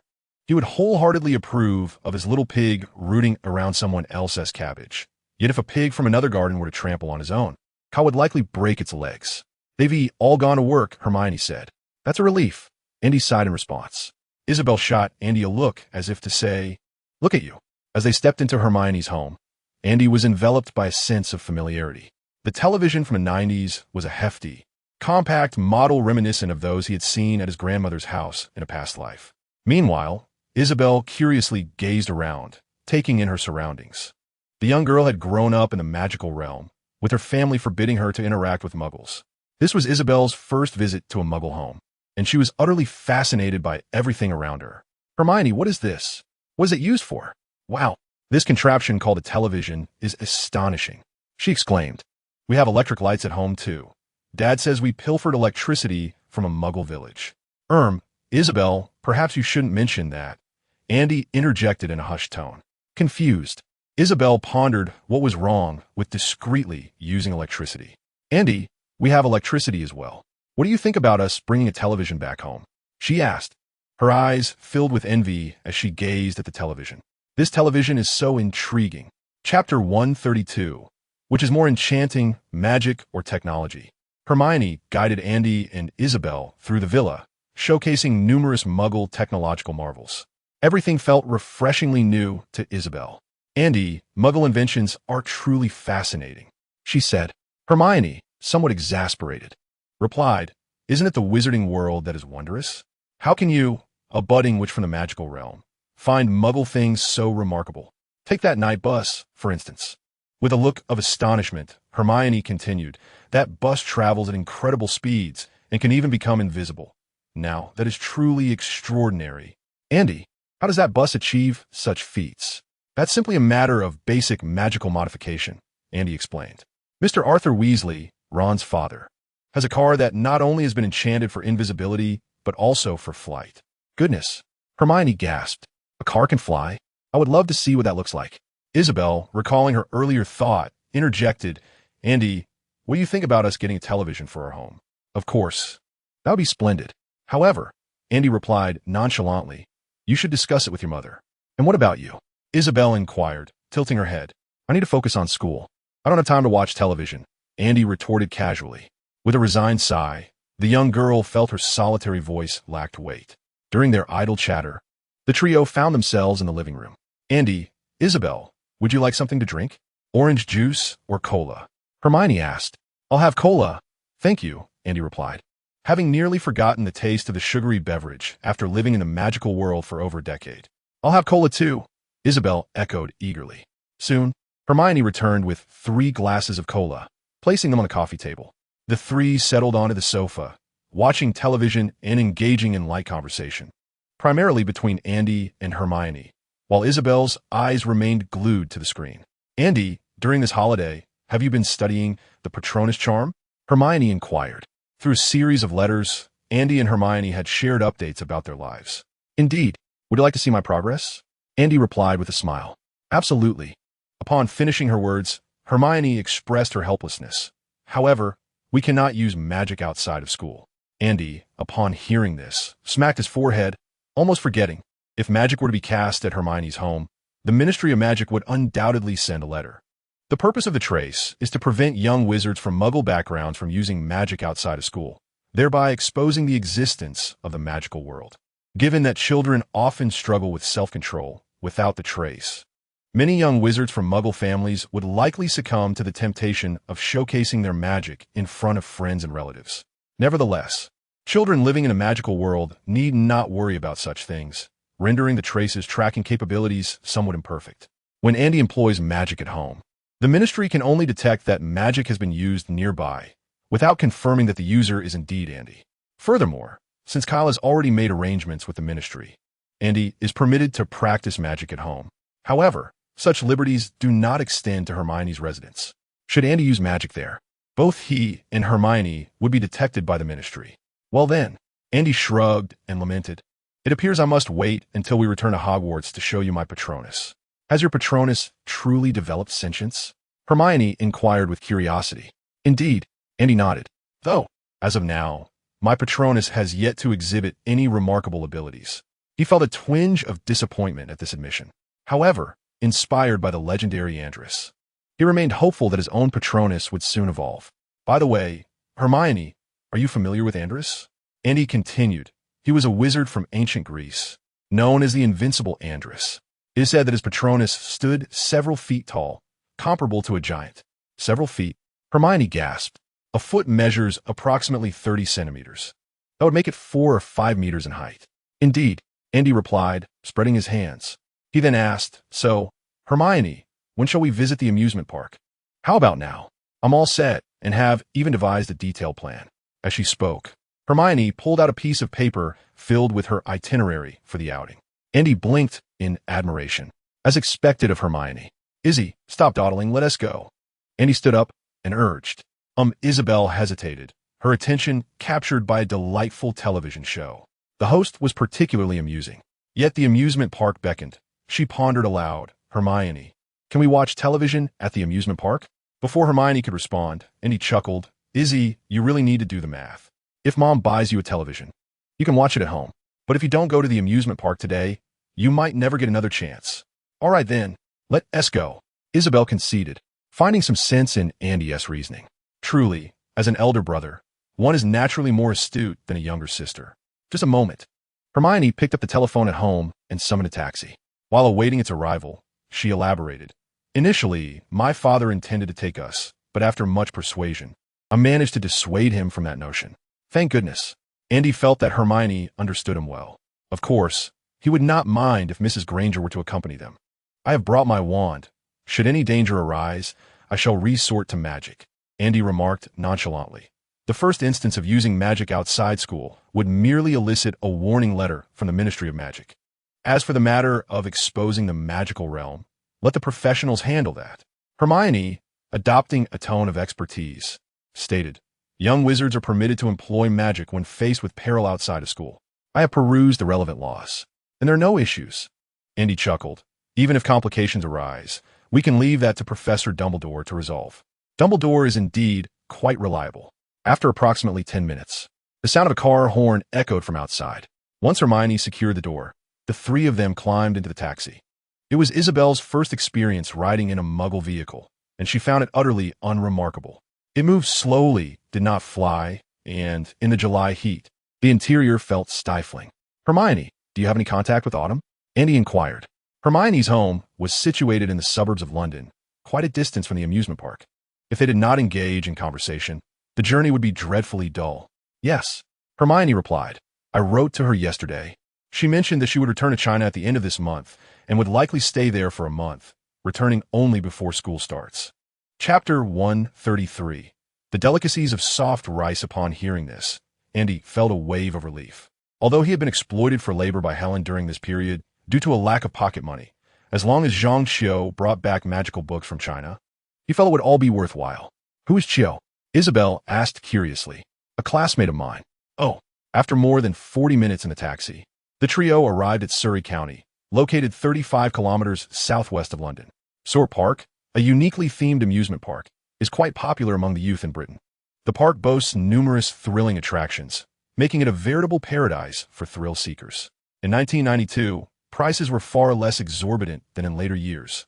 However, after Andy paid the fare and purchased 3 admission tickets, he found himself with less than £50 remaining from the original 100. This was rather embarrassing. It is worth noting that in 1992, the exchange rate for pound to Chinese currency was approximately 8 yuan for 1 pound. With 800 yuan in his possession, Andy had initially believed it to be a substantial sum, only to discover it scarcely sufficed. This amount was hardly adequate for enjoying a few attractions. Once again, Andy became acutely aware of his financial constraints. Fortunately, Gringotts has not established a conversion channel between pounds and galleons. Only young wizards of Muggle descent are granted a fixed annual exchange limit. Otherwise, those dark wizards with a single Imperius curse could easily control a wealthy Muggle and exchange hundreds of thousands of galleons at Gringotts. Take, for instance, Helen and Kyle, as well as the future Andy. Even without the Imperius curse, not to mention the affluent elite, even families like Hermione's could effortlessly convert tens of thousands of galleons. Were such a scenario to arise, those wizards from Muggle backgrounds would have long since dominated the wizarding world economically. How could they possibly be perpetually oppressed by pure-blood families? Rest assured, I have brought ample pounds. Hermione patted her pocket and generously remarked, I have saved quite a bit of pocket money over the years. If I live in the wizarding world in the future, this money will become rather superfluous. And he took a deep breath. Today, it seemed he might finally experience the taste of living off someone else's earnings. If it proves delightful. Ahem. He anticipated the exorbitant prices in the Muggle world. Andy shrugged his shoulders, wearing a helpless expression. Had he known, he would have brought more money. For those unruly wizards, acquiring Muggle money is a trivial matter. A combination of the Imperius curse and a memory charm could eliminate all complications. Isabel shot a disdainful glance at Andy. He retorted with an annoyed glare, and the little girl pouted, ultimately refraining from revealing Andy's true circumstances. Let's go, Isabel. Haven't you always wanted to visit a Muggle amusement park? Fearing that the little girl might let something slip, Andy took Isabel's hand, and together they ventured into the amusement park. The amusement park of 1992, while lacking in comparison to the grand theme parks Andy had seen in his previous life, was considered top tier for the people of this era. Upon entering the park, Isabel became utterly exhilarated, indulging in various thrilling rides repeatedly. The little girl even brought a camera, requesting Andy to take numerous photographs of her. As they passed a promotional poster, Isabel tugged at Hermione's sleeve, her face alight with curiosity. Hermione, is that a photo of Muggles? Indeed. What of it? Hermione replied, momentarily taken aback. Isabel stared at the photograph for quite some time, astonished that Muggle photos did not move. How remarkable. How do you achieve that? Hermione responded. Isn't it the moving pictures that are peculiar? Isabel added, and drawings don't move, nor do the figures within them speak. How wonderful. Some of the figures in the moving portraits can be quite noisy. At noon, the trio casually sought out a fast food restaurant to quell their hunger. Naturally, Hermione was the one treating. Andy had spent his last pound, with the remnants of his change already spent on snacks, living off someone else's earnings. Once one surpasses the mental barrier, one discovers it is truly delightful. At the very least, Andy found the meal quite satisfying. In the afternoon, Hermione again treated them to several attractions, and Andy decided to partake as well. Even if one's heart has matured, as long as one can let go. These amusement facilities are indeed quite enjoyable. If Hermione finds the wonders of the magical realm enchanting, then for Isabel, the wonders of the Muggle world are equally fascinating. Andy, the Muggle things are so amazing. Isabel has expressed this sentiment more than once. Isabel, do you like it? Andy asked with a smile. Yes. Andy, will you take me here again next year? Isabel looked up with eager anticipation. Of course, Andy said, ruffling the girl's hair. As it was already past 4 o'clock, Hermione turned to Andy and inquired, shall we head back now, or wait until we finish dinner? Andy replied, since I brought Isabel along, I cannot return too late. All right, Hermione said somewhat disappointedly. I was hoping to invite you both to my house for dinner. Andy took a deep breath, nervously responding, next time, when I'm ready, I'll visit your uncle and aunt. Okay. Hermione seemed not to think much of it. There should be taxis at the park entrance. Andy, let us take the night bus back. The little girl exclaimed excitedly, clearly still wanting more fun. Very well, Andy pondered before saying, Hermione, let us take the night bus. I'll first escort you home, then I'll take Isabel back. The bus from the magical realm? How we ride it? Hermione asked curiously. Andy, does the night bus have fixed stops? We'll step outside first and find an unoccupied alley. Andy explained, you'll understand once you see me operate it.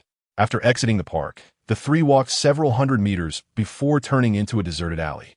Noticing the road was relatively spacious, Andy took out his wand and pointed it towards the path ahead. After a brief wait, he retracted his wand and said, all right, now we just need to patiently wait. Is that all? Hermione glanced around, clearly intrigued about how the magical bus would appear. With a deafening bang, the night bus came to a halt before them. Welcome aboard the night bus, an emergency transport service for wizards in distress. Simply extend your wand and step on, and we will take you anywhere you wish. The trio boarded the bus, with Isabel adeptly finding a seat. After Andy purchased tickets, he took Hermione and found a spot to sit. Warning, this bus travels quite quickly. You must be cautious. How fast can it go? Hermione asked curiously. In the city, even the fastest cars cannot be too outrageous, right? Even if the bus is invisible. What if it goes too fast and there's an accident? Hermione was puzzled as to why she needed to be cautious. Chapter 134. Thoughts on the Magical Amusement Park. With a sudden shriek, Andy covered his ears and glanced helplessly at Hermione. Hermione, keep it down. I might go deaf. Andy, we're going to crash. Hermione screamed, pointing ahead. As the night bus jolted to life, Hermione finally grasped the meaning behind Andy's cautionary words. The bus driver, an elderly wizard with poor eyesight, sported a pair of thick glasses that seemed to magnify his gaze. While his nearsightedness was one matter, his apparent unfamiliarity with the steering wheel was another. Most alarmingly, he disregarded traffic regulations entirely. Sidewalks, traffic lights, refuse bins, and mailboxes were mere obstacles to be collided with. Yet curiously, they all seemed to leap aside whenever the bus approached, only to return to their original positions once it had passed. To add to the chaos, the driver frequently chose to operate the bus in the wrong direction. At that moment, the night bus was hurtling down the road at a breakneck speed, careening against oncoming trucks that were merely 2 or 3 meters apart. A collision seemed imminent. However, aside from Hermione, the other passengers remained unfazed, with several even dozing off. As the vehicles drew near, the night bus inexplicably elongated and slipped through the narrow gap between the two trucks. Hermione took a moment to steady her racing heart, patting her chest as she exclaimed, "This is utterly absurd." Andy chuckled, "It's not so bad. I've seen far more outrageous things. I never want to ride this bus again." Hermione replied, her voice filled with indignation. "This vehicle is in blatant violation of traffic laws and should be confiscated by the authorities." Andy shrugged, at a loss for words. The power of the Muggle world indeed surpassed that of the magical realm, especially in modern times, where the magical community struggled to contend with Muggle society. Logically, if an adult wizard were to engage in direct combat with a fully armed Special Forces soldier, the outcome would be unpredictable. However, once the magical world concealed itself, Muggles were utterly powerless against wizards. According to Andy, during the height of Voldemort's reign, there were hundreds, if not thousands, of assaults on the Muggle world. Death Eaters took pleasure in tormenting Muggles, resulting in numerous deaths and significant destruction of infrastructure. These incidents remained unsolved mysteries in the Muggle realm. Even today, cases of dark wizards attacking Muggles are countless. Thus, Andy firmly believed that the magical world needed the Muggle Protection Act to safeguard Muggles only when it remained hidden. However, should the magical world reveal itself to Muggles, it would likely necessitate the Wizard Protection Act to shield wizards instead. Soon, the bus arrived at Hermione's destination. Watching her disembark in a huff, Andy chuckled, "Goodbye. Don't forget to write to me. See you at school. See you at school, bye." Hermione waved. Isabel, feeling a tinge of reluctance, added, "Hermione, do remember to write to me, too." "Bye, Isabel," Hermione replied with a smile. The night bus rumbled back to life, and by the time Andy and Isabel reached home, it was already past 5 in the evening. "Let's go." Andy greeted and took Isabel's hand as they stepped off the carriage. "Muggles are truly fortunate," Isabel remarked with a pout. "If only we could visit the amusement park every day." "What's stopping us?" Andy replied. "Isabel, if you diligently study magic when you grow up, you could establish your own magical amusement park." Isabel's eyes sparkled. "Andy, you're older than me. You could create a magical amusement park first and let me experience its wonders. Wouldn't that be splendid?" Andy stroked his chin, pondering the idea. What a brilliant notion. Since my arrival in this world, My sole ambition has been to master magic, harnessing its power for immortality. But what is essential for experiments? Money. By creating an amusement park, I could earn galleons to fund my magical endeavors. Moreover, I could clandestinely establish a magical laboratory beneath the park, allowing for a dual purpose, both profit and secrecy. Isabel, once the photos are developed, do remember to send me a few, Andy added. I'll see if I can recruit some partners. The first partners that came to mind were the twins, George and Fred. They possessed the knack for crafting magical items and were brimming with innovative ideas, and most importantly, they would soon graduate. Partnering with them would allow Andy to swiftly launch the amusement park. Furthermore, their father, Arthur Weasley, worked in the misuse of Muggle artifacts office, providing a potential avenue for acquiring Muggle entertainment devices for magical transformation. However, a pressing issue loomed, a lack of funds. The Weasley family, as one could imagine, was perpetually living paycheck to paycheck. With the exception of the two eldest sons who were about to graduate, the entire family of 7 relied solely on Mr. Weasley's meager salary. The Weasleys were upright folk, never resorting to unscrupulous means, thus they had no gray income. Life was indeed quite frugal. As for Andy's family, they were in a relatively better situation. They had some savings inherited from ancestors, and Kyle, besides his salary, occasionally embezzled a bit from the Department of International Magical Cooperation, which was rife with opportunities for such acts. Helen could also be considered a potions master, selling potions to supplement the household income. However, establishing a magical amusement park would still be beyond reach, even if the Collins family were to be completely depleted. To achieve such an endeavor, it would require the involvement of affluent and influential pure-blood families, such as the Malfoys. Ugh, Andy grimaced. The relationship between Lucius Malfoy and Arthur Weasley was akin to that of Harry and Draco Malfoy, always filled with mutual derision upon their encounters. Collaboration with them was clearly unrealistic. Perhaps I should first discuss this with the twins, Andy mused. Oh, it suddenly dawned on me that Harry's parents seemed to have left him a considerable fortune. If we were to involve Harry, we might very well establish a magical amusement park. The title of the savior still holds substantial weight in this land of Britain. Whom do you wish to partner with? Isabel inquired. How about George, Fred, and Harry Potter? Andy replied with a sense of pride. George and Fred possess the ideas and technical skills, while Harry brings the financial resources. What do you think? It's perfect, isn't it? Isabel paused for a moment, then tilted her head to look at Andy, her expression one of bewilderment as she asked, "And what about you? What do you bring to the table?" Andy replied, "That's quite a piercing question." He lacked money and technical prowess. While he could contribute ideas, his absence would make little difference overall. I have strength. Andy was determined not to lose face before his sister. In a few years, I shall become the most formidable force in the magical realm, capable of striking Dumbledore and kicking Voldemort. Who would dare to disrespect me? Chapter 135. Boys should be concerned with current affairs, Mom. Today we rode the roller coaster, the pirate ship, and bumper cars. Isabel chattered incessantly during dinner, repeatedly boasting about their adventures at the amusement park. Andy sat quietly at the table, eating while internally critiquing. This trivial matter could sustain her bragging for an entire year. What an unsophisticated little girl. Once Isabel had finished her tales, Kyle finally broached a serious topic. Helen, in a while, the Ministry of Magic will be conducting a search for prohibited dark magical items. You should take care of those at home. Understood, Helen responded calmly, clearly not taking the Ministry's search seriously. Do we even possess dark magical items? Andy asked, astonished. Why have I never seen them? Helen shot Andy a disapproving glance and explained they aren't precisely dark magical items, merely some life-saving door keys and a few triggering gadgets. Is that not sufficient? Andy retorted. Transdimensional door keys are inherently contraband, and those triggering gadgets are evidently not entirely safe. He pressed further. Father, when did the Ministry begin this search? Kyle pondered for a moment, perhaps in a month. A search a month from now? And you already have knowledge of it? Is that how impressive it is? Helen scoffed. This is already considered swift. If we delay further, it's possible that by the time you commence your studies, the Ministry may not have acted at all. Got it. Andy acknowledged. Kyle elaborated.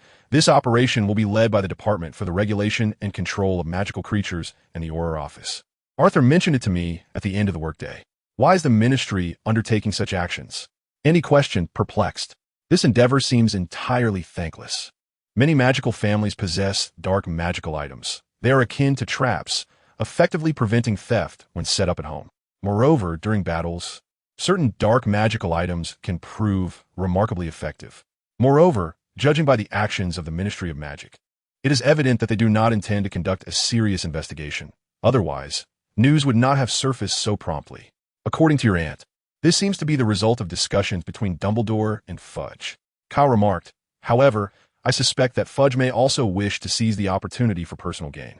At this point, a look of envy crossed Kyle's face. This operation had nothing to do with their International Magical Cooperation Department, and thus Kyle would not profit from it. Andy nodded in understanding. The affluent pureblood families had long sought to curry favor with Fudge. If he hinted that this was Dumbledore's directive, those families would undoubtedly shower him with galleons in his office. Being a minister must be splendid, Andy mused, equally envious. Yet, why would Dumbledore act in such a manner? Given Dumbledore's stature, he would surely disdain wealth and power. Moreover, such actions would likely hasten his divergence from Fudge, as no one desires a shadow ruler looming over them. Dumbledore might have his motives, yet to Fudge, this seemed akin to an infringement upon his ministerial authority, only widening the rift between them. Was it perhaps for Voldemort? Andy frowned. If there were one imperative task for the old headmaster, it would undoubtedly be the eradication of Voldemort. Beyond that, Andy could not fathom what else could occupy Dumbledore's thoughts to such an extent. With a sigh, Andy contemplated the troubles that awaited him in the coming term. Why the sigh? Helen retorted sharply. What does this have to do with you? Hurry and eat. How could it not be related? Andy felt a persistent sense that the upcoming troubles were likely tied to Dumbledore's recent actions. Surely, Fudge's relationship with Dumbledore must have deteriorated further? Andy inquired. Just as Helen was about to respond, Kyle interjected, it is perfectly natural for a young man to take an interest in current affairs, with Andy's sensitivity to political matters. He might even ascend to the position of Minister of Magic one day.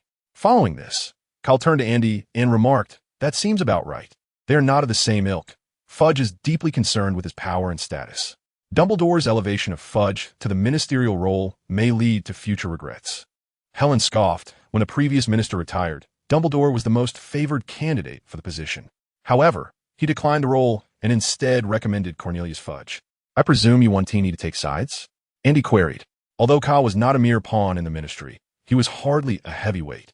The power struggle between Fudge and Dumbledore should not concern him, correct?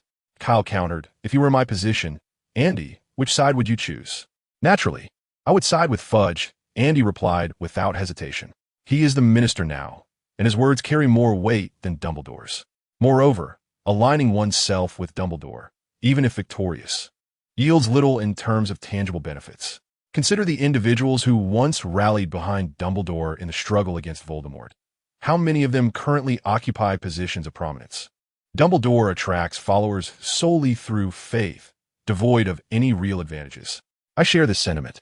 Kyle remarked, during the last Wizarding War, the Weasley couple stood with Dumbledore. Yet, look at them now. Has Dumbledore aided them in any capacity? With Dumbledore's former renown, a mere suggestion from him could have propelled Mr. Weasley to a higher position. Instead, they barely scraped by, unable to afford new clothes for their children. Recognizing this, I need not fret over your susceptibility to Dumbledore's persuasion, Kyle expressed with reassurance. Helen remained silent. When not in Kyle's company, she too had been one of those ensnared by Dumbledore's charm. Back then, Helen was eager to confront Death Eaters immediately upon graduation. The old headmaster, in truth, possessed admirable qualities. Andy offered a fair assessment. I never claimed he was flawed. Kyle nodded. Nevertheless, such individuals are best observed from a distance. They're ill-suited for collaboration, Andy commented. After their meal, Isabel, camera in hand, urged Kyle to assist her in developing the photographs, eager to showcase them to her friends. Andy, seated in the garden, gazed up at the starry sky while digesting his meal. Simultaneously, he contemplated Dumbledore's motives behind such actions. Was a search for dark magical artifacts aimed at those Death Eaters who had evaded judgment? It soon occurred to Andy that perhaps those who escaped judgment possessed items left by Voldemort. This dark magical artifact could very well be linked to the secret of Voldemort's immortality. Otherwise, Dumbledore's insistence on undertaking this task remains inexplicable. Chapter 136. It moved on its own. Will the next semester focus on the chamber or the prisoner? Andy pondered. The dark magical artifacts left by Voldemort should not facilitate the escape of Azkaban's prisoners, right? Thus, it seems the next semester will indeed revolve around the chamber, Slytherin's chamber. Andy felt a surge of excitement. As for Ravenclaw's library, Andy had abandoned his exploration. Regardless of the secrets it might hold, he was convinced that the path of magic for Lady Ravenclaw involved the amalgamation of diverse magical practices. He could pursue this path, yet it was a plan for the years to come. For now, Andy's primary objective remains the swift enhancement of his innate abilities. At present, his foremost task is to delve into the Patronus charm, an integration of mind and magic. Andy activated the system. Beneath the red sphere, potential points, 3 on either side of the red sphere. Charms, 5. Magic power, 3. Transfiguration, 5. Soul, for dark arts, 2. Mind, 5. Alchemy, 3. Thinking, 3. Divination, 0. Will, 2 compared to last year. Andy's talents have seen a remarkable enhancement. Accompanied by the elevation of his gifts, Andy's strength has also experienced a significant augmentation. Cedric Diggory, the most distinguished third-year wizard, is no longer a match for Andy. While Cedric's reflexes may be swifter, his mastery of magic pales in comparison to Andy's, as he cannot possibly dedicate himself to the relentless practice of magic as Andy does day after day. Under normal circumstances, their abilities would be evenly matched. However, once Andy harnesses the power of emotional amplification in his spells, Cedric stands utterly defenseless. This is indeed the privilege of the protagonist. Andy recalls a fan of Harry Potter from his previous life mentioning that Harry once countered Voldemort's killing curse with a disarming spell. What an absurdity. At the onset of the vacation, Andy augmented his magic power talent, at which time he still had 2 potential points remaining. During this break, the sole spell he practiced was the Patronus charm. The increase in potential points signifies that Andy's practice has been effective. Only through such productive training can his strength be enhanced, thus causing the red liquid within the sphere to rise. There is no clearer testament to this fact. Andy's reasoning is sound. As for J.K. Rowling, the original author of Harry Potter, she is merely a novelist. What does she truly understand about magic? Speaking of the original Patronus, Andy suddenly thinks of Lily Potter, Harry's mother. She infused her love for Harry within him, intertwining it with his magical essence to create a powerful protective spell. Love must surely embody joy, does it not? It bears a striking resemblance to the Patronus charm. Andy attunes to his magical energy. 10 days have elapsed, and his magic has stabilized significantly. Within another 20 days or so, his magical power will achieve complete stability. Time is of the essence. Andy muses inwardly. Shutting down the system, he contemplates the upcoming semester. Might Slytherin have left behind his research materials in the Chamber of Secrets? A sense of unease washes over Andy. What secrets lie within the chamber? Is it worth risking an adventure? While Andy remains indifferent to Quirrell's trivial matters, he cannot afford to disregard the implications of the chamber, which is linked to one of the 4 founders, Slytherin. The library likely holds little information on this topic. A thought crosses Andy's mind. Bashai to Basharat, this true polymath of the magical realm might possess knowledge of the rumors surrounding the chamber. Once his magic stabilizes, a visit to Godric's Hollow for consultation could be worthwhile. Andy harbors a suspicion. If the dark magical artifacts left by Voldemort pertain to matters of the upcoming semester, it is highly probable that Voldemort ventured into the Chamber of Secrets and acquired the research materials left by Slytherin. Transfiguration. Is this indeed the focus of Slytherin's studies? Contemplating the rumored appearance of Slytherin, aged and decrepit, resembling a monkey with a sparse, long beard trailing down to the hem of his robe, one cannot help but wonder if this is not merely the consequence of Transfiguration magic. Andy resolved to consult Madame Pants regarding the Chamber of Secrets at the earliest opportunity. Andy, come in for some milk. Helen's voice resonated from within the house. I'm coming. Andy dashed into the room and gulped down the milk in one go. At that moment, Isabel was seated on the sofa, pestering Kyle to purchase a television for her. Indeed, watching television late at night seemed rather dull without one. Judging by Kyle's demeanor, he appeared somewhat tempted as well. Muggle money could easily be earned through a few spells, and once the television was installed, a simple incantation could resolve everything. With just a few enchantments, one could procure years of joy. All right, stop bothering your father. Once the Ministry of Magic conducts their inspection, we shall get you a television, Helen said as she pulled the little girl closer. Thank you, Mommy. Isabel finally smiled. Daddy, once the Ministry's search is over, Will Andy be starting school soon? Probably. Kyle pondered for a moment before nodding. That's wonderful, Isabel exclaimed in delight. And he thought to himself, this annoying little sister is unbearable. After chatting with his family in the living room for a while, he retreated to his practice room, determined to continue honing his magical skills. Having spent the day in playful leisure, he could not afford to squander the evening. Expecto Patronum, and he waved his wand. The current incarnation of his Patronus, a plump cat, was now vastly different from how it had appeared 10 days prior. The distinction between the inanimate and the living was evident at first glance. As Andy reflected on the events of the day, he recited the incantation once more, Expecto Patronum.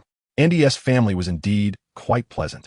Yet, since the birth of the little girl, he had seldom witnessed her genuine joy. Often, a simple stroll through Diagon Alley sufficed to bring her satisfaction. However, Diagon Alley was merely a modest pedestrian street.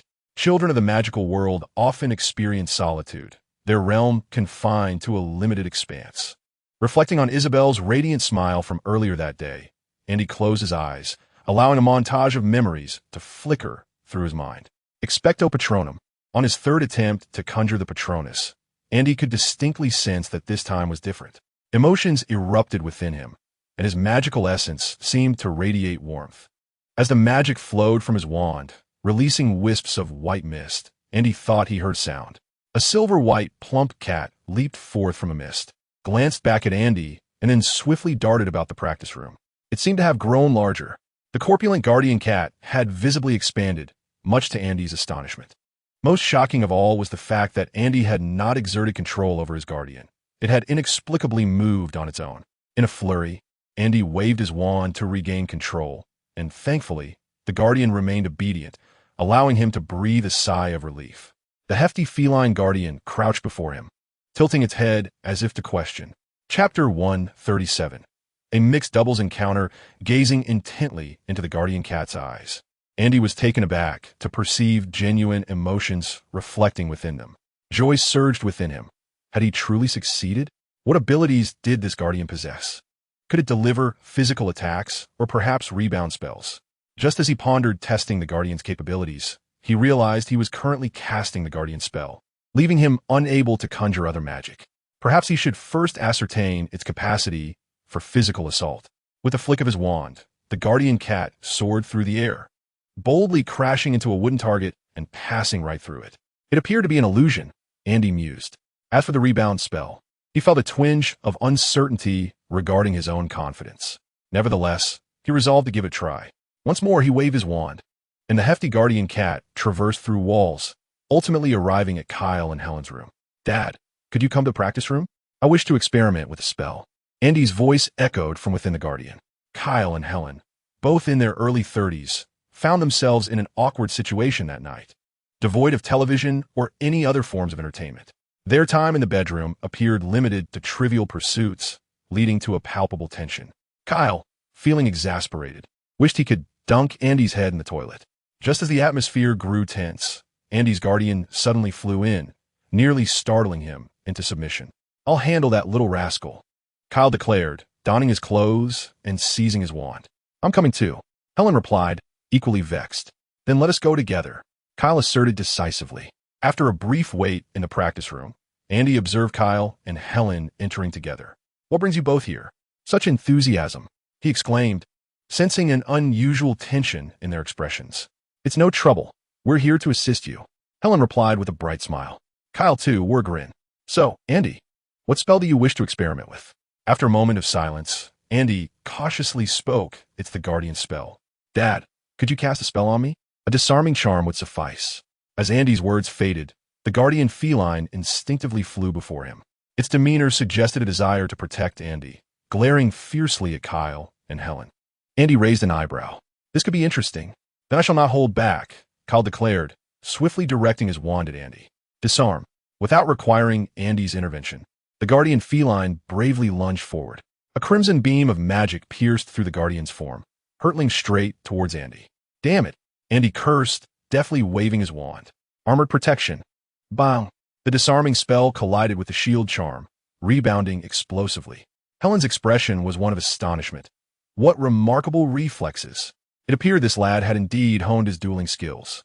Andy, too, wore an expression of relief, realizing the value of his practice sessions with Cedric.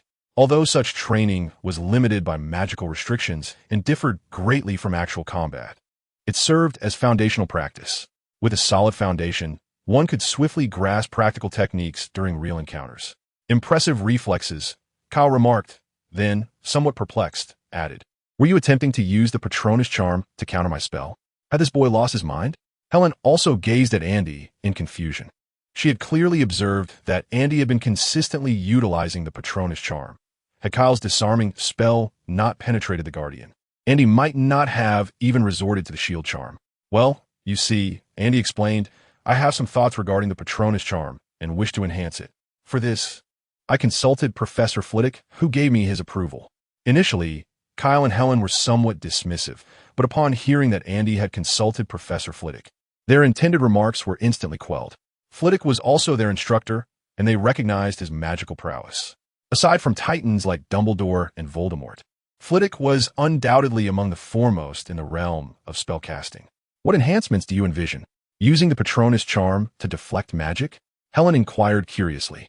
"Indeed," Andy nodded, then added, "By the way, may I see your patron uses?"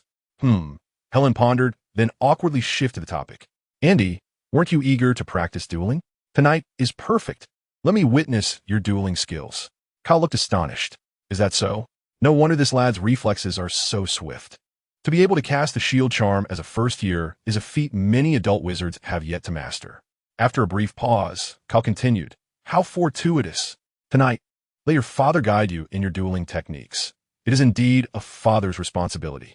"Andy, wait a moment. I do not wish to practice dueling." Realizing Andy's intention to decline, Helen swiftly waved her wand and proclaimed, "Disarm." Andy reacted with remarkable speed, casting armor.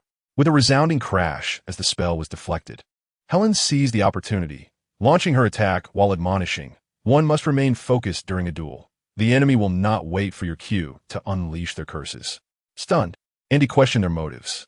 Kyle, after a brief hesitation, raised his wand at Andy, stating, "Sometimes an adversary may come in numbers.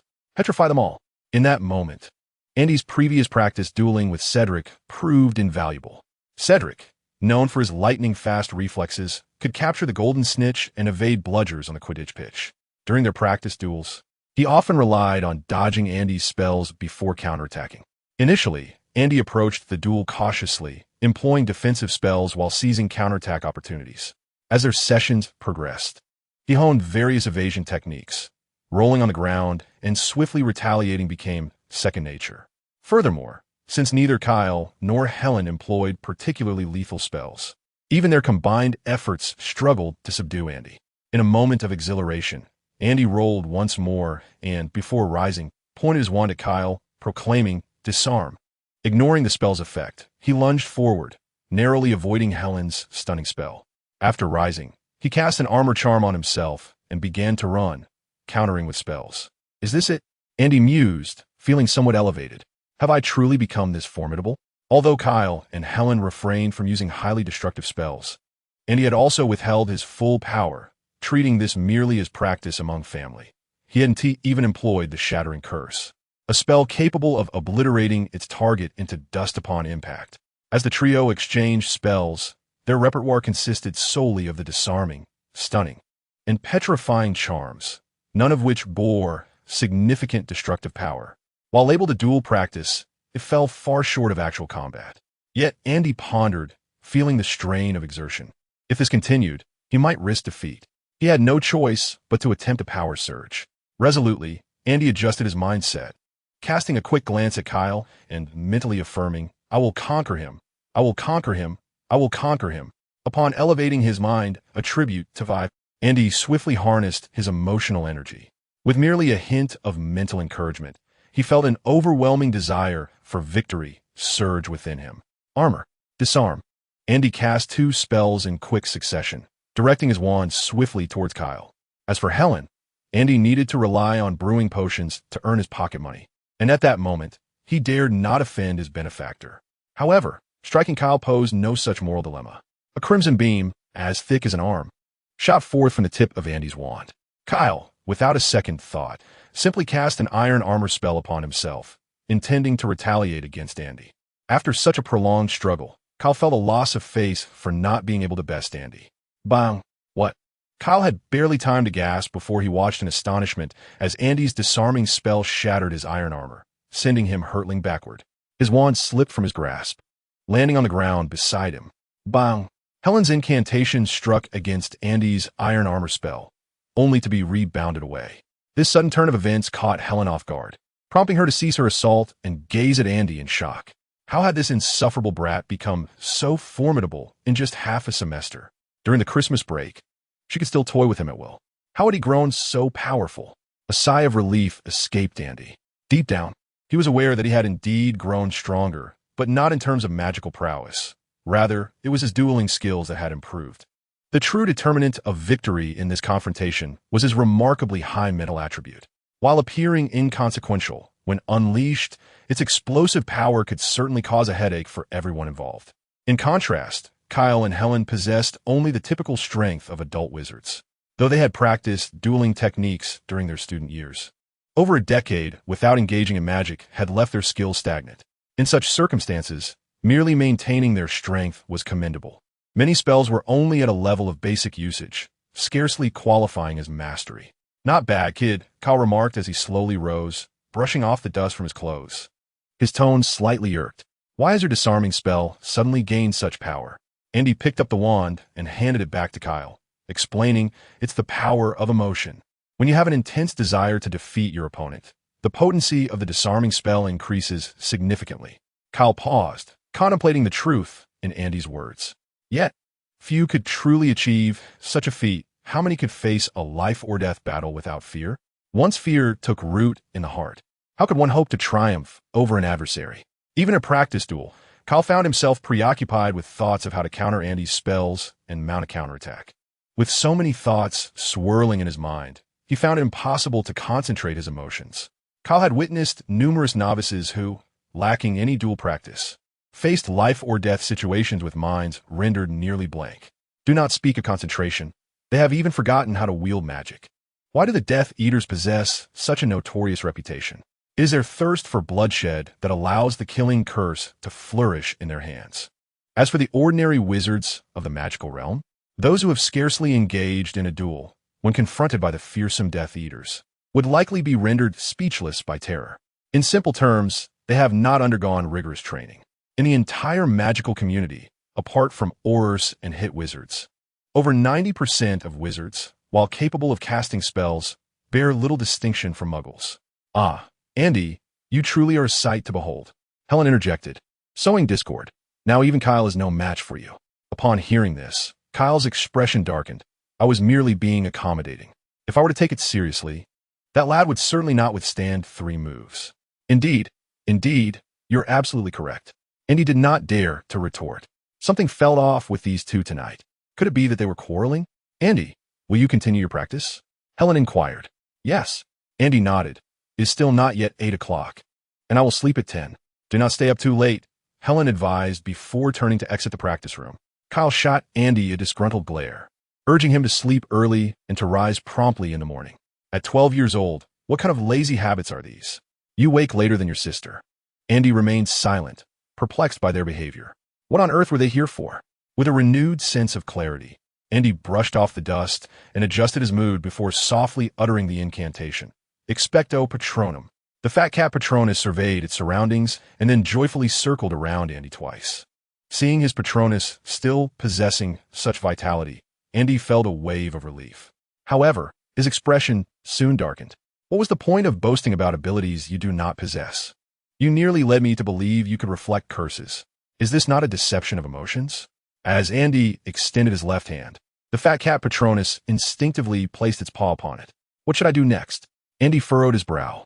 The recent duel practice was not entirely fruitless. It at least demonstrated one thing. While the Patronus may appear altered, it holds no efficacy for Andy. The Patronus remained unchanged, and Andy's casting ability had not improved. What is your true purpose? Chapter 139. Reflections on the future. I heard you two got beaten up? The following morning, Andy summoned the twins, George and Fred, to discuss the plans for establishing a magical amusement park. Upon hearing Andy's words, their expressions immediately fell. George wore a look of deep despair, feeling that in their mother's eyes, only Percy was considered the good child. Fred, imitating Molly Weasley's tone, remarked, "If only you could possess half of Percy's excellence, Mother would have no cause for concern." George, with an exaggerated expression, exclaimed, "Merlin, Percy has undertaken a full 12 subjects." Sighing in unison, the twins lamented, "At least we have Ron accompanying us. He is a delightful brother. Accompanying you to fail, perhaps?" Andy interjected with a bemused expression. Percy has studied 12 subjects? How is that conceivable?" Andy quickly discerned the flaw in their reasoning. At Hogwarts, aside from the 7 core subjects, students in their 3rd year could select 5 electives. However, due to scheduling conflicts, several electives were offered at the same time, making it impossible for anyone to attend 12 courses simultaneously. Self-study, perhaps? Andy mused inwardly. Not dwelling on the issue, Andy cheerfully inquired, "How goes your research?" "Don't mention it. Our entire project was incinerated by Mother. That was the culmination of a whole year's effort," lamented George and Fred in turn, their woeful expressions provoking sympathy and tears from any onlooker. Curiously, Andy asked, "Do you truly aspire to open a joke shop?" "Absolutely. That is our dream," the twins echoed in unison. George then asked Andy, "Is there something you wish to discuss with us?" Fred regarded Andy with equal curiosity.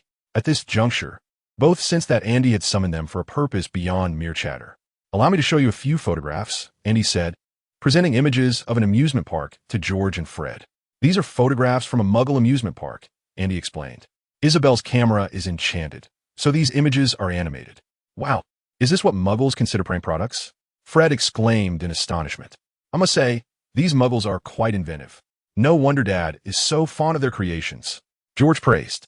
Seizing the moment, Andy proposed, "What do you think of establishing a magical amusement park? With the wonders of magic, we could create far more entertaining products.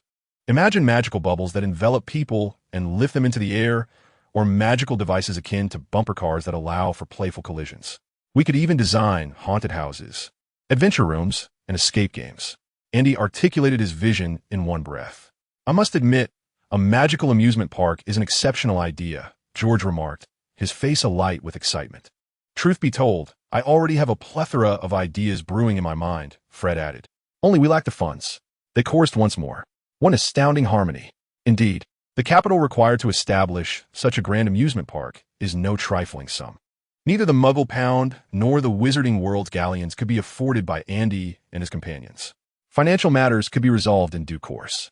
While we may lack funds, we can seek investment from others. Andy remarked, "I believe a magical amusement park would far surpass a joke shop.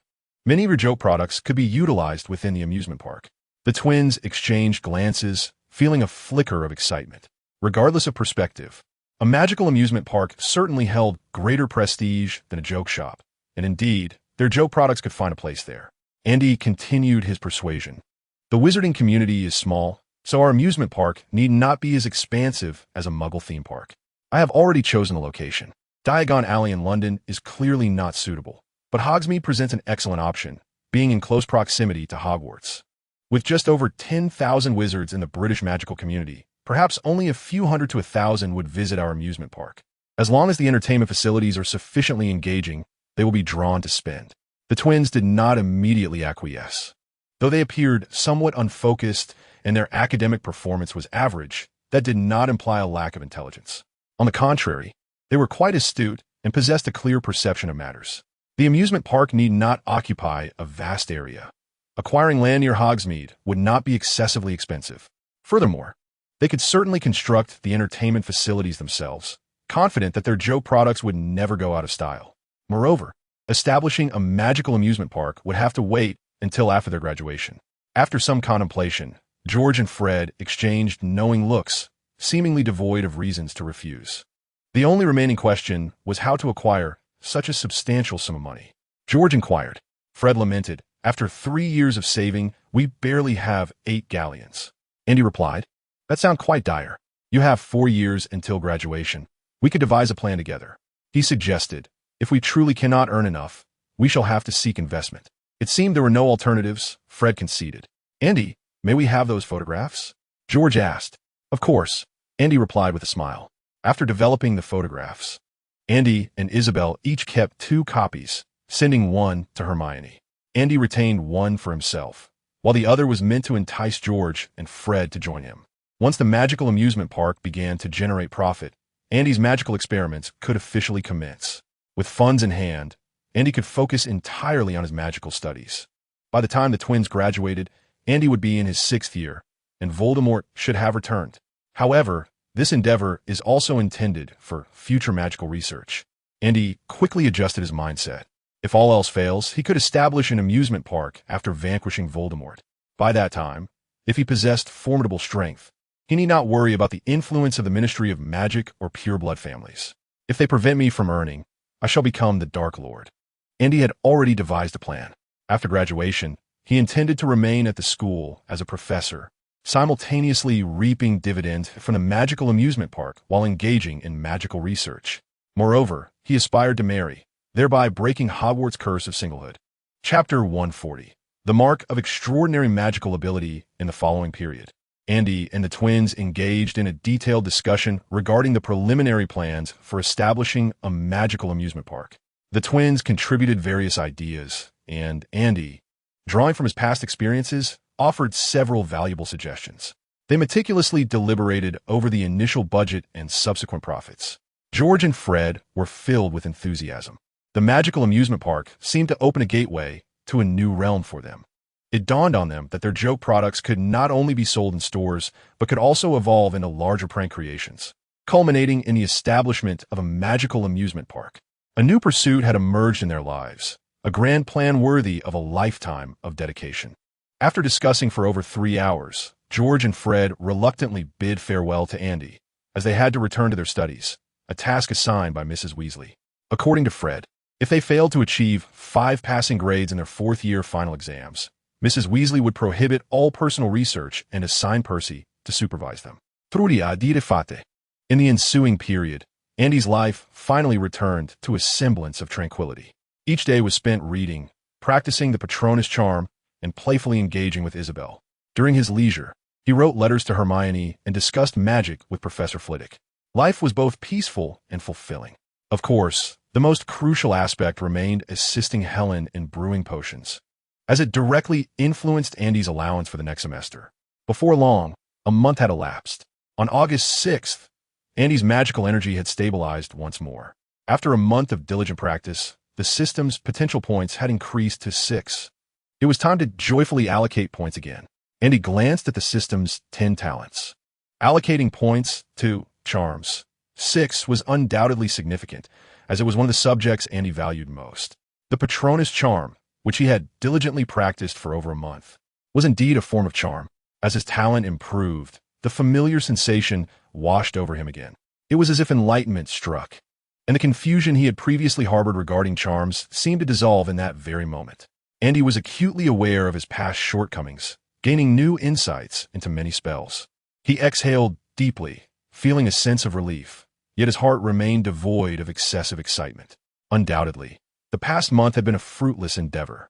Although the Patronus charm exhibited new variations and Andy's corpulent feline Patronus had begun to exhibit a semblance of sentience, it proved to be of little consequence. The Patronus charm remained fundamentally unchanged. Aside from conveying messages and repelling Dementors and Lethifolds, it had not developed any additional capabilities, which left Andy somewhat disheartened.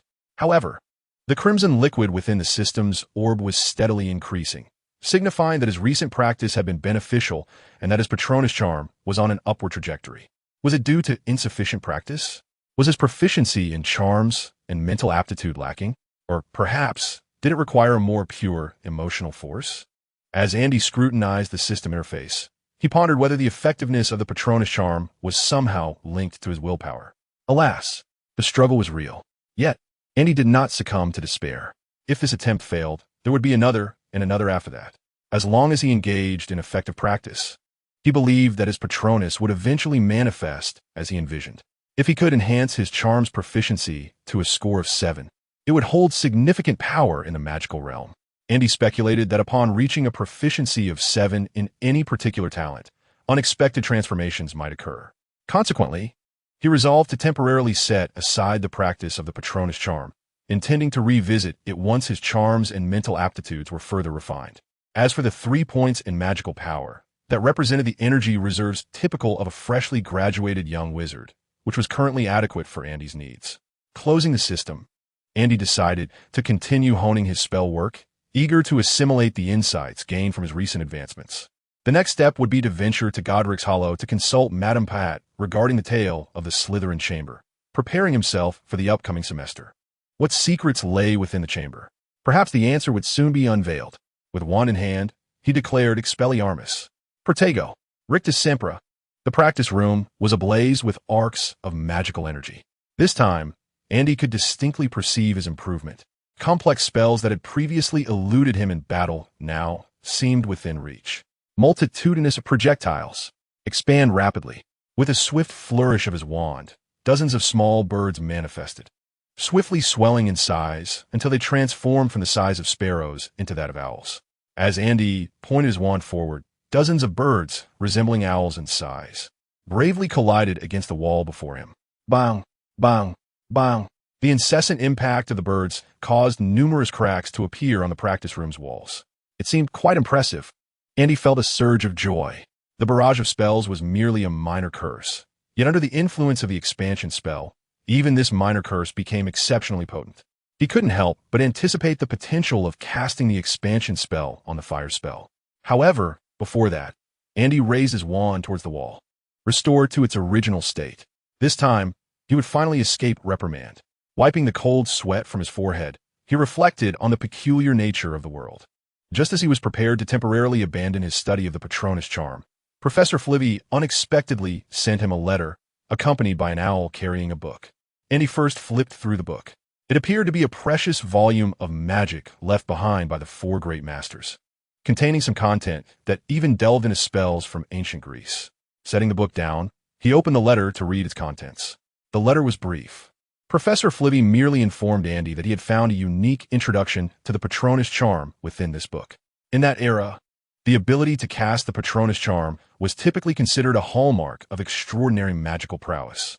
However, it was evident that the Patronus charm of this age had no connection to extraordinary magical ability. The modern Patronus charm was merely an obscure spell. Many who learned it might never have the opportunity to cast it even once in their lifetime. Andy sighed, contemplating the insignificance of extraordinary magical capability. After carefully storing the letter, he picked up the book sent by Professor Flivy and began to study it intently. Chapter 141, The Extraordinary Magic Master, Andy Collins. This was the first time Andy had encountered a book documenting ancient magic. In his mind, the hallmark of ancient magic was its difficulty to control and immense power. Unlike modern magic, which is relatively easy to learn, mastering ancient magic required diligent training of one's magical energy from the very first surge of magical upheaval.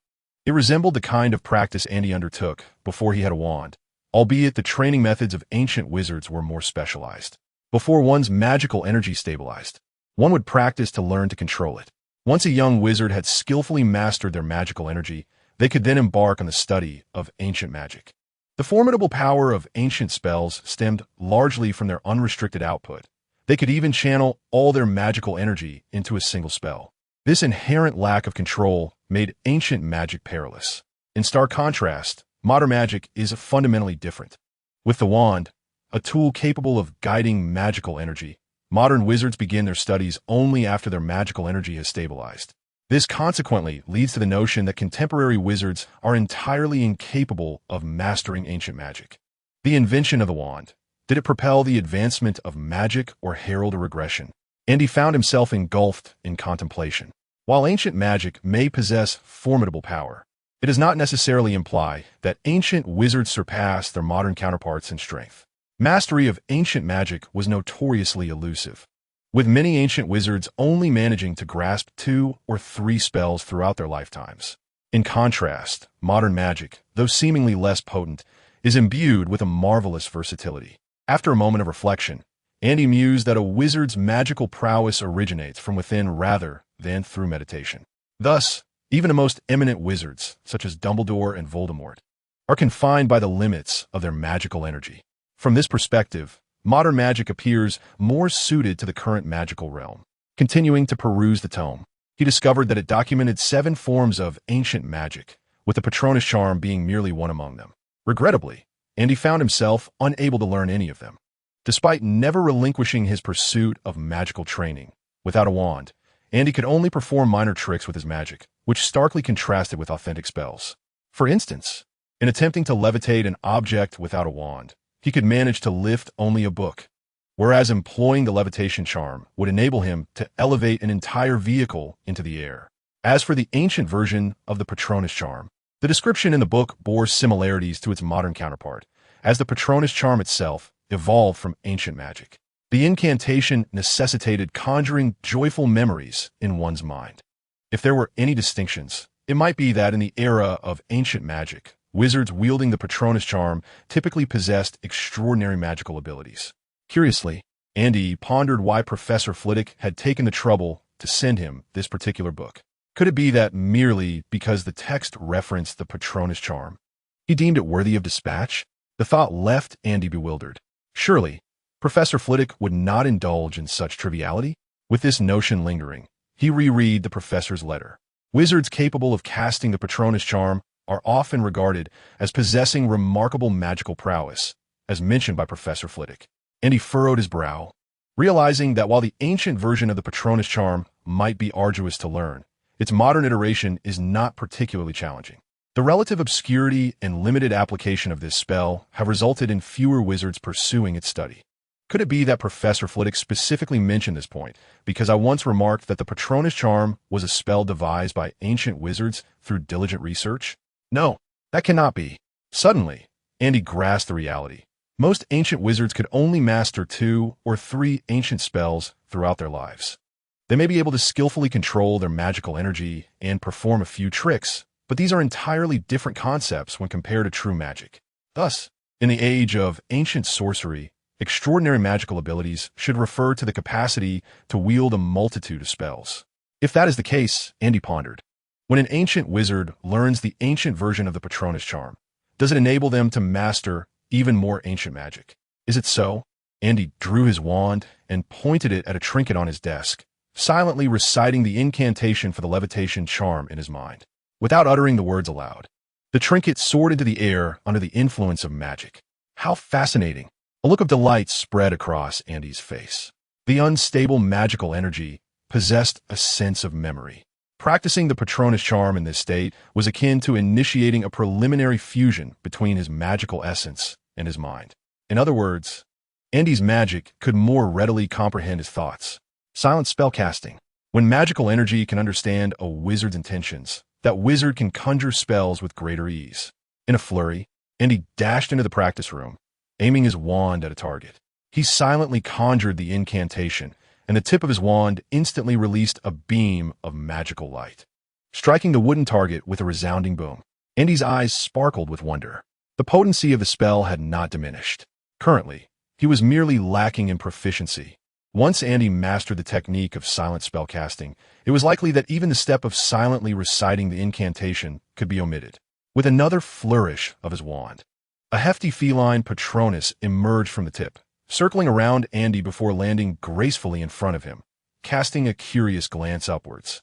At last, Andy understood why ancient wizards who had mastered the Patronus charm were deemed to possess extraordinary magical powers. Their emotions had begun to intertwine with their magical energy, allowing it to comprehend their thoughts, thereby simplifying their spellcasting and facilitating the learning of ancient magic. Ancient magic was renowned for its formidable power and inherent difficulty in control. The invincible Andrus. If one could not proficiently wield the majority of spells, what grounds did they have to claim invincibility in their era? Andy mused. But what of the colossal Patronus of Andrus? What kind of abilities did such a large Patronus bestow upon him? After much contemplation, Andy chose to relinquish his inquiry. If he could reach that level, he would naturally understand the significance of an oversized Patronus. For now, Andy's paramount task was to master the art of silent spellcasting. He raised his wand and endeavored to try all the spells he had currently mastered. However, the results were not overly optimistic. The spells he could cast silently were all those he had frequently practiced. As for the less familiar incantations, it was challenging to execute them without vocalizing the words. Nevertheless, this was sufficient, and he felt a sense of satisfaction. Chapter 142. The moment you utter those words. It reveals your low emotional intelligence. Section 98. A month of grueling practice has finally paid off. Andy stood breathlessly in the center of the practice room, wand in hand, a glimmer of excitement in his eyes. After over an hour of diligent practice, he had begun to grasp the art of silent casting. Perhaps due to his innate talent and charms, which had reached a score of 6, mastering this technique was not particularly challenging for him, especially with the most familiar spells. Andy found that he could conjure them with merely a thought. I have grown stronger, he thought, admiring his reflection in the mirror he had placed in the practice room to perfect his casting posture. After such extensive practice, he had discovered the most striking pose for spell casting. It was flawless. While silent casting does not amplify the potency of spells, it significantly enhances their stealth. If every incantation were to be vocalized, adversaries would have ample time to react. If one could master wandless magic, that would be even more advantageous. After all, human desires are insatiable. Just as Andy felt satisfied with his newfound skill in silent casting, he quickly began to yearn for even greater power. After all, silent casting is a relatively accessible skill. Many formidable wizards can only perform it with spells they are intimately familiar with. Wandless magic, however, is an entirely different realm. Stepping out of the practice room, Andy made his way to the kitchen and poured himself a glass of milk. Helen emerged from the potions room, casting a curious glance at Andy. "What have you been up to? You look exhausted," she inquired. With a proud grin, Andy replied, "Mom, I have mastered the technique of silent casting." Helen paused in her movements, intrigued. "Let us see it." Andy brandished his wand and pointed it at Helen, causing her to levitate effortlessly. "All right, put me down," she exclaimed, slightly annoyed. "Could you not experiment with something else?" As he lowered her back to the ground, Andy, feeling a bit wronged, retorted, "I was just trying to avoid your scolding." "What if I broke something?" Helen replied, "Hearing you say that reveals your low emotional intelligence. If you break something, I will scold you. But if you break me, I can't scold you anymore, can I?" Rolling her eyes, she then asked, "How did you accomplish that?" Genuine curiosity laced her tone. Silent casting may sound easy to master, but in truth, it remains a challenge for over 90% of wizards in the magical realm. As for the remaining 10%, they can only perform it with a handful of spells they know well. Perhaps it was due to the Patronus charm, Andy thought as he explained his discovery, mentioning the book Professor Flitwick had gifted him and sharing his insights. "Let me see your Patronus," Helen said, with a flick of his wand. Andy summoned his plump feline Patronus. Helen, however, had no knowledge of the Patronus charm. After all, such magic seemed rather futile. Even if one were to master it, it might never find practical application throughout one's life. Although the Patronus charm could repel dementors and boggarts, why not simply escape using disapparition when faced with such creatures? Why engage in direct confrontation? As Andy pondered, he showcased his Patronus to Helen. The rotund cat Patronus gracefully soared before her, first performing a twirl for her admiration, then rolling over to display its little belly. It appeared quite amusing. Helen attempted to reach out and stroke the plump Patronus, but grasped only air. This implied that mastering the Patronus charm might facilitate the control of nonverbal spells. It wasn't merely about learning the charm, but about mastering it in the same manner that Andy had. He elaborated on this point. Having not delved into magic for quite some time, Helen merely nodded in response, still somewhat perplexed. "Never mind. Let your own diligence guide you." Stretching languidly, Helen inquired, "I'm going to make a cup of coffee. Would you like some?" "Thank you. I do love a cup," Andy replied promptly. Helen nodded, but only brewed a single cup, remarking, "It's not good for children to drink coffee. You should tend to your own business." "All right then," Andy conceded, aware that he was at the mercy of her financial decisions, hence refrained from speaking too loudly. Isabel had gone out to boast to her friends, leaving Andy with nothing to occupy his time but to return to the study and continue reading. Before long, another 7 days had elapsed. Through diligent practice over this week, Andy had become increasingly adept at nonverbal spell casting, now capable of performing the vast majority of spells silently. For those spells he frequently utilized, mere thought sufficed, and even the manner of wand movement became casual. Undoubtedly, Andy's prowess had further strengthened. Upon the commencement of the new term, he would be able to surprise Cedric. In his bedroom, Andy had already packed his belongings. The following day, he was set to visit his grandfather, Norman Collins, in Godric's Hollow. However, Andy's true intention was to consult Madame Basher about the Slytherin Chamber of Secrets. He was already certain that the storyline surrounding the chamber would unfold in the next semester. Acquiring information pertinent to the chamber was essential for Andy to formulate his subsequent plans accurately. A visit to the chamber was imperative, for it was Slytherin's sanctuary. Even uncovering a few incomplete notes would yield tremendous benefits for him. Thus, it was crucial for Andy to ascertain what dangers lay hidden within the chamber. Having organized his luggage, Andy lay in bed, yet slumber eluded him. The enhancements brought forth by the Patronus charm were monumental. Therefore, Andy found himself increasingly eager for the future of this magic and, more importantly, for the profound integration of mind and magical prowess. The Patronus charm was merely one spell. Yet, in silence, there lies a fusion of negative emotions and dark magic, giving rise to a formidable power. The distinction between the two is stark. Indeed, Andy harbors a subtle suspicion. While his chubby feline guardian has gained a semblance of sentience, this transformation is merely a mutation, largely unrelated to the art of silent incantation. The true key to mastering the art of silent spell casting lies within the practice he has engaged in over the past month. During this time, Andy's magical essence has remained vibrant. Moreover, invoking the Guardian's spell necessitates the recollection of joyful memories, which is fundamental to Andy's ability to wield silent magic. Should he attempt once more? A flicker of desire ignites within him. If he practices the Guardian spell in a state of unstable magic for an extended period, could he indeed conjure a silent force of white magic? Andy accesses the system interface. With the holiday nearly at an end, perhaps it is wiser to defer this endeavor until the next break. By then, both spellcraft and mental attributes should ideally reach a level of 7. Chapter 143. The Tale of the Secret Chamber in Godric Valley. Andy holds Isabel's small hand as they descend from the knight's bus. Come on, our grandparents are waiting for us.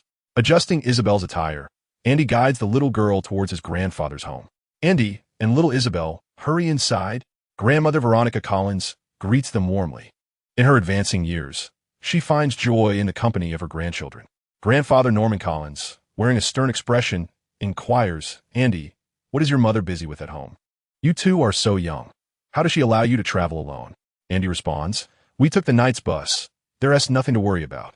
Norman nods, then looks down at Isabel, his plump face breaking into a kind smile. Isabel, what would you like to eat tonight? I'll have your grandmother prepare it. The little girl beams with delight at the question.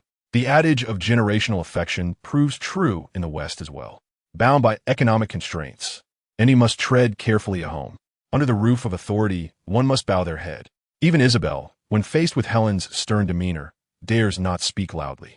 However, within the sanctuary of his grandparents' home, Andy and Isabel's familial stature rises significantly. Were it not for the insufficient accumulation of pocket money, Andy would undoubtedly seize the opportunity to recount Helen's grievances to his grandparents. After spending 2 days at his grandfather's home, Andy feigns the need to venture out, armed with pre-purchased gifts, and heads towards Madame Bacherat's residence. He knocks on the door with a rhythmic tap. Moments later, Madame Bacherat opens the door, her dimmed eyes scrutinizing Andy. In a hoarse voice, she greets him. Ah, it's you, young Collins. Good day, Madame Bacherat. Andy replies courteously. I have come to pay you a visit. After a moment's hesitation, Madame Bacherat slightly steps aside and slowly invites, come in, it's quite warm outside. Initially, when Andy first encountered Madame Bacherat, he felt quite intimidated by her. The elderly lady bore an uncanny resemblance to the wicked witch from fairy tales, a visage that could undoubtedly frighten children and instill lifelong shadows of fear. However, after their first interaction, Andy discovered that Madame Bacherat was, in fact, rather amiable. Perhaps due to her prolonged solitude, even though she was not well acquainted with Andy, she was more than willing to engage in conversation with him. Andy, being somewhat audacious, approached her for guidance much like one would when pursuing a romantic interest, driven by a certain lack of shame. Whether or not they chose to respond was of little consequence. The key was to ask. With enough inquiries, they would inevitably answer a few, thus yielding a form of reward. Had it not been for Dumbledore's elusive nature, Andy would have made frequent visits to the headmaster's office. Thank you, Andy politely remarked, following Madame Bacherat into her abode. Her home appeared much as it always had, seemingly untouched by the passage of time. As soon as he stepped inside, a musty odor engulfed him. Placing the gift on the table, he announced, Madam, this is a gift for you. Madame Bacherat nodded, proceeding toward the kitchen as she inquired. "Young Collins, would you care for a drink?" "Tea would be splendid," Andy replied. Madame Bashart brewed 2 cups of tea, placing one before Andy. "You are a kind young lad to visit this old relic during your holiday. You are a venerable figure in the magical community. The greatest historian of magic of this century," Andy complimented. "It is an honor to seek your counsel." Madame Bashart waved her hand dismissively. "In my youth, I was just as curious about those ancient tales, which spurred me to learn more. I scarcely know whether the history I have come to understand is indeed the truth." To this, Andy found himself at a loss for words. There is nothing new under the sun. History, irrespective of location, is penned by the victors. In seeking truth amidst dubious histories, there lies a certain enjoyment. Andy smiled. "Even if it is false, it remains a treasure for us." Madame Bashart regarded him with mild intrigue and inquired, "What is it that you wish to learn about this time, young one?" Andy felt no embarrassment and candidly confessed, "Madam, I seek to understand the Chamber of Secrets of Slytherin." "The Chamber of Secrets?" Madame Bashart seemed momentarily lost in thought before responding. "It is said that Slytherin left behind a monster within the chamber, intended to purge those he deemed unworthy of practicing magic." Andy listened intently as Madame Bashart continued. 60 years ago, the chamber was opened, creating quite a stir at the time. A student perished at Hogwarts, and as a result, Headmaster Dippet resigned in disgrace. It is rumored that Hogwarts apprehended a suspect, but due to Dumbledore's assurances, the Ministry of Magic merely snapped his wand. "Have they actually apprehended the suspect?" Andy exclaimed in astonishment. "Who is the suspect?" "Ruby is Hagrid," Lady Bashart replied. "Hagrid opened the Chamber of Secrets?" Andy inquired, incredulity lacing his voice. If this is indeed true, Slytherin would be enraged enough to rise from his grave. "What do you think, madam?" Andy asked with curiosity. "As for me?" Lady Bashart glanced at Andy and replied nonchalantly, "That is certainly preposterous." Andy nodded in agreement. "Then what is the truth?" Lady Bashart fixed her gaze on Andy. "Little Collins, are you quite fascinated by the Chamber of Secrets?" "Indeed," Andy responded earnestly. Lady Bashart pondered for a moment before continuing. "Many have long forgotten that name. Tom Riddle. He is the Dark Lord." "So it was Voldemort who opened the chamber," Andy exclaimed impulsively. Lady Bashart looked at him with surprise. "Little Collins, how dare you utter his name?" Nevertheless, she did not react with the same alarm as others might. After all, she was the great-aunt of Gellert Grindelwald, the first Dark Lord. While the old woman may not wield great power, she had certainly witnessed numerous grand spectacles. Andy shrugged, choosing not to dwell on the matter. Lady Bashart, seemingly unfazed, continued, "I do not know where Slytherin's chamber is hidden, but the purpose behind its creation should have been to explore the mysteries of magic with like-minded companions. The notion of purging those unworthy of learning magic is merely a rumor that surfaced much later." Andy nodded, finding her assertions consistent with his prior knowledge. If Voldemort had indeed ventured into the chamber, he must have acquired Slytherin's research. A frown crossed Andy's face. Chapter 144. Choosing Rebellion over the position of Minister of Magic? How dare Voldemort attempt to usurp what is mine? I shall eliminate him in due time. Andy speculated on Slytherin's research direction, suspecting it pertained to magical transfiguration. In truth, much of a wizard's magic is derived from the study of magical creatures. There exists a belief that while wizards possess magical prowess, they are not magical beings in essence, fundamentally distinct from those wondrous creatures. Andy felt a yearning for magical transfiguration, yet simultaneously experienced hesitation and trepidation. Between the allure of formidable power and handsome appearances, he would choose the latter. After all, attractiveness is a lifelong asset. This is not to say that Andy lacked ambition for power, but rather, he had his reservations. In his past life, Andy had encountered numerous tales wherein the hierarchy of fated individuals ranked system traversers above those who crossed over by chance, followed by those privy to the narrative, then reincarnators, and finally, the indigenous inhabitants of the world. Although Andy's system may not be particularly powerful, it is still several levels above that of the indigenous people of this world. Thus, there is no need for Andy to sacrifice his appearance. Nevertheless, he harbors a deep yearning for the research materials pertaining to Slytherin. With such knowledge, Andy would be able to formally delve into the study of magical transformations. "Thank you, Madame Bashart," Andy expressed his gratitude. While Madame Bashart did not divulge much, Most of the information was already familiar to Andy. However, with these materials, he acquired a general understanding of Slytherin's chamber, particularly concerning events from 60 years ago. "Madam, how much do you know about Voldemort?" Andy inquired further. Madame Bashar replied slowly. He was an exceptionally talented young wizard during his student days, and after graduation, many believed he would soon ascend to the position of Minister of Magic. However, he did not join the ministry. Instead, he chose to work in a small alchemical shop. At the time, many lamented this decision, and he was left speechless. Not becoming Minister of Magic, yet opting for rebellion? Was that not a sign of utter folly? After some reflection, Andy considered that Voldemort had graduated from Slytherin and had deep ties with the pureblood families, even serving as their esteemed leader. Under such circumstances, Voldemort's ascent to the ministerial role was not entirely implausible. "But I chose rebellion," Madame Bashar continued. After working there for a few years, he departed the British magical community to travel extensively. When he returned, he had become unrecognizable, and he had heard about this from Dumbledore. Upon his return, Voldemort sought a position as a defense against the dark arts professor at Hogwarts, but Dumbledore refused him.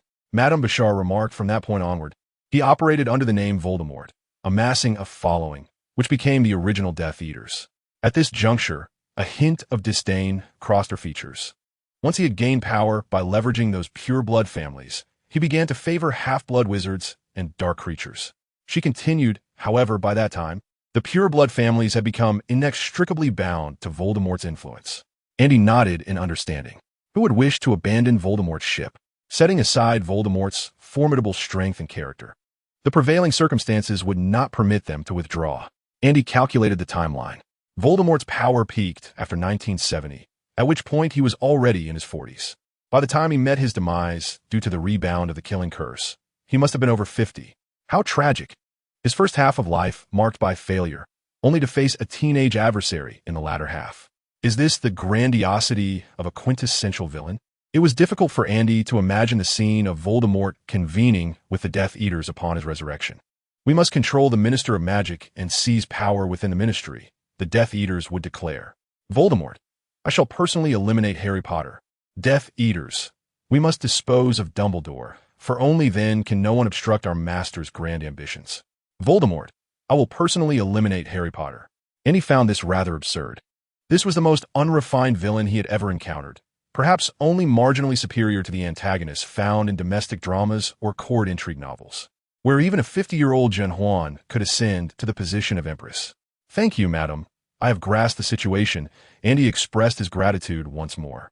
Madame Basharat stated coolly, "Voldemort is indeed regarded as the most formidable dark wizard in history, and there is reason behind this claim. He has traversed further along the path of dark magic than anyone else, including Gellert Grindelwald." When Grindelwald was mentioned, Madame Basharat's demeanor remained tranquil, as if she were discussing an unrelated individual. In history, Andy took note of this term. "Surely, Voldemort cannot match Dumbledore's prowess?" Andy inquired, puzzled. From Andy's knowledge, Voldemort had never harmed a single student from Hogwarts during his most rampant reign, evidently out of fear of Dumbledore. Or perhaps it signified an unspoken understanding between the two. Dumbledore permitted Voldemort to expand his influence, while Voldemort refrained from harming Hogwarts students. The old headmaster faced a considerable challenge in this matter. Madame Basharat shook her head, this time opting not to clarify for Andy, but rather spoke of another subject. "If you seek the Chamber of Secrets, it is best to be thoroughly prepared. Rarely do visitors come to see this old woman. I would not wish to hear news of your demise at Hogwarts." "I will," Andy nodded. No one values their own life more than Andy. Were it not for his fear of death, he would have joined forces with Harry last semester to defeat Quirrell. After all, this was what Dumbledore hoped for. Furthermore, he had offered a bargain. If Andy assisted Harry, he would privately address Andy's inquiries regarding magic. However, Andy had declined. Until he attained greater strength, he would never provoke Voldemort. This was not only for his own sake, but also for that of his family. Caution is not a flaw. After conversing with Madame Basharat for a while longer, Andy rose to take his leave. As he walked along the path in Godric's Hollow, he continuously reflected on Madame Basharat's words. She had not spoken much, and her explanations were rather vague, leaving many hidden matters unclear. Yet for Andy, this information was already sufficient. The creature within the Chamber of Secrets must be fearsome. This monster had claimed a life within the school. Yet even Dumbledore was unaware of the chamber's whereabouts or the true nature of its inhabitant. How does it operate? Andy furrowed his brow in contemplation. Invisibility? Wall passing? Transformation? Surely, none of these are the case. The emblem of Slytherin is the serpent. Andy pondered, are there any snakes capable of killing invisibly? Chapter 145. My grandfather knew the young Voldemort. With a furrowed brow, Andy realized this query had delved into the recesses of his ignorance. Despite his exhaustive mental rummaging, he could not conceive of any serpent that wielded such formidable power. Human energy is finite, and Andy had devoted all his efforts to enhancing his own abilities, leaving little room for extraneous literature. Nevertheless, there was no need for alarm. He still had Hermione Granger, renowned for her encyclopedic knowledge. With a vast collection housed in the Hogwarts library, there was always a way to uncover the truth if one sought diligently. Snakes, Andy mused, whether large or small. Their presence within the castle would inevitably leave traces. How had it evaded Dumbledore's notice? Surely the old headmaster was not complicit in concealing the truth, allowing Professor Dippet to resign in disgrace while permitting Hagrid to suffer unjustly. Dumbledore was not that kind of person. Did Hogwarts still harbor secret passages? Slowing his pace, Andy contemplated that 60 years ago, Voldemort had opened the Chamber of Secrets, taking the life of a student and framing Hagrid in the process. It seemed essential to first ascertain the identity of the deceased student from that long-ago incident, and then to determine the nature of the serpent involved. Perhaps that student had perished at the entrance to the chamber. With this thought, Andy formed a preliminary hypothesis. Though Dumbledore had not located the chamber, it might be well concealed. Yet, the entrance must require a special method to be accessed. He hurried home and penned a letter to Hermione, inquiring if she was aware of any snakes capable of killing without leaving a trace. Andy reasoned that the student who died 60 years prior must have borne no physical wounds. Otherwise, Hagrid would not have been wrongfully accused. Bang! The door swung open, and Isabel peeked her head inside. Andy, what are you doing? She asked. Couldn't you have knocked first? Andy replied, slightly exasperated. Isabel stuck out her tongue. Grandfather told me to come right in. He said you might be up to no good in here. What mischief could I possibly be up to? Andy retorted, momentarily speechless. Isabel looked puzzled. How am I supposed to know what trouble you're in? I overheard grandmother and grandfather saying you lock yourself in your room during the day. And who knows what you're doing? Grandfather mentioned that you're at that age where you might have your own secrets. Surely, they can't be referring to that. Andy thought. He was certain the little girl was fibbing. There was no way grandfather would allow her to barge into his room unannounced. What if he truly were engaged in something inappropriate? That would certainly lead to corrupting the young girl. I'm merely writing a letter, all right? He said, raising the letter he held, which he then sealed in an envelope. Is it to Hermione? Isabel inquired, a mischievous grin spreading across her face. Uh-huh. And he did not deny it. Sending a letter to Hermione via the owl from grandfather's house. Andy returned to the living room and overheard Isabel exuberantly proclaiming her new relationship. You cannot fathom how often Andy penned letters to Hermione during his time at home. I have also met Andy's girlfriend, Isabel boasted. She is quite decent looking, though she lacks a sense of style, appearing rather bookish, just like that wretched Andy. Isabel, Andy seethed, a dark aura enveloping him. This insufferable sister truly deserved a reprimand. The young girl turned to glance at Andy and stuck out her tongue, utterly unperturbed. Andy, come here and tell grandmother how you met that young lady. Veronica said with an ant-like smile, ready to indulge in the gossip. Grandmother, we are merely good friends, Andy replied with a hint of resignation. Norman instantly transformed into a life mentor, adopting a tone of a seasoned individual. It's all right to be just friends now, but in a few years, won't that evolve into a romantic relationship? Young Andy, one must be proactive in courting, he continued, reminiscing about his own past with Andy's grandmother and father. After enduring half an hour of nostalgic tales, Andy felt utterly desensitized. Isabel, however, was reveling in the gossip, for tales from the elders were the most delectable.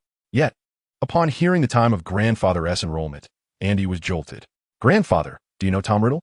He inquired directly. Few in the wizarding world were aware that Tom Riddle was none other than Voldemort, so Andy felt no need for discretion. Tom Riddle? Norman quickly recalled the individual, his tone tinged with regret. He was a brilliant wizard. When I attended Hogwarts, he was already in his 5th year, the most renowned student in the school. However, by the time I graduated, The magical community had lost all trace of him. Norman sighed. I heard he joined Grindelwald's ranks and perished in the war. Is that so? Andy calculated the timeline. Voldemort graduated either in 1944 or 1945. At that point, he joined Grindelwald's faction? Seeing Andy's expression, Norman surmised his thoughts. Grindelwald's influence was formidable at the time. His downfall was rather abrupt. He unexpectedly agreed to a private duel with Dumbledore, which led to the collapse of his entire faction. Norman explained. Many have pondered why Grindelwald would challenge Dumbledore. Andy shrugged, despite Dumbledore being merely a professor at that time. He was already the headmaster. Norman interrupted. All right, headmaster, Andy repeated. Though Dumbledore was just the headmaster, the moment he took a stand, countless individuals would rally to support him against Grindelwald. Norman nodded. Your perspective holds merit. It is akin to the notion that the ranks of the Death Eaters would crumble in the absence of Voldemort. The same principle applied during Grindelwald's era. As long as Dumbledore stood in opposition to Grindelwald, the latter's followers would be unable to stir up any trouble. This exemplifies the formidable deterrent power possessed by a wizard of extraordinary caliber. Grandfather, have you heard the Chamber of Secrets? Andy finally posed the crucial question. Veronica, taken aback, inquired, Little Andy, why do you suddenly ask about this? Isabel, with an innocent demeanor, asked, What chamber? Is there treasure inside? There is no treasure within the chamber. Only a man-eating monster resides there. Norman warned the young girl, then turned to Andy to explain. The year I enrolled was also the year the chamber was opened. A student died at the time. What was her name again? Moaning Myrtle. Veronica interjected. Yes, that's her, Norman exclaimed, slapping his thigh. She was a rather reclusive upperclassman, and had she not been murdered, few would have known her. Chapter 146. The image of the four founders crumbles, weeping Myrtle. Andy could scarcely believe that the witch slain by Voldemort 60 years ago was none other than Myrtle. She was a renowned ghost of Hogwarts, known for her peculiar affinity for residing in the toilet. This implies that the entrance to the Chamber of Secrets is likely located in the girls' restroom on the second floor of the castle. Andy scratched his head, pondering, surely not? What peculiar inclination did Slytherin possess to construct the entrance to the chamber within the girls' lavatory? Suddenly, a vivid image surfaced in Andy's mind. Slytherin lurking at the entrance. Peering through the door, cracked to spy on the girls in the restroom. This is disastrous. The revered image of the four founders has been shattered. Perhaps Slytherin harbored a secret affection for Ravenclaw, and the second-floor girls' restroom was frequently used by her? Andy shook his head, dismissing the thought as too bizarre. Slytherin established the chamber to study magic, not to invade the privacy of girls in the restroom. Utilizing a mental blocking technique, Andy hypnotized himself to dispel such strange notions. All right, let us cease this discussion of the chamber. Little Andy, do tell your grandmother if you have any thoughts about that girl named Hermione, Veronica pressed on. I already mentioned it during Christmas. Andy replied, exasperated. Christmas? Veronica shot a glance at Norman, suspecting he might be withholding information from her. Norman, desperate to survive the interrogation, noted that Aisha had asked once, but quickly diverted the conversation. They had not taken it seriously at the time. After catching Norman's pleading gaze, Andy nodded eagerly. During that time, there was an attack at Hogwarts, so we talked about other matters. What is there to discuss regarding the attack? Veronica said, her expression displaying displeasure. Had she been in the living room, she would have eagerly inquired about Hermione. That is a significant matter. Norman spoke with a sense of gravity, expressing concern for young Andy, who was still attending Hogwarts amidst the turmoil of an attack at the school. Veronica, dismissing further deliberation on the matter, turned to Andy and urged him, quickly, tell your grandmother about it. With a resigned sigh, Andy recounted, we met on the train. Veronica listened with an affectionate smile as Andy shared the tale of his acquaintance with Hermione. Once he finished, she concluded, young Andy, I truly believe you two are quite fated. Look at you. Your passion for learning mirrors hers. Is there a more suitable match? Indeed. Andy nodded vigorously. Veronica chuckled. Then your grandmother eagerly awaits your return with the young lady. Andy sighed with acceptance. I shall do my best. A day later, Andy received a reply from Hermione. The young witch had perused numerous extracurricular books and possessed an impressive memory, far surpassing Andy's scholarly endeavors. The basilisk, he pondered. This creature had been absent from the magical realm for many years. The first recorded basilisk was bred by the nefarious Herpo the Foul, who incubated a rooster's egg beneath a toad, resulting in a serpent of formidable prowess. The basilisk's greatest power lay in its yellow eyes. Any being meeting its gaze would perish instantaneously. A rooster's egg? Is the basilisk truly a serpent, aside from its appearance? Andy mused. However, if it were indeed a basilisk, it was plausible. After all, the emblem of Slytherin House was a serpent, and Salazar Slytherin himself had an affinity for snakes, coupled with a dark wizard's legacy. It was hardly surprising if Slytherin had bred a basilisk. Most importantly, the basilisk could kill without a trace, which explained the absence of wounds on Myrtle. This also elucidated why Dumbledore had been unable to uncover the truth. Contemplating this, Andy felt a surge of intellectual superiority. The mystery of the Chamber of Secrets had troubled Dumbledore for years, while he had managed to pinpoint the truth in a matter of months. Dumbledore was aging. The future of the magical world depended on me. Andy pondered whether he should write to Dumbledore. No, that would not do. The basilisk's weakness was evident. The crowing of a rooster could easily subdue it. With such knowledge of the enemy's vulnerability, fear was unwarranted. At that moment, Andy was nearly certain that the girls' bathroom on the second floor of the castle was the entrance to the Chamber of Secrets, and the creature within was indeed the basilisk. Surely, Voldemort would not have taken all the research materials with him? Andy silently hoped. With approximately 20 days until the start of the new term, Andy had ample time to prepare. The only remaining challenge lay in discovering how to unlock the entrance to the chamber. Was it through a special spell, blood lineage, or perhaps an affinity for snakes?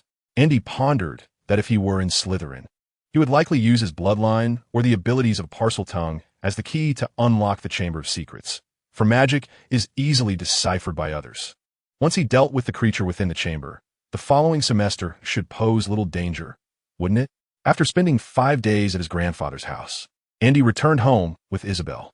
The school report had arrived, and George had written Andy a letter, informing him that they had brought Harry Potter to their humble abode to visit, only to discover that Andy was at his grandfather's. The little girl had been incessantly clamoring to meet Harry Potter. "Mother, it has been a while," was the first thing Andy said upon arriving home, as he embraced Helen warmly. Helen did not resist his embrace, though her tone was less than cheerful. "You were not this enthusiastic when you returned from school." Andy offered an awkward smile. "Where's the report?" Helen inquired. Andy handed her the report. It indicated that the defense against the dark arts teacher for the upcoming semester would be Gilderoy Lockhart, with the entire set of textbooks authored by him. At this point, Andy's tone soured. Lockhart should be a highly skilled wizard, as his books are even housed in the Hogwarts library. Andy had read one and found it quite well written and authentic. Yet, the fact that he exploited his position as a professor to sell his own books revealed a flaw in his character. Moreover, his books were rather expensive and ill-suited for use as textbooks. "Lockhart, huh?" Helen's expression shifted slightly. "It seems you might actually learn some real skills in your defense against the dark arts class next semester." Andy nodded. A questionable character was not a deal-breaker. As long as he possessed skill, that sufficed. The money spent on books could be considered tuition. Helen continued, "Andy, you have grown up. For the next semester's textbooks, you should use your pocket money." Andy took a deep breath.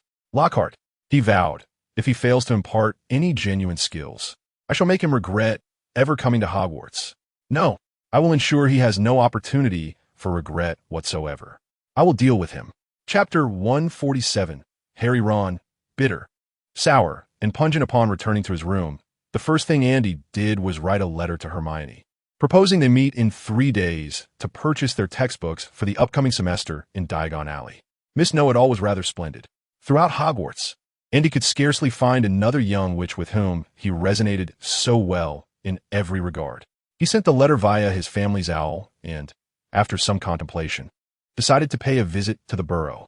Mounting Kyle's newly acquired Nimbus broomstick, Andy set his course, soaring over White Weasel Mountain and descending in front of the burrow.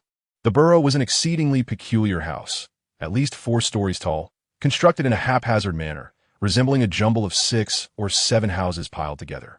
"Hello, Mrs. Weasley. Good morning." The door of the burrow stood wide open, and within the living room on the ground floor, only Mrs. Weasley was bustling about. "Oh, Andy, my dear, it has been quite some time since your last visit," Mrs. Weasley exclaimed warmly, enveloping Andy in a suffocating embrace. "Where are Ron and Harry?" Andy inquired with a hint of struggle. "Ron," Mrs. Weasley called towards the upper floor. "Andy has arrived. Do come down promptly." Thud, thud, thud. The sound of hurried footsteps echoed as Ron peeked over the staircase, grinning at Andy. Hi, Andy. You seem to have been quite busy. You know me, I enjoy studying. Andy shrugged. I also recently visited my grandfather. Upon hearing this, Mrs. Weasley interjected, Ron, you ought to take a leaf out of Andy's book. Just because it's vacation doesn't mean you can do nothing. Ron wore a wry smile. Harry then bounded down the stairs, embracing Andy enthusiastically. Andy, it has been ages. Andy patted Harry on the back. I thought you had gone missing. I haven't seen your replies in ages. I'm so sorry. Harry's frustration bubbled forth as he explained. All your letters were intercepted by a house elf. It even cast a spell at Mrs. Mason, dropping a cake on her head, and the ministry thought it was my doing. A house elf? Andy asked, bewildered. Whose is it? A house elf surely must have a master. Ron swiftly deduced it must be Malfoy's doing. After a moment's contemplation, Andy reluctantly concurred with Ron's assessment. I think you might be right. A house elf wouldn't act without orders from its master. Harry added indignantly, it claims to be named Dobby. It intercepted my letters to prevent me from attending Hogwarts. But that's impossible. I'm meant to be there. Andy furrowed his brow, sensing something amiss. Why would this house elf named Dobby present itself to Harry? And if it did, why reveal its intentions? Such behavior was not typical for a house elf. Andy, would you like to come to my room? Ron invited. Andy replied, saying that could lead to misunderstandings. Ron's room was situated at the pinnacle of the burrow, directly beneath the attic, marked by a sign reading Ron's room. The walls and slanted ceiling were plastered with posters of the Chudley Cannons, and even the bedspread bore the team's emblem. It's a bit small, Ron admitted shyly. Quite distinctive, Andy remarked, uncertain of what else to say. Harry, however, found everything to be utterly fascinating. I think this place is marvelous. Harry even began to fantasize about spending the next summer living at the Burrow, contemplating how he could manage his own expenses. Ahem. Ron cleared his throat and, somewhat shyly, inquired, Andy, have you finished your summer homework? Summer homework? Andy was instantly taken aback. Not a single word had he written. Harry turned to look at him, having already completed half of his own assignments. As a model student, it was inconceivable for Andy to neglect his work. I completely forgot, Andy lamented, his face etched with concern. After the break started, I've been engrossed in practicing magic and perusing various spellbooks. I completely lost track of the fact that we even had summer homework. Ron gazed at Andy with sympathy. Their summer assignments were quite numerous, and with less than 20 days until school resumed, Andy would likely need to devote a considerable amount of time to catching up.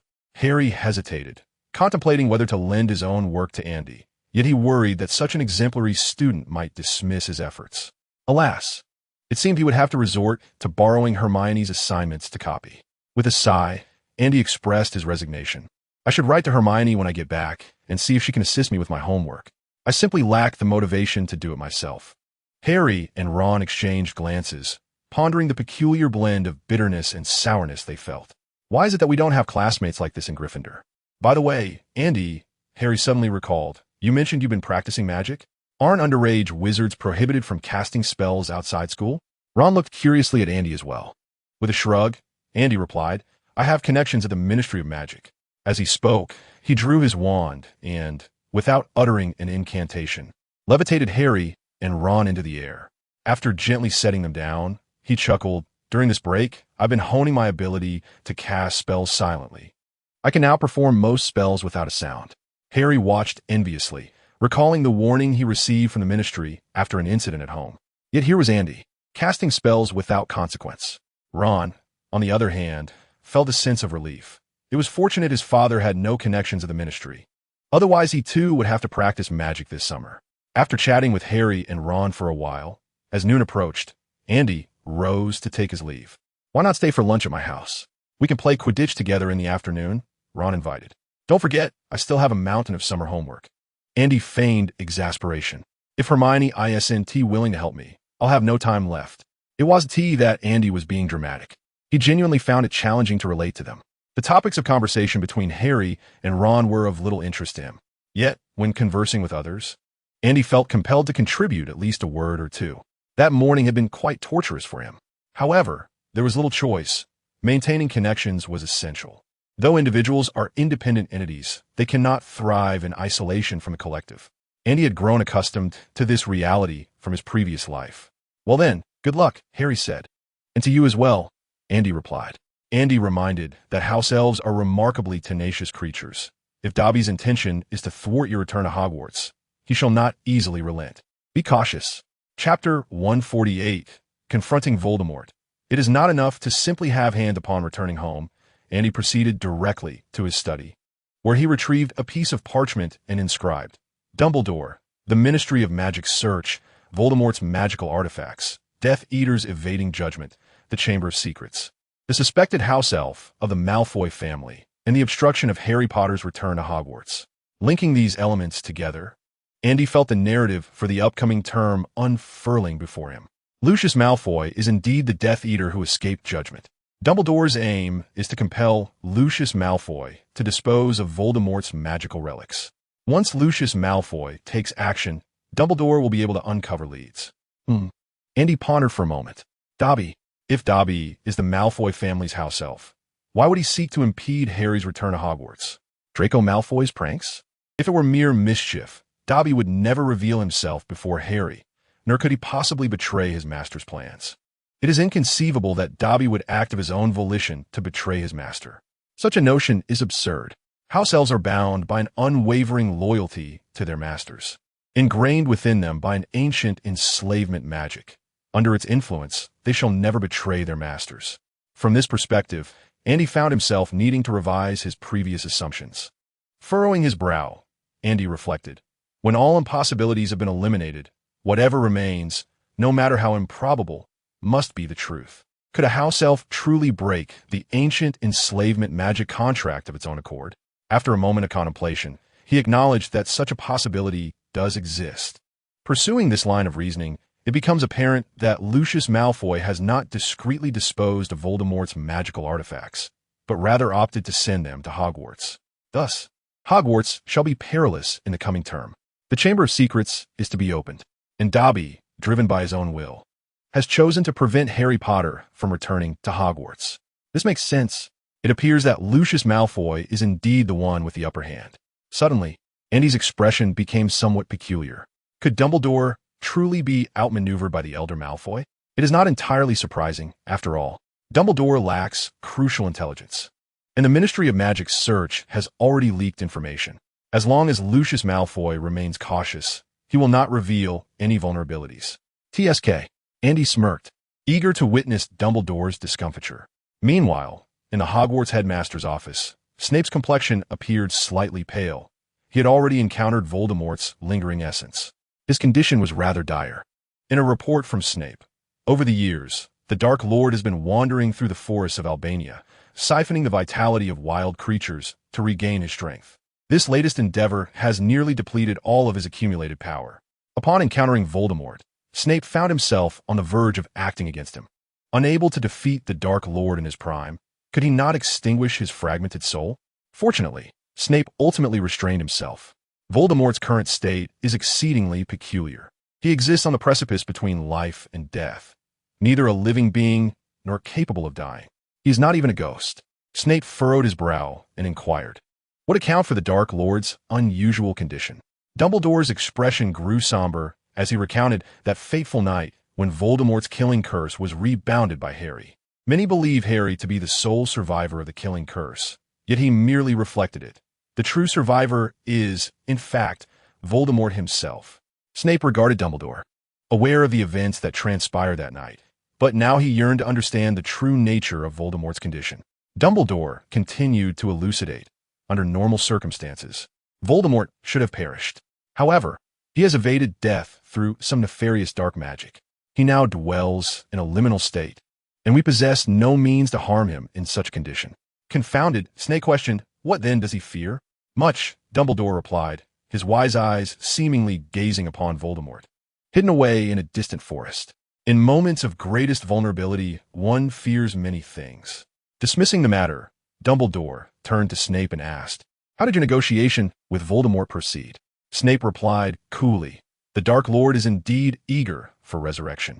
Upon our first meeting, he sought my assistance in orchestrating his revival, but he soon abandoned the notion. As I initially suspected, he harbors little trust in me. At this juncture, Snape suddenly looked at Dumbledore, revealing that the Dark Lord believes you have grown old. He wishes for me to ascertain your current state. Frankly, Snape was also curious whether Dumbledore still possessed the ability to confront Voldemort in his prime, considering Dumbledore is over a century old. While his magical prowess may have intensified, his physical condition, reflexes, and judgment inevitably decline with age. Dumbledore offered no explanation. Do you know what the Elder Wand is? He mused. Defeating Voldemort is not merely a matter of having hands. Snape continued. The Dark Lord has assigned me a task. He has instructed me to find a way to infiltrate Azkaban and liberate a captured Death Eater. Dumbledore nodded, recognizing this as consistent with his expectations. The very reason he had facilitated Snape's meeting with Voldemort's lingering essence was to anticipate such a development. Voldemort harbors no trust for Snape, yet he requires Snape to continue his subterfuge alongside Dumbledore. Rather than enlisting Snape's aid to facilitate his resurrection, it would be more prudent to have him devise a means to liberate a Death Eater loyal to him. After a moment of contemplation, Dumbledore suggested that, should the opportunity arise, Snape might create a disturbance at Azkaban. Snape nodded in agreement. He shared the same sentiment. If he wished to return to Voldemort's side as a spy, he must take decisive action. What do you intend to do? Snape inquired gravely. Surely, you cannot genuinely release a Death Eater? He added, at most, I could buy a year or two. Furthermore, I can no longer keep tabs on Lucius. Dumbledore acknowledged this with a slight nod. Understanding the constraints Snape faced, it was unreasonable to place all burdens upon him. A span of 1 to 2 years posed a dilemma for Dumbledore. Could Harry Potter mature within that time frame? 1 to 2 years is sufficient, he asserted resolutely. As long as we uncover the secret to Voldemort's immortality, I shall cast the necessary spells myself. Snape replied, understood. Chapter 149.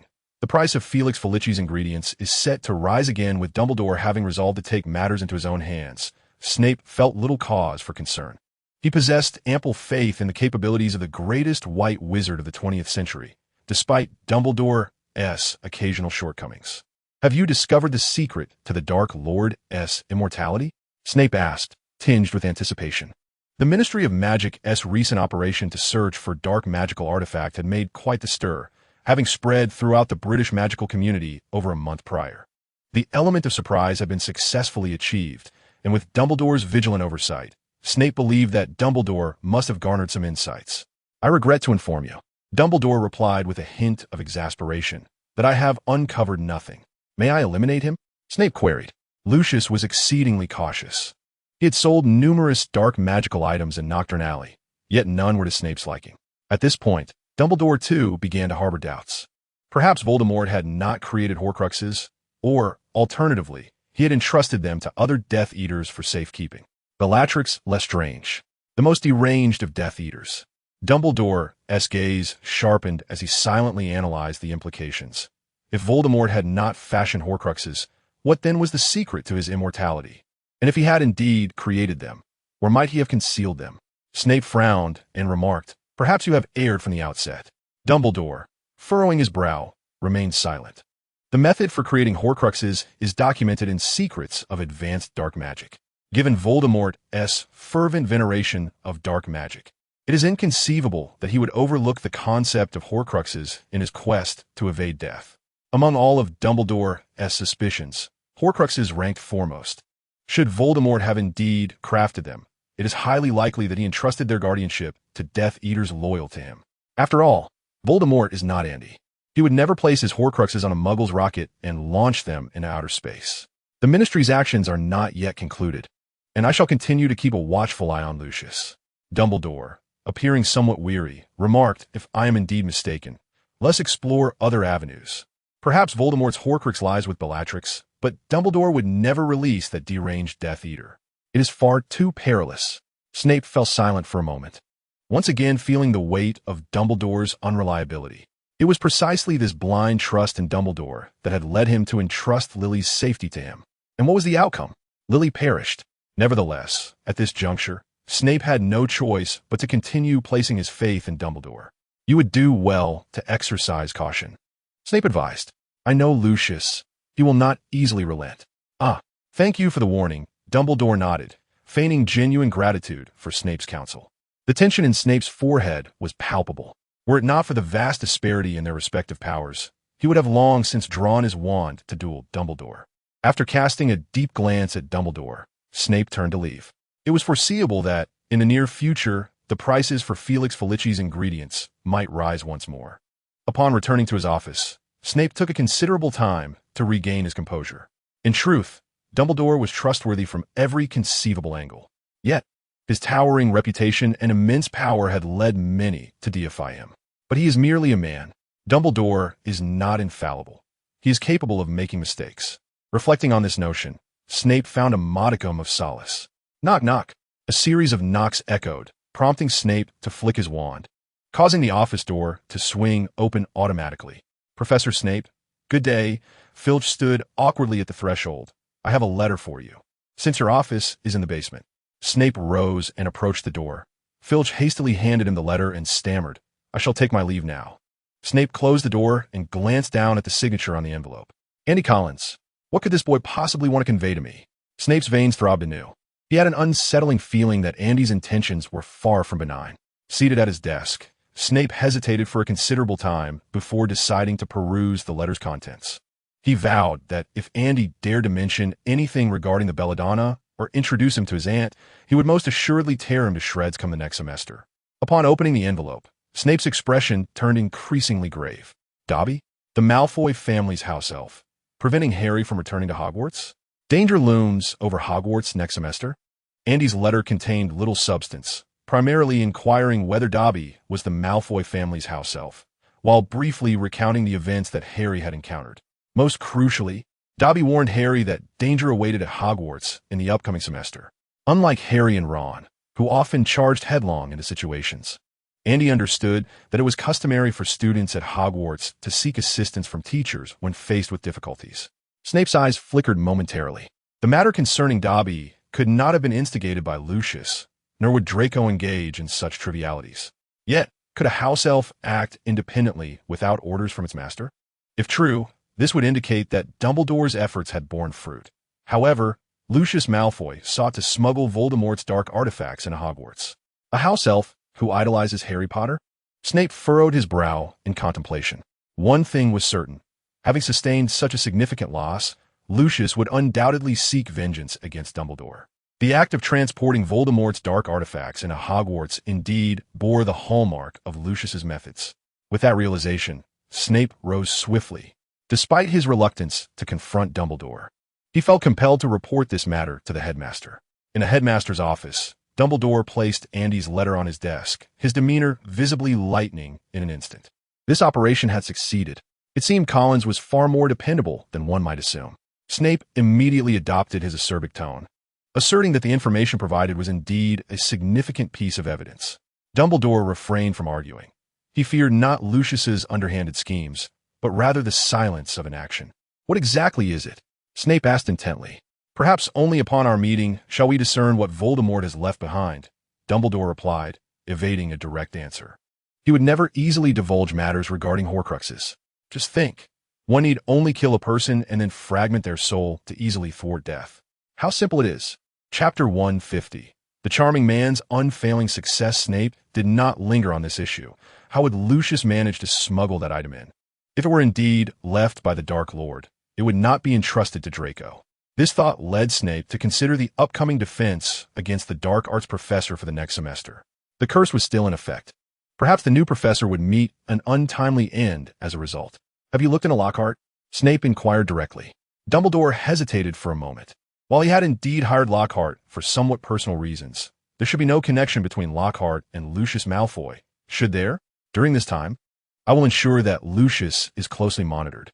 Dumbledore remarked, if Lucius truly delivered that dark artifact to Hogwarts, it would indeed be a significant boon to us. Snape's demeanor visibly relaxed. Regardless of what Voldemort had left behind, the fact that the object was sent to Hogwarts meant it would undoubtedly be discovered. Once the secret of Voldemort's immortality was unraveled, he would no longer seem so formidable. Surely, Dumbledore could vanquish Voldemort, couldn't he? Snape cast a skeptical glance at Dumbledore. That old trickster. Andy had waited 2 days, yet Snape's reply remained elusive. However, he did receive a response from Hermione. She cheerfully agreed to Andy's proposal to venture to Diagon Alley for textbooks, while firmly rejecting his impudent request for assistance with his homework. the little which resolutely stated that she would not write a single word for him. If Andy neglected his assignments, he could expect reprimands next term. Nevertheless, she hesitated slightly regarding lending him her homework for reference. Andy grinned, pleased. It seemed that copying homework was indeed a possibility. As for Snape's letter, Andy had never held high hopes. Professor Snape was never one to be easily approachable. Informing Snape about Dobby was a decision Andy made after careful consideration. Whatever Lucius Malfoy intended, it was undoubtedly perilous. Yet, with Dumbledore watching over him, Andy could joyfully pursue the secrets of the Slytherin chamber. Dumbledore would achieve his aims, and Andy would secure the chamber. Truly a win-win situation. A day later, after preparing himself, Andy stood before the mirror for quite some time, ensuring everything was in order before he opened the door and descended the stairs.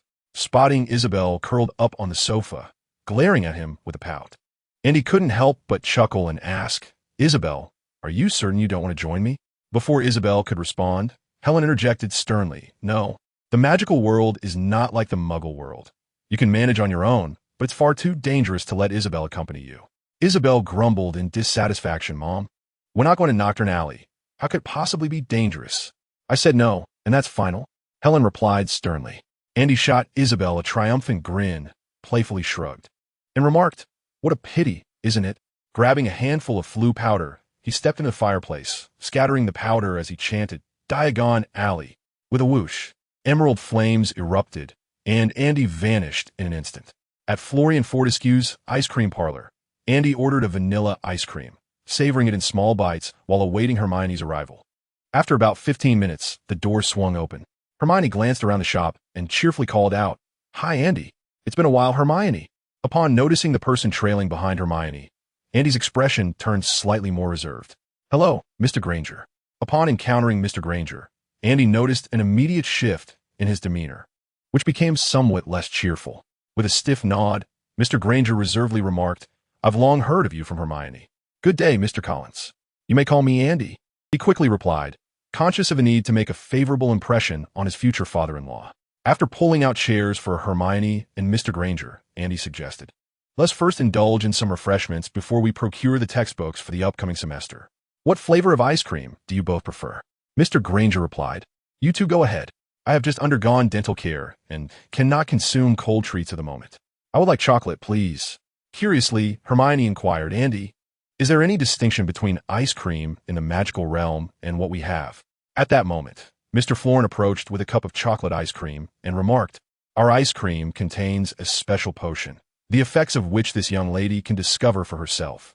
Andy shot Mr. Florin an irritated glance, thinking to himself that his excessive chatter was unwarranted and likely contributing to his poor business. Hermione took a spoonful and involuntarily shivered, a smile emerging on her face. "Does it contain a happiness potion?" she asked, intrigued. "It is a modified version of a happiness potion," Andy elucidated. "Moreover, it allows you to remain cool for an extended period. Even after an hour of wandering outside, you won't feel the heat. Is this the effect of magic?" Mr. Granger queried. "It is the effect of the potion," Andy clarified. Hermione added, "The taste is quite pleasant. Father, won't you at least give it a try?" With a hint of resignation, Mr. Granger replied, "You know, I've just had dental care. However, on our way back, I would like to purchase a couple of bottles of wine from the magical realm." Andy, intrigued, asked, "Have you dental issues?" "My profession is that of a dentist.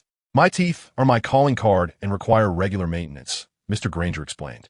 Understanding dawned on Andy.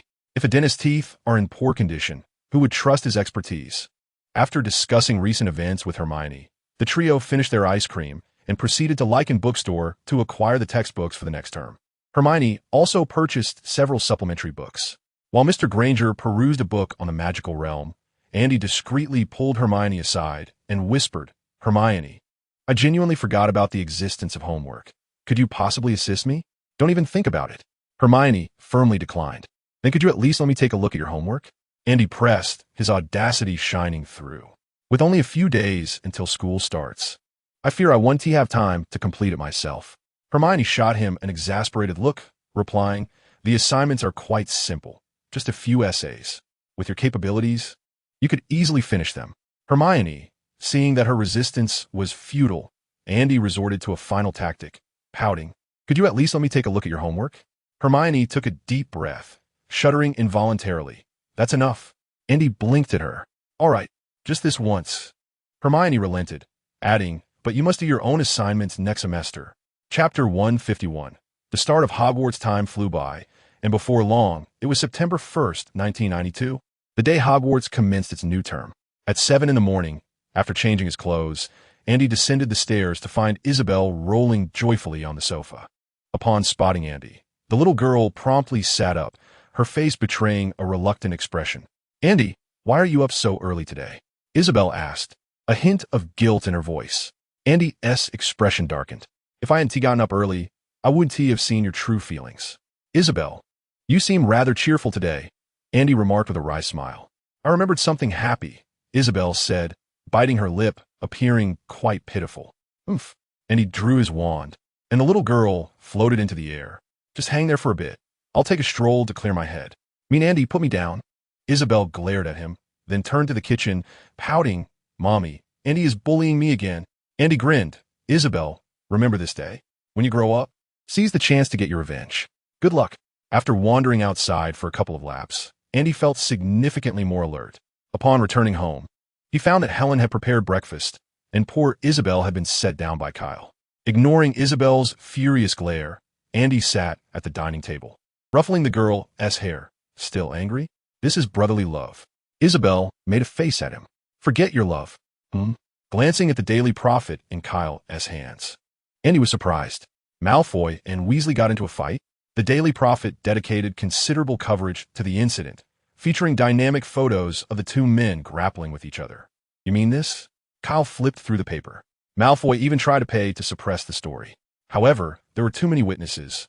If the Daily Prophet didn't report it, they would lose credibility. Andy's eyes sparkled with interest.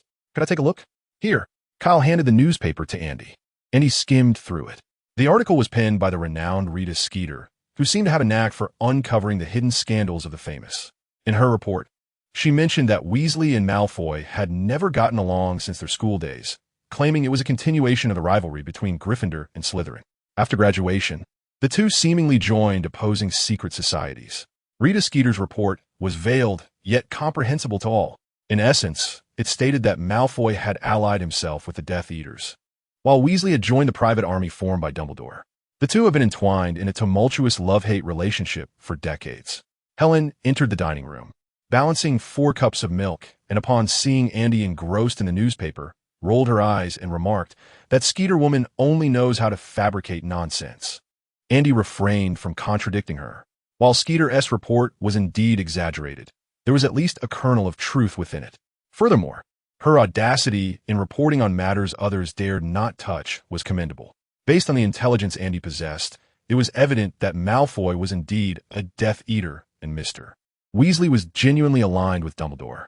Handing the newspaper back to Kyle, Andy mused that Mr. Weasley would likely never ascend the ranks.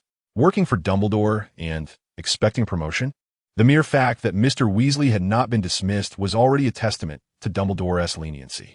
Perhaps, in Fudge's eyes, Weasley was merely a spy Dumbledore had planted within the Ministry of Magic to keep tabs on him. Kyle remarked coolly, Weasley is fighting for justice.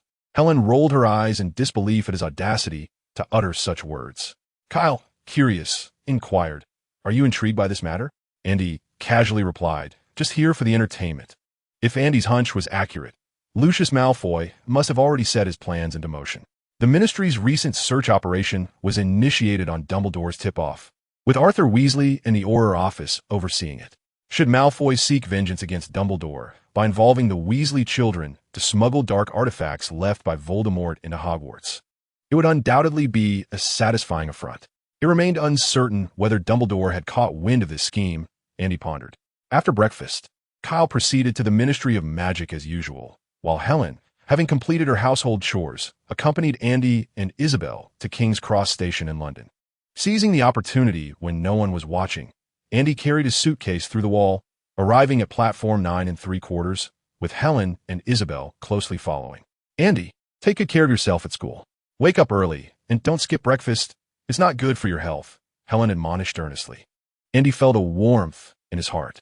Though Helen had pressed him for 2 months, he had nonetheless earned a sufficient amount of pocket money. His mother still cared for him. Don't worry. I eat breakfast every morning, he shrugged, boasting. I'm not alone. If I sleep in, someone will be displeased. Andy, remember to write to me.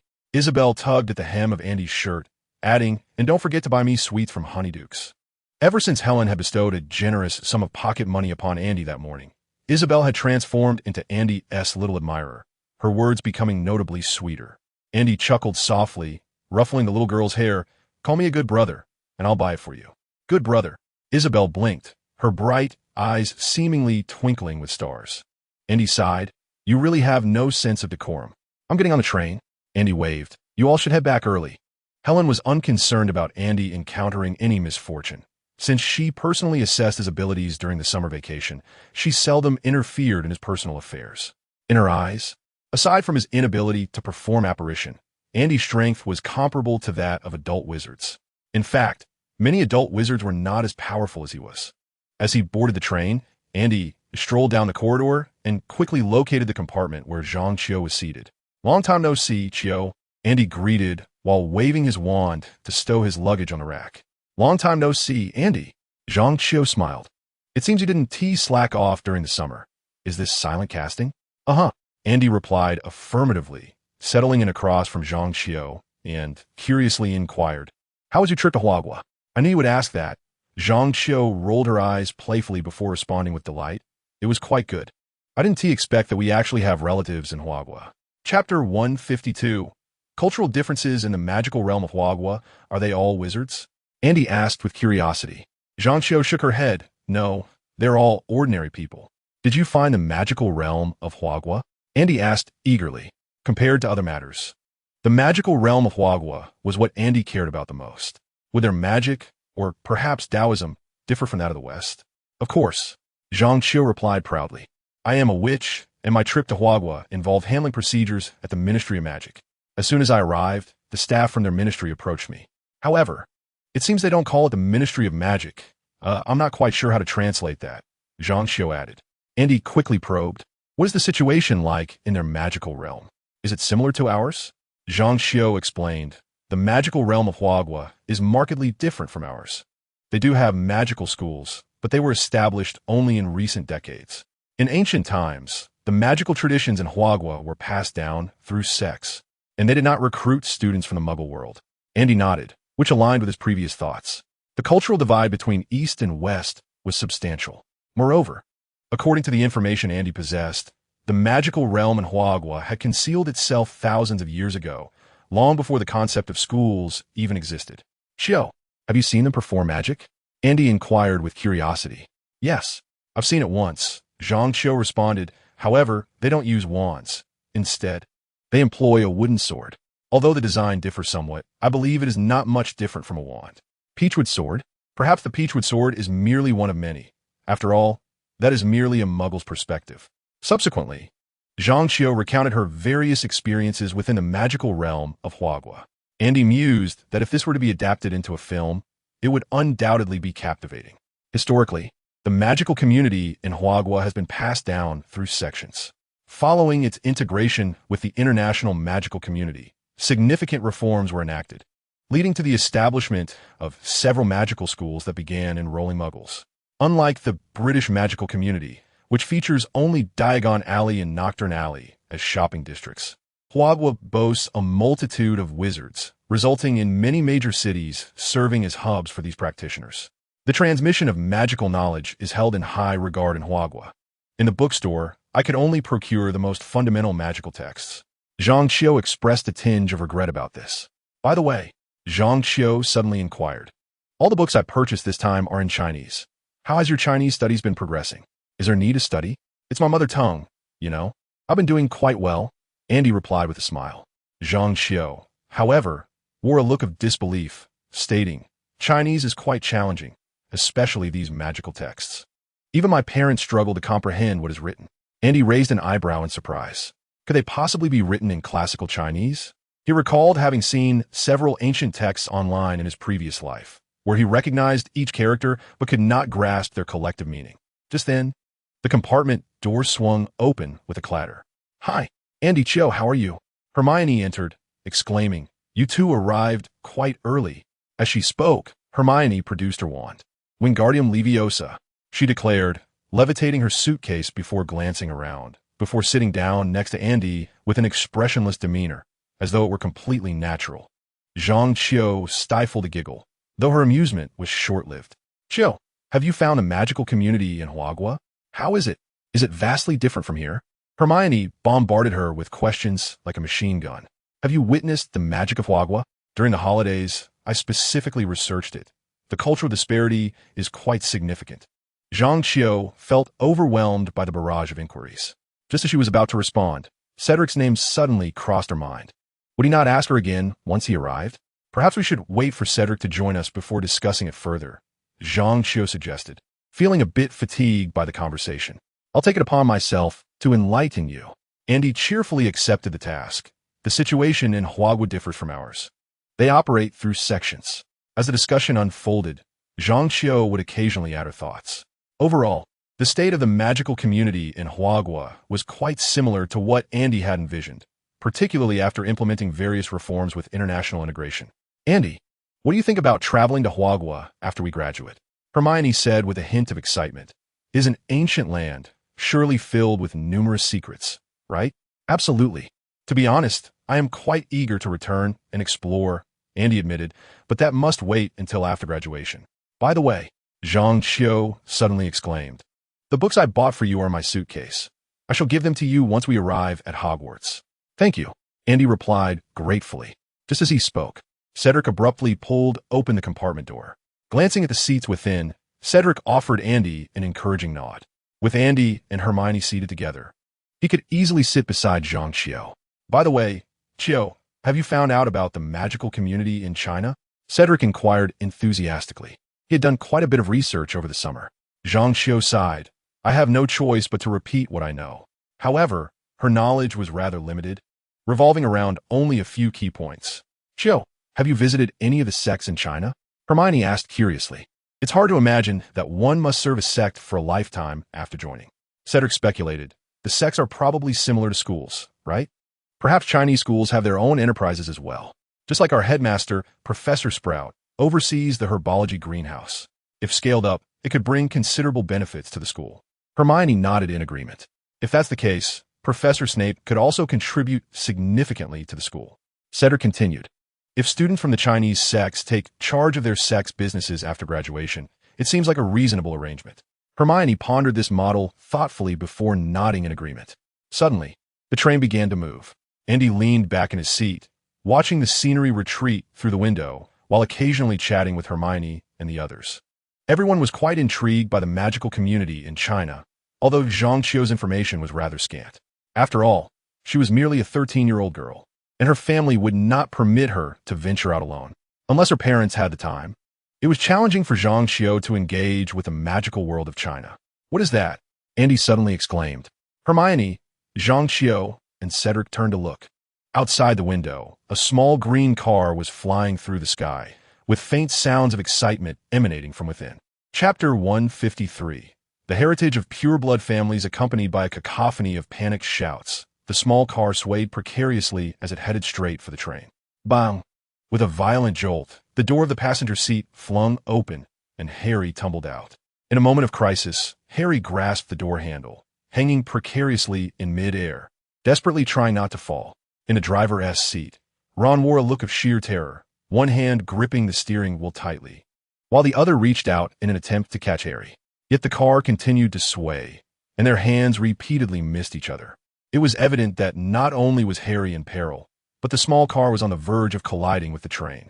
It was Harry and Ron. Hermione exclaimed, "They are about to collide. We must assist them." Despite her words, how could they possibly help?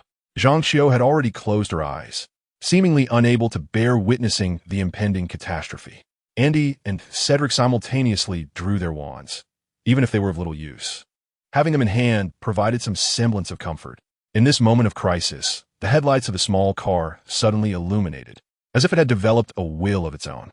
After a brief tremor, the vehicle steadied and soared up alongside the train's roof. "It appears to be fine now," Andy remarked.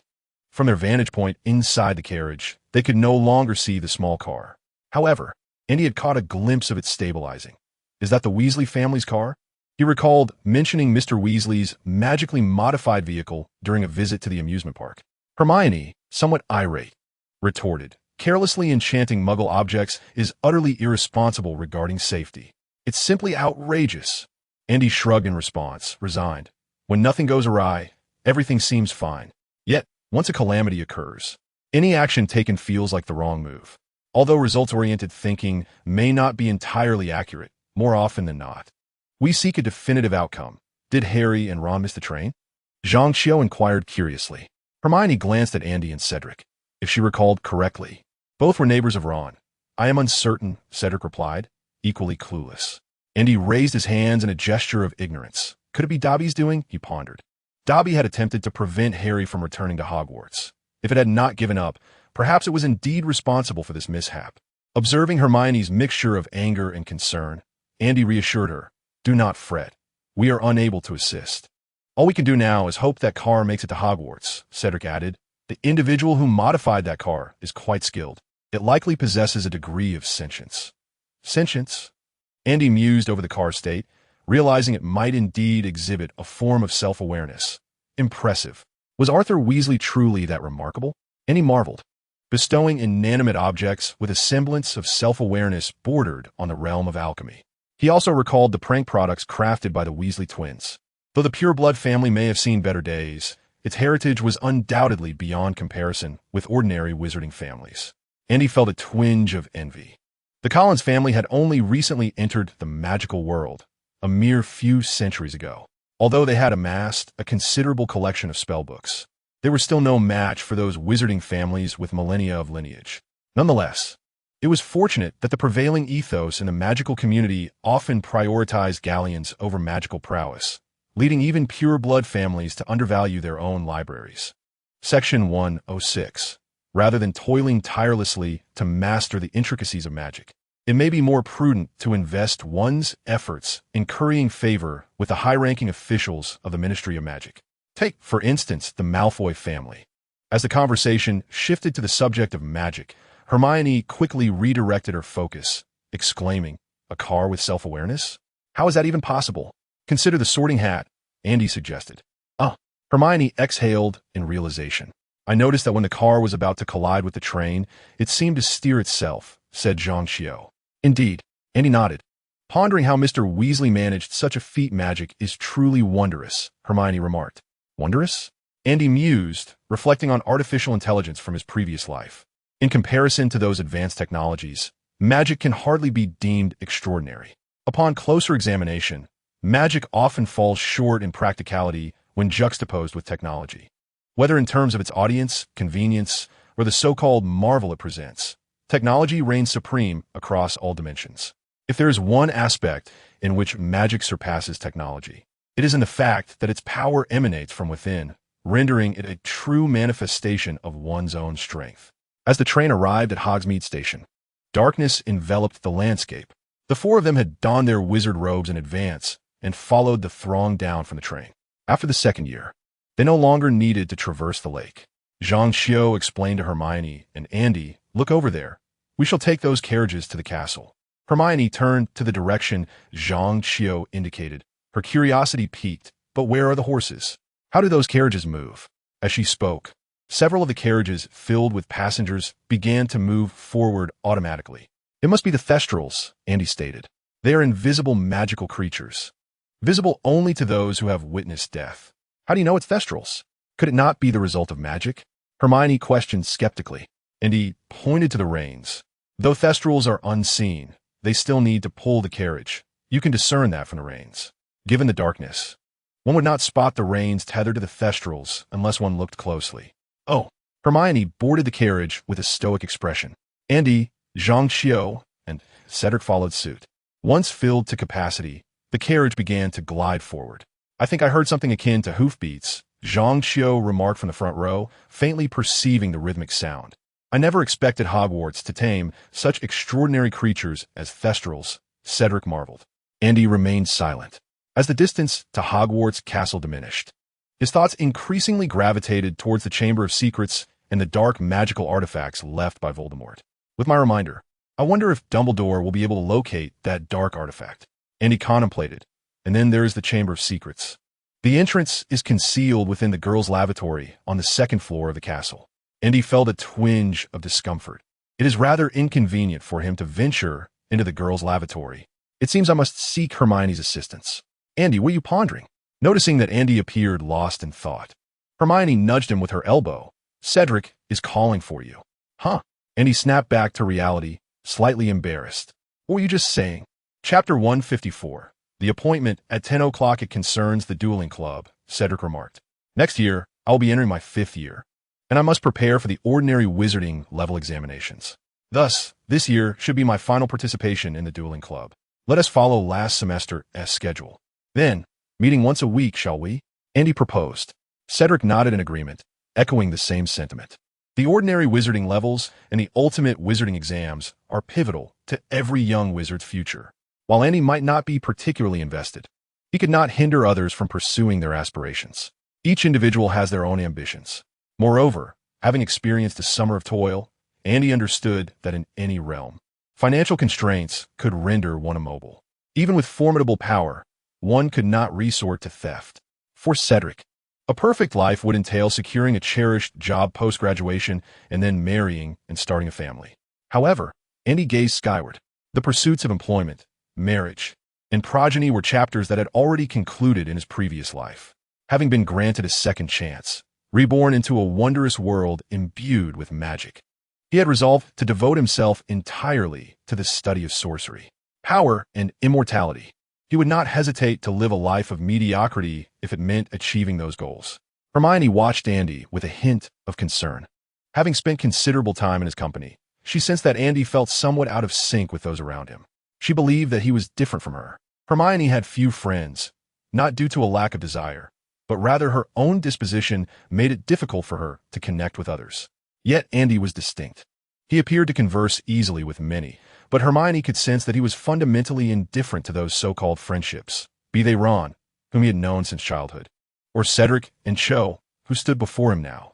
To Andy, they seemed merely transient figures in the tapestry of his life. Their eyes met, and Andy smiled. This path was destined to be solitary, as it stood in stark contrast to the values of the entire magical community. Would Hermione accompany him until the end? The carriage came to a gentle halt at the castle entrance. As Andy alighted, he spotted Professor Snape, clad in black, standing at the castle door, seemingly waiting for someone. Good evening, Professor Snape. Andy approached. Have you been entrusted with this year's orientation duties? Andy Collins glanced at Snape, who looked down at him and said in a slow, deliberate tone, do you also indulge in meddling?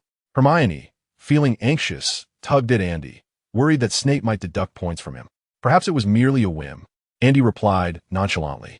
He understood that Snape's reference to meddling did not pertain to their conversation, but rather to the letters he had written to him. Snape cast a sidelong glance at Andy and asked coolly, it appears you are already aware? I have some connections within the Ministry of Magic, so I could surmise a few things, Andy replied, raising his hands. By the way, Malfoy and Weasley got into a fight. A hint of derision curled at the corners of Snape's mouth as he remarked, I have read the newspapers. That is hardly newsworthy. Hermione looked at Andy and Snape with confusion. Ron and Malfoy fought, and it made the papers? When did that happen? Remembering Ron, Hermione almost spoke of the incident involving Ron and Harry flying to Hogwarts, but considering Snape's temperament, she held her tongue. As long as you are prepared, Andy stated, Professor, I shall head to the Great Hall. With that, he took Hermione's hand and began walking towards the hall. Hermione whispered, Andy, we must inform the professor. Harry and Ron might encounter danger. Andy rolled his eyes. Do you not wonder why Professor Snape is waiting at the door? Hermione replied, what grudge does he hold? Is he simply waiting to deduct points from Harry and Ron at the first opportunity? He truly excels at this. Snape watched as Andy's silhouette disappeared through the castle doors, then turned back, expressionless. By this day, Snape had to concede that Dumbledore was correct. Andy was no ordinary young wizard. Connections within the Ministry of Magic? It seemed Andy was already aware that the Ministry's investigation into dark magical artifacts was, in fact, Dumbledore's directive. Did he deduce that Dumbledore's true aim was to investigate the dark magical items left by Voldemort? There might be some correlation between the two. However, Andy's ability to accurately discern the truth was ample evidence of his keen intellect. Yet, even a genius like Voldemort only attained his formidable prowess around the age of 30. How many years would it take for Andy to reach such heights? Snape quickly set aside these thoughts. The most pressing matter at hand was to capture Harry Potter. Ideally, he would be expelled. If that were not feasible, at the very least, 100 points must be deducted from Gryffindor. Upon entering the Great Hall, Andy was immediately enveloped in a joyous atmosphere.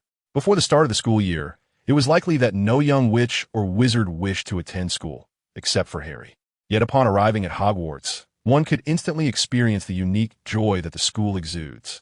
At the Ravenclaw long table, Andy exchanged pleasantries with a few acquaintances, discussing their holiday experiences. "What did you mean by those words you exchanged with Professor Snape?"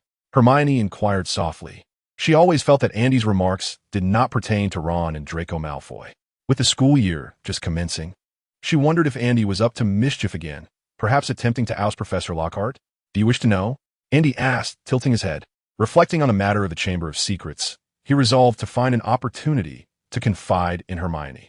The entrance to the chamber was located in the girls' lavatory, and no one was better suited than Hermione to investigate its whereabouts. Hermione regarded Andy with suspicion before giving a slight nod. "All right, at 10 o'clock tonight. Meet me at the Astronomy Tower," Andy stated. 10 o'clock at night? Hermione instantly became alert. Why at that hour? And the Astronomy Tower? Surely, he would be up to no good again? Leaning closer to Hermione, Andy whispered, "It concerns the secrets of Hogwarts, and is intertwined with Voldemort and the mysterious figure." Hermione's heart raced at the mention of Hogwarts secrets, along with Voldemort's enigma. Such matters were irresistible. "Very well," Hermione replied, fixing her gaze on Andy with a warning tone. "I will be at the Astronomy Tower at 10. If you dare deceive me, you shall face my wrath." Chapter 155. Dumbledore's Sleepless Night?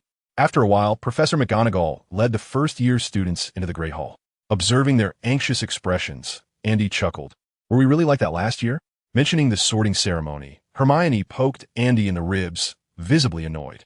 She recalled how he had deceived her last year, causing her to fret from the moment she boarded the train. "What was that for?" Andy asked with a look of confusion. "I'm only 12. It's not like I'm going through a midlife crisis." "Oomph." The young witch tilted her chin, gesturing toward the first-year students. Realizing her intent, Andy couldn't help but laugh, saying, "It's been a year. Why do you still hold a grudge?" Hermione felt a bit embarrassed, but retorted, "I can remember it for a lifetime." Andy raised his hands in surrender. As the sorting hat concluded its whimsical song, the sorting officially commenced. Among this year's first-year students, Andy recognized only two individuals, Ron's sister, Ginny Weasley, and his neighbor, Luna Lovegood.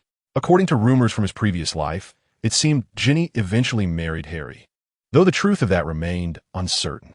By Western standards of beauty, Ginny Weasley was indeed quite lovely. It must be said, Ron was a friend worth having. During the sorting, Andy took a moment to glance at the faculty table. This year, the defense against the dark arts professor was the renowned Gilderoy Lockhart, whose reputation in the wizarding world preceded him. Andy had researched his background. Lockhart is an internationally renowned author, a recipient of the third-class Merlin's Medal, and an honorary member of the Anti-Dark Arts League, truly a figure of great accomplishment. His multitude of accolades surpasses even those of Snape. Moreover, Lockhart possesses striking good looks and a warm smile, currently engaged in conversation with Professor Flitwick, distinctly contrasting with the sinister, greasy demeanor of Snape. Andy finds himself rather eager for this year's defense against the dark arts class. However, he cannot help but notice that Professor Flitwick's expression seems one of impatience. His gaze towards Lockhart filled with disdain. After the sorting ceremony, Dumbledore briefly spoke a few words before departing the Great Hall alongside Professor McGonagall. "What are you looking at?" Hermione inquired, noticing Andy's distracted demeanor as she followed his gaze. "Are you watching Professor Lockhart? He is quite impressive, isn't he? He has accomplished so many remarkable feats. I just hope he can impart some useful knowledge to me," Andy replied with a nod. If Lockhart's autobiographical novels are indeed factual, he is undoubtedly an extraordinary wizard. "Hey, do you think the famous savior Harry Potter, along with his sidekick, will be expelled from school this time?" Suddenly, someone at the Ravenclaw table exclaimed, and he turned to see an unfamiliar face, likely a third-year student. He certainly knows how to attract attention. He ventured out for nighttime escapades in his first year, and now arrives at school in a flying car. One wonders how many points this will cost Gryffindor. Thankfully, he is not in our Ravenclaw house. Many on the train witnessed the car that Harry and Ron drove, sparking a flurry of gossip among the students. "How dull." Hermione murmured in discontent. Andy shrugged. It is precisely because of the boredom that they engage in such discussions. If they had something to do, they wouldn't have the leisure for this. Andy, you always have an uncanny ability to see through to the essence of matters. A voice, somewhat ethereal, chimed in. Turning to the source, Andy smiled. Luna? Welcome to Ravenclaw. He then introduced Hermione. Hermione, this is Luna Lovegood, my neighbor. Luna, this is Hermione Granger. Before Andy could finish, Luna interjected. I've heard Isabel speak of you. Hello, I am Luna. Hello, Luna. Hermione responded, her gaze momentarily scanning the peculiar accessories adorning Luna. Seemingly surprised to see someone wearing a necklace fashioned from a butterbeer bottle cap. Luna glanced down. I think it's beautiful. With that, Luna returned to her dreamy state, humming an odd tune while enjoying her dinner, exuding a sense of contentment. Hermione leaned closer to Andy and whispered, Andy, she is a bit eccentric, I assent she, but she seems nice. Indeed, Andy replied. After dinner, Andy followed his fellow Ravenclaws back to the common room. After conversing with his roommates about summer life, Andy took a shower, donned his pajamas, and reclined on his bed. It was 9:40 p.m. Anthony? Terry? Michael? He whispered, wondering if anyone was still awake. Observing that his 3 roommates were sound asleep, resembling lifeless swine, Andy slipped into his wizarding robe, grasped his wand, and stealthily exited the dormitory. The observatory was not far from the Ravenclaw Tower. Ascending the stairs, Andy reached the observatory, where Hermione had yet to arrive. He found a spot on the ground, gazing up at the night sky, his mind enveloped in tranquility. 12 years have passed, Andy sighed, since receiving his acceptance letter to Hogwarts. He had devoted all his energy to the study of magic. Now, in this moment of reflection, he felt a profound sense of the fleeting nature of time. Suddenly, Andy grimaced at the memory of inviting the old headmaster to the observatory to stargaze last year, only to be turned down by that cantankerous old man. In just a year, he had managed to invite a girl instead. What about the old headmaster? Perhaps at this very moment, he lay alone in bed, restless and lonely. What defines a winner in life? Before long, Andy heard Hermione's voice. You're here? He turned to glance back, beckoning her over. Come sit. The weather is pleasant tonight, and the stars are bright. Hermione hurried over and settled beside him, both gazing up at the celestial canopy. I didn't expect you to have such a poetic side, she remarked with surprise. One must occasionally unwind, Andy replied, placing his hands behind his head and reclining fully, relishing the rare tranquility. Hermione refrained from probing into the secrets surrounding Hogwarts and Voldemort. Andy, yes, never mind. Huh, it's just the 2 of us here. Feel free to speak your mind, Andy said with a languid tone. I'm merely curious. Hermione hesitated, glancing back at him. I sense that you seem indifferent to many things.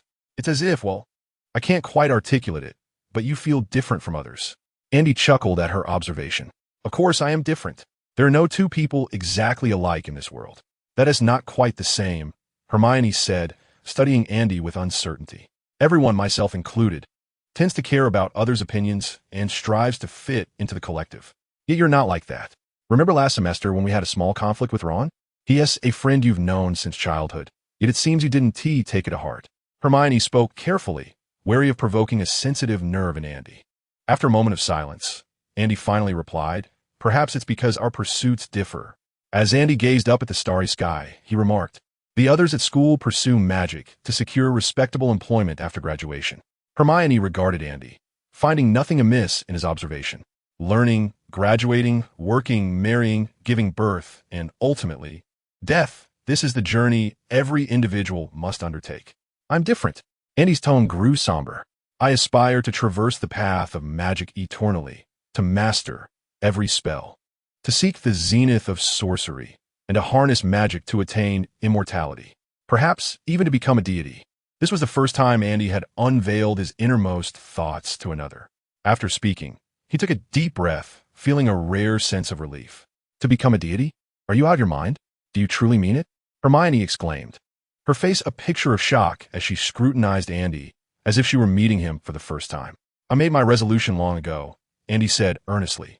I cannot predict whether I will succeed, but this is my dream, one worthy of a lifetime's pursuit. Hermione, intent on dispelling Andy's unrealistic notions, felt compelled to present the facts. Even Dumbledore could not accomplish such feats. The founders of Hogwarts were merely powerful wizards. Andy did not respond directly. Instead, he suddenly inquired, Hermione, why did you come to Hogwarts to study? Me? Hermione paused momentarily, but quickly replied, I came, of course, to learn magic. This is the legendary art. I dreamed of becoming a witch since I was very young. You cannot imagine my joy upon receiving the letter from Hogwarts. Andy observed Hermione with a calm demeanor and asked, and then, after graduating from Hogwarts, will you seek a job? Hermione was taken aback by his words. Andy continued, in truth, Muggle technology is astonishing. What magic can achieve, technology can also accomplish, often even better.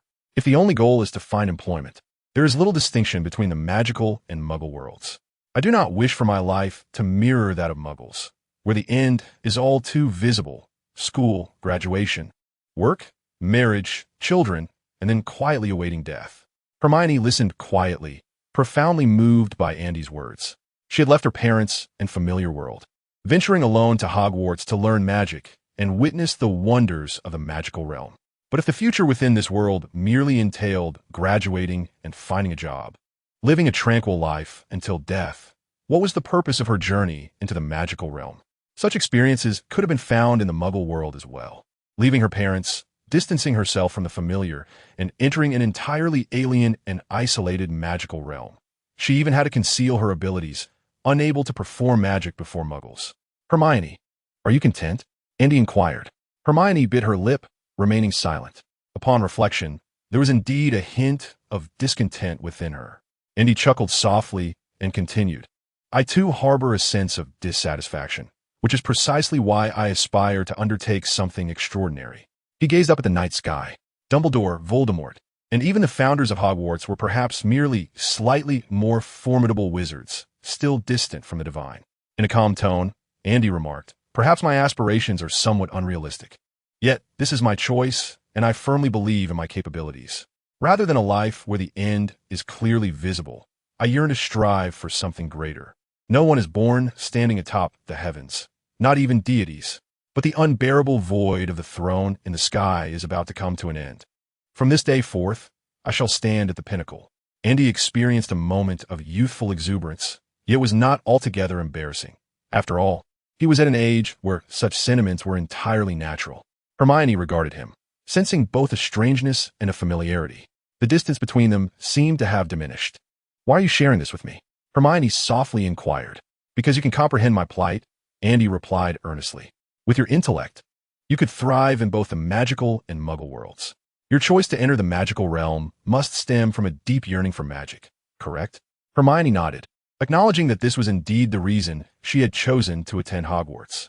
The true magical world is not as splendid as you might envision, Andy continued. It is insular, regressive, yet harboring an inflated sense of self-worth, fundamentally rotten at its core. The current magical world has no future. Our era may very well represent the final flourish of magic. Given the rapid advancement of the Muggle world, it will not be long before the magical realm is rendered utterly devoid of sustenance. Consider the era of omnipresent surveillance. When that time arrives, will wizards truly have any space to exist? Perhaps, at that juncture, the only fate for wizards will be to lie upon the experimental tables of Muggles. You wish to change the magical world? Hermione exclaimed in astonishment. Certainly not, Andy said, propping himself up and expressing a hint of exasperation. Haven't I made myself clear? I aspire to tread the path of magic and ascend to divinity. As for altering the magical realm, should I succeed one day, transforming it would merely be a matter of thought. At this, Hermione fell into a profound silence. Her heart was tumultuous, just as Andy had articulated. She could indeed grasp his sentiments. Some matters she had perhaps previously overlooked, or perhaps had intentionally chosen to ignore. Yet, the truth remains immutable. Disregarding it does not render it non-existent. Andy's words resonated with undeniable accuracy. She distanced herself from her family to attend Hogwarts, driven by her yearning for magic. Was it all merely to seek employment in the magical realm? Chapter 157. Magical Tomes of the Chinese Magical World. In the astronomical tower, Hermione sat on the ground with her arms wrapped around her knees, gazing up at the resplendent stars in the night sky, her mind swirling with tumultuous thoughts. Indeed, Andy's words bore a hint of grandiosity. Any adult would likely scoff at him. Throughout the millennia of the magical world, There has never been a shortage of exceptionally gifted wizards. To become a deity? What grounds does Andy have to believe he can achieve what so many extraordinarily talented wizards have failed to accomplish? Not even Andy himself, despite possessing a system, harbors much confidence. After all, the system merely enhances innate talent rather than directly augmenting strength. No matter how high the talent, time and effort are required to translate it into tangible power. Moreover, the magical rules of the Harry Potter universe diverge significantly from conventional magical worlds. There is no distinction of realms in this world. The enhancement of magical power is unrelated to magical attacks. Magical energy merely indicates the length of one's mana bar. The true determinants of magical prowess are skill levels and the application of mental strength. When it comes to achieving divinity, Andy finds himself utterly at a loss. Yet Hermione possesses a flicker of belief. She is convinced that Andy could become a wizard of great stature, akin to Dumbledore. As for immortality or achieving godhood, such concepts seem rather implausible. Nevertheless, Hermione has come to realize that Andy has consistently strived toward this lofty goal. After all, didn't Nicklemore achieve longevity? In this moment, Hermione's thoughts extend beyond Andy.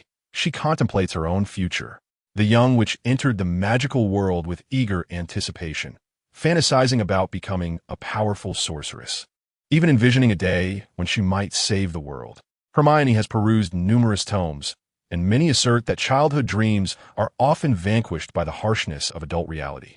Andy, look, Hermione suddenly exclaimed. I see it, Andy replied. A meteor streaked across the inky sky. In truth, we can strive to make it happen, Hermione remarked, her voice carrying a hint of ethereal wonder as she gazed at the dazzling cosmos. As you said, merely living a mundane existence feels rather unfulfilling. Andy remained silent. Such matters are better suited for children's discourse. Only children labor for distant dreams, while adulthood often relegates life to the ordinary. Andy activated his system, silently contemplating. I am counting on you. Why are you so quiet? Hermione inquired, observing him. I am deep in thought, Andy replied calmly. With the system at his disposal, perhaps with diligent effort, he might yet have cause for optimism. Hermione possesses nothing, and regardless of her efforts, it is exceedingly difficult for her to achieve remarkable success in the realm of magic. Dumbledore stands as the pinnacle of the magical world. You were quite articulate earlier, Hermione remarked with a slight huff. Aren't you tired? Andy awkwardly shifted the subject, suggesting they retire early as they had classes the following day. Hermione pouted, softly complaining, honestly, the atmosphere tonight was rather pleasant. What did you say? Andy asked, somewhat unable to hear her. Nothing, let's head back. Hermione stood, brushed the dust from her trousers, and with her chin held high, made her way downstairs. Andy lingered for a moment before following suit. Good night. Good night. See you tomorrow. After parting in the common room, Andy and Hermione each entered their respective dormitories. Lying in bed, Andy tossed and turned like a restless worm, unable to succumb to sleep. He felt an incessant sense of having deceived the young girl. For some time, he had been consciously guiding Hermione, and tonight's revelation could potentially have a profound impact on her life. It is undeniable that Miss Know-It-All had been of certain assistance to Andy. The young witch's astonishing memory could aid him in resolving many academic challenges. However, aside from her memory, Hermione lacked any extraordinary talent in magic. She might become a master of spells, capable of wielding numerous enchantments, yet it would be challenging for her to emerge as a truly formidable wizard. The magic of this world cannot merely be memorized. Never mind, why ponder so much? Andy chuckled. After all, childhood dreams must eventually confront reality as one matures. He believed he might be unnecessarily troubled. As long as Hermione could assist him, the resolution of the young witch's future would depend on his own capabilities. A sudden realization struck him. Blast! I forgot to mention the Chamber of Secrets to Hermione. He would have to wait until tomorrow to discuss it. Pulling the covers over himself, Andy employed a mental calming technique to clear his mind, forcing himself into a state of slumber. Section 109 Ding Ding Ding. Upon hearing the alarm clock's chime, Andy sprang from his bed, momentarily disoriented before yawning and waving his wand to neatly fold the blankets. After dressing, freshening up, and awakening his roommate, he glanced into the mirror, still in a daze, and exited the dormitory. Good morning, Andy. Hermione had risen early and was currently seated on the sofa in the common room, engrossed in her second-year textbooks. Morning. Andy greeted through bleary eyes. How did you sleep last night? Quite well. Hermione raised an eyebrow, looking notably refreshed. Are you headed to the Great Hall? Andy inquired. I just ran into Autumn. Hermione replied. She went back to the dormitory to fetch some books. You should find the magical text from Hogwarts quite intriguing, shouldn't you? Speaking of this, Andy's fatigue vanished. Absolutely, he exclaimed with enthusiasm. After waiting for a moment in the lounge, Zhang Qiu emerged from the girls' dormitory, cradling a stack of books. Good morning, Andy, she greeted, placing the books with a thud on the coffee table. These are the magical tomes of Hogwarts, albeit they are merely the most fundamental texts. Andy replied with a look of contentment. These will suffice. Hermione looked at Andy and inquired, How is your Chinese progressing? Quite well. What is the matter? Andy responded. Hermione, a bit shy, asked, Could I trouble you to help me translate these books? No problem. Andy confidently gestured affirmatively. Picking up a book, he silently chanted in his mind, Not classical Chinese, not classical Chinese, not classical Chinese, as he opened the first page.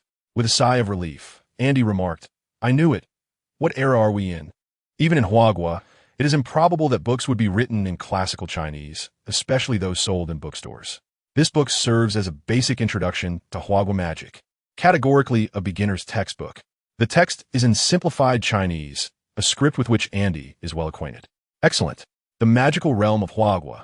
Here I come. Andy expressed with excitement. Chapter 158. Malfoy as potential Hermione leaned in to have a look, then expressed her frustration. I can't understand it at all. While perusing the book, Andy asked, What classes do we have today? Haven't you checked the schedule? It's right on your bedside table, Hermione retorted, then continued, Today is Wednesday.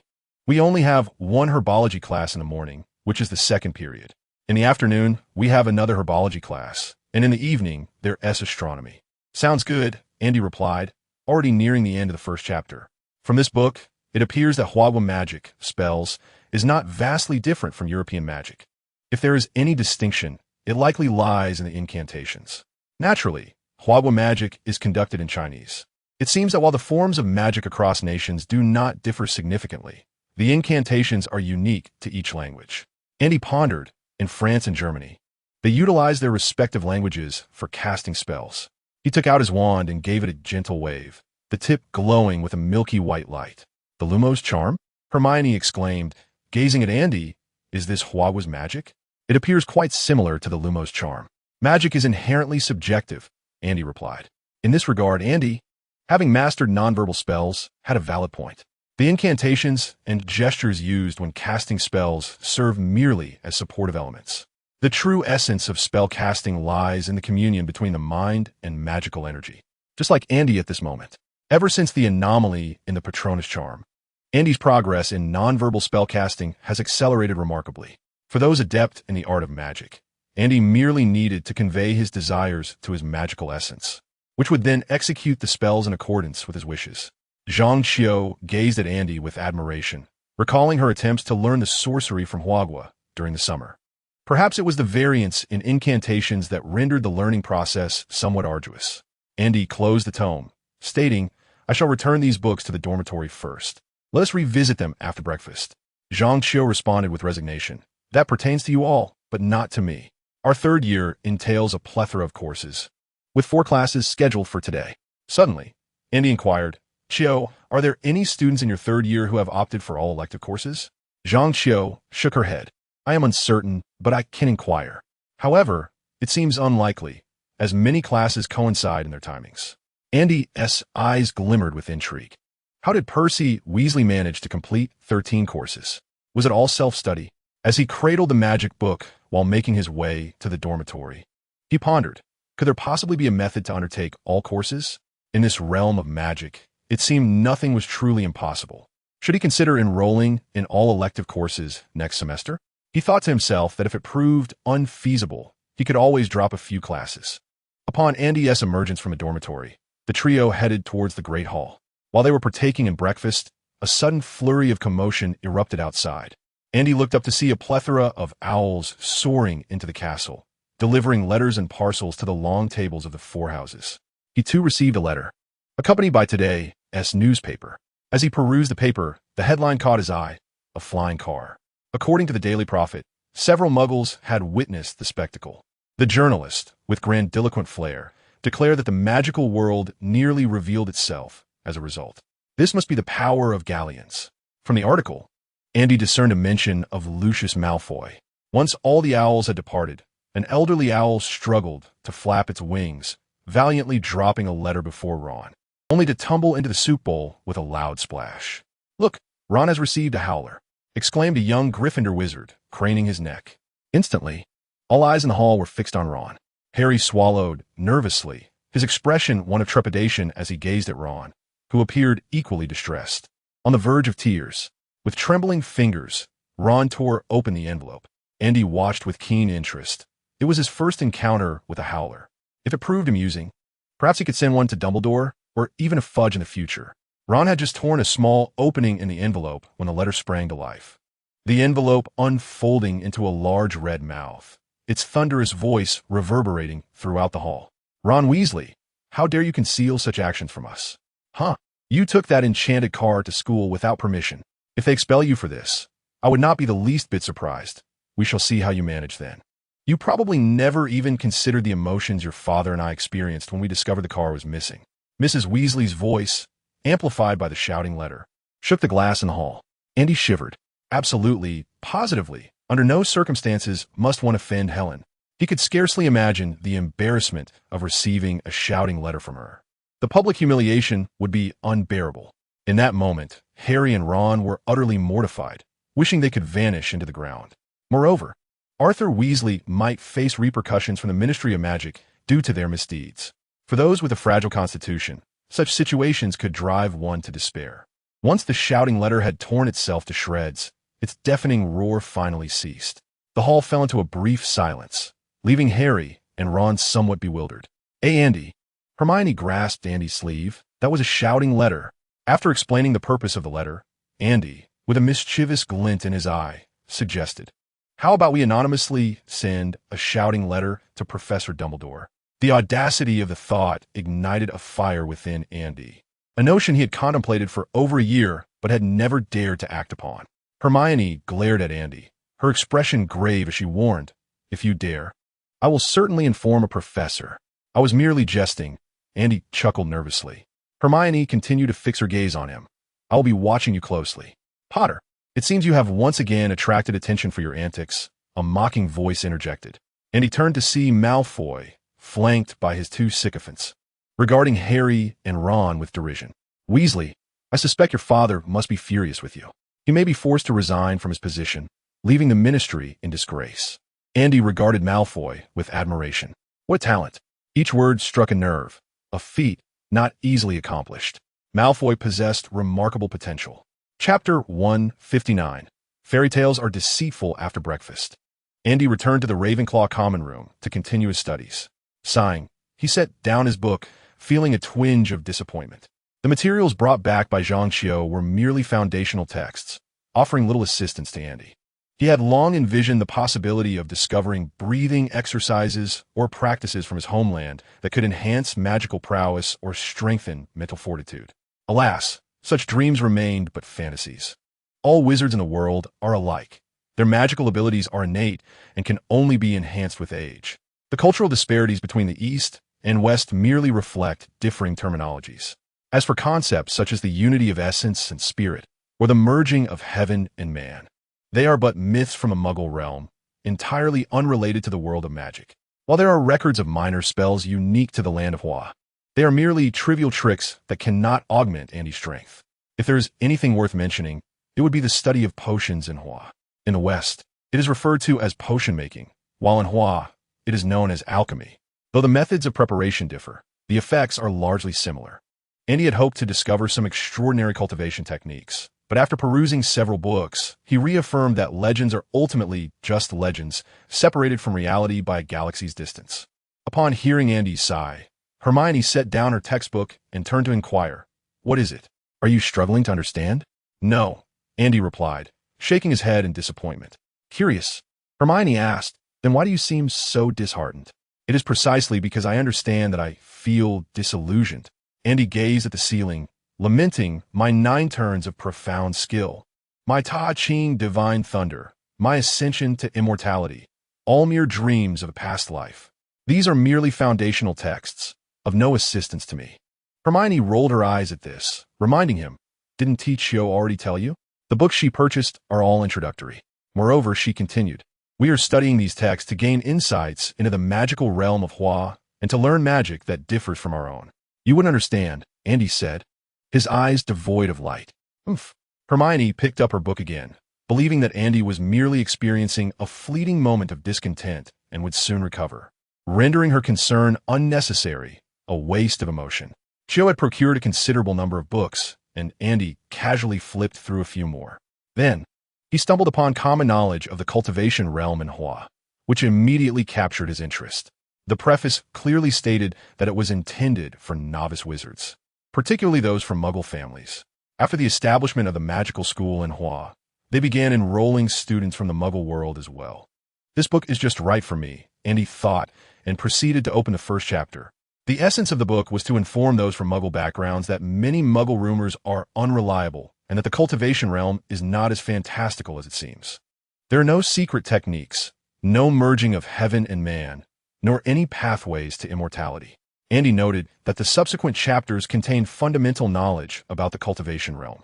Aside from the various sects and prominent magical schools, there is little difference between it and the British magical world. The disparities are primarily cultural. Very well, he concluded, fairy tales are nothing but deceit. With that, Andy resolved to relinquish his unfounded fantasies. After Andy had mastered a few unique spells from the East, the time for class arrived. In the third greenhouse, as Andy and Hermione stepped inside, they beheld a wooden long table at the center, adorned with dozens of flower pots. Half of these pots were empty, while the other half contained a mysterious herb. Were they to repot the herb? Andy felt overwhelmed.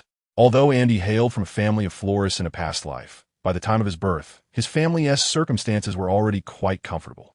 He had never even set foot in the countryside, let alone cultivated crops. Truly, Andy was as clueless as Collins. That is mandrake, Hermione whispered. Andy quickly turned to the knowledgeable Miss Granger. Hermione, do you know about this herb? Please enlighten me. Hermione raised an eyebrow. Mandrake, also known as mandragora, is a potent restorative that can revert those who have been transfigured or cursed back to their normal state. It is also a crucial ingredient in various antidotes. The cry of an adult mandrake can be lethal, but this is a juvenile mandrake, which will only induce dizziness and possibly unconsciousness. Professor Sprout entered with a collection of earmuffs, and upon hearing Hermione's description of the mandrake, her previously displeased expression transformed into a smile. Miss Granger has articulated that splendidly. I shall award Ravenclaw 2 points. The little witch beamed with pride and cast a triumphant glance at Andy. Andy noticed Professor Sprout's demeanor. She had seemed somewhat upset upon entering. Had someone offended her? All right, class, Professor Sprout declared, standing at one end of the wooden table, surveying the room. As Miss Granger has just informed us of the mandrake's properties, who can tell me how to care for it? The greenhouse fell into a profound silence. The underachievers appeared to drift into their own worlds, pretending they were invisible, while the overachievers pondered deeply, struggling to recall information about the mandrake, regrettably. This knowledge was only from second-year lessons. Only the scholarly Miss Granger had raised her hand high, and he took a small step away from Hermione, his gaze fixed intently on the mandrake in the pot, attempting to analyze its growing conditions.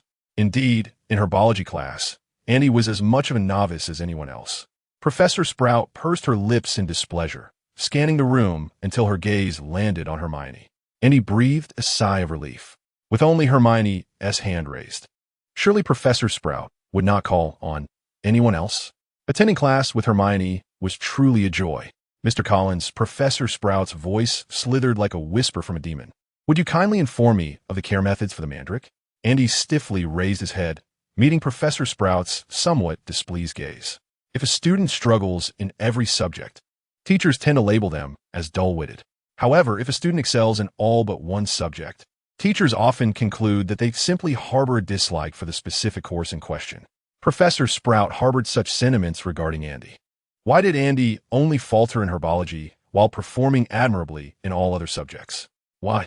He had merely stated that one should plant the herb in a pot, water it, and fertilize it, a rather generic response. All plants are cultivated this way, are they not? Chapter 160. You clearly have not studied diligently. Professor Sprout regarded Andy, who returned her gaze.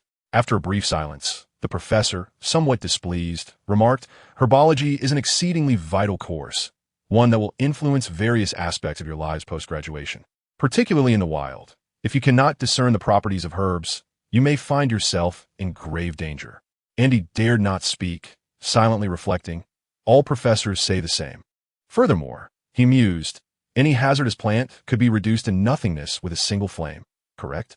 "Miss Granger, please respond," Professor Sprout inquired once more, her expression having softened considerably. Andy thought, why am I the target of Professor Sprout's scrutiny again? Prior to last semester's examinations, he had diligently reviewed the material for herbology and achieved a perfect score in the theoretical exam, albeit his practical skills were lacking. Yet his overall score was commendable, ranking among the top 5 in his cohort of young wizards. The cultivation method for mandrake is, as Miss Know-It-All provided an exceedingly precise answer. Professor Sprout nodded in satisfaction and proclaimed, "Why do you not jot these down in your notebooks?" The young wizards hastily retrieved their notebooks to take notes. "Mr. Collins, ensure you write it down multiple times," Professor Sprout added. After herbology class concluded, Andy exited Greenhouse 3 with a dejected demeanor. Hermione walked alongside him, a triumphant smile adorning her face. Casting a glance at Andy, the young witch admonished, "If you had prepared for herbology in advance, you wouldn't dread Professor Sprout's inquiries." "I have so much to learn. When would I find the time?" Andy protested. "But your studies in charms, transfiguration, and defense against the dark arts have already reached third-year content, haven't they?" The young witch queried, puzzled. "You could easily spare a little time." "I am about to tackle fourth-year material," Andy replied candidly. "What?" An irate voice emerged from behind Andy. "You have already prepared for fourth-year content in transfiguration and charms. Then why can't you carve out a bit of time to study herbology?" Andy turned stiffly. "Good afternoon, Professor Sprout." At that moment, Andy awkwardly dug his toes into the ground, wishing he could carve out a Hogwarts castle beneath his feet. Professor Sprout first smiled at Hermione, then turned her serious gaze towards Andy, performing an impressive display of a change in demeanor. "You all should go eat. The morning class was quite exhausting, and we have another class this afternoon," Professor Sprout remarked before turning and departing. Andy fell silent for a moment, then looked at Hermione with anticipation. "What class do we have this afternoon?" "Herbology," Hermione replied flatly, enunciating each syllable. Andy gazed at her. "You must be thrilled, right?" The little witch's lips curled into a fleeting smile before quickly being suppressed. "Let's go eat first. We have another class this afternoon." With that, Hermione led the way towards the Great Hall. As Andy watched her retreating figure, he couldn't help but notice her shoulders quivering.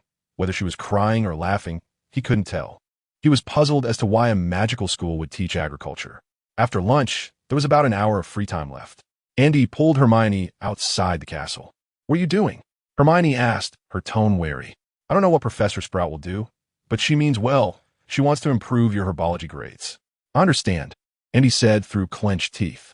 Compared to Harry, who was targeted by Snape, Andy felt almost fortunate to be the focus of Professor Sprout's attention. At least she wouldn't unjustly deduct points, unlike Snape, who would say, "Potter, 5 points from Gryffindor for that." Moreover, Professor Sprout was genuinely trying to enhance Andy's performance in herbology. He just couldn't comprehend why she was dissatisfied with his grades, which he thought were quite respectable. Why is it that every other subject is fine, yet only the herbology grades are lacking? "Clearly, you haven't been studying diligently." "I was busy with other matters," Andy replied, glancing around conspiratorially. "Hermione, do you remember what I mentioned yesterday about the secret concerning Hogwarts and Voldemort?" Hermione raised an eyebrow. "Are you saying?" Andy nodded. "I know where the entrance to the Chamber of Secrets is." "The Chamber of Slytherin?" Hermione gasped, quickly covering her mouth. "Exactly," Andy affirmed. "According to my investigation, the chamber was opened 60 years ago, and a student died back then. That student was Moaning Myrtle." Hermione furrowed her brow. "The Weeping Myrtle? Are you saying the entrance to the chamber is in that abandoned bathroom on the 2nd floor?" "That's what I believe," Andy replied. But Hermione seemed unconvinced. "If the entrance to the chamber is indeed in that bathroom, Dumbledore would have discovered it, right? I mean, if Myrtle died because of the chamber, do you remember the emblem of Slytherin?" Andy inquired. "A serpent?" Hermione replied, puzzled. Andy nodded. "It represents pure blood and the snake control. Thus, I speculate that the way to unlock the Chamber of Secrets must either involve the bloodline of the Slytherin family or the snake control." Hermione's eyes brightened. "If that were the case, It would indeed be challenging for the average person to discover the entrance to the chamber. Hermione, if you have a moment, perhaps you could investigate that restroom and see if you can find any markings associated with Slytherin, Andy asserted confidently. If the chamber was opened 60 years ago, Slytherin must have left some signs at the entrance. Otherwise, future generations would never have been able to locate it. Hermione concurred. You are quite right. Without Slytherin's markings, it would be impossible for anyone to find the entrance, especially considering that Slytherin has been dead for nearly a millennium. Wait a moment. Hermione tilted her head, gazing at Andy. What you mentioned last night about Professor Snape discussing the fight between Weasley and Malfoy, how does that relate to the chamber? That matter is rather complex. Andy hesitated, unsure how to proceed. Hermione's unwavering gaze compelled Andy to look away sheepishly. It pertains to a dark artifact left behind by Voldemort, Andy mused, deciding it wasn't a grave matter, particularly since Dumbledore had already taken precautions. Let us just consider it gossip. Chapter 161. Severus, did I not inform you? A dark artifact left by Voldemort. Hermione gasped in a hushed tone. Come from a Muggle background, Hermione's fear of Voldemort was not as profound as that of those from the magical world. To her, Voldemort resembled more of a villain from a fairy tale. He might be wicked, but he did not feel real. Nevertheless, a dark artifact left by such a notorious figure must undoubtedly be a malevolent object. The young witch gazed at Andy with concern, never anticipating that he had become entangled in such a dreadful affair. Andy shrugged, explaining Lucius Malfoy, Draco Malfoy's father, is a Death Eater who escaped judgment. What? Hermione gasped, her eyes wide with disbelief. Ignoring her reaction, Andy continued, this summer, under Dumbledore's direction, the Ministry of Magic initiated a search for dark artifacts, as well as for illegally modified Muggle items. For what I know, Voldemort likely left behind some items for his loyal Death Eaters. Hermione quickly grasped the implication. That object was in Lucius Malfoy's possession. Indeed, Andy nodded. Perhaps as a form of revenge. I suspect that Malfoy took advantage of the scuffle with Mr. Weasley to secretly pass that dark artifact to a young wizard from the Weasley family, allowing them to bring it into Hogwarts. Hermione suddenly understood. Furrowing her brow, Hermione inquired with a hint of confusion, but how do you know all of this? Albus Dumbledore could hardly divulge his plans to a mere young witch. Additionally, Andy was only 12 this year. Despite his intelligence, it would be improbable for him to deduce the movements of Dumbledore and Malfoy without any clues. Especially considering Snape's reaction last night, it seemed evident that Andy must have conferred with him beforehand. This was simply astonishing. Observing Hermione's incredulous expression, Andy decided to come clean. Well, my father works at the Ministry of Magic, and he has quite an extensive network. You may not be aware, but the current Minister for Magic, Cornelius Fudge, was actually recommended by Dumbledore.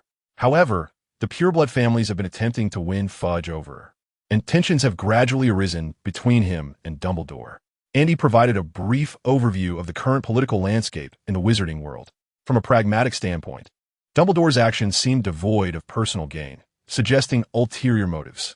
Reflecting on whom Dumbledore currently valued most, it was not difficult to infer.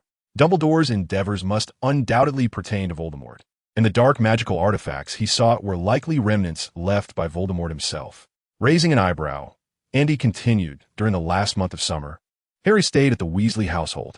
According to him, our letters were intercepted by a house elf named Dobby. Dobby's intention was to prevent Harry from returning to Hogwarts, warning him of dreadful events to come. After learning this, I wrote to Professor Snape for confirmation, discovering that Dobby was indeed the house elf of the Malfoy family. Hermione gazed at Andy with admiration, astonished by the intricate tale. However, Andy, you're truly remarkable. Just through an analysis of interests, you could deduce that Dumbledore's purpose was to investigate Voldemort's dark artifacts. Upon hearing Andy's explanation, Hermione was convinced to a great extent, though she sensed that Andy was still concealing something from her. Has Professor Dumbledore discovered that dark artifact? Hermione pressed. How would I know? Andy replied, somewhat exasperated. Such a significant matter, Dumbledore would never disclose it to a second-year wizard like me. Yet, we now possess a lead.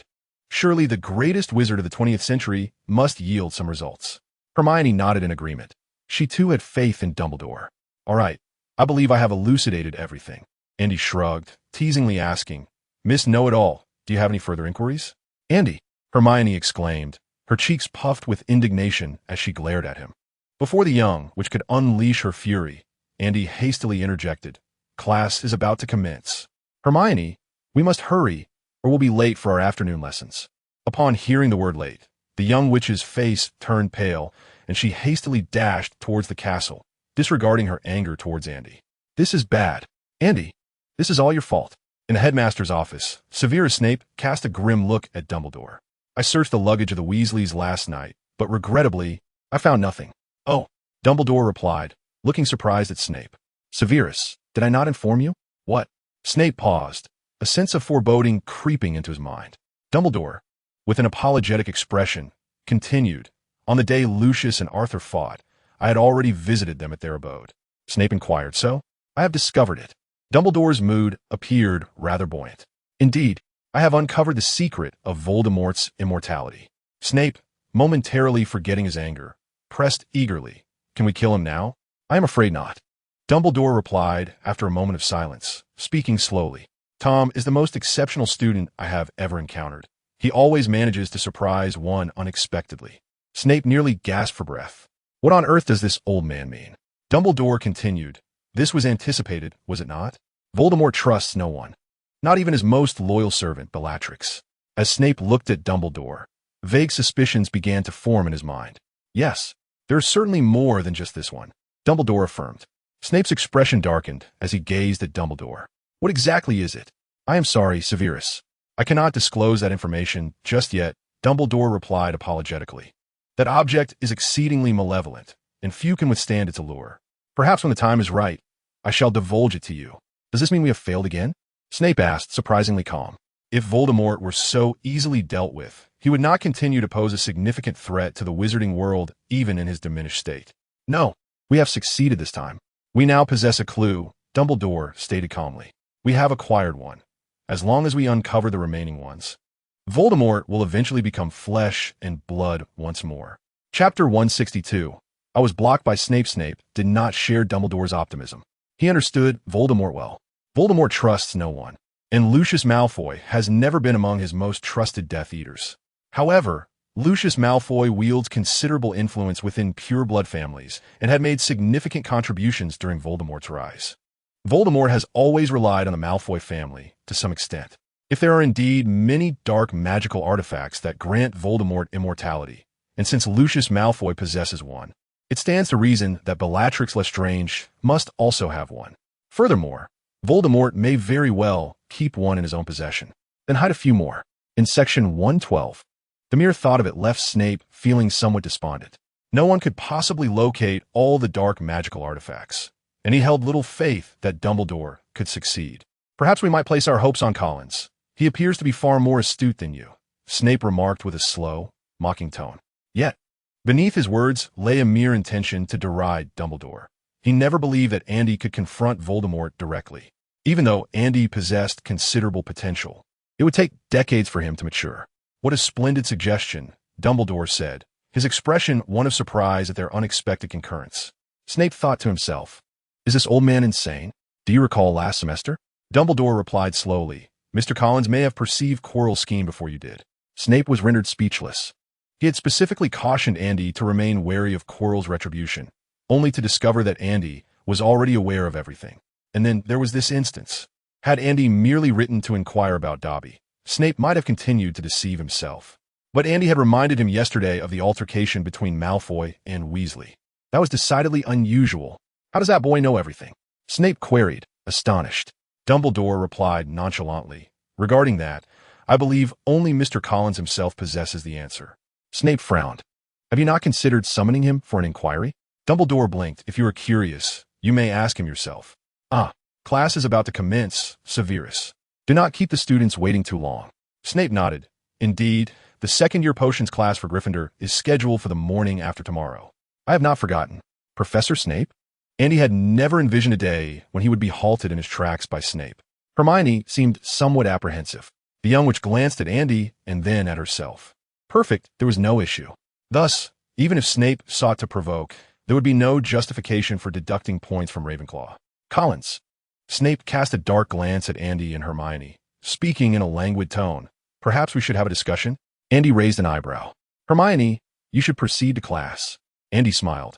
I shall converse privately with Professor Snape. Professor Snape. Hermione felt a twinge of unease. Andy tugged at her hand, grinning. Professor Snape is likely calling for me concerning that dark magical artifact, correct? Snape subtly nodded. The boy truly knew. Hermione, filled with astonishment, exclaimed, Professor Snape, have you located the dark magical artifacts left by Voldemort? Snape's expression darkened. How could even Hermione be aware of this? Snape cast a sinister glare at Andy, questioning the boy's lack of discretion. How could he so carelessly divulge such matters? Andy merely shrugged, nonchalantly replying, it's no big deal, just casual conversation after a meal. Snape regarded Andy with a slightly grave tone.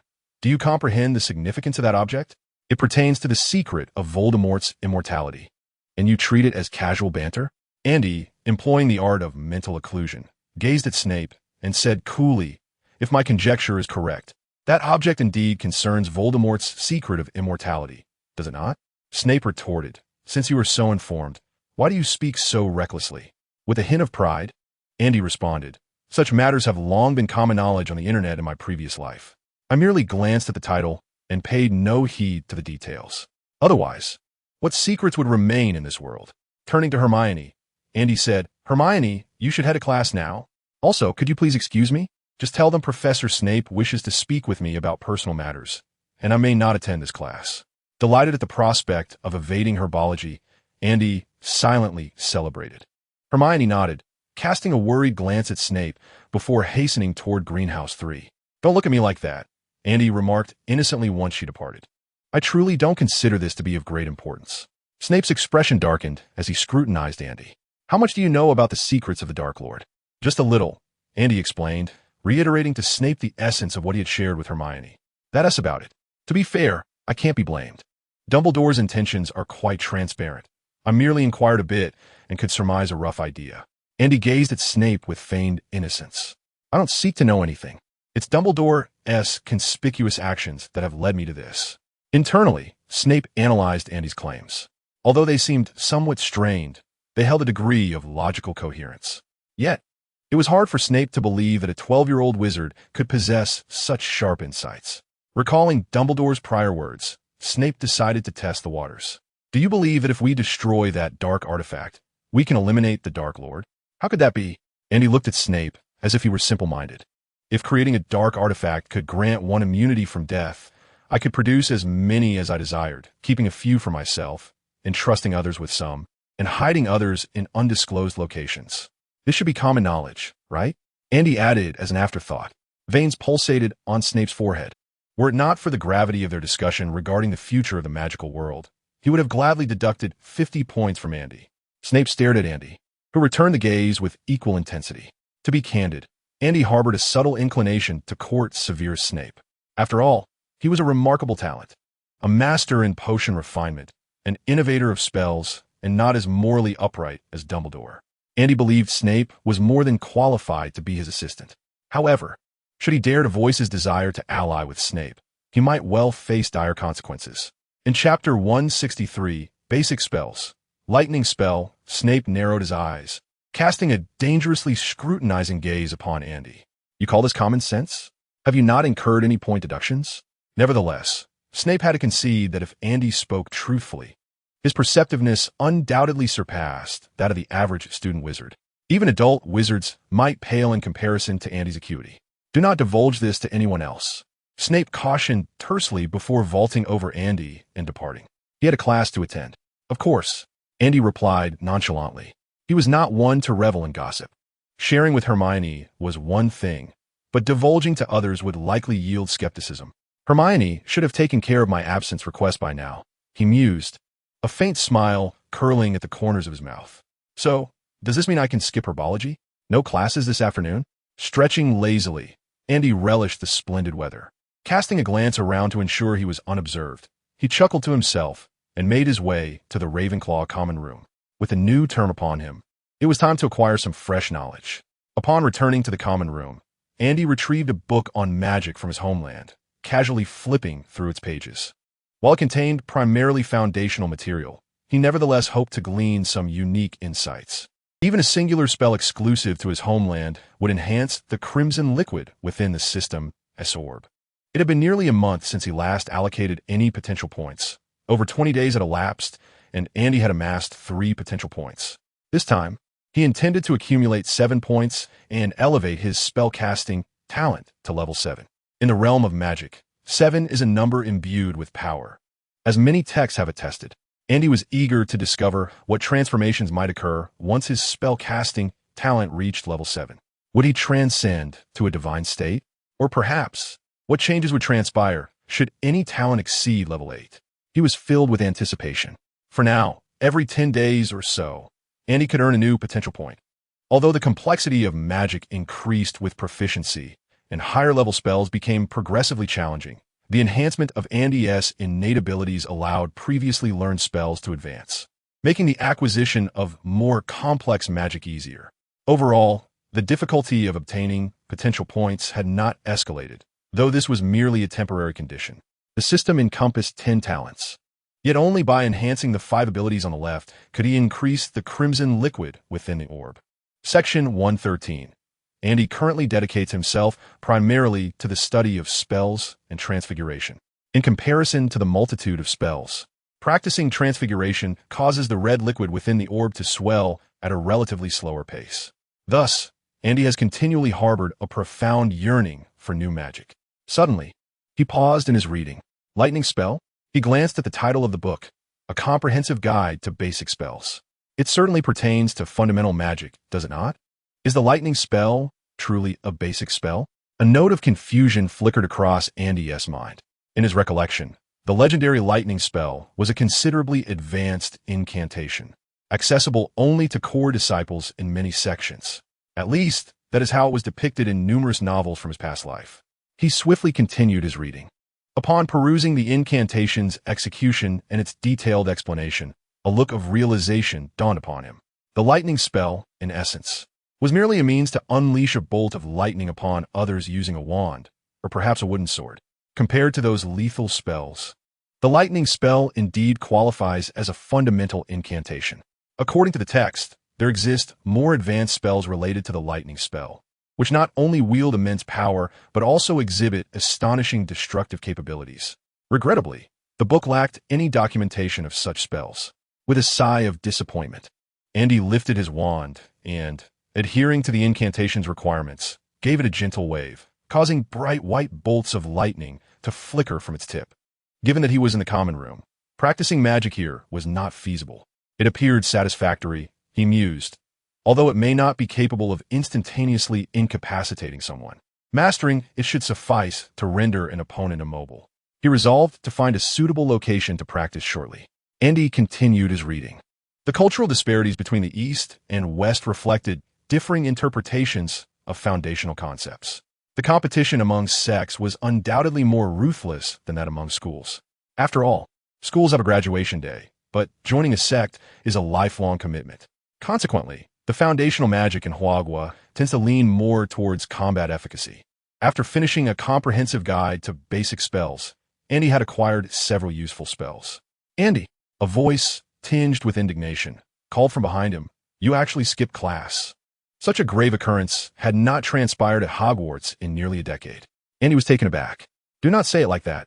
You did help me get an excuse," he replied helplessly. Moreover, the Weasley twins sold instant effect candy last year, and it reportedly sold quite well. Hermione retorted, "I only helped you get a few minutes excuse." By the end of class, Professor Sprout's face was positively stormy. Andy sighed. "Why did you not help me secure an entire class's excuse?" He pressed his temples, feeling a headache coming on. After a moment's contemplation, he conjured an excuse. "It is all right. During next week's herbology class, if Professor Sprout inquires about this matter, I shall say that Professor Snape required my assistance." He thought it unlikely that Professor Sprout would consult Snape regarding the issue. After all, Snape's team leaves much to be desired.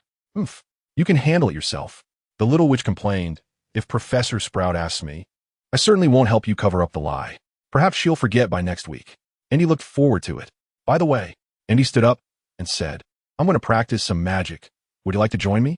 Hermione had initially resolved to ignore Andy for an hour, but the mention of practicing magic stirred her. Considering she hadn't touched her wand all summer and recalling Andy's improved Patronus charm, the little witch demurely nodded. "All right." In the abandoned classroom on the 6th floor of the castle, Hermione eagerly inquired, "Andy, may I see your Patronus charm?" Throughout the summer, Andy had mentioned the Patronus charm several times in his letters to her. The little witch had been anticipating this moment for quite some time. With a flick of his wand, a silvery fat cat emerged, soaring from the tip of his wand, circling Hermione before coming to rest a meter in front of her. Hermione scrutinized the plump feline Patronus, noting it seemed to have grown. "You were right. Its eyes do appear much more lively." Reflecting on how Andy had previously cast the charm without uttering the incantation, merely waving his wand, Hermione wistfully said, "I've made up my mind. Once I've mastered the spells from my first year, I shall practice the Patronus charm." Chapter 164. You've corrupted the little ones again. Practicing the Patronus charm. Andy hesitated, pondering whether to dissuade Hermione from this unrealistic notion. The conventional Patronus charm, aside from conveying a bit of information, primarily serves to repel Dementors and Lethifolds. It's rather a trivial spell. Even if many manage to learn it, they may never find it useful in their lives. As for Andy's Patronus charm, it is a unique magic of his own, not something others can replicate. After all, Hermione cannot revert her magical abilities to an unstable state, and thus she cannot hope to manifest a lively Patronus like his fat cat. Nonetheless, after some contemplation, Andy chose to remain silent on matter. Practicing the Patronus charm could be beneficial. Although it is a less common spell, it involves the utilization of emotions, and honing this skill could aid Hermione in mastering her own feelings. The fat cat Patronus, sensing Hermione's gaze, blinked playfully, spun in the air, and reached out with a paw as if to touch her. "What on earth are you trying to touch?" Andy facepalmed in exasperation, ready to explain that this was certainly not his intention, when he heard Hermione exclaim joyfully, "So adorable. I wonder what my Patronus will be. Perhaps a rabbit." Andy discreetly glanced at Hermione's buck teeth and wisely chose to remain silent. This topic had already been thoroughly discussed on the train home during the summer. Andy felt a twinge of pain in his foot.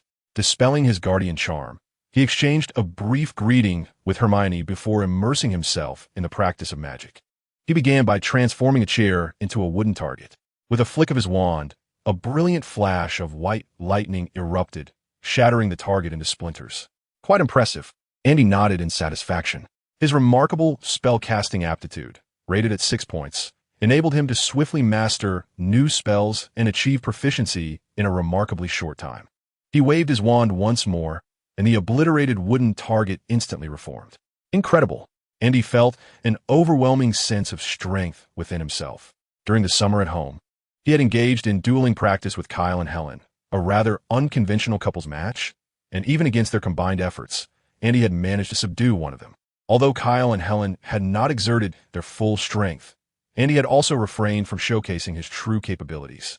Moreover, since that duel, he had not only mastered the art of silent casting, but had also elevated his proficiency in charms to 6 points, significantly enhancing his power. "I wonder how I measure up against Snape now," Andy mused, feeling a bit overconfident. Should I seek an opportunity to challenge Snape? Aside from Dumbledore and Voldemort, Snape was the most gifted adult wizard Andy had ever heard of. Having witnessed various dueling competitions, he was aware of the formidable prowess of those duelists. At the beginning of the previous school year, Andy had perceived them as nearly insurmountable. Yet, just a year later, he felt that while he might still not surpass them, the gap between them had considerably narrowed. As for Snape, he was undoubtedly brilliant during his school days, but with the demands of teaching and potion research, he had little time to hone his magical skills. Andy believed he might stand a chance. It was time to resolve to confront Snape. Defeating him would certainly silence his bravado in the future. And what of his insistence on not telling others? "I'll spread the word far and wide." What would he do about it? The only challenge was finding the right opportunity. It wouldn't he do to sneak into Snape's office at night for a surprise attack? Would it? A face-to-face challenge?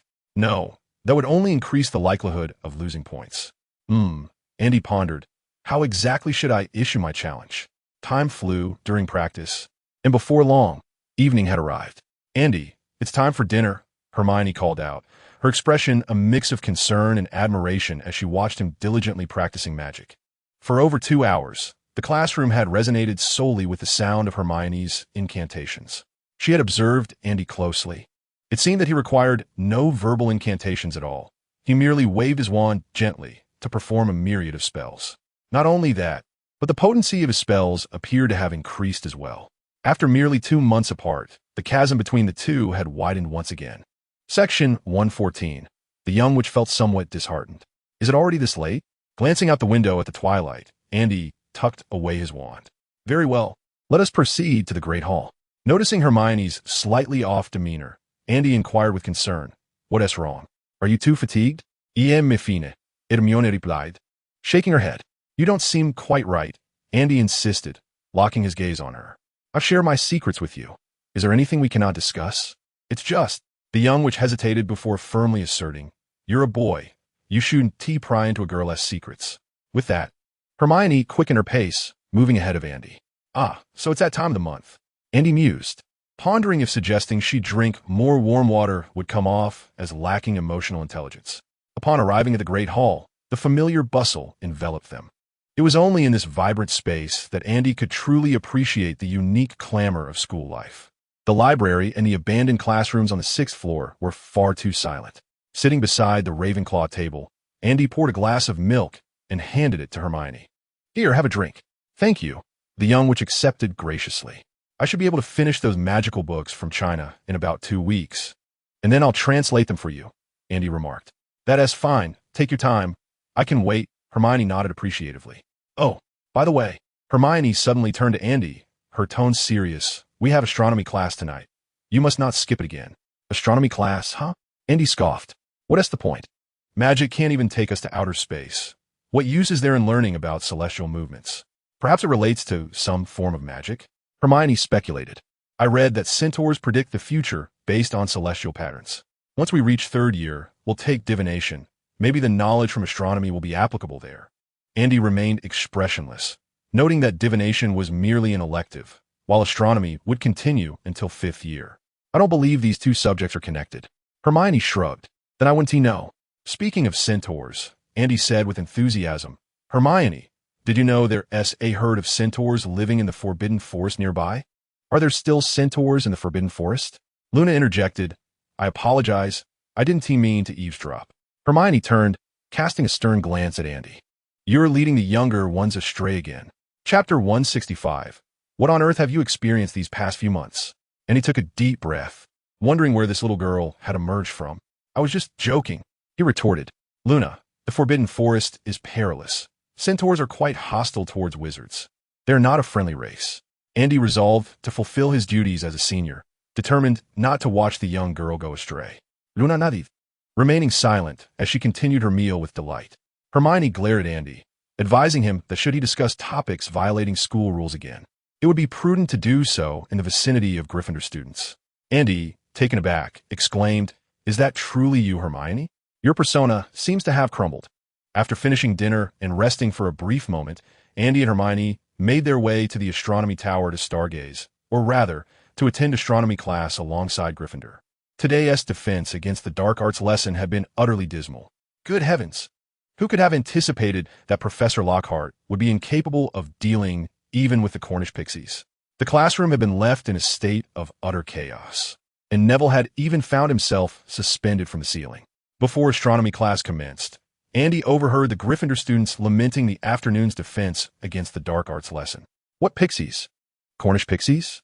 You mean those 8-inch-tall creatures with azure skin and pointed faces that delight in mischief?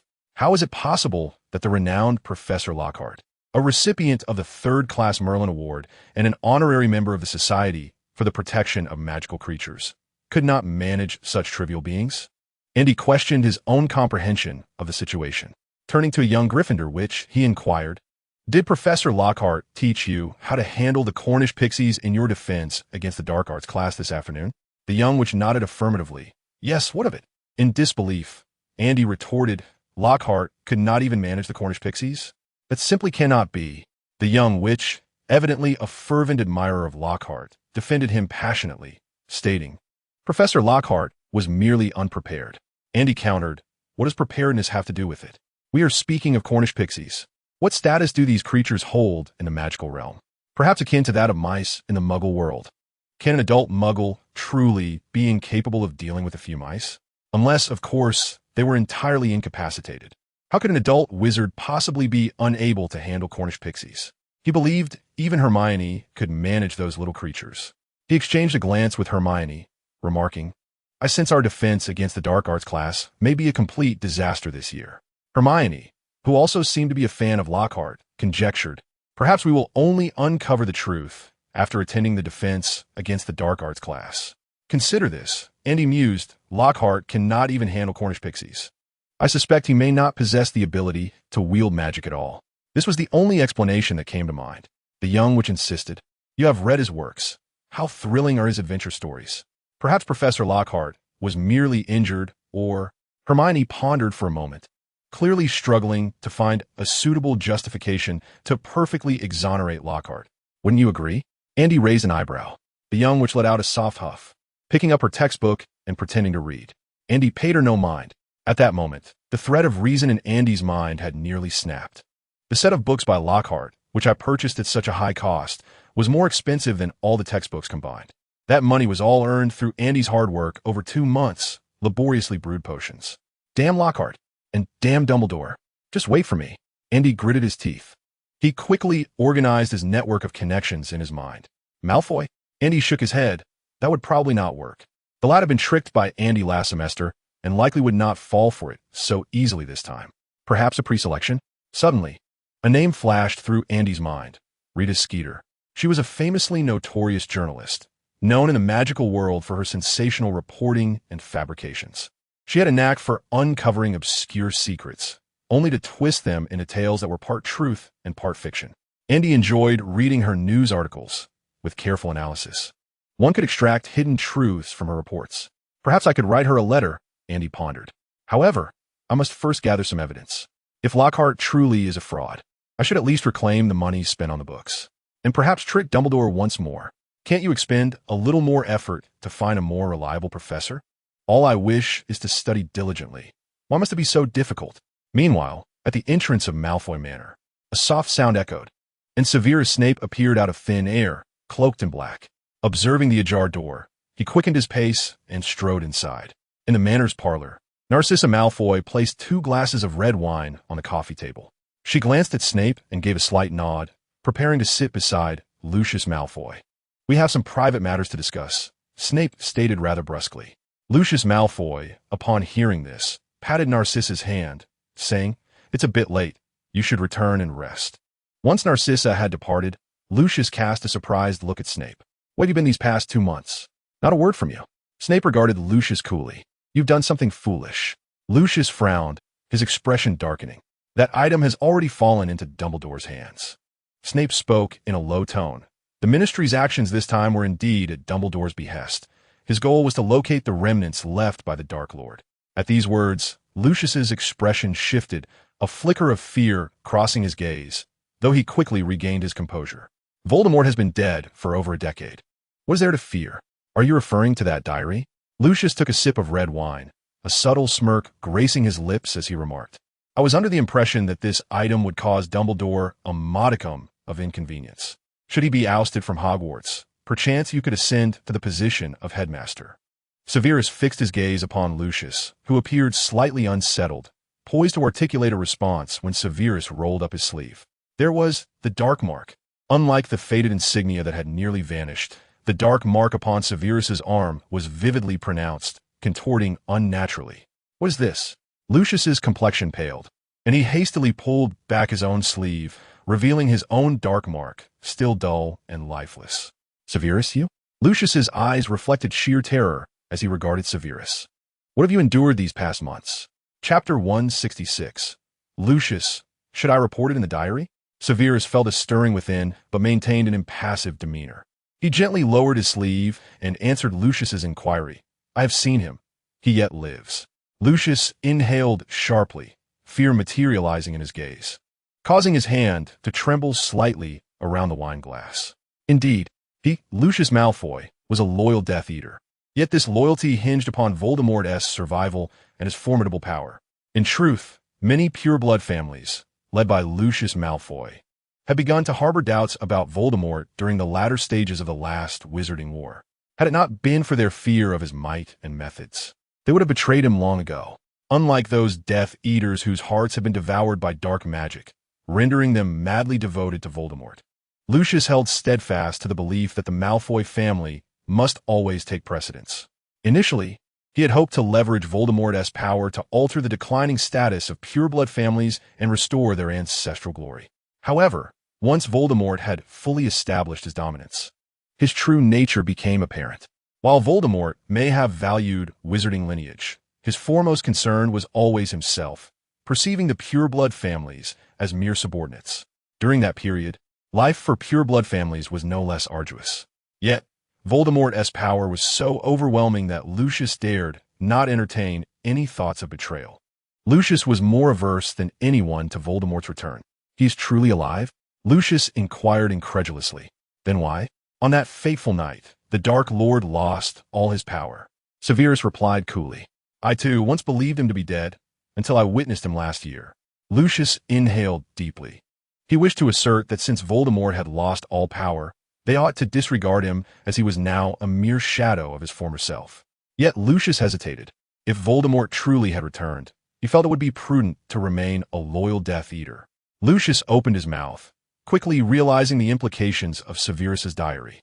A sense of despair washed over him. He had entrusted a significant artifact to Voldemort's care, only to relinquish it into Dumbledore's hands. Voldemort would undoubtedly seek his demise. According to Dumbledore, this object was intrinsically linked to the Dark Lord's secret of immortality. Severus cautiously inquired, "What is it?" Lucius, oblivious to Severus's unease, shook his head in dismay. "I do not know. Since Voldemort entrusted it to me, I have never laid eyes on it." Severus's gaze flickered momentarily as he reassured. "Do not fret.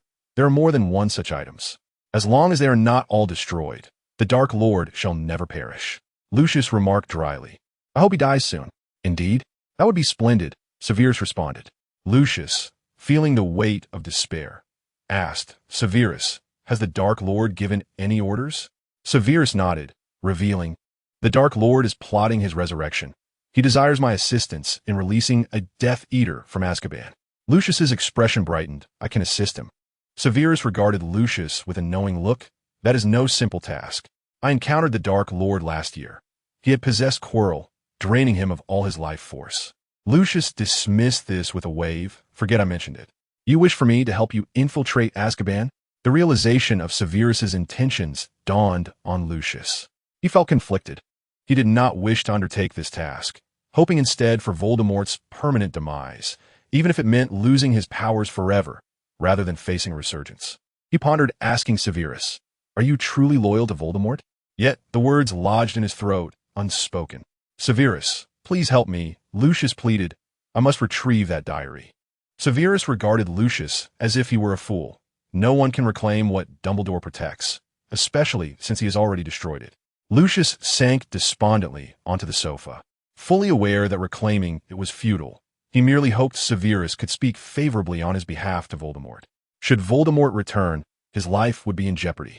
However, he dared not obstruct this course of action. "Help me find an opportunity," Lucius implored.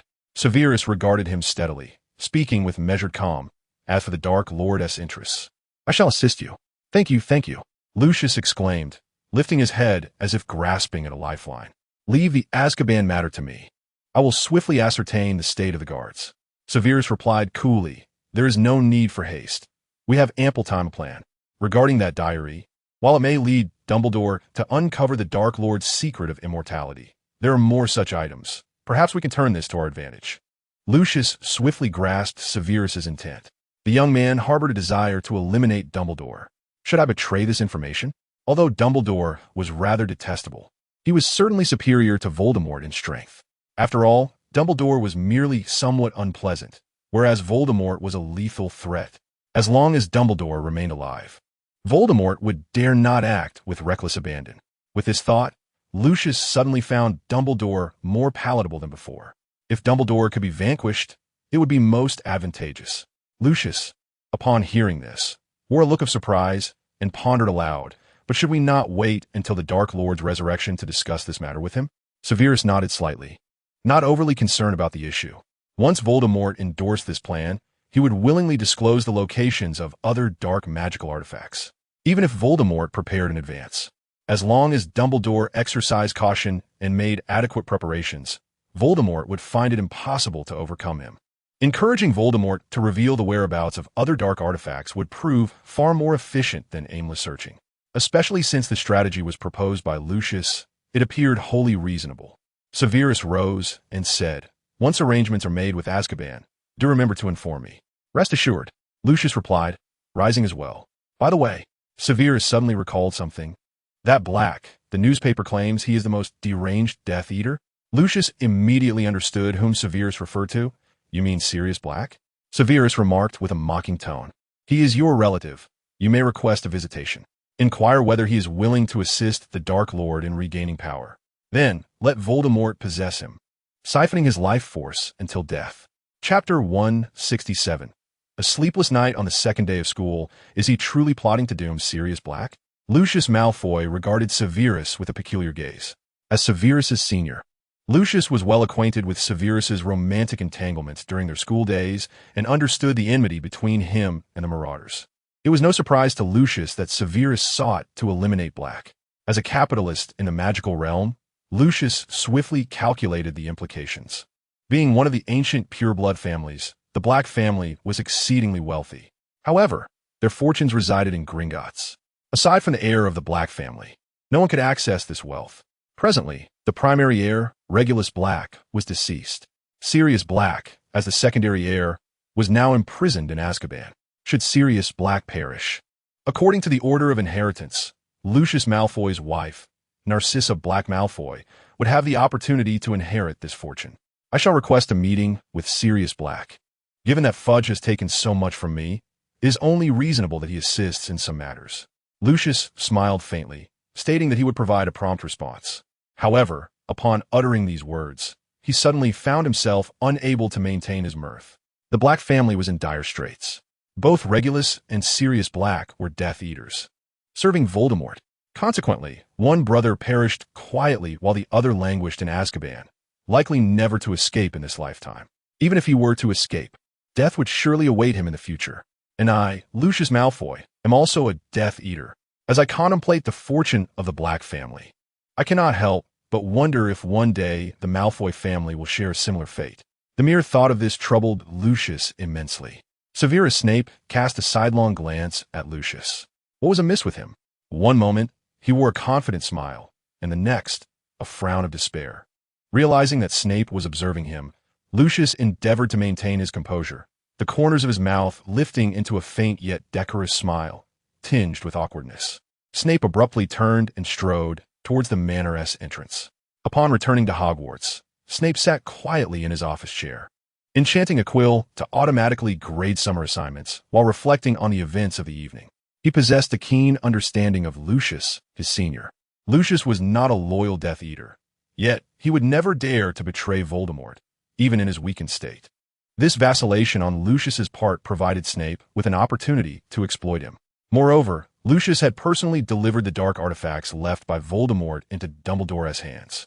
From his knowledge of Lucius, Snape surmised that he was eager to prove himself to Voldemort while simultaneously desiring someone to eliminate the Dark Lord, thus preempting future threats.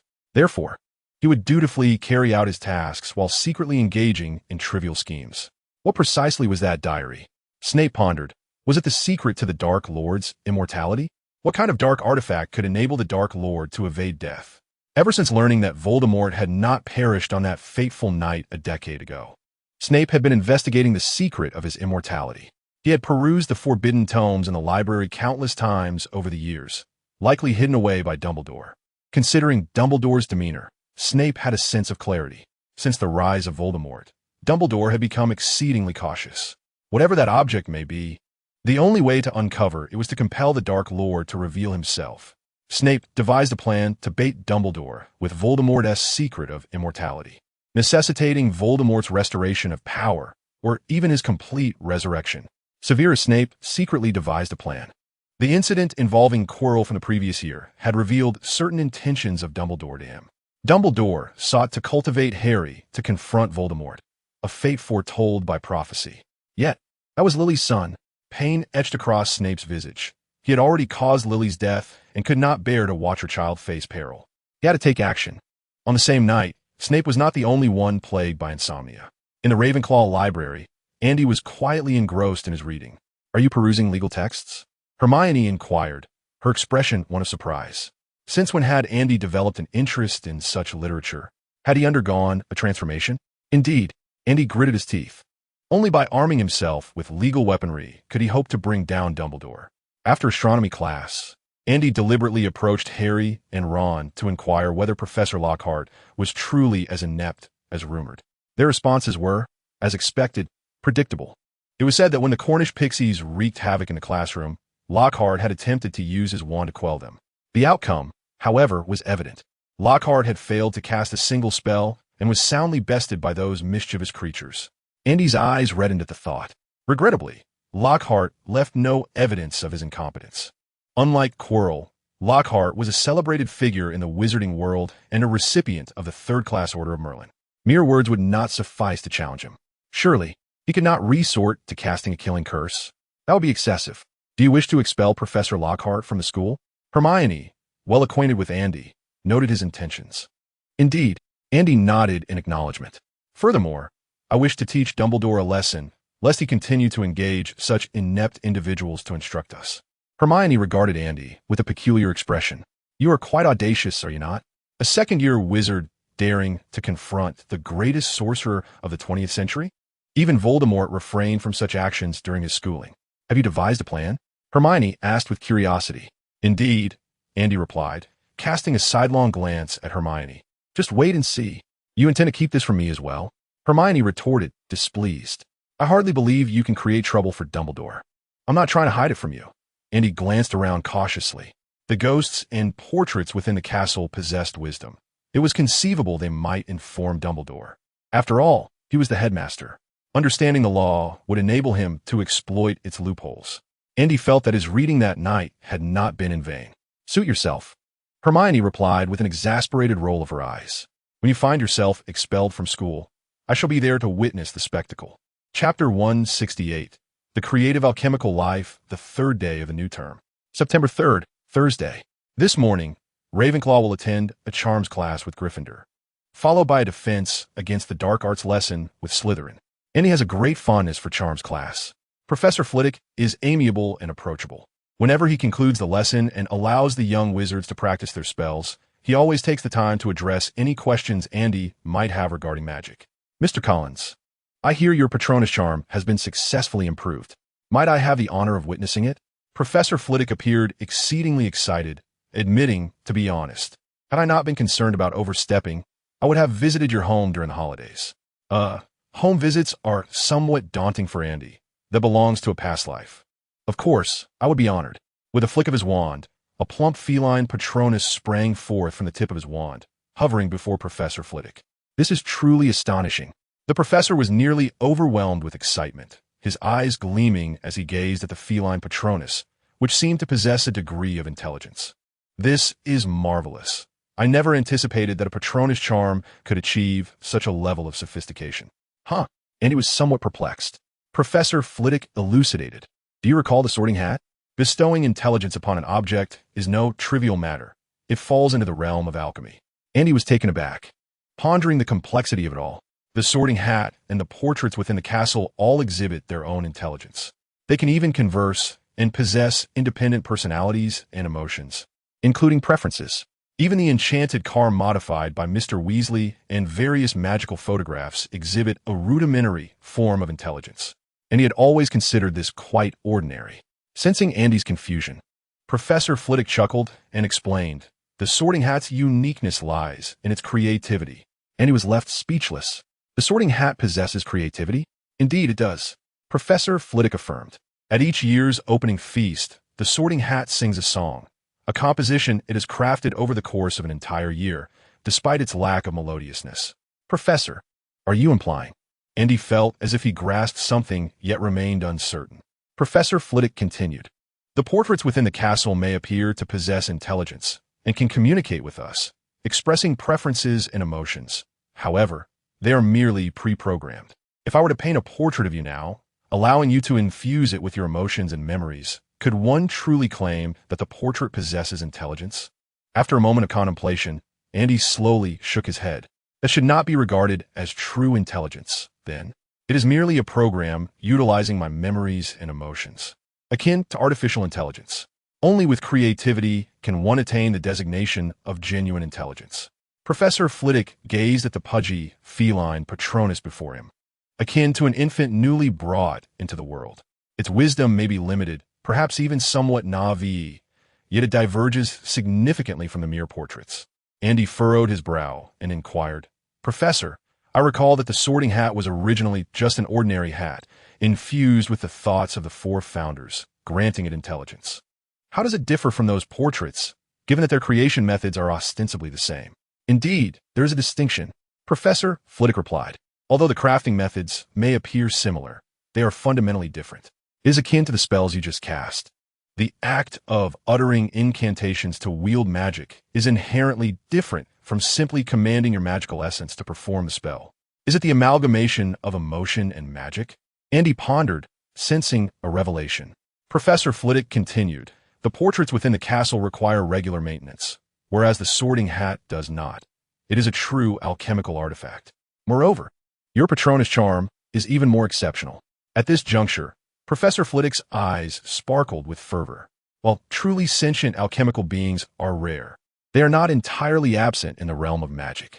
However, the notion of imbuing magic with consciousness ignited a fervent obsession in the professor's gaze. Andy regarded his corpulent feline Patronus with awe, contemplating its remarkable nature. "Perhaps you are indeed extraordinary," he mused. Suddenly, Professor Flitwick remarked, "The Patronus charm is an ancient spell conceived by wizards inspired by the essence of a creature known as Murmurian." Andy's eyes widened in understanding. The Murmurian is a dark parasitic magical entity, even classified as a magical creature.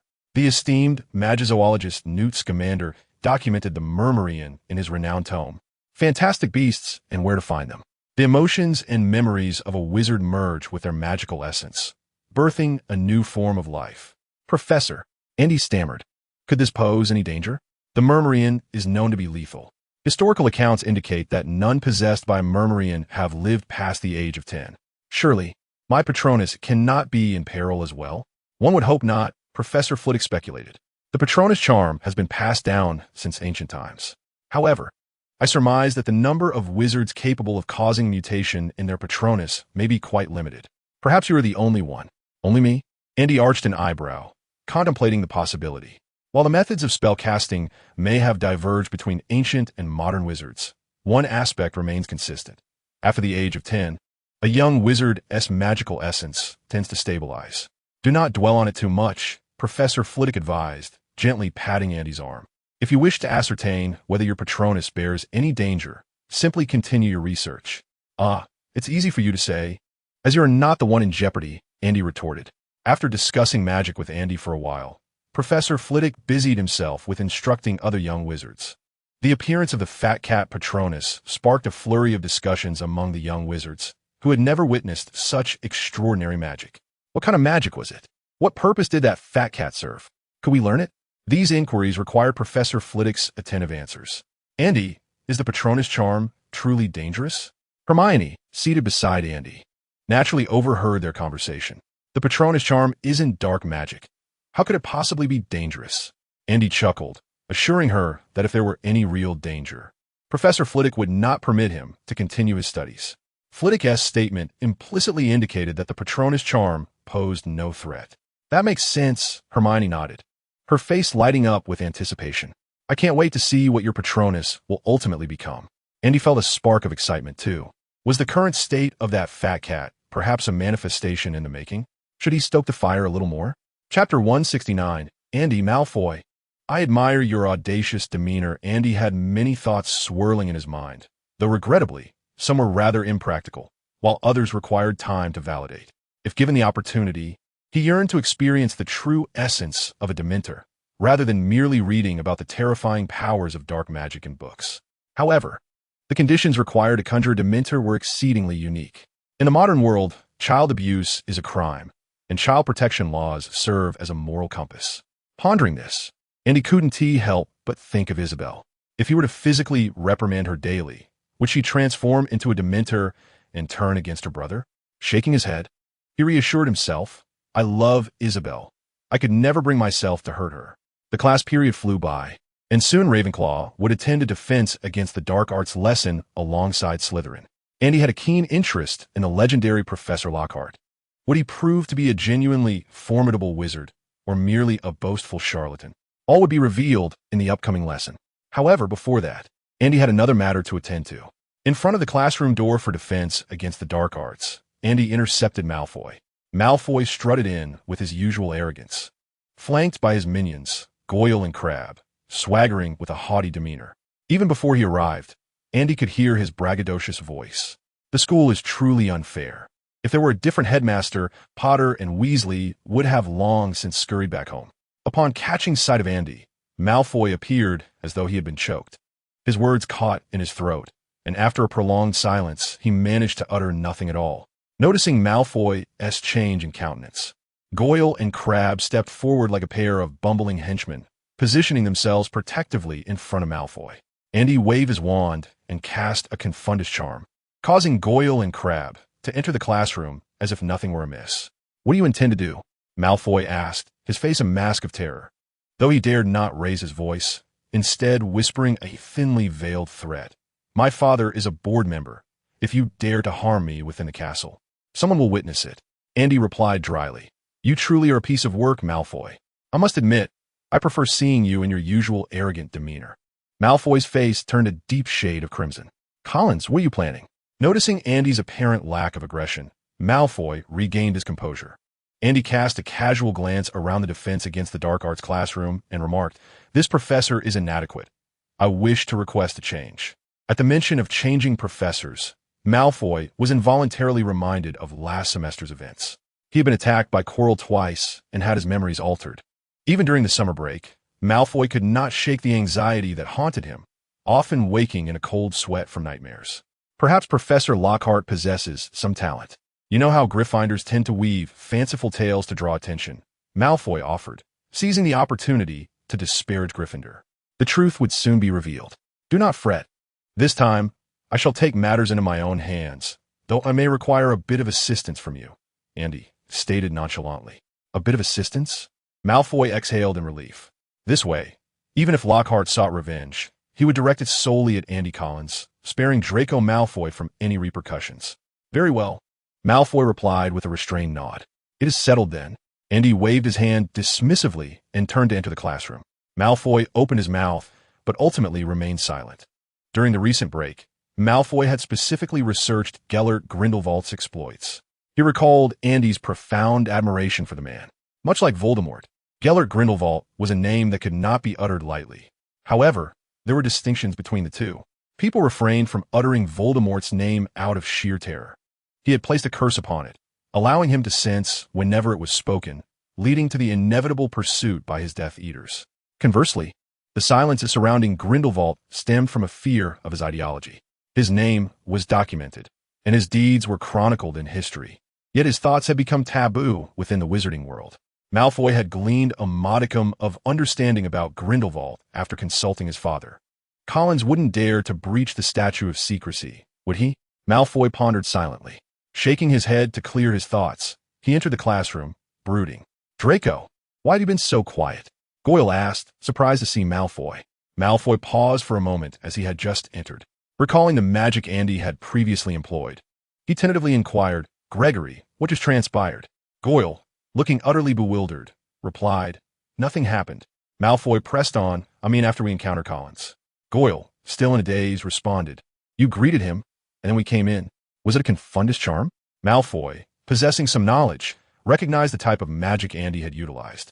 However, he had witnessed firsthand that Andy had not uttered any incantations.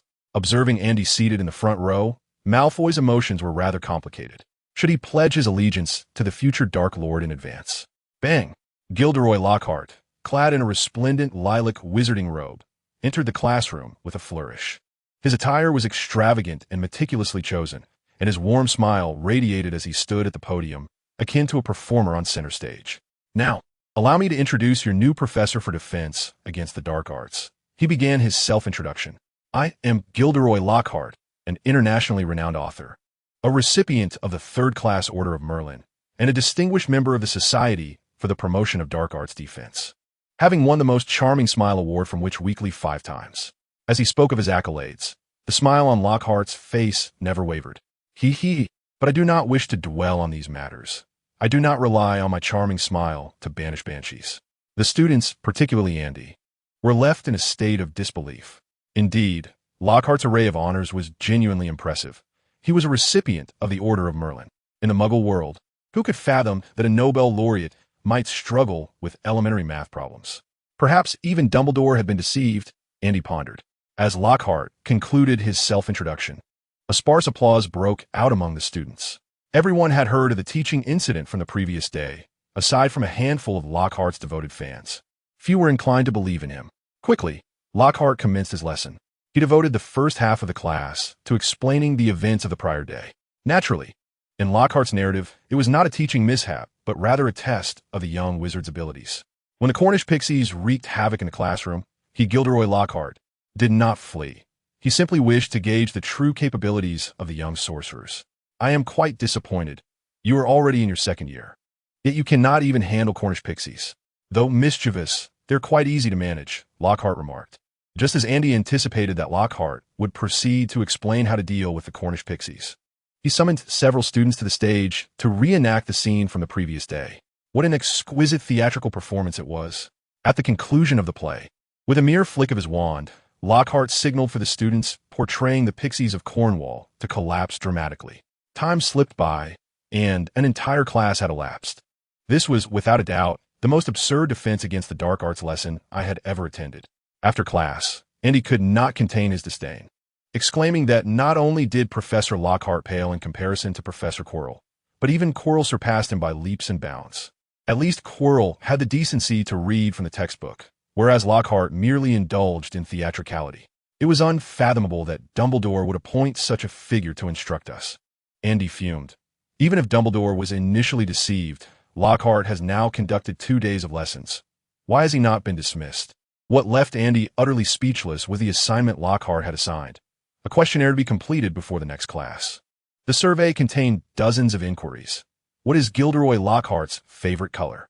What is Gilderoy Lockhart's secret ambition? Absurd. Hermione trailed alongside Andy in silence, freshly wounded from the shattering of her idol, appearing somewhat dejected. How could they possibly replace their professor? Andy resolved to implement his plan. Unlike Quirrell, Lockhart boasted considerable international renown. Employing the same tactics to dislodge Lockhart seemed rather impractical. To confront Lockhart, tangible evidence was imperative. Perhaps the use of Veritaserum? Andy furrowed his brow. While the potion was indeed effective, should it be discovered, it could easily implicate him as well. The prospect of being transferred to Azkaban was not appealing at all. Perhaps a Confundus charm could be a viable option. He could wait for an opportunity to embarrass Lockhart publicly, capture the moment in a photograph, and subsequently send it to Rita Skeeter for publication. If that woman could concoct a story, it would certainly embroil Lockhart in a plethora of troubles, preferably involving Dumbledore as well. Such were Andy's musings. In his third year, he had no desire to engage in a battle of wits with yet another defense against the dark arts professor. It was a lamentable fate for the 5th and 7th year students who would learn nothing of substance this year. After dinner in the Great Hall, Hermione finally emerged from her stupor, having recovered from her disillusionment. Andy, what do you plan to do? She inquired, her voice low and conspiratorial. What? Andy replied, taken aback. The plan to oust the professor. Hermione pressed. You were discussing this matter with Malfoy, weren't you? I haven't quite figured it out yet, Andy admitted with a sigh. Lockhart's fame is formidable. Conventional methods will not suffice against him. After a brief pause, he leaned closer to Hermione and whispered, I need a new wand. Or perhaps I could pilfer some ingredients from Snape's office. Upon reconsideration, utilizing Veritaserum was not out of the question, provided he refrained from purchasing potion ingredients from a legitimate apothecary. George, Fred, Andy called out towards the long table of Gryffindor. The Weasley twins immediately rushed over. Undie. George exclaimed eagerly, shall we discuss the plans for the magical amusement park? The magical amusement park? Hermione raised an eyebrow. After we graduate, we intend to establish a magical amusement park, and we already have some preliminary plans, Andy casually explained. That's a splendid idea, Hermione concurred. Andy looked at George and lowered his voice. You two are quite experienced in nighttime escapades. I wish to sneak into Snape's office to pilfer some potion ingredients. Do you have any means to assist me? No way. I cannot agree to that. Hermione immediately interjected. If Snape discovers this, Andy, you would be expelled. Not at all. Andy replied confidently. Hermione, do not forget, I once assisted Snape. He wouldn't expel me. At most, he would confine me. Moreover, I am aware of one of his little secrets. You know Snape's secret? George exclaimed in surprise. Is it the one you mentioned last time? Fred chimed in. Or have you unearthed a new one? We can help you with your nighttime escapade. We can also assist you in stealing ingredients from Snape's office. But in exchange, you must divulge Snape's secret to us. George and Fred clearly expressed their intent, albeit in a roundabout manner. Deal. Andy nodded. Wait for us a moment. George turned to Fred. Go fetch that item. I believe Andy needs it more than we do right now. Fred nodded and dashed out of the Great Hall. What item? Andy asked curiously. You'll find out soon enough, George said with a smug grin. That's our secret weapon. It's what allows Fred and me to navigate the castle unimpeded at night. Although we are unaware of your intentions, it would be wise to utilize it properly. We only share this with you because we trust you. Despite appearing somewhat unreliable, the twins inherited the Weasley family's sense of justice. They would prank, yet their mischief never crossed the line. Thus, even those they played tricks on did not harbor animosity towards them. Of course, my intention to steal Snape's potion ingredients serves a greater purpose, Andy clarified. We fully support you in this matter. George clapped Andy on the shoulder, embodying a supportive comrade. Andy understood the twins reasonably well. In their minds, pilfering potion ingredient from Snape's office was an exhilarating adventure filled with righteousness.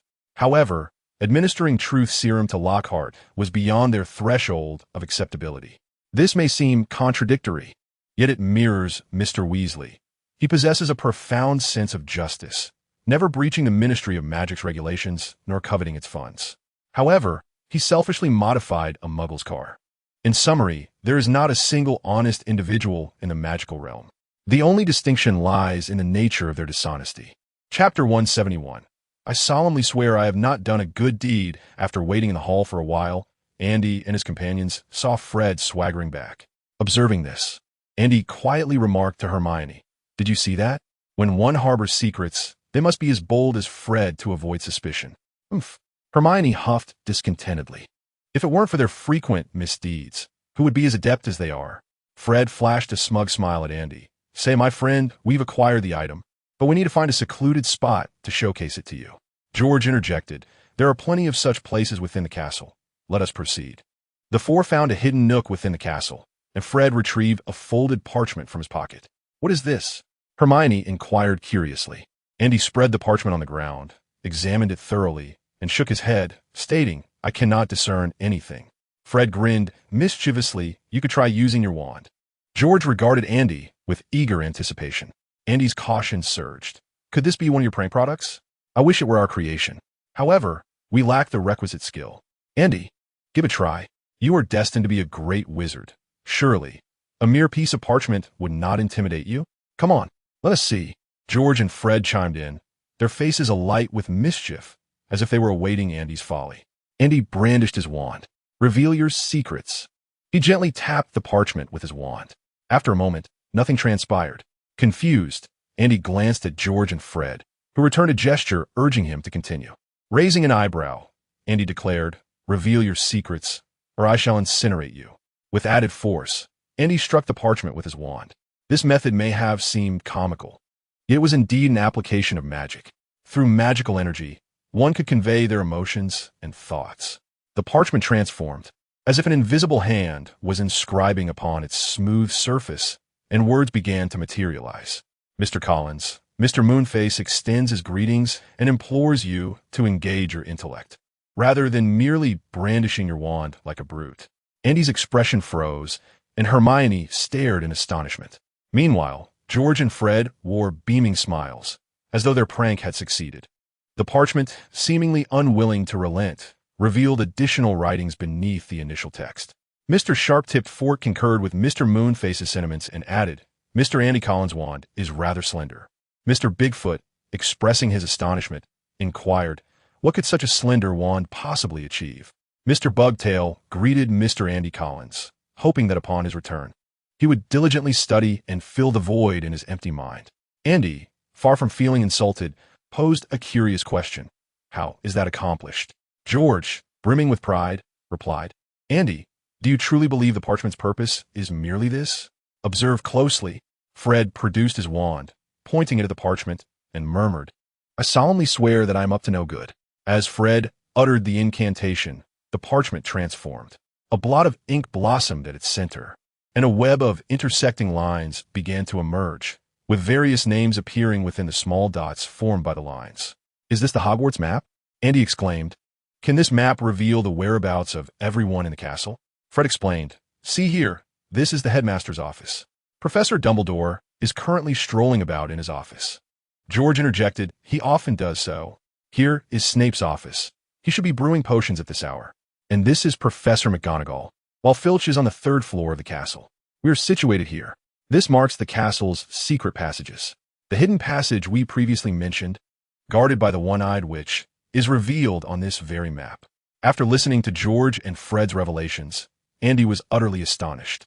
Crafting a map of Hogwarts is no small feat, but the true marvel lies in its ability to display the real-time locations of everyone within the castle.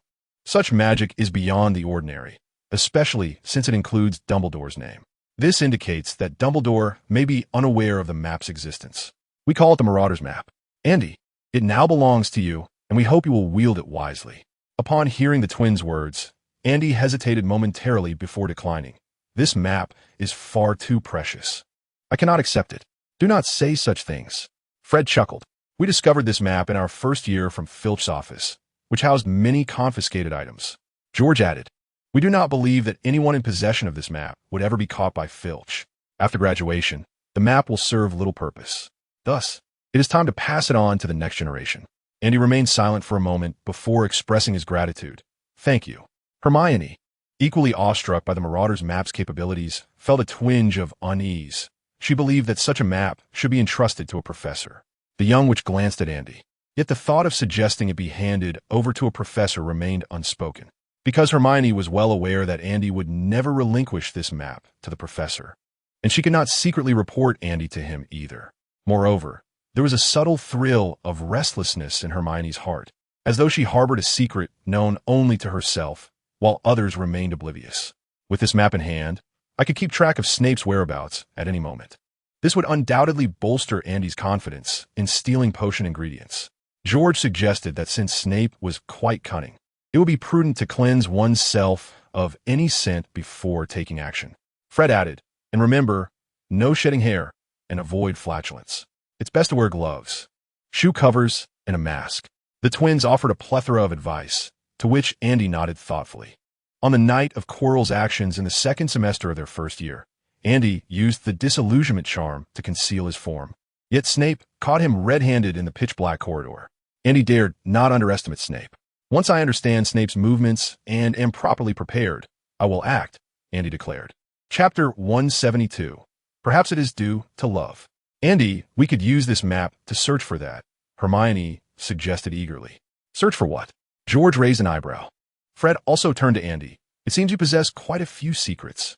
Hermione shyly stuck out her tongue and cast a nervous glance at Andy. She was so astonished by the extraordinary capabilities of the map that her words flowed without much thought. Andy sighed. Let me first reveal Professor Snape's secret. This was the condition we agreed upon. George and Fred sat attentively, like well-behaved children, for they relished hearing about Professor Snape's secrets. Even if they did not dare to spread them, merely listening was exhilarating enough. As you know, my parents were classmates with Snape, perhaps just a year or two apart. Andy explained, I suspect that during his school years, Snape had feelings for a girl, and that girl was most likely Harry Potter's mother. Puff. Thankfully, George, Fred, and Hermione had not been drinking, or they might have choked on this revelation. How is that possible? The three were incredulous. Could someone like Snape truly have affections for anyone? Andy shrugged. Already told you, this is merely my conjecture. In fact, Helen only mentioned that Snape had attempted to recruit a Gryffindor girl into the ranks of the Death Eaters, but she never divulged the name of that girl. The reason Andy speculated that the girl was Harry Potter's mother primarily stemmed from Snape's exceedingly abnormal attitude towards Harry. Snape harbored a profound dislike for Harry, bordering on loathing. However, judging from the actions Snape took towards Harry, it seems reminiscent of a child throwing a tantrum. Indeed, that is the impression Andy conveyed. A once-initiated dark wizard within the ranks of the Death Eaters. If he truly harbored extreme disdain for someone, how could he merely resort to deducting points? This alone suggests that while Snape may detest Harry, he never contemplated causing him harm. Why? Andy once envisioned a melodramatic romance novel spanning 1,000,000 words. This is true, Andy asserted earnestly. My mother told me that Snape once attempted to entice a Gryffindor girl to join the Death Eaters faction. But what was the outcome? The Dark Lord had been vanquished for over a decade, yet Snape remained teaching at Hogwarts, even rising to the position of head of Slytherin House. Dumbledore trusted him, and perhaps this trust stemmed from love. George and Fred exchanged glances, astounded by the notion that Snape had feelings for Harry Potter's mother. This revelation could astonish them for a century. Hermione appeared somewhat moved, surprised to discover that Professor Snape was such a person. Just contemplate it. A dark wizard who once succumbed to the shadows, inspired by love for a girl who stood in the sunlight, began to yearn for the light. Though that girl married another, the dark wizard continued to love her, with memories of her still lingering in his heart, even after her death. He was willing to embrace kindness for the sake of that glimmer of sunlight.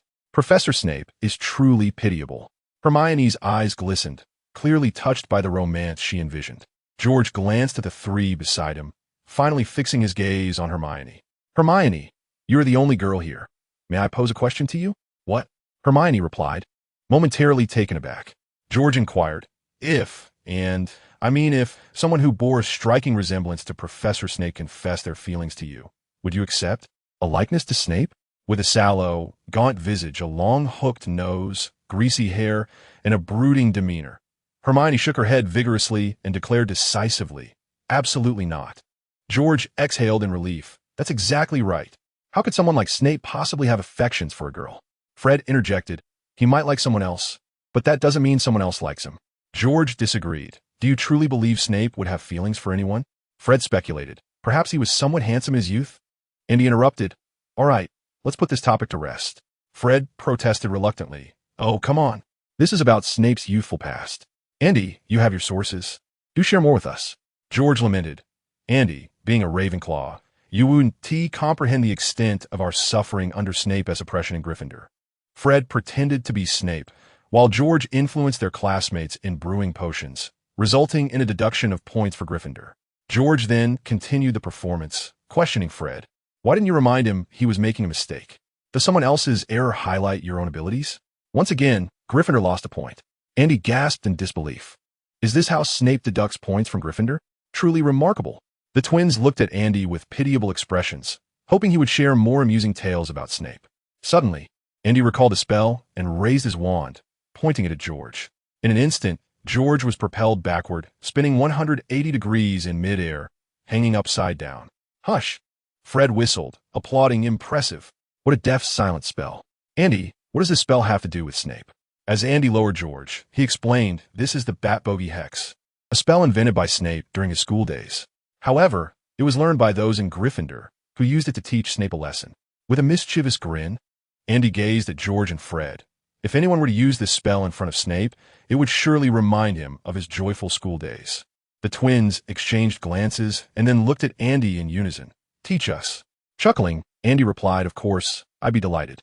In truth, he had longed to do this, but had not found the opportunity, as attacking a professor could lead to expulsion. And the Slytherins were too preoccupied with dealing with Gryffindor to trouble Andy. However, George and Fred certainly had that chance. Gryffindor and Slytherin were arch-rivals. The Bat Bogey Hex was quite simple. It was merely a prank spell, not difficult to master, serving only to bind the enemy and render them immobile. George and Fred quickly grasped the essentials, and the remainder was merely a matter of practice. While the twins experimented with their newfound magic, Andy studied the Marauder's map with Hermione. Where could the Slytherin's secret chamber be? Chapter 173, The Weeping Myrtle. Here was the lavatory. Hermione flipped through the Marauder's map and swiftly located the abandoned girls' lavatory on the second floor of the castle. Following Hermione's, Andy observed that the map showed only one lavatory, with no sign of an entrance to the so-called Slytherin chamber. Hermione looked up at Andy. Do you think you might have guessed incorrectly? Furrowing his brow, Andy pondered. Could it be a mistake? Certainly, there is that possibility. However, there is another possibility. Perhaps the creator of the map did not know where the entrance to the chamber lies. Hermione pursed her lips, All right, after our Transfiguration class this afternoon, I shall go take a look. Andy chuckled. Then I appreciate your efforts. Hermione rolled her eyes in exasperation. You truly know how to command others. After carefully stowing away the Marauder's map, Andy bid farewell to the Weasley twins and hurried to the Transfiguration classroom before the lesson commenced. Suddenly, a flash of light illuminated the room, and he turned to see a rather diminutive wizard, clutching a muggle camera, taking pictures of Harry, who wore an expression of resigned annoyance. Thank you. The small wizard's cheeks flushed as he held the camera, as if it were a sacred relic, chattering excitedly about Harry's exploits, seeming to know the story better than Harry himself. Could you possibly sign an autograph for me? He continued with fervor. All right, fine, Harry replied, clearly embarrassed. The camera. Andy's eyes sparkled momentarily before he nonchalantly stepped into the classroom. In the first Transfiguration class of the new term, Professor McGonagall refrained from introducing new material, instead guiding all the young witches and wizards through a review of the content learned in their first year. After 2 months apart, I had hoped you might show a slight improvement from your first year, she remarked grimly after assessing the student standards. As expected, Professor McGonagall erupted in fury. It seems you have forgotten everything you learned in first year. After so many years of teaching, you are the worst class I have ever had. Andy suddenly lifted his head. The familiar sensation was palpable. Professor McGonagall shot Andy a glance, pursed her lips, and sternly declared, "It appears that only Mr. Collins and Miss Granger have reviewed the first-year material. Ravenclaw will receive 2 points for this." Afterward, she cast a pointed look at several Gryffindor students. Professor McGonagall had intended to reward the Ravenclaw students in front of Gryffindor, thinking that perhaps these young wizards might feel a twinge of shame and strive for improvement. Yet, the Gryffindor Lions seemed utterly oblivious to the concept of shame. They ignored Professor McGonagall's words, exemplifying what Gryffindor courage truly meant. I simply cannot do it. Go ahead and punish me. Professor McGonagall was nearly exasperated to the point of exhaling in frustration. However, under the wrath of the lioness, the Gryffindor students trembled in fear, their faces pale on the verge of tears. Yet, just like mathematics, magic is unforgiving. One cannot simply know it through intimidation, regardless of how scared they might be. Their abilities remained unchanged. After class, the young witches and wizards left the classroom, quaking under Professor McGonagall's piercing gaze. Once they were away from the throng, Andy turned to Hermione and said, "Shall we head to the library? I can help you carry your books. By the way, Hermione, do you need to take a moment?" Take a moment for what? Hermione's face flushed crimson. She glanced around, ensuring no one was observing them, and sighed in relief before casting a fierce glare at Andy. Andy blinked, conveying frantic signals. Upon noticing this, Hermione paused momentarily, but soon grasped Andy's implication. The Transfiguration classroom was located on the second floor of the castle, as was the library, and likewise, the girls' restroom. Taking a deep breath, Hermione glared at Andy, wishing he would be straightforward about wanting her to check it out. She thought to herself that next time, he should refrain from being so roundabout. Andy felt somewhat wronged. Was it appropriate to speak aloud about investigating Slytherin's secret chamber within the castle? What if a portrait or ghost overheard them? Wouldn't that mean Dumbledore would find out as well? Oomph. The young witch shoved her textbook into Andy's hands and swiftly dashed towards the girls' restroom. Andy shrugged, his expression one of innocent bewilderment. Creaking open the ancient door, Hermione cautiously surveyed the restroom's surroundings. Perhaps due to years of neglect, it appeared exceedingly dilapidated, with the stalls reminiscent of styles from decades past, and a thick layer of dust settled on the sink. Hermione closed the restroom door behind her and took a quick turn inside. "Are you here to mock me as well?" A somewhat sharp voice suddenly echoed. Hermione jumped, then recognized the source. "Are you moaning Myrtle?" "Indeed, I am moaning Myrtle," the ghost replied with evident ire. "The timid, cowardly, reclusive Myrtle who always hides away, crying. Are you satisfied?" Hermione pressed her lips together. "I did not intend to mock you. I came here to find." At this, she hesitated, glancing at Myrtle and asking, "Myrtle, may I be so bold as to inquire what you saw at the time of your death? What did I see before I died?" Myrtle approached Hermione angrily. "You think I'm glad to be dead, don't you?" Hermione waved her hands in protest. "That is not my intention. I came here to investigate a past incident. Perhaps I can uncover the identity of your murderer." "My murderer?" Myrtle appeared somewhat calmer as she reminisced. "At that time, I was hiding in the restroom, quietly crying, when someone entered. They were whispering. It was a boy's voice. Hermione listened intently. Myrtle continued, "The boy had a lovely voice. He must have been quite handsome." Hermione interjected, "I want to see what he looked like." Myrtle's expression shifted from infatuation to terror. "When I opened the door, I saw a pair of yellow eyes." And then, Hermione completed her thought, "Then you died?" Suddenly, Myrtle let out a shriek and swiftly vanished into the toilet with a whoosh. Hermione shook her head and continued her search in the restroom. It seemed Andy had made an astute observation. The little witch mused to herself that the entrance to the Chamber of Secrets might indeed reside within this very restroom. Chapter 174. Harry Potter is the key to unlocking the chamber. Hermione meticulously examined every corner of the restroom, and at last, she discovered the mark of Slytherin on the faucet of the sink. It was the emblematic serpent of Slytherin House. Andy waited for approximately 15 minutes when he saw the little witch rush towards him, her face a picture of anxiety. "Andy, I found it," she exclaimed, breathless. "Shoo," Andy cautioned, placing a finger to his lips. "Let us speak outside the castle. It is not safe here." "Not safe?" Hermione glanced around, a look of confusion crossing her features. How could the castle possibly be unsafe? As Andy led Hermione toward the castle's exterior, he explained, "I suspect that the portraits and ghosts within the castle may very well be Dumbledore's eyes and ears." Andy spoke candidly, showing no concern that his words might be overheard by any portrait or ghost within the castle. "That can't be true," Hermione replied, incredulous. "One must always be cautious," Andy said earnestly. "In any case, there's been a misunderstanding between Dumbledore and myself, and I must remain vigilant." Hermione regarded Andy with a peculiar expression. "Did you get caught by the headmaster while wandering at night?" "How could that be?" Andy scoffed. "Dumbledore catching me? Do you truly believe that?" "So, you not only wandered at night, but you also got caught by Professor Dumbledore?" The little witch deduced the truth. Otherwise, she could not fathom a connection between him and Professor Dumbledore, considering they had spent most of the day together.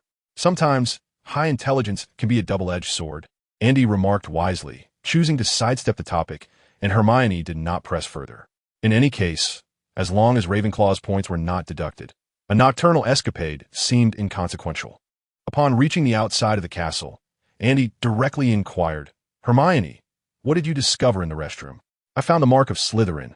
Hermione collected her thoughts and replied, "Upon entering the restroom, I encountered moaning Myrtle and inquired about the events surrounding her death.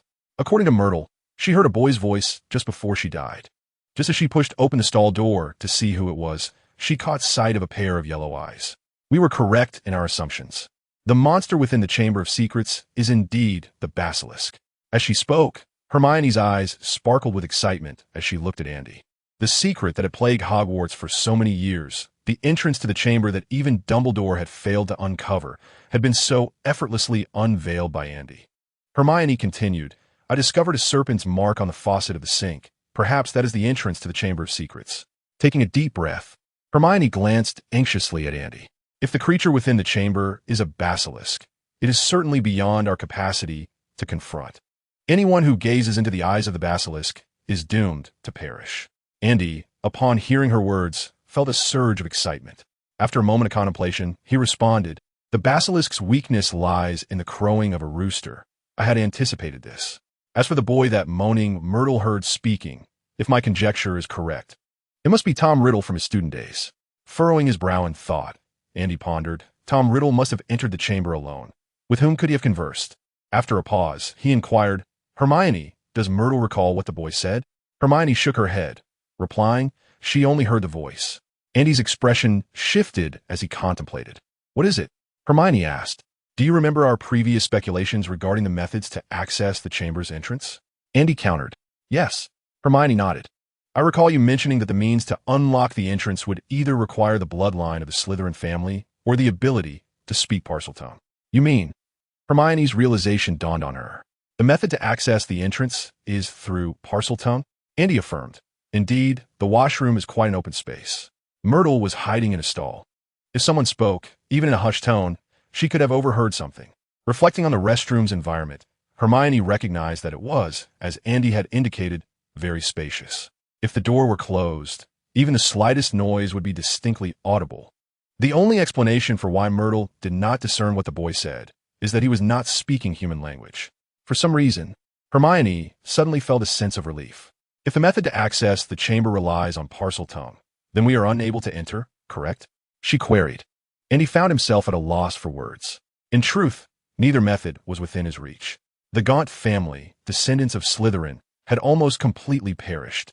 This foolish lineage had a penchant for intermarriage, leading to successive generations of decline, ultimately sealing their own fate. Now, aside from Voldemort, the only remaining heirs of the Gaunt family might be those descended from Marvolo Gaunt, who established the Ilvermorny School of Witchcraft and Wizardry.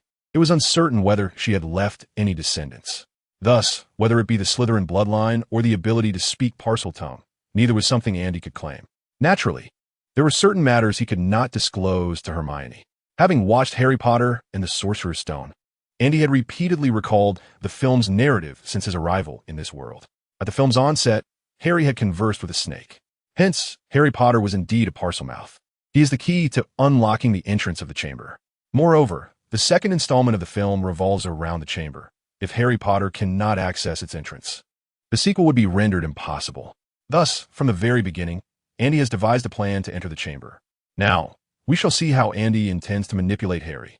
Hermione gazed at Andy, tentatively suggesting, perhaps we should inform Professor Dumbledore. Consider this. A basilisk dwells within the castle, posing a constant threat to our safety. Hermione, I want to give it a try. Andy sighed, proposing, grant me a semester's time.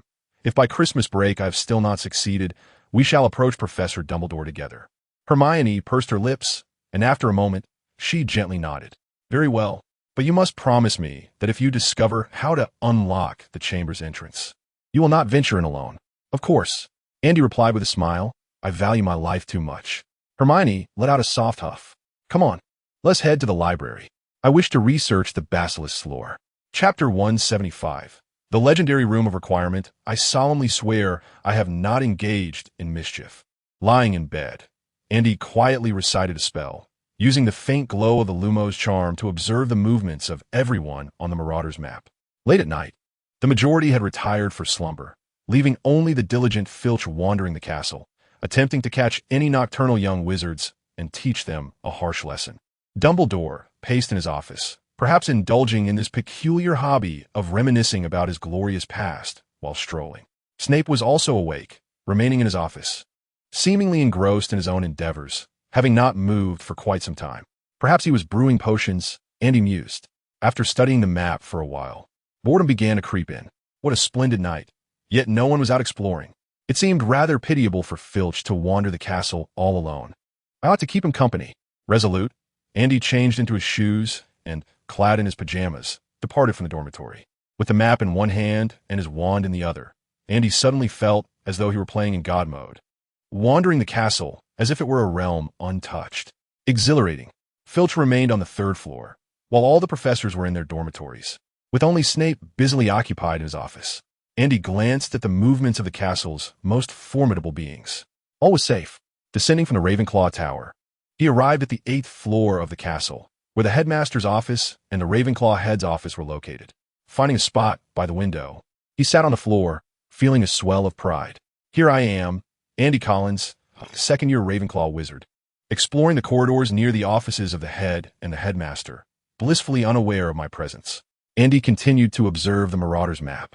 The headmaster of the academy has already succumbed to slumber, and as for Dumbledore, he may be weary from his exertions, presently resting in his office chair.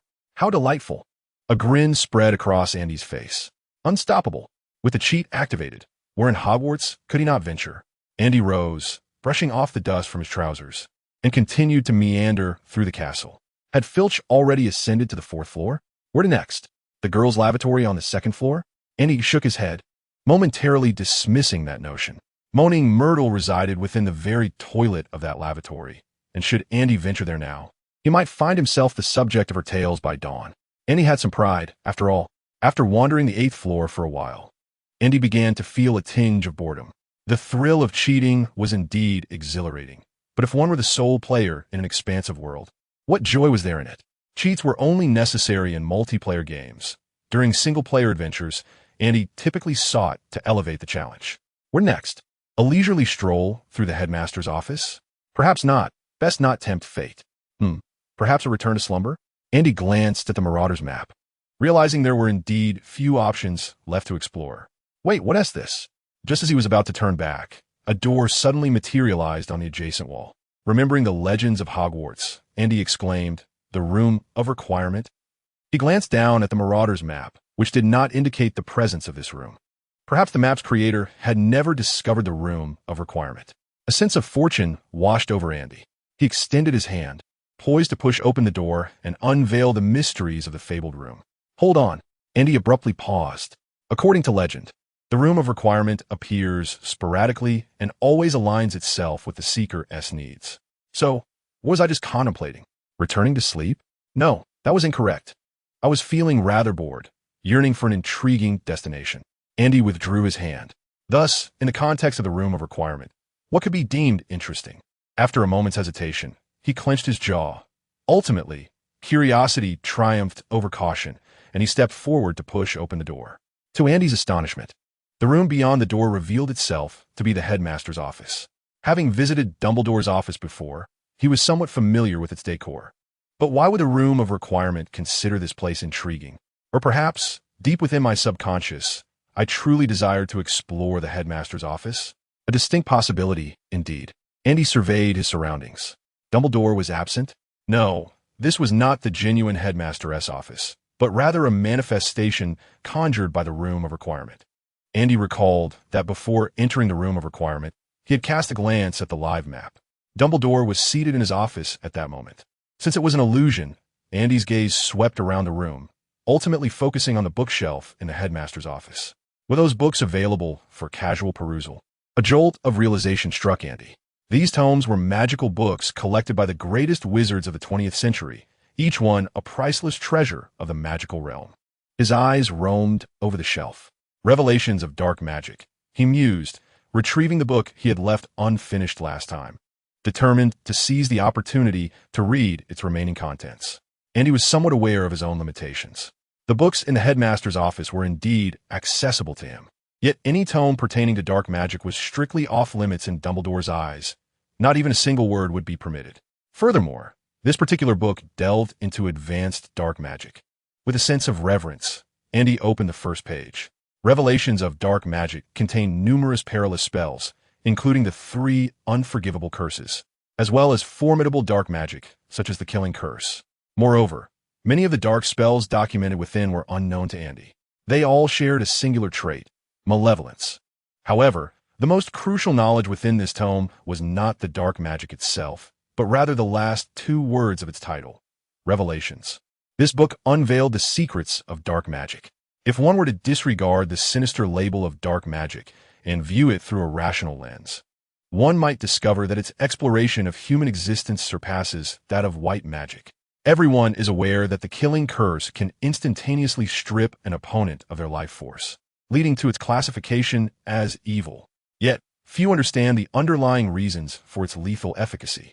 Answers to such inquiries could be found within Revelations of dark magic. The exploration of life depicted in the book is profoundly insightful. The ability of the Killing Curse to sever life extends into various contemplations regarding existence. No wonder Dumbledore refrained from destroying this tome, Andy pondered. Perhaps Dumbledore's thoughts were equally intricate. Chapter 176. I uncover the secret of Voldemort's immortality. Avada Kedavra. Andy pointed his wand forward, a flash of emerald light streaking past. The Killing Curse was nothing extraordinary. While reading, he also experimented with several dark spells. The thrill of clandestinely learning dark magic was exhilarating, and Andy found himself unable to resist it. Fortunately, he maintained a modicum of self-control. Each dark spell was merely sampled. As long as he could cast it, he refrained from delving deeper into its intricacies. As for more uncontrollable dark magic, like the Fiendfire Curse, Andy felt no desire to even attempt it. In the realm of magic, the Fiendfire Curse is indeed renowned. Its potency surpasses that of the Killing Curse by leaps and bounds. However, due to the existence of a counter-curse, the Fiendfire Curse does not fall into the category of the unforgivable curses. The criteria for such curses in the magical community are not merely based on destructive capability or lethal force, but rather on the malevolence inherent in the spell itself. Curses like the Cruciatus and the Killing Curse are deemed unforgivable primarily because they violate the sanctity of human life. The Fiendfire Curse, on the other hand, presents an intriguing challenge, one that Andy contemplated trying if the opportunity arose. The Fiendfire can summon an ever-strengthening magical flame, capable of morphing into monstrous forms, relentlessly pursuing and incinerating anything flammable, irrespective of friend or foe. Conscious flames, indeed, Andy mused, pondering whether the principles behind the Fiendfire Curse could aid him in perfecting his Patronus charm. As he continued to peruse the pages, he stumbled upon the topic of soul artifacts. The process of creating a soul artifact involves the fragmentation of one's soul, with a portion concealed within an object external to the body. Thus, even if one's corporeal form is attacked or destroyed, one is not truly dead, for a fragment of the soul remains unscathed in the world. However, to successfully create a soul artifact, one must commit murder to facilitate the splitting of the soul, which raises the question, how does this differ from the phylactery of a lich? Can the creation of soul artifacts grant one immortality? With a spirit of inquiry, Andy absorbed the entirety of the soul artifact section, only to feel a tinge of disappointment. While the power of soul artifacts is indeed formidable, the notion of soul fragmentation repulsed him. A person, even deprived of but a single arm or finger, would find life incredibly cumbersome. The prospect of splitting one's soul was utterly unacceptable to him. If the method of crafting a soul artifact involved encasing the whole soul intact, akin to a lich's phylactery, he might have considered it. However, the idea of soul fragmentation was beyond contemplation. Is this the secret to Voldemort's immortality? Andy pondered the dark magical object Dumbledore had long sought, along with the state in which Voldemort was ultimately revealed in the films. It seemed evident that Voldemort had indeed created soul artifacts, and not merely one. Andy found Voldemort's choice rather foolish. A wizard who lacks a complete soul. Could he ever aspire to reach the pinnacle of magic? Yet, upon reflection, Dumbledore was already at the apex of the magical world. With no higher aspirations in sight, Voldemort's choices, though misguided, were somewhat understandable. As time slipped away, approximately 3 hours later, Andy closed the book with a decisive snap. With a gentle rub of his eyes, Andy rose and stretched, returning the book Revelations of Dark Magic to the shelf. He had gained a wealth of knowledge. Lacking Hermione's prodigious memory, it was impossible for him to memorize the entire content of the tome in just 3 hours. However, he had diligently noted down all the information that would aid him. The content within Revelations of Dark Magic was profoundly intricate. Fully comprehending it was beyond Andy's current capabilities. He planned to revisit the following day to transcribe the book's contents, allowing for thorough study at a later time. Stepping out of the room of requirement, Andy glanced at his surroundings. Directly opposite the room hung a tapestry depicting a troll wielding a club to bludgeon a hapless figure. Location secured. Yet, he pondered the conditions that summoned the room of requirement. This left him somewhat perplexed. As he turned, the door to the room had vanished from sight. Consulting the Marauder's map, Andy noted he was the sole occupant of the 8th floor. Filch had already retired for the night. Dumbledore was likewise asleep, and Snape had returned to his quarters, though his name continued to shift across the map. Perhaps Snape was deliberating whether or not to take a bath. Andy mused with a hint of sarcasm. After wandering the 8th floor, he returned to the wall where the room of requirement had previously manifested. "I need a classroom for practicing magic," he declared. The wall remained unchanged. He waited a moment, then approached the wall once more, repeating, "I need a classroom for practicing magic." Still, there was no alteration. After several attempts, it was only on his third passage that the door to the room of requirement finally appeared. "Is it 3 times?" Andy thought. "I had expected it would take 7. Pushing open the door, he was greeted by a completely transformed environment. It was an exceedingly spacious classroom, equipped with mirrors, a blackboard, and a central area filled with numerous wooden mannequins. Each mannequin bore target-like markings on its head and heart. With a crackling explosion, Andy pointed his wand at one of the mannequins, and with a flash of fire, it burst apart. This place was simply marvelous. Andy's face lit up with delight. The abandoned classroom on the 6th floor was no longer sufficient for his magical practice, especially for spells of considerable destructive power, which he had been unable to practice adequately. He had long desired a change of venue, yet had struggled to find an appropriate location.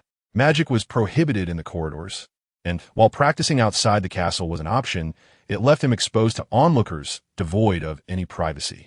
The emergence of the Room of Requirement had indeed fulfilled all of Andy's needs. Yet another question loomed in his mind. Who had constructed this room?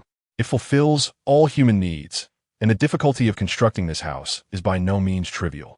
The name Room of Requirement is not a secret within the magical realm. It is described in the book Hogwarts, a history. However, for thousands of years, there has been no other place in the magical world that possesses such a facility. What could be the underlying principle? Andy pondered. Chapter 177. Animagus Transformation. Andy touched the walls of the Room of Requirement and examined some of the furnishings within. They felt remarkably real, almost as if they were genuine. Is it the principle of transfiguration? Andy speculated. The Room of Requirement can morph into various rooms according to the user's needs. Yet, these rooms cannot possibly be real, for Hogwarts does not have that many rooms. Thus, the only explanation is that everything is transformed through magic. However, after inspecting the furnishings in the room, Andy found no trace of transfiguration. Never mind. Andy decided to abandon the inquiry. Given Andy's current level of magical proficiency, it was utterly impossible to discern the principle behind the Room of Requirement. Rather than burdening himself, he thought it wiser to focus on enhancing his magical abilities. He believed that as his strength and knowledge grew, he would eventually unlock the secrets of this place. It was already quite late, and Andy did not have a habit of staying up late to practice magic. After attempting to understand the mechanism of the Room of Requirement once more, he returned home, lay down in bed, and prepared to sleep. Mischief accomplished. After securing the Marauder's map, Andy closed his eyes and emptied his mind, drifting into slumber. Friday. Ravenclaw had no classes in the morning, with herbology and transfiguration scheduled for the afternoon. The weather was pleasant, and Andy and Hermione took a few books outside the castle to find a suitable spot to read. Glancing at the book in Hermione's hands, Andy remarked with mild surprise, "Are you still reading about basilisks?" Hermione shot him a pointed look, saying, "If you genuinely intend to enter the Chamber of Secrets, I believe we should be fully prepared." All right. Andy felt somewhat touched, thinking to himself that he was indeed well prepared, mentioning a few roosters and the Fiendfire Curse. The Fiendfire Curse was an unexpected addition, but came in an opportune moment. Andy was confident that a single incantation of Fiendfire would suffice to vanquish a mere basilisk. Fiendfire? Hermione exclaimed, her eyes widening as she gazed at Andy. "You've been practicing dark magic?" Andy blinked, defending himself. "It's not dark magic. It's just Fiendfire. Besides, I only know how to cast it. I haven't attempted it yet." "Fortunately, you have not," the ever-knowledgeable Miss Granger chimed in sternly. "Fiendfire is an exceedingly dangerous form of dark magic, capable of summoning uncontrollable magical fire. Throughout history, countless wizards have been consumed by the very flames they conjured." Andy sighed. The little witch was delightful in every aspect. But would her personality evolve into something akin to Professor McGonagall's as Hermione matured? One could assume that Professor McGonagall was once a charming beauty in her youth. A shiver ran down Andy's spine. "Thank you. I will be cautious," he replied, observing his remarkable proficiency in charms. He felt confident in his ability to control a modest incendio spell. This was not mere arrogance on Andy's part. It was a reflection of his recent extraordinary efficiency in learning spells. For some of the simpler incantations, he found that he could master them after merely a single reading. Furthermore, in just over a month, Andy would accumulate enough potential points. If he could elevate his charms proficiency to 7 points, his chances of success would increase significantly. 7 is a number imbued with magical significance. Hermione gazed at Andy with evident concern. Upon hearing his declaration, she was certain he would attempt the incendio spell. "Remember your words. I shall keep a watchful eye on you," Hermione said with a serious tone. Andy raised his hands in a gesture of surrender. After enduring a herbology class, Andy walked into the Transfiguration classroom with a sense of relief. For him, the second-year Transfiguration lessons seemed akin to child's play. He had already begun self-studying fourth-year material. At this rate, within a year, he could potentially sit for the graduation examinations at Hogwarts. Of course, actual graduation was out of the question. At Hogwarts, the most crucial aspect was never the knowledge imparted in class. The 7-year curriculum merely equipped students with the foundational skills necessary to navigate the wizarding world and secure respectable employment post-graduation. That was all. The true treasure of Hogwarts resided in the millennia-old tomes within the library. Those books represented Hogwarts' most invaluable asset. As Andy was aware, the previous Dark Lord, Gellert Grindelwald, was merely a dropout expelled from Durmstrang. This underscores the fact that textbooks provide only the most rudimentary knowledge. After a year of diligent study, Andy's transfiguration skills had reached an impressive level. With a mere flick of his wand, he fulfilled Professor McGonagall's requirements effortlessly. Professor McGonagall, maintaining her composure, awarded Andy 2 points. Hermione also completed the transfiguration promptly. Throughout the previous year, she had practiced magic diligently alongside Andy. The little witch's magical prowess now far surpassed that of many younger wizards who could not even muster the motivation to complete their assignments. Professor McGonagall could only add 2 points for Ravenclaw. Glancing at the other young witches and wizards, Andy decided against lingering any longer. It would only lead to disappointment. After class, Andy did not leave the classroom immediately. Once Professor McGonagall tidied up the textbooks, she regarded Andy and Hermione with mild surprise. "Is there something you two wish to discuss?" Hermione gazed at Andy, who rose to his feet and pondered before speaking. "Professor McGonagall, do you believe that with my current proficiency in transfiguration, I may undertake the study of animagus transformation?" Professor McGonagall regarded Andy with a grave expression. "Mr. Collins, I must remind you that animagus transformation is a perilous form of magic, and any mishap during the transformation could result in irreversible and dire consequences. I am fully prepared," Andy replied earnestly. The book revealing dark magic devotes extensive passages to the art of magical transformation. The foundation of magical transformation lies in mastering advanced transfiguration techniques, especially animagus transformation. After a moment's hesitation, Professor McGonagall spoke candidly. "I can certainly guide you. However, I believe it is a tad premature for you to delve into animagus transformation at this stage. Before you embark on this journey, you must first achieve proficiency in biological transfiguration." With that, Professor McGonagall drew her wand and pointed it at the podium. Under the spell's influence, the podium twisted and ultimately morphed into a plump white pig. "Mr. Collins, only when you can achieve such a transformation will I consider teaching you animagus."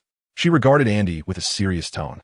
"Do not fault me for my stringent requirements. Regardless of preparation, the possibility of failure in transformation remains. If you truly wish to learn animagus, you must minimize the likelihood of failure." Chapter 178, Magical Transformation. The higher form of wizards, Andy, raised an eyebrow and directed his wand at a nearby desk. In an instant, the desk transformed into another plump pig. Comparing his creation with Professor McGonagall's, he quickly discerned the disparity. While Professor McGonagall's pig appeared vibrant and lifelike, Andy's rendition resembled a large toy resembling a pig, lacking any semblance of vitality. With a shrug, he waved his wand to revert the pig back to its original form. "All right, I will strive to improve," Andy declared.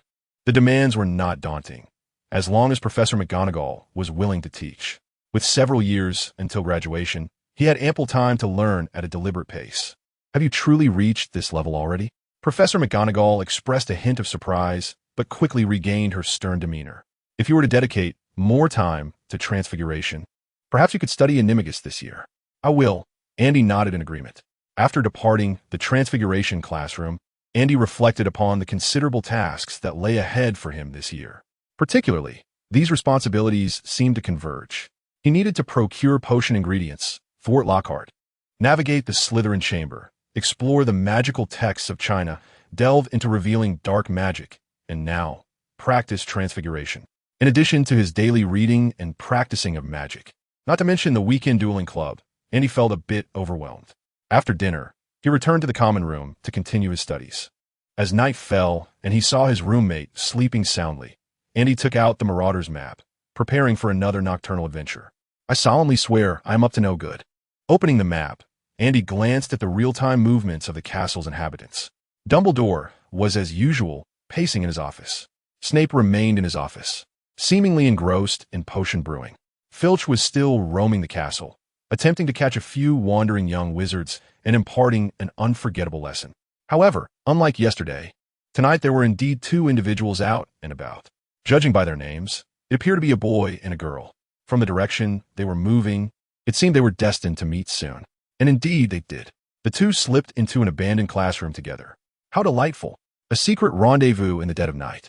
Andy watched with envy. This was thrilling, wasn't it? George and Fred had undoubtedly uncovered countless clandestine secrets. With a chuckle, Andy thought, the Marauder's map is truly a remarkable invention. Noticing that the 8th floor of the castle was deserted, Andy donned his shoes, took his wand, and armed himself with a quill and notebook, stealthily leaving the dormitory. I am about to enter a room strikingly similar to the headmaster's office. After pacing 3 times before the wall where the room of requirement manifests, the door appeared, and he pushed it open. Inside, it indeed resembled the headmaster's office. Only this was a version devoid of Dumbledore.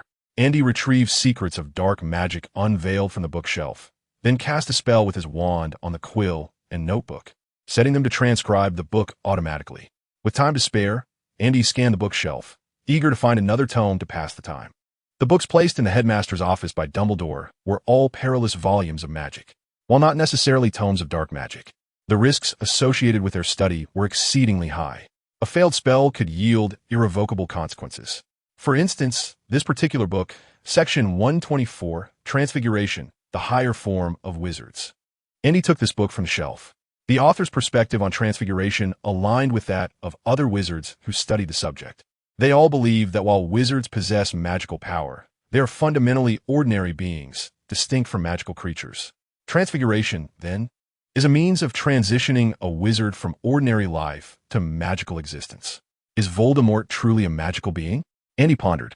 The foremost advantage of magical transformation lies in its ability to augment a wizard's reservoir of magical energy and enable the body to better accommodate the flow of this energy, thereby enhancing the potency of spells. The tome further elucidates that magical transformation can be categorized into 3 distinct types. The first involves utilizing the blood of fantastical creatures to effectuate transformation. The second pertains to dark magical transformations.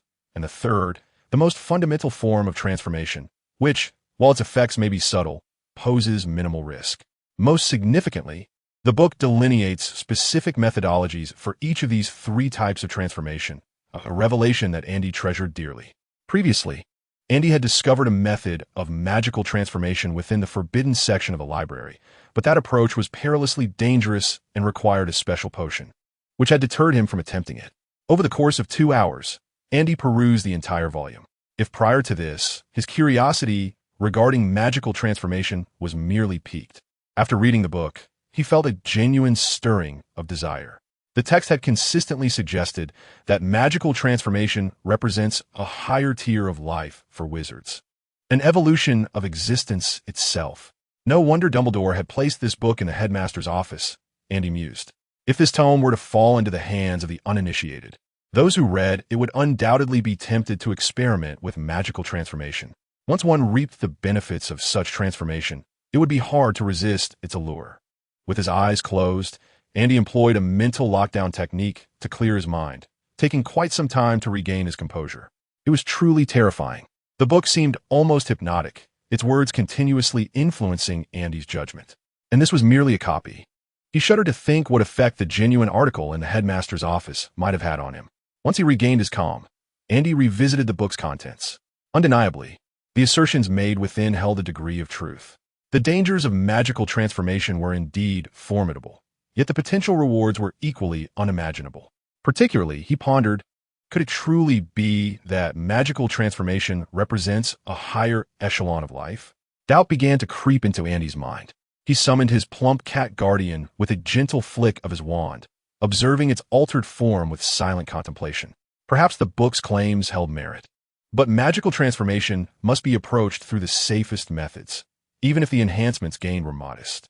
Casting a glance at the system, he silently resolved that before embarking on any magical transformation, he must first augment his magical power attribute. Chapter 179. There are no more Hufflepuffs this year, according to the text.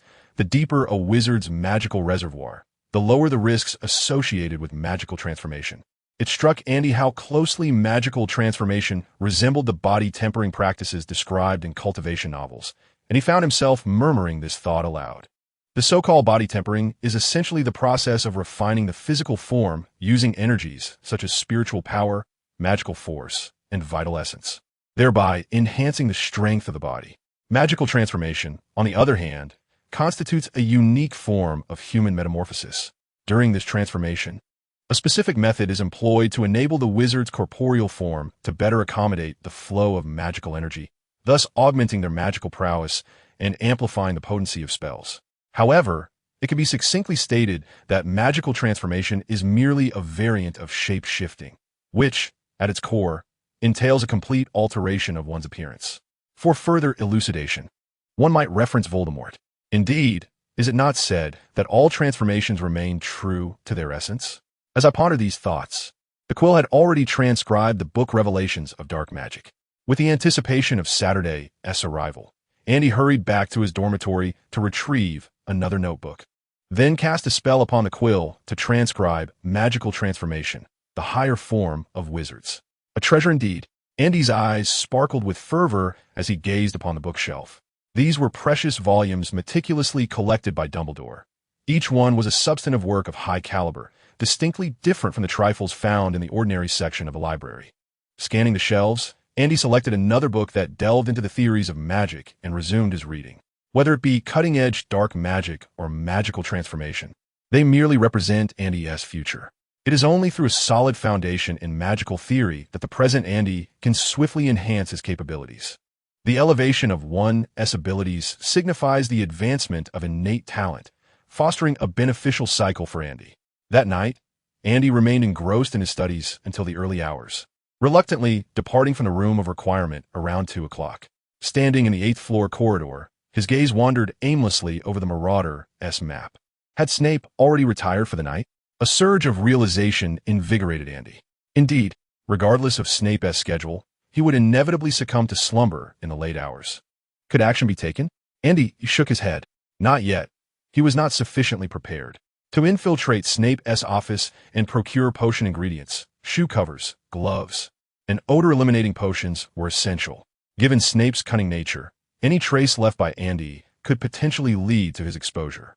The potion supplies could be arranged by his mother. Andy resolved to write to Helen the next day.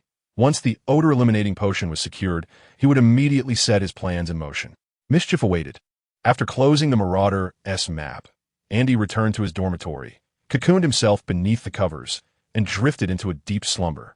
The following day at noon, Andy groggily rose from his bed. Glancing at the alarm clock on his bedside table, he felt a surge of satisfaction. It was the perfect time to head for lunch. After composing a letter for Helen, Andy donned his wizarding robes and made a trip to the Ollery to send the letter, before proceeding to the Great Hall to nourish his body. At this hour, the hall was not overly crowded, allowing Andy to find a seat where he could yawn and enjoy his meal. "Hey, Andy, it appears you did not sleep well yesterday." Hearing a voice, Andy lifted his head and greeted, "Good afternoon, Shio. Next weekend marks the selection for the Quidditch team, and I intend to compete for the position of Seeker." Zhang Qiu looked at Andy and said, "I've heard you fly quite well. Would you accompany me for some practice this afternoon?" "Sure," Andy replied, then, with a hint of confusion, inquired, "Why not seek Cedric's assistance? You should possess more experience, right?" Upon hearing this, Zhang Qiu cast Andy a reproachful glance. "Cedric is a Hufflepuff seeker. We are, after all, Ravenclaw." At this, Andy's eyes brightened. This year, there is no Hufflepuff. Although Andy was not particularly fond of Quidditch, as a Ravenclaw, he still harbored a sense of collective pride. After all, no one relishes the thought of their team finishing at the bottom year after year. "Let us go for it," Andy encouraged. "This year's championship hinges on you." Zhang Qiu retorted, "Please don't put pressure on me." Despite my seeming confidence, the very thought of the competition makes me incredibly anxious. Andy shrugged. There was little he could do to alleviate such matters. Before they had finished their meal, Hermione entered the Great Hall, clutching a stack of books. After scanning the room, the young witch naturally made her way to Andy's side. "You're quite impressive, managing to rise so early," she remarked with a hint of sarcasm. Andy shot her a glance. Her disheveled hair indicated a lack of grooming, her face bare of makeup, and the plethora of books in her arms made her appear rather bookish. In contrast, Andy always paid attention to his appearance. Even if he woke late, he would take the time to tidy his hair and ensure his clothes were impeccably arranged. After all, he was someone who practiced his spell-casting posture diligently. Having stayed up late reading until past 2 in the morning, he yawned and continued, "I'll be helping Cho practice Quidditch later. Would you like to join us?" "Absolutely," Hermione responded with enthusiasm. After finishing lunch, Andy, Hermione, and Zhang Xiu made their way to the Quidditch practice field. With the selection for the teams approaching next weekend, many aspiring young witches and wizards were honing their flying skills. "How can I assist you?" Andy asked. "I'm competing for the position of Seeker, which involves capturing the golden snitch," Zhang Qiu explained. "Having watched numerous matches, I've observed that the key during the pursuit of the snitch lies in the confrontation with the opposing Seeker." Andy gestured, realizing why Zhang Qiu had sought his help to train her competitive skills. In physical confrontations, girls are inherently at a disadvantage. Andy suggested, therefore, "I believe it would be wise for you to practice your flying skills, or perhaps your foul techniques. Of course, I am aware of my strengths and weaknesses." Zhang Qiu nodded. "Let us begin then." As Andy mounted his enchanted broomstick and soared into the sky, he cast a glance at Hermione seated in the stands. A spark of mischief ignited within him. "Hermione, would you like to join me for a few aerial loops?" The young witch promptly brandished her wand. Sensing her mood had been rather tempestuous lately, Andy accelerated and soared away. "Let the games begin," he declared, retrieving a stone from his pocket, which he then transfigured into a golden snitch with a flick of his wand. "Xiu, let us see who can capture it first." Xiu offered no response. Launching herself forward with a burst of speed, Andy raised an eyebrow, stowed his wand, and guided his broomstick in pursuit. Chapter 180. The gap in skill widened. "Andy, your skills are quite impressive. Have you considered joining the Ravenclaw team to bring glory to our house?" After an hour of practice, Andy and Xiu took a break and joined Hermione in the stands. At this, Hermione turned to Andy. "I also think your flying is commendable. You might want to explore the position of Seeker." "Me?" Andy shook his head dismissively. "I think I'll pass. Quidditch training consumes too much time." Hermione and Xiu ceased their encouragement, having gleaned that Andy was utterly consumed by his passion for magic. "What time is it?" Xiu inquired. "Not yet 2 o'clock," Andy replied, glancing at his watch. "The dueling club convenes at 3, so we have another hour to practice." "Let us get to it," Xiu exclaimed, rising from her seat. Andy possessed a decent athletic aptitude. Before enrolling, he had often been dragged into Quidditch matches by Ron. Although Xiu exhibited considerable talent in flying, she lacked the experience that Andy had amassed. Fortunately, Andy's role was merely that of a practice partner, and winning was not his primary objective. At 2:40, Andy and Xiu halted their practice. "Xiu, you have immense potential, but to take the field, you must continue to train diligently," Andy concluded. "In Quidditch, fouling is an art in itself." Rubbing her ribs, Xiu retorted with irritation. "So, is this your justification for fouling me?" Shrugging, Andy replied, "Ask Hermione. She surely didn't tthe it." Indeed, Hermione had not witnessed Andy's foul.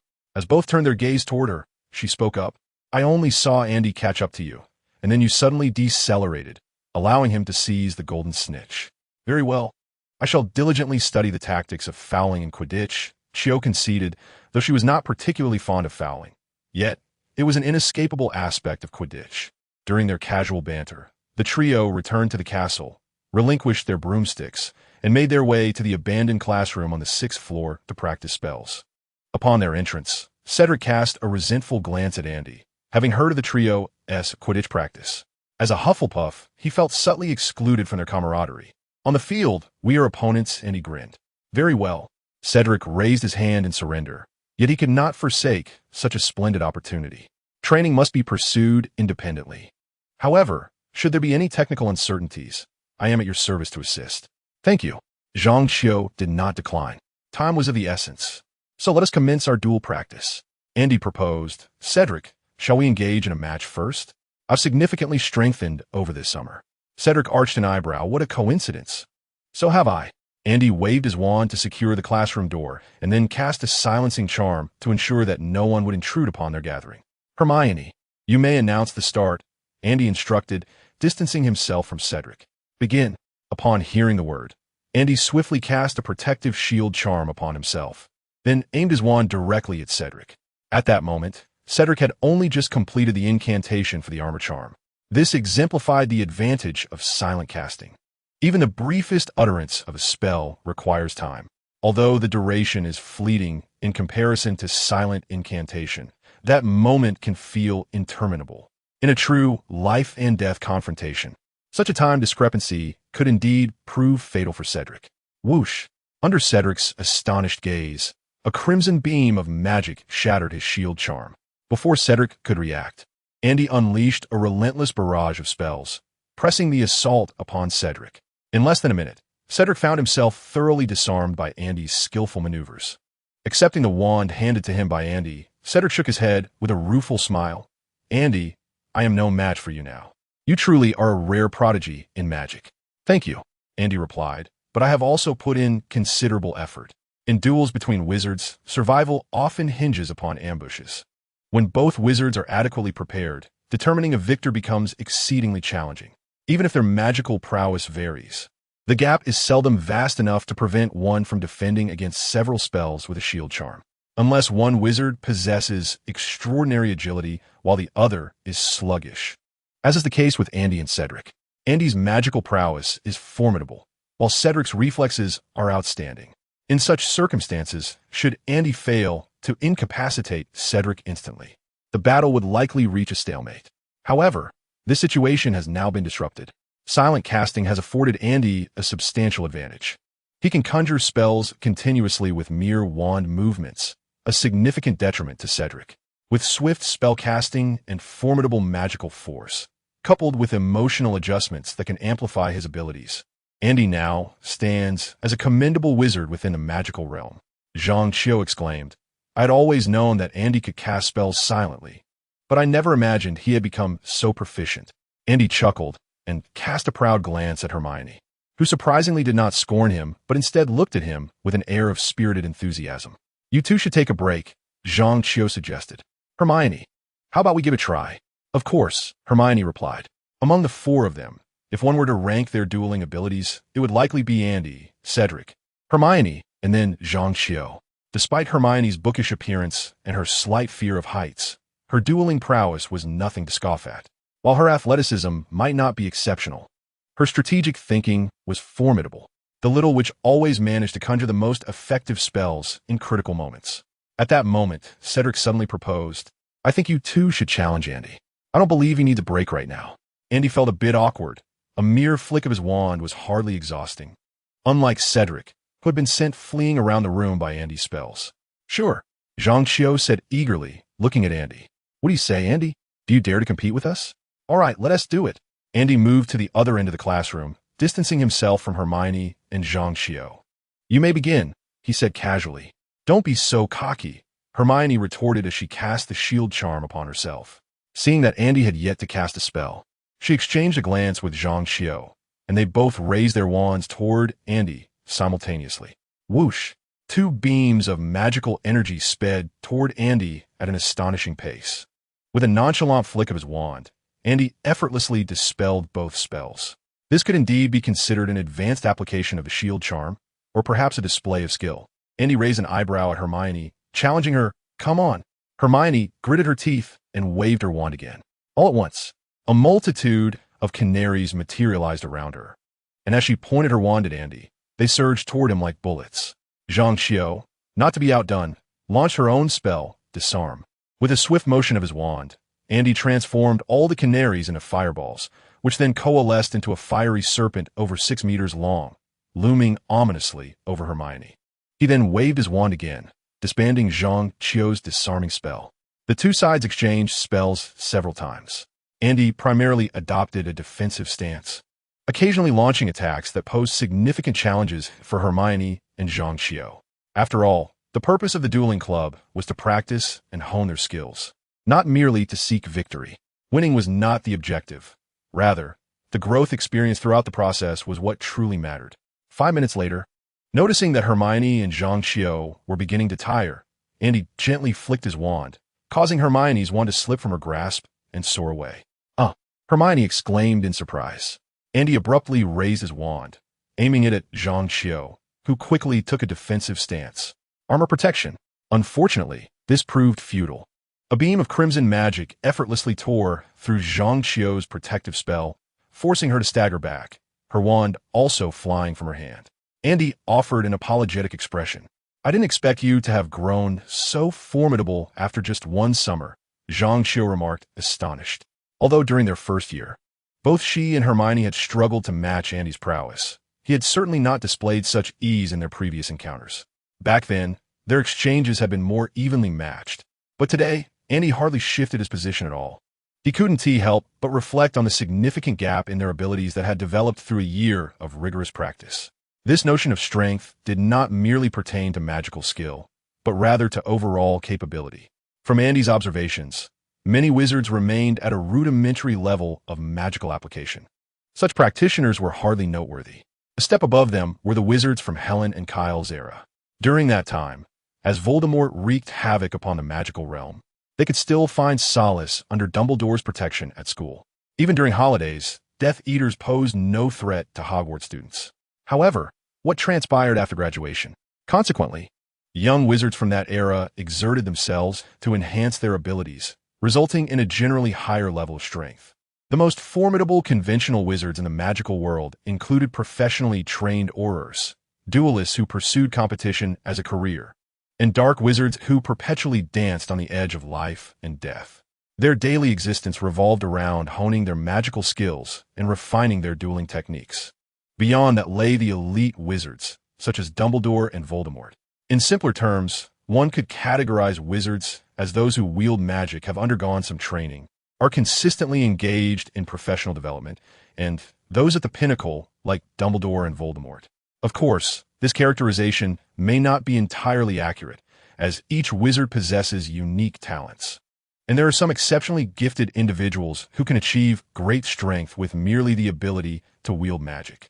Based on Andy's current assessment of his abilities, he believed he would not rank among the weakest, even within aura ranks. Perhaps Andy's time studying magic had not been extensive, yet his innate talent was remarkable. I certainly didn't slack off during the summer, Andy replied to Zhang Xiao. Cedric rubbed his nose, acknowledging that while he too had engaged in some study over the summer, youthful exuberance often prevailed. Living in the magical world, with its comparatively lower societal pressures than the Muggle realm, wizards tended to adopt a more relaxed attitude. It's so unfair, Hermione protested. Why is it that only Andy is allowed to use magic outside of school? I have connections in the Ministry of Magic, Andy teased. Cedric rubbed his nose, feeling a bit embarrassed for being unable to defeat a second-year student, yet he was not particularly bothered by it. He had no desire to become an auror or participate in duel competitions. After graduation, Cedric had a clear career plan. If you wish to practice magic during the summer, you can stay at my house for a couple of days. Andy, rather transparently revealing his ulterior motives, invited them. Zhang Xiao observed Andy and Hermione with a playful expression, while Cedric felt a twinge of envy. This junior was quite impressive. Hermione's face turned crimson. After a moment of hesitation, she softly replied, "Let's talk about it then." At 5:30 in the afternoon, the four of them concluded their practice, tidied up the classroom, and set off towards the Great Hall together. Andy was in high spirits.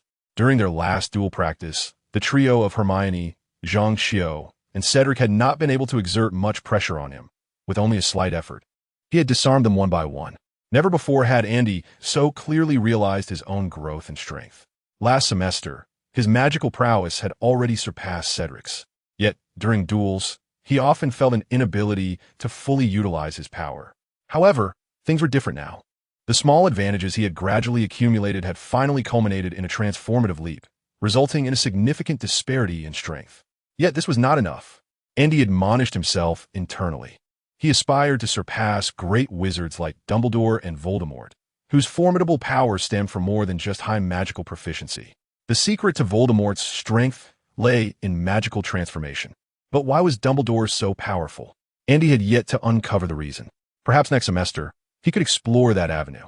He had speculated that the magical path of Lady Ravenclaw might involve combinatory magic, merging different spells to achieve effects greater than the sum of their parts. Perhaps even manifesting one's thoughts into reality.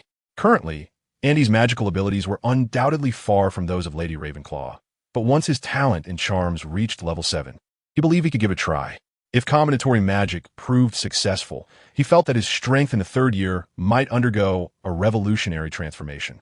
If he succeeded in becoming an animagus by then, he could potentially attempt magical transformation as well. Moreover, there was the Patronus charm. Andy organized his list of current studies and realized the journey ahead was indeed daunting.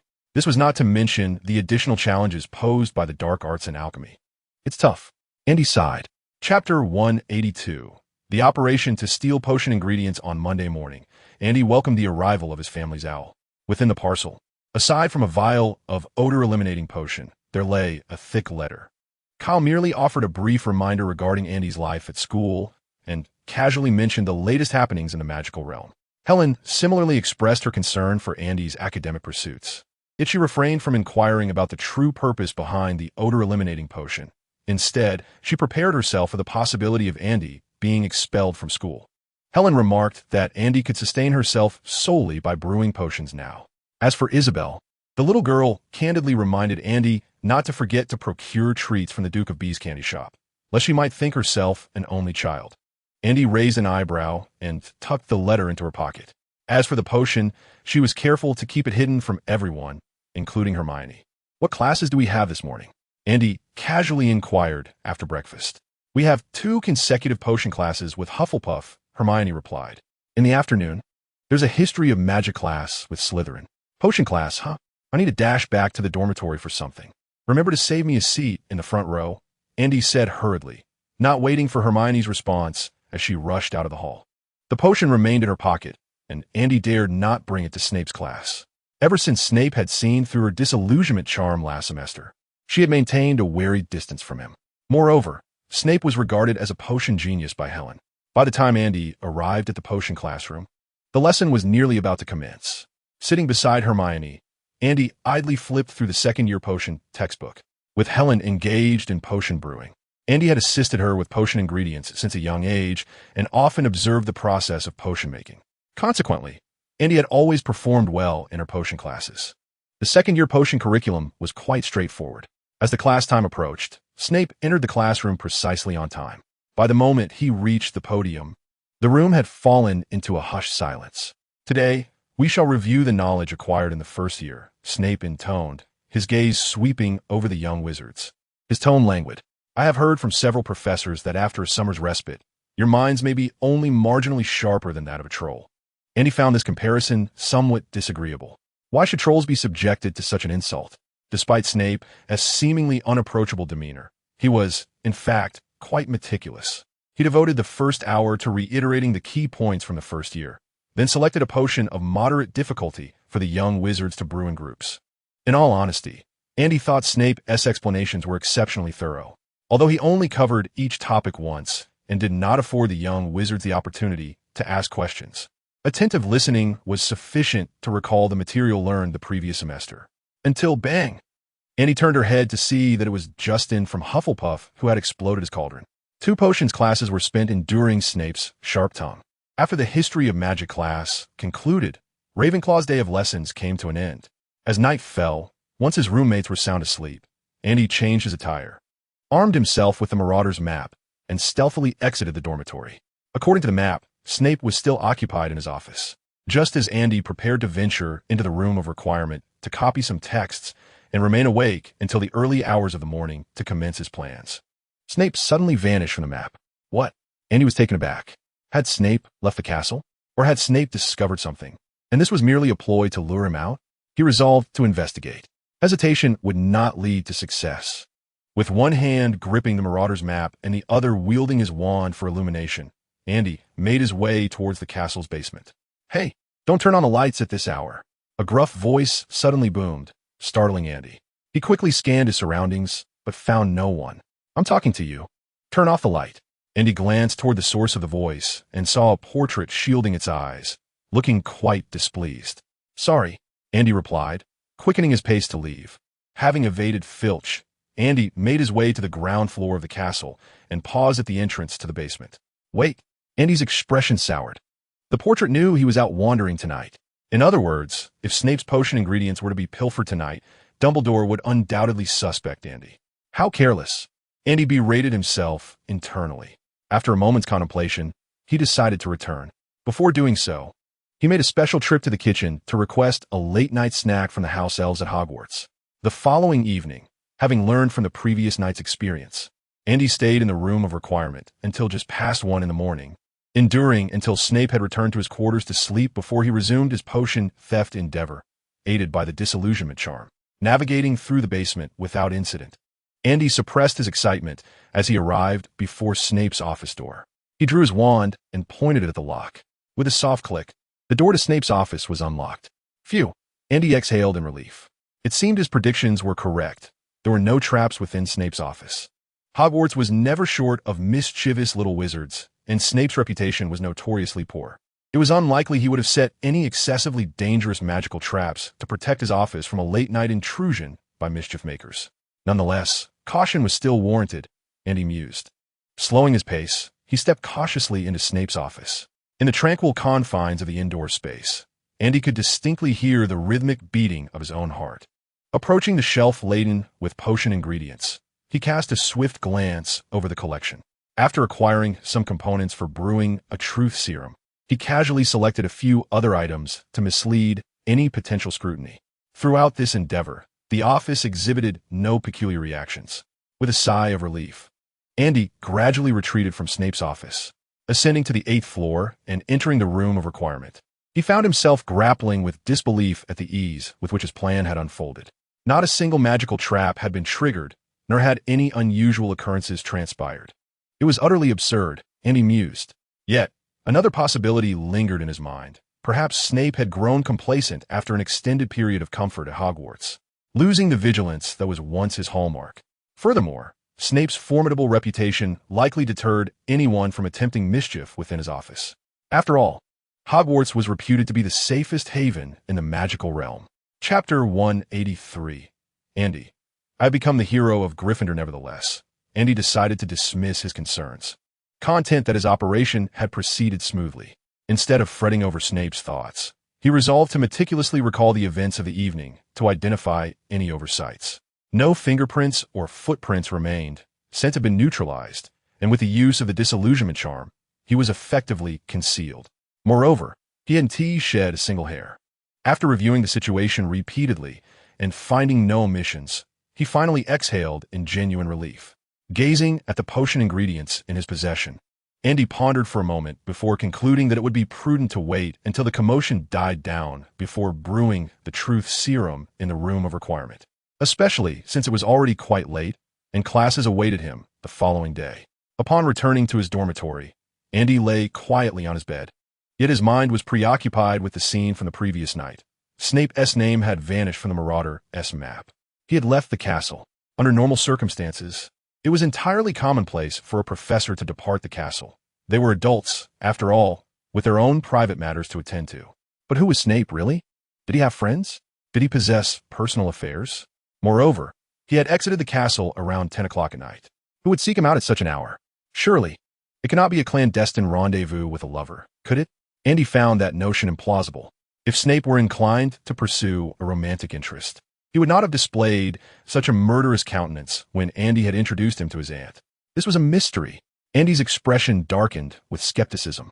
After pondering for a while longer, he still found himself bewildered. The clues were scant. Although the matter was rife with intrigue, it lacked any decisive leads. Perhaps he should wait and see, Andy muttered to himself, closing his eyes in preparation for sleep. The following morning, the castle remained uneventful. It was not until noon, after the potion class had concluded, that the young wizards gathered in the great hall for lunch when Andy finally caught wind of some gossip. Had Snape truly lost his mind? He deducted more than 20 points from Gryffindor today. By Merlin's beard, I can hardly believe it. When did neglecting dental hygiene begin to affect potion brewing? Snape seemed to be watching us like a hawk today. George, Fred, have you two been up to something again? Absolutely not. Andy silently mourned for Gryffindor for 3 seconds. Who would have thought that this morning Gryffindor would have potions class alongside Slytherin?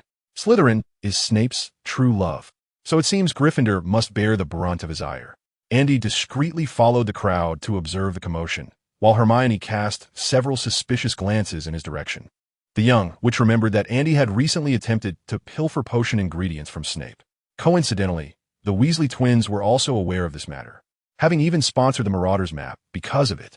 The twins simultaneously turned to look at Andy, who subtly shook his head, indicating that he had yet to take action. Seeing Andy feigning ignorance, the Weasley twins began to believe him. I heard a rumor that potion ingredients were stolen from Snape's office last night, someone in the crowd remarked, causing Andy to feel a sudden tightening sensation. Fortunately, George and Fred were quite considerate, choosing not to look at Andy after hearing that. Andy nodded. Truly, habitual offenders possess a certain level of experience. In contrast, a certain know-it-all miss was not so seasoned. She glared at Andy several times, demanding an explanation. Andy tugged at the young witch and gave her a look that suggested she should remain calm. The young witch huffed softly. The crowd buzzed with speculation about which brave soul dared to provoke Snape's ire. Gryffindor boldly declared that the one who stole the potion ingredients was indeed a hero of their house. This infuriated Slytherin, nearly sparking a brawl. Marcus Flint from Slytherin loudly proclaimed that whoever had stolen Professor Snape's potion materials should come forward. If we find out, you shall face dire consequences. With that, Marcus Flint raised his elbow in a show of intimidation. Come on. Andy tugged at Hermione and whispered, let's step outside. Hermione nodded slightly and followed behind Andy. Once outside the castle, Hermione could no longer contain her curiosity and asked, did you really do it? Goodness, I thought you were just joking. Andy, using Veritaserum is illegal. Just as Andy was about to deny it, he saw the young witch's furious expression and resignedly admitted, all right, it was me. Seeing that Hermione was about to say more, Andy quickly interjected, among all the classes at Hogwarts, only the defense against the dark arts cannot be self-taught. The dark arts defense class, in essence, serves to instruct young witches and wizards on safeguarding themselves. Addressing the threats posed by dark magical creatures is merely one facet of this curriculum. The identification and defense against dark wizards, including strategies to counter certain perilous dark magic, comprise the core content of the course. Should the professor be inclined, he might even impart combat skills to the young sorcerers. Much of this knowledge cannot be gleaned from textbooks. It is derived from experience. It is akin to finding a recipe online and memorizing it. Can you truly replicate the dish flawlessly? Such is the nature of the dark arts defense class. Without practical application, merely reading is futile. Andy continued, Hermione, you are aware of my aspirations. I possess merely 7 years of study, and I cannot afford to let an incompetent professor squander an entire year. Moreover, after we dispelled Quirrell last year, Professor Quirrell taught us exceptionally well, did he not? Hermione paused for a moment, then regarded Andy with a serious expression. If discovered, you could be expelled. Then let us ensure they do not find out. Andy replied with a smile. Oomph. The young witch huffed in annoyance, deliberately bumping into Andy before marching toward the castle with her head down. Andy shrugged, helplessly trailing behind her. Upon reaching the castle entrance, the young witch suddenly froze. Severus Snape, having had his potion ingredients pilfered, now stood at the castle door, his gaze menacing as he scrutinized Andy.